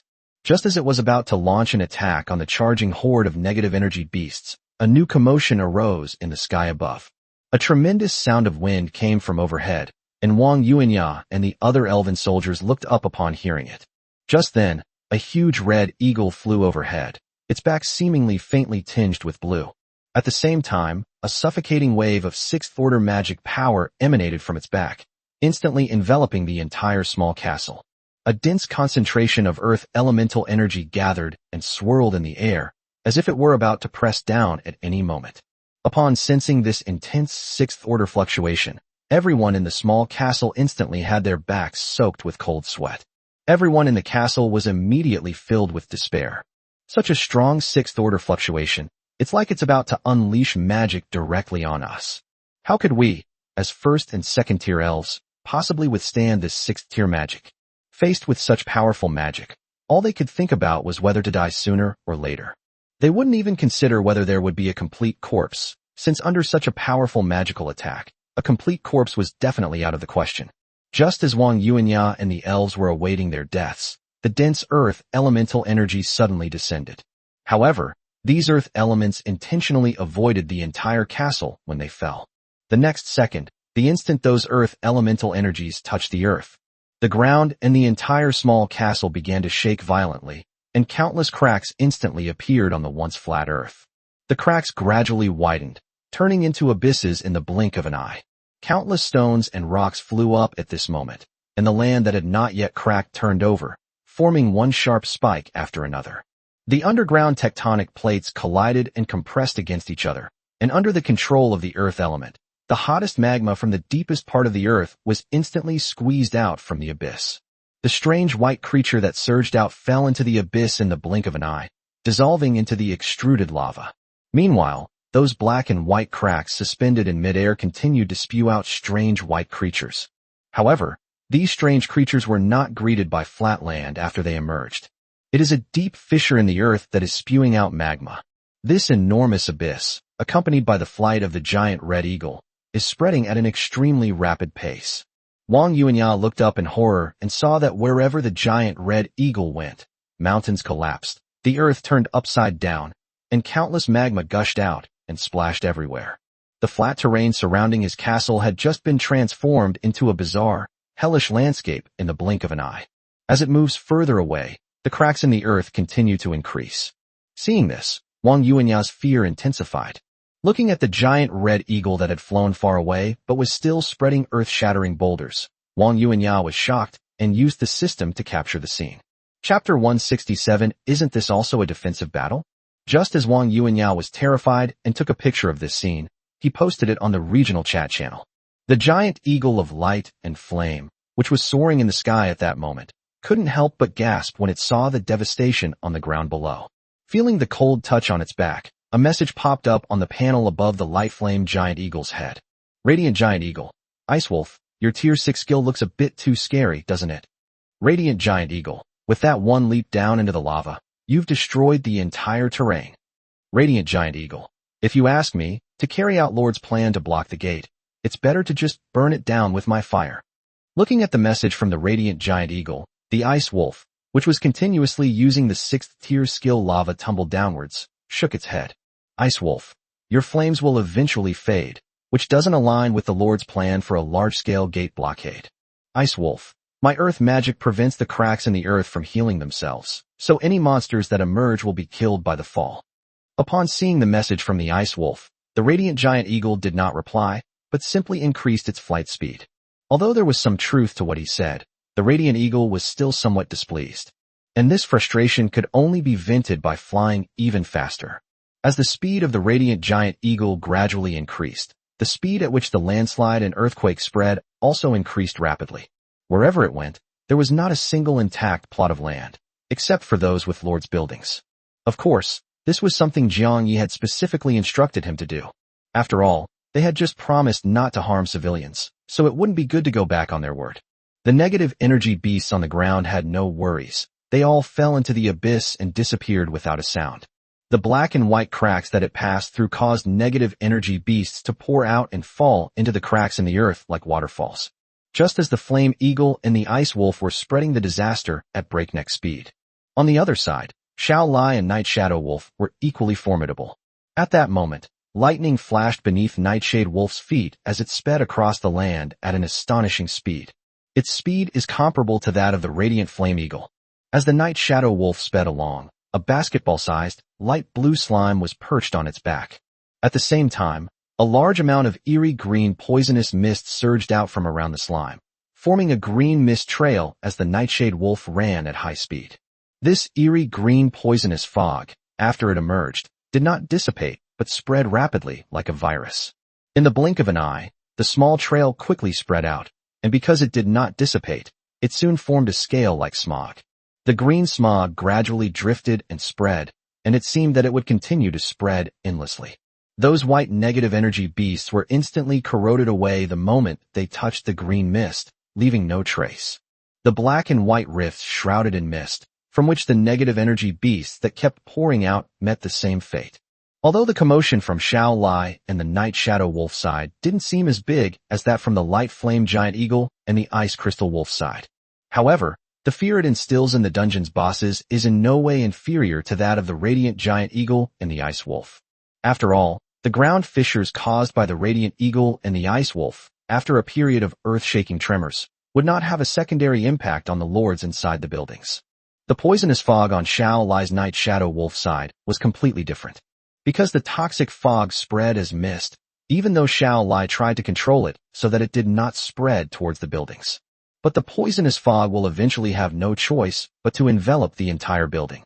Although the poisonous fog merely enveloped the area and showed no intention of advancing further. But this was enough to terrify the lords and their subjects.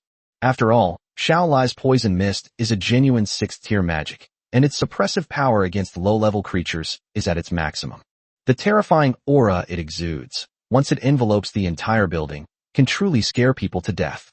As the Night Shadow Wolves raced across the land, more and more buildings were enveloped in the poisonous fog. And so, with the rapid movement and spread of the eagle and the wolf, they continued. The number of lords surrounded by fissures and poisonous fog is increasing at an alarming rate. At the same time, not only the regional chat channels were in an uproar. Even the world chat channel was in an uproar. Gallic Kingdom, Region 7414. What happened? Why did an earthquake suddenly occur and the dungeon cracked open? Eagle Country District 1567. Oh, my dear French friend, I'm experiencing the same thing as you. Eagle Country District 1567. My God. After the earthquake, the ground next to my house suddenly turned into hell. I even saw lava gushing out of that damned crack in the ground. Dragon Kingdom District 1874. Are all your areas covered in earthquake cracks? Is it just me with this green mist? And the fluctuations in this mist are rather frightening.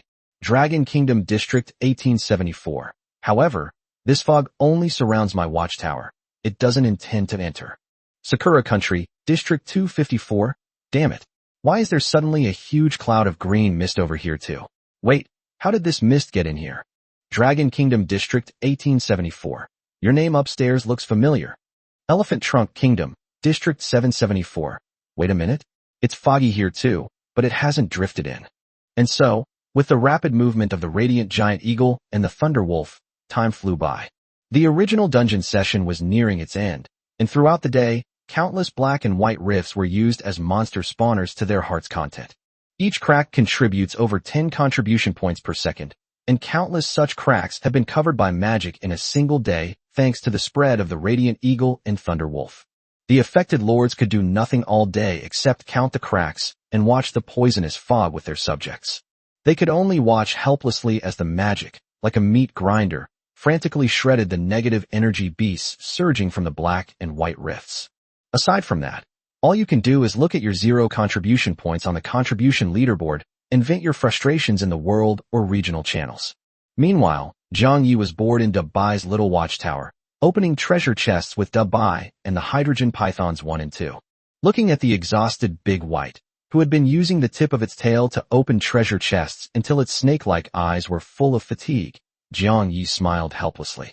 Zhang Yi glanced at the system panel that was counting down and stopped opening the diamond treasure chest. Chapter 168: The Relief of High-Ranking Officials from Various Countries. Zhang Yi stretched and stood up. This commotion also attracted the attention of Big White and Hydrogen Pythons 1 and 2. Tired snake eyes glanced at Zhang Yi, who had stood up, and a system panel popped up on the Big White head. Big White. Greedy humans. Are we finally free from opening this damn treasure chest? Big White. I've been opening treasure chests all day. I never want to see this blue chest again. Hydrogen Python 1. My lord, can I go back now? My tavern is still open. Hydrogen Python 2. Lord, can we continue? I don't want to go back and deal with all that mess. Seeing the messages pop up above the snake heads, Zhang Yi smiled and shook his head. This is nothing yet. We still have 200 or 300 treasure chests left after opening them from various countries. When you get back, pick out 2 things you like from what you found and take them home. By the way, Big White, could you please help me sort out and categorize the items I've obtained later? Upon hearing this, the previously exhausted Hydrogen Pythons 1 and 2 were overjoyed, not expecting their lord to be so generous. This is an item from a diamond treasure chest. Diamond level items from these chests are priceless, whether in the Monster City or the trading channel. And the Lord is actually willing to bestow 2 of these precious items upon me. Thinking of this, the eyes of the hydrogen python 1 and 2 suddenly became bright and sparkling as they looked at Jiang Yi. Upon hearing Jiang Ye's words, Dabai rolled its tired snake eyes at him. Baymax, lazy humans. Always shirking your responsibilities. You humph. Seeing this, Jiang Yi scratched his head and smiled, without saying anything more.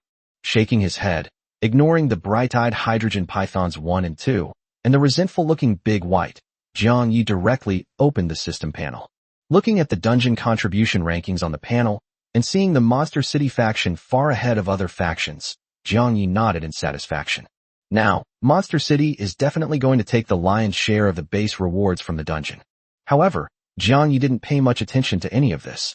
What Jiang Yi really cared about was the extra reward for being ranked first in contribution. Upon opening it, Xiao Lai and Ice Crystal Wolf's names were prominently displayed at the top 2 positions on the list. The terrifying string of numbers following its name has already created a significant gap between it and the 3rd-place winner.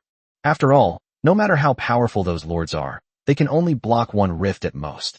But Xiao Lai and the Ice Crystal Wolf are different. Their area of effect magic, which deals continuous damage, has spread to countless cracks. The speed at which they accumulate contribution points has reached an alarming level. Even while Jiang Yi was checking, the number was still growing at an alarming rate. Looking at the rapidly rising numbers, Jiang Yi nodded in satisfaction. Looking at the names below the leaderboard, I saw that in addition to the residents of the Demon City, there were also the names of other humans. Seeing this, Jiang Yi wasn't too surprised. After all, with hundreds of millions of people in the world, it's quite normal for a few powerful individuals to be comparable to the residents of Monster City. Smacking his lips, Jiang Yi began to wait for the final countdown of the dungeon. I want to see what the extra contribution points reward is at the end of the dungeon. Just as Jiang Yi was waiting for the countdown to end, Chu Yun and the representatives of other national factions on the other side fell into deep silence as they looked at the rankings. Stepping out of the castle room, Chu Yun's first sight was of the surroundings and sky, filled with green poisonous fog. No matter how many times he saw it, Chu Yun's lips would twitch uncontrollably every time he saw this scene. Looking at the dragonborn soldier beside him, Chu Yun's expression turned helpless. Long Yi, is the aura emanating from this poisonous fog really the same aura emanating from the slime that was on Jiang Yi before? Upon hearing the Lord's words, Long Yi quickly nodded his dragon head and then gestured with his scaly, sharp claws. Awoo awoo awoo awoo. Yes, my lord. I remember it very clearly. Awoo awoo awoo. Awoo awoo awoo awoo. Our dragonborn sense of smell is almost identical to that of dragons. I won't mistake the scent emanating from that human slime. It's the same scent as this poisonous fog. Upon hearing this, Chu Yun fell even more silent. Upon opening the system and looking at his private chat panel, which was bombarded with messages from countless people, 99+, Chu Yun immediately felt a headache coming on. Looking at the name Jiang Yi written at the very top, Chu Yun couldn't help but feel a bit resentful. Although the other party did fulfill their promise, they only met the most basic requirement. The promise to not harm commoner lords was really just to not harm commoner lords. In addition, they don't even give you the right to fight monsters and earn contribution points. Instead, they directly surround and trap you in your territory with ground fissures or poisonous fog. And so you're left here waiting all day. Thinking this, Chu Yun's lips twitched even more frequently. This treatment was something I got after spending 70 diamond-level treasure chests in alliance with the Dragon Kingdom lords. According to other high-ranking members of the Dragon Kingdom Alliance, the representative of the neighboring Sakura Kingdom faction was blacklisted by Jiang Yi because he gave too few treasure chests and had a bad attitude and said the wrong thing. Being blacklisted has dire consequences. When the lords of the Dragon Kingdom and other countries encounter poisonous fog and earth fissures, they are at least not attacked, but simply trapped. When the Lord of the Cherry Blossom Kingdom encounters these, the poisonous fog and the earth fissures show absolutely no mercy. The 6th-tier poisonous mist magic swarmed in, instantly corroding all the creatures and buildings within the territory of the Sakura Kingdom Lord. When the earth cracks, its territory collapses in the blink of an eye, and it falls into the abyss gushing lava along with the negative energy beast. I heard that in one day, more than half of the people in the Sakura Kingdom camp died, and almost all of the top lords in the Sakura Kingdom have died. Upon hearing this news, Chu Yun was momentarily unsure whether he should feel sorry for the 70 diamond treasure chests. After all, it seems like it's worth it, even though the return is small? If they don't negotiate and offer gifts, their fate will probably not be much better than that of the people in the Japanese camp. Thinking this, Chu Yun looked at Jiang Ye's name on the panel, and his fear and solemnity deepened. His resolve to represent the Dragon Kingdom's Lord Alliance and to befriend, or even curry favor with, Jiang Yi and the Demon City only strengthened. Not only Chu Yun, but also the high-ranking officials of other national alliances shared similar thoughts with him. With just one instance, the top leaders of alliances from all over the world realized the terror of Jiang Yi and the Demon City. Just as Chu Yun and the high-ranking officials of the various alliances were feeling shocked and relieved, the countdown to the dungeon quietly ended. As the countdown reached 0 in the last few seconds, the system panel popped up. World-class dungeon. The defense of the city is about to end. Based on their faction contribution rankings, all lords will now receive their respective basic rewards. Furthermore, lords who have made outstanding contributions to their faction will receive additional rewards based on their ranking. Chapter 169 Dungeon Harvest. Rank 1, Monster City Faction Reward. 1 Silver Treasure Chest, plus 1 Civilian Class, plus 500 Magic Energy. Ranked 2nd, Eagle Kingdom Faction Rewards. Bronze Treasure Chest X1, plus 1 Civilian Class, plus 300 Magic Energy. Ranked 3rd, Dragon Kingdom Faction Reward. Plus 1 to Civilian Class / Unit, plus 200 Magic Power. Reward for participation by other factions, plus 100 mana. Upon seeing the barrage of messages sent by the system, everyone surrounded by Xiao Lai and the Ice Wolf magic beamed with joy. Upon seeing this news, some people from the Eagle Nation and the Dragon Nation, who didn't consider themselves very strong, all showed genuine smiles. These people have a very clear understanding of their own combat capabilities. They weren't going to get any extra rewards anyway. They just came in to get all the rewards. Normally, entering a dungeon involves taking risks to get rewards, but now, you can get rewards without taking any risks at all. Those who were very strong and thought they could get extra rewards seemed to realize something at this moment, and their faces turned ugly. Jiang Yi didn't react much to the news, but he was slightly interested in the civilian professional soldier class mentioned later. Aside from that, Jiang Yi wasn't particularly interested in the other rewards. On the contrary, the residents of the Demon City showed surprise and delight upon seeing the first reward. I didn't expect it to be so easy to get a silver-level treasure chest. Selling this thing would be worth several days' wages in the Monster City. Just as everyone in the instance was experiencing mixed feelings of joy and sorrow, new messages kept popping up on the system panel. Faction rewards have been distributed. Additional rewards will now be awarded to those who have made outstanding contributions to their faction. Reward for rank 1 on the contribution leaderboard. Black Gold Treasure Chest X1, Dungeon Ownership X1, Guild Token X1, Mana plus 5,000. Rewards for contribution rankings 2nd to 10th. Diamond Chest X1, Guild Token X1, Magic Energy plus 2,500. Rewards for contribution rankings 11 to 50. 1 Golden Treasure Chest, 1 Guild Token, plus 1,500 Magic Energy. Rewards for contribution rankings 51 to 100. Silver Treasure Chest X1, Guild Token X1, Magic Energy plus 1,000. Seeing the pop-up message, Jiang Yi suddenly became interested. Black Gold Chest? Is that the chest that gave you the useless language authority fragment before? Jiang Yi stroked his chin, a smile gradually spreading across his face, his eyes filled with increasing interest. Although that fragment of language authority seems to be of no use now except for emitting light. But the other fragment of authority, the space fragment, is very powerful. So much so that 1/3 of the reason why the Demon City has developed to this point is due to the power of this space. Thinking this, Jiang Yi also began to look forward to the black and gold treasure chest. As for the ownership of the later dungeon, Jiang Yi was somewhat interested, but his anticipation was not as great as for the black gold treasure chest. As soon as the system message announcement popped up, the area chat channel erupted again after a brief silence. Holy crap! Holy crap! Holy crap! This reward is insane. The first place winner got 5,000 magic power. Hey upstairs, why don't you check who's number 1 on the leaderboard? Do you really think Little Lai would be lacking that little bit of magic power? Wait, do you guys think that's the main point? The main point is those guild tokens for ranks 1 to 100. Guild order? What's that? I don't quite understand. Can someone explain it to me? This thing is mainly used for creating guilds, basically for organizing and counting members. It might have other functions, but that depends on the system. This list has 100 guild tokens, Doesn't that mean there will be 100 guilds on the list very soon? I remember Little Lai had one of these before. Am I the only one who cares about ownership of that instance? This thing seems pretty powerful. Just as the regional chat channel and the world chat channel were having a frenzied discussion. On the other side, Chu Yun fell into deep thought after reading the pop-up reward message. Thoughts flashed through his eyes. Looking at the words, Guild Order, written in large characters in the rewards section of the system panel, Chu Yun suddenly had a new plan. Ding! System rewards have been distributed. Congratulations to all lords who survived the dungeon. The instance will close in 10 seconds. Lords, please prepare to teleport.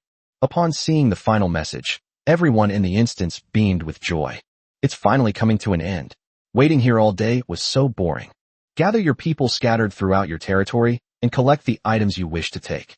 As the final countdown began, countless people prepared to be teleported. The Radiant Eagle and the Night Shadow Wolf also stopped moving at high speed. Upon seeing the message, Jiang Yi, who was in the watchtower, had a sudden thought and immediately put the diamond-level items scattered all over the ground into his system inventory. As the system countdown reached 0, everyone in the instance vanished in an instant. The once bustling territory fell silent instantly, and all the lords returned to their original locations before entering the instance. Jiang Yi, on the other hand, was instantly transported back to the front of the large warehouse in the Demon City. Xiaolai, my lord, I'm back. Feeling the sudden weight on his head and the mountain of crystals piled up in the warehouse, Jiang Yi was stunned. So you've been teleported back? Holding Xiaolai, who was nuzzling his head, in his arms, Jiang Yi looked around but didn't see Dabai. Seeing this, Jiang Yi was stunned, not understanding why Dabai had suddenly disappeared. That shouldn't be the case, right? Baymax has always been by my side, hasn't he? Shouldn't it teleport back with me? Just as Jiang Yi was wondering where Dabai had gone. On the other side, Big White was completely bewildered by the surrounding forest environment. Looking around at the lush, vibrant forest, Big White had no idea what was going on. How did I teleport here after the dungeon ended?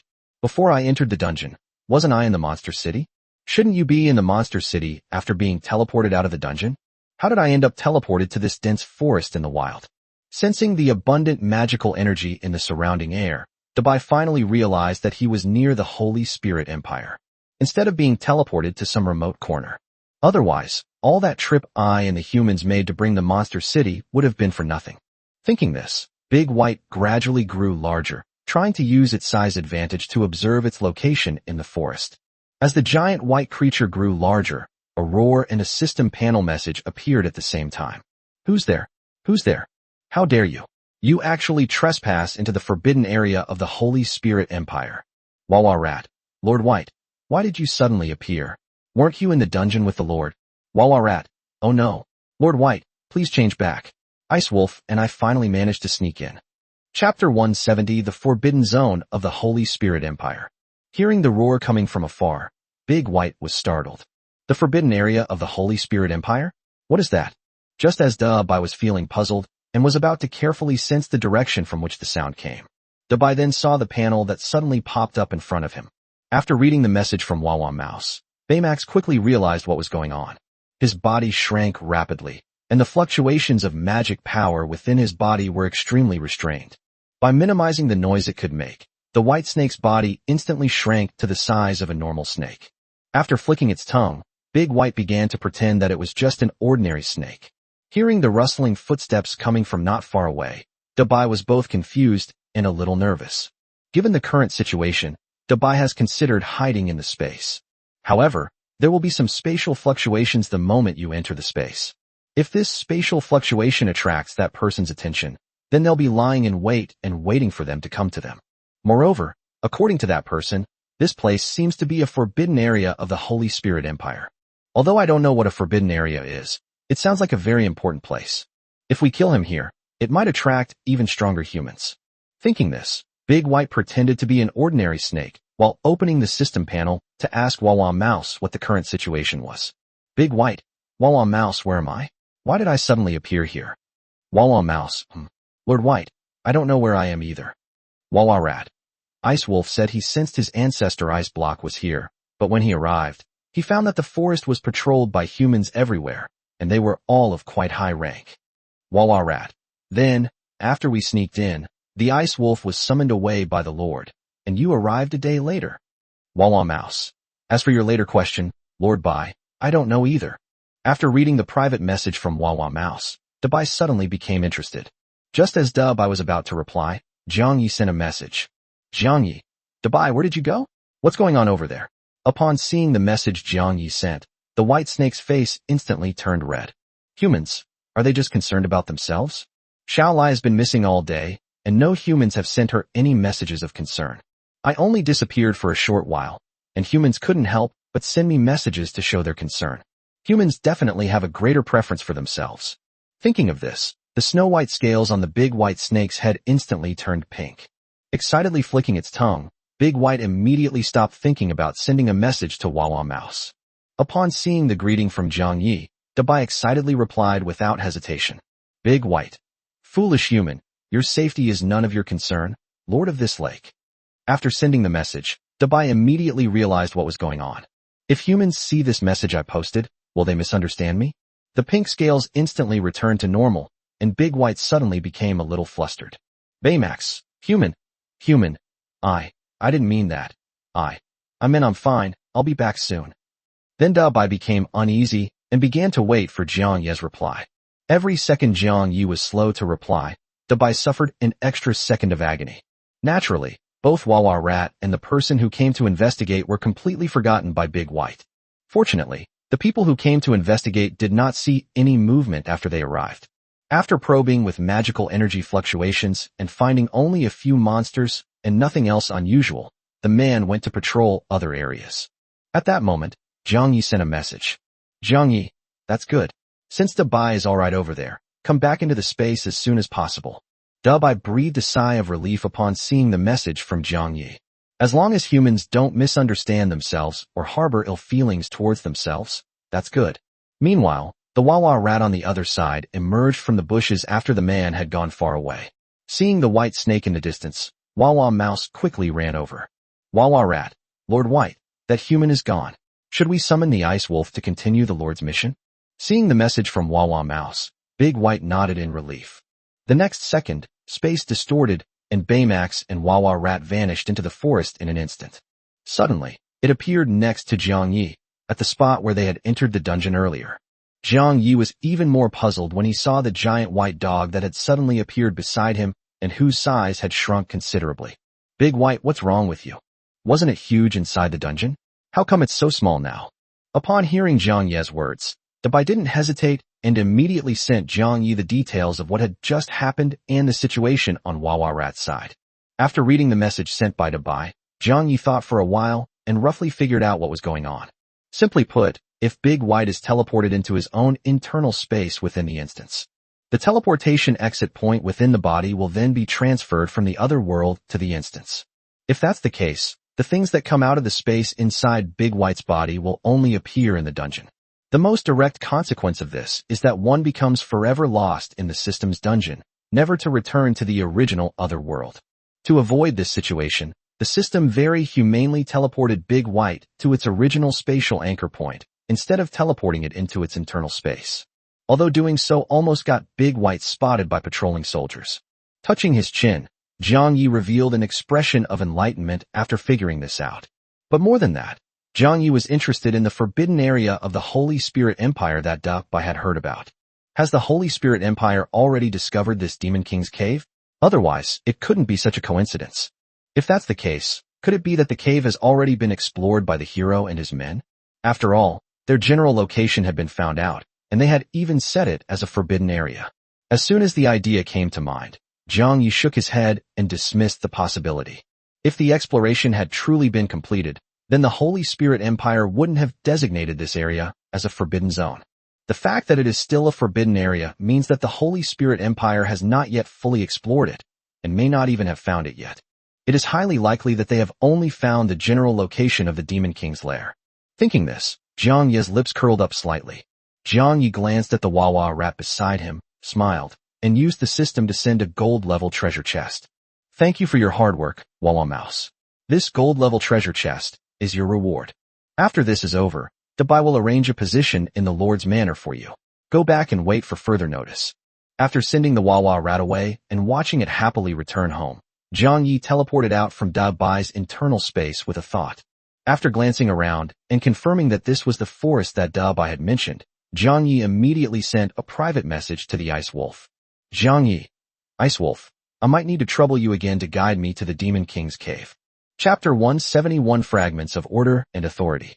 At this moment, looking at the panel that popped up in front of him, the Ice Wolf, who was still resting in his own kind and whose magic reserves were almost exhausted, was stunned. He had been casting 6-tier spells all day, and his mana reserves were almost completely depleted. I haven't even had a few minutes to rest and recover before I have to go back to work without stopping. A look of helplessness and exhaustion flashed across the icy blue wolf eyes. The Ice Wolf licked Little Seven, who was still sleeping beside it, and then stood up.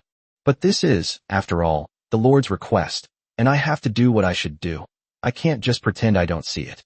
With that in mind, Bingling began to reply to Jiang Yi. Ice Wolf, no problem, Lord, I'll be right there. The moment after sending the message, Ice Wolf had a thought. The icy blue figure in the snow-capped mountains vanished instantly, appearing in the lush, green forest in the blink of an eye, standing right in front of Jiang Yi. Looking at the black-haired boy with a slime on his head, Ice Wolf nodded.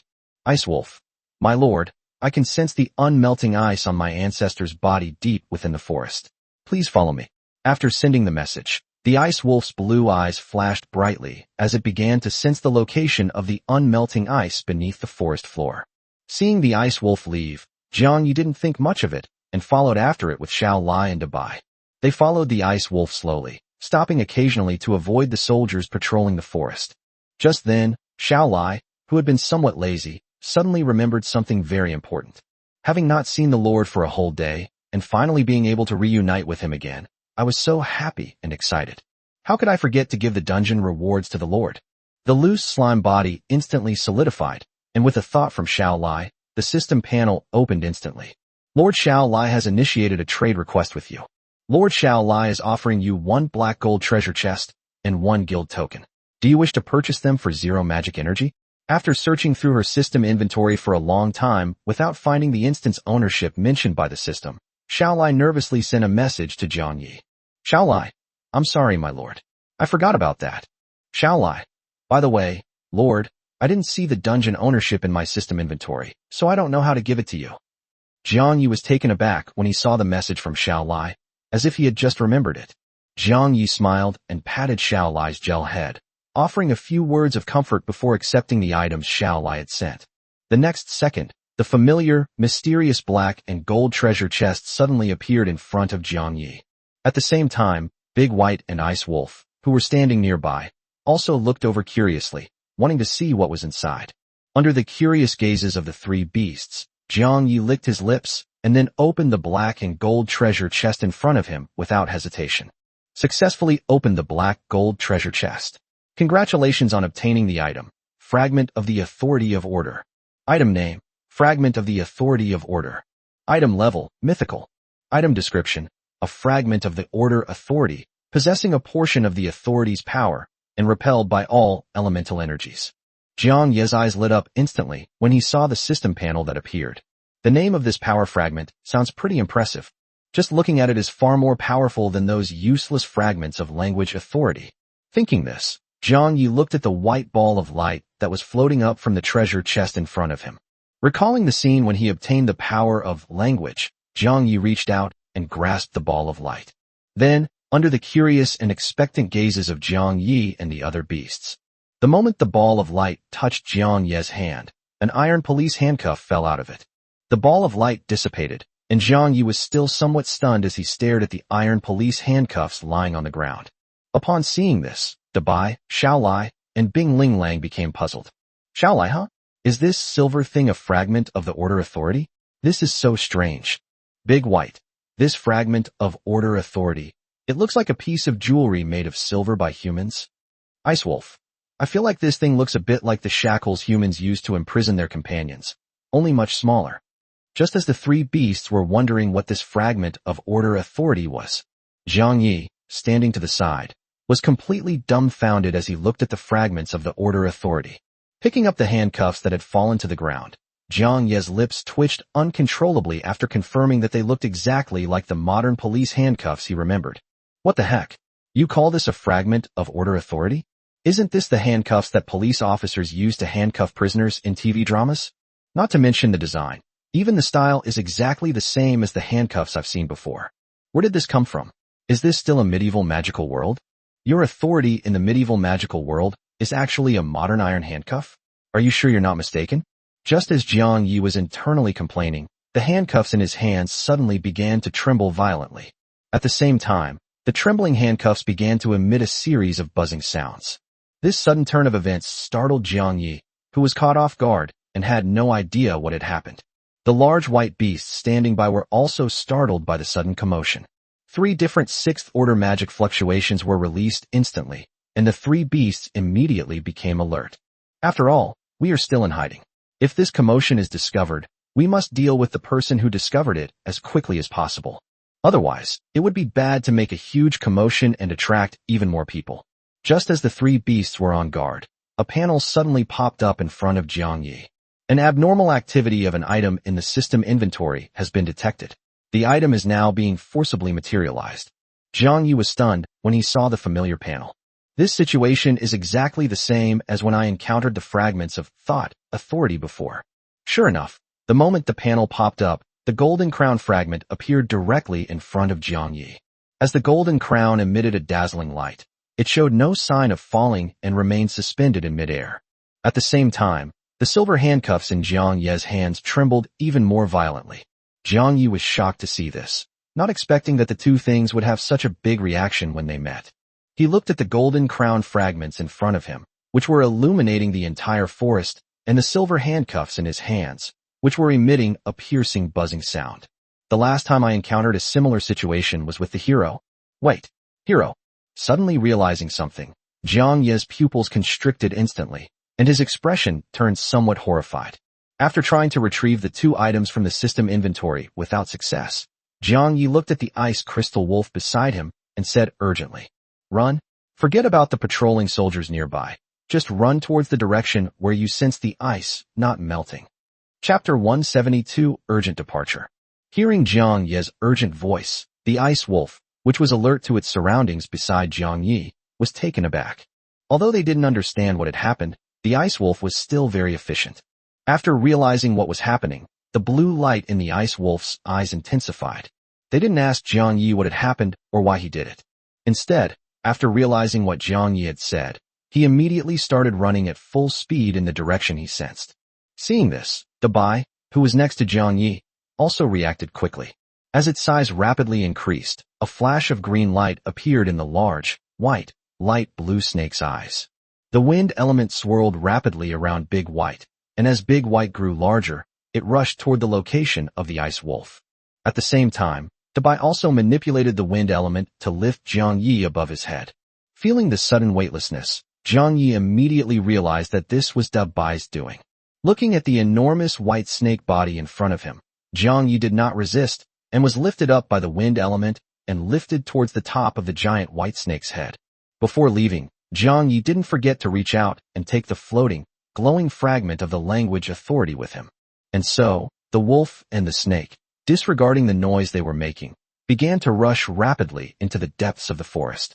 Although they didn't know why they were doing this, Dabai and Bingling Lang were still willing to follow Jiang Yi's arrangements without the slightest hesitation. The 6th-order elemental fluctuations spread rapidly through the forest, and the sound of the giant white snake's body smashing through tree after tree echoed through the woods. Just as Jiang Yi made a huge commotion and moved rapidly. Not far away on the other side, several younger patrol soldiers were gathered in one place, slacking off. "Sai, I don't know why the hero suddenly increased the defenses here, when there's clearly nothing in this forbidden forest." Hearing what the soldier next to him said, another soldier also pouted, looking somewhat dissatisfied. "Yeah, I don't know what the hero was thinking. He used to come here every day, which was fine. Now he's running off to other countries to form alliances. So why do we still have to come here every day? We have to patrol 4 or 5 times a day. It's really exhausting." No sooner had the words left his mouth than the group was about to continue criticizing the hero. One of the soldiers, who had been silent all along, suddenly shouted in shock. "Wait, why is it so noisy over in the forbidden forest?" Hearing one of them say that, the other soldiers who were slacking off were all taken aback. Chi-Chi turned her head and looked in the direction the person was pointing. At that moment, a massive white python was seen rushing towards a certain direction at an astonishing speed in the distance. Countless trees were snapped under its impact, and the sound of those trees being broken in half and falling to the ground was the source of the noise. Upon seeing this, the patrolling soldiers were greatly alarmed. Sensing the undisguised sixth-order fluctuations released by the white python, the patrolling soldiers' expressions gradually changed from shock to terror. My legs were trembling and my teeth were chattering. Looking at the giant white python in the distance, the eyes of these patrolling soldiers, who were generally only at the third rank, were instantly filled with fear. At that moment, one of the patrolling soldiers, who looked the oldest, suddenly shouted, "What are you all standing there for? Run before that giant snake notices us. Or do you want to be crushed by magical energy fluctuations? Run. If anyone survives, report the situation here to the captain and have him send people to handle it." Upon hearing this, the terrified soldiers instantly realized what was happening. Driven by the instinct for survival, the trembling soldiers scattered in different directions the next second. The soldier who said this was running away into the distance while taking out a communication magic scroll. Just as he was infusing magical energy into the scroll, the man's running motion froze instantly, as if something had grabbed his feet, preventing him from taking another step. As the communication scroll was connected, the soldier looked down in terror and despair. All he could see were his two thighs being tightly held by four dark blue arms that were rising from the ground. As the soldier looked down, the owner of the dark blue arm also looked at him. Their eyes met, and seeing the latter's rotten and hideous face, resembling that of a dead man, the soldier instantly understood his fate. The next second, after the call scroll was connected, the soldier was instantly pounced on by the spirit awakened from the ground. Body and soul began to be torn apart by the ferocious, resurrected spirits, with flesh and soul emitting shrill, painful screams and howls at the same time. Aoawa. The scroll that had fallen to the ground was listening to the series of mournful cries and was making a somewhat bewildered sound. "Croton, what's going on your end?" "Croton? Croton, is that you? Wait, I'm here." Before the person on the other end of the communication scroll could finish speaking, a pair of dark blue arms reached out and instantly tore the scroll to shreds. As the magical fluctuations on the scroll fragments dissipated, the awakened soul was startled. A tremor ran through the depths of its soul, and upon receiving the command, the spirit rushed toward the nearest human. In this forbidden land of the Holy Spirit Empire, which no one else could set foot in, several more souls were torn apart. At the same time, sensing the dissipation of human souls around her, Xiaolai slowly opened her eyes above Jiang Ye's head. "Xiaolai, my lord, I've dealt with all the humans who went to report the news." "Xiaolai, those humans who didn't report the news were also stunned by my soul blast. They definitely won't wake up for at least 3 or 4 days." Jiang Yi nodded upon seeing the message Xiaolai sent. Although this will not hide it for long before it is discovered. But given the current situation, every bit of time we can buy us is precious. Sitting on the big white head, he hugged Xiaolai and rubbed her. Seeing this, and after confirming that everything was all right, Dabai, who was on his way, sent a message to ask Jiang Yi. "Vamax, so what exactly happened?" "Big White, why are you suddenly in such a hurry to find the Demon King's lair?" Looking at the message sent by Dabai, Jiang Yi smiled bitterly and touched the 2 fragments of power in his pocket that were still glowing, hot, and trembling. "Big White, have you forgotten? Last time, when the 2 fragments of authority made such a big commotion, that hero caught up very quickly. I'm not sure if he can sense our location through the fragments of his authority, so it's better to find that Demon King's lair as soon as possible. Judging from the current situation in this forbidden area, the hero should be unable to overcome the Demon King's lair. If we can find it, we should be safer." Upon hearing Jiang Ye's words, Dabai nodded in understanding. Snake Eye's thoughts flashed through his mind, just as Big White was about to ask another question. The large white robot, which was moving at high speed, was stunned, and its expression instantly became blank and astonished. At the same time, Xiaolai, who was being kneaded like clay in Jiang Ye's arms, suddenly became dazed and bewildered, her eyes that had been enjoying the comfort. Not only that, but also, in front of Jiang Ye's unseen eyes, the ice wolf encountered the same thing as Dabai and Xiaolai. Jiang Yi was startled by the sudden change in Xiaolai's eyes as he rubbed her in his arms. At the same time, the heat emanating from the fragment of linguistic authority in Jiang Ye's pocket reached its peak. Even through layers of clothing, Jiang Yi was almost burned. Chapter 173 Demon King's Cave? Feeling the burning sensation in his pocket, Jiang Yi frowned deeply. Jiang Yi gently tugged at the soft little lie in his arms like Play-Doh, and seeing that her expression remained unchanged, he suddenly became serious. Xiao Lai, what's wrong? Are you feeling unwell? Hearing Jiang Ye's words and feeling her body being stretched and extended, Xiao Lai's astonishment and blankness lessened a little. Xiao Lai's gaze gradually focused, and she only recovered after seeing Jiang Ye's worried and solemn face. Sensing Jiang Ye's presence, text began to appear on the panel above Xiao Lai's head. Xiao Lai, my lord.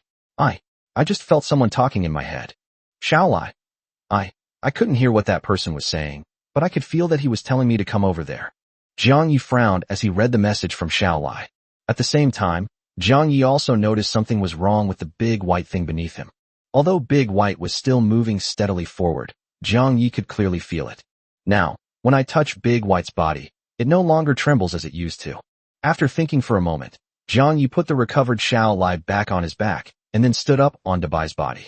After glancing at the proportions of the great white snake's body, Jiang Yi went to the snake's vital spot. Jiang Yi squatted down and looked at Dabai's 7-inch spot. He breathed on his hands to warm them, and then began to stroke the spot. And so, Jiang Yi began massaging Dabai's 7-inch spot. Sensing an unusual sensation in his heart, Dabai's unfocused and bewildered snake eyes quickly focused. Jiang Ye's aura instantly filled Dabai's heart, and the moment Dabai regained consciousness, its originally snow-white snake head turned crimson. The white scales on its head were instantly stained pink, and Dabai turned its head to look at its own body with a look of shame in its eyes. Looking at Jiang Yi pressing on his chest, specifically his 7-inch spot, Dabai's eyes were practically overflowing with shame. Besides that, there's also a feeling of, well, even Baymax himself isn't aware of it. Big White, huh? You stupid, lowly, greedy, weak, arrogant, cowardly, and scoundrel perverted human. You, what are you doing touching me? Baymax, human, don't touch me like that. Don't touch there. You can't touch there. Big White, pervert. What time is it? How dare you touch me there? Pervert. Big White. Ew. If you want to touch me, at least don't touch me now. Jiang Ye's lips curled up as he saw the sudden barrage of private messages from Dabai. It seems the saying, strike the snake at its vital point, is indeed true. Looking up, Jiang Yi immediately saw the giant white dog ahead, who had stopped in its tracks, turned around, and looked as if it wanted to devour him whole. Looking at the enormous, cold, and ferocious snake head in front of him, Jiang Yi not only did not panic, but the corners of his mouth turned up even higher. After all, the snake's head, which was as red as an apple, had completely betrayed Big White's thoughts at that moment. Jiang Yi stopped what he was doing, stepped forward, and patted the fierce snake head that was open and showing sharp teeth. Okay, let's not talk about that. Did you hear any strange noises just now? Upon hearing Jiang Ye's words, Dabai glared at Jiang Yi with its shameful snake eyes. Closing its massive, fang-bearing mouth, Big White forcefully turned the crimson snake's head away. With the surge of wind, Big White began to accelerate in pursuit of the ice wolf, which had already run far away in a dazed state. At the same time, a message from Dabai popped up in front of Jiang Yi. Baymax, human, I'll settle the score with you later. Baymax, but human, I think I did hear that voice you mentioned. Dabai, I only vaguely heard him tell me to go to him, and then I subconsciously walked in the direction he pointed.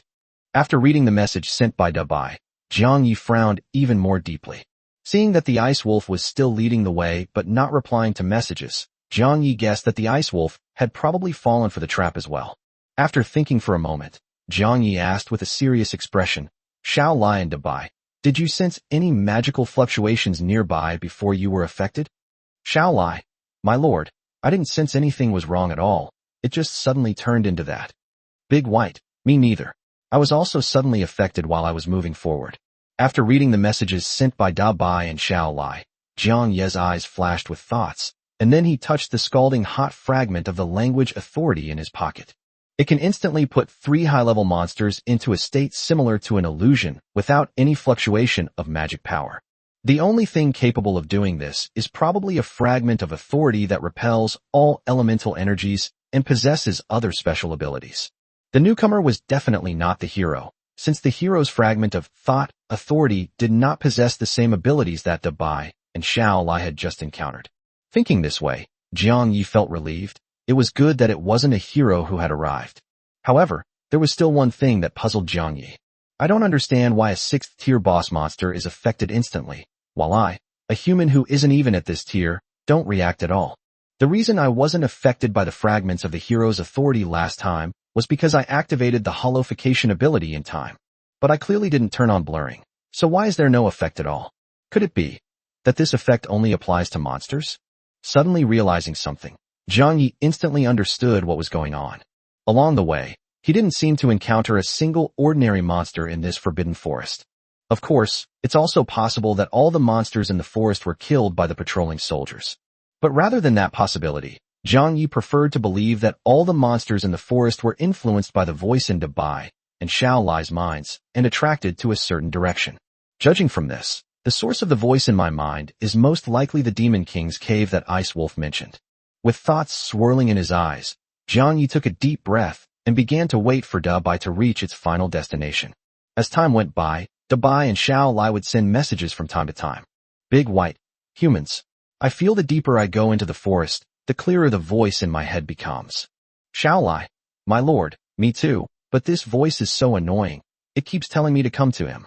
Seeing the message from Xiao Lai and Dabai, Jiang Yi became even more certain of his guess. As Big White and Ice Wolf ventured deeper into the forest, the trees became increasingly dense. In the end, countless trees were planted and piled up together, forming a natural, thick city wall. The unconscious Ice Wolf, seeing this, did not hesitate at all and charged straight into the wall of trees. Jiang Yi thought the Ice Wolf would crash into something hard, but in fact, the Ice Wolf disappeared directly into the trees. Seeing this, Big White, who was following behind him, did not hesitate and directly crashed into the tree barrier with Jiang Yi. As you pass through the barrier of trees, the surrounding dense forest scene vanishes instantly. Instead, there was a vast open space resembling a grassland. Jiang Yi was momentarily stunned by the scene in the open space ahead. At this moment, the vast open space was piled high with all sorts of monster corpses. The colorful corpses of monsters were piled up like mountains, and foul-smelling, rotting juices flowed from them. Jiang Yeguang spotted 3 or 4 of these demonic corpse mountains at first glance. Looking around, Jiang Yi thought he had stumbled upon a terrifying animal burial ground. No, this can no longer be described as a mass grave. It's a true mountain of corpses and a sea of blood. The rotting entrails of countless monsters piled up on this vast open space. A foul, greenish stench hung in the air, and swarms of flies, like dark clouds, buzzed around it. Seeing this, and looking at the Ice Wolf that had stopped in front of him, Jiang Yi was utterly horrified. Could this be the location of the Demon King's cave that Ice Wolf mentioned? The young author persevered for so long, finally getting a grade after writing 350,000 words. However, this rating is only 6.5 out of 10. Well, dear reader who thinks this is pretty good, could you please give the author a thumbs up to help boost the author's rating?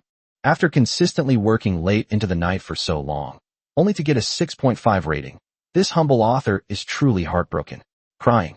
But the author still wants to thank all the readers who have made it this far. After all, without you readers, this humble author might not have even made it to the point of publishing a rating. Without you all, I really couldn't have written this book. So I'm truly grateful to the readers who have made it this far. Chapter 174: The Magic Array Covered by Corpses. The stench emanating from the pile of rotting flesh filled Jiang Yi's nostrils. Smelling the stench that was enough to suffocate him, Jiang Yi felt nauseous and wanted to vomit, and his expression was also extremely horrified.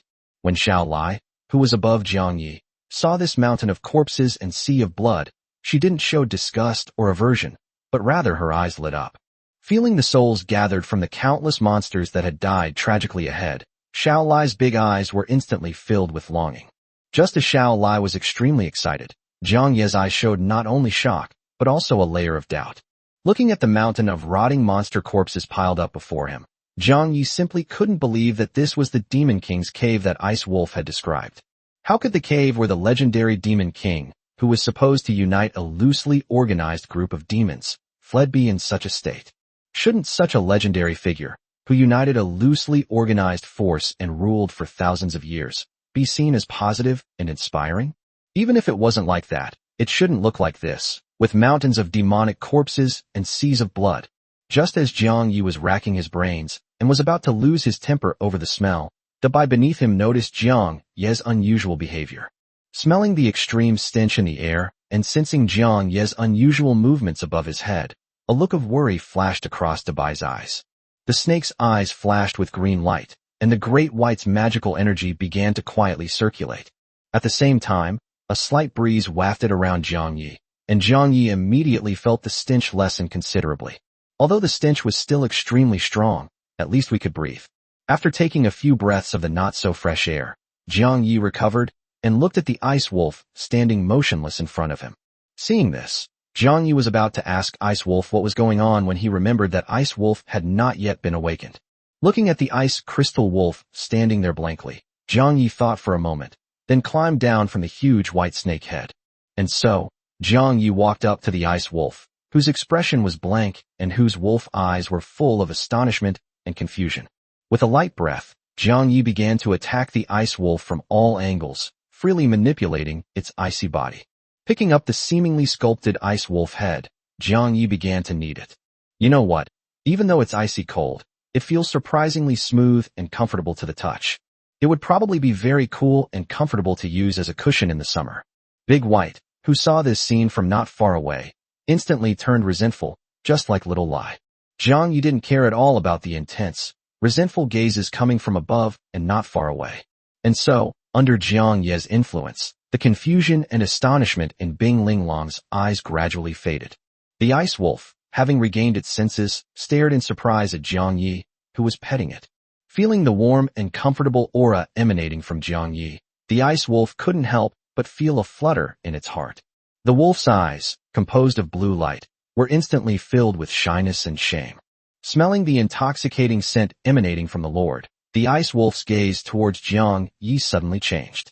At the same time, the ice crystal wolf tail behind the ice wolf began to sway involuntarily. Seemingly realizing something, the ice block's body began to tremble slightly, and the ice wolf turned its head to the side, no longer daring to look at Jiang Ye. Ice wolf, my lord, please stop touching me. Ice wolf, lord, everyone's watching. Lord, ice wolf, at least, don't tell Xiaoqi about this, okay? He's still young. He knows this isn't good for him. Jiang Ye was taken aback when he saw the strange message appearing above the head of the ice wolf in front of him. Although he didn't understand why Ice Wolf would send such highly misleading messages just because he was rubbing the dog's head and petting the wolf's body. But one sentence still involuntarily popped into Jiang Ye's mind. Mrs. Ice Wolf, you don't want Xiaoqi to know about this, do you? Meanwhile, upon seeing this scene, the resentment in the eyes of Dabai and Xiao Lai almost materialized. The restless and dissatisfied magical energy involuntarily emanated from Dabai and Xiao Lai's bodies, and the magical energy fluctuations of the sixth-tier boss monster instantly swept across the entire area. The flies that resembled a black cloud in the sky were instantly crushed and shattered, and even the stench of decay was squeezed away by the restless magical fluctuations of the two beasts. Looking at Jiang Ye, who was still rubbing the ice wolf in the distance, the two beasts knew that he was trying to awaken the ice wolf, and that there was nothing wrong with doing so. But the two beasts were extremely unhappy, and they themselves didn't know why. At this moment, Jiang Ye shook off the strange thoughts in his mind. Seeing the ice wolf trembling slightly after waking up, Jiang Ye stopped rubbing its head. After all, the person is already awake, so continuing to pet them would seem like a strange motive. Withdrawing his hand, Jiang Ye coughed lightly under the extremely resentful and penetrating gaze of Dabai and Xiao Lai. Ahem, this is to wake you up, otherwise you won't wake up. Let's not talk about that for now, Ice Wolf. Is this the Demon King's lair you sensed? If that's the case, then why does the Demon King's cave look like this? Upon hearing Jiang Ye's words, the shy-looking Ice Wolf finally shifted its attention away from Jiang Ye. The shy look vanished instantly, and the Ice Wolf then noticed the hellish scene around it. The Blue Wolf's eyes widened in surprise, and at the same time, a message popped up above the Ice Wolf's head. Ice Wolf, my lord, this is indeed the scene from the Inherited Memories. Ice Wolf, but the scene outside the cave in the Inherited Memories wasn't like this. I only vaguely remember there being a very large entrance. After reading the message from Ice Wolf, and gazing at the mountain of corpses and sea of blood piled up in front of him, Jiang Ye seemed lost in thought. Judging from this, the monsters piled up here were probably all attracted by the sound that Xiao Lai and Dabai mentioned. However, one thing puzzled Jiang Yi. Why did these monsters all die so miserably after being attracted here? Looking around, almost every monster's body was tattered and mangled, with organs and entrails scattered all over the ground. Most importantly, the wounds on these monster corpses were all very neat.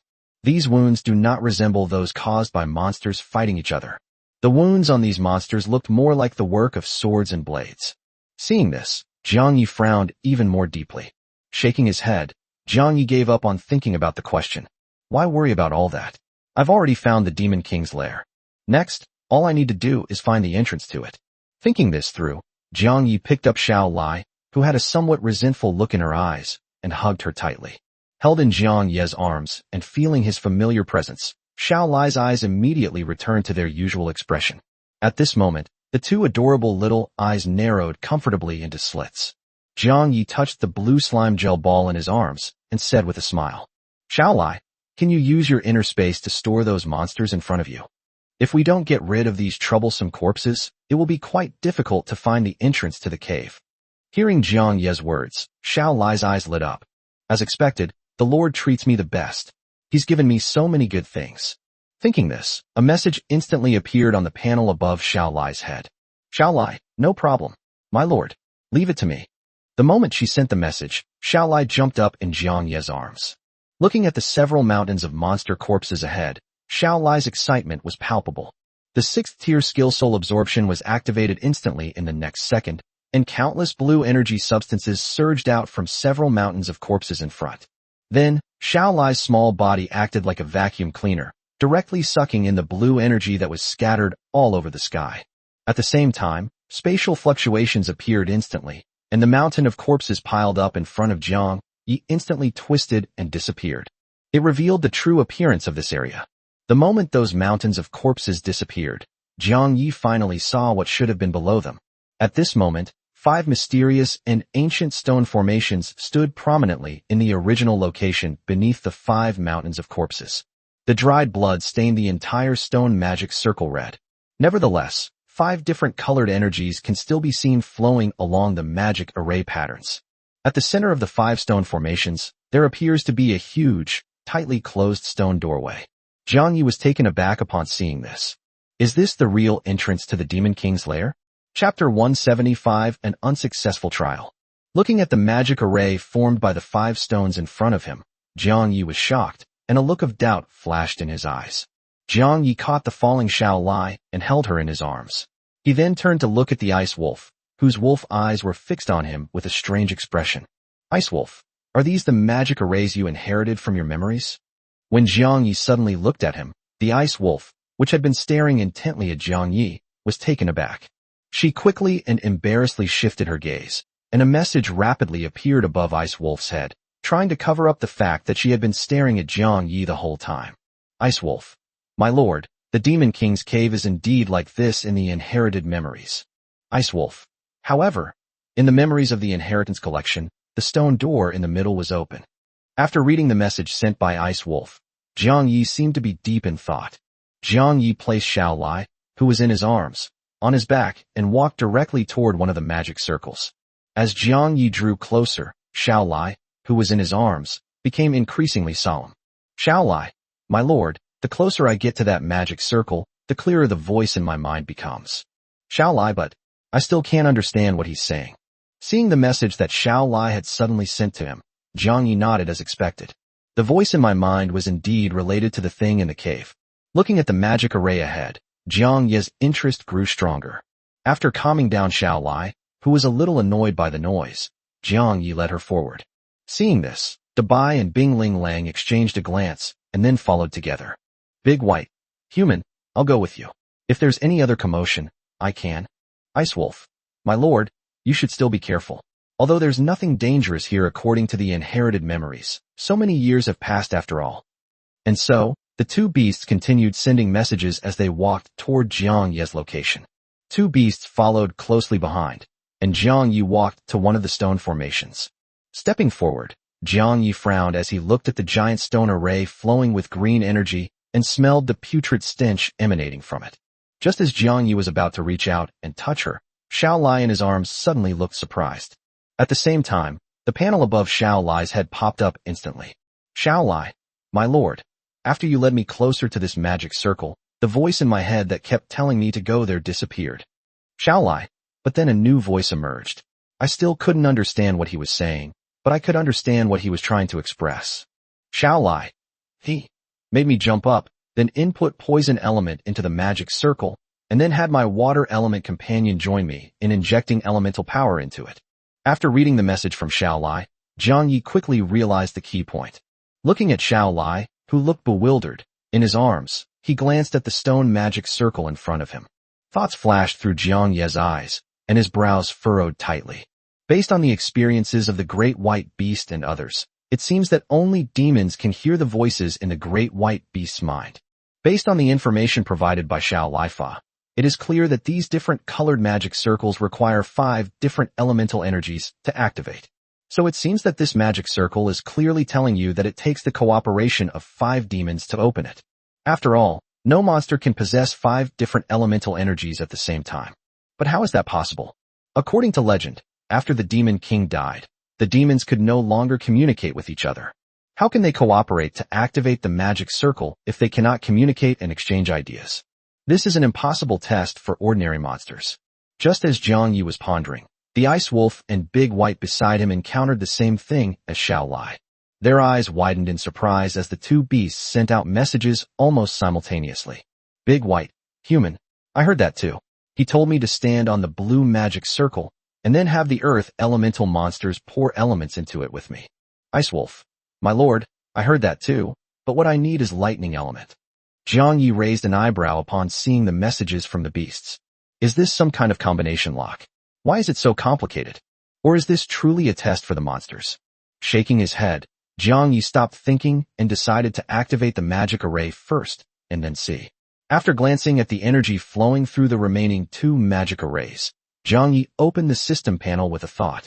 Jiang Yi at Radiant Eagle, at Night Shadow Wolf, are you working? If so, put your work aside. Something needs your help outside. Radiant Giant Eagle, my lord, you finally need me to hurry on my way. Hee, it's been so long since you rode on my back, my lord. Nightshade Wolf, no problem, my lord. Jiang Yi nodded as he read the messages from the Radiant Giant Eagle and the Night Shadow Wolf. With a thought, the Radiant Giant Eagle and the Night Shadow Wolf instantly appeared on the vast open ground. The enormous, Radiant Eagle appeared instantly in the open space, accompanied by a spatial distortion. Looking at the giant white creature, which was about the same size as itself, in the distance, the Radiant Giant Eagle immediately spotted the tiny Jiang Yi in front of it. Suddenly, his eyes lit up, and just as the giant eagle of light was about to step forward, his eyes turned blank and bewildered. At the same time, Jiang Yi's eyes lit up when he saw the bewildered look in the eyes of the enormous creature not far away. Finally, I got to pet a proper furry little, big animal. A smile gradually crept onto his lips, and then, just as Jiang Yi was about to step forward to awaken the Radiant Giant Eagle and the Night Shadow Wolf, Xiao Lai, nestled in Jiang Yi's arms, looked at the stunned and bewildered giant eagle in front of her and felt that the situation seemed somewhat familiar. Suddenly, something occurred to Xiao Lai, and her eyes lit up. Just as Jiang Yi was about to step forward under the resentful gaze of the Great White Ice Wolf, an extremely strong soul fluctuation suddenly erupted centered on Xiao Lai.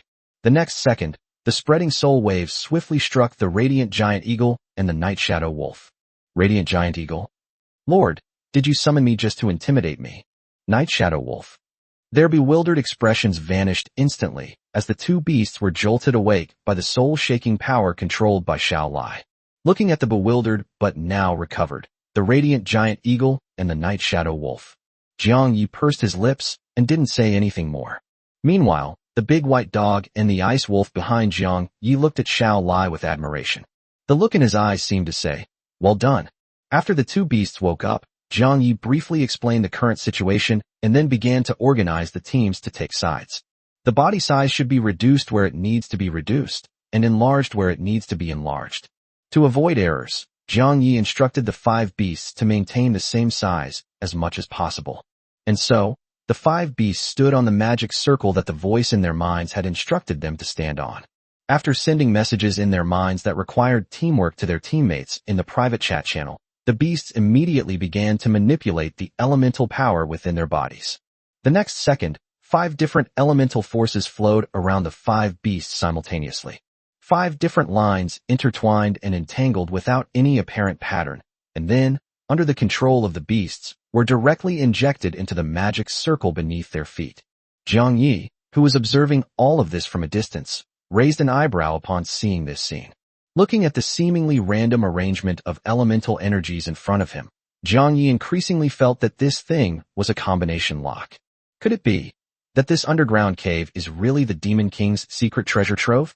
Touching the 2 hot, trembling fragments of authority in his pocket, Jiang Yi's interest grew stronger. Then, as Jiang Yi expected, the 5 stone arrays, each infused with different elemental energies, were instantly activated. The next second, a beam of light shot into the sky from above the magic circle. At the same time, the central stone gate, surrounded by a stone magic circle, slowly opened. Chapter 176 Demon King's Cave. Seeing this, Jiang Yi also felt a sense of anticipation. If it really is the Demon King's secret stash, then gold, silver, jewels, and magical materials are secondary. The most precious thing is the fragments of power that may exist inside. Although it depends on the 3 powers one possesses, only this space power fragment is somewhat useful. The remaining fragments of the authority of language and the fragments of the authority of order, judging from their current abilities. They're just 2 little toys that tremble and get hot. Of course, it's also possible that it's simply because they don't know how to use it. After all, another fragment of the thought authority that reacts violently can be quite powerful in the hands of a hero.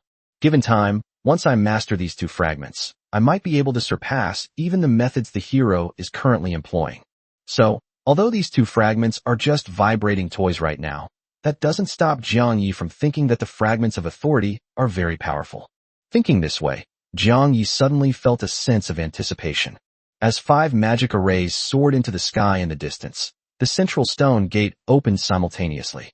A blue barrier instantly enveloped the central stone gate and the stone magic array. Jiang Yi was somewhat surprised to see this. Surprisingly, this thing automatically closes the door after unlocking. The moment the barrier appeared, the 5 beams of light that shot into the sky gradually dissipated in the air. The figures of the 5 creatures also appeared on the ancient reddish-brown stone magic circle. However, the moment the forms of the great white beasts appeared, an expression of disbelief appeared on their faces. They all turned to look in Jiang Yi's direction. At the same time, messages started popping up in Jiang Yi's system private chat group of high-ranking monsters. Big White, Human, this barrier's aura is at least level 9. Human, you should go back to your inner space first. Shaolai, my lord, shall we go back? Ice Wolf, my lord, it seems this is the place. This barrier's aura. Radiant Giant Eagle, 9th rank? Really? Is there some mistake in the aura emanating from this barrier? I'm only 5th rank. Night Shadow Wolf. Everyone, don't panic. This barrier doesn't seem to be subjective. Night Shadow Wolf. I didn't feel the oppressive feeling or the welcoming atmosphere that a 9th tier character should have inside. It's probably just a magic array. Radiant Giant Eagle. Huh. Old Wolf. Now that you mention it, it's true. As Jiang Yi watched the various messages pop up in the private chat group of the Demon City's high-level executives, a smile gradually appeared on his lips. Looking ahead at the magic array that enveloped the entire area, Jiang Yi could not sense any magical fluctuations, but he still felt that the blue barrier in front of him was magnificent. Wait, spectacular? Shocked, Jiang Yi looked up and saw the truly magnificent blue barrier in front of him. He instantly realized something he had subconsciously overlooked. That is, why would a dungeon built by monsters have such a sophisticated product as a magic circle? Monsters' magic is violent and chaotic, and it's impossible to control it precisely without training. The things that appeared in the cave before them, whether it was the magic array that looked very much like a combination lock or the 9th order barrier that appeared before them, these are all items that can only be made with meticulous skill. It's something that monsters couldn't possibly create. But judging from the reaction emanating from the fragments of power in his own pocket, that should indeed be the Demon King's lair. After all the evidence now points to the Demon King being connected to the fragments of authority. Given the intense reaction to the fragments of power he possessed, he couldn't possibly be wrong. Although that's what he said, a hint of wariness still crept into Jiang Yi's eyes. Shaking his head to stop thinking about it, Jiang Yi looked at the 4 figures behind the barrier in the distance, who had become less panicked thanks to the Night Shadow Wolves' efforts to stabilize their morale. After replying to a few messages in the group chat, Jiang Yi strode towards the location of the barrier. Arriving in front of the barrier, Jiang Yi wasn't too worried about the blue barrier blocking him out. With a thought, Jiang Yi's body instantly became semi-transparent, and he passed through the blue barrier directly in his ethereal state. Even if you're a 9th-tier mage, so what? You're still completely helpless against authority. With a smile, Jiang Yi passed through the 9th-tier blue barrier and walked towards where the beasts were. Big White. Human, if anything seems wrong, go back to your inner space first. Don't worry about me. Shall I, my lord? My lord. I'm here. I'm here. Ice Crystal Wolf. My lord, shall we go down now? Radiant Giant Eagle. So? Lord, where are we? What are we supposed to do? I have no idea. Night Shadow Wolf. My lord, I am willing to scout the way for you. Jiang Yi smiled as he watched the giant slime gel ball shooting toward him from afar, followed closely by the large white snake. Protected in the middle by the white snake and the blue slime, Jiang Yi was surrounded by 2 monster wolves and a giant eagle.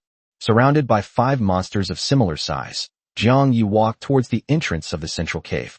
Stepping into the enormous underground cave, it was pitch black all around, without the slightest light. Fortunately, once inside the cave, the steps leading down were just as wide as the stone gate outside. So much so that Jiang Yi, who was surrounded, did not feel crowded at all. The surrounding darkness was instantly illuminated by the light elemental manipulation of the radiant flame eagle. Looking at the scene in the underground passage below, Jiang Yi was somewhat incredulous. The surrounding walls and ceiling were covered with intricate and beautiful tiles. Jiang Yi even noticed that it was inlaid with many dazzling gemstones, and he knew at a glance that it must be very valuable. And this staircase passage is of a very large size in this underground cavern. 10,000 years have passed. If it were ordinary material, it would probably have weathered into ruins long ago. However, the things in this cave showed no signs of having endured the elements. If it weren't for the dust accumulated on the ground, Jiang Yi would have thought he had just arrived at a luxurious medieval castle.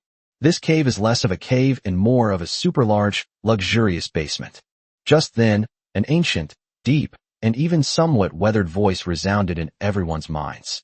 Jiang Yi, too, heard this aged and deep voice in his mind.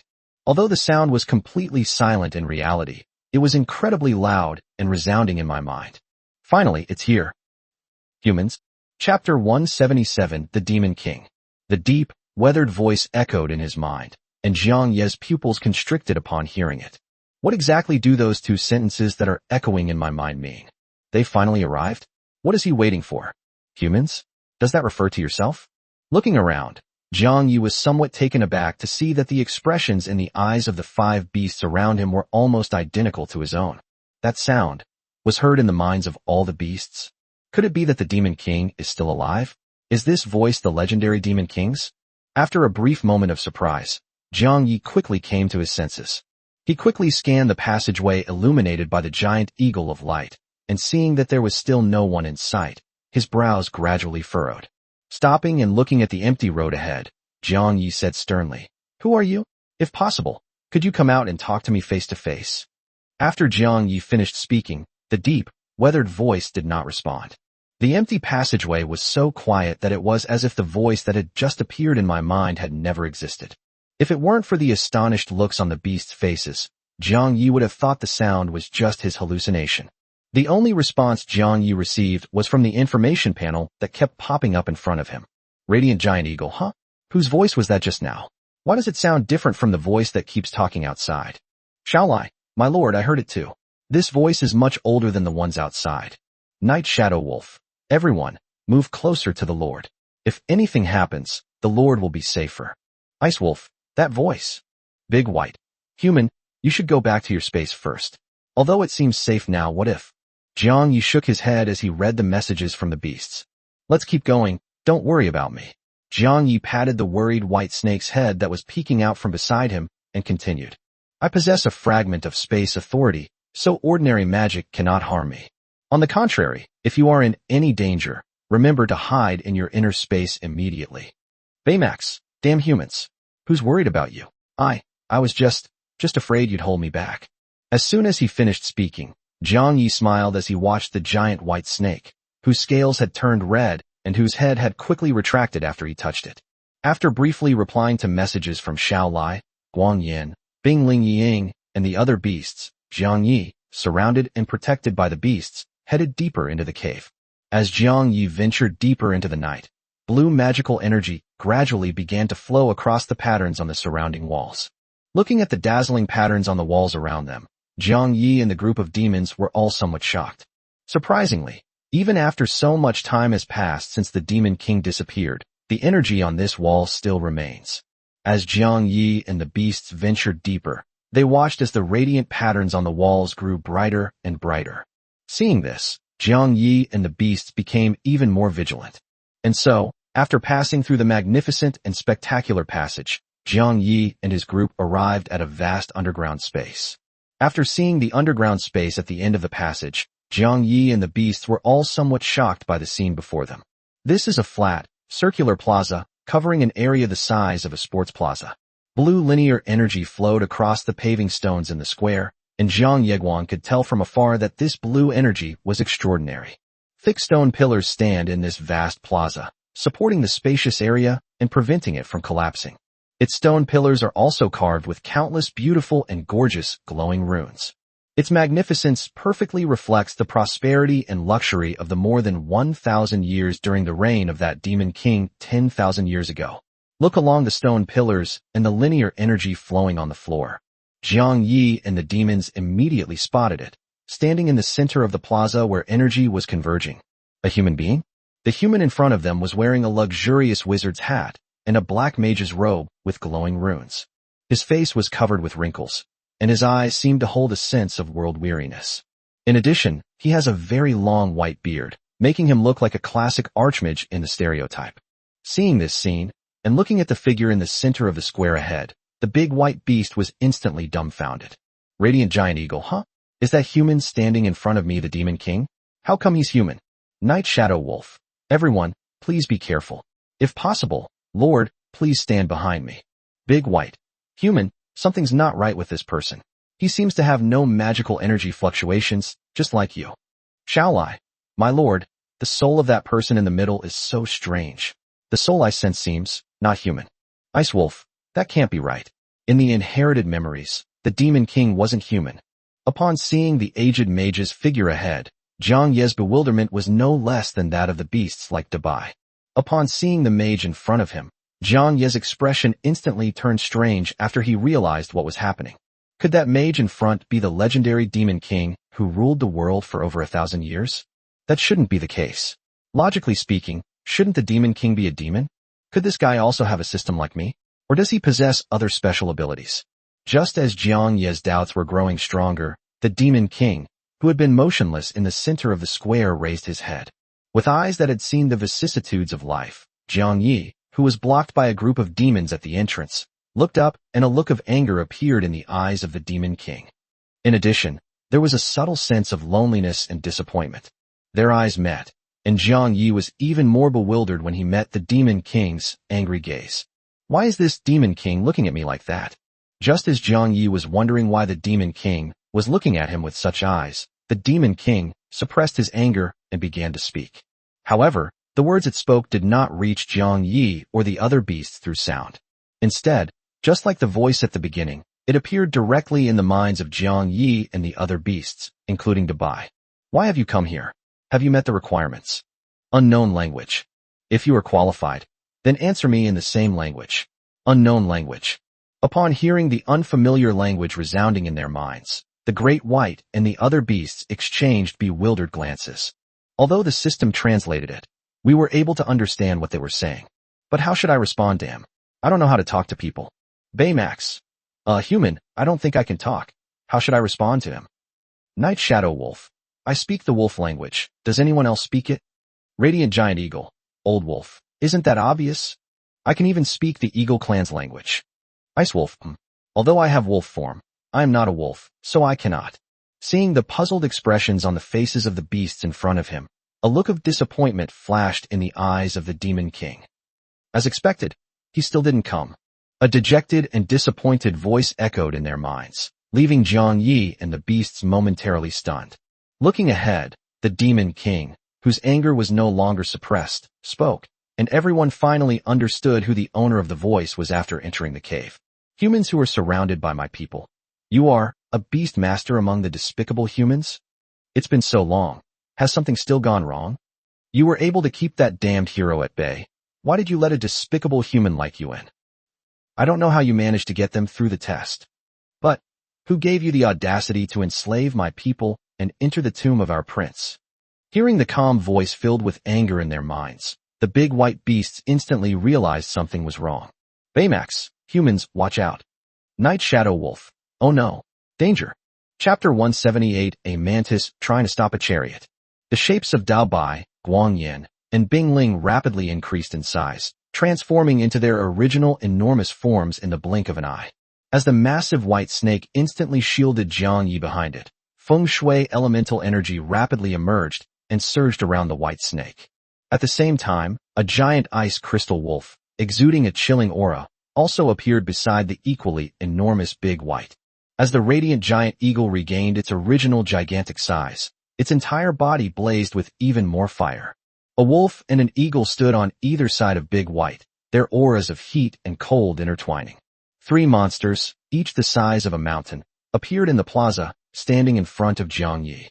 Almost instantly, the three beasts were ready for battle.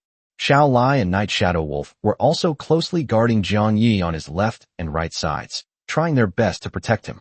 Jiang Yi, who was surrounded by the five beasts, had already activated his ethereal state the moment that angry voice rang in his mind. As the angry voice echoed in his mind, the energy flowing across the entire plaza floor rapidly converged. The energy of the entire arena concentrated in the center of the square, and then directly entered the body of the Demon King, standing in the center. At the same time, the Demon King, whose body was filled with countless energies, was experiencing a rapid increase in aura. First order, second order, third order. With the energy flowing across the floor, the Demon King, aura rose directly from below the first rank to the sixth rank. Just as its aura surged to the sixth rank and was about to reach the seventh rank, the Demon King deliberately cut off the energy supply. As soon as the rising aura stopped, the Demon King's magical power fluctuations stopped at the sixth level. At the same time, as the Demon King absorbed and gathered energy, the three great white beasts launched a full-force attack on it simultaneously. The extremely compressed wind blade, carrying flames capable of burning everything, rushed directly towards the center of the square with an attack that seemed capable of destroying all things. At the same time, countless sharp ice spikes followed closely behind the powerful wind blade, and the aura they emitted caused the temperature in the entire arena to drop by several degrees. The vortexes emitted by its wind blades even scratched the paving stones along the way. Upon seeing this, not only were the beasts, including Dabai, extremely surprised, but even the Demon King, whose expression had always been calm and vicissitudes, showed a hint of surprise. To the surprise of the beasts, including Dabai, this combined full-force attack, comparable to a seventh-tier attack, only managed to scratch the paving stones it collided with. The Demon King was somewhat surprised that the great white beast, at only the sixth rank, could scratch the floor made of rare materials during the Demon Empire's most prosperous period. Faced with the fiery wind blades rushing towards him and countless sharp, cold ice spikes, the Demon King's surprise deepened. Sixth-tier race leader? Why? Are you enslaved by humans? However, if that's all, it's like a mantis trying to stop a chariot. Faced with the terrifying attack rushing towards him, and sensing the magical fluctuations emanating from it that were far higher than those of the sixth rank, the Demon King slowly shook his head. The next second, energy flowed across the floor, and the Demon King's aura instantly broke through to the seventh level. That's enough. A calm, aged voice resounded in the minds of all the beasts, and under their watchful eyes, the Demon King raised his hand. Almost the instant the Demon King raised his hand, a seventh-order magical energy fluctuation that shocked all the beasts instantly appeared. The next second, layer upon layer of magic circles inscribed with mysterious symbols were completed in the Demon King's palm. In just 1 second, more than a dozen different colored defensive arrays with different runes appeared in front of the Demon King's palm. The combined attack from the three beasts, Dabai, Guangyin, and Bingling, struck the countless overlapping defensive arrays. It only managed to break through one layer before being blocked and neutralized. Seeing this, all the beasts present were utterly shocked. No one expected that the Demon King in front could release so many complex and sophisticated high-level defensive formations in just 1 second. These dozen or so different defensive formations, any one of them, are among the top-tier magics in the 7th rank. The shock of Dabai, Xiaolai, and Zhang Yi was even more intense. After all, Dabai had actually fought against the 7th-tier human mage, and Zhang Yi and Xiaolai had also watched the battle. That 7th-tier human mage named Hus, although he could also cast instant spells. But neither in quality nor in quantity can compare to the casual wave of the Demon King before them. Thinking of this, the shock in Zhang Yi's and Xiao Lai's eyes intensified. Even Zhang Yi, who witnessed this scene, was thinking about whether he should gather some magic energy to help all the beasts, including Dabai, advance to the next level. Upon seeing this, the Demon King showed a hint of surprise in his indifferent eyes. Looking at the broken magic circle at the very front, the Demon King couldn't help but look at the demons in front of him with newfound respect. You guys are very good. Leaders of enslaved tribes, you cannot die. Thoughts flashed through his eyes as he looked at the astonished beasts in the distance, and the Demon King stomped his foot on the floor. As the Demon King stomped his foot, all the energy-flowing paving stones in the entire square began to move. Upon seeing this, the beasts, realizing what was happening, were startled, and their vigilance instantly reached its peak. The next second, the linear flow of energy on the plaza tiles instantly stopped, and then the stagnant energy gradually appeared on the tiles as one mysterious symbol after another. Before the beasts could react, all sorts of mysterious symbols appeared on the paving stones of the entire square. The instant the symbols appeared on all the floor tiles, an invisible, imperceptible, and intangible energy instantly enveloped the entire area. The runes on the entire floor tiles emitted an eerie blue light at this moment, and the beasts knew that something must have happened. But a second or two passed, and it seemed that nothing had happened. Just as the beasts were puzzled, Xiaolai suddenly sent a group chat message. Xiaolai, my lord. I suddenly can't control my soul power. Chapter 179, The Demon King's Thoughts. Looking at the suddenly popped-up panel, Zhang Yi and the other demons were all stunned, not expecting Xiaolai to send a message at this time. Xiaolai, after that person stomped on the floor, I suddenly couldn't mobilize the soul power within me. After reading the message sent by Xiaolai, the beasts finally understood what was going on. Seeing the mysterious symbols appearing on the floor tiles across the entire area, the beasts and Zhang Yi finally understood what the Demon King had just done. However, after figuring this out, new questions arose in the minds of the beasts and Zhang Yi. So, what's the point of suddenly opening a space that suppresses soul energy when things are going well? Just as the beasts and Zhang Yi were feeling puzzled, the Demon King, whose expression had remained calm, suddenly changed his expression as invisible energy enveloped the entire area.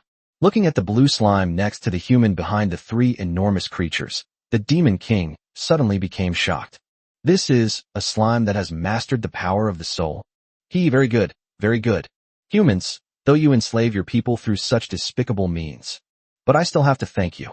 After all, without you, given our clan's current state, we couldn't possibly find so many outstanding leaders. A voice filled with surprise and joy echoed in everyone's minds, and the Demon Kings gazed toward Xiaolai and the beasts turned appreciative.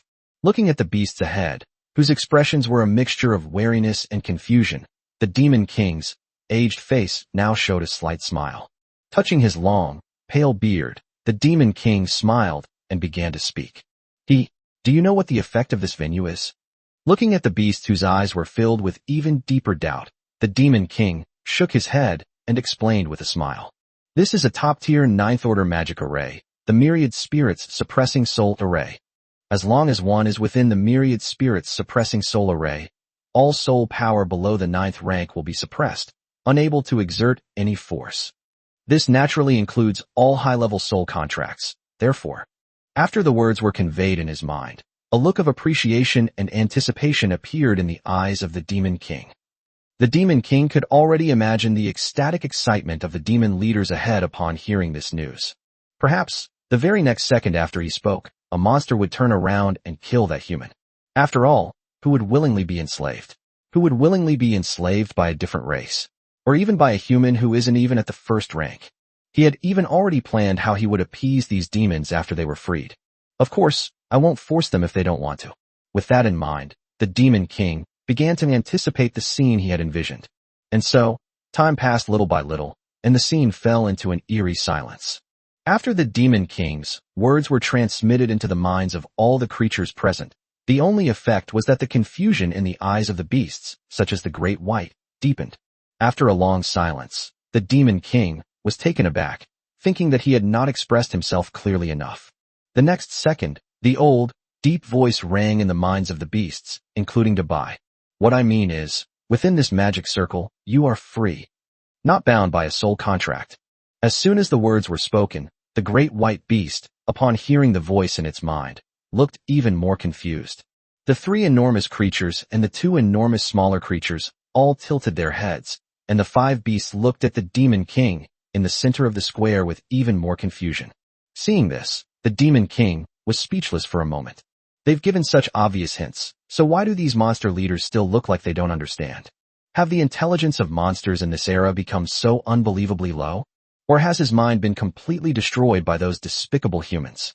Thoughts flashed through his eyes, and the Demon King's gaze toward Jiang Yi grew even more furious.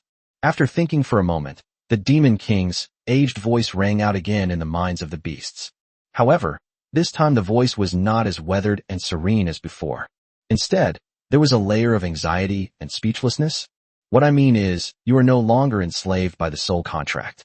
You can turn around and kill the humans who enslave you now, and you won't suffer any backlash for doing so. When the time comes, you can stay with me and wait for the successor to appear, or you can decide for yourselves whether to stay or leave. As the voice in his mind faded, the Demon King breathed a slight sigh of relief. I've made myself so clear, even if these five monsters were idiots, they would understand what I mean, right? Thinking this way, the Demon King finally saw a scene that satisfied him. At that moment, the giant white snake standing at the very front turned its head to look at the humans behind it after it finished speaking. At the same time, the giant red eagle and the ice crystal wolf beside him also turned to look at the human. Upon seeing this, the Demon King's aged lips curled up slightly. It is time to make those despicable humans who wantonly enslave my race pay the price. From Jiang Ye's perspective, after the voice in his mind disappeared, the large white snake that had been blocking his way turned its head. After the giant snake head turned around, its cold snake eyes stared at him. Then a message popped up above Big White's head. Big White, I feel like that guy has something wrong with his head. Human, should we go back first? The radiant eagle and the ice wolf, noticing the commotion of the Great White, also turned their massive heads at that moment. The two huge heads, one red and one blue, also had message panels pop up above their heads. Ice Wolf, Lord, I have no objection. Anyway, the Demon King in the inherited memories isn't the one from before. Ice Wolf, we'll enter the space fragment. He shouldn't be able to do anything to us then. Radiant Giant Eagle, yes, my lord, why don't we go back first? Radiant Giant Eagle, these kinds of creatures, with their questionable minds but immense strength, are the most dangerous. My lord, let's go back and stay for a few days to level up before coming out again. Chapter 180 Imperial Advisor. After reading the messages from the beasts, Jiang Yi couldn't help but smile. Under the puzzled gazes of the beasts, Jiang Yi looked toward the Demon King in the center of the distant plaza. When their eyes met, Jiang Yi could clearly see the anger and gloating in the Demon King's eyes. Based on the almost explicit words spoken by the Demon King, Jiang Yi had a pretty good idea of what the Demon King was thinking. This Demon King clearly sees himself as one of those beast tamers who use soul contracts to enslave demons.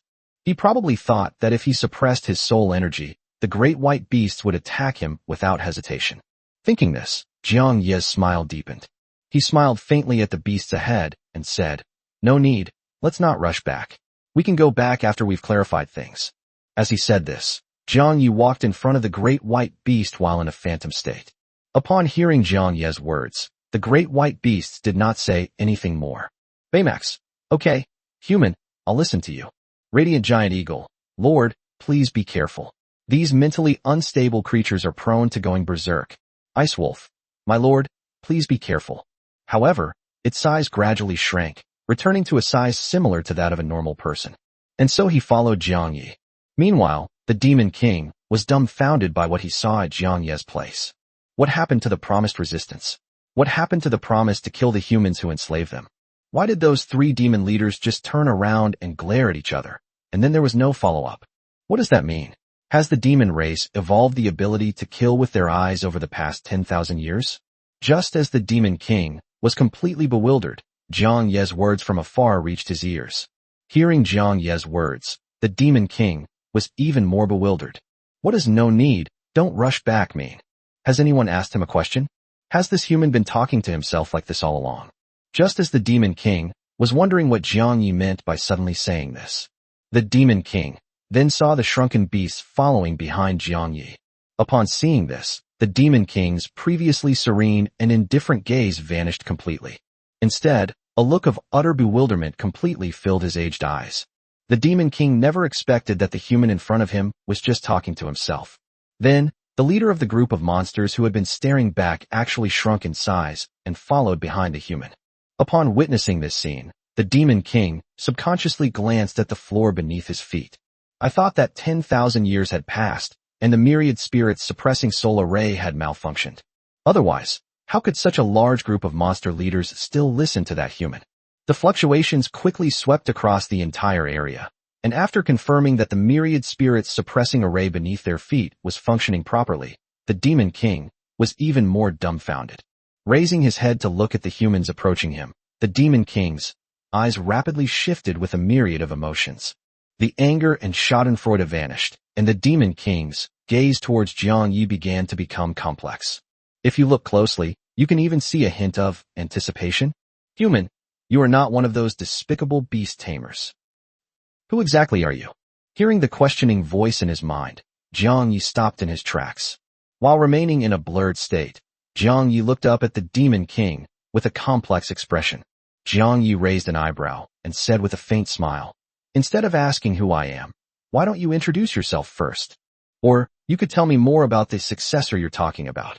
Upon hearing the words spoken by the humans not far away, a thought flashed through the eyes of the aged Demon King. He glanced at the human with a smile on his lips, then at the leader of the monsters following behind him, who were looking at him with wary eyes.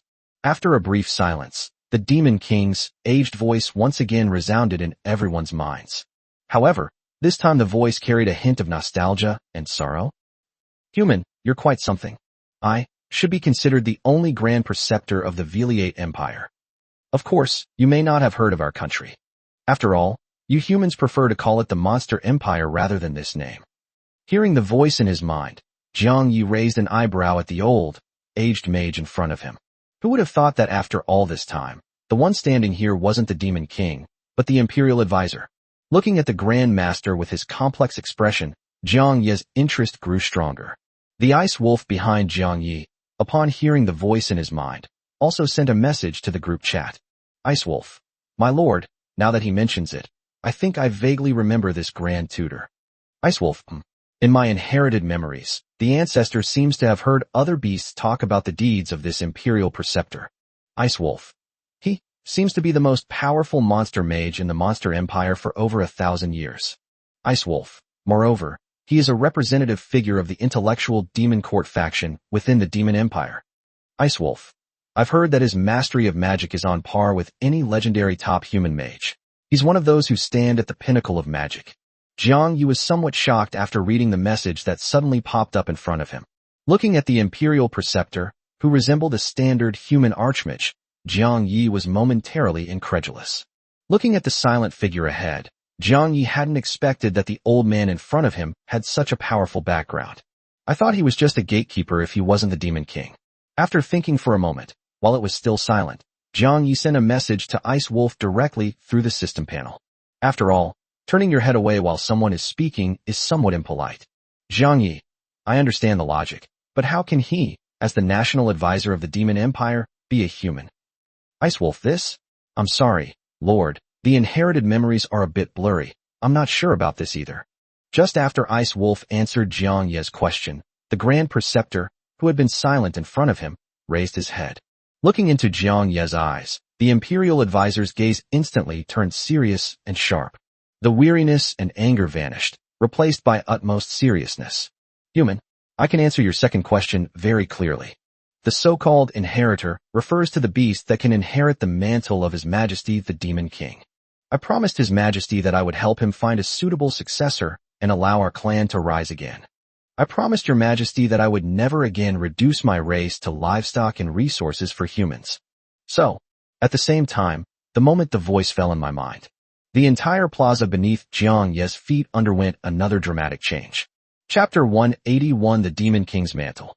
To the astonishment of Jiang Yi and the demons, the runes that had appeared on the floor tiles of the entire plaza vanished instantly. At the same time, the ceiling and all the walls of the entire square, along with the floor, disappeared. In its place, the night sky was as brilliant as a galaxy. Even the pillars standing in the square fell into the endless darkness beneath Jiang Yi and the beast's feet. Standing on the original plaza, Jiang Yi and the beasts seemed to have been detached from the world. Specks of starlight drifted around the beasts, and Jiang Yi and the beasts seemed to float quietly in the dark universe where the stars shone brightly. Seeing this, Jiang Yi and the beasts were completely dumbfounded. What happened? How did the floor, walls, and ceiling suddenly disappear? If it weren't for the feeling of being on the ground, I would have thought I had been teleported into the dark night sky. Just as Jiang Yi and the other beasts were bewildered and didn't know what had happened, that aged voice echoed in my mind once more. Perhaps I misunderstood you just now. Your passing the test might not have been due to any trickery.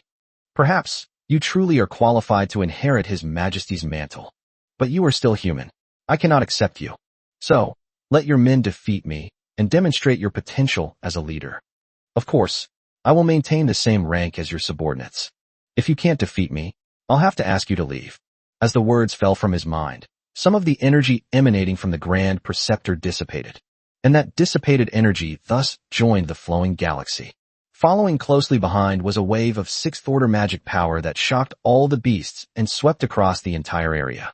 The terrifying power fluctuations of its magic caused even Dabai, Xiaolai, and the Ice Wolf to tremble in their hearts. At the same time, centered on the Grand Master, the entire environment's dazzling starry sky began to rotate at high speed. Starlight streaked across the sky, and the Milky Way sped through the air. Surrounded by the rotating starry sky, Jiang Yi and the other beasts, including Dabai, were momentarily stunned by the scene. After realizing what was happening, all the beasts looked at the human mage standing at the very center of the swirling star river, exuding an overwhelming aura of power. Seeing this, Jiang Yi was speechless for a moment. Is it really that difficult right from the start? They haven't even fought many battles yet, and they're already going to fight a legendary mage who may have existed for tens of thousands of years and is still standing at the end of the path of magic? What's the difference between this and making someone fight the final boss right after they leave the starting village? Just as Jiang Yi was feeling somewhat speechless, the demons behind Jiang Yi, apart from the Ice Wolf, were also ready for battle at this moment. In the blink of an eye, their size grew enormous behind Jiang Yi, and surging magical energy began to emanate from their bodies. Big White, so you still want to fight him, right? He's at the same level as me now. Maybe I can give it a try. Little Lie, my lord, I think I can give it a try. My poison element should be able to corrupt his magic. Radiant Giant Eagle, my lord, this place is too low for me to fly. I can't fight him properly. Night Shadow Wolf, so you think you can beat him, right? Radiant Giant Eagle, cough cough. Of course I couldn't beat him when he was at level 7, but he's at level 6 now, so I might actually be able to beat him. Radiant Giant Eagle, after all, I can fly. Old Wolf, you haven't forgotten how I defeated you before, have you? Night Shadow Wolf. Ice Wolf. After a brief moment of silence, Jiang Yi began to think of a countermeasure after seeing the messages pop up from the beasts. If we really have to fight, should I ask for a donation so that everyone can be upgraded to the next level before we fight? After all, his opponent was a top-tier legendary mage, and Jiang Yi felt that being extremely cautious was not an overreaction.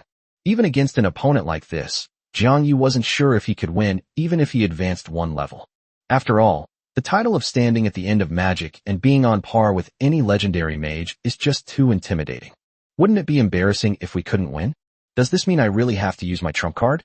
Looking at the Grand Master floating in front of him, his robes and wizard's hat fluttering in the starry sky without wind, Jiang Ye's eyes were filled with thoughts. Judging from what this guy just said, his hostility doesn't seem as great as I imagined. It could even be said that after learning he wasn't a beastmaster, this guy no longer harbored any hostility towards him. In the current situation, the reason this guy wants to attack me is simply because he doesn't approve of me and believes that I cannot inherit the mantle of the Demon King. But here's the question, what is the Demon King's legacy? Based on my own speculation, isn't the Demon King's ability to communicate with all things due to the fragments of his authority? Is this the mantle he's referring to? Thoughts flashed through Jiang Ye's eyes as he looked at the Grandmaster, who was waiting for them to make the first move. He raised one hand, signaling to the big white beasts not to attack. Then Jiang Ye looked at the Grand Preceptor with a somewhat solemn expression and said, "Before we begin, may I ask you a question?" Upon hearing Jiang Ye's words, the expression on the floating Imperial Advisor's face remained unchanged. "Please speak freely. The Demon King's mandate you mentioned, is it a fragment of the authority of language?" As Jiang Ye finished speaking, the scene fell into a deathly silence.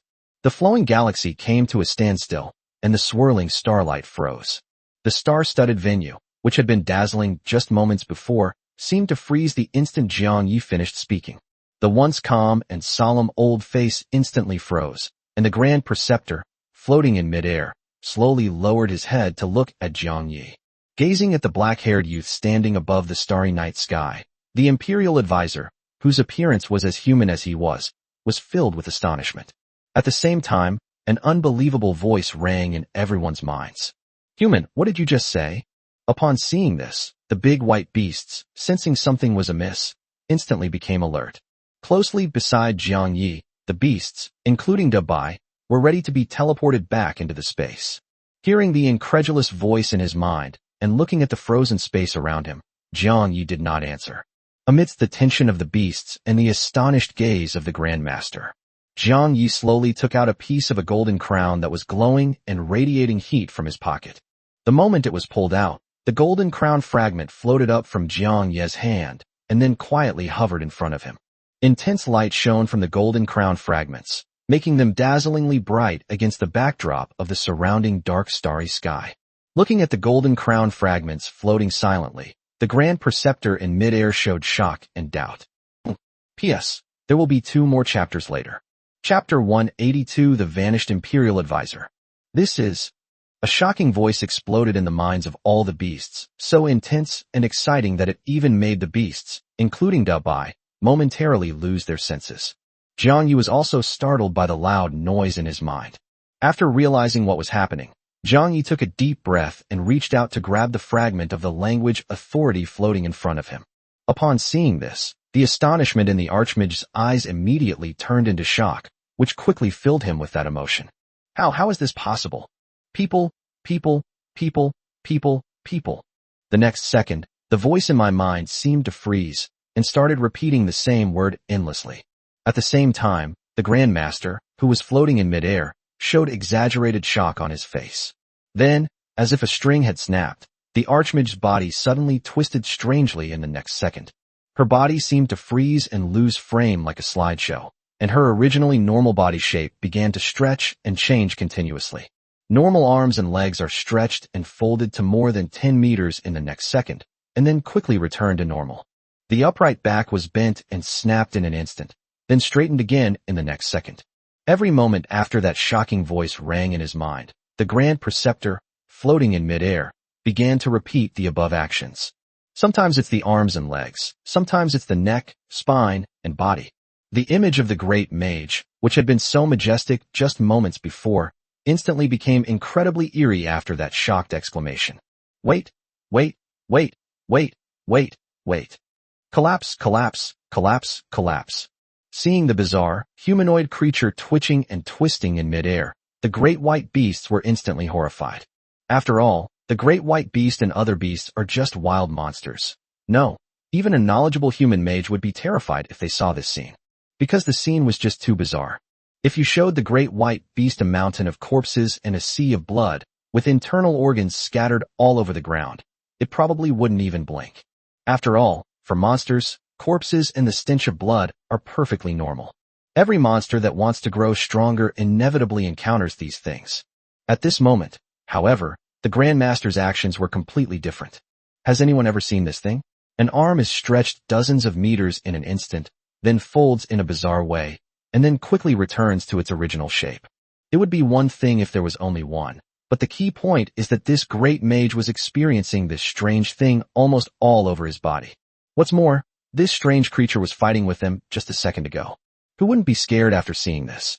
Who knows if that thing will come flying at your face the next second? So, just like that, the big white beasts either bristled up or curled up. Even after seeing this scene, the the size of the beasts, including Dubai, quickly shrank, and then, due to Jiang Ye's warm aura, they shrank again. After their size decreased, the beasts falling from the air subconsciously, or perhaps intentionally, burrowed into Jiang Ye's arms. Jiang Yi caught the three little ones who suddenly fell from the sky. He was stunned to see them bury their heads in his chest after they snuggled into his arms. Have I really become a male mother? Feeling the two cool little creatures and the hot fur ball in his arms, Jiang Ye's eyelids twitched involuntarily. At the same time, Xiao Lai's body quickly turned red upon seeing this scene. The next second, Hongwen Xiao Lai could no longer care about the fear of the eerie scene not far away, and she jumped up at Jiang Ye's feet. Then she charged straight into Jiang Ye's arms. In contrast, Nightshade Wolf is much more serious. Upon witnessing that bizarre scene, Nightshade Wolf was merely terrified and stood frozen in place. Ignoring the red-hot slime that had suddenly appeared on his chest, Jiang Yi stared at the strangely twitching humanoid object in midair, momentarily at a loss for what to do. Just as Jiang Yi was considering whether to carry the beasts back to his space, the strange humanoid object in front of him suddenly made a new move. The next second, the humanoid object, which was still twitching strangely, began to slowly dissipate as energy. At the same time, the entire night sky scene of the venue was slowly restored as the humanoid figures disappeared. In just a few seconds, the entire venue returned to its original linear energy flow pattern. At the same time, the strange humanoid object completely dissipated into energy. The entire underground plaza fell silent instantly. If it weren't for the four little ones burying their heads in Jiang Ye's arms, Jiang Yi might not have been able to tell whether what had just happened was a hallucination. Just then, the four little ones in Jiang Ye's arms instantly realized what was happening. After realizing what was happening, the snake, wolf, and eagle quickly turned red and began to struggle violently. Seeing this, Jiang Yi didn't hesitate for long and immediately let go of the four little ones. Baymax, Aya, you perverted human. You. Why are you hugging me so tightly? Baymax, oh no. Human, don't look at me. Ice Wolf.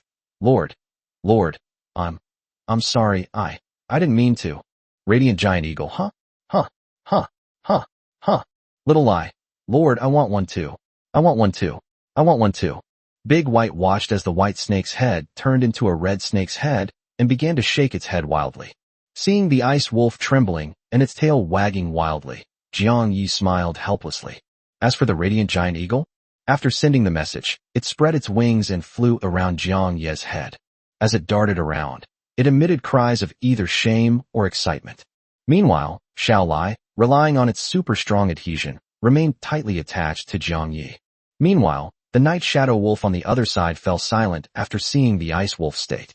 Looking at Jiang Yi in front of him, Night Shadow Wolf silently walked over and sat down next to Jiang Yi.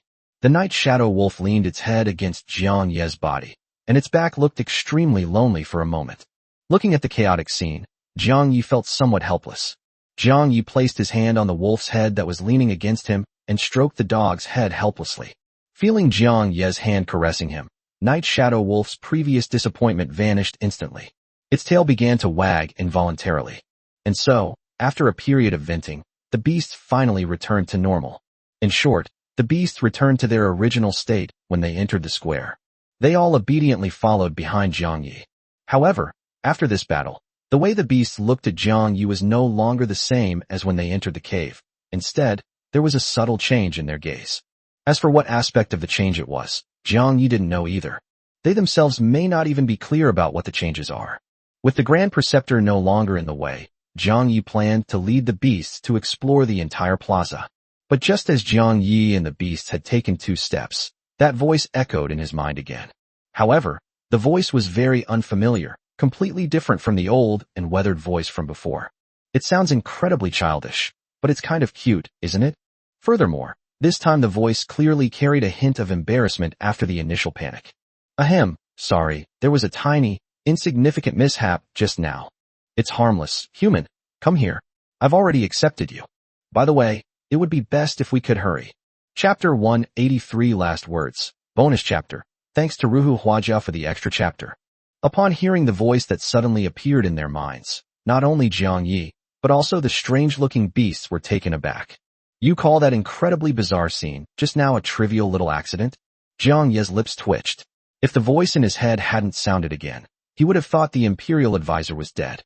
Just as Jiang Yi and the other demons were speechless, the floor in the center of the square quickly caved in after the voice in their minds fell. With a deafening roar, the falling floorboards formed a downward staircase. At the same time, the voice in his mind rang out once again. Come quick. Jiang Yi raised an eyebrow as he looked down at the stairs leading down from the center of the square. Could this be the Demon King's true tomb? Could it be that one really needs the approval of the Grand Preceptor to inherit the Demon King's mantle? With his interest gradually piqued, Jiang Yi didn't think much of it. After activating his ethereal state, he led the demons towards the center of the plaza. After passing through the narrow staircase, Jiang Yi and the beasts arrived at a relatively spacious room. The first thing Jiang Yi saw when he entered the room was the murals carved on the walls and all sorts of incomprehensible characters. These murals are all painted with expensive gold and various dazzling gemstones. Even after 10,000 years of neglect, Jiang Yi could still see the glittering jewels on the murals and the prosperity and extravagance of the Demon King's era. Jiang Yi glanced at the pictures drawn with gold and gemstones. Although he couldn't understand the words, he could understand the pictures. Seeing this, the beasts behind Jiang Yi also poked their heads out, wanting to see the scene on the mural with Jiang Yi. And so, the 6 illiterate men began to look at the pictures. The picture depicts a scene of all demons worshipping a broken crown. It focuses on depicting the holiness of the shattered crown and the rich diversity of the myriad demons. On it, Jiang Yi not only saw a giant dragon with a small crown on its head, but also a lava rock man with a small yellow crown on his head, and bats wearing crowns, and colossal beasts wearing crowns. In addition, there are many other strange and wonderful creatures wearing crowns. Looking at the mural, Jiang Yi immediately understood the meaning depicted on it. Isn't this the image of all demons paying homage? Just as Jiang Yi and the beasts were about to continue exploring to see what other strange and wonderful creatures were in the world, that somewhat adorable voice echoed in the minds of all the beasts once again. Human, I'm here. What rude humans. Do you only notice me when I speak? I don't have much time left. Can you hurry up?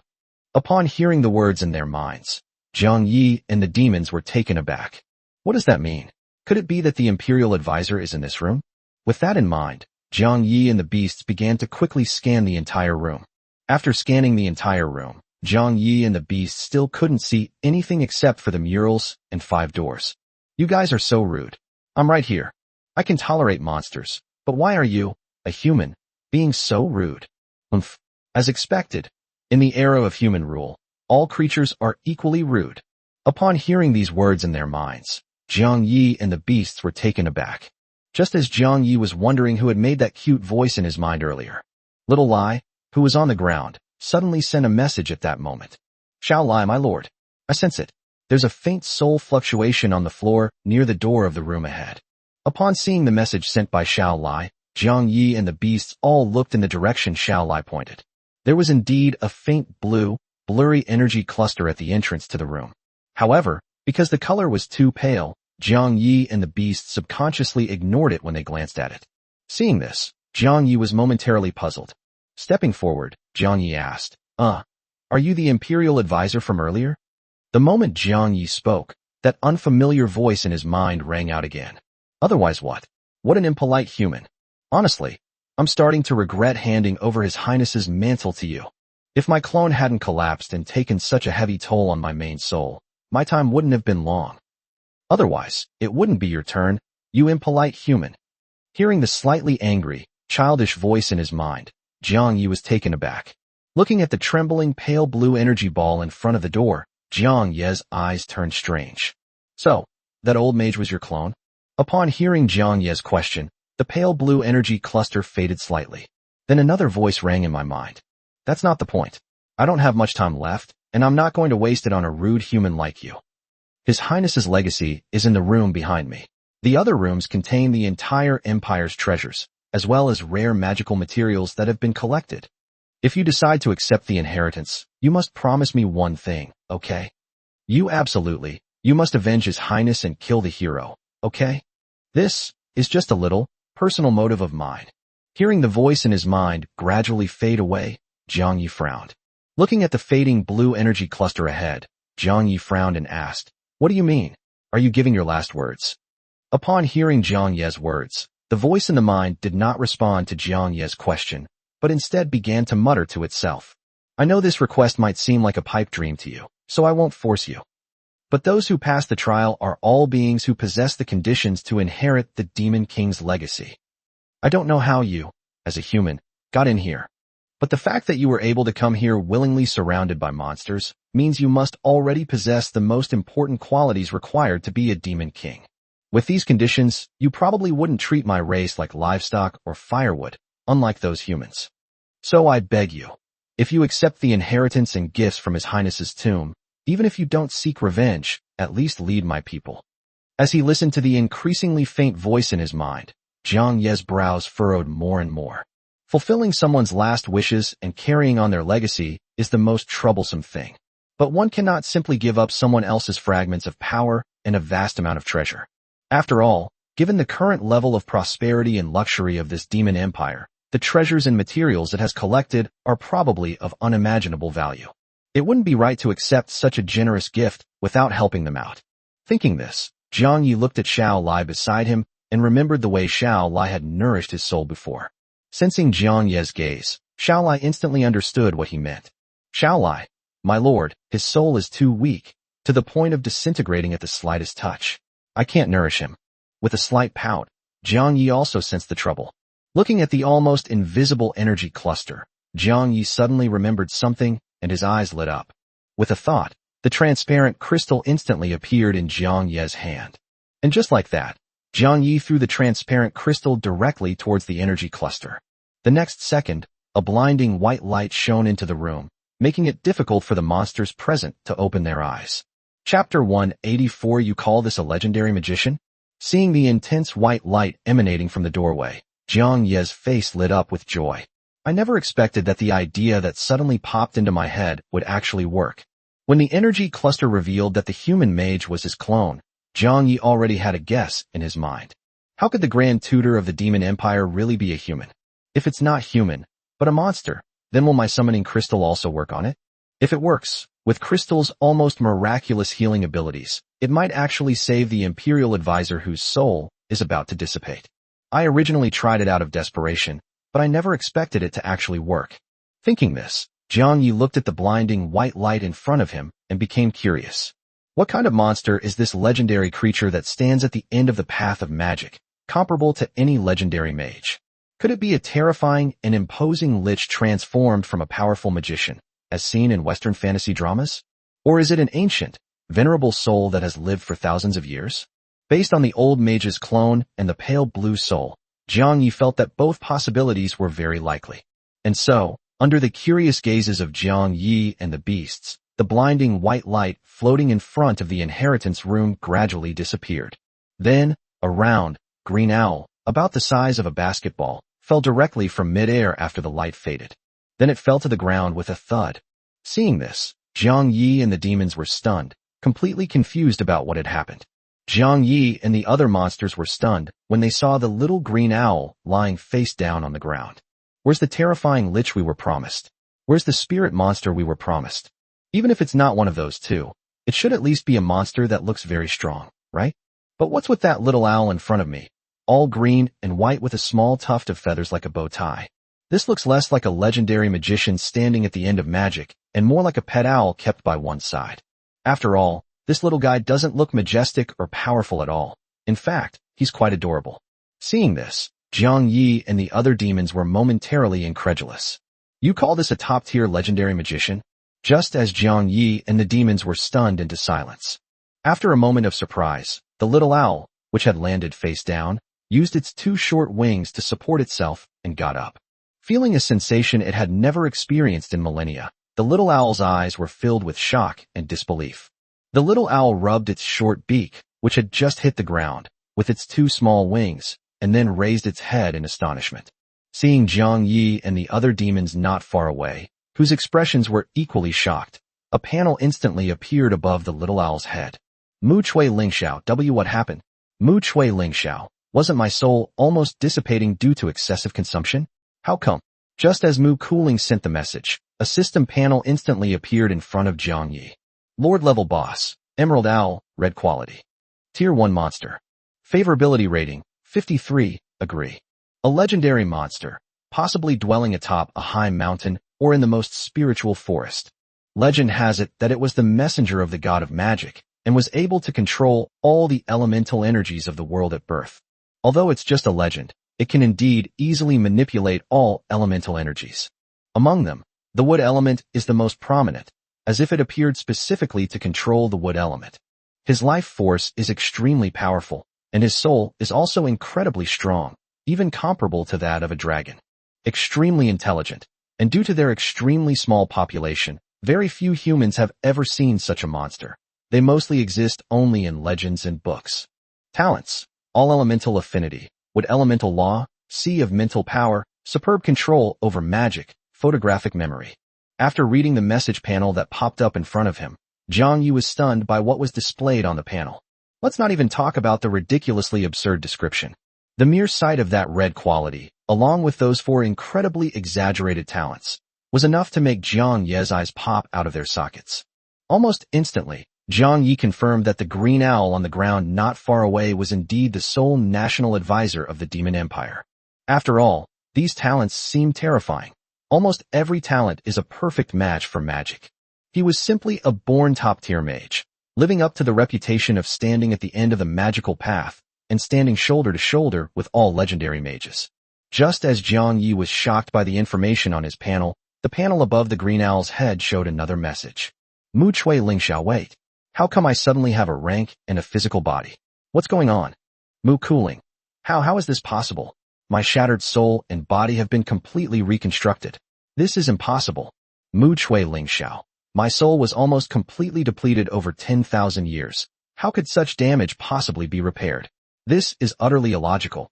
The little green owl stared in shock and confusion at Jiang Yi not far away. The doubt and shock in its eyes quickly disappeared, and the little green owl instantly became extremely excited. Favorability +5. Wooden owl. Human, did you do this? How did you do it? Mu Chui Ling Xiao. I've searched through every magical book in the world, but I haven't found a way to preserve a soul intact for 10,000 years without a physical body. Wooden owl. You can't even preserve it, let alone reshape it. Human, how did you manage to do that? Tell me quickly. Watching the excited owl, its eyes gleaming with excitement, as it crawled towards him on the ground with its short wings, I realized what was happening. Upon seeing this, Jiang Yi's eyes twitched, and he subconsciously took a step back. Aren't you an owl? Why are you crawling on the ground? Upon seeing this, the white beasts immediately stood in front of Jiang Yi, releasing their 5th or 6th tier boss level magical energy fluctuations as a warning. The owl trembled instantly upon sensing the magical fluctuations of the 5th or 6th rank. Upon hearing Jiang Yi's words and realizing his lapse in composure, the owl's excited expression quickly vanished. Instead, there was an awkward feeling, like claws digging into the ground. Wooden owl? Ahem. Sorry human, I haven't had a physical body for 10,000 years, and I just forgot how to fly. Its short wings stretched and twisted, as if it were familiarizing itself with its own body. After a brief period of movement, the owl flapped its short wings and took to the air. At the same time, the panel on the owl's head reappeared. Wooden owl. Human, could you please have your subordinates reduce their magical fluctuations? Mu Cooling. My body and soul have been completely reshaped. I am now no different from a newborn. It is very painful for me to see you like this. Chapter 185. The Shocked Owl. The moment the message appeared above its head, the owl instantly realized something, and a look of horror appeared in its eyes. Shamu Emerald Owl, wait. My body and soul have been completely reshaped. Without soul resonance, how can you, a human, still know what I'm saying? Looking at the horrified owl in front of him, Jiang Yi shook his head and chuckled softly. Touching the large white beast that was blocking his way, Jiang Yi said softly to the other beasts, "Don't be nervous. Let's withdraw the magic fluctuations first." Upon hearing Jiang Yi's words behind them, Dabai and the other beasts showed a hint of worry, and then a message panel appeared above their heads. Baymax. Okay. Human, then you'd better watch out. Shaolai. My lord, should we tie him up first? Otherwise, it feels a bit dangerous. Radiant Giant Eagle. I second that. This guy was just trying to attack us. Night Shadow Wolf. I have no objection. Ice Wolf. Lord, although he has returned to Tier 1, he is still a legendary mage. It's best to be cautious. The little owl was taken aback when it saw the message panel pop up above the heads of the monsters in front of it. With a rapid thought process running through its eyes, the little owl quickly understood the cause and effect of the matter.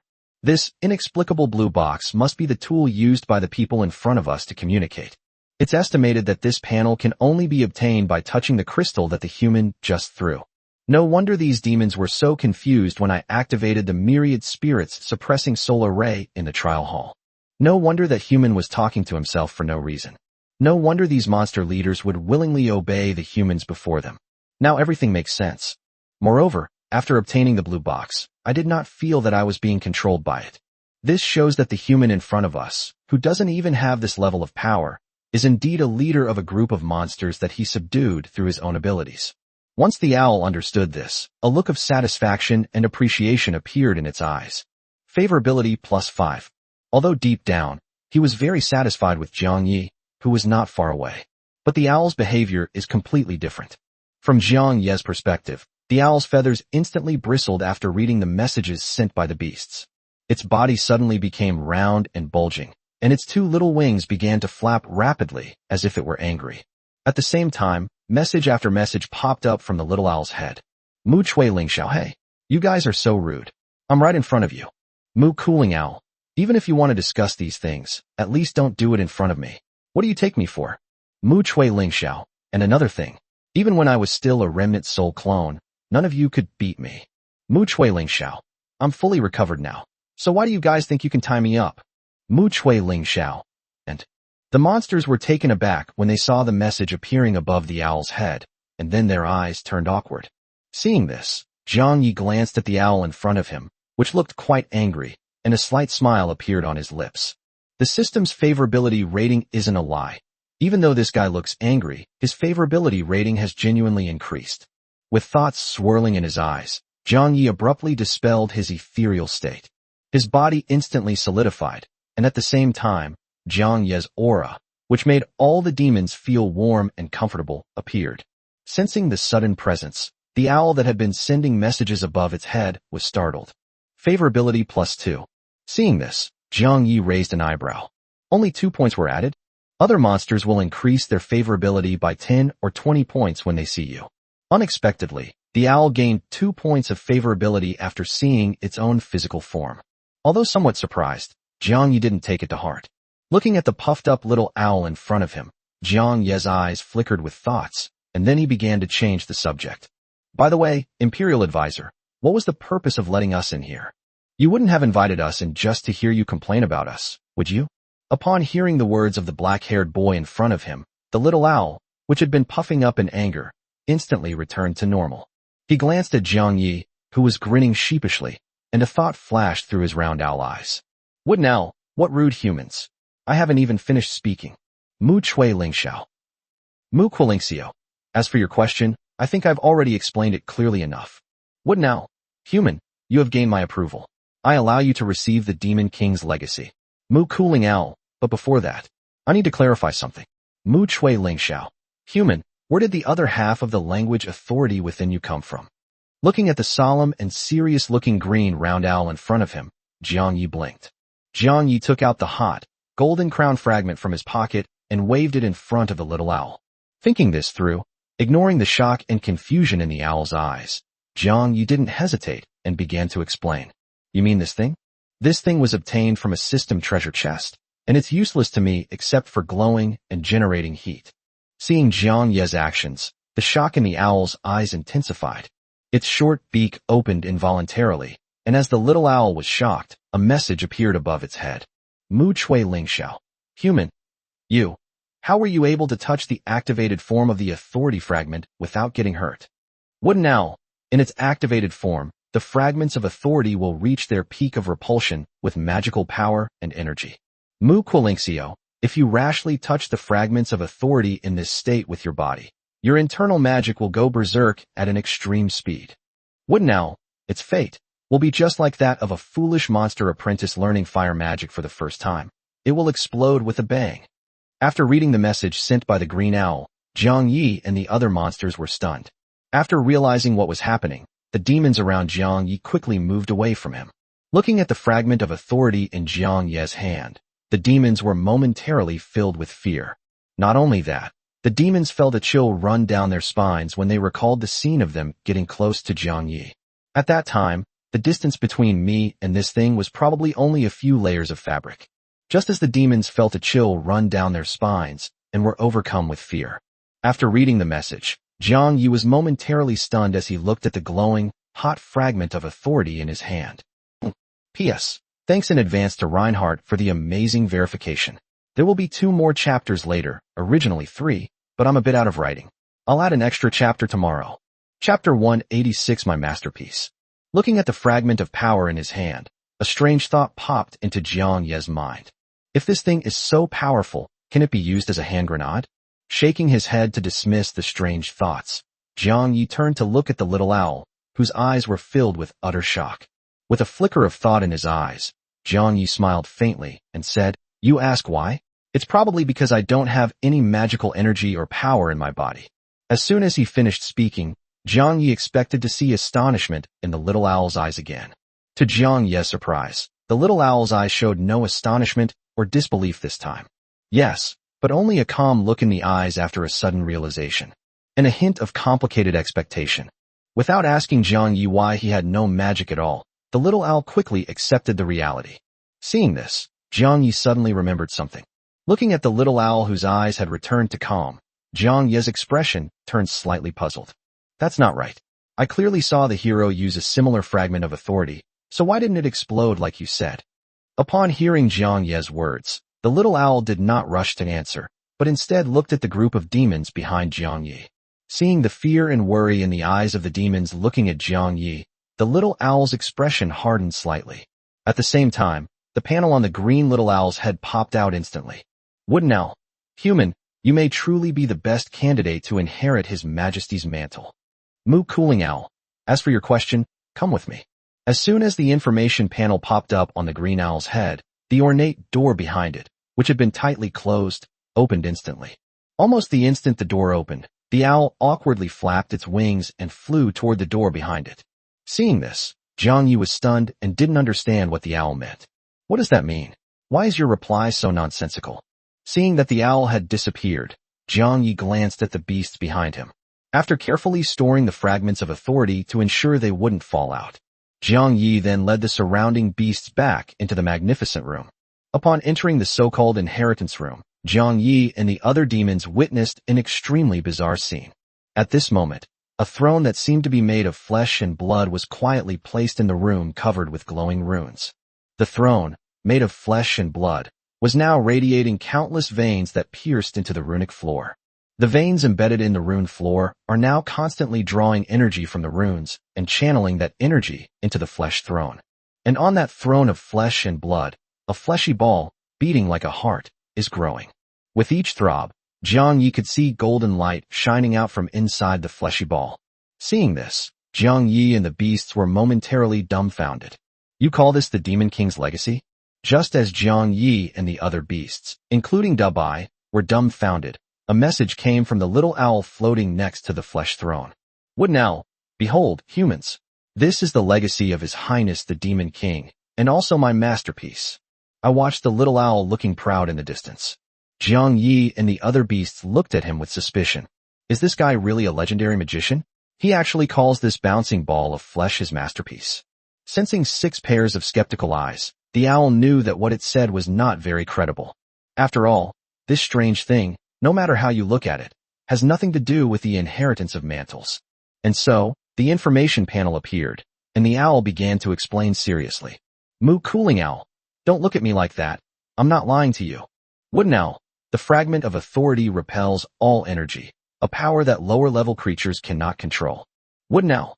Only 9th-tier creatures, like His Majesty the Demon King and the hero, who can completely control all the magical energy within their bodies, can wield this power. Mu Chui Ling Xiao.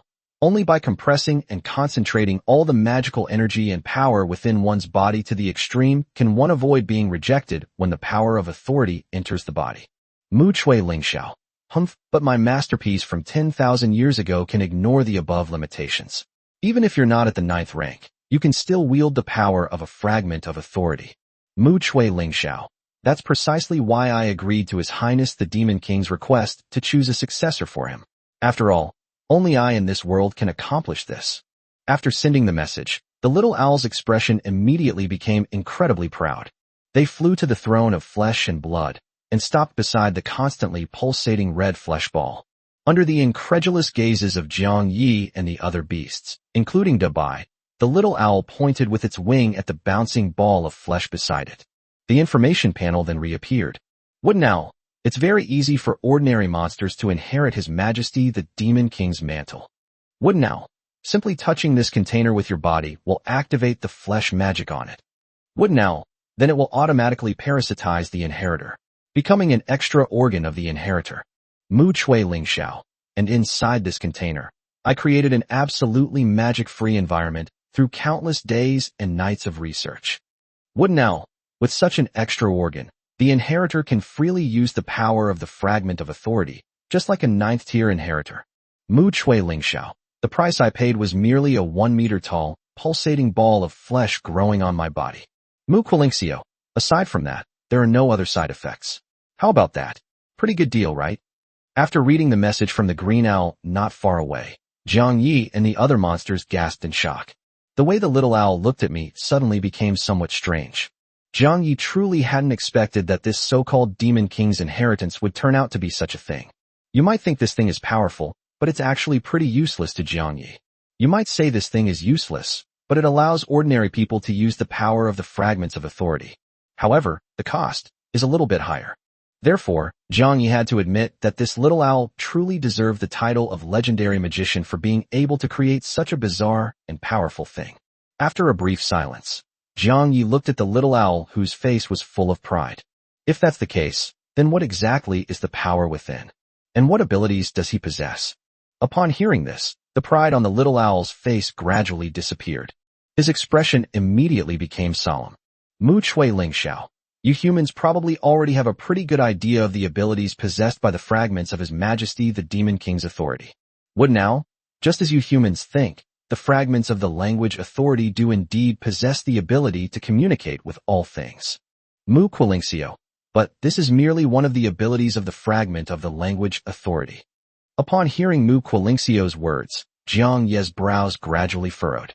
Jiang Yi took out the glowing and heating language fragment from his pocket and was momentarily puzzled. Then, why is my fragment of language authority completely useless? So far, apart from emitting light and heat, this fragment of my language authority has not shown any other ability. Upon hearing Jiang Yi's words, the little owl's expression immediately became extremely serious. Chapter 187 Fusion, Bonus Chapter. Thanks to Reinhardt for the certification, one more chapter to be made tonight. Mu Chui Ling Xiao. Before His Majesty the Demon King fell, the fragments of his language authority were shattered by that hero. Wooden owl. The larger part was left behind by the dying emperor, while the smaller piece has disappeared. Wooden owl. The main part left behind by His Majesty possesses the primary ability to communicate with all things. Mu Chui Ling Xiao. And the other half, which is the power of words, is built upon the foundation of the main ability. Mu Chui Ling Xiao. You only possess that smaller part, lacking the fundamental abilities, so of course you cannot use the basic word power abilities. After reading the message the little owl sent him, Jiang Yi stared blankly at the golden fragment in his hand. So the language authority fragment I got from the system treasure chest is just a mini version? Just as Jiang Yi was taken aback. After briefly answering Jiang Yi's question, the little owl looked at the bouncy ball of flesh beside it. A flash of magical energy appeared in his eyes, and all the runes on the floor of the room simultaneously emitted an eerie red light. The next second, the fleshy ball on the throne of flesh began to slowly writhe, and the dazzling light within became even more striking. As the bizarre ball of flesh writhed, a long slit opened up in the middle, and sticky juice flowed out from within. Seeing this, Jiang Yi's lips twitched involuntarily. Jiang Yi didn't even dare to imagine what it would feel like to be parasitized by such a thing. Even the magical beasts like Dabai and Xiao Lai couldn't help but feel a chill upon seeing this scene. None of the monsters could imagine the scene of being parasitized by such a thing. For a moment, the monsters looked at the little owl in the distance with a hint of fear. To be able to create something like this, I imagine its creator, Mu Quilingxio, is probably no better off. And so, under the somewhat disdainful gazes of Jiang Yi and the other beasts, a shattered crown floated out from the ball of flesh. A shattered golden crown, noticeably larger than the fragment in Jiang Yi's hand, floated silently in midair. Its golden radiance was even more dazzling than the fragment in Jiang Ye's hand. Like a lighthouse on an island, it instantly illuminated the entire room. Seeing this, all the creatures present, except for the little owl, were momentarily shocked. I never expected that the light emitted by this fragment of authority would be so great. Then, to the astonishment of Jiang Yi and the demons, the golden crown fragment in Jiang Ye's hand gradually floated up. Then it floated toward the large fragments on the throne of flesh and blood. Seeing this, Jiang Yi raised an eyebrow. Is this a merger? Meanwhile, the little green owl who witnessed this scene was instantly stunned. As the two golden crown fragments drew closer, the little owl couldn't help but recall 10,000 years ago. As the two golden crown fragments drew closer, the light in the little owl's eyes grew even more intense. Quickly snapping out of its distant memories, the little owl looked in the direction where Jiang Yi was. A look of gratitude appeared in his eyes, and the panel on the little owl's head popped up again. Favorability plus 10. Wooden owl, though it's a little embarrassing to say, human, I have to thank you. Mu Cooling. You not only gave me a second life when I was on the verge of death. Mu Chui Lingxiao, and I saw a scene I thought I would never see again.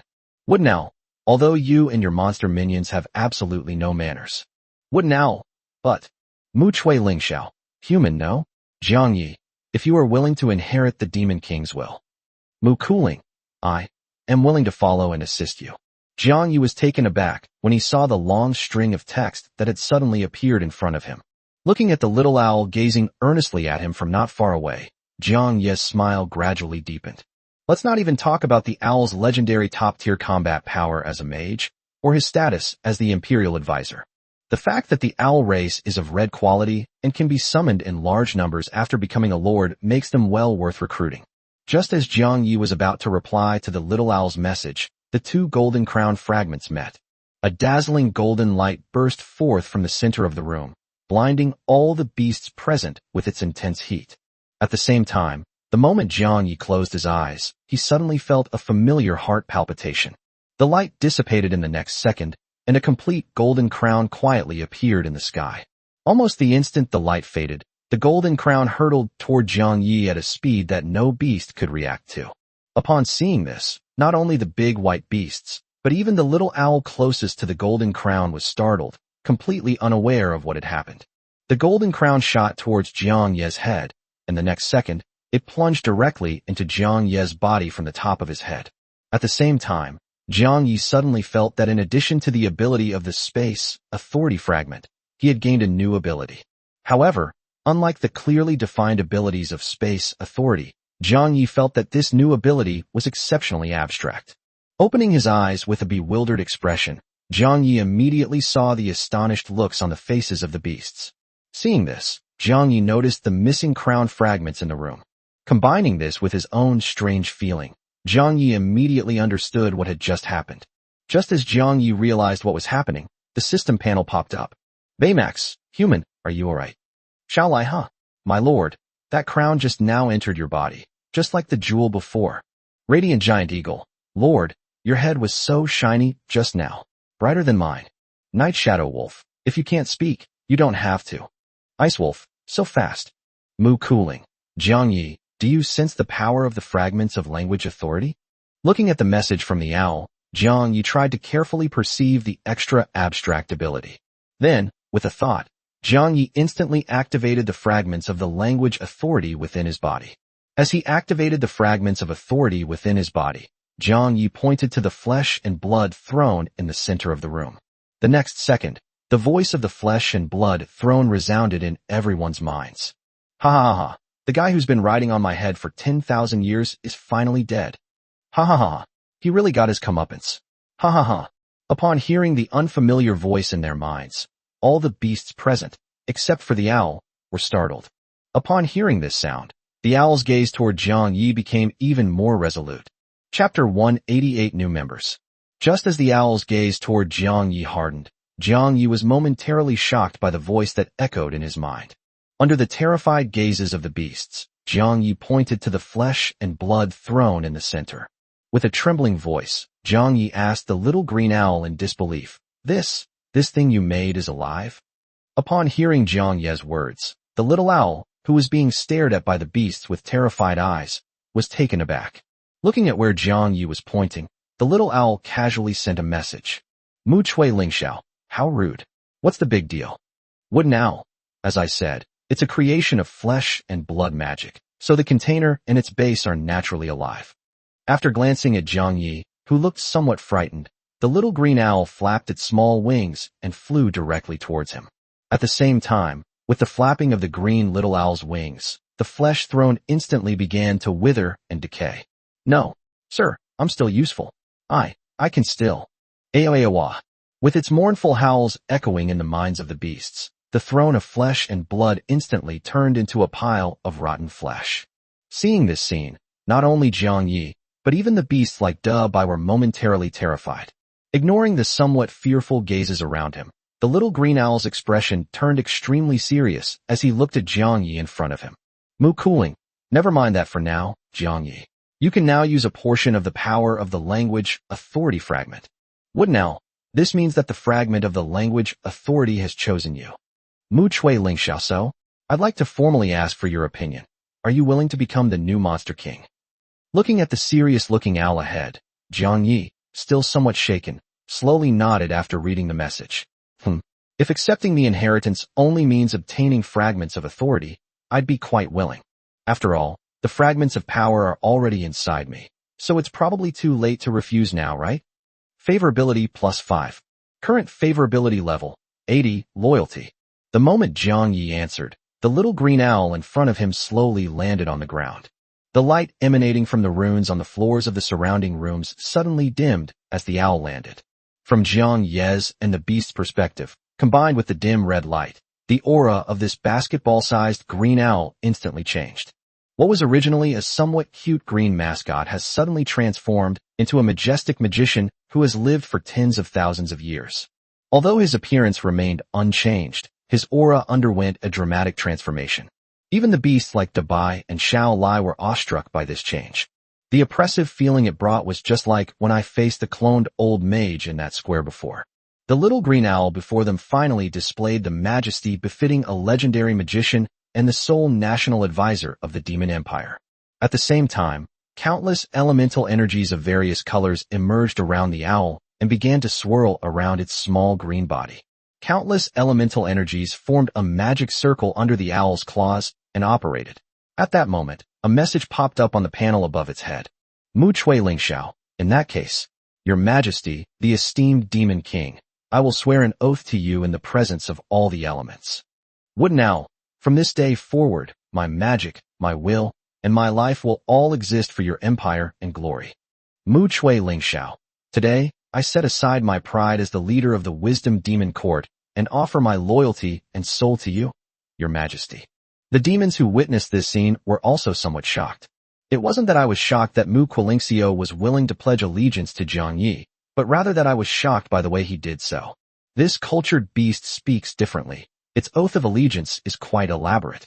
Unlike me, who can practically swear an oath simply by having the Lord give me a name. Thinking this, the demons felt somewhat ashamed of themselves. After reading the message, Jiang Yi was unsure what to do next. After all, Jiang Yi had never experienced such a serious scene of pledging allegiance before. Naturally, they also lacked experience in handling this situation. Thoughts flashed through Jiang Yi's eyes as he looked at the green owl with its head bowed on the ground. A strange idea surfaced in Jiang Yi's mind. Now that it has finished pledging its loyalty, shouldn't I do something? After thinking for a moment, Jiang Yi no longer hesitated and bent down to pick up the serious-looking owl from the ground. Seeing this, not only were the monsters behind Big White stunned, but even the owl was dumbfounded. I was making my vows properly, so why did they suddenly pick me up? At the same time, looking at the bewildered green owl in his hand, Jiang Yi said with a smile, Ahem, since you want to join us, you should at least have a name, right? We still don't even know your name. Upon hearing Jiang Yi's words and feeling the warm and comfortable aura emanating from him, the bewilderment in the green owl's eyes quickly disappeared. A blush suddenly appeared on the green feather, then disappeared in the next instant. Favorability +5. It's an ancient monster that has lived for tens of thousands of years. The owl wouldn't fall so easily. Looking at Jiang Yi in front of him, thoughts flashed through the owl's eyes, and new messages appeared on the panel above its head. Mu Cooling Owl, Your Majesty, my name died along with my body 10,000 years ago. Mu Chui Ling Xiao. Since you have given me a new life, please trouble your majesty to rename me. Zhang Yi raised an eyebrow as he looked at the green owl he had twisted in his hands. There's absolutely no reaction. Other monsters, if not blushing with embarrassment, will at least succumb to temptation after being touched. The owl was only startled after being touched, and after gaining some favorability, nothing more happened. This seems to be the first monster that hasn't reacted so strongly to me. It's unclear whether it's due to his innate spiritual power or because he's lived for tens of thousands of years and is an ancient monster. Shaking his head to clear the strange thoughts from his mind, Zhang Yi began to seriously ponder the name of the green owl in front of him. Actually, I'm not very good at choosing names. But I don't know why. You guys always like to ask me to name things. It really puts me in a difficult position. Looking at the green owl in his hand with a troubled expression, Zhang Yi was deep in thought. Zhang Yi looked at the green owl and suddenly remembered something, a wicked smile spreading across his face. Amidst the puzzled gazes of the beasts and the expectant look of the green owl, Zhang Yi slowly spoke. You don't need to call me your majesty. Just call me lord like they do, or Zhang Yi. As for the name, how about you call yourself Duoling from now on? Upon hearing Zhang Yi's words, Duoling nodded her little green head. Duoling, of course, no problem, Zhang Yi. But, could you put me down first? Duoling, are all human ruler-subject etiquettes this strange?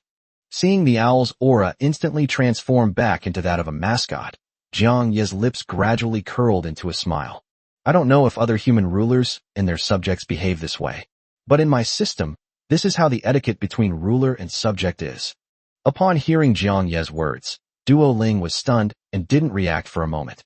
Just as Duoling was pondering whether humans actually possessed this ritual, Zhang Yi smiled and then began to rub the green owl in his hand. Chapter 189 Uninvited Guest. Upon seeing this, the demons surrounding Zhang Yi were taken aback, then revealed expressions of, I knew it. Just as the demons were stunned, Duoling, who was still pondering, was startled after being rubbed. Looking at the large hands rubbing her body, Duoling was momentarily dazed. Duoling, your majesty, why are you doing this again? As soon as the message was sent, Duoling quickly realized something was wrong.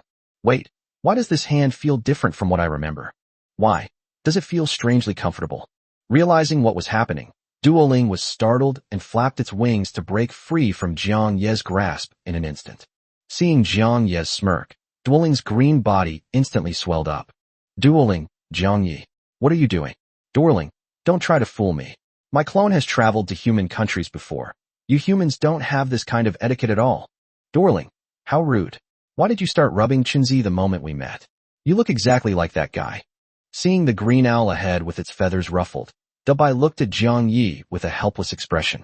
Upon seeing this, Xiaolai seemed to be thinking something in her blue gel head, and a hint of possessiveness appeared in her eyes. Baymax, you'll get used to it. Humans are never behaving themselves. They always like to do this. Ice Wolf, so this is how you've always been, Lord? I thought cough cough. Looking at the message sent by Dabai, Duoling's gaze towards Zhang Yi became somewhat strange. Shaking his head to shake off the strange thoughts in his mind, Duoling's eyes became serious again. As it flew to Zhang Yi's side, the message panel above Duoling's head popped up one after another. Looking at the serious green owl, Zhang Yi also became serious for a moment. Duoling, honestly, is it only rude guys like you who can become demon kings? The selection criteria for this fragment of authority are so weird. Duoling, never mind, let's not talk about this. Duoling, Zhang Yi, the fragment of language authority has been fully activated. The fragment of thought authority held by the hero will definitely react. Duoling, the relationship between language and thought is inseparable. If one changes, the other will definitely notice. Zhang Yi raised an eyebrow upon seeing the message from the little green owl. Language and thought are inseparable, which is why they can change. Why does the fragment of order authority that I obtained also react with these two things? Just as Zhang Yi was pondering, the panel above Duoling's head continued to appear. Duoling, I'm only a tenth of my former strength now. If the hero comes after me, I can only rely on the remaining magic reserves in the cave to fight back. Duoling, but after 10,000 years, the energy stored in the cave is almost depleted. It would be alright if only one hero came. Duoling, if they come with their men, the consequences will be unimaginable.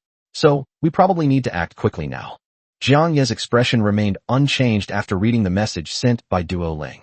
Looking at the serious-looking green owl, Jiang Yi waved his hand and said with a faint smile, "Oh, you mean this? Don't worry about that. I was discovered by the hero a long time ago because I was carrying the fragment of authority. They're still wanted by the Holy Spirit Empire." Upon hearing this, Duoling, who had been wearing a serious expression, froze instantly. Seeing Jiang Ye's calm expression, the green owl's body instantly bristled. Unlike her previous feigned outbursts, this time Duoling was genuinely furious. Its green feathers stood on end, and its two big eyes stared wide-eyed at Jiang Yi. "Duoling, what? Jiang Yi, why didn't you tell me sooner about something so important?" The little green wings fluttered in the air, and Duoling began to anxiously spin around in place. "Duoling, oh no, oh no, oh no.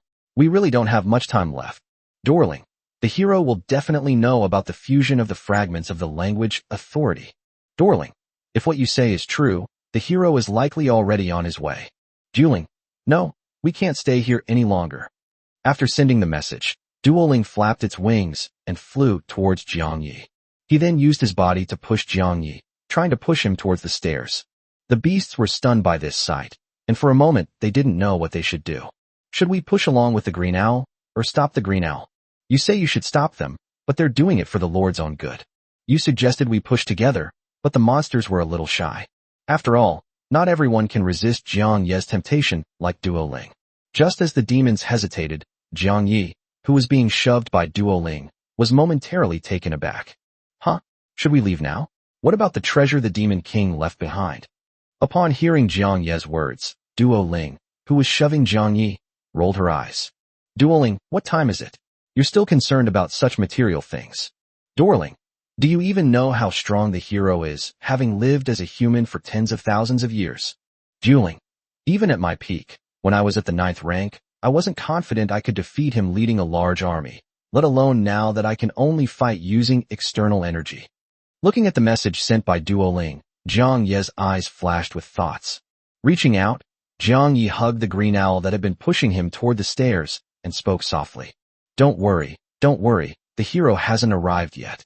We'll leave right away, but before we do, perhaps we can move the entire Demon King's lair along with it." Upon hearing Jiang Ye's words, Duoling, whose hands were being held by Jiang Yi, was taken aback. Ignoring Jiang Ye's restless hands, Duoling sent a message with a puzzled look. "Duoling, Jiang Yi, what do you mean by that?" Looking at the puzzled-looking green owl in his hand, Jiang Yi smiled faintly. "What? You haven't noticed yet? I remember granting you access when you took your oath, didn't I?" Hearing Jiang Ye's words, Duoling's eyes showed even more confusion. Seeing this, Jiang Yi began to explain to Duoling. Just as Jiang Yi began to explain what a space authority fragment was. Meanwhile, outside the Demon King's cave, in the forbidden forest of the Holy Spirit Empire, a soldier in armor was following behind a shield bearer wearing ornate, heavy armor. Looking at the solemn-looking shield bearers ahead, the armored soldier seemed somewhat frightened. He had only noticed something was wrong through the communication scroll and reported it to his superiors. Generally speaking, shouldn't it be the 5th level that checks the situation after you report an anomaly yourself? Why did such a powerful figure of the 8th rank suddenly appear out of nowhere? Swallowing hard, the soldier cautiously said, "Lord Ares, the place where the anomaly occurred is just ahead." Hearing the words of the soldier beside him, the tall and heavily armored Ares nodded. Sensing the lingering 6th-order magic fluctuations and trace amounts of soul energy in the air, Ares narrowed his eyes slightly. "P.S. I'll add 2 more chapters tonight. Does midnight count as night?" Chapter 190, Holding Back the Demon King. Sensing the residual energy fluctuations in the air, Ares narrowed his eyes slightly. Glancing at the soldiers beside him, Ares said in a deep voice, "I understand. You can go back now. Leave the rest to me." Upon hearing these words from Ares, who was dressed in luxurious armor, the soldier felt as if he had been granted a pardon. Serving a ruler is like serving a tiger. It's still quite dangerous to be near an 8th-tier shield soldier. Although bound by the laws of the Holy Spirit Empire, high-ranking officials are not allowed to kill people at will. But at the 8th level, even if someone kills someone indiscriminately in the street, as long as the person killed isn't a powerful or influential person, it's basically just a matter of giving them a few words of advice. After nodding repeatedly, the soldier fled from Ares' side, as if he were running away. As the soldier walked away, a solemn expression appeared in Ares' eyes. He took out a high-level communication scroll from his pocket. and with the infusion of magic, the scroll immediately began to burn. The next second, a mirror-like surface appeared instantly around Aries. And in the mirror, the figure of a blonde boy appeared. Looking at the mirror image that appeared before him, Aries immediately lowered his head. At the same time, the blonde boy in the mirror opened his eyes listlessly. Looking at Aries, who was bowing his head and showing respect, the blonde boy's indifferent voice came from the mirror. Alish, you're closest to the Demon King's tomb. Have you noticed anything unusual? Hearing the voice from the mirror, Aries dared not delay and quickly replied, Your Highness, you are right. There is indeed something amiss in the Forbidden Forest. Here I sensed residual magical energy fluctuations from a 6th-tier demon, as well as wisps of soul power. Upon hearing these words, a dark glint flashed across the blonde boy's eyes in the mirror. After a brief moment of thought, the blonde-haired boy with an indifferent expression looked at Aries, who had his head down. Alish, the gates to the Demon King's tomb may have been opened, and his plan may have succeeded. Upon hearing the voice coming from the mirror, a look of shock appeared on Aries' face. Raising his head in disbelief, Aries said in a trembling voice, Hero, you mean, the Demon King has really been resurrected? His expression was somewhat terrified, and Aries' lips began to tremble. Brave? Hero, I'm just an 8th-tier guard. I can't defeat the Demon King. Looking at Aries' terrified expression, a flash of disdain crossed the blonde boy's eyes in the mirror. After a brief silence, the blonde boy's clear, indifferent voice rang out again. When the Demon King is resurrected, his strength will surely be less than 1/10 of what it was before. As an 8th-tier guard, all you need to do is hold him off. I have already notified Araya and Soraka. They should be here in an hour. Upon hearing the boy in the mirror's words, Aries' eyes lit up instantly, even though his face had been trembling. His previous fear vanished instantly, and Aries said with some surprise, You mean, the president of the Wizarding Alliance and the leader of the Thieves Guild? A flicker of disdain crossed the blonde warrior's eyes, and he gave a curt reply. They are all at the 9th rank, so dealing with the newly resurrected Demon King will be no problem. So, all you need to do is stall him. After swallowing hard, the excitement in Aries' eyes faded, and he quickly realized what was happening. Although 2 9th-tier warriors are coming to support him, he still has to face the Demon King. Can a mere 8th-level character like myself really hold out for an hour? Seeing the hesitation in Aries' eyes, a flash of displeasure crossed the blonde warrior's eyes. Alish, what are you hesitating about? Upon hearing the hero's dissatisfaction, Aries instantly realized what was going on. What am I hesitating about? Do I even have the right to refuse? Swallowing hard, Aries looked at the indifferent blonde boy in the mirror and lowered his head. Yes, hero, I guarantee I will complete the mission. As soon as he finished speaking, the mirror in front of Aries shattered instantly, then turned into starlight and dissipated into the air. Seeing this, Aries raised his head with lingering fear. Taking a deep breath and calming himself down, Aries turned to look into the depths of the Forbidden Forest. With complex emotions swirling in his eyes, Aries had no choice but to venture into the depths of the forest with a heavy heart.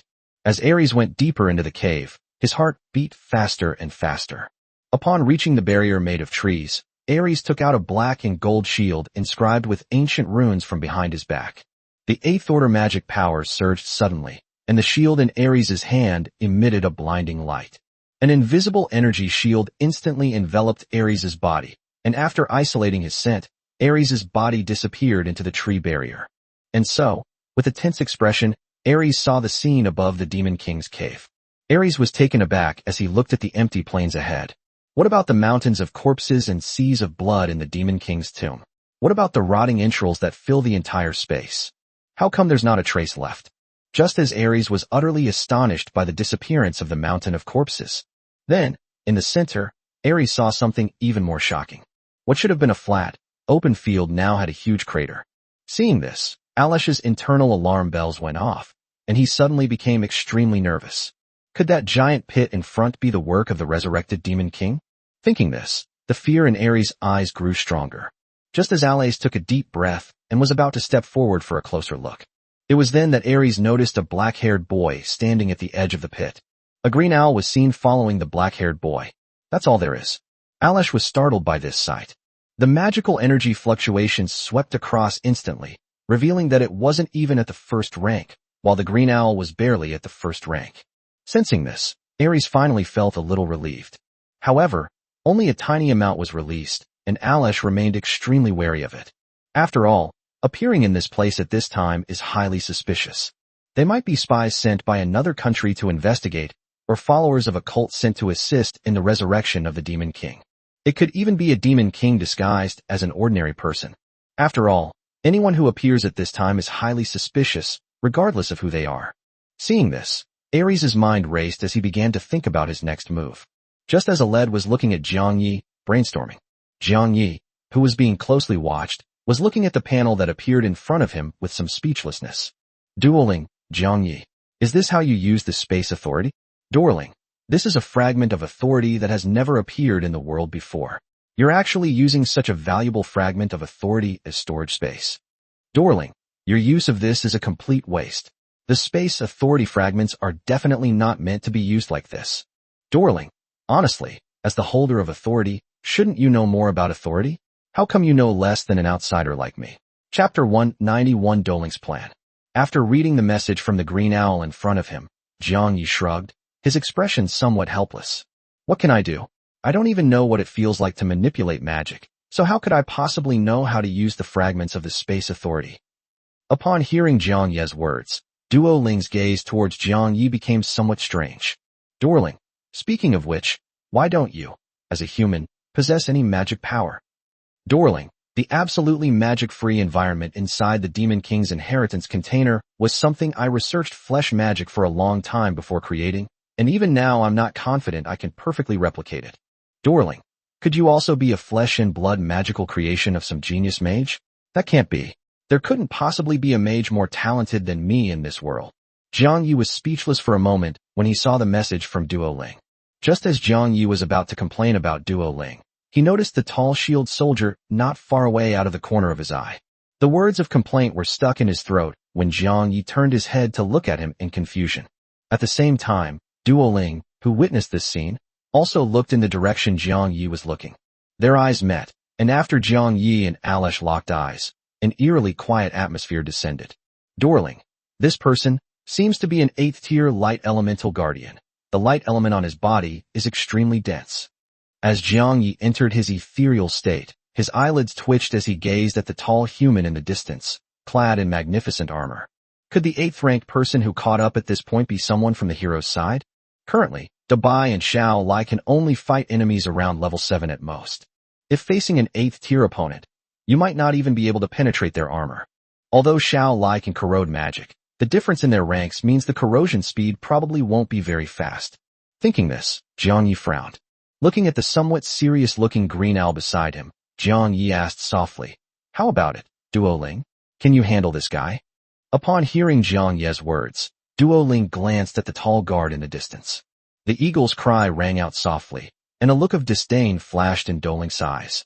Duo Ling, Jiang Yi, aren't you underestimating me a little? Dueling, just an 8th-tier shield bearer with little offensive capability. Without teammates, I wouldn't have needed to personally deal with someone like that before. Dueling. Even now, as long as the energy reserves in the cave haven't run out, I can handle this very easily.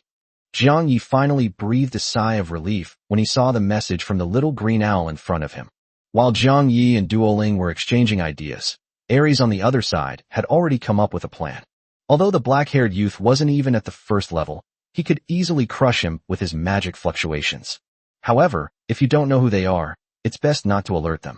If it's really an ordinary person, that's fine, but if it's a demon king in disguise, then isn't this action just courting death?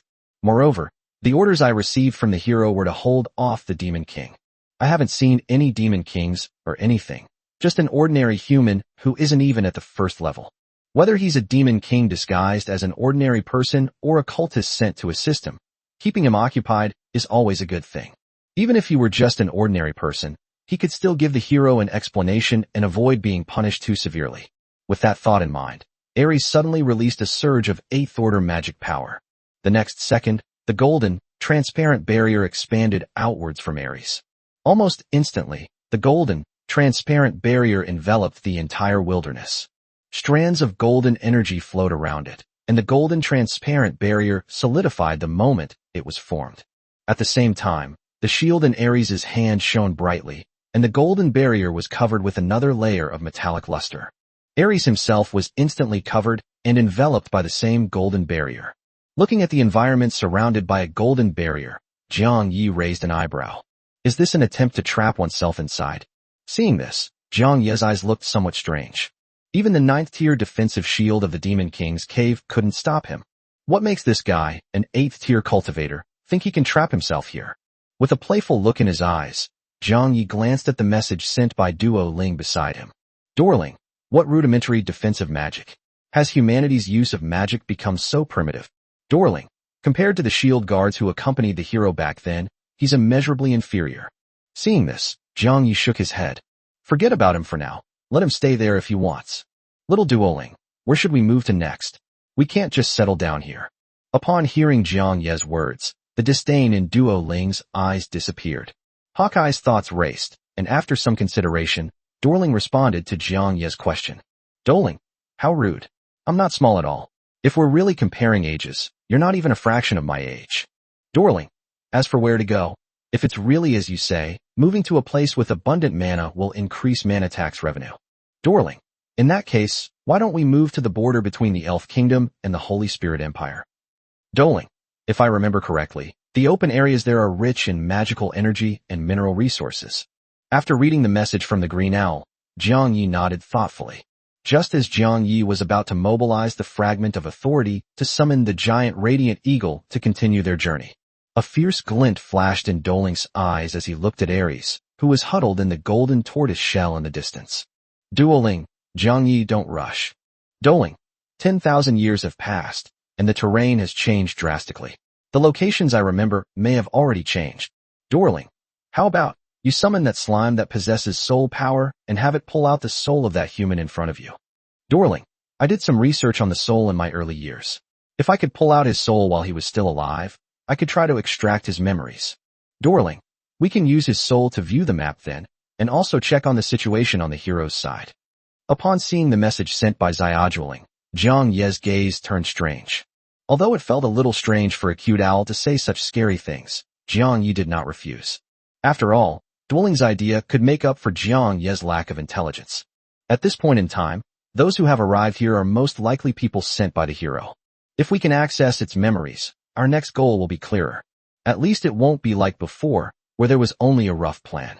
With this in mind, Jiang Yi activated the fragments of the Space Authority instantly.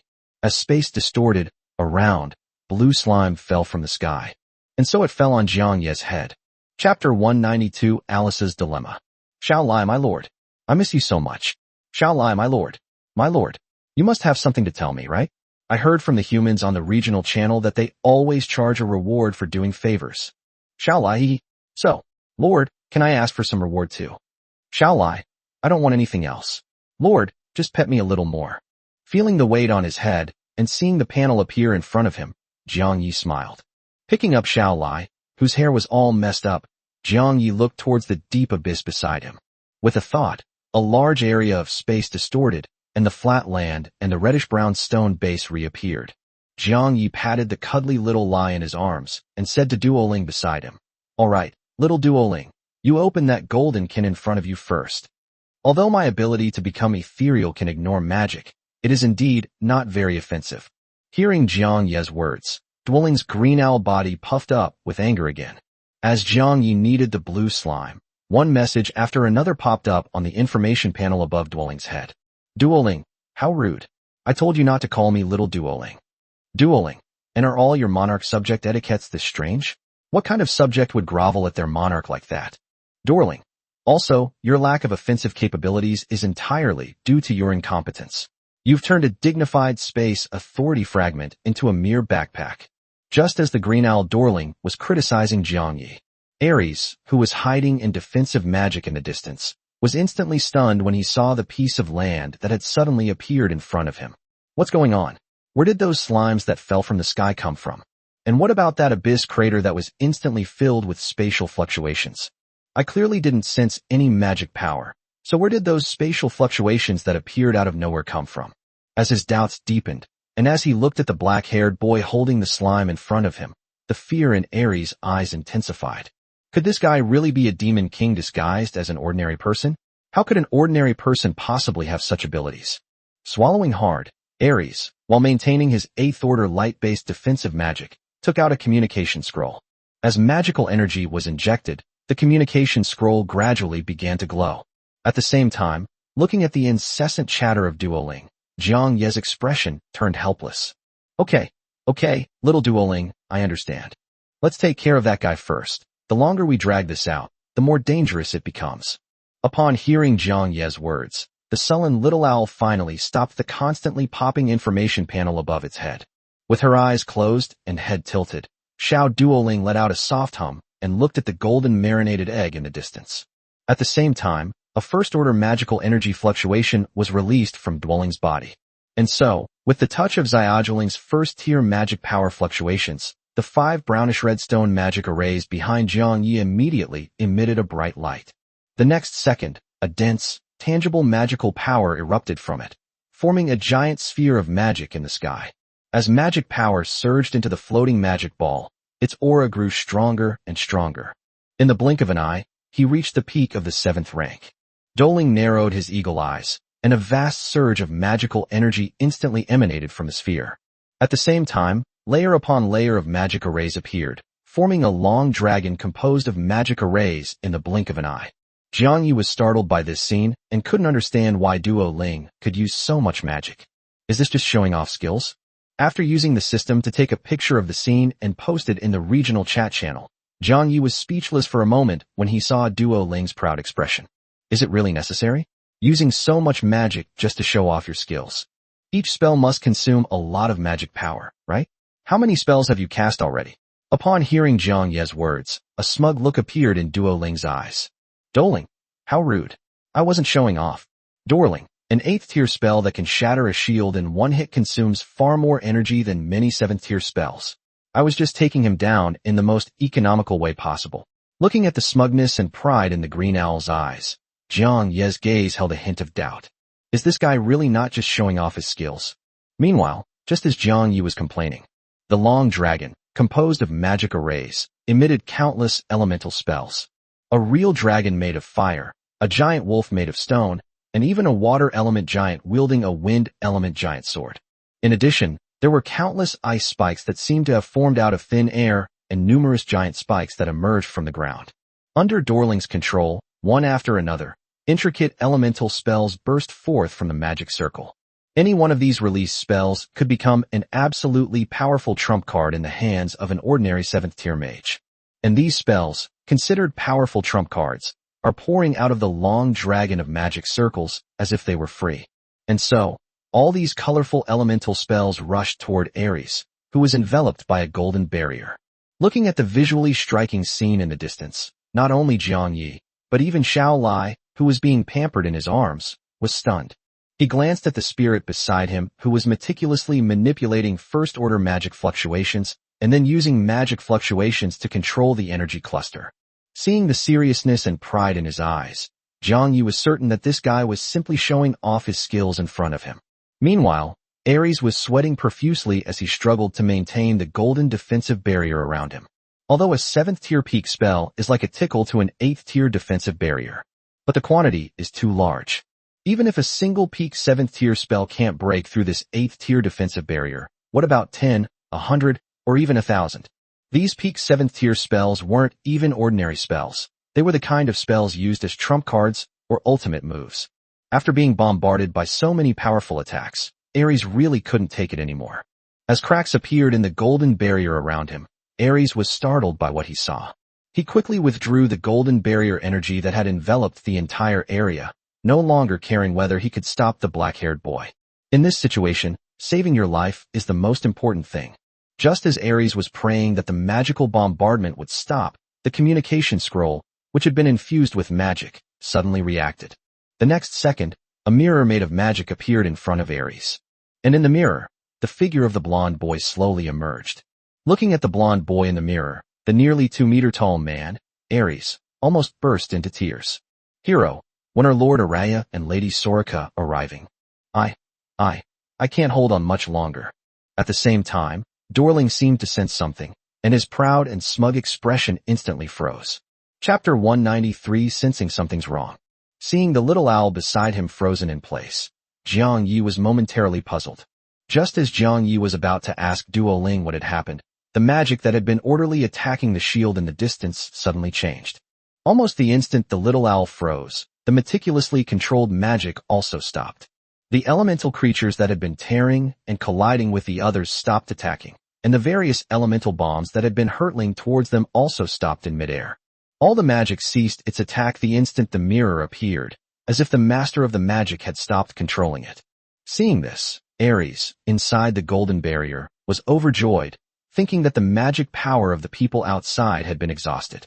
Just as Ares breathed a sigh of relief and was about to report the situation to the blonde boy in the mirror in front of him, the various magical attacks that had stopped outside the barrier resumed after a brief pause. However, unlike the previous orderly arrangement, these pause spells became noticeably more violent. The attacks from elemental creatures became increasingly frequent and chaotic, and the various elemental missiles also reached their peak speed at this moment. The relentless attacks, like a storm, struck the golden barrier with all their might, causing Ares' mood to plummet to rock bottom. At the same time, Jiang Yi noticed that something was wrong with Duoling beside him. At this moment, Duoling remained calm on the surface, looking no different from usual. But the murderous intent and anger in his eyes almost overflowed, even startling Xiao Lai in Jiang Ye's arms. Little Lai, my lord, little Dorling, seems very angry. Seeing this, Jiang Yi had no idea what was going on.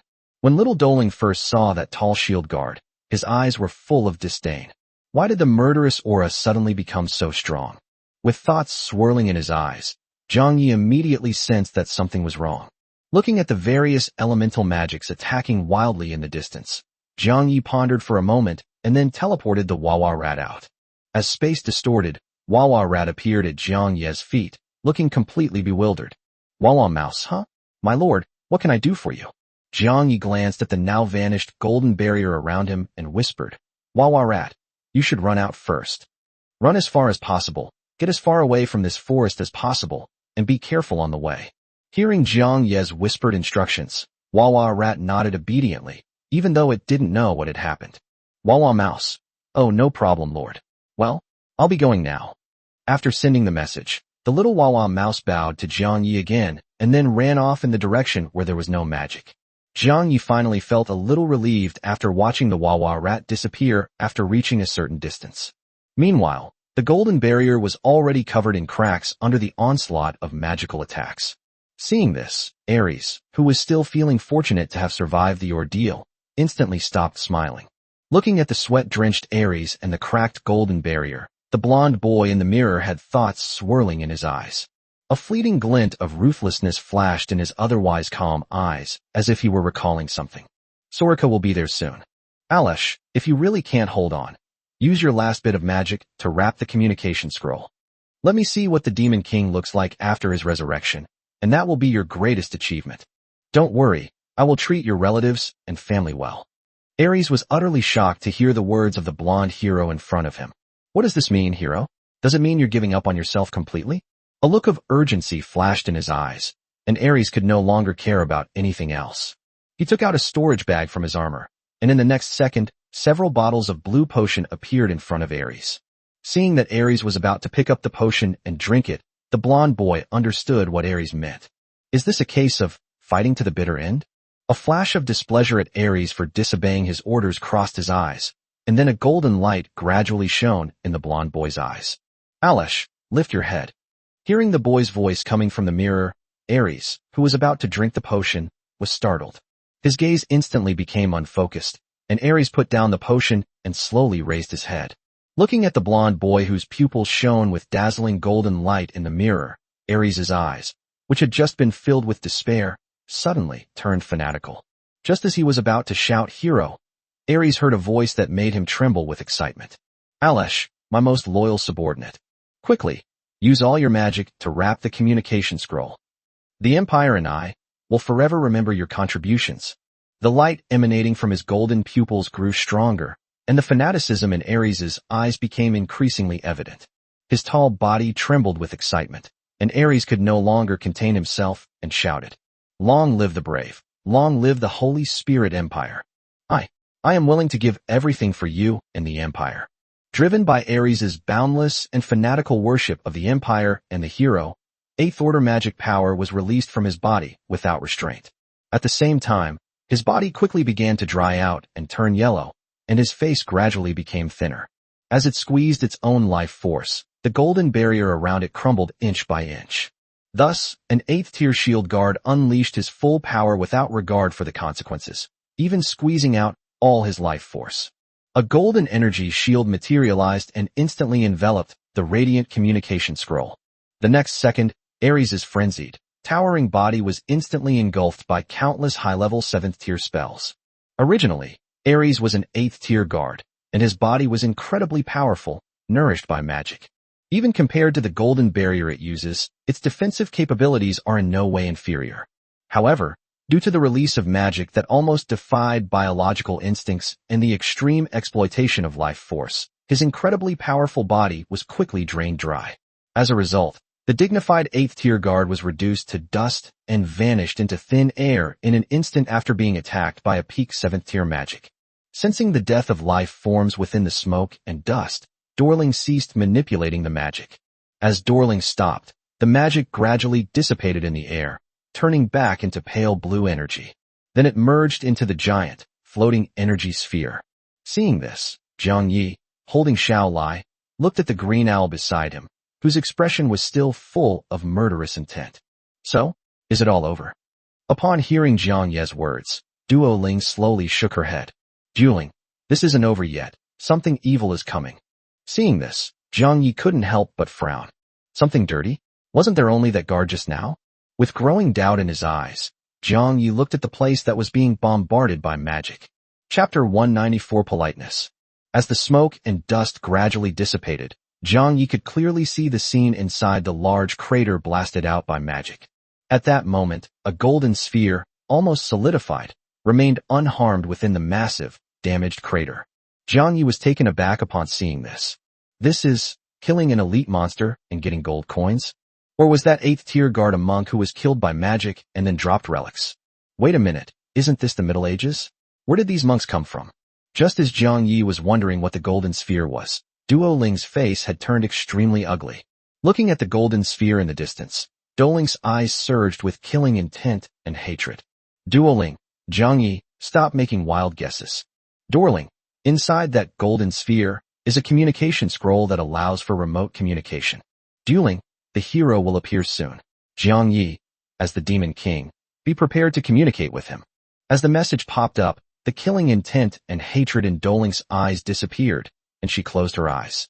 With a flap of its two small green wings, little Doling perched on Jiang Yi's shoulder and closed its eyes to rest.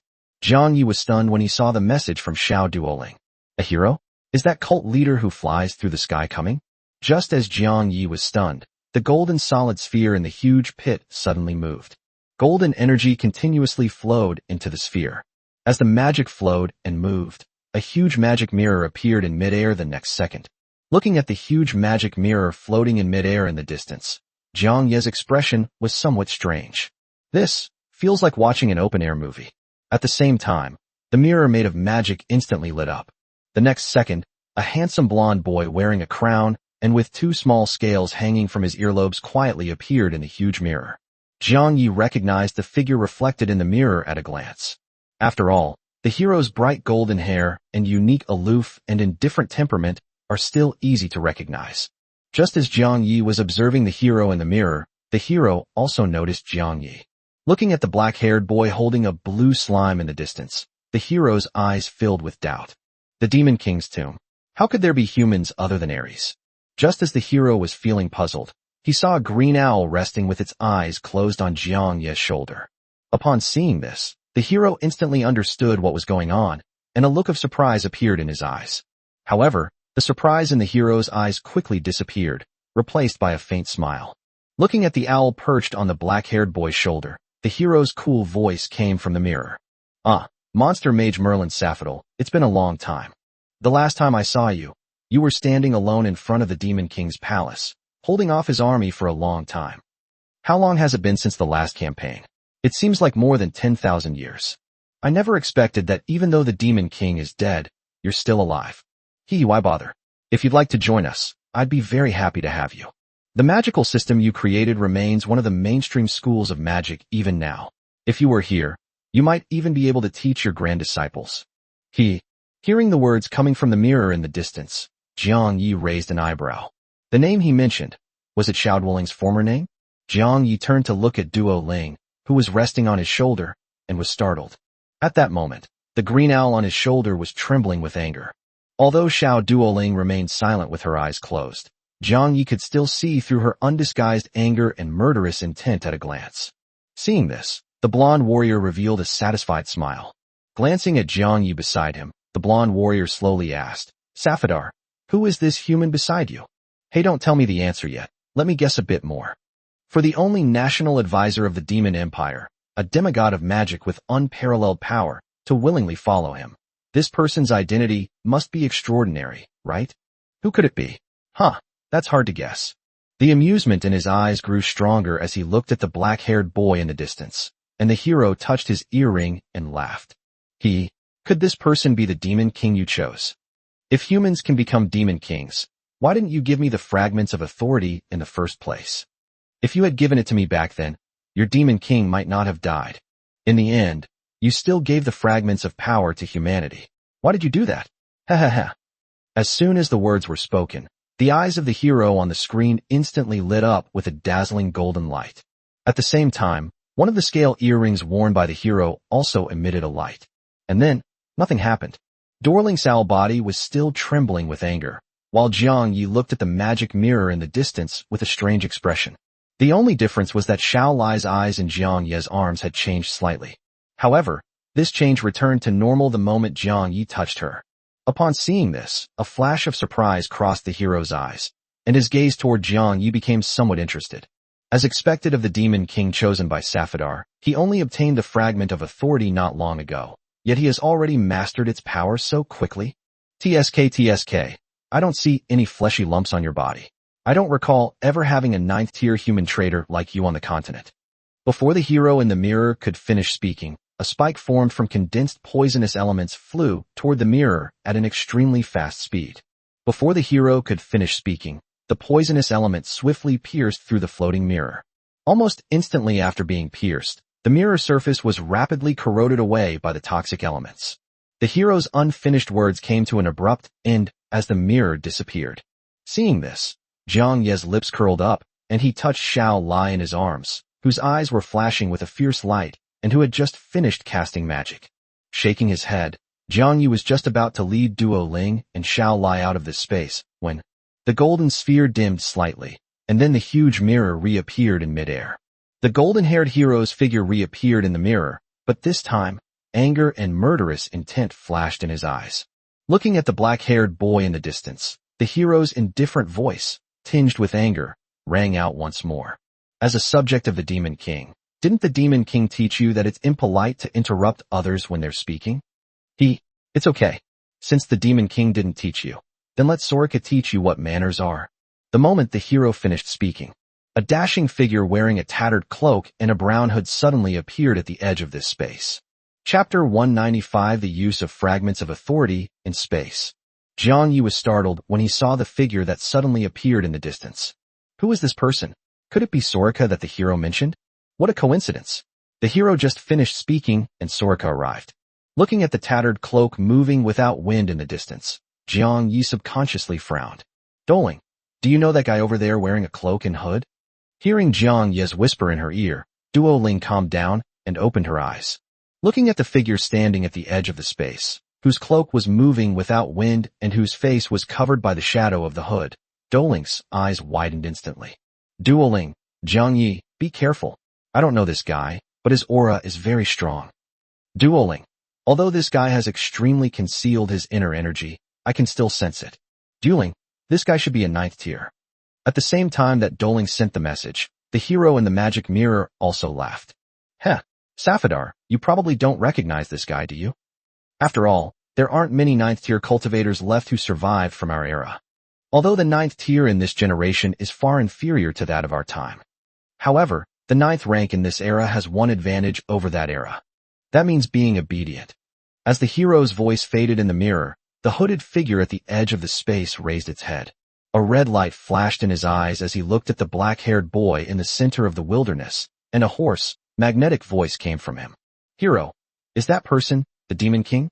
Seeing Jiang Ye's wary expression, the blonde hero's amused look deepened. At the same time, Jiang Ye instantly sensed that something was wrong. The space in his hand twisted and appeared, and Xiao Lai, who was on guard in Jiang Ye's arms, disappeared instantly. The next second, the hero's indifferent and playful voice came from within. That's right. Let me see how this current Demon King, a traitor to humanity, differs from his predecessor. The moment the hero finished speaking, the figure standing at the edge of the space also disappeared. Almost at the same time, the tattered brown cloak appeared beside Jiang Ye. Along with it appeared a red dagger, flashing with an eerie black light, aimed straight at Jiang Ye's face. The blade, gleaming with black light, pierced Jiang Ye's face, and the red light in Soraka's eyes reached its peak. The red dagger inserted into it shone brightly, just as Soraka thought she had succeeded. Seeing that she didn't feel any physical penetration into her arm, Soraka's red eyes flashed with surprise and doubt. Although Soraka was surprised and suspicious, she did not stop thrusting the dagger into Jiang Ye's face. Almost simultaneously, the dagger that had pierced Jiang Ye's face quickly changed direction and slashed towards the green owl on his shoulder. At the same time, Dorling reacted the moment he sensed the impending crisis. Subconsciously, he mobilized the energy within his body to form a defensive magic, and then a shield shimmering with a blue light appeared beside Dorling.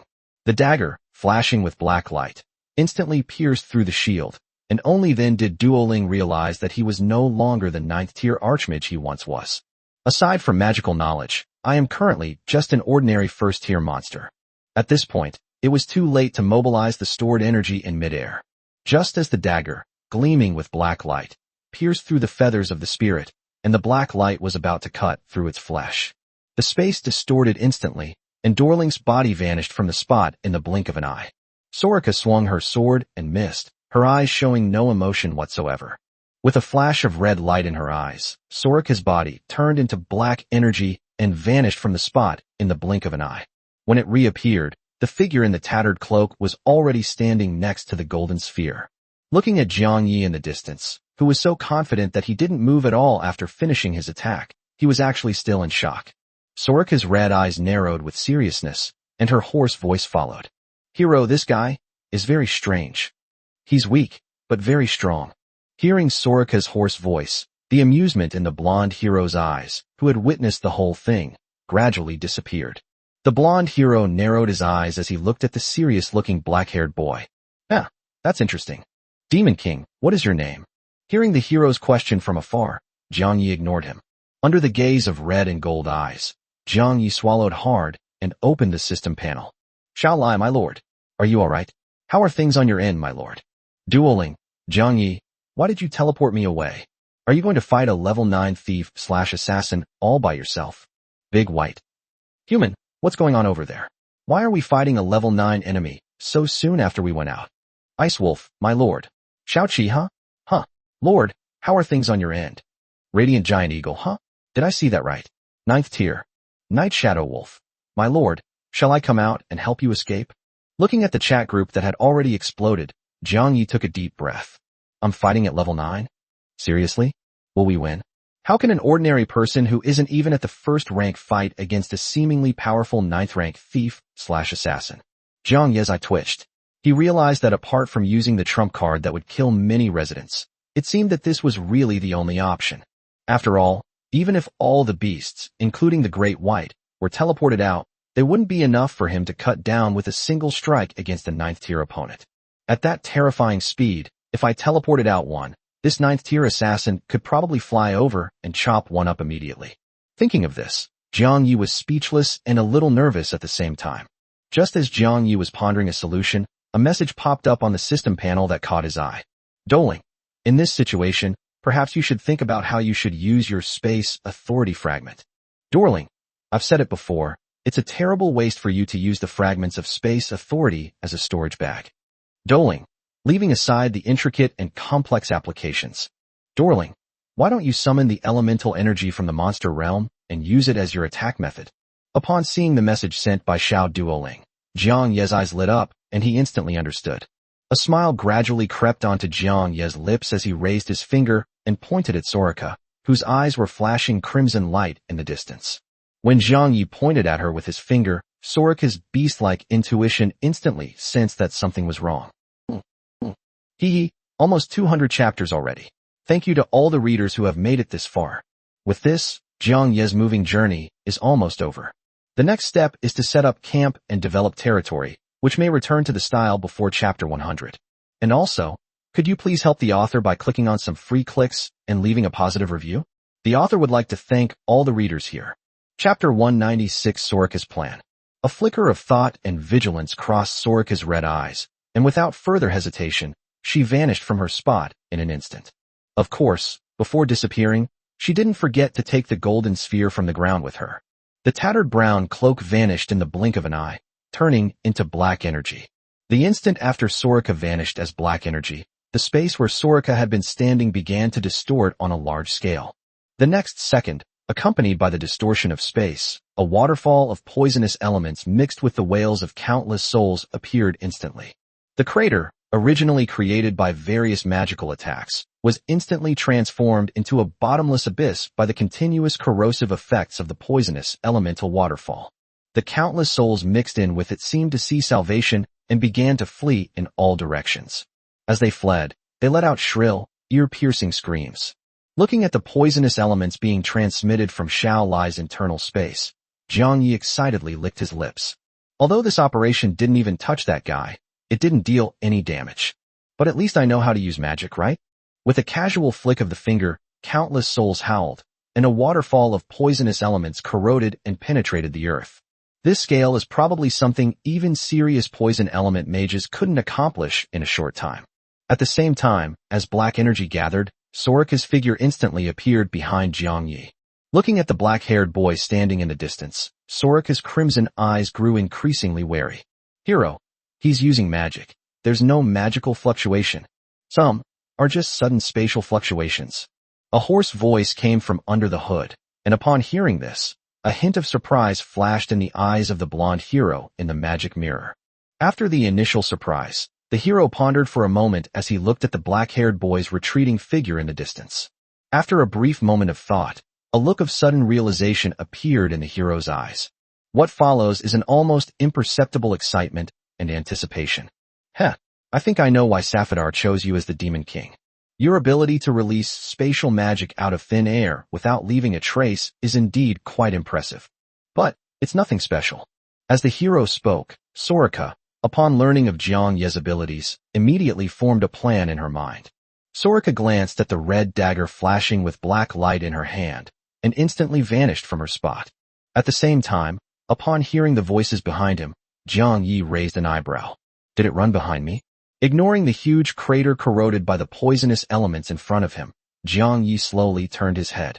The next second, before Jiang Yi could see the situation behind him clearly, a dagger flashing with black light stabbed straight towards Jiang Ye's face. Upon seeing this, Jiang Ye's expression suddenly turned strange. Why did they dare to come back this time when they didn't cause me any harm last time? Seeing the red blade already disappearing into his sight, Jiang Yi had a sudden thought. As the fragments of the space authority within his body were mobilized, the dagger aimed directly at Jiang Ye's eye instantly twisted. The next second, the red dagger that had just been flashing with black light disappeared as it pierced Jiang Ye's eye, accompanied by a distortion of space. Seeing her dagger disappear, Soraka was not panicked at all. Instead, a surprised smile appeared on her lips. Upon witnessing this scene, the blonde hero couldn't help but chuckle. A newly born demon king. It seems that although you are very proficient in spatial magic, you seem to have no combat experience at all. As a spatial mage, he allowed the enemy's weapon to easily enter his own alternate dimension. If I'm not mistaken, your true form is currently hiding in another dimension with Safadar, right? Good luck. Hearing the words spoken by the hero in the distance, Jiang Yi raised an eyebrow. What did the hero mean by that? Did he mistake his fragment of space authority for space magic?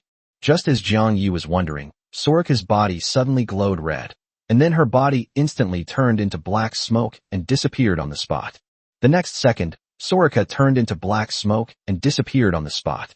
The red dagger, gleaming with a black light, reappeared where Soraka had vanished. Jiang Yi was somewhat surprised to see this. Didn't I put this dagger into Xiao Lai's internal space? How did it get out on its own? Just as Jiang Yi was wondering what was going on, the dagger stuck straight into the spot. As Jiang Yi looked at the red dagger stuck in the ground, the system panel in front of him instantly appeared. Item name: Hestira's Blade of Sin. Item grade: black gold. Item description: legend has it that when it was created, the legendary assassin Hestia sacrificed an entire kingdom for it. Therefore, the blade was covered in crimson, bearing the weight of immense sin. A wound inflicted by a red blade will be rapidly consumed by sin, and will never heal unless aided by virtuous deeds. If the person who sustained the injury does not accumulate enough good karma within an hour, they will die burdened with sins. The user can imprint their soul onto the hilt of the sword, thus becoming immune to the sins born there, and also able to teleport to another location using those sins and the blade. After reading the item description that popped up, Jiang Yi raised an eyebrow and roughly understood what was going on. So, Soraka thought his true form was hiding in another dimension and wanted to use this dagger to enter that dimension and kill himself? Thinking of this possibility, Jiang Yi's lips gradually curved into a smile, and for a moment he couldn't help but want to laugh. Their ethereal state was not what they thought. It was simply the power of a fragment of space authority. I was just worried that I couldn't reach him with the poison element, but I didn't expect him to run into me like this. Once inside Xiao Lai's body space, it's really difficult to get out if you can't instantly cast spatial magic and don't have some resistance to poison elements. Shaking his head and chuckling softly, Jiang Yi bent down and picked up the red dagger stuck in the ground. After holding it in his hand and playing with it for a while, Jiang Yi couldn't help but click his tongue as he looked at the red dagger that was gleaming with a black light. Previously, the items I encountered were either diamond level or mythical level. I don't think I've ever encountered a black gold grade item before. As expected of a 9th tier weapon, the skill effects are actually quite impressive. With that thought in mind, Jiang Yi put the Hestira Blade of Sin into his system inventory. Meanwhile, the hero, who had witnessed the entire event, was momentarily puzzled by the magical mirror floating in the distance. What's going on? Why doesn't he seem to react at all after Soraka entered his space? I've encountered similar space mages before, and without exception, they all panicked after being invaded from another dimension. How come that black-haired boy in front of me is acting like nothing happened after the other dimension was invaded? Chapter 197: No Escape. Just as the hero was feeling puzzled, Soraka, who had been transported to another location within Xiao Lai's inner space, was instantly stunned. Wasn't it supposed to be similar to the space mage the hero encountered before? What about another dimension?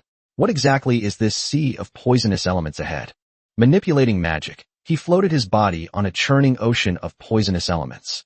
Looking at the endless green ocean and the soul struggling and wailing within it, Soraka felt a chill run down her spine. What exactly is going on? Could it be that the black-haired boy's true form is hiding in this sea of poisonous elements? Impossible. Even someone at the 9th level like myself would eventually succumb to the corrosive effects of such a concentration of toxic elements if I stayed inside for too long. Not to mention that dark-haired boy who didn't seem to be of high rank. Shaking her head, Soraka directly manipulated her magic at high speed across the boundless sea of poisonous elements, trying to find the location of Jiang Yi's true form.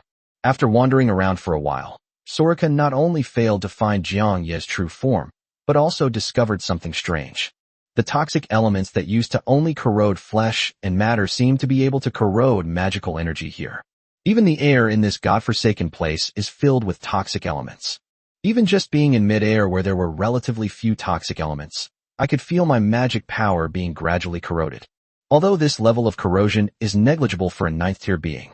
But this also made Soraka realize one thing. She couldn't stay in this eerie place for long. Otherwise, once the magic power within his body is slowly corroded away, he will fall into this endless sea of poison. At that time, he, the dignified leader of the Thieves' Guild, might really die such an absurd death. Thoughts flashed through her eyes. After searching for Jiang Yi's true form multiple times without success, Soraka decided to give up. After all, we can't stay in this place for long. With that thought in mind, Soraka began to sense the Hestira Blade of Sin outside, hoping to use its power to escape from this space. Although doing so would mean losing a magical artifact that I had used for countless years and which had taken on my own shape. But compared to one's own life, what is a magical artifact that can transform into one's own shape? And so, Soraka began to perceive things more carefully. It wouldn't have mattered if she hadn't sensed it, but once she did, Soraka was instantly dumbfounded. No, where's my own dagger? How could the dagger have simply vanished without my noticing? It wasn't that the knife was destroyed, nor that the imprint of its own soul was erased. They simply vanished, without even leaving a trace. It was as if it did not exist in the world at all. After several fruitless attempts to sense the problem, disbelief and panic appeared in Soraka's eyes. Swallowing hard, Soraka took out a spatial storage bag from her bosom. As the leader of the Thieves' Guild, he naturally possessed many treasures.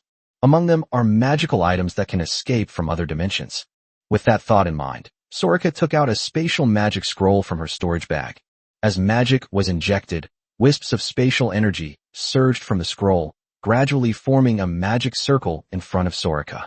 Seeing this, Soraka finally breathed a sigh of relief. Just when Soraka thought she was about to escape, a scene that filled Soraka with utter despair flashed before her eyes. Just then, the magic array composed of spatial energy was about to take shape. The toxic elements that were everywhere in the air corroded a small gap in the magic circle that was about to take shape. Subsequently, due to this gap, the entire magic array became useless, turning into spatial energy and dissipating in midair. Upon seeing this, Soraka's eyes instantly filled with terror. After taking out several spatial scrolls and trying repeatedly without success, Soraka's breathing became increasingly rapid. Looking down at the boundless green ocean and hearing the mournful cries of countless souls around her, despair welled up in Soraka's eyes. Just as Soraka was trapped in the sea of poison elementals, the heroes outside were dumbfounded. As the black-haired boy approached, countless questions arose in the hero's mind. What's going on? Several minutes have passed, and this guy still hasn't reacted at all. As a Tier 9 assassin, Soraka should have killed him the instant she entered the space, and then been teleported out. Even if it's slow, a minute should be enough for Soraka, a 9th tier character, to complete the task, right? But several minutes have passed, and the black-haired boy is no longer alive. This guy didn't even react at all, as if Soraka hadn't entered his alternate dimension at all. Upon seeing this, the hero's expression suddenly became uncertain. As the black-haired boy approached, the hero asked, "Demon King, who exactly are you?" Such a high level of mastery of spatial magic, and his physical body also possesses strength sufficient to contend with a 9th tier assassin.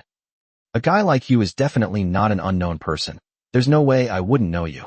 Hearing the questioning voice coming from not far away, Jiang Yi raised his head and raised an eyebrow. The once aloof and indifferent hero now looked wary. Seeing this, Jiang Yi smiled. "I will not change my name or surname. I am the Lord of the Demon City, and also the new Demon King. My name is Jiang Yi." Upon hearing the black-haired boy's words from afar, the hero was filled with doubt and shock. Just as the hero was about to ask for more details, Jiang Yi raised his finger. With a thought, countless poisonous elements surged forth, accompanied by the distortion of space. And just like that, the suspended mirror and the golden sphere were instantly enveloped in poisonous elements. It was corroded away in no time, leaving no trace. Looking around and making sure it was completely quiet, Jiang Yi finally breathed a sigh of relief. Looking at his semi-transparent hands, Jiang Yi felt a little unreal for a moment. He, an ordinary person without even reaching the 1st rank, actually defeated the legendary 9th rank who could destroy the world. Shaking his head to clear his mind, Jiang Yi retrieved the Demon King's cave behind him back into the Ice Wolf's internal space. Then I opened and checked the system panel. "Xiaolai, huh? My lord, what did you put inside me?" "Xiaolai. This thing feels really strange. Big white. Ice Wolf, huh? Xiaolai. I feel that thing is using magic to attack the poisonous sea within my body, my lord. Can I control the poisonous sea to fight back?" "Xiaolai, it's not a big deal if he attacks, but my guest in the poison sea might." Big white. "Oh, I see. You scared me." Jiang Yi's lips twitched as he looked at the message that popped up in the private chat group. Chapter 198 Departure. Just as Jiang Yi was about to reply to Xiaolai, a commotion from not far away caught his attention.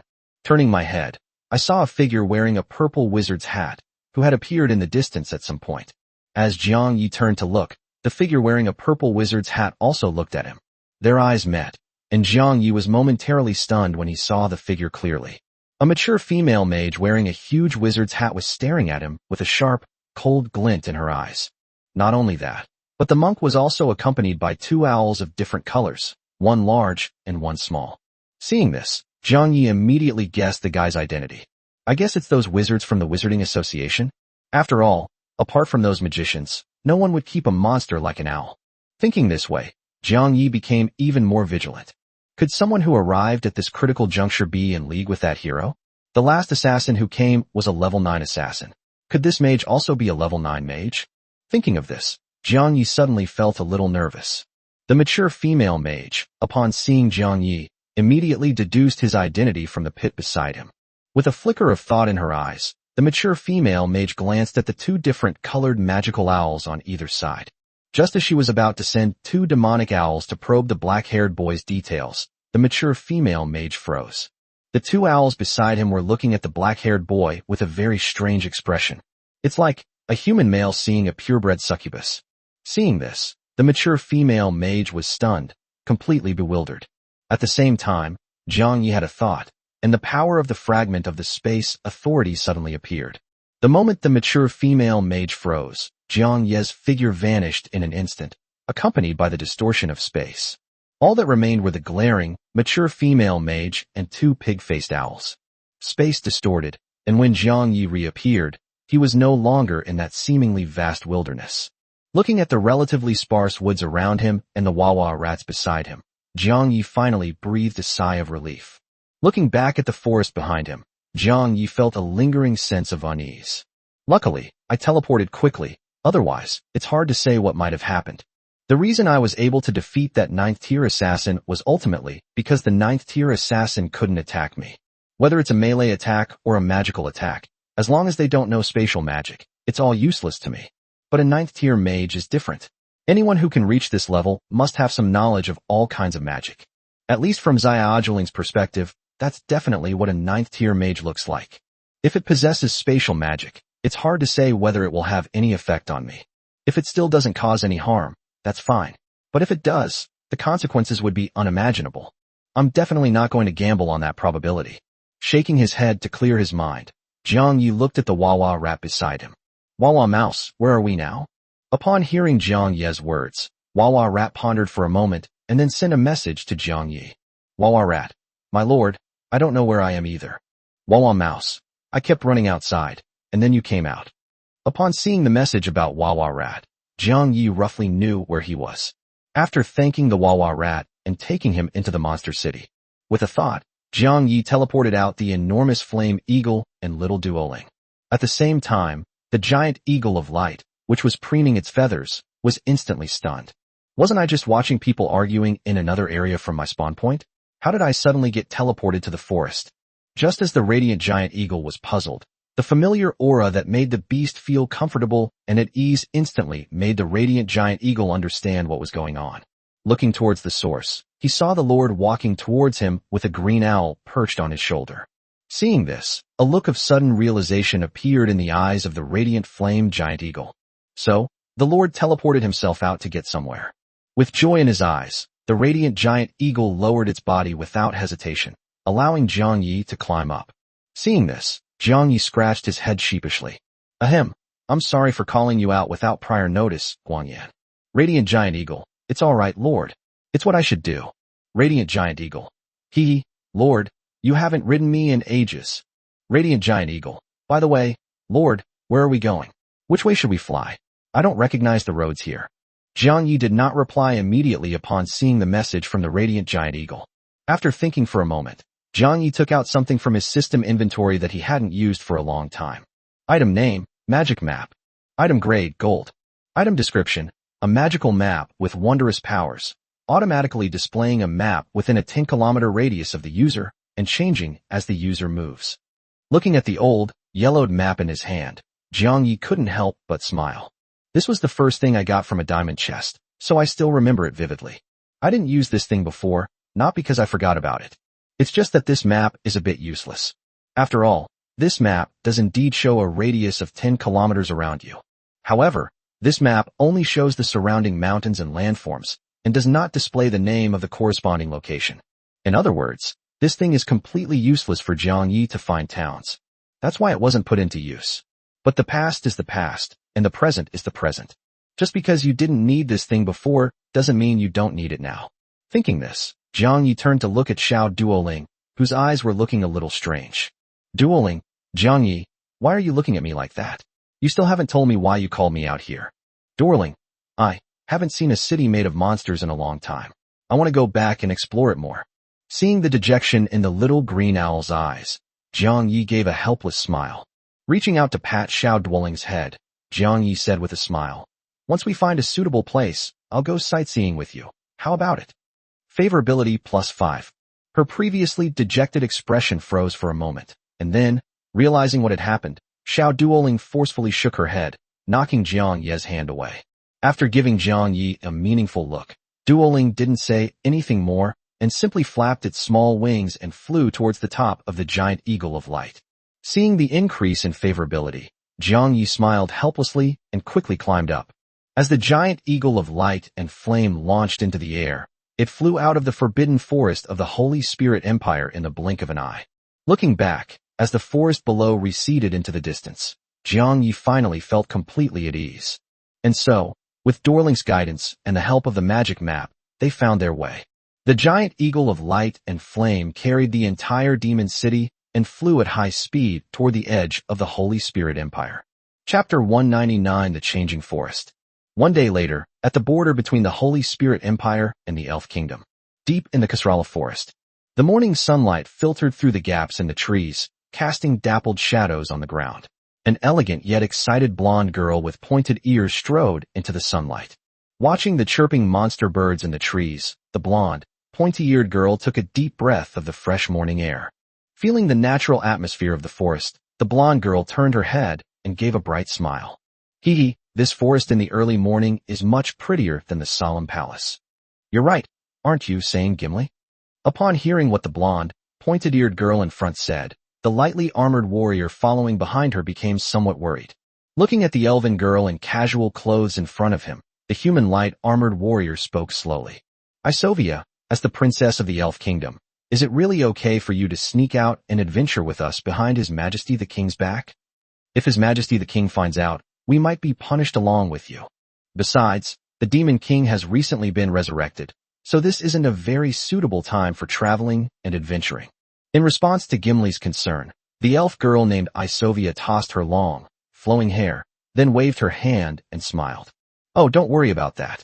My father has been busy discussing the Demon King with the hero lately. He has no time to care about me. On the contrary, why are you looking so gloomy when I finally managed to come out and spend time with you?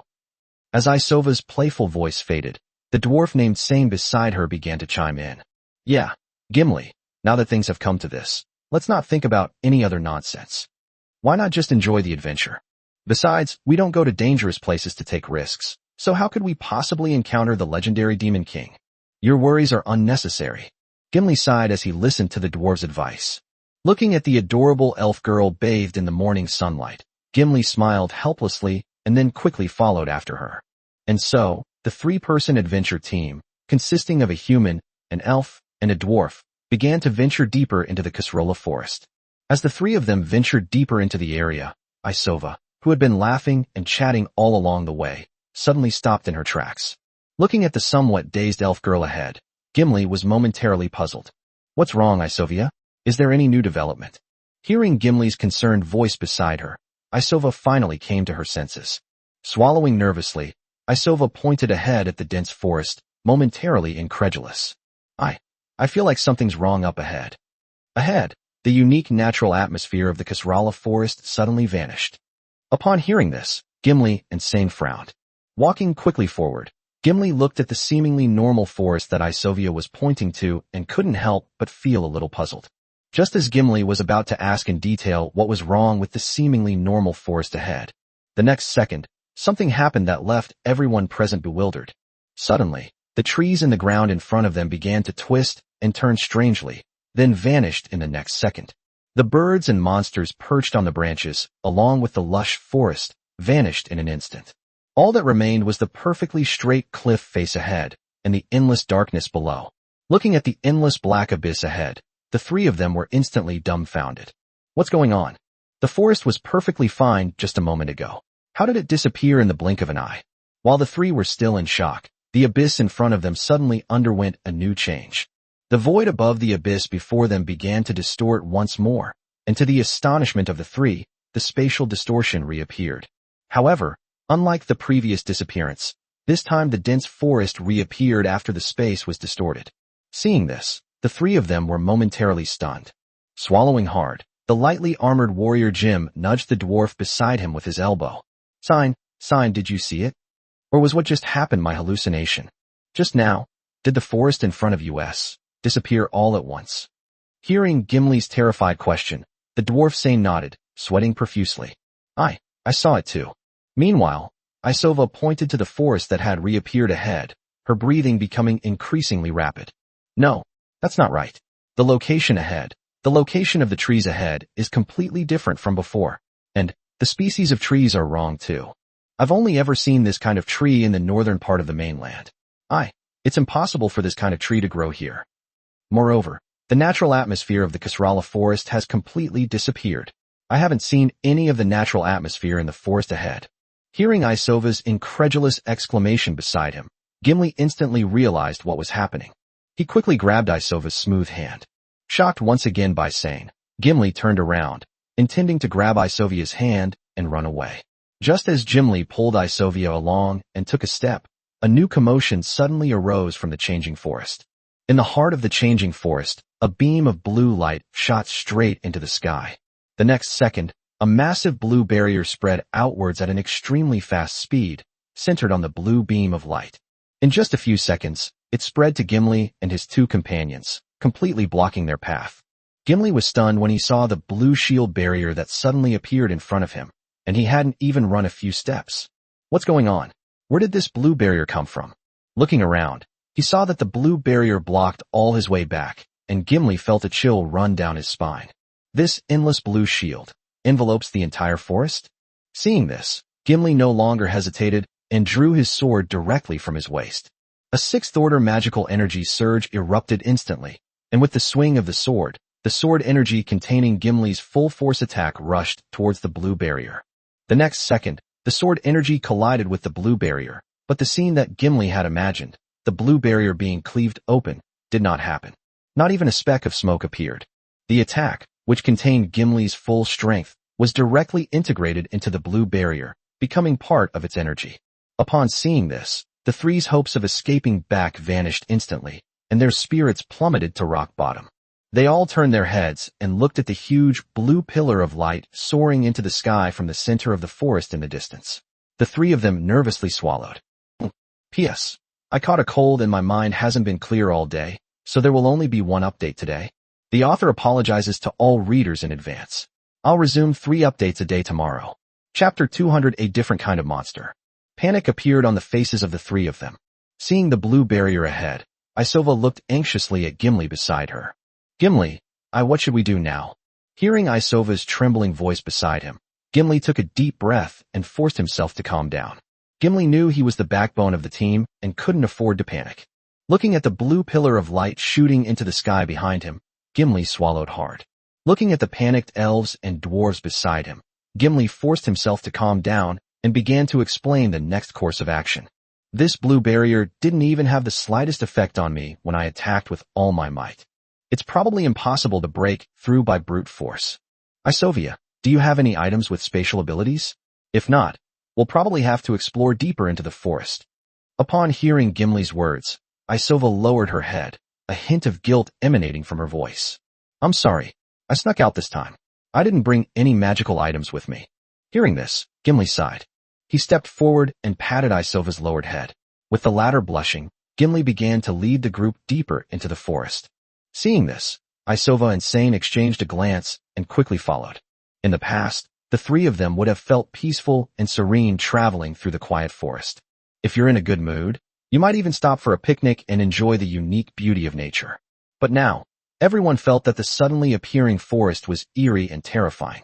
It felt as if an incredibly powerful monster could suddenly appear at any moment and wipe them all out. It's no wonder everyone thought that way, given how bizarre their experience had been. Fortunately, nothing happened after they had traveled for a while, and the three of them were relieved. As their fear and worry subsided, the three of them slowly returned to their previous state. However, they were more wary of their surroundings. As the three ventured deeper into the forest, they finally encountered something other than trees. Gimli was startled when he sensed the sudden magical fluctuations ahead. Gimli tensed up as he stopped Isova and Sane, who were following him. Wait a moment. I sensed the magical energy fluctuations of two monsters ahead of me. Upon hearing Gimli's words, Isova and Sane, who had been somewhat relaxed, suddenly tensed up. With her beautiful eyes closed, Isova began to carefully perceive the movements in front of her. The natural aura began to guide Isova's senses, and soon Isova understood the situation. Her expression suddenly turned to surprise, and Isova was also somewhat incredulous for a moment. What followed was Isova's incredibly strange gaze. The forest told me, there's a wood-antlered deer and a rock wolf ahead. Upon hearing this, Gimli's initial wariness subsided. So it was just a normal battle between demons. In that case, before Gimli could finish speaking, Isova shook her head and interrupted him. These two monsters aren't fighting. The forest tells me they're courting. Upon hearing this, Gimli and Sane were stunned. Looking at Isova with her strange expression, Gimli opened his mouth in shock. Isova, did I hear that right? How could monsters of different species possibly have this kind of relationship? Moreover, the woodhorn deer and the rock wolf are classic natural enemies. Seeing the shock on Gimli and Sane's faces, Isova slowly nodded. It sounds incredible, but what I sense through the natural elements is indeed this. Upon hearing this, Gimli and Sane, who had been shocked, quickly became curious again. If this kind of interspecies romance really exists, then I'd really like to see what it's like. With this in mind, the two looked at each other and understood what the other was thinking. Seeing this, Gimli didn't hesitate for long and led the two towards the direction where the monster had been detected. After walking for a short while, the three of them saw a scene that shocked them to the extreme not far ahead. A rather robust brown rock wolf, surrounded by earth elements, was seen holding a bright red rose in its mouth. Then he looked at the small, antlered deer in front of him with affectionate eyes. It made soft whimpering noises while its tail spun rapidly behind it. Even the expression in his wolf eyes was almost drooling. The woodhorn deer, being gazed at tenderly by the earth rock wolf, was now blushing with shyness. The woodhorn deer stamped its hooves, not daring to meet the gaze of the earth rock wolf carrying a rose in its mouth. Looking at the scene not far away, the three of them froze on the spot, their worldviews instantly refreshed. Before they came, they had wondered what it would be like for monsters to court each other across species. Based on my years of adventure experience, I found that courtship among monsters mostly involves wagging their tails and licking each other. At most, they would exchange some game they had caught. Some less intelligent monsters skip courtship and jump straight to procreation. For monsters with low intelligence, these are all perfectly normal things. But to their utter surprise, these two monsters of different races had a different way of courting each other. If it weren't for the fact that these two guys looked like monsters, and that they weren't still in the forest. Otherwise, the three of them would have thought they were in the city. After all, the way it looks with a rose in its mouth doesn't resemble a monster with low intelligence and unable to communicate. This is clearly a scene of two normal people confessing their love. Just as the three were stunned by what was happening not far away. The rock wolf, who was focused on expressing its love, noticed the three people staring in disbelief not far away. The rose she was holding in her mouth vanished instantly, and Lass's eyes turned wary in the blink of an eye. The wagging tail suddenly drooped, and to the wood-antler deer's astonishment, the earth rock wolf took a step forward and stood directly in front of the wood-antler deer. Upon seeing the three humanoid creatures with different characteristics ahead, a system panel that the three could not see instantly popped up above the earth rock wolf's head. Rock wolf, Flower, you go first. I'll hold off these humans who suddenly appeared. Little flower deer, I've already informed Lord Guangyan in the group chat. Little deer, I'm not leaving. Sure, I want to stay with you. Looking at the message panel that appeared in front of him, the earth rock wolf turned around with emotion. Rock wolf, Flower. Little deer, Stone. Their eyes met, and the emotion in the eyes of the rock wolf and the wood-antler deer grew stronger. Just as the atmosphere was getting warmer and the relationship between the two beasts was about to reach a new level. The three people, who were stunned by the scene before them, finally came to their senses.